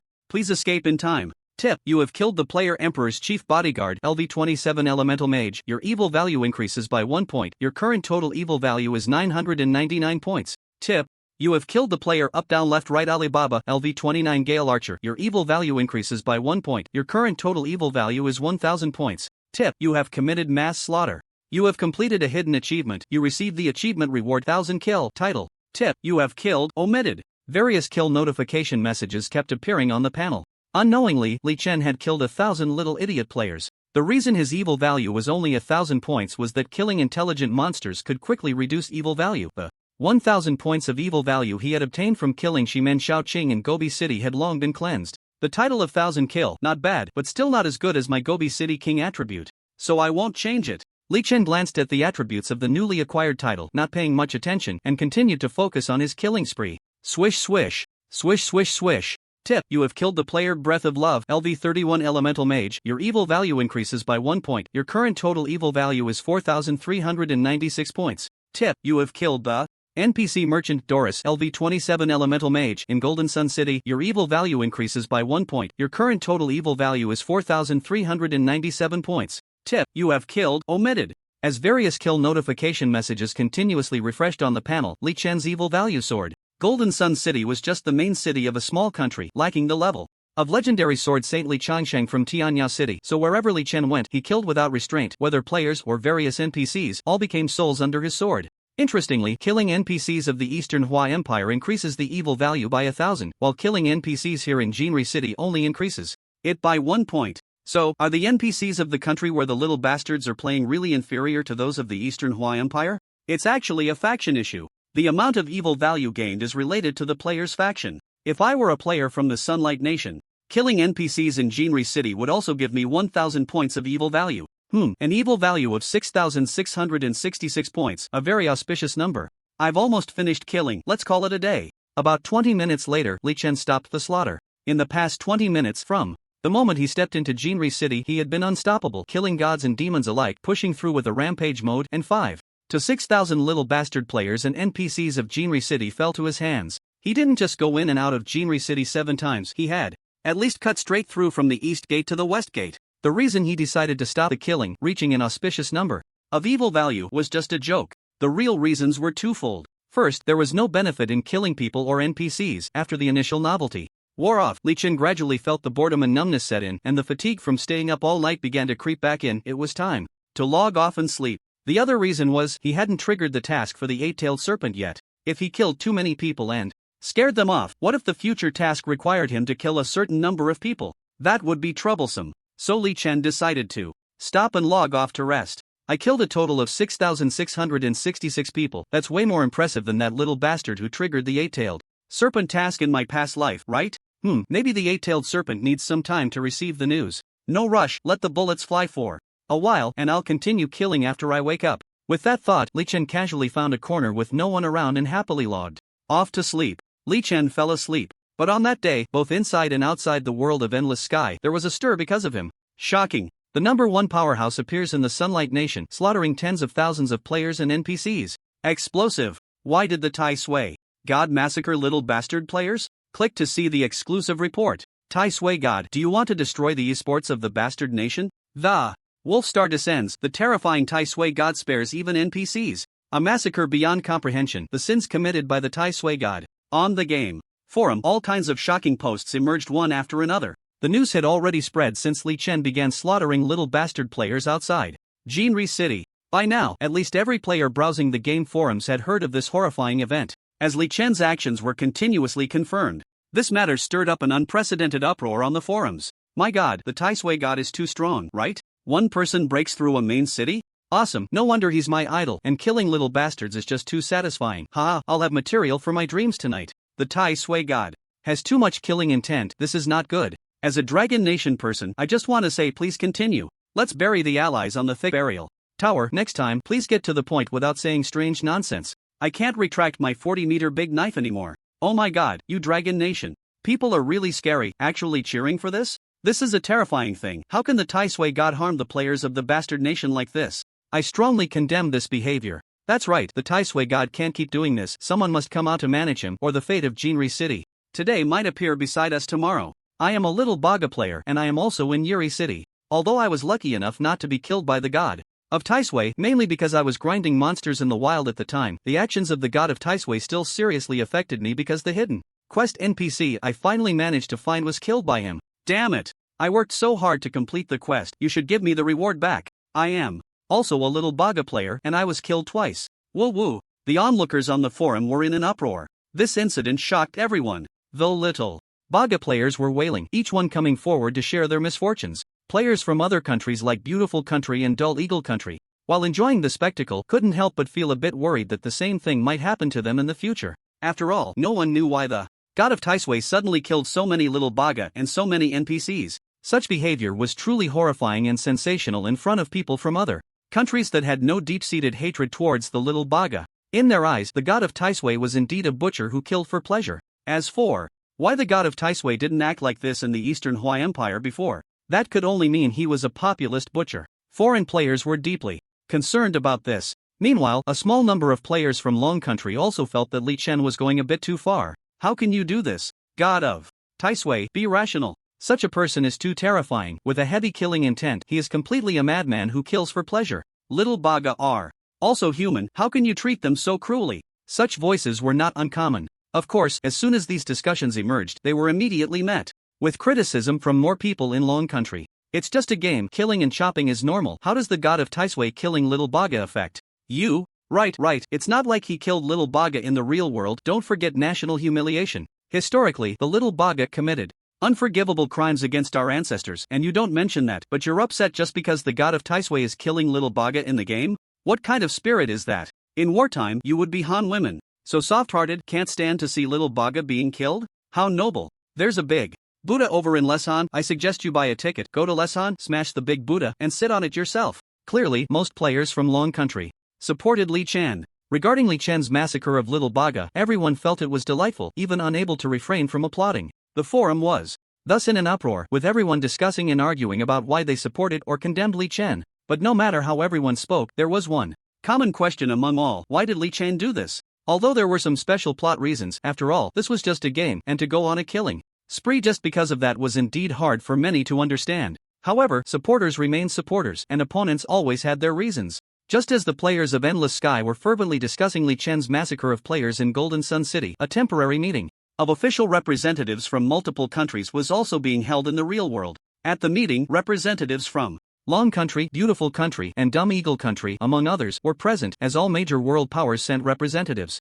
to attend. This meeting was initiated by the representative of Baga Country, and the agenda is to discuss the incident in the game world of Endless Sky, where the god of Tai Sui massacred Baga Country players and their gaming faction. After the chairperson briefly introduced the theme of the meeting, the attendees immediately began to express their opinions freely. The people present were the top government officials from their respective countries, each holding significant positions within their nations, and the youngest representative was already over 40 years old. It was hard to imagine a group of 40-something politicians sitting together to discuss matters related to a game. However, who could blame them when just a few days before the game launched, The intelligent core system of Endless Sky issued a warning to humanity? Such a supernatural event was enough to draw the attention of high-level officials from various countries. Moreover, the intelligent core system predicted that in 3 months, the game would merge with the real world and that external monsters would invade. How could such a situation not be regarded as a top priority by all nations? It could be said that, barring any unforeseen circumstances, Endless Sky represented the future of humanity.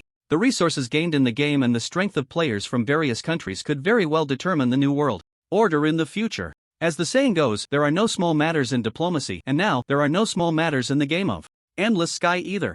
Ladies and gentlemen, I have received the latest news. According to statistics, the number of our players who have been killed by the god of Tai Sui in this incident has exceeded 4,000. These 4,000 players will be stuck in the game development for the next few days. In addition, the number of NPCs killed in Golden Sun City is no less than 3,000. These NPCs cannot respawn like players. When they die, they are truly dead, and their deaths directly affect many players, such as being unable to accept daily quests or not receiving rewards for completing important tasks. In summary, this has severely impacted our country's future strategic plans. I demand that Long Country immediately put a stop to the evil actions of the god of Tai Sui and provide appropriate compensation and an apology. After the chairperson finished speaking, the representative from Little Baga Country immediately stood up, glaring at the representative from Long Country with urgency and anger. As the victim in this incident, the Little Baga representative was genuinely anxious. The gaming faction of Baga Country had only 4 main cities. Li Chen alone had caused chaos in Golden Sun City, massacring thousands of Baga players, affecting tens of thousands, even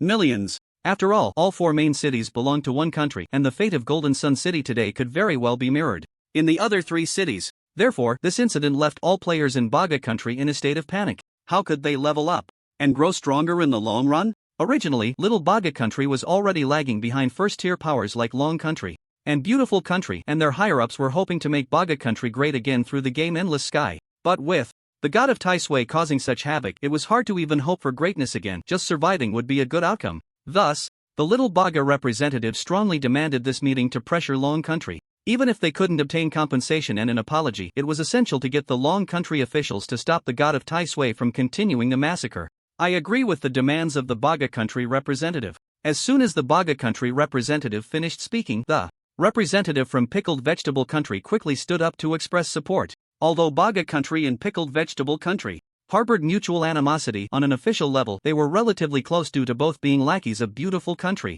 4. Example, 20 years ago in Kimchi Country, there was a leader named In Si who, in the context of widespread hatred towards Baga Country among the populace, still chose to kneel and flatter Baga Country. Moreover, even without this relationship, representatives from Kimchi Country would still stand up to express their support. This is because, based on the fact that in the game world, players from various countries are mainly concentrated within independent game factions, the country where the Little Shiba players from Kimchi Country are located might, just like in the real world, border the game faction of Dragon Country players. The experiences of the Little Baga players could very well happen to the Little Shiba players. So how could the representatives of Kimchi Country not support them? As soon as the representative of Kimchi Country expressed their support, as if they had coordinated, representatives from Beautiful Country, Illegal Country, Hand-Raising Country, Germany, Squid Country, and others also stood up, one after another, to express their support. I agree with the statement made by the Little Baga representative. The actions of the Tai Sui god in slaughtering thousands of Little Baga players and destroying their game faction must be held accountable by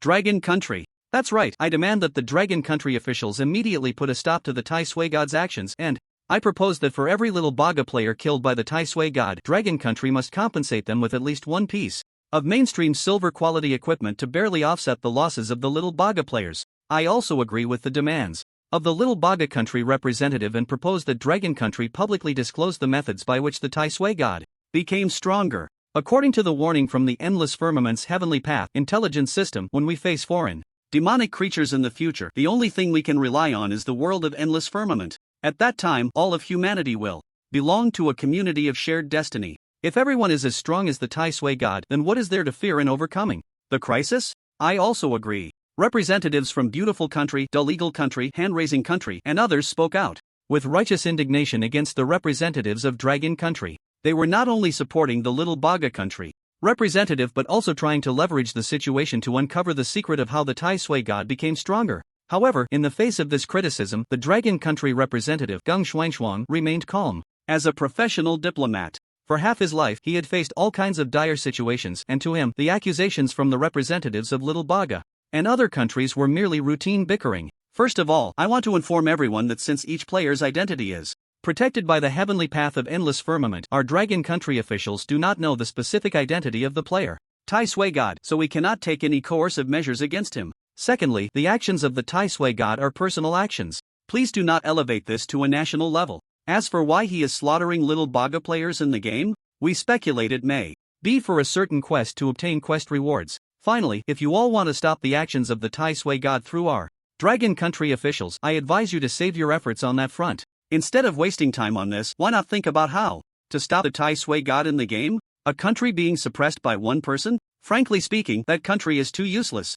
The joint meeting quickly ended amidst daily bickering. The little idiots failed to achieve any of their goals, and in the end, they might have lost their composure, issuing threats that if the Dragon Kingdom did not sanction the Tai Sui God according to their demands, they might disclose the prophecy of the endless firmament to the outside world. However, as soon as these words were spoken, without needing the big boss Gung Shuangshuang to intervene, the representative from the beautiful country, the father of the idiots, began to reprimand them sternly. There was no way around it. When the endless firmament prophecy was initially given, it specifically warned everyone that this information should not be widely disseminated, or it could lead to drastic changes, resulting in the early invasion of foreign demonic creatures into the Blue Star. The time left for humanity to develop was already limited, and no one wanted to see the scene of foreign demonic creatures arriving early. Therefore, in the final phase of the meeting, the representative's focus shifted from Gung Shuangshuang to sternly warning the representative from the idiots' country, causing the latter to immediately display their national character, repeatedly bowing and apologizing, expressing that they spoke without thinking, their attitude so sincere it was as if they were about to kneel on the spot.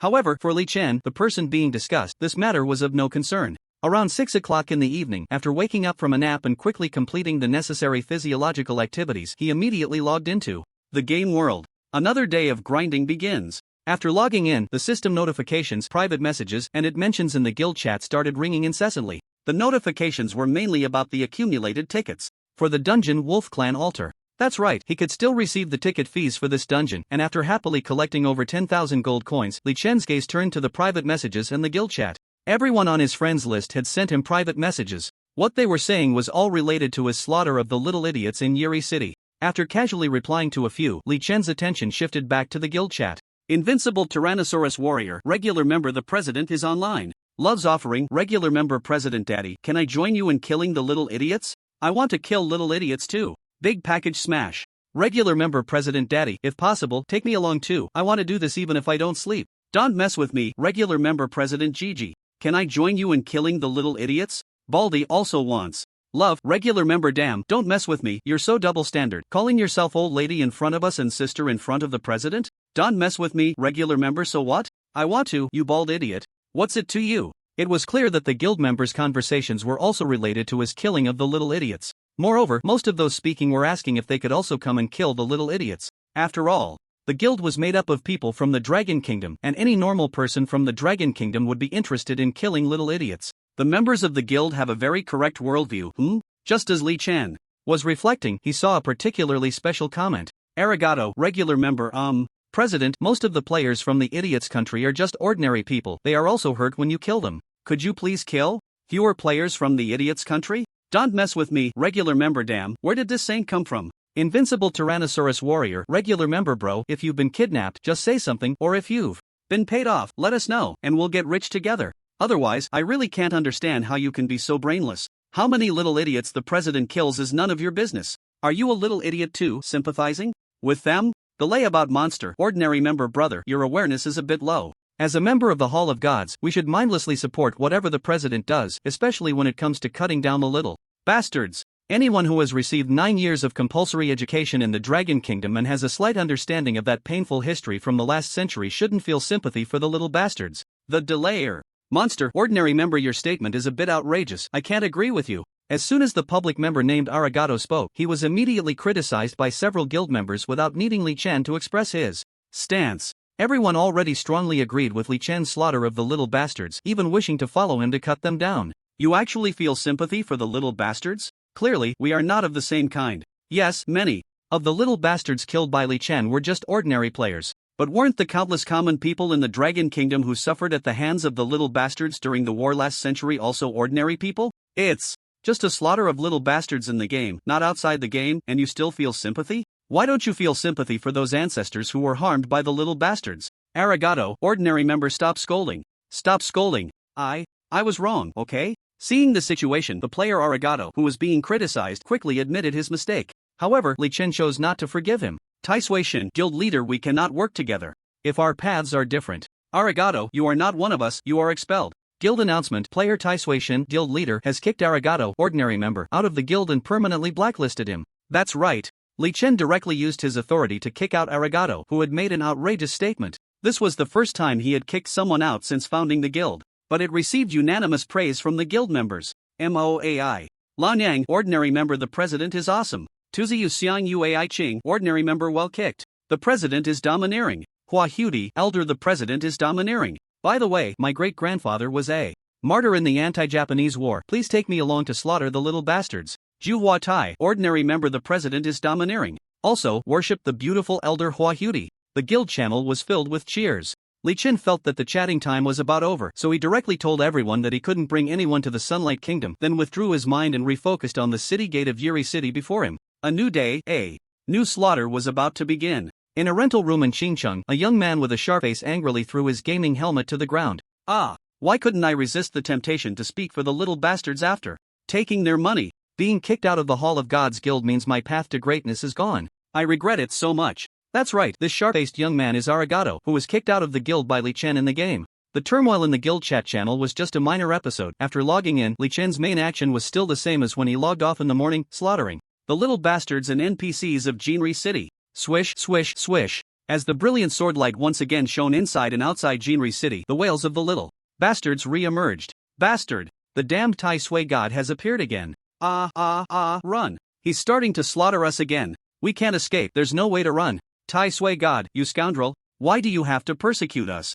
Did we little bastards provoke you? I just completed a hidden quest and the NPC was killed right in front of me. Just one more minute. If I had just one more minute, I could have claimed my quest reward. Boo-hoo. I've been killed by Tai Sui god 3 times in one day. The death penalty has left me numb. The little bastards were furious. This batch of little bastards was mostly not the ones Li Chen had killed earlier in the day. There was no way around it. Li Chen was just too relentless, logging off later and logging in earlier than others. Most of the little bastards he had killed in the morning were offline, and now this batch of little bastards online had not faced him directly, unaware of his terror. In fact, just a moment ago, many little bastards had claimed that if Tai Sui god dared to come again, they would help everyone take revenge. But now, facing Li Chen, everyone had only one reaction: frantically fleeing. There was no way to fight back. Charging headfirst meant death. Only by running could they have a glimmer of hope. Fortunately, Li Chen's main targets for slaughter were not these little bastards, but the NPCs of Jinri City. After all, the background of the eight-tailed serpent was that it was killed by the NPC natives, and it hated the NPC natives. Killing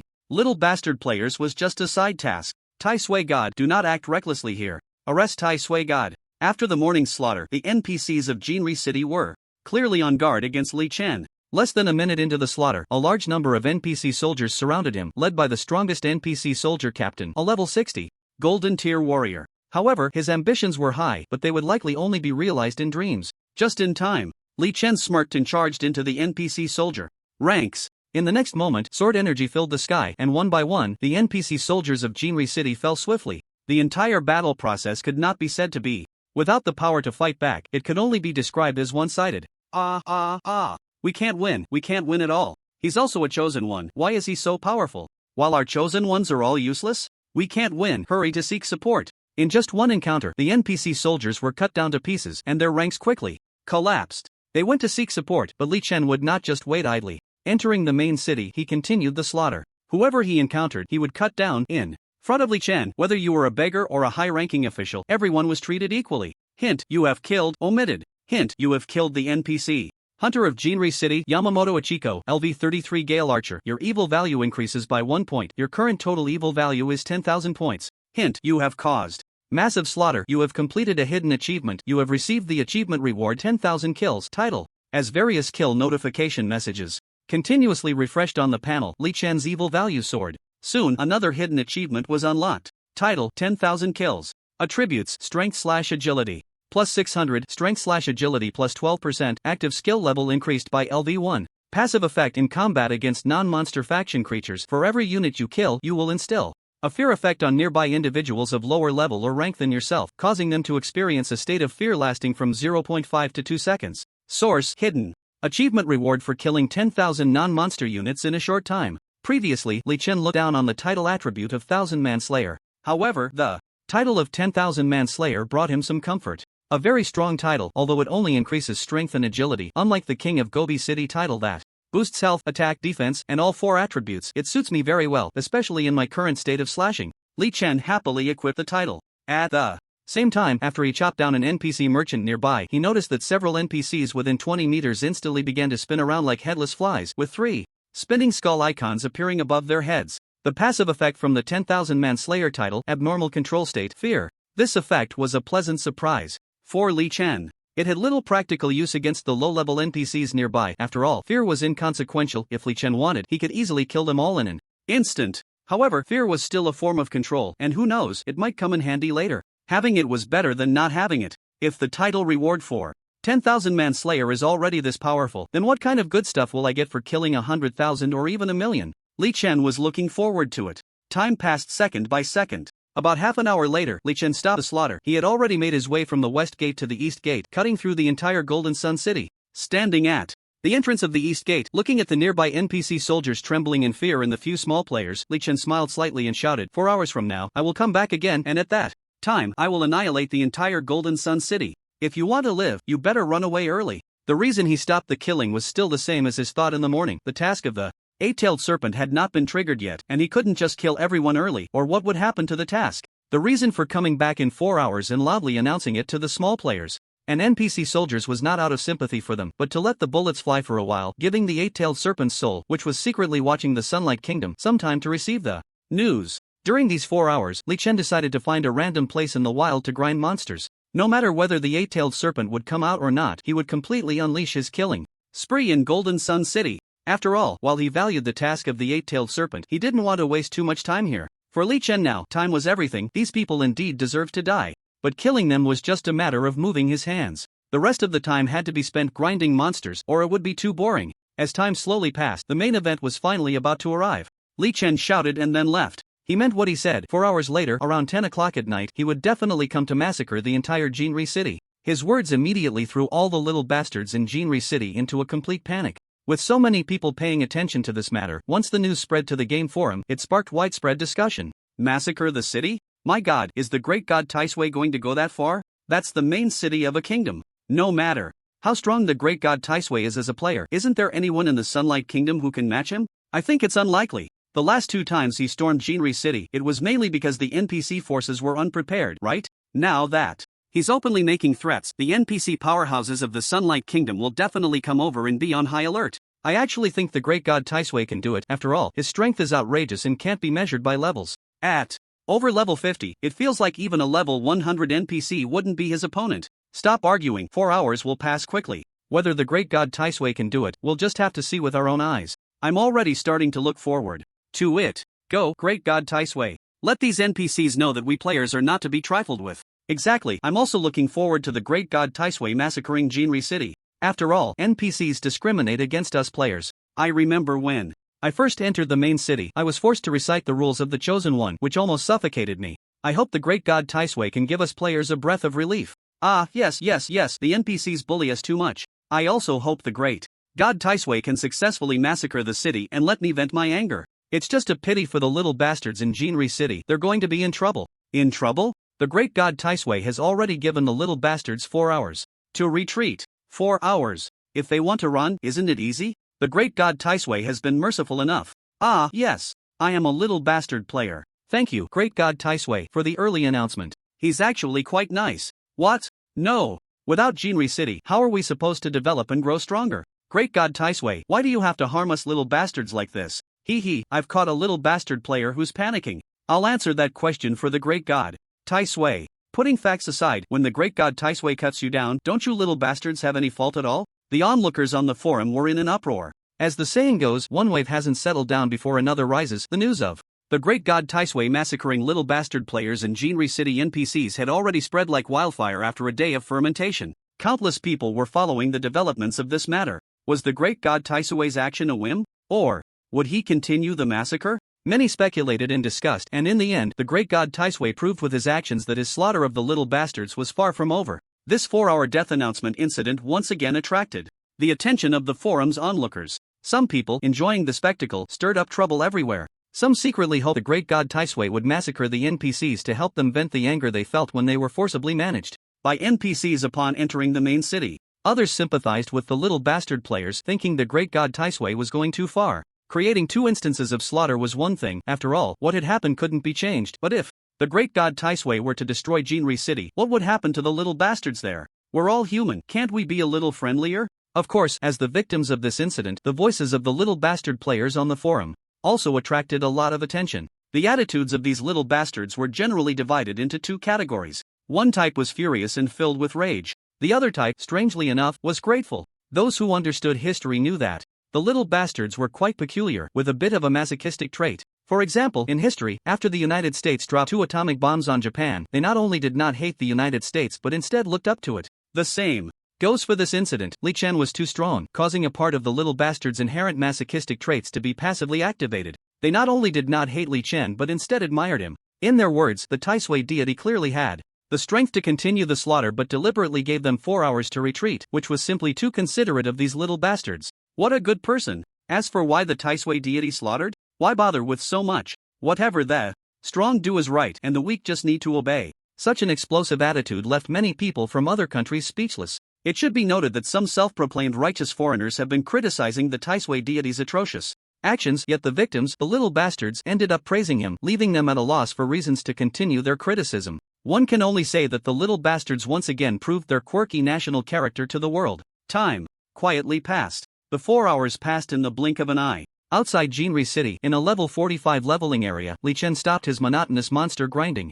Agility attribute increased by 18,000. The efficiency is too low. As expected, I should finish up with the little bastards here sooner and continue grinding wisdom monsters in the Michelle Plateau. Only there can my growth rate be considered rapid. Li Chen muttered a few words inside in displeasure. For the past 4 hours, he had been grinding monsters in this leveling area. He was only grinding ordinary small monsters, and the loot-like equipment and skill books could be completely ignored. Since his level was much higher than that of the monsters, the experience gained was also minimal. The only reason to stay here was that grinding small monsters could utilize his SSS level talent to increase his agility attribute. In 4 hours, his agility attribute increased from over 490,000 to just over 510,000, an increase of about 18,000. For an ordinary player, this would be an explosive improvement that they wouldn't dare to dream of. However, for Li Chen, the increase was a bit slow. There was no way around it. This 18,000 agility attribute was a comprehensive increase after the legendary rank, equipment, and title bonuses, and the actual increase in base agility was only about 12,000. An increase of only 12,000 base agility in 4 hours? 4. Li Chen, who had experienced a slaughter of a wisdom monster tribe that could at least increase his base agility by 15,000, this was indeed a bit lacking. The efficiency was too low. Let's go according to plan and annihilate the entire Jinri City. I hope this action can successfully trigger the task of the 8-tailed serpent. Otherwise, I'll just slaughter another main city of the Sunlight Kingdom. If 1 isn't enough, then 2. If 2 aren't enough, then 3, or even destroy all 4 main cities of the Sunlight Kingdom. That should definitely trigger the task, right? If it still can't be triggered by then forget it. After all, I didn't put in much effort. There are so many ways to become stronger. I can't hang on this crooked tree. It's best to get out early. Thinking of this, Li Chen immediately took action. A few minutes later, he arrived again at the east gate of Jinri City. At this time, the entire Jinri City was already on high alert.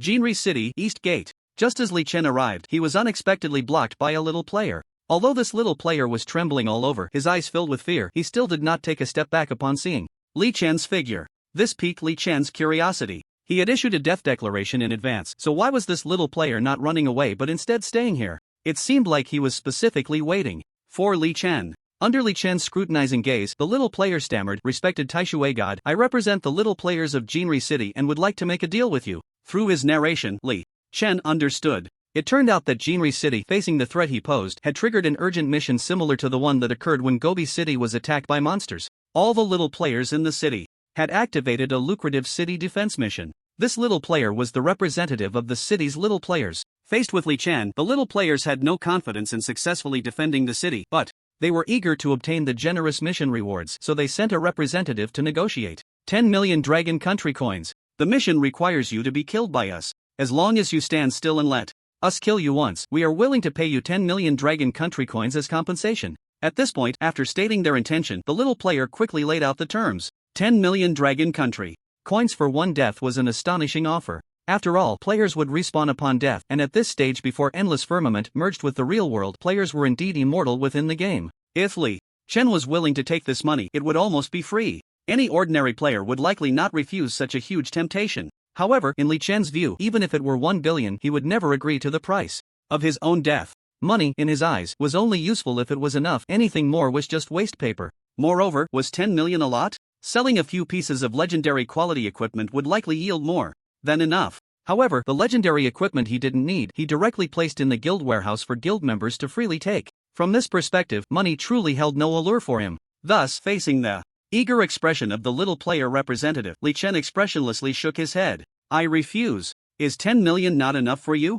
Then we can discuss further. The little player representative's expression turned extremely anxious upon hearing Li Chen's refusal. However, before he could propose new terms, Li Chen impatiently sent him off to the resurrection point with a single sword strike. Having already refused, there was no need for further talk. Did they think his previous declaration was extortion? The destruction of Jinri City was a done deal, not even Jesus could stop it. It's getting late, let's finish up quickly and get to work. With that thought, Li Chen stopped hesitating and transformed into a bolt of lightning, charging towards Jinri City. His speed was too fast, but the NPCs and little players in Jinri City had long since witnessed it. Since they did not flee but chose to stay and defend, they must have some trump cards. Sure enough, just as Li Chen approached about 500 meters from the main gate of Jinri City, a blue ice magic wall suddenly rose from the ground, blocking his path. Li Chen raised an eyebrow and looked up, seeing a human NPC draped in a blue robe, standing in the air, coldly watching him. Chosen One Tai Shui.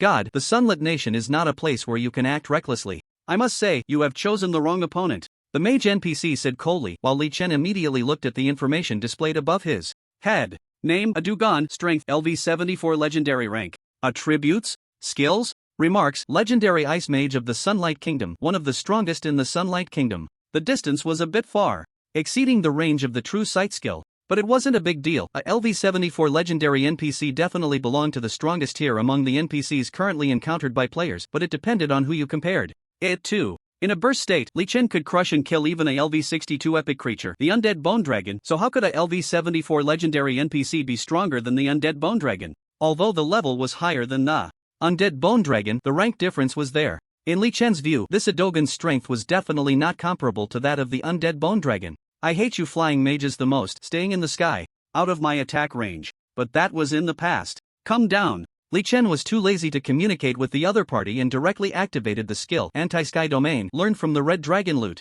With the activation of the skill, a white energy pillar shot up from 500 meters away, then shot up to over 200 meters in the sky like lightning. The legendary Ice Mage Adugon didn't react in time and was instantly hit. His whole body fell like a kite with a broken string, plummeting towards the ground. And after falling to a certain height, what awaited him was a dense barrage of sword energy resembling white light pillars. Adugon had nowhere to dodge and was instantly engulfed by the sword energy. Minus 512. Minus 512. Minus 1284 weakness damage. In an instant, a flurry of red numbers appeared above Adogan's head. His level was too high, causing Li Chen's output to only be effective at 5%. But fortunately, that was enough. As long as the attack speed was fast enough, even 550 points per sword could yield over 10 million output in a second. Li Chen's normal attack speed was already over 20,000 per second, and now with the short cooldown skills like Phantom Sword Dance, the combined attack speed directly broke through 35,000 per second. Even if Adugon had 10 lives, it wouldn't be enough for him to cut.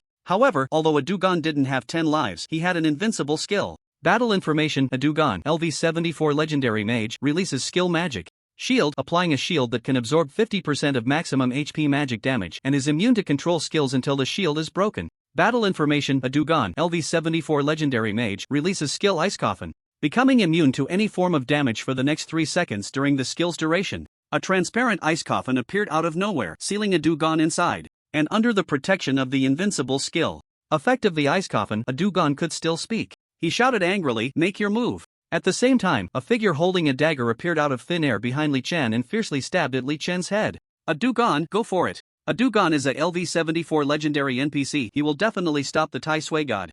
This Tai Sui God really doesn't know what's good for him. He wouldn't even take the money we offered. Now look, with our powerful legendary NPC stepping in, your slaughter plan is completely ruined, leaving you with nothing. On the city wall of Jinri City, a dozen little players cheered when they saw a Dugon appear. In their eyes, as long as a Dugon took action, Li Chen would be punished. Even if he couldn't be punished, at least he could be forced back. Therefore, every little player was full of confidence, eagerly waiting to see the show. And then they really saw a show. The legendary mage NPC Adugon, who was given high hopes after making a fierce declaration, suddenly fell from the sky for some reason and then dove headfirst into the countless sword energy shot out by the Tai Sui god. All the little players were instantly petrified. They never expected Adugon to be taken down so easily by the Tai Sui god. It looked like the situation was dangerously dire. This isn't reasonable. The Tai Sui god is just a LV53 player. How can he overpower a LV74 legendary mage? No, I don't believe it. I must be hallucinating. Look, Adugon isn't dead yet. He used a defensive skill like an ice coffin, successfully withstanding the Tai Sui god's attack. The battle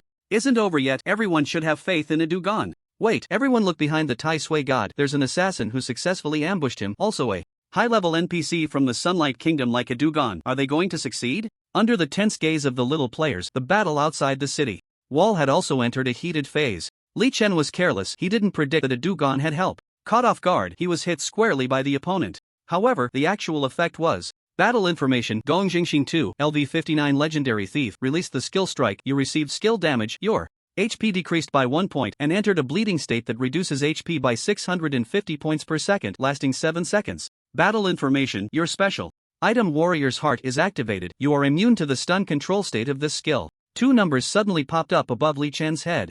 -1, -650. That's right, Adogon's helper was a legendary assassin, and the thief is the advanced class of the assassin profession. This guy successfully ambushed, using a powerful damage plus control skill. But sorry, Li Chen's defense was far too terrifying compared to his attack power. This legendary thief, named Gong Jingxing 2, only dealt a pitiful 1 point of forced damage with his charged attack. If it weren't for the skill's attached bleeding effect of 650 points of true damage per second, it would barely be enough to tickle Li Chen. Now even the attack of a LV59 legendary NPC can't break my defense. This is the benefit of my full strength build. You're done, now it's my turn. Li Chen smiled slightly, taking advantage of Gong Jingxing 2's brief daze. From the ambush effect being far worse than expected, he unhesitatingly launched a counterattack. Swish, swish, swish. -3,774.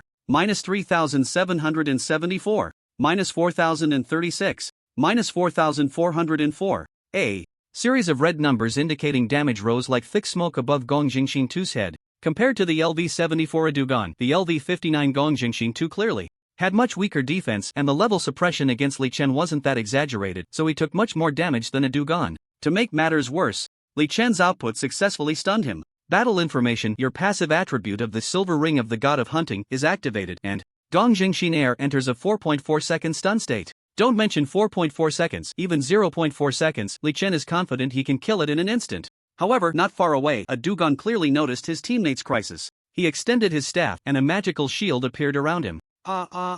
After waking from the stun state, the intense pain made Gong Jingxing Air unable to help but scream, and he finally came to his senses. In the next moment, Gong Jingxing Air quickly used a small teleportation skill to retreat and entered a forced invisibility state. Do you think you can run away in front of me? Invisibility? I'll cut through invisibility. Li Chen paid no attention to Gong Jingxing Air's actions. He countered directly, releasing sword energy densely around him. This move he had used when killing the Assassin Alliance leader, a passerby. Invisibility is not invincibility as long as the attacks are dense enough and the range is large enough. Invisibility is useless. Sure enough, in less than a second, he forced Gong Jingxing Air out of his invisibility state through his attacks. Once he locked onto the position, countless sword energies concentrated and shot towards Gong Jingxing Air. -7,044. -7,044. High damage numbers floated densely above Gong Jingxing Air's head again. Soon, like Adolf, he could not withstand Li Chen's damage and quickly used his safety skill. Battle information. Gong Jingxing Air, LV59 legendary thief, releases the skill Void Stealth, entering an untouchable state, lasting for 14 seconds. As soon as this skill was activated, Gong Jingxing Air's figure became illusory, his whole being like a black shadow. Li Chen's sword energy struck him as if passing through air, causing him no damage whatsoever.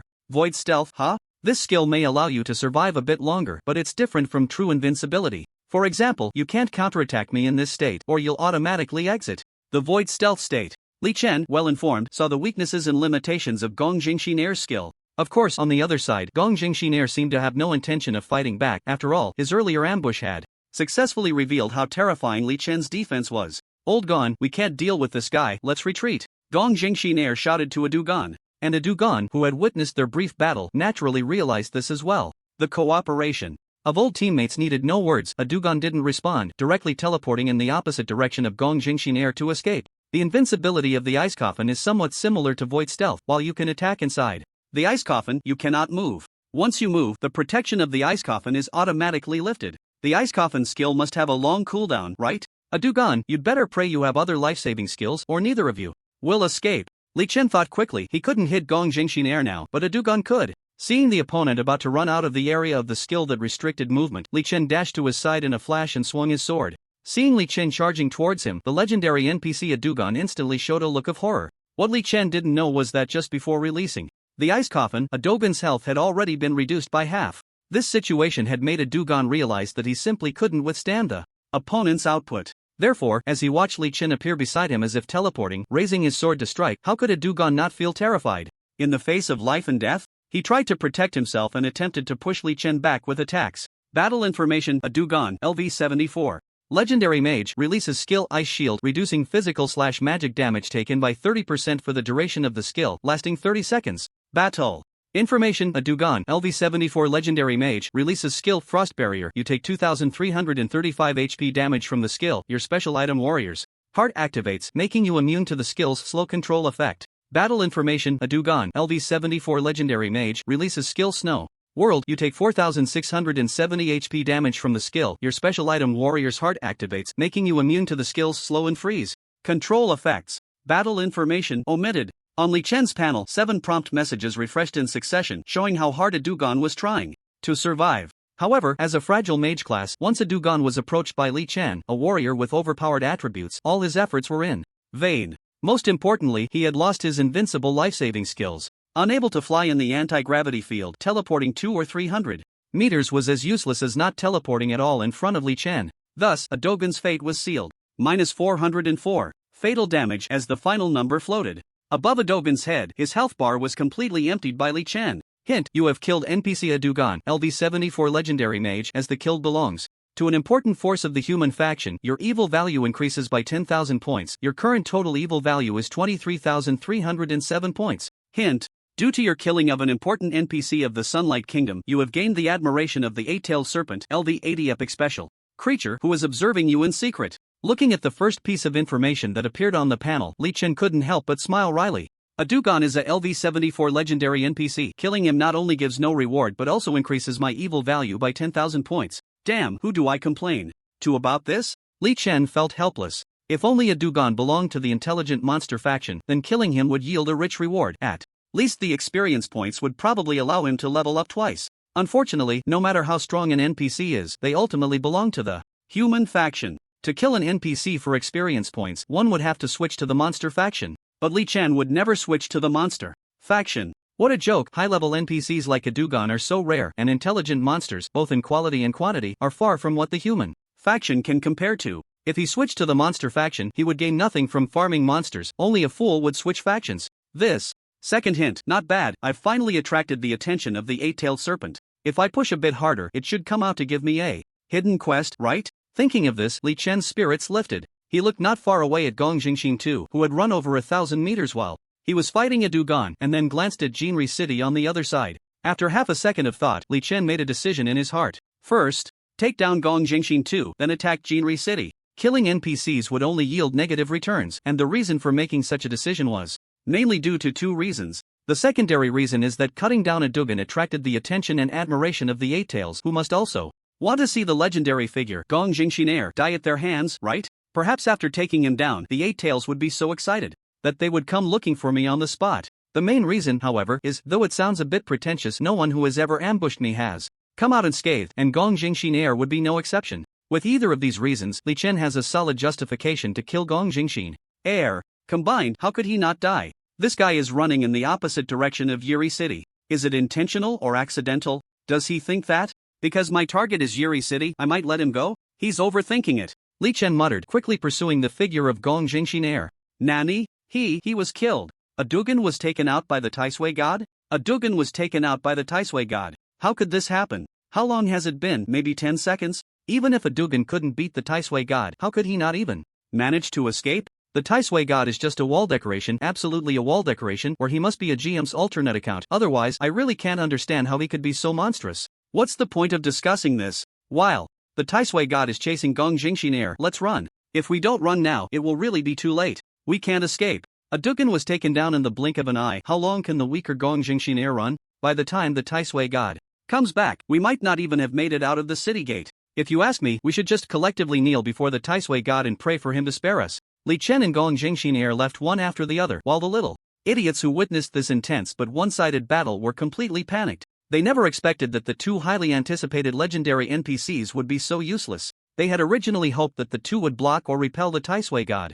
But unexpectedly, after just one encounter, it ended with one dead and one fleeing. Now, what should Yuri City do? What should they do? Who couldn't escape in time? Suddenly, just as the little idiots were in a state of panic, they saw a massive golden semi-transparent energy wall slowly rising along the edge of the city wall of Yuri City. About 5 seconds later, it closed in the sky, forming a huge inverted bowl-shaped protective shield that enveloped the entire Yuri City. This is, Nani, a city protection magic array? Suga. This city protection magic array is so strong, the Taisui god definitely can't break it. Ha ha ha, we're safe, we're safe. Great, woohoo! I can finally breathe a sigh of relief. On the game forum. What's the situation over at Jinin City now? It's time, the god of Taisui must have appeared, right? Report. I am a student studying in the small Baga country and I am currently in Jinin City. The god of Taisui just appeared at the east gate of Jinin City and he is currently in a fierce battle with two legendary NPCs. No, it's not a fierce battle, the god of Taisui won. In less than 10 seconds, one legendary NPC was killed while the other fled. You have to know, one of them is a LV-74 legendary NPC. Oh my god. I thought I had already overestimated the god of Taisui, but it turns out I underestimated him. Killing an LV-74 legendary NPC in 10 seconds. Does the game's level suppression not affect him? So pitiful, the small Baga players left in the city are in danger. Report, breaking news, a city protection magic array has risen in Jinin City, and the small Baga players have started cheering. What? A city protection magic array? What attributes does it have that even the small Baga players are cheering? Damn, I really want to see it with my own eyes. Endless Sky is great in every way, but it doesn't have game live streaming. I feel uncomfortable not being able to see it live. On the game forum, the onlookers were discussing fervently. Since they already knew that Li Chen would massacre Jinin City in 4 hours, everyone was paying attention. Seeing the latest news, the onlookers' emotions were a roller coaster. The small Baga dared to negotiate with the god of Taisui but couldn't reach an agreement? Great, if they had reached an agreement, we wouldn't have a good show to watch. Jinin City sent out 2 high-level NPCs to stop the god of Taisui? How exciting, there would definitely be a fierce battle between the two sides, right? What? You say the god of Taisui killed 2 legendary NPCs in 10 seconds, one dead and one fleeing? It seems that the god of Taisui's strength actually crushes the LV-74 legendary NPCs. That's outrageous. What? Jinin City has raised a city protection magic array, and the small Baga players think the city is secure? Such a thing actually exists? What kind of city protection magic array makes the small Baga players feel so confident? This question sparked immense curiosity among the onlookers. Not long after, a small Baga player from within Jinin City posted a screenshot of the city protection magic array's attributes on the game forum. Jinin City City Protection Magic Array. Durability 100 million/100 million. Defense double defense 20,000. Attribute 1, a magic defense formation that protects the entire Jinin City. If the formation is not broken, no one outside the formation can enter, and any form of attack cannot harm those inside the city. Attribute 2, after being attacked, it automatically absorbs the MP of any player inside the city to restore the durability of the city protection magic array, with a conversion effect of 1 point MP equals 1 point durability. Attribute 3, the body of the magic array is also within the protective shield. External attacks cannot weaken the physical or magical defense of the magic array, and cannot cause percentage damage to the durability of the magic array. The attributes are quite simple, and the effects of the Jinin City City Protection Magic Array are clear at a glance. With extremely high health and extremely high double defense, it is enough to make any player at this stage feel despair. Moreover, the second attribute can raise the strength of the City Protection Magic Array by more than 1 level. The small Baga players and NPCs in Jinin City combined probably exceed 300,000. Even if each person has only 2,000 MP on average, that adds up to a whopping 600 million. Considering the MP recovery speed, MP recovery potions, and other factors, the durability of the City Protection Magic Array can be viewed as multiplied by more than 10 times, meaning over 1 billion points of durability. Durability exists like HP. When the equipment's durability is depleted, it will be scrapped. If the durability of the Jinin City City Protection Magic Array is depleted, the magic array will naturally shut down automatically. With a durability exceeding 1 billion coupled with 20,000 in defense, the protective capability of the city's magic barrier is beyond doubt. This thing is completely a war weapon designed to fend off monster sieges, yet it is now being used to withstand just one person, which shows how terrified the NPCs of Jinyicheng are of Li Chen. My goodness, with this magic barrier in place, no wonder the little idiots in Jinyicheng are feeling secure.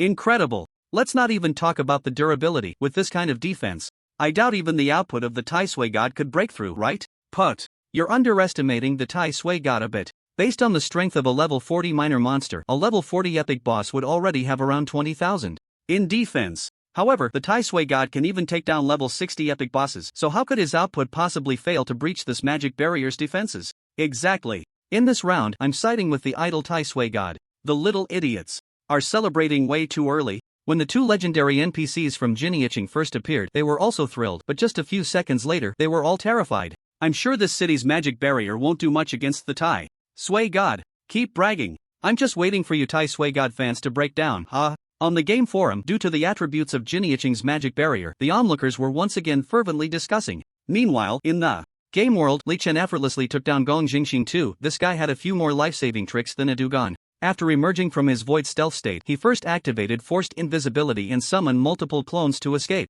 But unfortunately, these little tricks had no real effect in the face of absolute strength. Li Chen's attack and movement speed were too high. Invisibility was useless, as he could force him to reveal himself by swinging at the air. The clones were even more ineffective. Gong Jingxing 2 summoned 3 clones that looked so realistic that Li Chen momentarily found it hard to distinguish between them. However, he didn't need to differentiate, he simply chased and slashed at them one by one, quickly identifying the real Gong Jingxing 2. Thus, the outmatched Gong Jingxing 2 became a soul under Li Chen's sword. Aside from contributing 10,000 points of evil value to Li Chen, he died without a sound. Li Chen merely curled his lips. He had been mentally prepared and felt no surprise. After Gong Jingxing 2's death, he quickly returned outside Jinyicheng and naturally saw the attribute data of the magic barrier. This magic barrier is supposed to make you little idiots feel secure? How underestimated am I? Li Chen, with keen eyes, looked at the little idiots on the city wall cheering and couldn't help but laugh.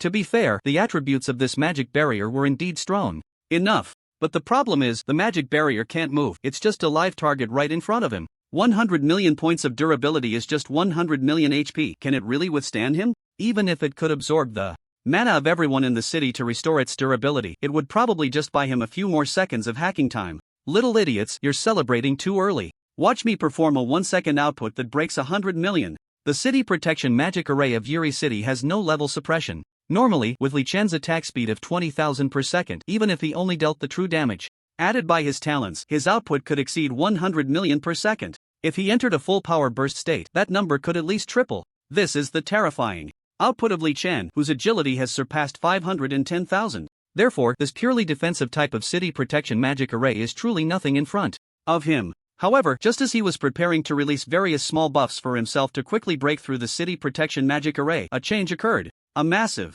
figure, blocking out the sun, suddenly soared from within Yuri City, darting into the air with lightning speed, and crashed violently into the pale golden defensive shield. Boom! Crack crack! With the piercing sound, the magical defense array of Yuri City appeared to shatter like broken glass, followed by countless tiny fragments that then vanished. Before Li Chen could make a move, the magical defense shield that enveloped the entire city had already shattered. This scene caused the little idiots inside the city to widen their eyes in disbelief. Just a few bags. What happened? Where's the defense shield? The magical defense shield of Yuri City was so huge. How did it suddenly disappear? Baka Yoru. What on earth is going on? What is that figure in the sky? Hiss hiss hiss. What a terrifying figure. What an evil boss. How could such an evil existence be in Yuri City? It's over. With the Tai Sui God eyeing us from outside and this terrifying monster inside, we're doomed. After a brief moment of shock, the little idiots completely panicked. They never expected that the city protection magic array, which had just given everyone a sense of security, would shatter so suddenly. With the city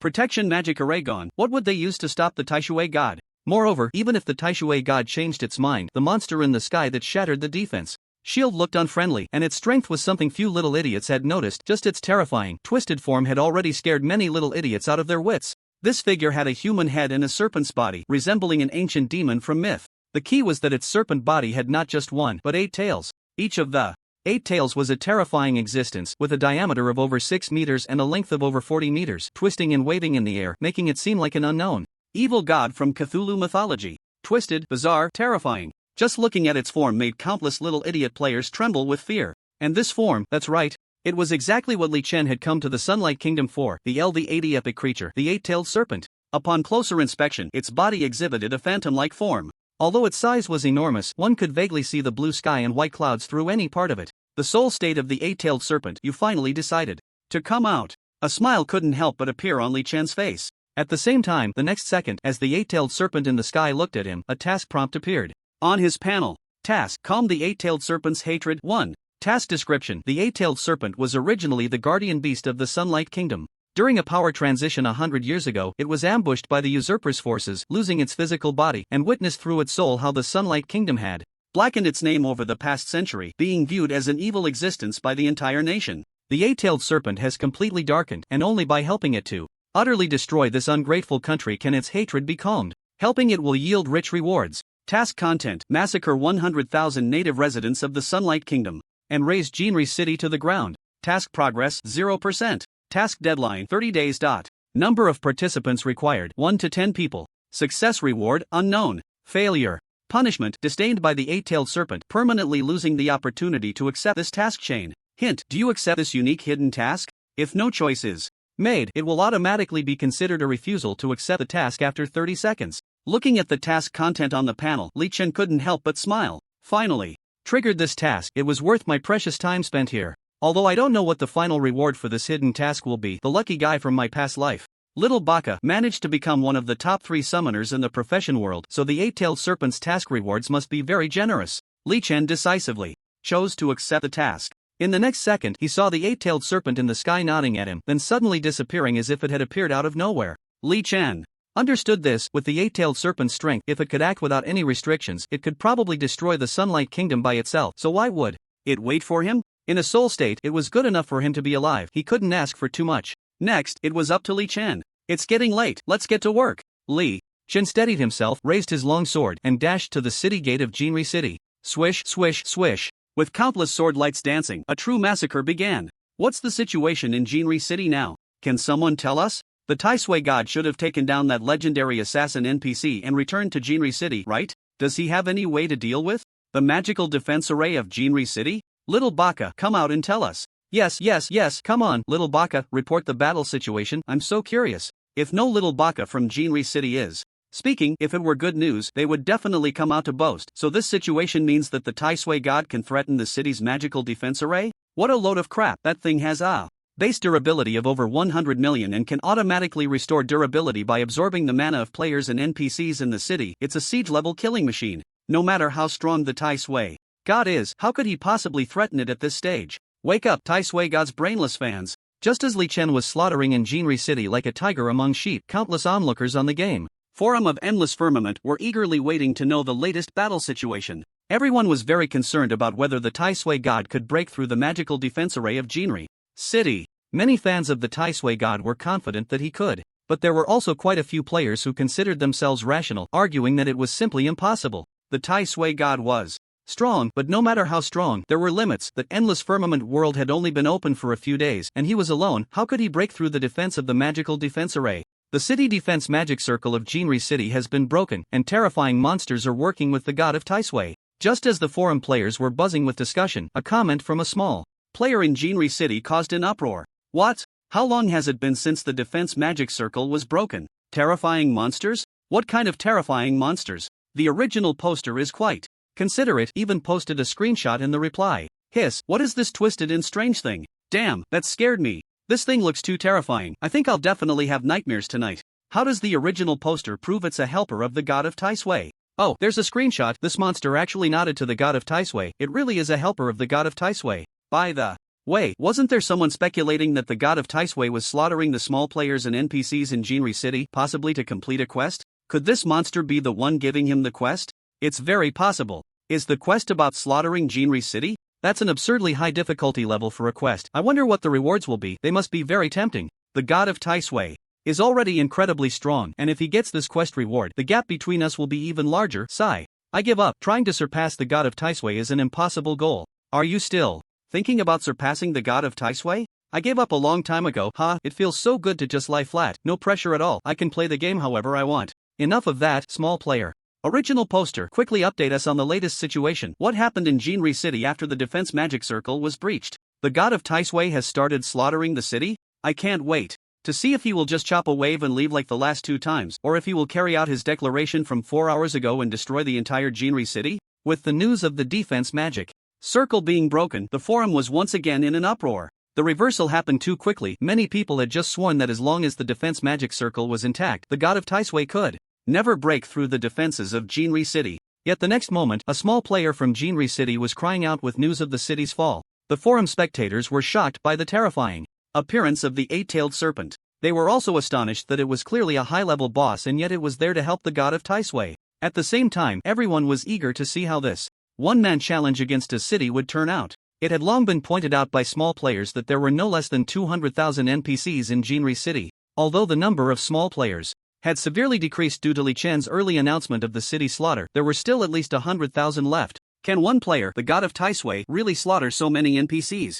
And small players? With that many, even if they all spit at him, they could drown the god of Taisui, right? Regarding this question, the forum spectators began a new round of debate and discussion. Meanwhile, inside Jinri City, Li Chen had already begun his slaughtering action. Tip: you have killed the player Hazage LV29 Gale Archer. Your evil value has increased by 1 point. Your current total evil value is 37,115 points. Tip: you have killed omitted. Li Chen killed a small player with 1 sword, and the kill notification on his panel refreshed dozens to hundreds of times every second. In front of him, whether NPC or small player, there was only one outcome: being instantly killed. There was no way. The NPCs in Jinri City were generally very weak. Almost 99% couldn't withstand a single basic attack from Li Chen. Even those who could withstand one basic attack were not in a fortunate situation. Such beings were often given special attention by Li Chen. If 1 basic attack didn't work, then 2. If 2 didn't work, then 3. In short, relying solely on basic attacks was enough to push through the entire Jinri City. The little idiots in the city were even more useless facing Li Chen. They were like air.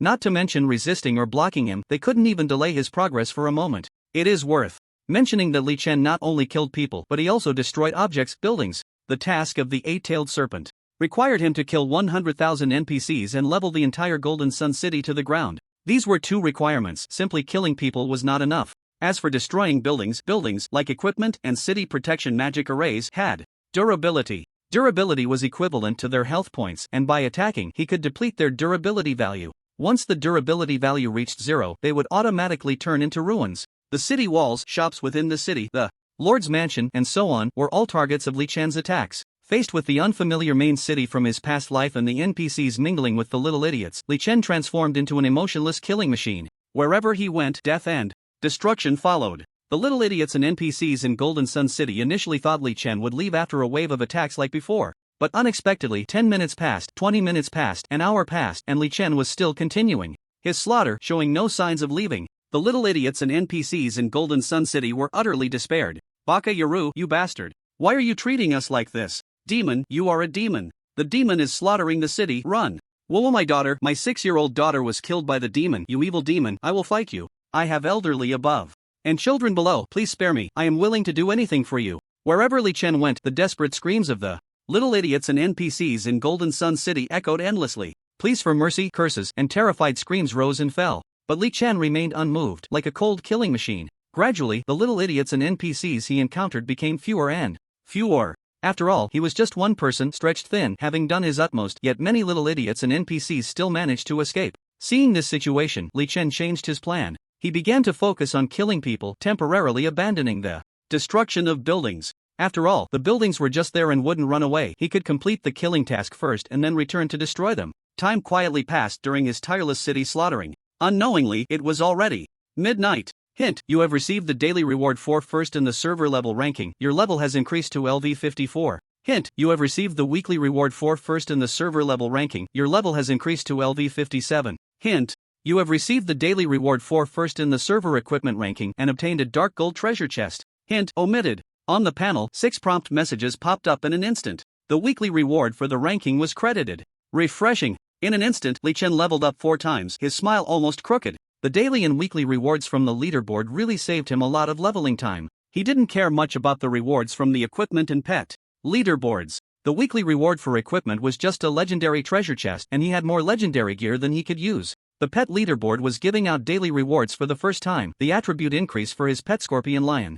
didn't matter, and the 24-hour plus 200 buff to his own stats was insignificant considering his lowest attribute, Spirit, was already in the 3 to 4,000 range. He didn't need those 200 points at all. However, the daily reward from the guild leaderboard was quite good, granting him a resurrection book. Item: Resurrection book. Type: consumable/special item. Effect: can be consumed to resurrect yourself in place at full status after death. The practicality of this item was incredibly strong, equivalent to a second life for players. Although Li Chen hadn't died once since the launch of Endless Sky, having a resurrection book was a precaution. Who knows when it might come in handy? Instantly leveled up to LV 57. I can now use the Undead Guardian Bone Armor and Ash Necklace. Li Chen happily updated his upper body armor and necklace. The Undead Guardian Bone Armor dropped from an Undead Bone Dragon, providing a passive 10 seconds of invincibility. Equipping it would significantly enhance his survival ability. The Ash Necklace was even more impressive. It was dropped by a witch and had the active skill Burn to Ashes, allowing Li Chen to lock onto an enemy and convert all damage dealt to that target into true damage that ignores defense for the next 10 seconds.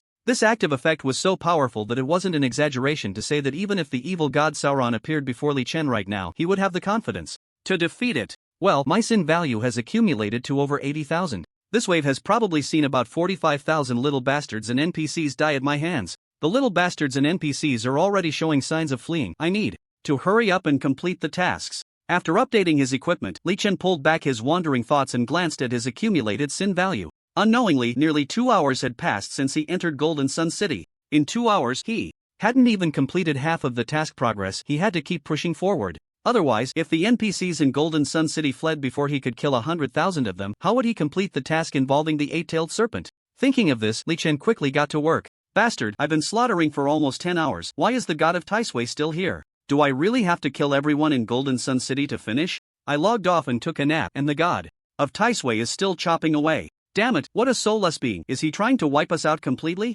God of Taisui, I hate you. God of Taisui, can you give us a way out? What? Where's Golden Sun City? How come such a big Golden Sun City has disappeared, and this wasteland is where? Time quietly passed. Li Chen was still grinding through the tasks. By now, the entire Golden Sun City had turned into a dead city. The little bastard players had long since logged off, and the NPCs were either dead or fleeing. If someone came to take a look, they probably wouldn't find a living person for an hour. Fortunately, Li Chen had already completed the task requirement of killing 100,000 NPCs, and at this moment, the goal of leveling Golden Sun City to the ground was also nearing completion. Boom! With a loud crash of collapsing buildings, the last intact structure in Golden Sun City, the West Gate, turned into a pile of rubble. Finally, it's over. Li Chen let out a sigh of relief. This task from the 8-tailed serpent had worn him out. He had been killing for 5 or 6 hours, and the rest of the time was spent destroying the buildings of Jinri City. At this moment, the work was finally over. After taking a breath, Li Chen immediately looked at the series of prompt messages that popped up on the panel. Prompt: you have destroyed Jinri City, and you have incurred the deep hatred of the Sunlight Kingdom.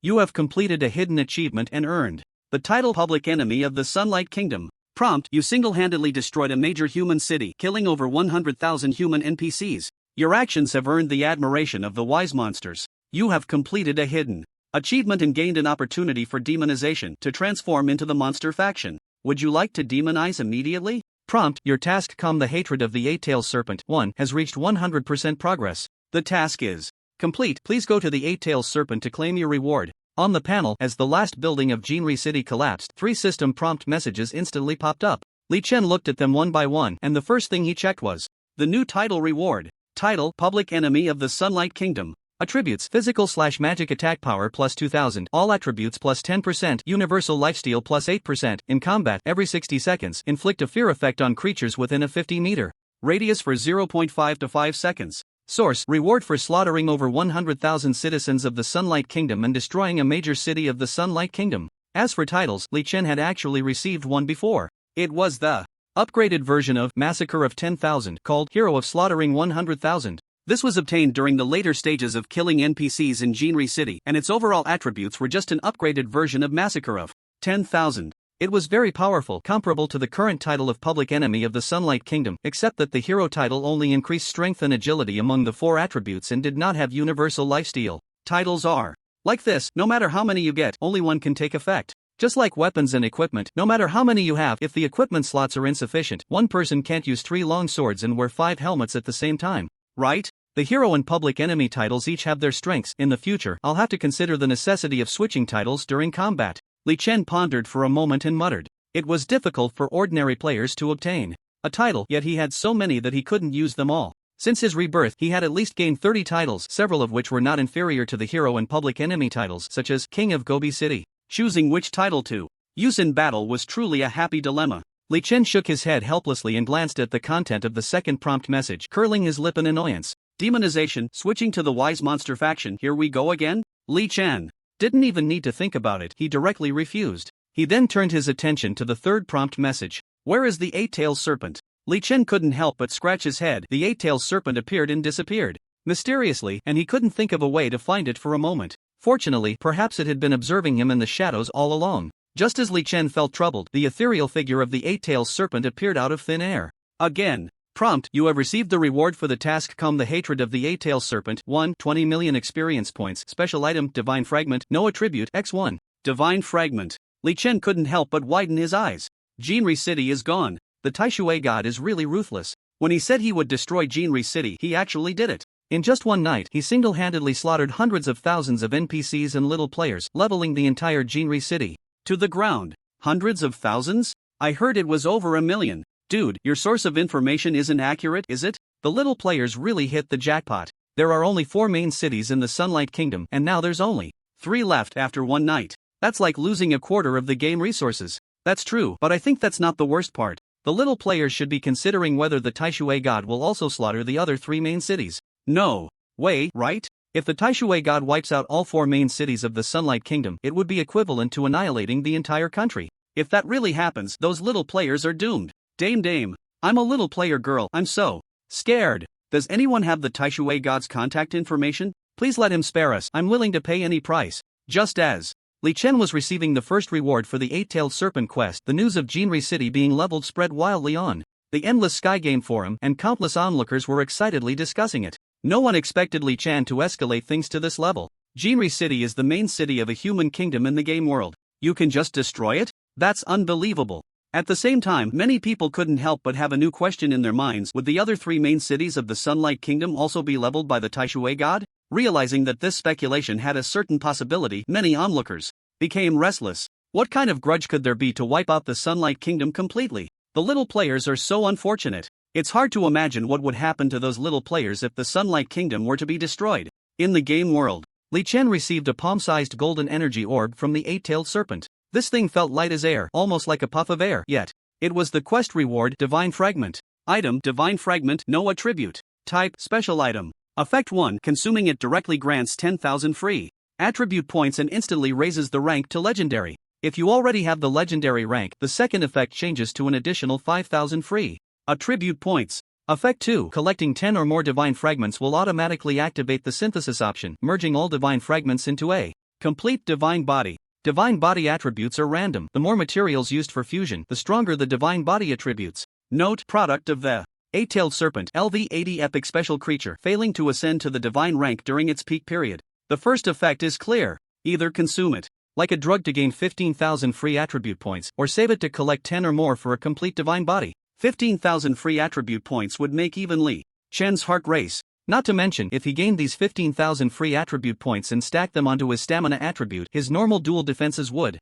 break 80,000, right? In that case, even if he encountered the LV33 divine boss, the evil god soul's avatar, Li Chen figured its output wouldn't be able to break through his defense. The temptation is huge. However, the second use is even more tempting for Li Chen. Divine Body. If my memories from my past life are correct, this thing should be essential for obtaining the divine rank. I didn't expect that the eight-tailed serpent actually has such a good thing as divine fragment shards. This really surprised me. Thinking of this, Li Chen couldn't help but look at the eight-tailed serpent in front of him, pondering whether to follow the excellent tradition of players and give it a killing and looting package. There was no way around it. Divine fragment shards were too important to Li Chen. If he gathered enough divine fragment shards to synthesize a complete divine fragment, he could ascend to the divine rank. How much of a boost would the divine rank provide? Li Chen wasn't sure. After all, no one in his past life had become a god. But once he became a deity, there was at least one thing Li Chen desperately wanted. Between deities, there would be no rank suppression, allowing his combat power to be fully unleashed.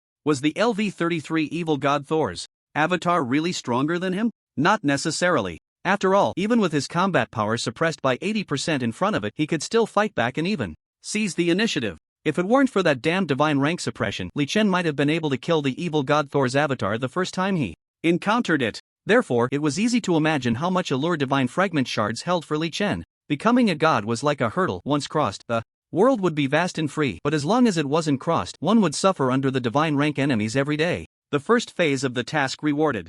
A divine fragment shard. The eight-tailed serpent must have some stored up, or perhaps there are even better things than divine fragment shards? Should I kill it to make it drop something? Li Chen pondered this question for 2 seconds, then shook his head and gave up. The reason for giving up was simple. The eight-tailed serpent existed in a non-physical soul state, appearing and disappearing without a trace. Although he had a good chance of defeating it, the certainty of killing it was truly slim. Moreover, even if he did kill it, there was no guarantee it would drop anything. Although the eight-tailed serpent wasn't human, it belonged to the human faction and could be considered a special NPC. Li Chen had already killed countless NPCs, but without exception, none had ever dropped anything for him. With countless examples before him, Li Chen had no confidence that the eight-tailed serpent would drop anything upon death. It's better to just complete the task honestly. After all, there was a reward for the task last night. I'll consider this matter again once I discover the eight-tailed serpent's fatal weakness. Li Chen steadied his mind and then opened the task list. In the task list, after the eight-tailed serpent had just given him the reward for the first phase of the task, the content of the second phase of the task was automatically activated. Task: calm the eight-tailed serpent's hatred. 2.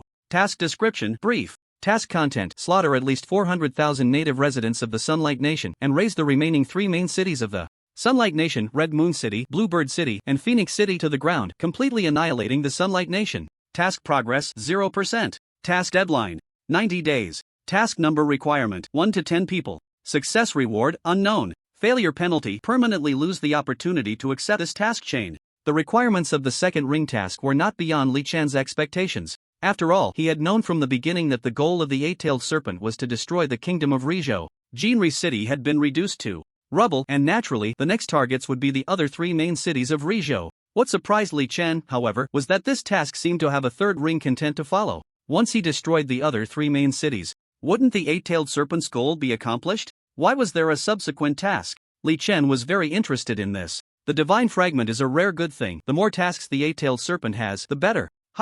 The task actually pointed out the directions to the other 3 main cities? Great, I'm not very familiar with the kingdom of Rizhou, so with the directional hints, I won't take any detours. Li Chen suddenly realized that in the task to calm the grievances of the eight-tailed serpent, the directions to Hongyue City, Qingmiao City, and Wutong City were specified. This was a pleasant surprise. With the directional hints, he could save a lot of time. The operation in Jinri City is over, so the next target will be Hongyue City, which is the furthest left among the 3 directions, making it convenient to sweep from left to right. With this thought, Li Chen immediately sprang into action. He set his sights on the direction of Hongyue City and set off directly. About 2.5 hours later, Li Chen's figure appeared outside Hongyue City. Hongyue City was slightly larger than Jinri City, with more towering walls and higher-level patrolling soldiers. Perhaps because Jinri City had been destroyed by him, there were an unusually high number of patrolling soldiers in Hongyue City, making it heavily guarded. It's about time. I should go to bed early today, rest well, and aim to take down 2 main cities in one go tonight, hoping to destroy all 3 main cities by the time I log in tomorrow night.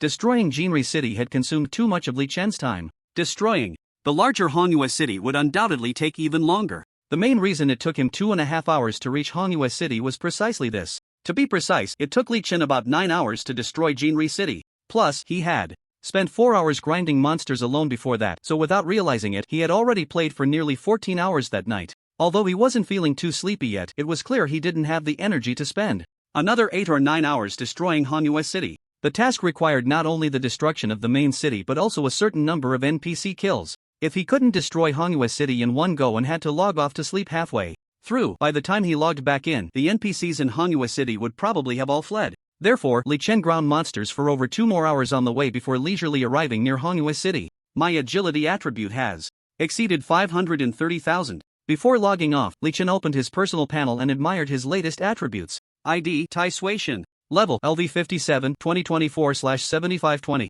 Class: Sword and Shield Ranger. HP: 534396. MP: 64890. Attack: Physical Attack 21077. Magic Attack 10495. Defense: Physical Defense 60189. Magic Defense 68415. Attributes: Strength 5463, Agility 534004, Spirit 4669, Stamina 26848. Free attribute points 0. Max attack speed 13,745.96 times/second. Max movement speed 25,669.38 meters/second. titles, etc. slightly. Compared to when he left Gobi City, his personal attributes had not changed much. It was predictable that before leaving the kingdom of Rizhou, there probably wouldn't be any attribute that could skyrocket. Complete the task with the eight-tailed serpent as soon as possible and then hurry to the Michelle Plateau to slay the epic-tier demon generals and evil gods. After silently planning his next steps, Li Chen logged off and went to sleep. However, he didn't notice that his figure before logging off was recorded by a passing little player nearby who shared it with friends. Eventually, the news stone hammer. The figure of the god of Tai Sui appeared in Red Moon City gradually spread, causing a huge uproar on the game forum. What? The figure of the god of Tai Sui appeared outside Red Moon City? I don't think the god of Tai Sui is just wandering around there out of boredom. There's going to be a good show to watch now. The little players in Red Moon City are definitely going to be in trouble. What grudge does the god of Tai Sui have against the little players? The little players are so pitiful. The god of Tai Sui's actions violate human rights. I protest. I am a player from Red Moon City. Please, god of Tai Sui, don't slaughter us. Stop begging, sister upstairs. The god of Tai Sui is heartless. Hurry and run while he hasn't wreaked havoc in Red Moon City yet. The news of Li Chen appearing in Red Moon City sparked a lot of discussions on the game forum. There were still some people arguing whether the god of Tai Sui would completely wipe out the little players and destroy the other three main cities of the Sunlight Kingdom in the game. Many were convinced that this was a possibility, while there were also plenty of onlookers opposing it. Because of the destruction of Golden Sun City, which the eight-tailed serpent was involved in, everyone could guess that Li Chen was doing this for a task. But after destroying one main city, it was impossible to demand the destruction of the entire Sunlight Kingdom, right? Otherwise, the difficulty of that task would be terrifying. Moreover, did the god of Tai Sui have no empathy? Leveling Golden Sun City had already caused negative impacts on hundreds of thousands of little players. How could someone educated in modern civilization have no sympathy at all and continue to slaughter the other three main cities of the Sunlight Kingdom? Holding on to this thought, both sides of the argument were fiercely debating on the game forum. Fortunately, now that Li Chen's figure had appeared outside Red Moon City, the argument had lost its meaning. Everyone was discussing a new topic. Would Red Moon City become the second Golden Sun City? This question sent countless little players into a state of panic. If the Dragon Kingdom doesn't stop the god of Tai Sui from persecuting us, then don't blame us for implementing the 100 million Shattered Jade plan. If the god of Tai Sui slaughters Red Moon City, then we can't guarantee that we will keep the secret of the impending invasion of foreign demons into the Blue Star. In the real world, at an emergency alliance meeting that was called again, the little player representative bared its teeth and said fiercely. Its words also represented the sentiments of most of the little players' higher-ups. The destruction of Golden Sun City had severely negatively impacted the development of hundreds of thousands of little players. Golden Sun City was gone, but before the foreign demons invaded the Blue Star, during this period of competition among countries for development, the little players simply could not tolerate the thought of Red Moon City being destroyed as well. Therefore, upon learning that Li Chen had appeared near Red Moon City, the higher-ups of the little players were completely panicked. Calm down, don't act on impulse, and don't say things that are detrimental to unity. You can't just casually announce the news of the impending invasion by foreign monsters to the outside world. Are you trying to put your country in opposition to all of humanity, little 8 idiots representative? I understand Takeda-kun's impatience, but it's better to refrain from such jokes, otherwise it could easily lead to misunderstandings or enmity. At the alliance meeting, before the representative from the Dragon Kingdom could respond, the representatives from the Stupid Eagle Country and Beautiful Country couldn't sit still. Can such words be said casually? Yes, we know that the little 8 idiots players are suffering and we sympathize with their plight. But what does that have to do with the rest of us? We sympathize with you, but that doesn't mean we allow you to threaten us. You should know that the heavenly path of endless firmament specifically warned that once the changes 3 months into the future are announced to the outside world, it will definitely lead to the early invasion of foreign monsters into the Blue Star. Are you little 8 idiots trying to drag the whole world down with you? Your statement is very dangerous. Please correct your attitude. Thomas, the representative from Beautiful Country, said sternly to Takeda-kun, the representative of little 8 idiots. In the year 2042, Beautiful Country is still the father of little 8 idiots. Therefore, when these words were spoken, Takeda-kun immediately became flustered. I was wrong, I was just talking nonsense earlier, please forgive my mistake. The representative of little 8 idiots bowed publicly to the representative of Beautiful Country to apologize, drawing a sigh of relief from those present. We can also understand the impatience of the little 8 idiots representative. Since he has already admitted his mistake, let's forget about his earlier nonsense and return to the topic of the meeting. The representative of Beautiful Country nodded in relief, then shifted the focus directly to the Dragon Kingdom representative, Elder Gung. The destruction of Jinri City has caused immeasurable losses to the little 8 idiots players. Since this has happened, the Dragon Kingdom must provide an explanation, must compensate the little 8 idiots players for their losses, and must immediately find the god of Taisui, to personally apologize to the Little 8 Idiots players. Furthermore, the same tragedy must not occur again in the remaining 3 main cities where the Little 8 Idiots players are active, such as Red Moon City. This is the bottom line. And the Dragon Kingdom must comply, otherwise we will doubt whether the Dragon Kingdom still belongs to the side of justice. The representative of Beautiful Country took the lead in pressing the issue. Although Beautiful Country is currently in chaos due to party struggles, it still possesses a vast number of nuclear weapons and its military strength ranks among the top in the world. Economically, it remains strong, so on the surface of international power, Beautiful Country still belongs to the world's strongest nation. When the representative of Little 8 Idiots, Takeda Kuan, pressed the issue, Elder Gung could remain indifferent. But when the representative of Beautiful Country, Thomas, pressed the issue, Elder Gung had to take it seriously. After all, the representative of Beautiful Country does not only represent themselves but also voices the interests of the coalition led by Beautiful Country. We also express great concern for the plight of the Little 8 Idiots players. Before I respond, I must first point out the errors in Mr. Thomas's words. Elder Gung replied in a calm tone. First, the destruction of Jinri City is a personal act of the god of Taisui. Please do not elevate it to a national level. Secondly, we are currently actively building communication channels with the god of Taisui, and if possible, we will also advise the god of Taisui to show mercy to the Little 8 Idiots players. Then, the so-called ignorance is no excuse applies here. The Taisui god is ultimately just an ordinary player. In his eyes, Endless Firmament is merely a game, and he does not realize how much harm his actions could cause to the Little Baka players. Therefore, demanding an apology and compensation from the Taisui god is unreasonable. In the end, it is well known that our Dragon Country has never actively initiated a war since its establishment and has never intervened in the internal affairs of other countries, maintaining a friendly attitude towards all nations. Mr. Thomas's final doubts are indeed unfounded. Setting aside diplomatic rhetoric, the core of this statement is just one point: if you have the ability, you Little Baka should go find the Taisui god. What good is it to complain to me? Do you see me paying you any mind? After Gung's remarks, the representatives from the Beautiful Country and others were left speechless for quite a while. Ultimately, it was the Little Baka representative, Takeda Kuan, who couldn't hold back any longer. His face flushed as he said, personal actions shouldn't be elevated to a national level? So you mean to say that Dragon Country has no responsibility at all? Our country's losses can only be accepted by ourselves? Also, putting past events aside, someone has already seen the Taisui god appear near Red Moon City. What if the Taisui god conducts a massacre in Red Moon City again? Are you saying Dragon Country won't intervene and we Little Baka just have to suffer this calamity? The Little Baka side was genuinely anxious. The urgency was palpable. What was the theme of this emergency meeting? Pursuing accountability for the Jinri City incident was merely a secondary goal. The main aim was to pressure Dragon Country to intervene and stop the Taisui god from persecuting Red Moon City. Dragon Country's statement that personal actions shouldn't be elevated to a national level? If it doesn't escalate, how can there be any pressure? Without pressure, can we Little Baka solve the problem on our own? If we could, we would have acted long ago. Isn't this a situation where we have no choice but to seek indirect rescue through the real world because we can't do anything in the game?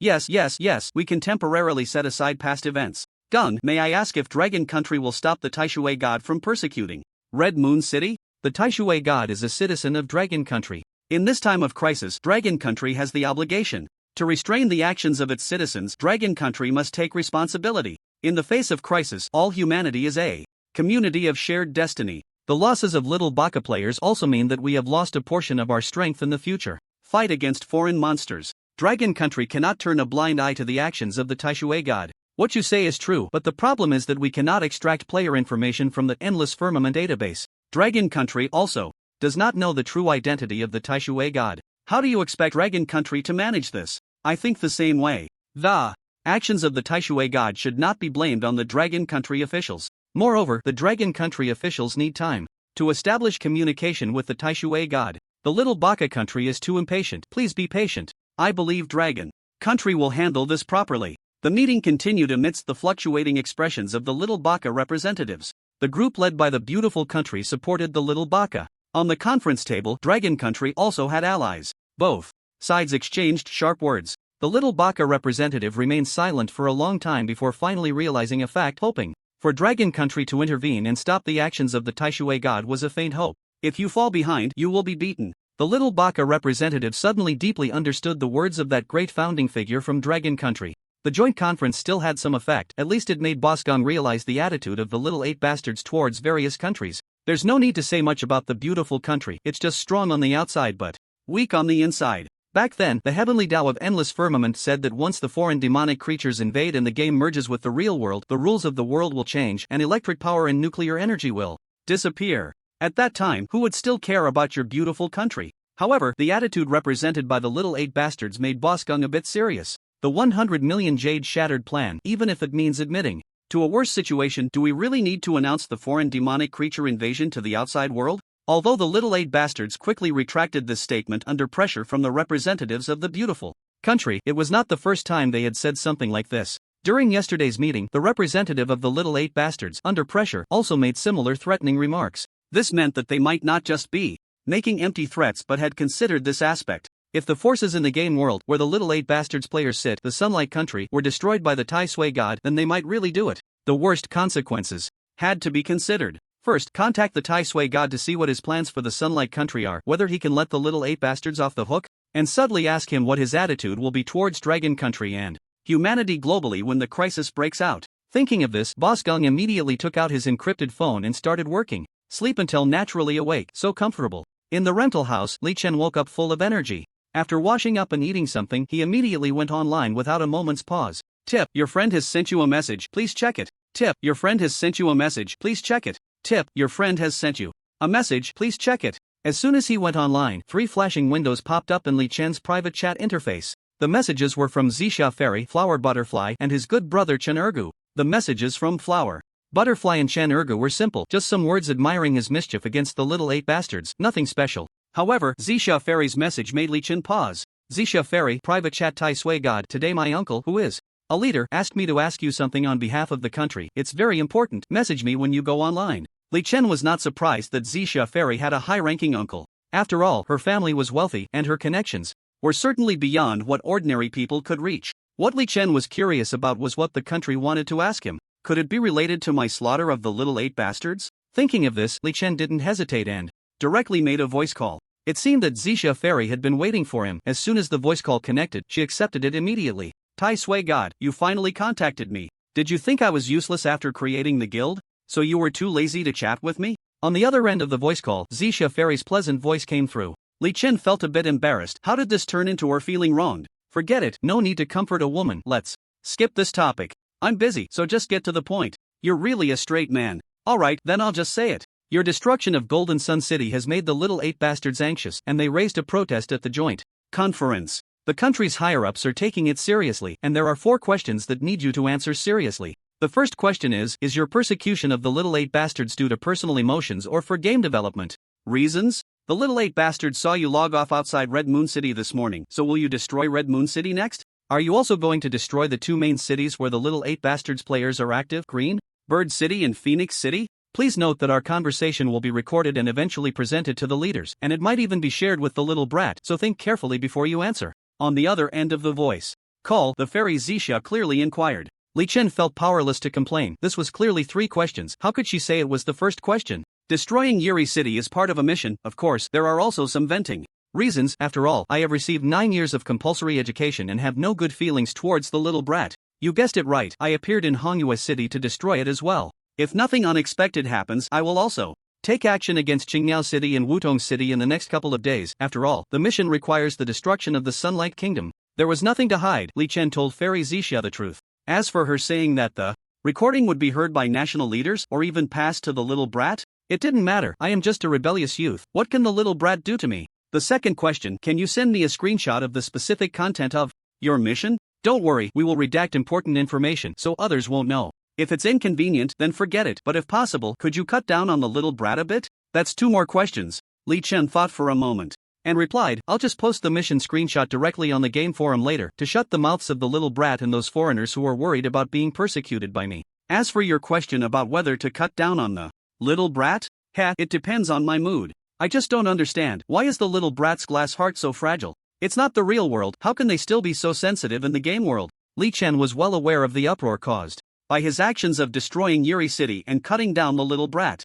Posting a screenshot of the 8-tailed serpent's mission on the forum wouldn't expose his information and would help others understand that he had his reasons, which should help with public opinion. As for the latter part of his answer, Li Chen was just pretending to be confused while knowing full well why the little brat was so sensitive. But he was willing to cut down. Happiness is the most important thing. The third question, a bit strange. Let's say if in the next year and a half, the world undergoes a drastic change and suddenly turns into an apocalypse, if you had superhuman strength, what would you do? Would you protect the people of Longwa, maintain order, and even protect the people of the world? Or would you just do whatever you want, however you feel happy? Upon hearing this question, Li Chen seemed to understand why the officials urgently contacted him through Fairy Zixia, and he also understood why the little brat was so concerned about a game. It was probably some kind of butterfly effect he caused, making some higher-ups aware that a drastic change would happen in the future, as well as the importance of the game Endless Firmament. Hence this question. The impending apocalypse? This is not a hypothesis, it is clearly a fact. You asked me if I would protect Longwa? Of course, I am a patriot. Li Chen answered seriously. Last question, can you take me to chop little Baka too? No. Li Chen replied irritably. He thought the last question would be something important, but it was clear this was something Zixia Fairy had come up with herself. In the past few days, too many people had made similar requests. They were all on the same side, and Li Chen understood their desire to chop little Baka. If he could take them, he would have done so already, but it was just not possible. That's it for the discussion. I'm off to slaughter Red Moon City after I post on the forum. After Li Chen finished speaking, he hung up the communication without waiting for Zixia Fairy's response.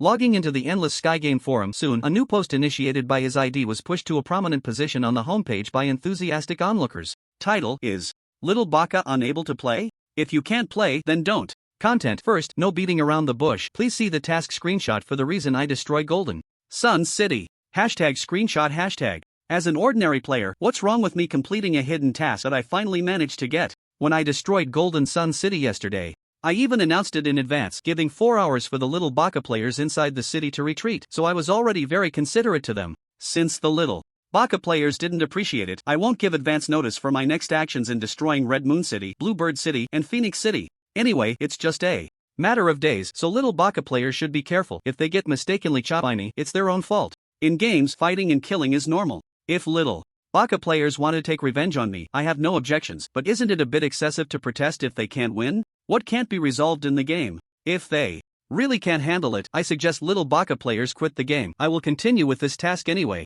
Thank you all for your understanding. Poster, Tai Sui-shin. This wasn't Li Chen's first time posting on the game forum. Thanks to his fame in the game, his forum account had over 1 million followers. As soon as this post was published, it sparked widespread discussion. It's confirmed Tai Sui-shin is really doing a task. Tai Sui-shin is right. As a game player, what's wrong with doing tasks? Little Baka's grievances should be directed at the development team of Endless Sky, who designed such a task in the first place. Here's a joke. Tai Sui-shin is an ordinary player. Tai Sui-shin is too humble. If you're an ordinary player, what are we? Dust? Now we don't have to worry about Tai Sui-shin randomly slaughtering our side's Evening Moon Alliance. Little Baka players are really unlucky. This is not good for Tai Sui-shin. Attention little Baka players. Tai Sui-shin is about to destroy Red Moon City, Bluebird City, and Phoenix City. I advise you to stay in the wild these days to avoid unnecessary disasters. With Tai Sui-shin's strength, he really didn't need to explain, yet he still explained why he destroyed Golden Sun City. I'm really crying. Whoosh. So Tai Sui-shin was really doing a task, huh? Damn.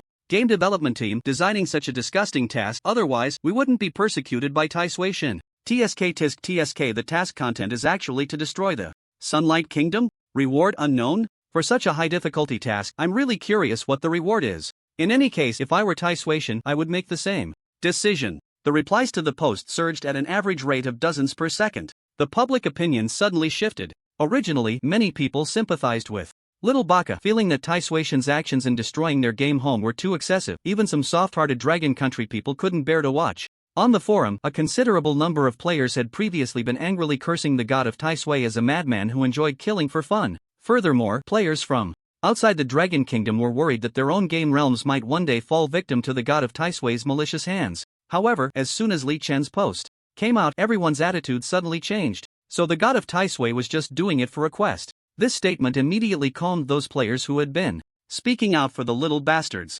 Everyone understood the god of Tai Sui's actions. As for the tragic plight of the little bastards, they couldn't blame the god of Tai Sui at all. If there was blame, it should be directed at the development team of Endless Firmament. Although up to now, there was still no information about this game's development team, it was unreasonable to blame the god of Tai Sui. Moreover, many people felt that when the god of Tai Sui slaughtered Jinri City, he had already issued a notice in advance, which was indeed considerate of the little bastard player group. Setting aside the facts, wasn't it self-inflicted for the little bastard players to be killed by the god of Tai Sui? Many little bastard players even thought so themselves. It wasn't until the future when the game merged with the real world and foreign monsters invaded that they finally realized how important their game resources were. Of course, that was a story for later, so let's not mention it for now. Lee Chen kept his word. After posting, he went to the vicinity of Red Moon City. I'm feeling very energetic today. Let's work hard and aim to destroy Red Moon City and the southwestern Qingniao City before logging off. With that thought, Li Chen immediately raised his sword, ready to start a new round of city destruction.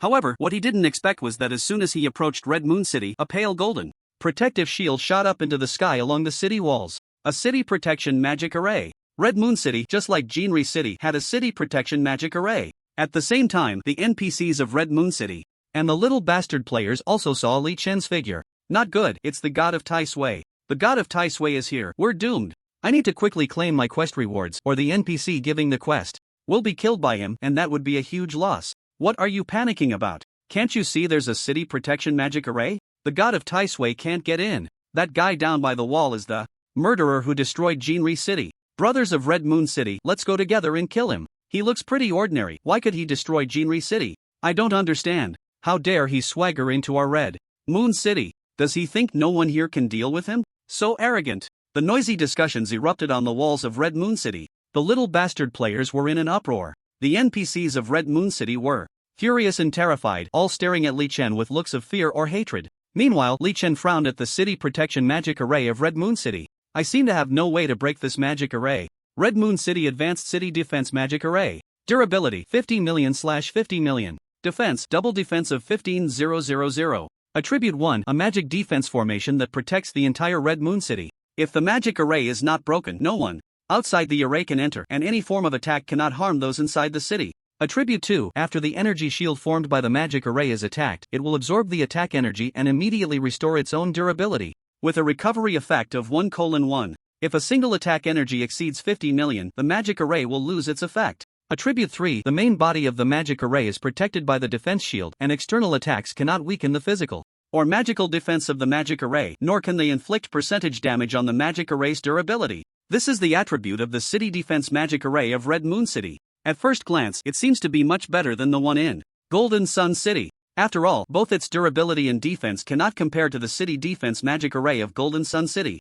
However, the second attribute of Red Moon City is quite shameless, absorbing attack energy to immediately restore its own durability. The attack energy is the damage dealt to the defense shield, and however much damage is dealt, it immediately restores that much durability. In other words, theoretically, as long as the single damage does not exceed its durability limit of 50 million, it is absolutely impossible to break the defense shield. There's such an attribute for a magic array, it's a bit shameless. Li Chen shook his head, he still couldn't deal single damage exceeding 50 million. In fact, let alone 50 million, he couldn't even deal single damage exceeding 500,000. His strength has never been in single output but in decent attack power plus supermodel attack speed. Only by combining the two can he be invincible. Therefore, relying solely on his current self, he cannot break through the protection of this advanced magic array. But Li Chen is not in a hurry at all. Eight-tailed serpent, appear. Just like in Golden Sun City, destroy this magic array from the inside. Sure. Enough, as Li Chen muttered softly. The next second, the distorted figure of the eight-tailed serpent, resembling an evil god, soared from within Red Moon City and crashed into the magic array's defense shield. Crack, crack, crack. Accompanied by the crisp sound of shattering glass, the huge magic defense shield enveloping Red Moon City shattered into pieces, disappearing completely in an instant. Li Chen didn't know how the eight-tailed serpent destroyed the magic array in its soul state, but it had once been the guardian beast of the Sunlight Kingdom, so it understood the weaknesses of the magic arrays in the main cities like Golden Sun City and Red Moon City very well, thus he didn't bother to study it. The city defense magic array, broken, it's broken. Baka Yoru. That terrifying monster that once held the Tai Sui god in Golden Sun City has appeared again. I'm so stupid, I really thought having an advanced magic array meant safety, how could I forget that? The Tai Sui god also has helpers? Quick, hurry offline, we have no power to resist in front of the Tai Sui god. That is, the terrifying monster, the eight-tailed serpent, which once brought countless disasters to our Sunlight Kingdom. In historical legends, brothers and sisters of Red Moon City, behind us is our homeland, we cannot retreat, kill, stop the evil eight-tailed serpent, stop the Tai Sui god. The moment the magic defense array shattered, the little Baka players and NPCs of Red Moon City were stunned, then let out terrified screams. The little Baka players could log off and escape, but the NPCs of Red Moon City had nowhere to hide. And as Li Chen rushed into the main city, a one-sided massacre began. Tip: you have killed the ordinary resident of Red Moon City Yamamoto Kazuki, LV34 ordinary rank. Your sin value increases by 1 point. Your current total sin value is 13,140 points. Tip: you have killed the ordinary soldier of Red Moon City, Yamamoto Urfu, LV42 ordinary rank. Your evil value increases by 1 point. Your current total evil value is 13,141 points. Tip: you have killed omitted. Red Moon City is indeed a main city larger than Golden Sun City, with NPCs in the city having both greater numbers and individual combat power than their counterparts in Golden Sun City. However, unfortunately, their resistance is still futile in front of Li Chen.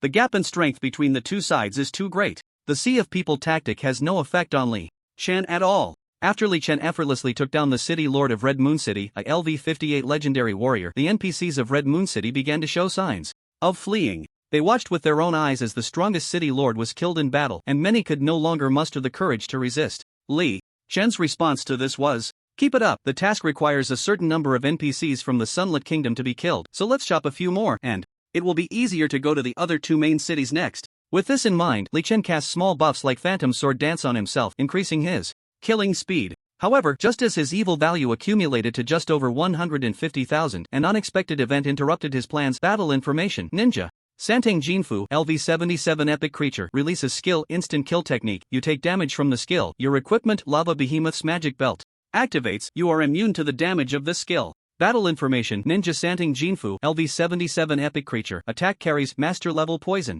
Effect: you take continuous damage from the poison. Battle information: Ninja Santang Jinfu, LV77 epic creature, releases skill Poison Shadow Needle. You take damage from the skill. You are affected by the paralysis control effect from the skill. Your warrior's heart activates. You are immune to this control state. Battle information omitted. Li Chen was happily chopping away when he suddenly suffered a series of heavy hits. 7 or 8.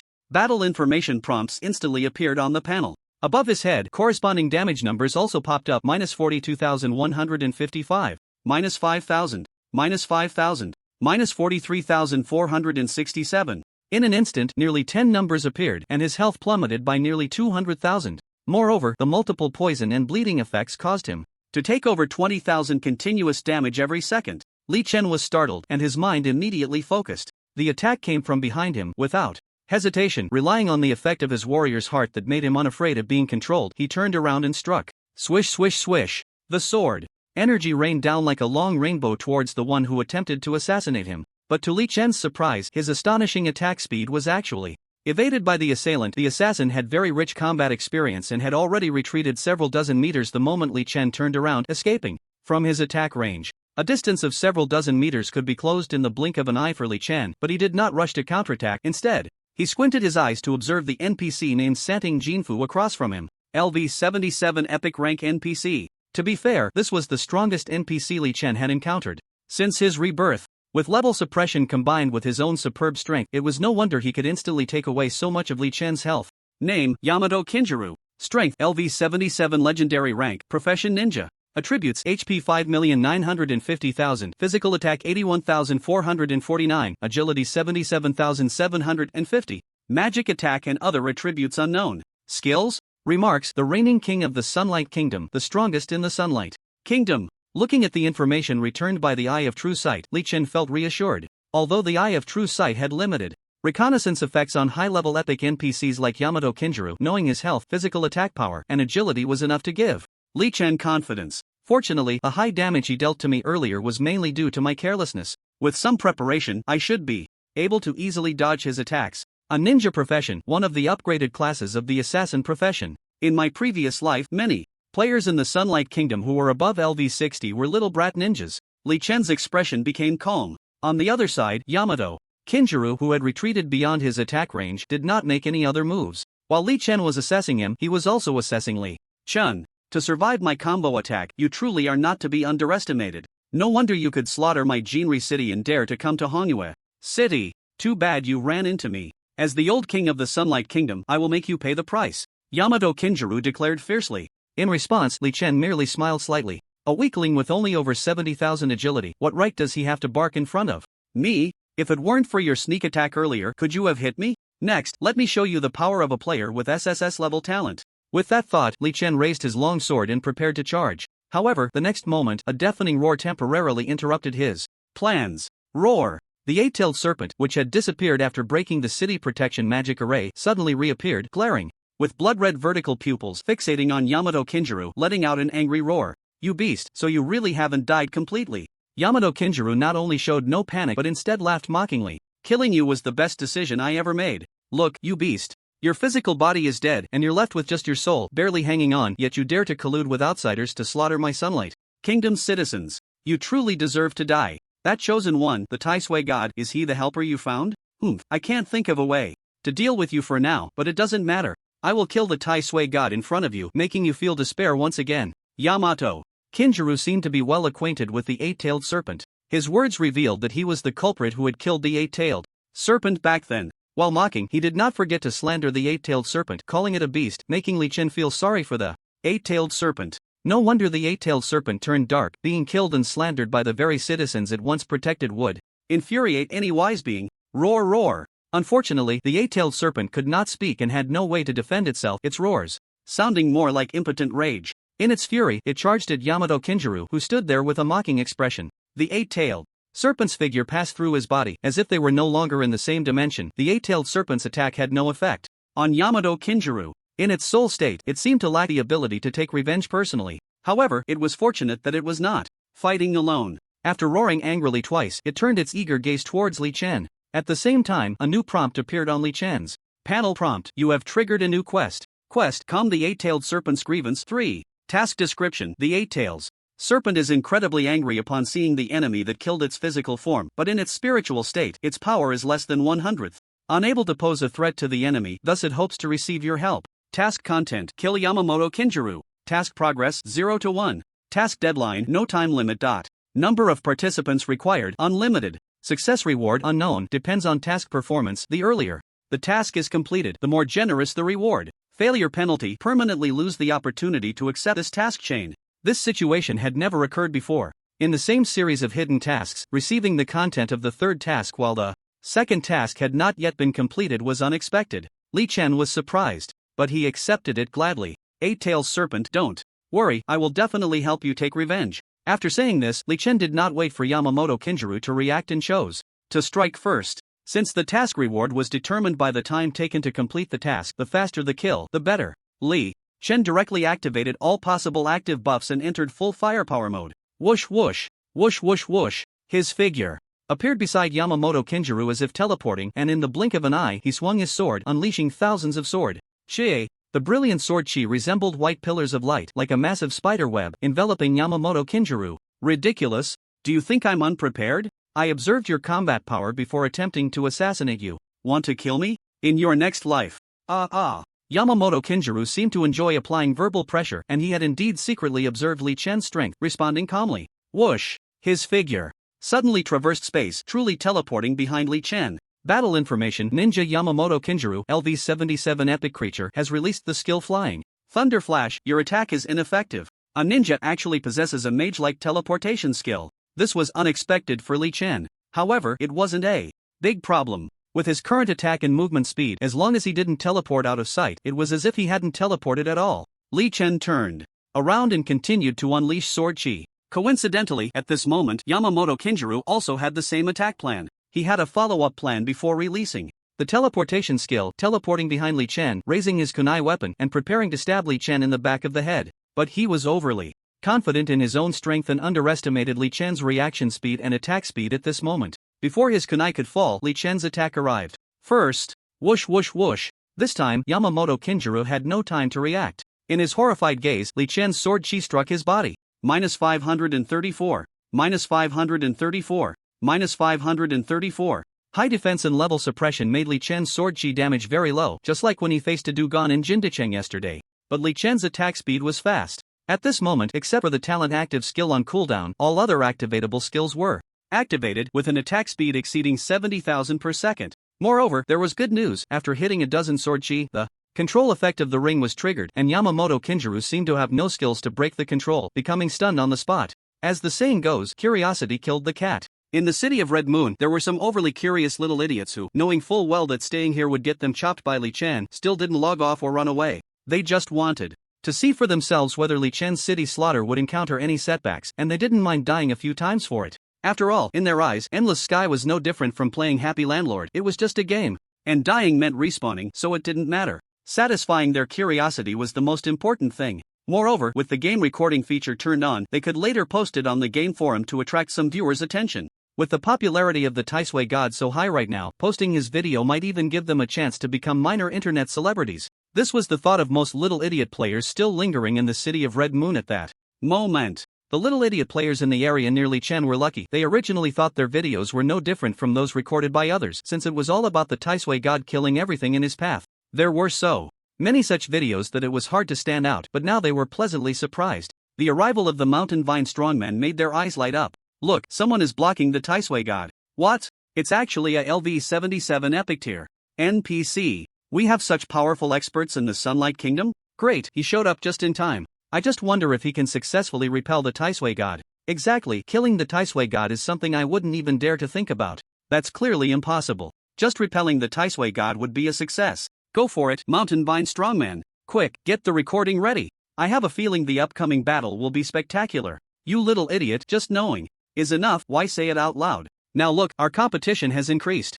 Look, the situation is a bit different from what we imagined. The Taisui god, he really is too overpowered. The Little Idiot players were discussing among themselves when suddenly they saw the Mountain Vine Strongman whom they were eagerly anticipating just deflate. After making a bold statement, he was immediately beaten down by Chen without any ability to resist. Seeing this scene, the nearby Little Idiot players were somewhat dissatisfied. With that little strength, you dare to be a LV-77 epic boss? Put trash. Resist. You have to resist. You were so arrogant just now, how come you can't fight back now? The Little Idiot players generally scoffed. They were still expecting an intense battle, but the Mountain Vine Strongman was just too disappointing. As for feelings of surprise, not being able to defeat the Taisui god was completely normal. What was there to be surprised about? Little idiots have always believed in the tradition of the strong are right, and they had long been convinced by Chen. Battle information: your silver ring of the god of hunting passive attribute has activated. Mountain Vine Strongman has entered a 2.4 second stun state. Battle information: your silver ring of the god of hunting passive attribute has activated. Troll Centurion has entered a 2.4 second paralysis state. From Chen's perspective, two system prompts appeared on his panel in quick succession. To his surprise, the Mountain Vine Strongman seemed to lack any control breaking skills and immediately lost control of his body, allowing Chen to output without pressure. Now, Chen was not going to hold back. Take advantage of your illness to take your life. I chop again.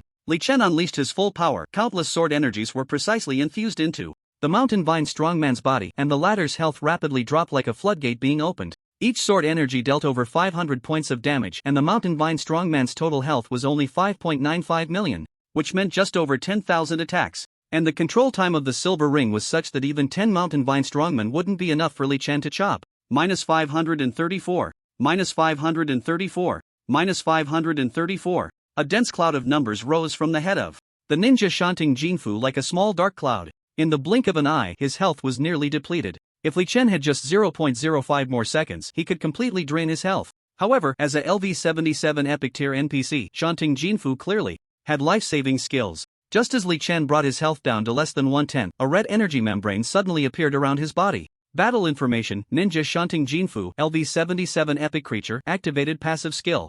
Bloodline awakening, freeing himself from control, and for the next 12 seconds he is in an invincible state, with attack power and attack speed increased by 40%, active skill cooldown reset, and a reduction of 80% in cooldown limit. Chen had long anticipated that chanting Jinfu had life-saving skills. However, the attributes of this life-saving skill still made him glance sideways. What a strong buff. It's a pity the attack speed only increased by 40% and the movement speed hasn't increased. I just need to hold out for 12 seconds.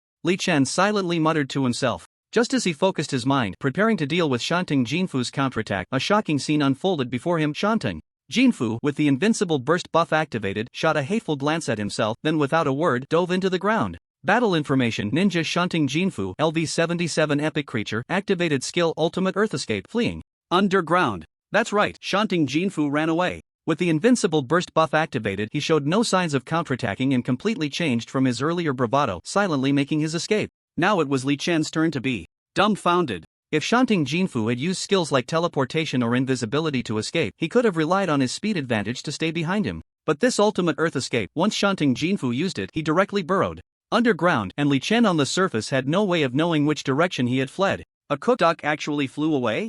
Chen unwillingly observed for 2 seconds, ultimately shaking his head in frustration. He truly had no way to find any trace of chanting Jinfu. At this point, there's only one last resort. Eight-tailed serpent, come out and tell me the location of your enemy. Li Chen shouted loudly. However, to his embarrassment, this time the eight-tailed serpent did not cooperate, and after calling several times, there was no response. Damn it, that old dog Shantung got away for now. Forget it, let's pretend he never came. Return to the plan, and first destroy Red Moon City. Li Chen steadied himself and turned to continue with the plan to destroy Red Moon City. That night, aside from the small surprise of encountering Shantung Jinfu, Li Chen's overall plan went quite smoothly. In the dead of night, he successfully left Red Moon City in ruins. Then he hurried to the nearest Bluebird City, and after several hours of slaughter and destruction, he successfully leveled Bluebird City as well. To his delight, during the attack on Bluebird City, there was also a city protection magic array, and the eight-tailed serpent reappeared, destroying the magic array while bringing him good news. Shantung Jinfu had returned to his stronghold, which was the last main city of the Sunlight Kingdom, Wutong City.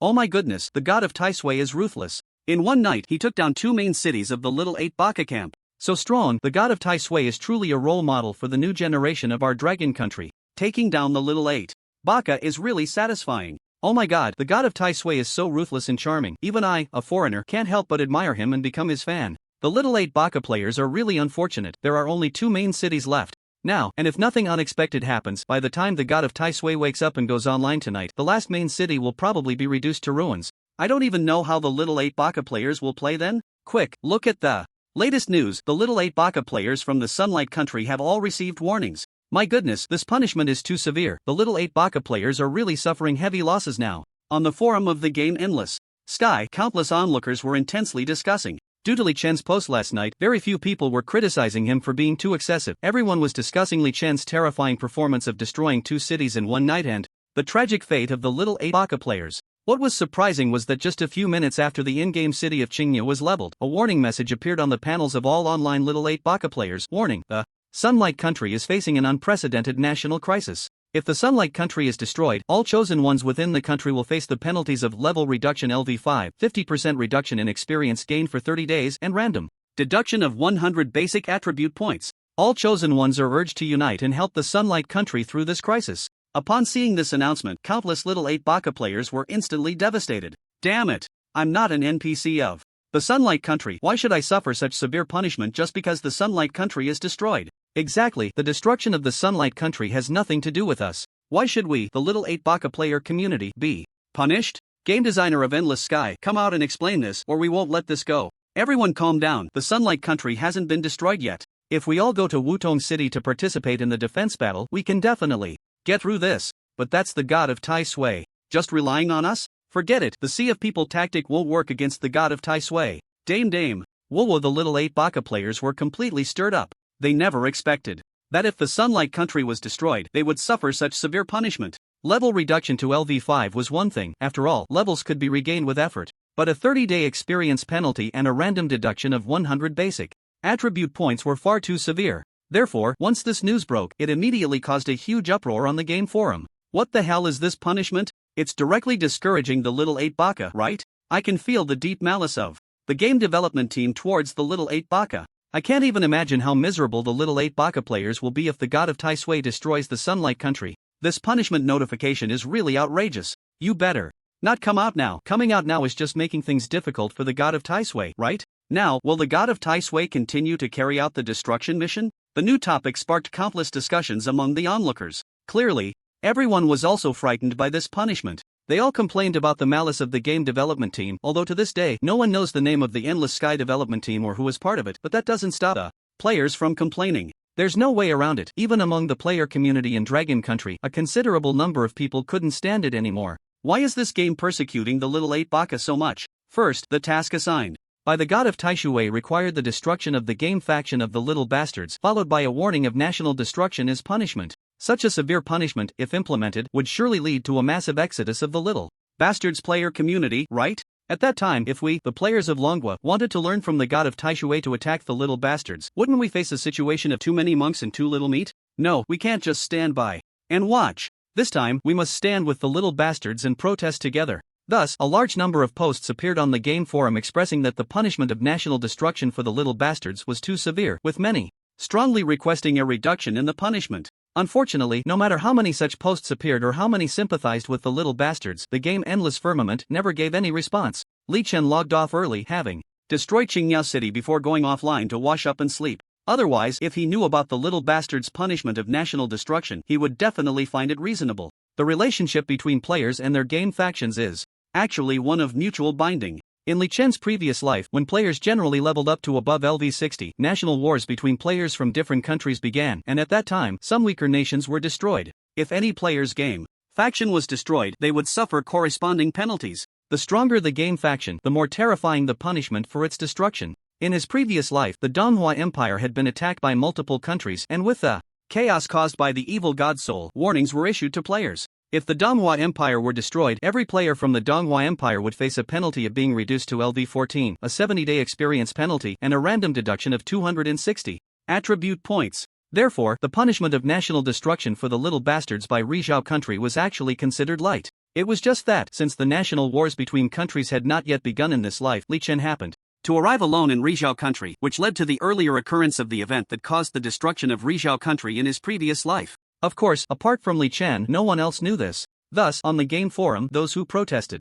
did so, and those who gossiped did so, while only the little bastards were collectively wailing. Time passed second by second. As noon approached, the game officials still had not responded. What caught many people's attention was that the little bastards actually initiated a special self-rescue action, gaining the recognition of many little bastard players. We want to stop the god of Taishui from completing the task. We are guilty. Those who agree with our idea, please join us. Come. Before 4 o'clock in the evening, let's gather 100 million Longhua coins as a ransom to give to the god of Taishui, hoping he can spare us. A post resonated with many little bastard players. In their view, self-rescue was definitely necessary, but from the perspective of the god of Taishui, if their self-rescue succeeded, wouldn't the god of Taishui abandon the task? If the one accepting the task were an ordinary player, the little bastards would definitely not be so humble. But the god of Taishui was a powerful being, and they were inherently accustomed to bowing before the strong. Therefore, the name of the compensation was changed to ransom. The ransom was for their request to the god of Taishui to abandon the task. A bunch of idiots. They actually wagged their tails and begged for mercy from the enemy, even offering a ransom?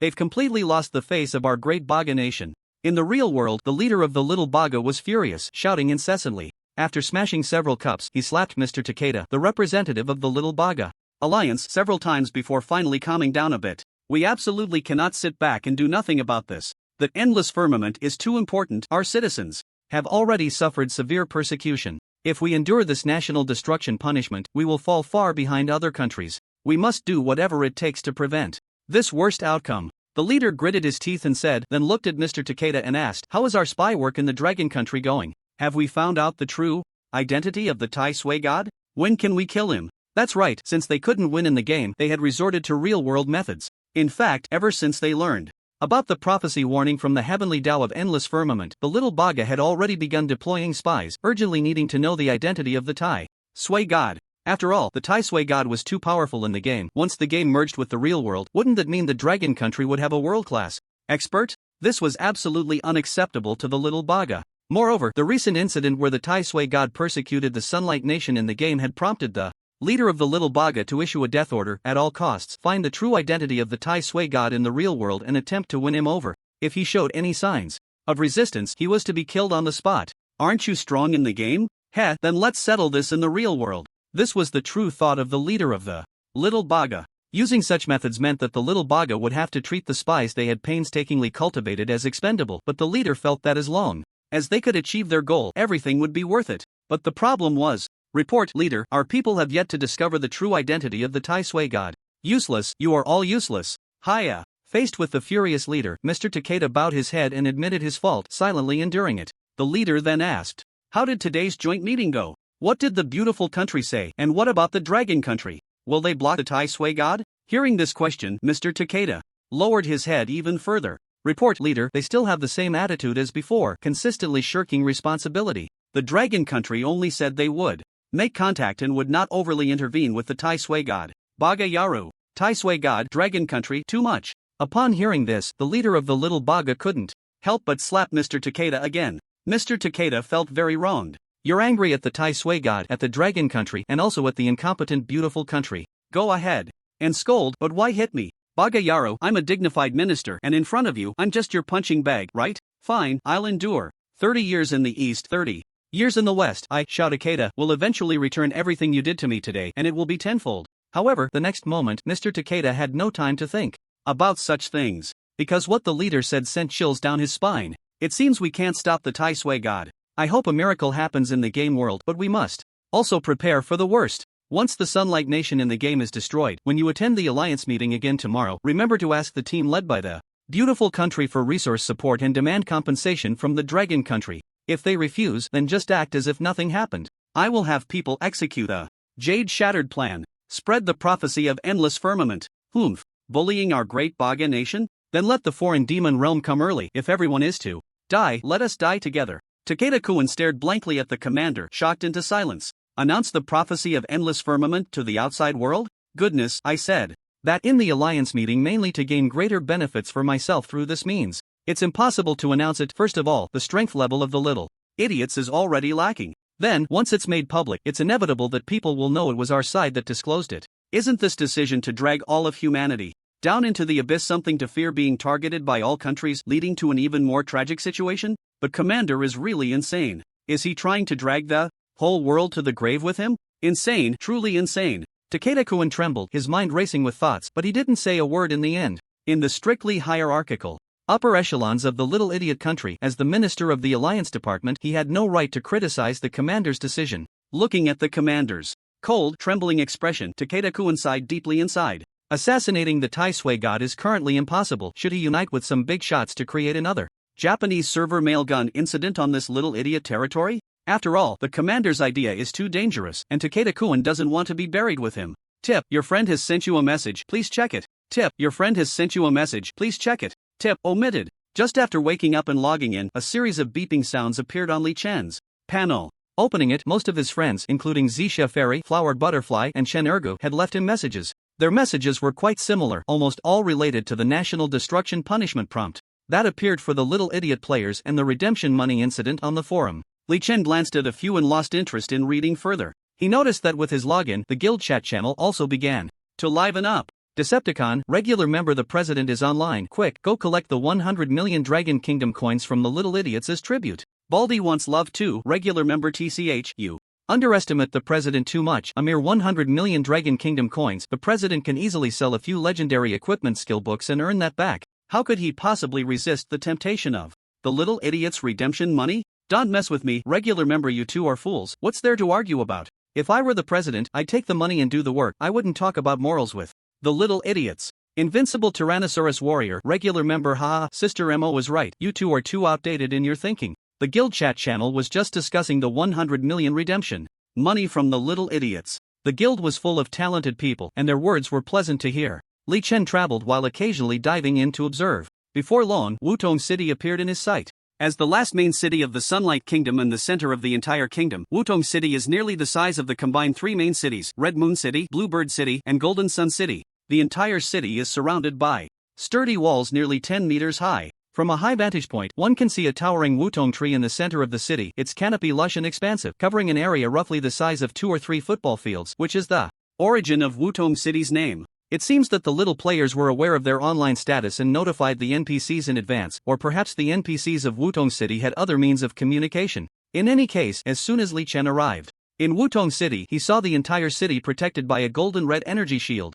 Indeed, this energy shield is the city protection magic array that had appeared in the other 3 main cities of the Sunlight Kingdom. As the capital of the Sunlight Kingdom, Wutong City's city protection magic array is clearly several levels higher than those of the other 3 main cities. Wutong City Master Level City Protection Magic Array. Durability 100 million/100 million. Defense Dual Defense 30,000. Attribute 1, a magical defense array that protects the entire Wutong City. As long as the array is not broken, no one from outside can enter, and any form of attack cannot harm those inside the city. Attribute 2, after being attacked, the energy shield formed by the magic array will absorb the attacking energy, immediately restoring its durability, with a recovery effect of 2:1.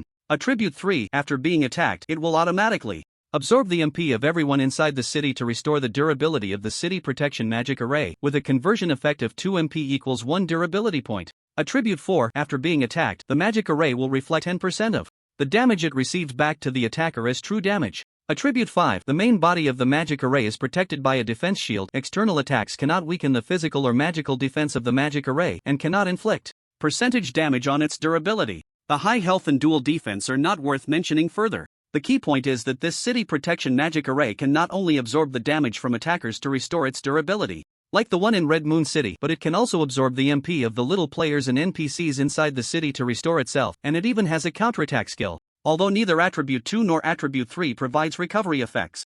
That can compare to the city protection magic array from the first two main cities. When combined, they become somewhat terrifying. Moreover, Wutong City is large, with many NPCs and players, which means the magic array has plenty of MP to absorb. Since all the little players were aware of the reason for the national destruction penalty at this moment, the number of little players in Wutong City is unknown, but there should be at least 500,000, and it is not impossible for it to exceed 1 million or even 2 million. After all, considering that the global player count in Endless Firmament exceeds 500 million, the population of little players accounts for about 1/60th of the total global population. Even if the group that enjoys gaming is not particularly large due to the influence of little player culture, the number of players addicted to Endless Firmament is estimated to be around 8 million. Even if it is not 10 million. With so many players, even if only one-third stay in Wutong City, if we calculate based on an average of 3,000 MP per ordinary player, it would add 3.6 billion durability points to Wutong City's advanced magic array. Nani, the god of the Earth God, has come. The 100 million sin offering is gathered. Who will trade with the Earth God?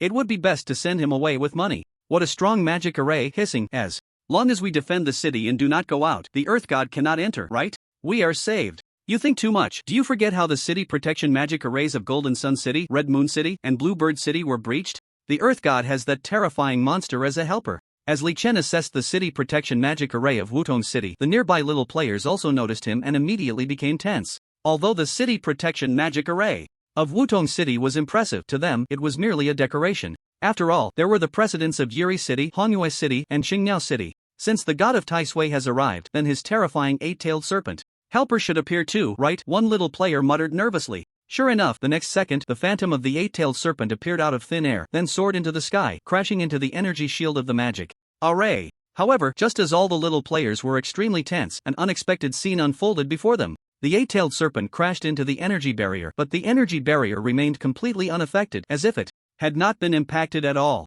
The eight-tailed serpent seemed a bit dazed as well. Not believing in evil, it continued to charge. Once, twice, again and again. It crashed several times, yet the energy shield remained unharmed. You foolish beast, are you stunned? The city protection magic array of Wutong City was purchased by me 10 years ago during my travels in a great nation. You don't understand this magic array, you can't break it, ha ha. Just as the little players were in a daze, at some point, the former king of the Sunlight Nation, Shanting Jinfu, appeared on the wall, loudly mocking the eight-tailed serpent. Roar! As soon as the eight-tailed serpent saw Shanting Jinfu, it immediately turned red with rage. It roared and lunged at him. Unfortunately, it couldn't harm Shanting Jinfu the day before in Hongyu City, and it still couldn't do so now. Seeing this scene, the little players finally snapped out of their daze. What's going on? The monster helper of the god of Tai Sui can't break the magic array? Grab the bag. So, does that mean the city protection magic array can be effective, keeping the god of Tai Sui from entering the city? Wow! That's great! Haha, we've held our ground, we can hold our ground. The little players erupted in excitement. To them, the city protection magic array of Wutong City was far too powerful. If the eight-tailed serpent couldn't help the god of Tai Sui break through, then the god of Tai Sui definitely couldn't do it alone. Thus, at least during the duration of the magic array, they wouldn't have to worry about him entering the city to slaughter them. Realizing this, the little players immediately fell into a frenzy, in stark contrast to the furious eight-tailed serpent in the sky. Unfortunately, they were celebrating a bit too early. The eight-tailed serpent couldn't do it, but that didn't mean Li Chen couldn't. The little players underestimated Li Chen's strength. The durability of the city protection magic array itself is negligible, only a mere 100 million points. It has the ability to absorb damage from attackers to restore durability, as well as absorb the mana of the people inside the city to restore durability. So, I might need to deal 100 billion damage to break the magic array? With this thought, Li Chen immediately sprang into action. The restoration of the city defense magic array is terrifying. Just the attribute of absorbing half the damage from attacks to restore durability means that Li Chen's damage is effectively halved. Coupled with blue absorption and health recovery, Li Chen feels that he might need to deal 100 billion damage to break the energy shield of the magic array. Is 100 billion damage difficult? Actually, for Li Chen now, it's not hard at all. The magic defense shield is like a fixed target, even though his physical and magical output is halved due to the 30,000 dual defenses, relying solely on the real damage added by his talent. Each normal attack can deal just over 10,000. After all, the magic array doesn't have level suppression, so the output won't be weakened. Based on Li Chen's normal attack frequency of 20,000 times per second, theoretically, his 1-second output against the magic array could reach 200 million. If he enters full firepower mode, dealing 1 billion per second is not a difficult task. Breaking the magic array is a piece of cake. I've already started researching how to successfully kill the mountain vine strongman.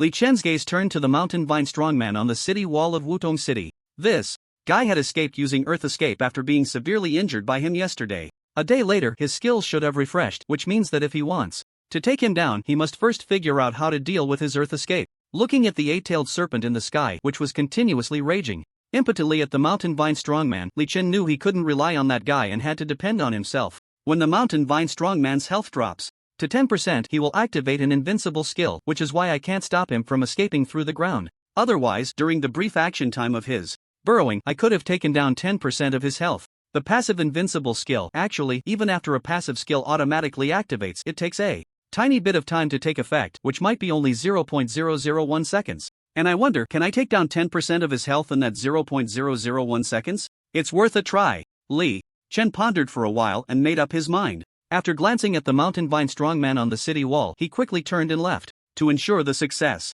rate of his plan, he decided to find some small monsters to farm for a few minutes, stacking his passive skills and equipment attributes before coming back. Why did the Tai Sui god leave? Did he give up? Great. We're safe now. The Tai Sui god has given up. The city defense magic array of Wutong City is impressive. It scared the Tai Sui god away. The Tai Sui god didn't even try, he just turned around and ran? I don't know why, but I feel a bit disappointed. In him, he seems to lack the courage to face challenges, only playing in favorable situations. Now that the Tai Sui god has left, can we go out of the city to farm monsters and level up? It's so boring just waiting here. I think we can. Hissing, look, the Tai Sui god is back. The little 8 idiots in Wutong City were even happier after witnessing Li Chen's departure. They thought Li Chen had given up and couldn't help but cheer. However, this happy moment hadn't even passed 3 minutes when they saw Li Chen return. Just as the little 8 idiots were puzzled about why Li Chen had suddenly left and then returned, the next scene left them all dumbfounded. They saw Li Chen, who had successfully stacked buffs by defeating nearby small monsters, return to the front of the east gate of Wutong City, activate all the active skill buffs he could, and instantly enter full firepower mode, then raised his sword and slashed. Swish swish swish. Minus 39,618. Minus 39,618. Minus 39,618. That's right, Li Chen's normal attacks hit the Wutong City defense shield, each strike dealing over 39,600. The output was simply off the charts. There was no way around it. At this moment, with his passive skills and equipment attributes fully stacked, his agility attribute had already exceeded 690,000. Coupled with the activated talent of Swift Moment, which doubled his agility attribute within 10 seconds, it reached a terrifying value close to 1.39 million. With such a high agility attribute, the real damage from just the 2% agility attribute bonus from his attacks was already about 28,000. Moreover, active skill buffs like Combo, Berserk, and Frenzy pushed his attack power to a terrifying level just over 40,000. Therefore, dealing nearly 40,000 damage with a basic attack was completely normal. In fact, it could be even higher.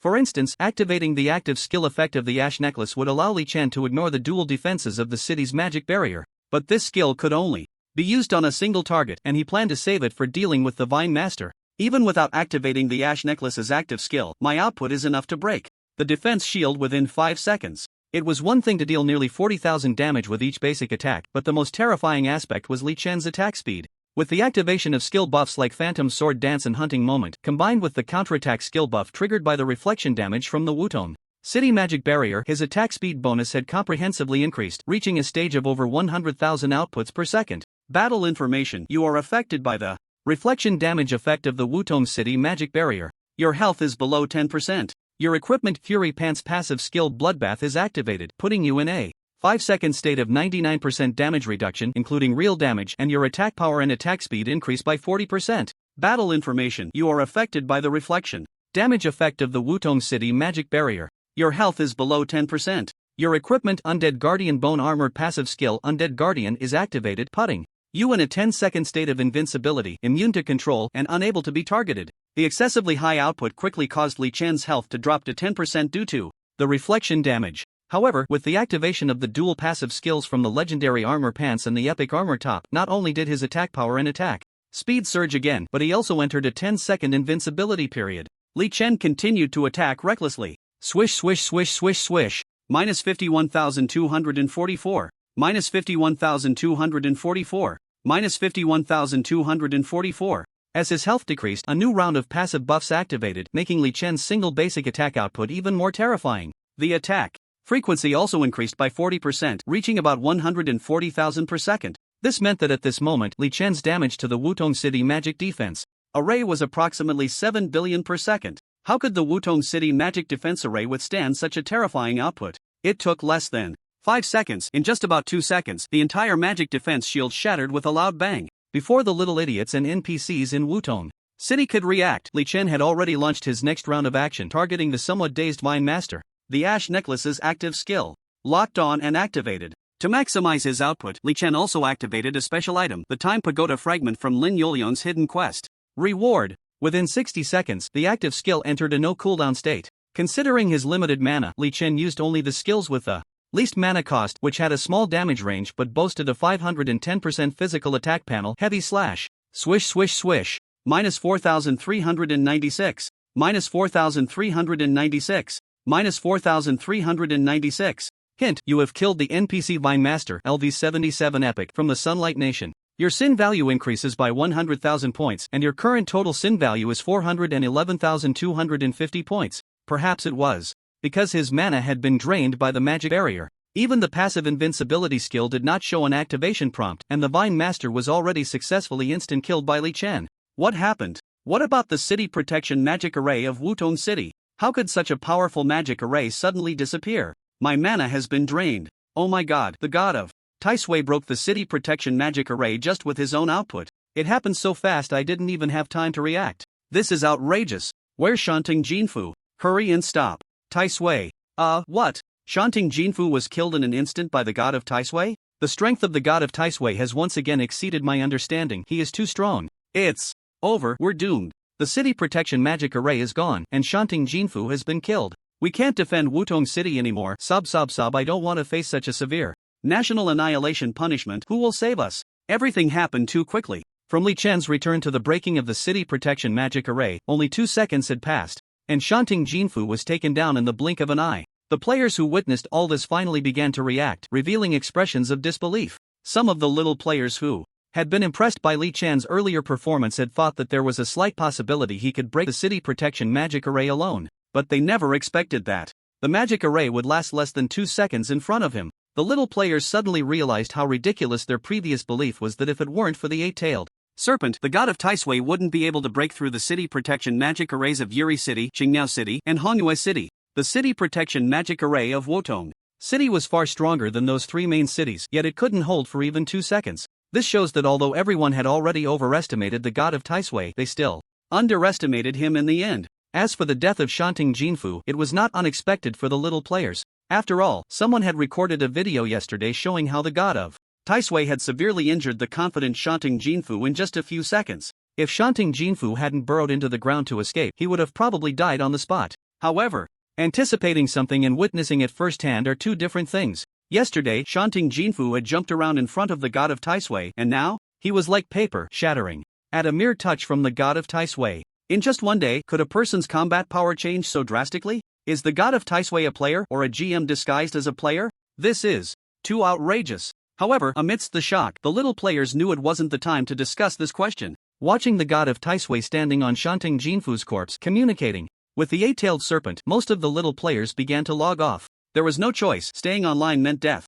The national annihilation punishment was already severe enough, and the little players weren't fools. It was better to die one less time. Of course, not all little players in Wutong City logged off. In fact, there were only about 200 to 300 little players in this area who could see Li Chen's actions, while the others in the city had no idea what was happening. The little players remaining in this area were either those who didn't care about facing another death penalty, perhaps even considering quitting the game, or they wanted to try communicating with Li Chen to see if they could negotiate terms to prevent him from destroying Wutong City. Li Chen was unaware of their thoughts. Of course, even if he knew, he wouldn't care. At this moment, Li Chen was checking the quest rewards given by the eight-tailed serpent. Hint, you have completed the quest Calm the Grievance of the Eight-Tailed Serpent. 3. Congratulations. You have received a partial quest reward of 25 million experience points and a special item, Divine Fragment, no attribute, X1. Hint, you have leveled up. Your current level is LV58. The second Divine Fragment is in hand, and the progress towards obtaining the Divine rank has increased by 10%.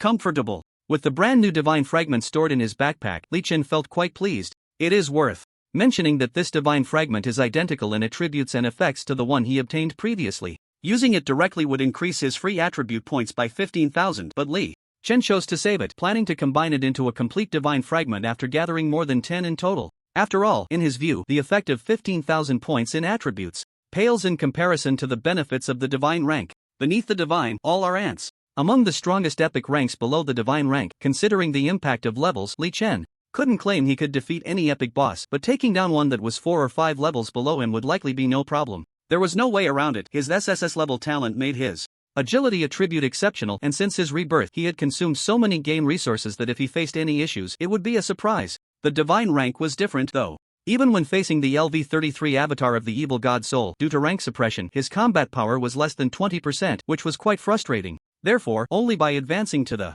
divine rank could he unleash his full combat power and possess the ability to kill or even crush divine bosses of similar levels. The reward for the third ring task is a non-attribute divine fragment. After destroying Wutong City, the second ring task will be completed, and I should be able to get another one, right? Moreover, this third ring task doesn't seem to be the last one. Maybe I can get more than 4. Thinking of this, Li Chen immediately pulled back his wandering thoughts and focused on the upcoming city destruction operation. No, don't kill me. Whoa, father, mother, wake up. Taisui God, you are a demon, I will fight you to the death.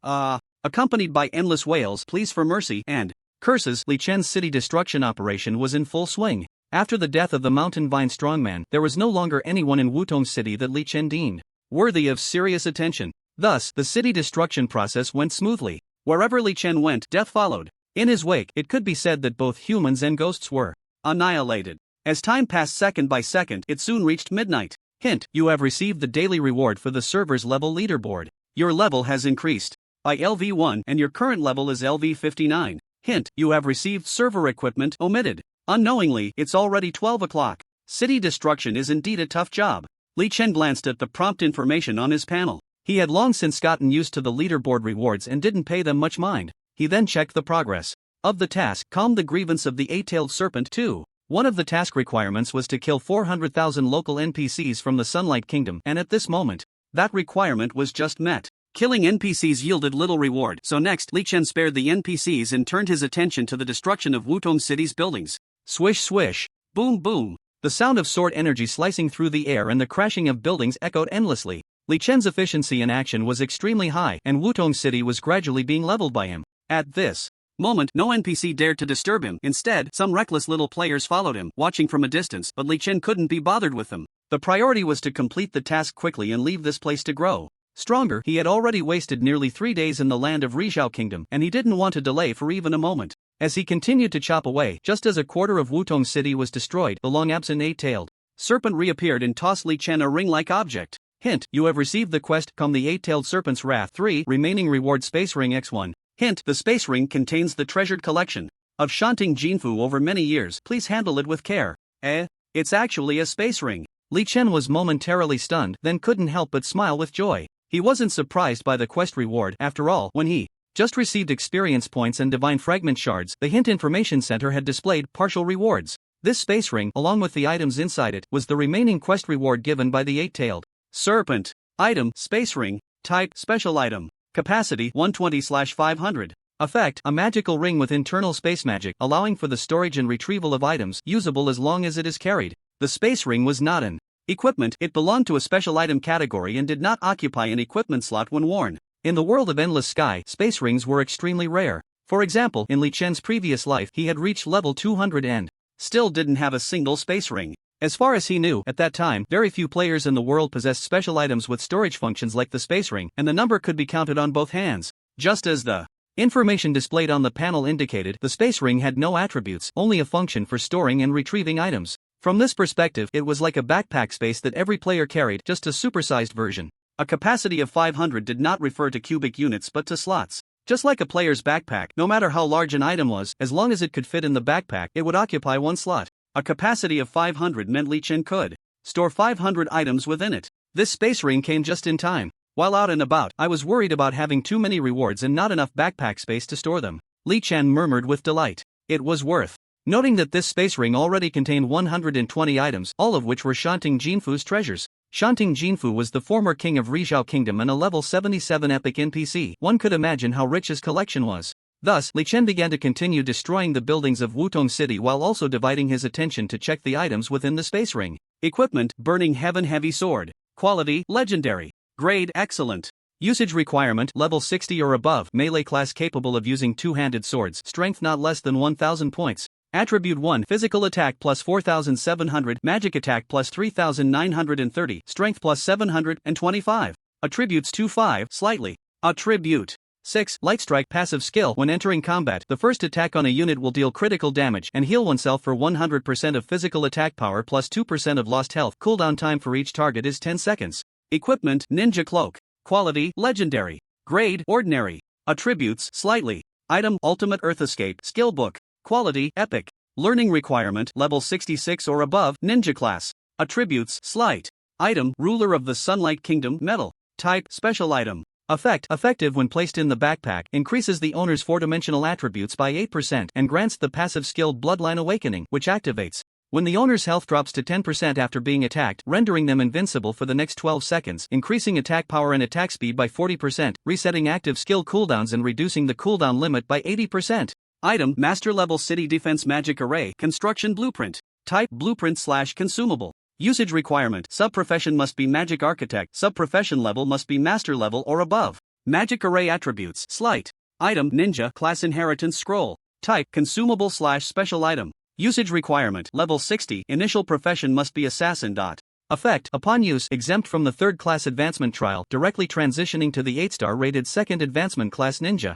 120 items, each a rare find. Among them, various types of equipment make up the majority, but less than 1/3 are dark gold quality, while the remaining 2/3 are legendary quality. Moreover, that 1/3 of dark gold quality equipment is all top-tier dark gold. Aside from slightly lower base attributes compared to the same level legendary items, their overall effects are not inferior to ordinary legendary equipment. The only downside is that there is not a single piece of epic equipment, and items like skill books and special items made Li Chen's heart bloom with joy. No wonder. The ancients said that killing and arson are worth a golden belt. Shantung Jinfu's collection is truly a delightful surprise. Li Chen felt as refreshing as drinking a large cup of happiness. On a scorching summer day, in the space ring, he saw several pieces of equipment and skill books he could use, just waiting for a few days until his level met the wearing requirements to switch them out. Of course, there were also a few he could use right now. For example, the ruler of the Sunlight Kingdom medal. Medals are somewhat similar to titles. They are non-equipment items that can directly enhance a player's combat power, and there is a limit of 1 per person regardless of how many are obtained. Li Chen already had the high chosen one of Tianyao City medal, which was far inferior to the one before him, so he quickly switched it out, and his 4-dimensional attributes received a significant boost. This way, the efficiency of destroying Wutong City became even faster. Time passed second by second, and around a little after 4 in the morning in the real world, as Li Chen shattered the last piece of Wutong City's wall, it meant that Wutong City had been completely leveled. Hint: you have destroyed the last main city of the Sunlight Kingdom, Wutong City, leading to the kingdom's demise. You have completed a hidden achievement. Congratulations on obtaining the titled Nation Destroyer. An announcement will be made across the server. Do you wish to hide your name? Hint: you single-handedly destroyed a human kingdom. Your actions have garnered the admiration of evil god Sauron. You have gained the passive skill Evil God's Attention. Hint: your quest The Grudge of the Eight-Tailed Serpent 2 has reached 100% progress. The quest is complete. Please go to the Eight-Tailed Serpent to claim your reward. Evil God's Attention? Looking at the system prompt, Li Chen felt a bit dazed. Server announcement: player Tai Suishan LV59 Sword and Shield Ranger has destroyed Rizhao Nation and received a hidden achievement reward hereby announced. X3. After several days, the server announcement flooded the screen again. Although players who pay attention to the Rizhao Nation understand that it was only a matter of time before it was destroyed by Li Chen, the fact has occurred, and countless players are still shaken. Single-handedly destroying a nation. In a game world, is this the power of the number 1 player? Terrifying. Tai Suishan is too terrifying. Fuck, I've been grinding full-time since the first day the game opened. Why is it that I struggle even against ordinary monsters of similar level? While Tai Suishan can destroy a nation? The game balance is too poor, right? Can't hold your mindset? Hee hee, isn't it better to just lie flat? Why do you have to compare yourself to Tai Suishan? Aren't you just making things uncomfortable for yourself? Poor little Baka players, the punishment for nation destruction is too severe. I wonder how many little Baka will quit the game this time. Don't cry, little Baka. Be strong, grind hard. One day you will be able to take revenge on Tai Suishan. You have to believe in yourselves. After all, if you don't put in the effort, you will never know what despair is. Ha! Aishiba. Our Kimchi Nation players only have 4 main cities. Just like Rizhao Nation, will there come a day when Tai Suishan receives a mission to destroy our country too? Just thinking about that possibility makes me extremely worried. I strongly request Tai Suishan to return to our country. Tai Suishan Appa, please come back to our Kimchi Nation. The person above is a pure idiot. Identification complete. On the game forum, players were once again in an uproar. Some lamented Li Chen's terrifying power. Some felt sympathy or Schadenfreude for the little Baka's plight. Others began to worry whether their own game faction would one day face the same fate as Rizhao Nation. After all, there are countless tasks in the game. Now that Tai Suishan has received the mission to destroy Rizhao Nation, will he receive missions to destroy other nations in the future? No one could be sure. But regardless, Rizhao Nation is the first player faction to be destroyed in Endless Firmament, and the destroyer is also a player. This event is enough to leave a significant mark in the history of the game, making it a topic of discussion for countless players thereafter. While players were discussing, Li Chen also began to appreciate the rewards from the nation destruction. Destroying Rizhao Nation brought Li Chen two types of rewards. The first was the title from the Hidden Achievement reward. Title: Nation Destroyer. Attributes: Physical/Magic Attack Power increased by 50%. Physical/Magic Attack Power increased by 12%. All attributes increased by 1500. All attributes increased by 10%. Active skill level increased by LV2. Active skill CD reduced by 10%. Attack carries Dark Attribute. Dark Attribute attack increased by 8%. Attack speed and movement speed increased by 8%. Source: Hidden Achievement Reward for Destroying a Nation. The new title had a long list of attributes. There were no active or passive skill entries, just a pure increase in panel data, but the bonuses in this regard were already quite terrifying. Li Chen happily kept the title on and then looked at another reward from the nation destruction that left him speechless. Evil God's Attention. At this moment, a brand new passive skill appeared in his skill list. LV1 Evil God's Attention. You are under the attention of the evil god Sauron. When your health drops below 5%, the evil god's avatar will descend to assist you in battle. The skill can be used again 72 hours after it is triggered once. Note: once the evil god's avatar appears, it cannot be controlled by you and you cannot be immune to its attacks. Please use with caution. That's right, it was the life-saving skill that all the bosses like the Troll Lord, Scorpion Lion Lord, and Witch Burfus had when facing them. Li Chen never expected that he would have it too. To give me a skill without even appearing, the power of the evil god Sauron is truly unfathomable. But this skill, once triggered, are you sure it's here to help me and not to help my opponent cut me down? Li Chen muttered with a wry smile. It was one thing to be uncontrollable, but why was it that he couldn't be immune to the attacks of the evil god avatar that was triggered by his own passive skill? Good grief, am I summoning the evil god avatar to hit myself? Li Chen was speechless. Fortunately, with his current strength, he wasn't afraid of the evil god avatar. After all, 3 days ago, he could still fight back against the evil god avatar even under an 80% attribute suppression, with neither side able to do anything to the other. 3 days later, he had become even stronger, so there was naturally no need to worry. Forget it, let's not think about this anymore, let's collect the task rewards. Li Chen saw the phantom of the eight-tailed serpent appear again and couldn't help but shake his head, shaking off the chaotic thoughts in his mind, and began to look forward to what was to come. Hint: you have received the task reward for calming the eight-tailed serpent's grudge. 2. 30 million experience points. Divine Fragment, no attribute, x2. They actually gave 2 divine fragments, awesome. Li Chen was astonished. The reward for the third ring task was only 1 divine fragment, but this second ring had 2. However, thinking about it, the difficulty of the second ring task was indeed higher than that of the third ring, which was quite troublesome, so it was reasonable for the reward to be a bit more. In any case, since it was given to him, Li Chen wouldn't be polite with the eight-tailed serpent. As for the experience points, after upgrading all the skills that could be leveled up, he was only 45% away from reaching LV60. Great God of Sui, thank you for helping me take revenge. I have one last wish, and I hope you can help me fulfill it. At this moment, Li Chen noticed that after the eight-tailed serpent had given him the rewards, its demeanor suddenly became calm, its state seemed to be revitalized, and it could even speak human language. As soon as the eight-tailed serpent finished speaking, a corresponding prompt for the next ring task appeared on Li Chen's panel. Hint: you have a new task to calm the eight-tailed serpent's grudge. Final task description: the destruction of the Sunlight Kingdom and the death of Shanting Jinfu have calmed the eight-tailed serpent's resentment, but the dissipating resentment has affected its soul, which will gradually weaken and completely disappear in no more than 30 days. However, it still has one last wish unfulfilled: to step into the divine rank and personally experience the majesty of becoming a divine beast. Many years ago, the eight-tailed serpent accidentally obtained a special item, Ancient Summoner class inheritance scroll, and it hopes that you can either become one yourself or choose a suitable candidate to change class to Ancient Summoner, granting them the ability to become a summoned beast so that it can survive for a long time, in hopes of stepping onto the divine rank one day in the future. Task content: either you or select a player to use the class inheritance scroll.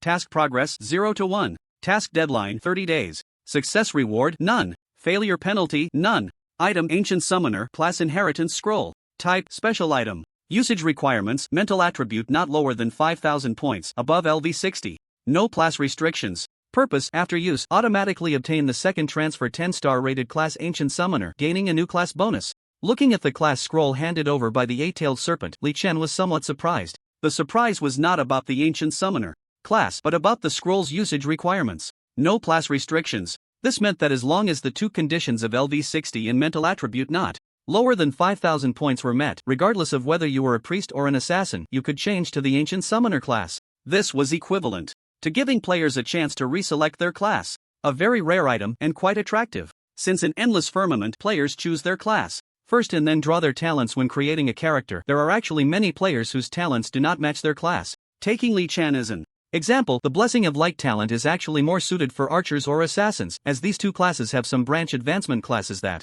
can convert agility attributes into attack power. If he had chosen the archer or mage class back then, the Blessing of Light talent would definitely have provided a higher combat power boost. Looking at it this way, if Li Chen himself is like this, there are countless examples in the Endless Firmament world where talents and classes do not match. For instance, some warrior players draw talents that increase mental attributes, or mages drawing talents that increase attack speed, and priests drawing talents that increase skill damage amplification, etc.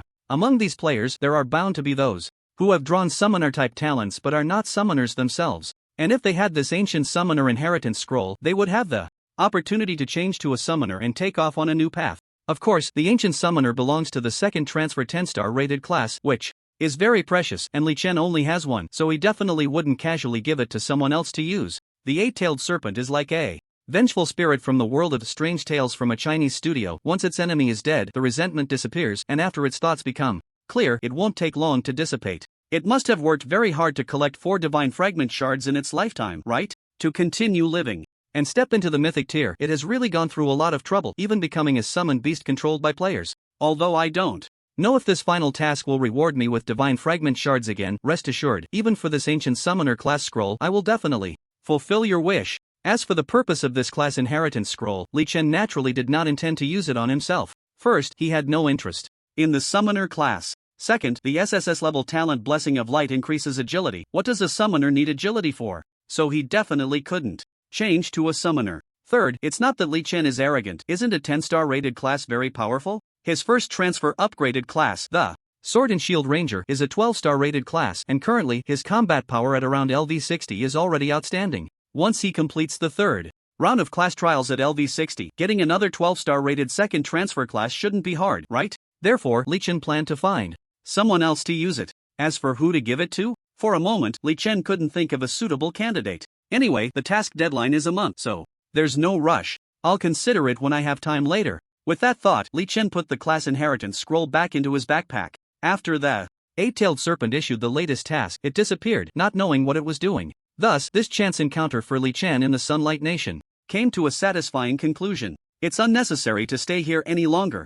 I remember in my previous life, in the world map of Endless Sky, the Eastern Hua Empire is located to the northwest of the Sunlit Kingdom. The Eastern Hua Empire is vast. As long as I head northwest, I will eventually reach one of its main cities. I'm not far from level 60, and there's a new public dungeon available at level 55. If I have enough time today, I might as well grab the first completion reward, then level up to 60 and complete my second job transfer. When I log in tonight, I'll set off again to the Dark Canyon and the Michelle Plateau. After making his plans, Li Chen immediately took action. He set his sights on the northwest and headed straight out. Tip: you have killed Desert Scorpion Lord, LV50 Dark Gold Creature, and you gained 120,000 experience points, level penalty 45%. Tip: this kill is the first in the entire server for this boss. Congratulations, you have received 250 free attribute points. Tip: you have killed a wise monster, and you gain 250 merit points. Tip: your talent has activated permanently, increasing your agility by 500. Tip: you have leveled up, your current level is LV60. You cannot continue to level up until you complete the third job trial. Tip: you have destroyed a wise monster tribe. Congratulations, you have gained an additional 10,000 merit points. As the saying goes, plans can't keep up with changes. It took over 4 hours of travel, and Li Chen had indeed arrived in the territory of the Eastern Hua Empire, but he hadn't even challenged the new public dungeon yet and had already reached LV60. There was no helping it. He encountered 2 tribes of wise monsters along the way and casually farmed some high-level monsters, and before he knew it, his experience bar was full. It's about time to log off and sleep. First, I'll go to the nearest main city's dungeon square to complete my second job transfer, then log off to rest. With his mind made up, Li Chen hurried to the nearest main city called Huayin City in the Eastern Hua Empire. Meanwhile, in the real world, an emergency meeting of a multinational alliance was being held. The same group of people, the same familiar atmosphere.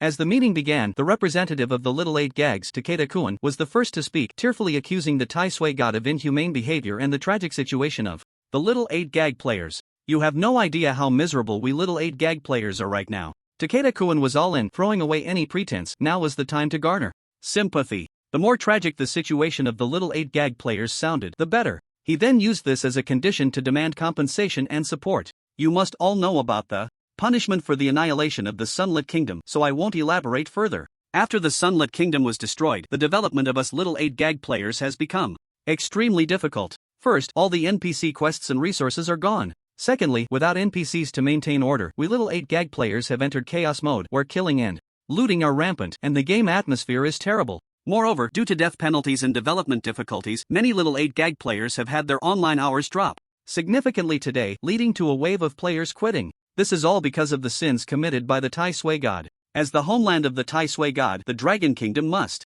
take responsibility. Additionally, Lord Thomas from the beautiful country, you previously said you would provide us with some help. Have you determined what specific help that entails? The current situation of the Zyabega player community is indeed quite grim. The national destruction penalty has caused severe losses for all Zyabega players, but this is just the beginning. In the game world, the Sunlight Kingdom is gone, and the remaining NPCs from the Sunlight Kingdom have all fled, leaving a number that is less than 1/10 of what it used to be. This means that the tasks, merit points, and other resources that Zyabega players could obtain from NPCs are now negligible. Taking and completing tasks is one of the main ways for players to become stronger, and this wave has directly dealt a heavy blow to the Zyabega player community, significantly reducing future development opportunities. However, what players gain from NPCs is not just resources, but also a stable gaming environment. Without NPCs to maintain order, now anywhere on the ruins of the Sunlight Kingdom, players can kill and loot without any punishment. It has been over 4 hours since the destruction of the Sunlight Kingdom, and a hunting atmosphere has already emerged, with many honest Zyabega players being hunted down. The gaming environment has changed, and an era of fear for everyone is about to arrive. It is foreseeable that for a while, the situation for Zyabega players will become even worse. Looking at player communities around the world, it may not be long before the Zyabega player community becomes a third-rate force, and if nothing unexpected happens, they might even be outdone by some backward regions of the MO continent. Therefore, after analyzing this result, the Zyabega higher-ups became anxious. They placed great importance on the upcoming alliance meeting. The Zyabega representative Takeda-kun received instructions from superiors to achieve 2 goals at this meeting. The first goal, of course, is to blame the Dragon Kingdom and demand compensation for losses. However, we sympathize with the Zyabega players' plight, but we must emphasize once again that the actions of the Tai Sui God are personal actions, and our Dragon Kingdom should not be held accountable for his personal actions. If Zyabega players have grievances, they are welcome to seek revenge on him in the game. The Dragon Kingdom is no longer the newly established Dragon Kingdom of 100 years ago. We are no worse than any other country, and we will no longer silently swallow our grievances. Therefore, we ask the Zyabega representative not to argue in bad faith. Of course, we all know that foreign monsters are about to invade the Blue Star, and for the sake of the human community, our Dragon Kingdom is willing to provide some support to Zyabega players, but the specifics of the support need to be discussed in detail. Watching the Dragon Kingdom representative Elder Gung speak eloquently, Takeda-kun wished he could tear his mouth apart. Seek revenge on the Tai Sui God in the game? We need to have that capability. As for the destruction of the Sunlight Kingdom, you know the Tai Sui God's strength, don't you? Are you deliberately mocking us with that statement? Also, who needs your hypocritical support? No matter how much support you offer, can it compare to even 1% of our losses? Why refuse to take responsibility for compensation while still offering support? Isn't it all for the sake of reputation? As if we Zyabega can't see through it. We have our beautiful country father. We don't need your Dragon Kingdom's insincere support. Takeda-kun's gaze couldn't help but turn to the representative from the beautiful country, Freeze, in the conference room. This was his second goal for attending this meeting. Seeking support from the beautiful country. What others don't know is that, in fact, the Zyabega higher-ups had already communicated with the higher-ups of the beautiful country the day before yesterday. According to Zyabega's original plan, they would mobilize official forces and spare no effort to stop the Tai Sui God from destroying the Sunlight Kingdom. For example, offering a high bounty for the true identity of the Tai Sui God in the news, then hiring professional assassins to kill him, or warning the Dragon Kingdom in an official capacity that if the Tai Sui God destroys the Sunlight Kingdom, they would publicly announce the prophecy of the endless firmament to threaten them, and so on. They couldn't do anything about the Tai Sui God in the game world, but the real world always allows for more attempts. However, this decision was blocked by the beautiful country. The reason was that the beautiful country wanted to complete a layout by using the Tai Sui God to destroy the Sunlight Nation, allowing all countries to see the threat posed by the Tai Sui God in the tragic situation of the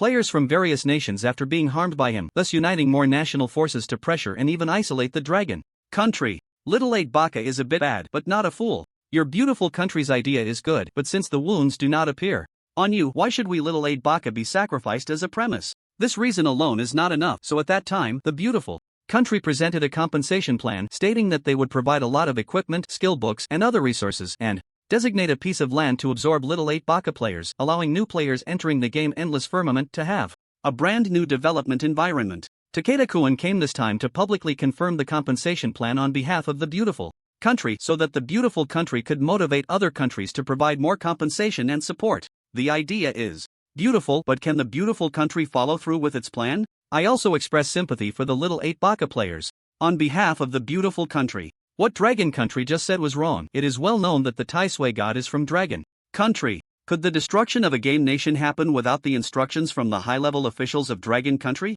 I do not believe that. This matter cannot be separated from the Dragon Country officials, and they must take responsibility. As compensation, I propose that Dragon Country needs to publicly disclose the methods by which the Tai Sui god becomes stronger, so that more Tai Sui gods can be created to make outstanding contributions in the future against the crisis of foreign demonic creatures. Today, the Tai Sui god can destroy the Sunlight Nation, who can guarantee that he won't destroy the Western Moon Alliance, the Persian Empire, and other game forces tomorrow? Therefore, I propose to disclose the identity of the Tai Sui god so that all countries can supervise his actions together. The representative of the beautiful country, Friss, eloquently spoke at length, and due to the etiquette of the meeting, no one interrupted him. After he finished speaking, representatives from the Stupid Eagle, Italy, and the Pickled Vegetable country couldn't help but applaud in agreement. However, Takeda-kun had a bad premonition in his heart. What about the compensation? Why are you not mentioning the promised compensation at all? The development of the situation quickly turned Takeda-kun's premonition into despair. In the following meeting, Friss still did not mention any commitment to compensate the little 8 Baka, focusing entirely on attacking the Dragon Country.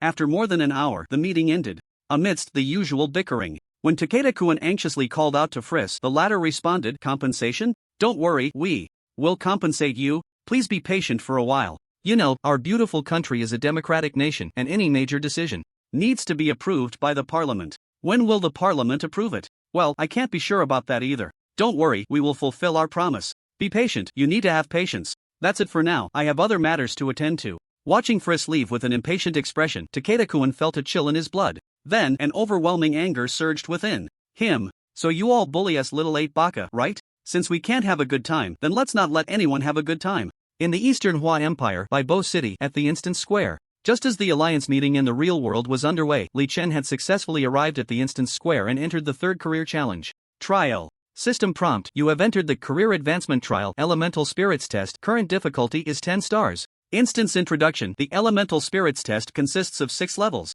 namely Light Spirit Palu, Dark Spirit Pisius, Wind Spirit Andrew, Earth Spirit Damon, Water Spirit Lilith, and Fire Spirit Yenbao. All elemental spirits are LV60 epic tier. Please survive for 10 minutes under each spirit's attack. Hint: the Light Spirit Boss Polu, LV60 epic creature, will refresh in 30 seconds. Please prepare for the encounter. As the prompt to enter the instance appeared on the panel, Li Chen's vision blurred, and he found himself inside the instance. Like the environments of the previous 2 career trials, this was also a circular platform with a diameter of about 200 meters. Light, dark, wind, earth, water, fire, the test of the 6 elemental spirits. Li Chen rummaged through his memories from his past life. In his previous life, during the 3rd career trial, he also faced the test of these 6 spirits. However, at that time, due to the challenge's difficulty, he only had to randomly face 1 or 2 spirits' bombardments, and surviving for a certain time was considered a pass. Now, at the highest difficulty of 10 stars, he had to face all 6 elemental spirits, but Li Chen was very confident in himself. Just LV60 epic, clearing it is definitely not a problem. If all goes well, I can also exceed the instance requirements and kill them to obtain better hidden rewards. His inflated attribute panel was one of Li Chen's sources of confidence. Of course, another important reason was his memories from his past life. Those 6 elemental spirits had tormented him for quite a while, and he had almost indelibly memorized their skills. At 10-star difficulty, the boss's offense and defense were just a bit stronger, perhaps with some new skills, but it wasn't a big deal. Hint: the Light Spirit Boss Pulu, LV60 epic creature, has appeared. Please endure for 10 minutes under its attack. As the new prompt appeared, a flash of light from the teleportation array in the center of the instance revealed a female figure with silver hair, a pair of golden wings, and holding a dazzling spear. She looked very heroic. It was the Light Spirit Palu. As soon as she appeared, she pointed at Li Chen. Swoosh! A light column with a diameter of over a meter appeared from her fingertip, instantly reaching Li Chen. The light column was accompanied by crackling lightning, and this skill somewhat resembled a certain Cannon Sisters skill from an unscientific comic that Li Chen remembered. The speed of light was very fast, but this skill was ultimately not true light. Li Chen took a small step and easily dodged the range of the light column's attack. How nostalgic! In my past life, I seem to have been killed by this skill nearly 10 times before I barely got to see the second move. Nostalgia aside, it's time to save time and take her down. Reflecting on the bitter memories of challenging the third career trial in his past life, Li Chen felt a moment of sentiment. Once he regained his focus, he no longer hesitated and quickly charged towards the light spirit Palu. The instance was small, and in the blink of an eye, he was beside her, raising his sword to strike. Swish, swish, swish. Minus 10,880. Minus 10,880. Minus 26,524. Weakness damage in an instant. Hundreds of numbers soared above the light spirit's head. Li Chen's damage wasn't particularly high. Strictly speaking, all the damage dealt was the true output added by his talents. However, he faced the light spirit without being suppressed by level, so relying solely on the true damage added by his talents had already exceeded 10,000. The light spirit's health was similar to that of the which Li Chen faced before, around 6 million. It has a wide range of skills related to lightning, such as thunder, thunderstorms, and tremendous thunder. Players hit by these skills will suffer high damage and paralysis. Moreover, the light spirit will ascend into the sky after a 10-second refresh, never engaging in close combat with players, only bombarding them with skills. Players under its attack feel as if they are walking on thin ice. Surviving for 10 minutes is incredibly difficult. However, in front of Li Chen in this life, the light spirit is not much different from the ordinary weak monsters near various main cities, as they are all wiped out in a single encounter. Attribute suppression. As a level 60 epic tier boss, the light spirit naturally has life-saving skills. When its health is low, it activates a buff named the same as Li Chen's talent, Blessing of Light, entering an invincible and uncontrollable state for the next 10 seconds. Once the buff is activated, the furious light spirit flies into the sky and begins its skill bombardment. Boom, boom, boom. Bolts of thunder illuminate the entire dungeon like a nuclear explosion site. The enraged light spirit releases multiple skills at once. But after careful observation, Li Chen discovers a safe passage. The thunder does not cover all angles. As long as one has sharp eyesight, quick movements, and ample experience, they can safely navigate through the ever-changing gaps in the thunder.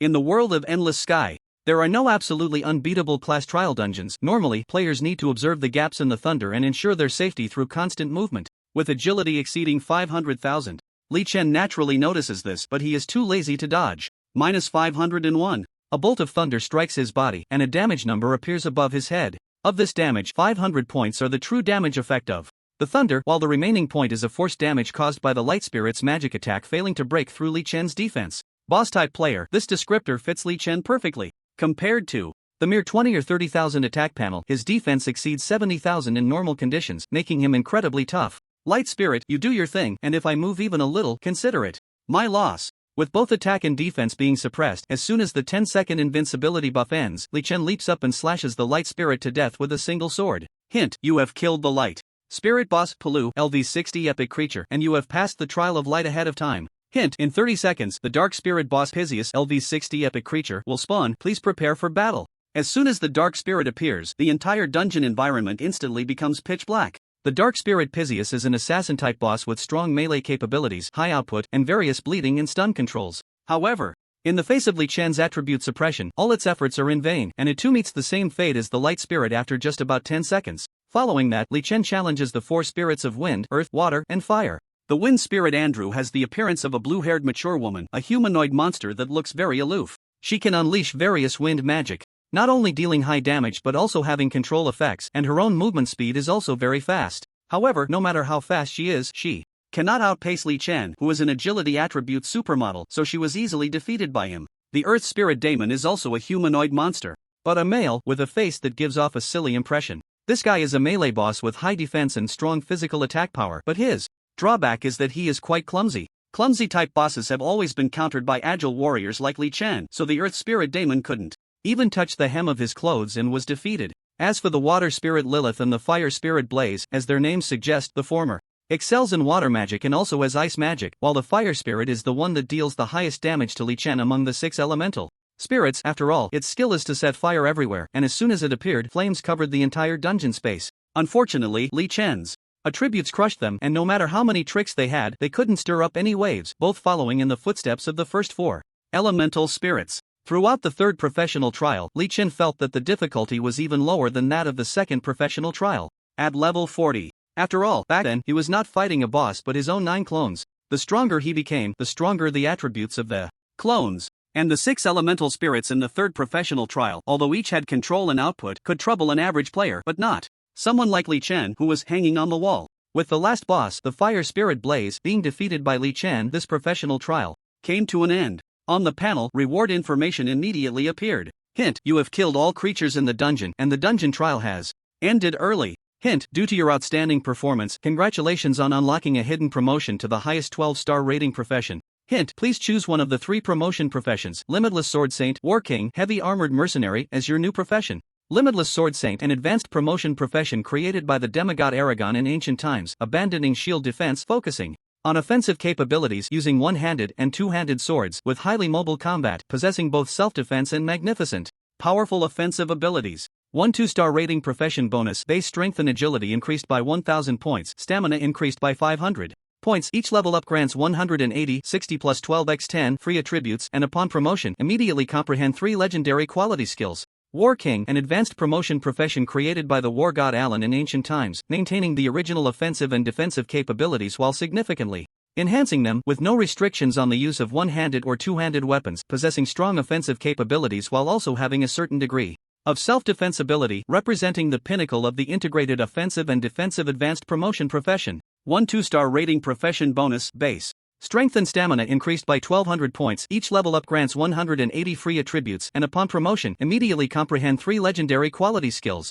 Heavy Armored Mercenary, an advanced promotion profession created by the mercenary King Daemon in ancient times, using one-handed swords and one-handed shields, or using two-handed shields, possessing unparalleled protective abilities. 1 2-star rating profession bonus: base strength increased by 500 points, base stamina increased by 2000 points. Each level up grants 180 free attributes, and upon promotion, immediately comprehend 3 legendary quality skills. Just like when he first advanced his profession after passing the trial dungeon, a new profession introduction and selection opportunity appeared before Li Chen. Looking at the job introduction, it's clear that the Infinite Sword Saint is a profession that abandons shield defense capabilities in favor of focusing on offense. The War King is similar to the current Sword and Shield Ranger, being quite versatile, integrating both attack and defense. The Heavy Armored Mercenary, on the other hand, emphasizes protective abilities. Each of the 3 professions has its strengths, representing 3 different development directions. If we consider Li Chen's usual allocation of points, the Heavy Armored Mercenary undoubtedly aligns most with his preferences. After all, the increased stamina attribute is significant.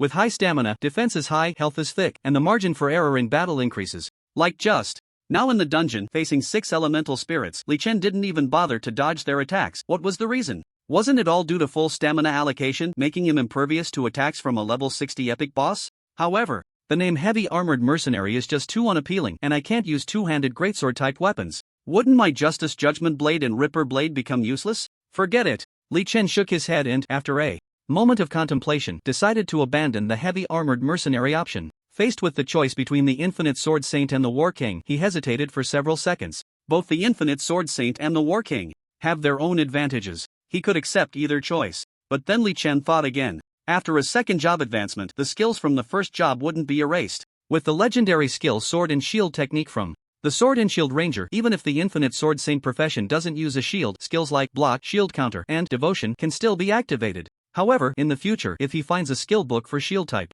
skills, he usually won't be able to learn it. Confirmed, it's the Infinite Sword Saint. With that thought, Li Chen finally made his choice. Hint: you have successfully advanced to the second-tier profession Infinite Sword Saint. Hint: your strength and agility each increase by 1000 points, stamina increases by 500 points, and you will gain 180 free attribute points for each level up from now on. Hint: you automatically comprehend the legendary skills Infinite Sword Way, Infinite Sword Technique, Storm Style, Infinite Sword Technique, Bone Cutting Style. Hint: you are the first player in the entire server to advance to a second-tier profession. Congratulations, you have received 1000 free attribute points. A server-wide announcement will be made soon. Do you want to hide your name? A series of prompt messages appeared on Li Chen's panel. He had no time to pay attention to the specific content of the prompts and happily looked at the 3 newly acquired legendary quality skills. LV3 Infinite Swordway, Legendary Quality, Active Skill. Comprehend the true meaning of the Swordway, allowing yourself to enter a state of 40% increased attack speed, 30% increased movement speed, and 20% increased physical attack power for the next 15 seconds, while reducing any weakening effects received by 65%.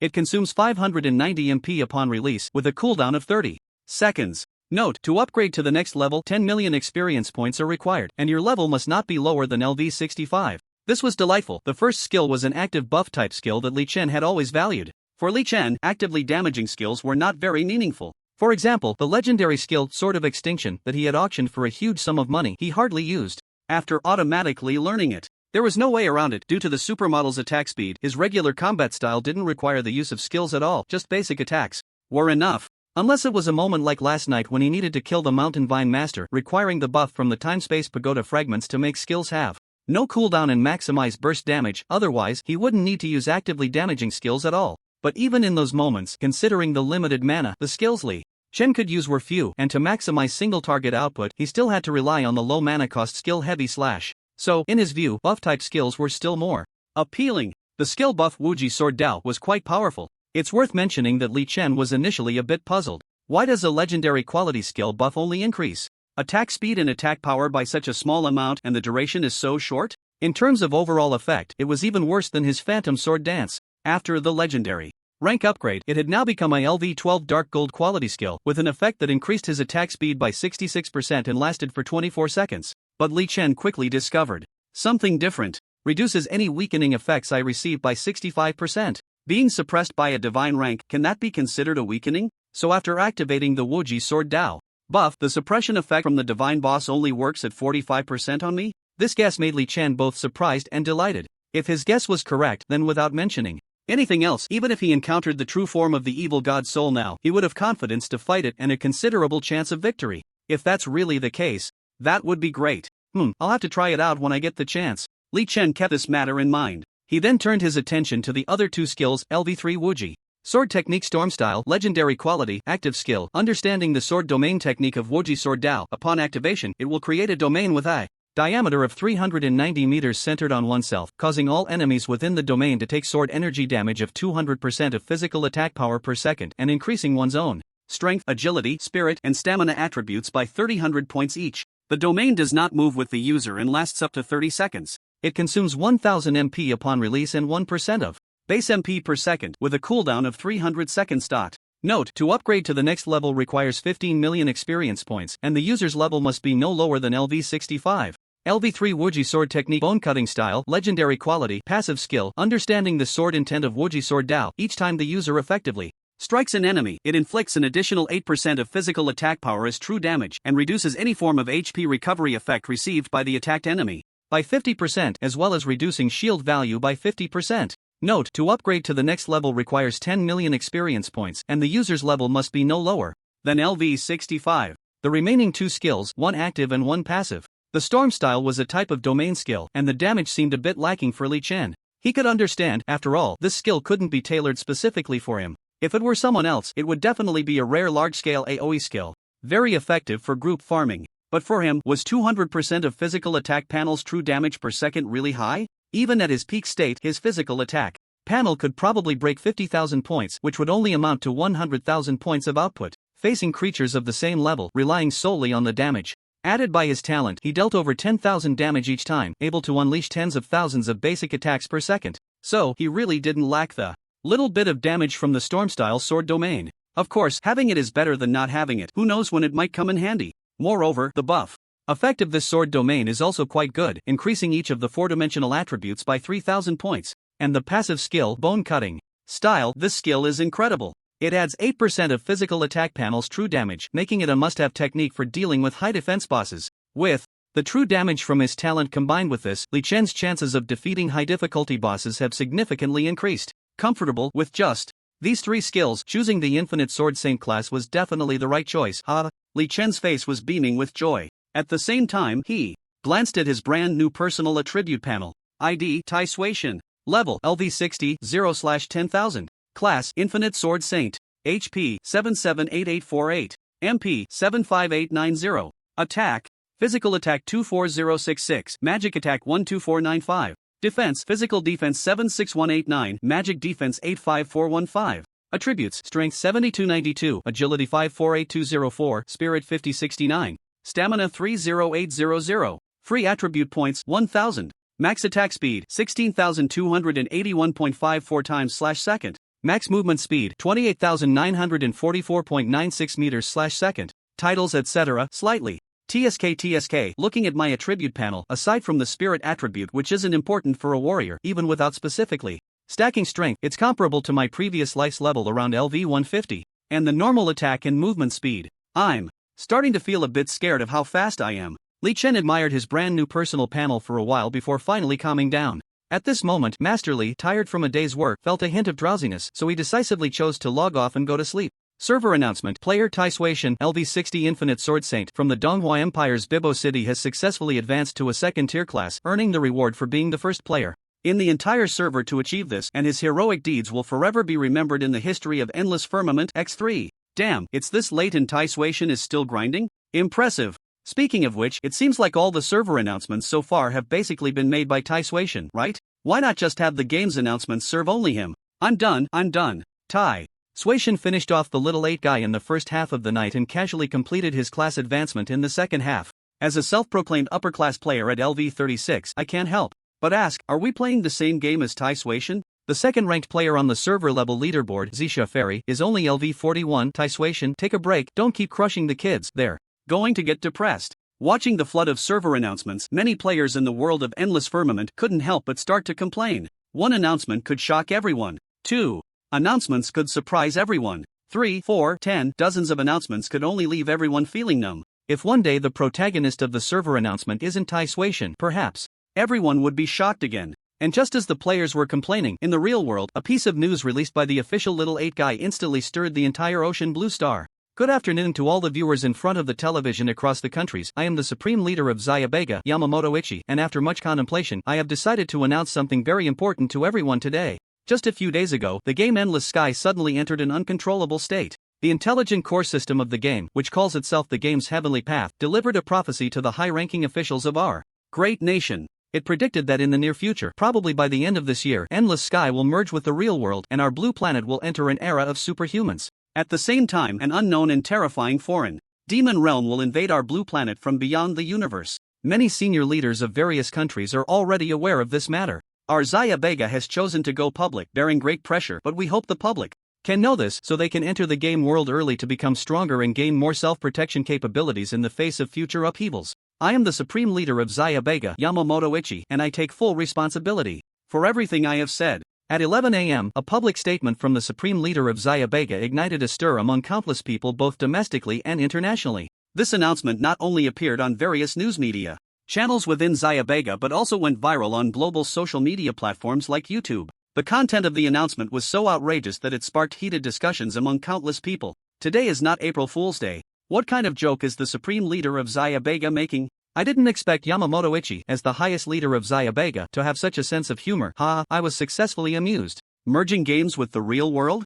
Please, even a 3-year-old wouldn't believe that. You might as well say you're an alien for more credibility. Do you all think Yamamoto is joking? Am I the only one who thinks his words might actually be true? Hiss, I was wondering why the 5 permanent nations were promoting Endless Sky so vigorously before its public beta release. And did you notice? As soon as Endless Sky came out, almost all the popular games on the market have shut down their servers. It's terrifying to think about. I was still puzzled about what Endless Sky was all about, how it could be so powerful. Now that I've heard Yamamoto Ichi's words, I understand. This is the root of all problems. Everyone, extraterrestrial beings are going to invade our Earth. What the person above said seems to make some sense at first glance, but merging games with the real world? That doesn't conform to the laws of physics at all. How could that happen? On various social media platforms, netizens who received the announcement were excitedly discussing it. Some agreed, but more people opposed it, believing this was just a deliberate spread of false information by Yamamoto Ichi, possibly a joke at the expense of the whole world. However, this opposing voice quickly grew quieter.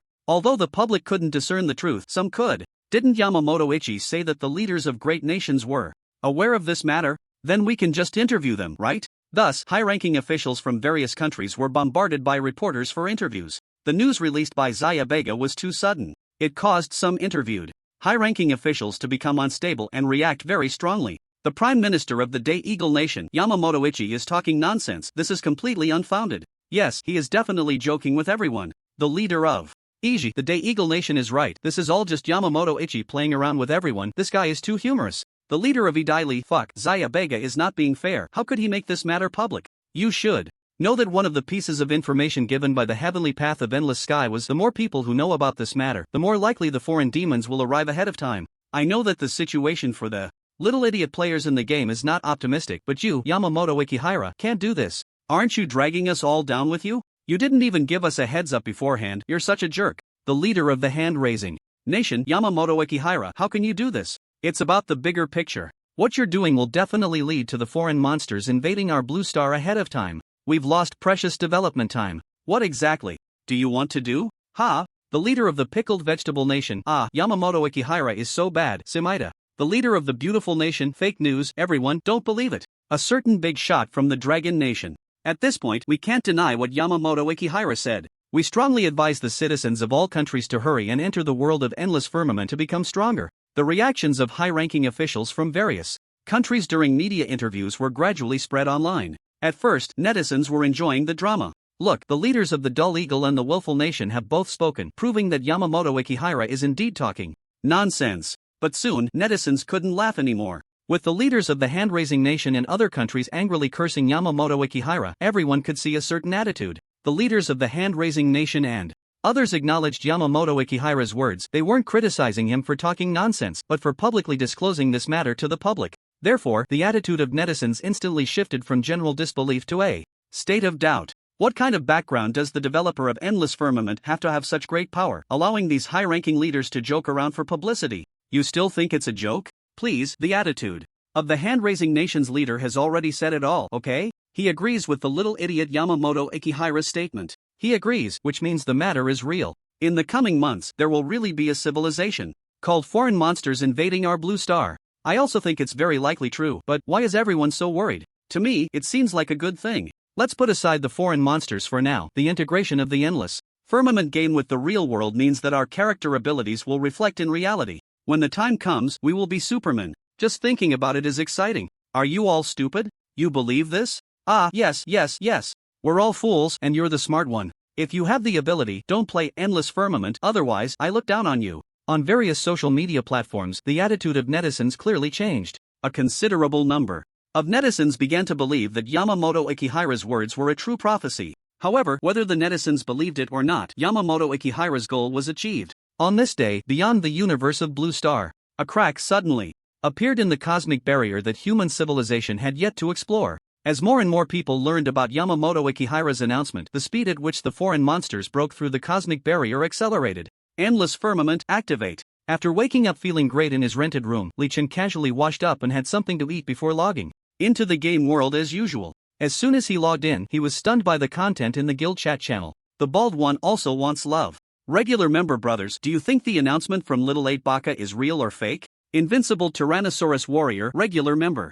Of course it's fake. The game and the real world merging and exotic monsters about to invade Blue Sea Star? I've never seen such an outrageous rumor. The key is that all the countries seem to be in cahoots, pushing this forward together. Endless Firmament is really a big deal. I wonder how much money it took to get the leaders of various countries to willingly mess around. Don't mess with me, regular member fake. Didn't you notice that our country's big shots also responded? Although our country's high-ups didn't confirm Little 8 Baka's announcement, they also clearly stated they wouldn't deny it, and even strongly suggested the public play Endless Firmament. You don't think our country's leaders have been bribed by the game developers, do you? Meh, guild elder brothers and sisters, let's not argue about this anymore. Regardless of whether the news is true or false, we are all working hard to get stronger in the game, and after this wave in the world of Endless Firmament, the number of players will definitely increase. More people means more fun, that's a good thing. Sheep, guild elder my daughter is right, Looking at the content in the guild chat channel, Lee Chen was momentarily dumbfounded.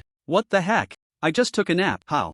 Does everyone already know that Endless Firmament will merge with the real world and that terrifying exotic monsters are about to invade? Could it be that everyone has been reborn? After observing carefully for a moment, Lee Chen finally felt relieved. Oh, so it was the announcement from the Little Devil's supreme leader in the real world. Damn, how did he know? Lee Chen couldn't help but frown. This was something that hadn't happened in his previous life. In his past life, it wasn't until the end of this year that the exotic monsters had invaded Blue Sea Star, and only then did everyone find out about it. How could Little 8 Baka know in advance? Could it be the butterfly effect caused by my rebirth? Lee Chen couldn't figure out the answer to this question, so he decided not to think about it anymore.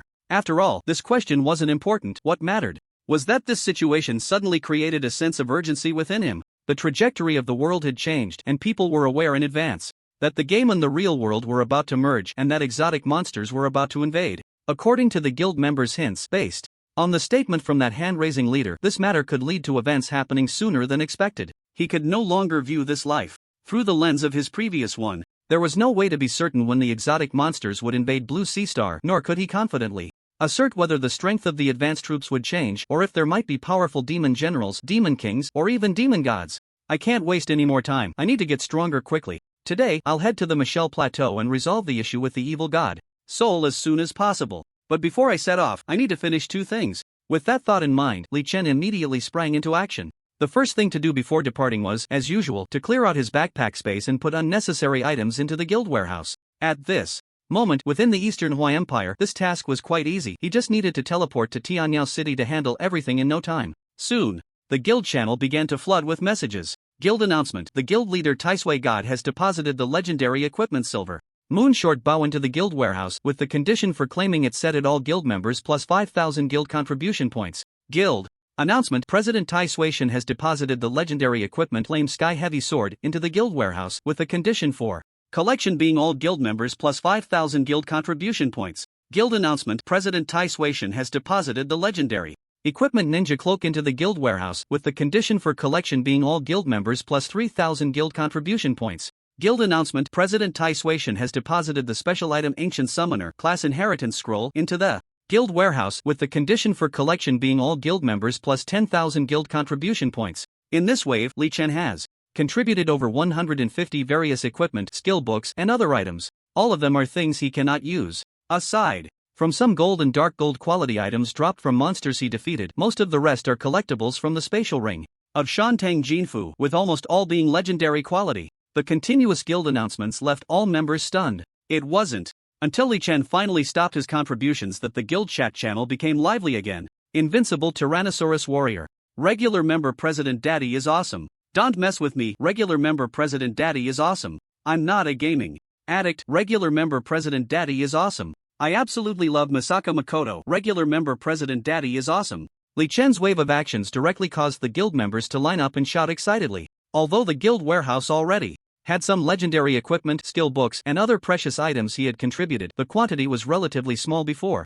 Among the more than 150 items contributed this time, more than half are of legendary quality. Before joining the Pantheon Guild, everyone would be envious for a long time just to see a single piece of gold quality equipment. But after entering the Pantheon Guild, everyone suddenly realized that legendary quality items have become so common. Aside from flattering their President Tai Suishan, everyone didn't know what else to say. Incredible, really incredible. After the guild channel calmed down a bit, Li Chen began to speak. Tai Suishan, Guild President, everyone work hard. I will take care of high-quality equipment and resources. The opportunity is given to you. I hope you can seize it. Tai Suishan, Guild President, also, regarding what that little brat announced today, I advise everyone to believe it could be true rather than false. Otherwise, if the foreign monsters invade, you will only regret not being strong enough. Tai Suishan, Guild President, finally, there will be monster attacks on the guild territory around midnight tonight. I have something to attend to and will leave. Vice President Erguzi will be in charge of command. I hope everyone can work together to resolve this matter. When the guild was established, it was indicated that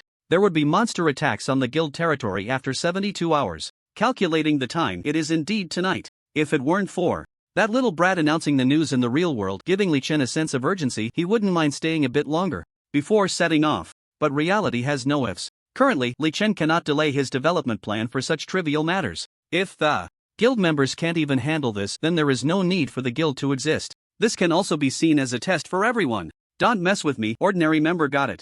This tube is called Longing. Guild Vice President, don't worry, fan go. We definitely won't let you down. Flower Butterfly, Guild Elder President Gigi. If we successfully protect the guild territory, is there a reward? I propose we hold an offline gathering. How about that? If not, saving the two of us is also fine. Hee hee hee. Taisue God, Guild President, do you want a big slap as a reward? Victory half.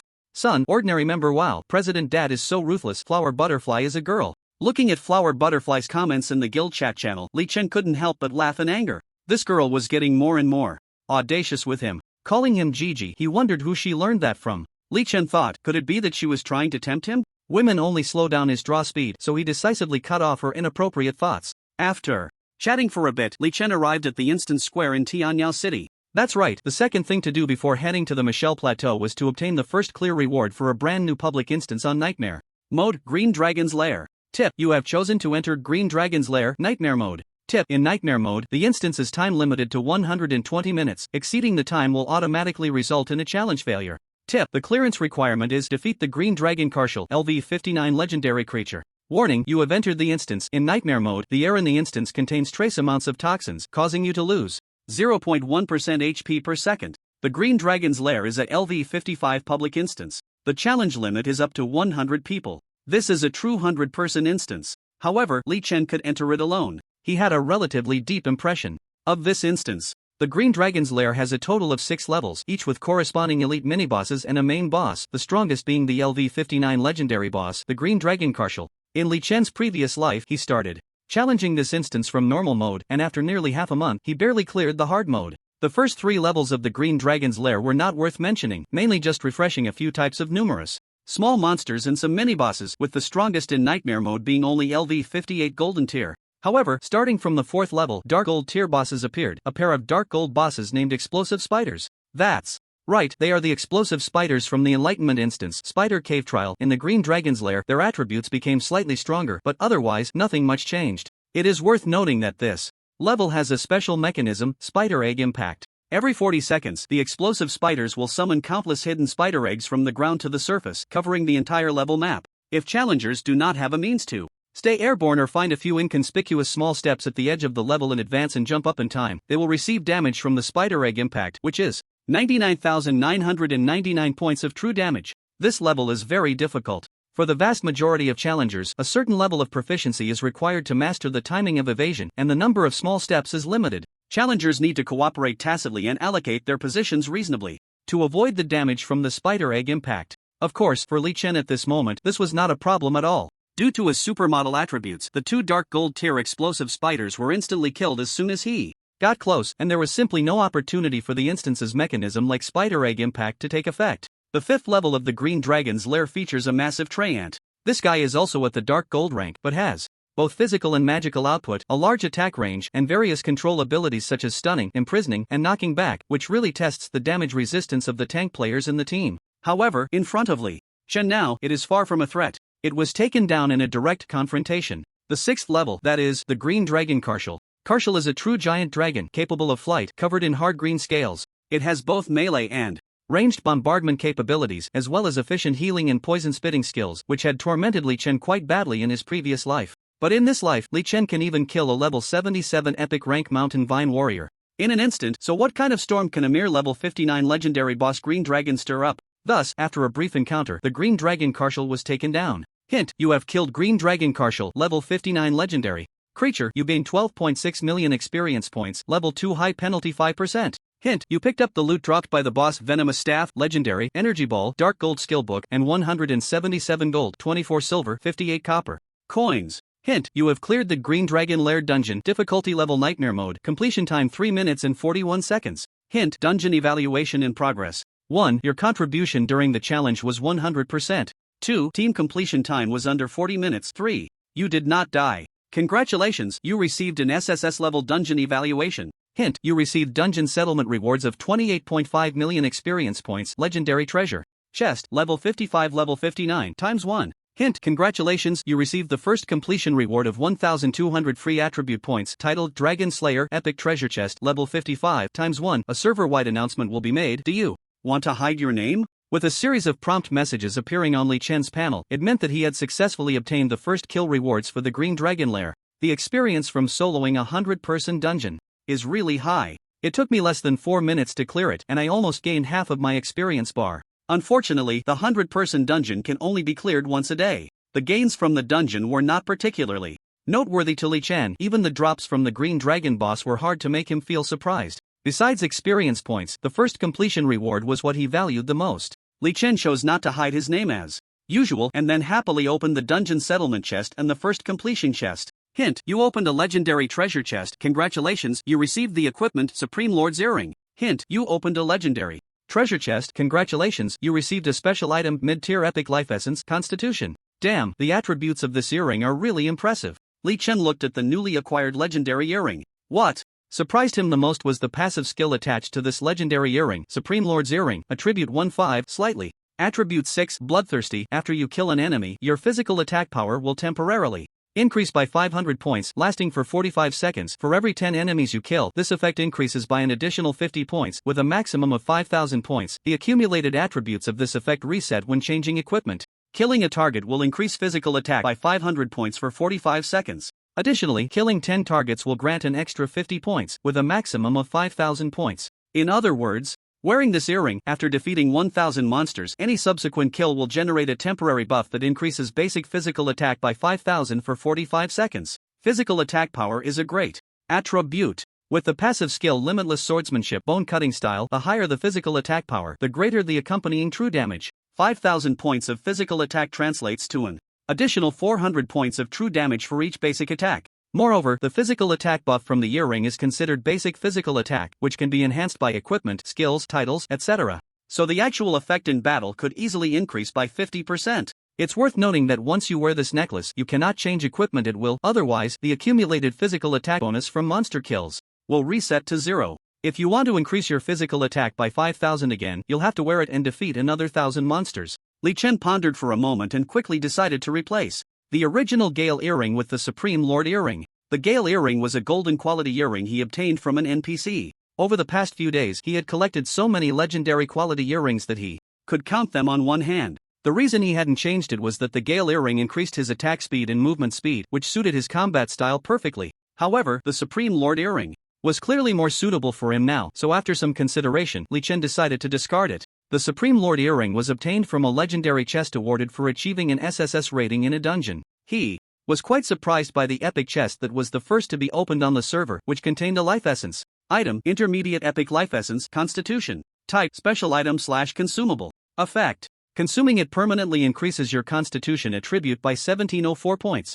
This was the second epic quality life essence Li Chen had obtained since the game started. The first one was dropped a few days ago, when he killed the undead bone dragon, which increased agility. After much hesitation, Li Chen chose not to use it himself, and it was still lying in the guild warehouse. The reason he didn't use it was that he had an SSS level talent that infinitely increased agility, so he didn't lack that 1 or 2,000 points. Now, with this life essence that increased constitution, Li Chen didn't hesitate at all and directly swallowed it. Hint: your basic constitution attribute has increased by 1704 points, your health and defense have improved. Looking at his new constitution attribute value of 37,112 points, a satisfied smile appeared on Li Chen's face. With no buffs in a normal state, both defenses have surpassed 90,000, awesome. He happily admired his new personal panel attributes for a few seconds, then focused. According to his plan, he dumped all the useless loot from the Green Dragon's lair into the guild warehouse, then teleported to Gobi City through the main city's teleportation array, and then ran wildly towards the Michelle Plateau. Hint: you have collected the precious herb Rotting Pure Flower X10.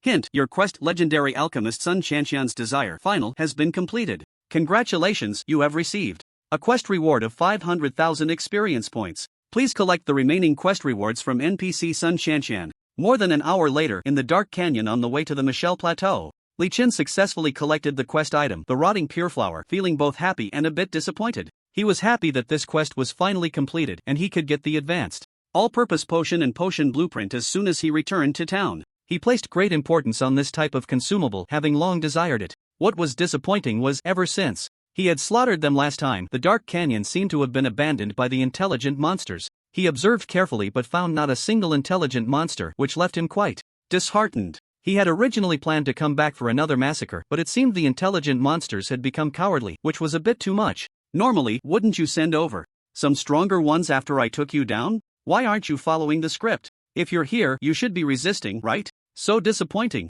Li Chen shook his head and could only silently comfort himself. No rush, there are plenty of intelligent monster tribes on the Michelle Plateau. I can make my move then. With that thought, Li Chen immediately lifted his spirits and left the vicinity of the Dark Canyon. The area of the Dark Canyon was not far from the Michelle Plateau. According to his memories from his past life, about 20 minutes later, Li Chen accurately arrived at the boundary of the Michelle Plateau. The Michelle Plateau, also known as the ruins of the Duchy of Michelle. Before the establishment of the Eastern Hua Empire, this place was still a human homeland where everyone lived under the same rule. But with the arrival of intelligent monsters and the failure of the Duchy of Michelle to resist, it fell into a gathering place for intelligent monsters. The Michelle Plateau is flat and vast. Although it is just a plateau, its area is estimated to be much larger than the entire Eastern Hua Empire combined. In his past life, Li Chen had spent quite a long time here and was very familiar with it. He knew exactly which territories belonged to the intelligent monster tribes. He could recall accurate information with just a little thought. The entire Michelle Plateau has a trapezoidal terrain, and I should be at the upper left corner of this trapezoid.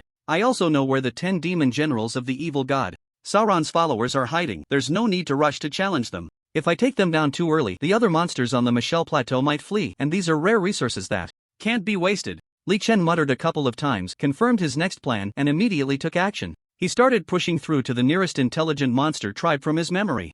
The weakest monsters on the Michelle Plateau are all above level 60, with generally strong abilities. In his past life, the strongest intelligent monster tribe here was at level 100. However, even though Li Chen had just completed his second job transfer, his combat power had already surpassed the level 100 tier. If the intelligent monsters here were sheep, then he was a tiger that had entered the sheep's gathering place. He pushed through effortlessly, and the phrase unstoppable was a true reflection of Li Chen. Hint, you have destroyed an intelligent monster tribe. Hint, you have destroyed an intelligent monster tribe. Hint, you have leveled up. Current level is LV62. Hint, slightly. As the hints on the panel appeared frequently, Li Chen couldn't help but grin widely at his gains. The progress on the map was continuously increasing. Just as Li Chen was about to head to another intelligent monster tribe from his memory, suddenly he caught sight of a dozen intelligent monsters that surprised him. Humanoid stone monsters ranging from level 5 to level 20, looking rather silly. Upon closer inspection, their names were actually Bean Pod Mountain Giant babies. Moreover, they were all of legendary rank, without exception.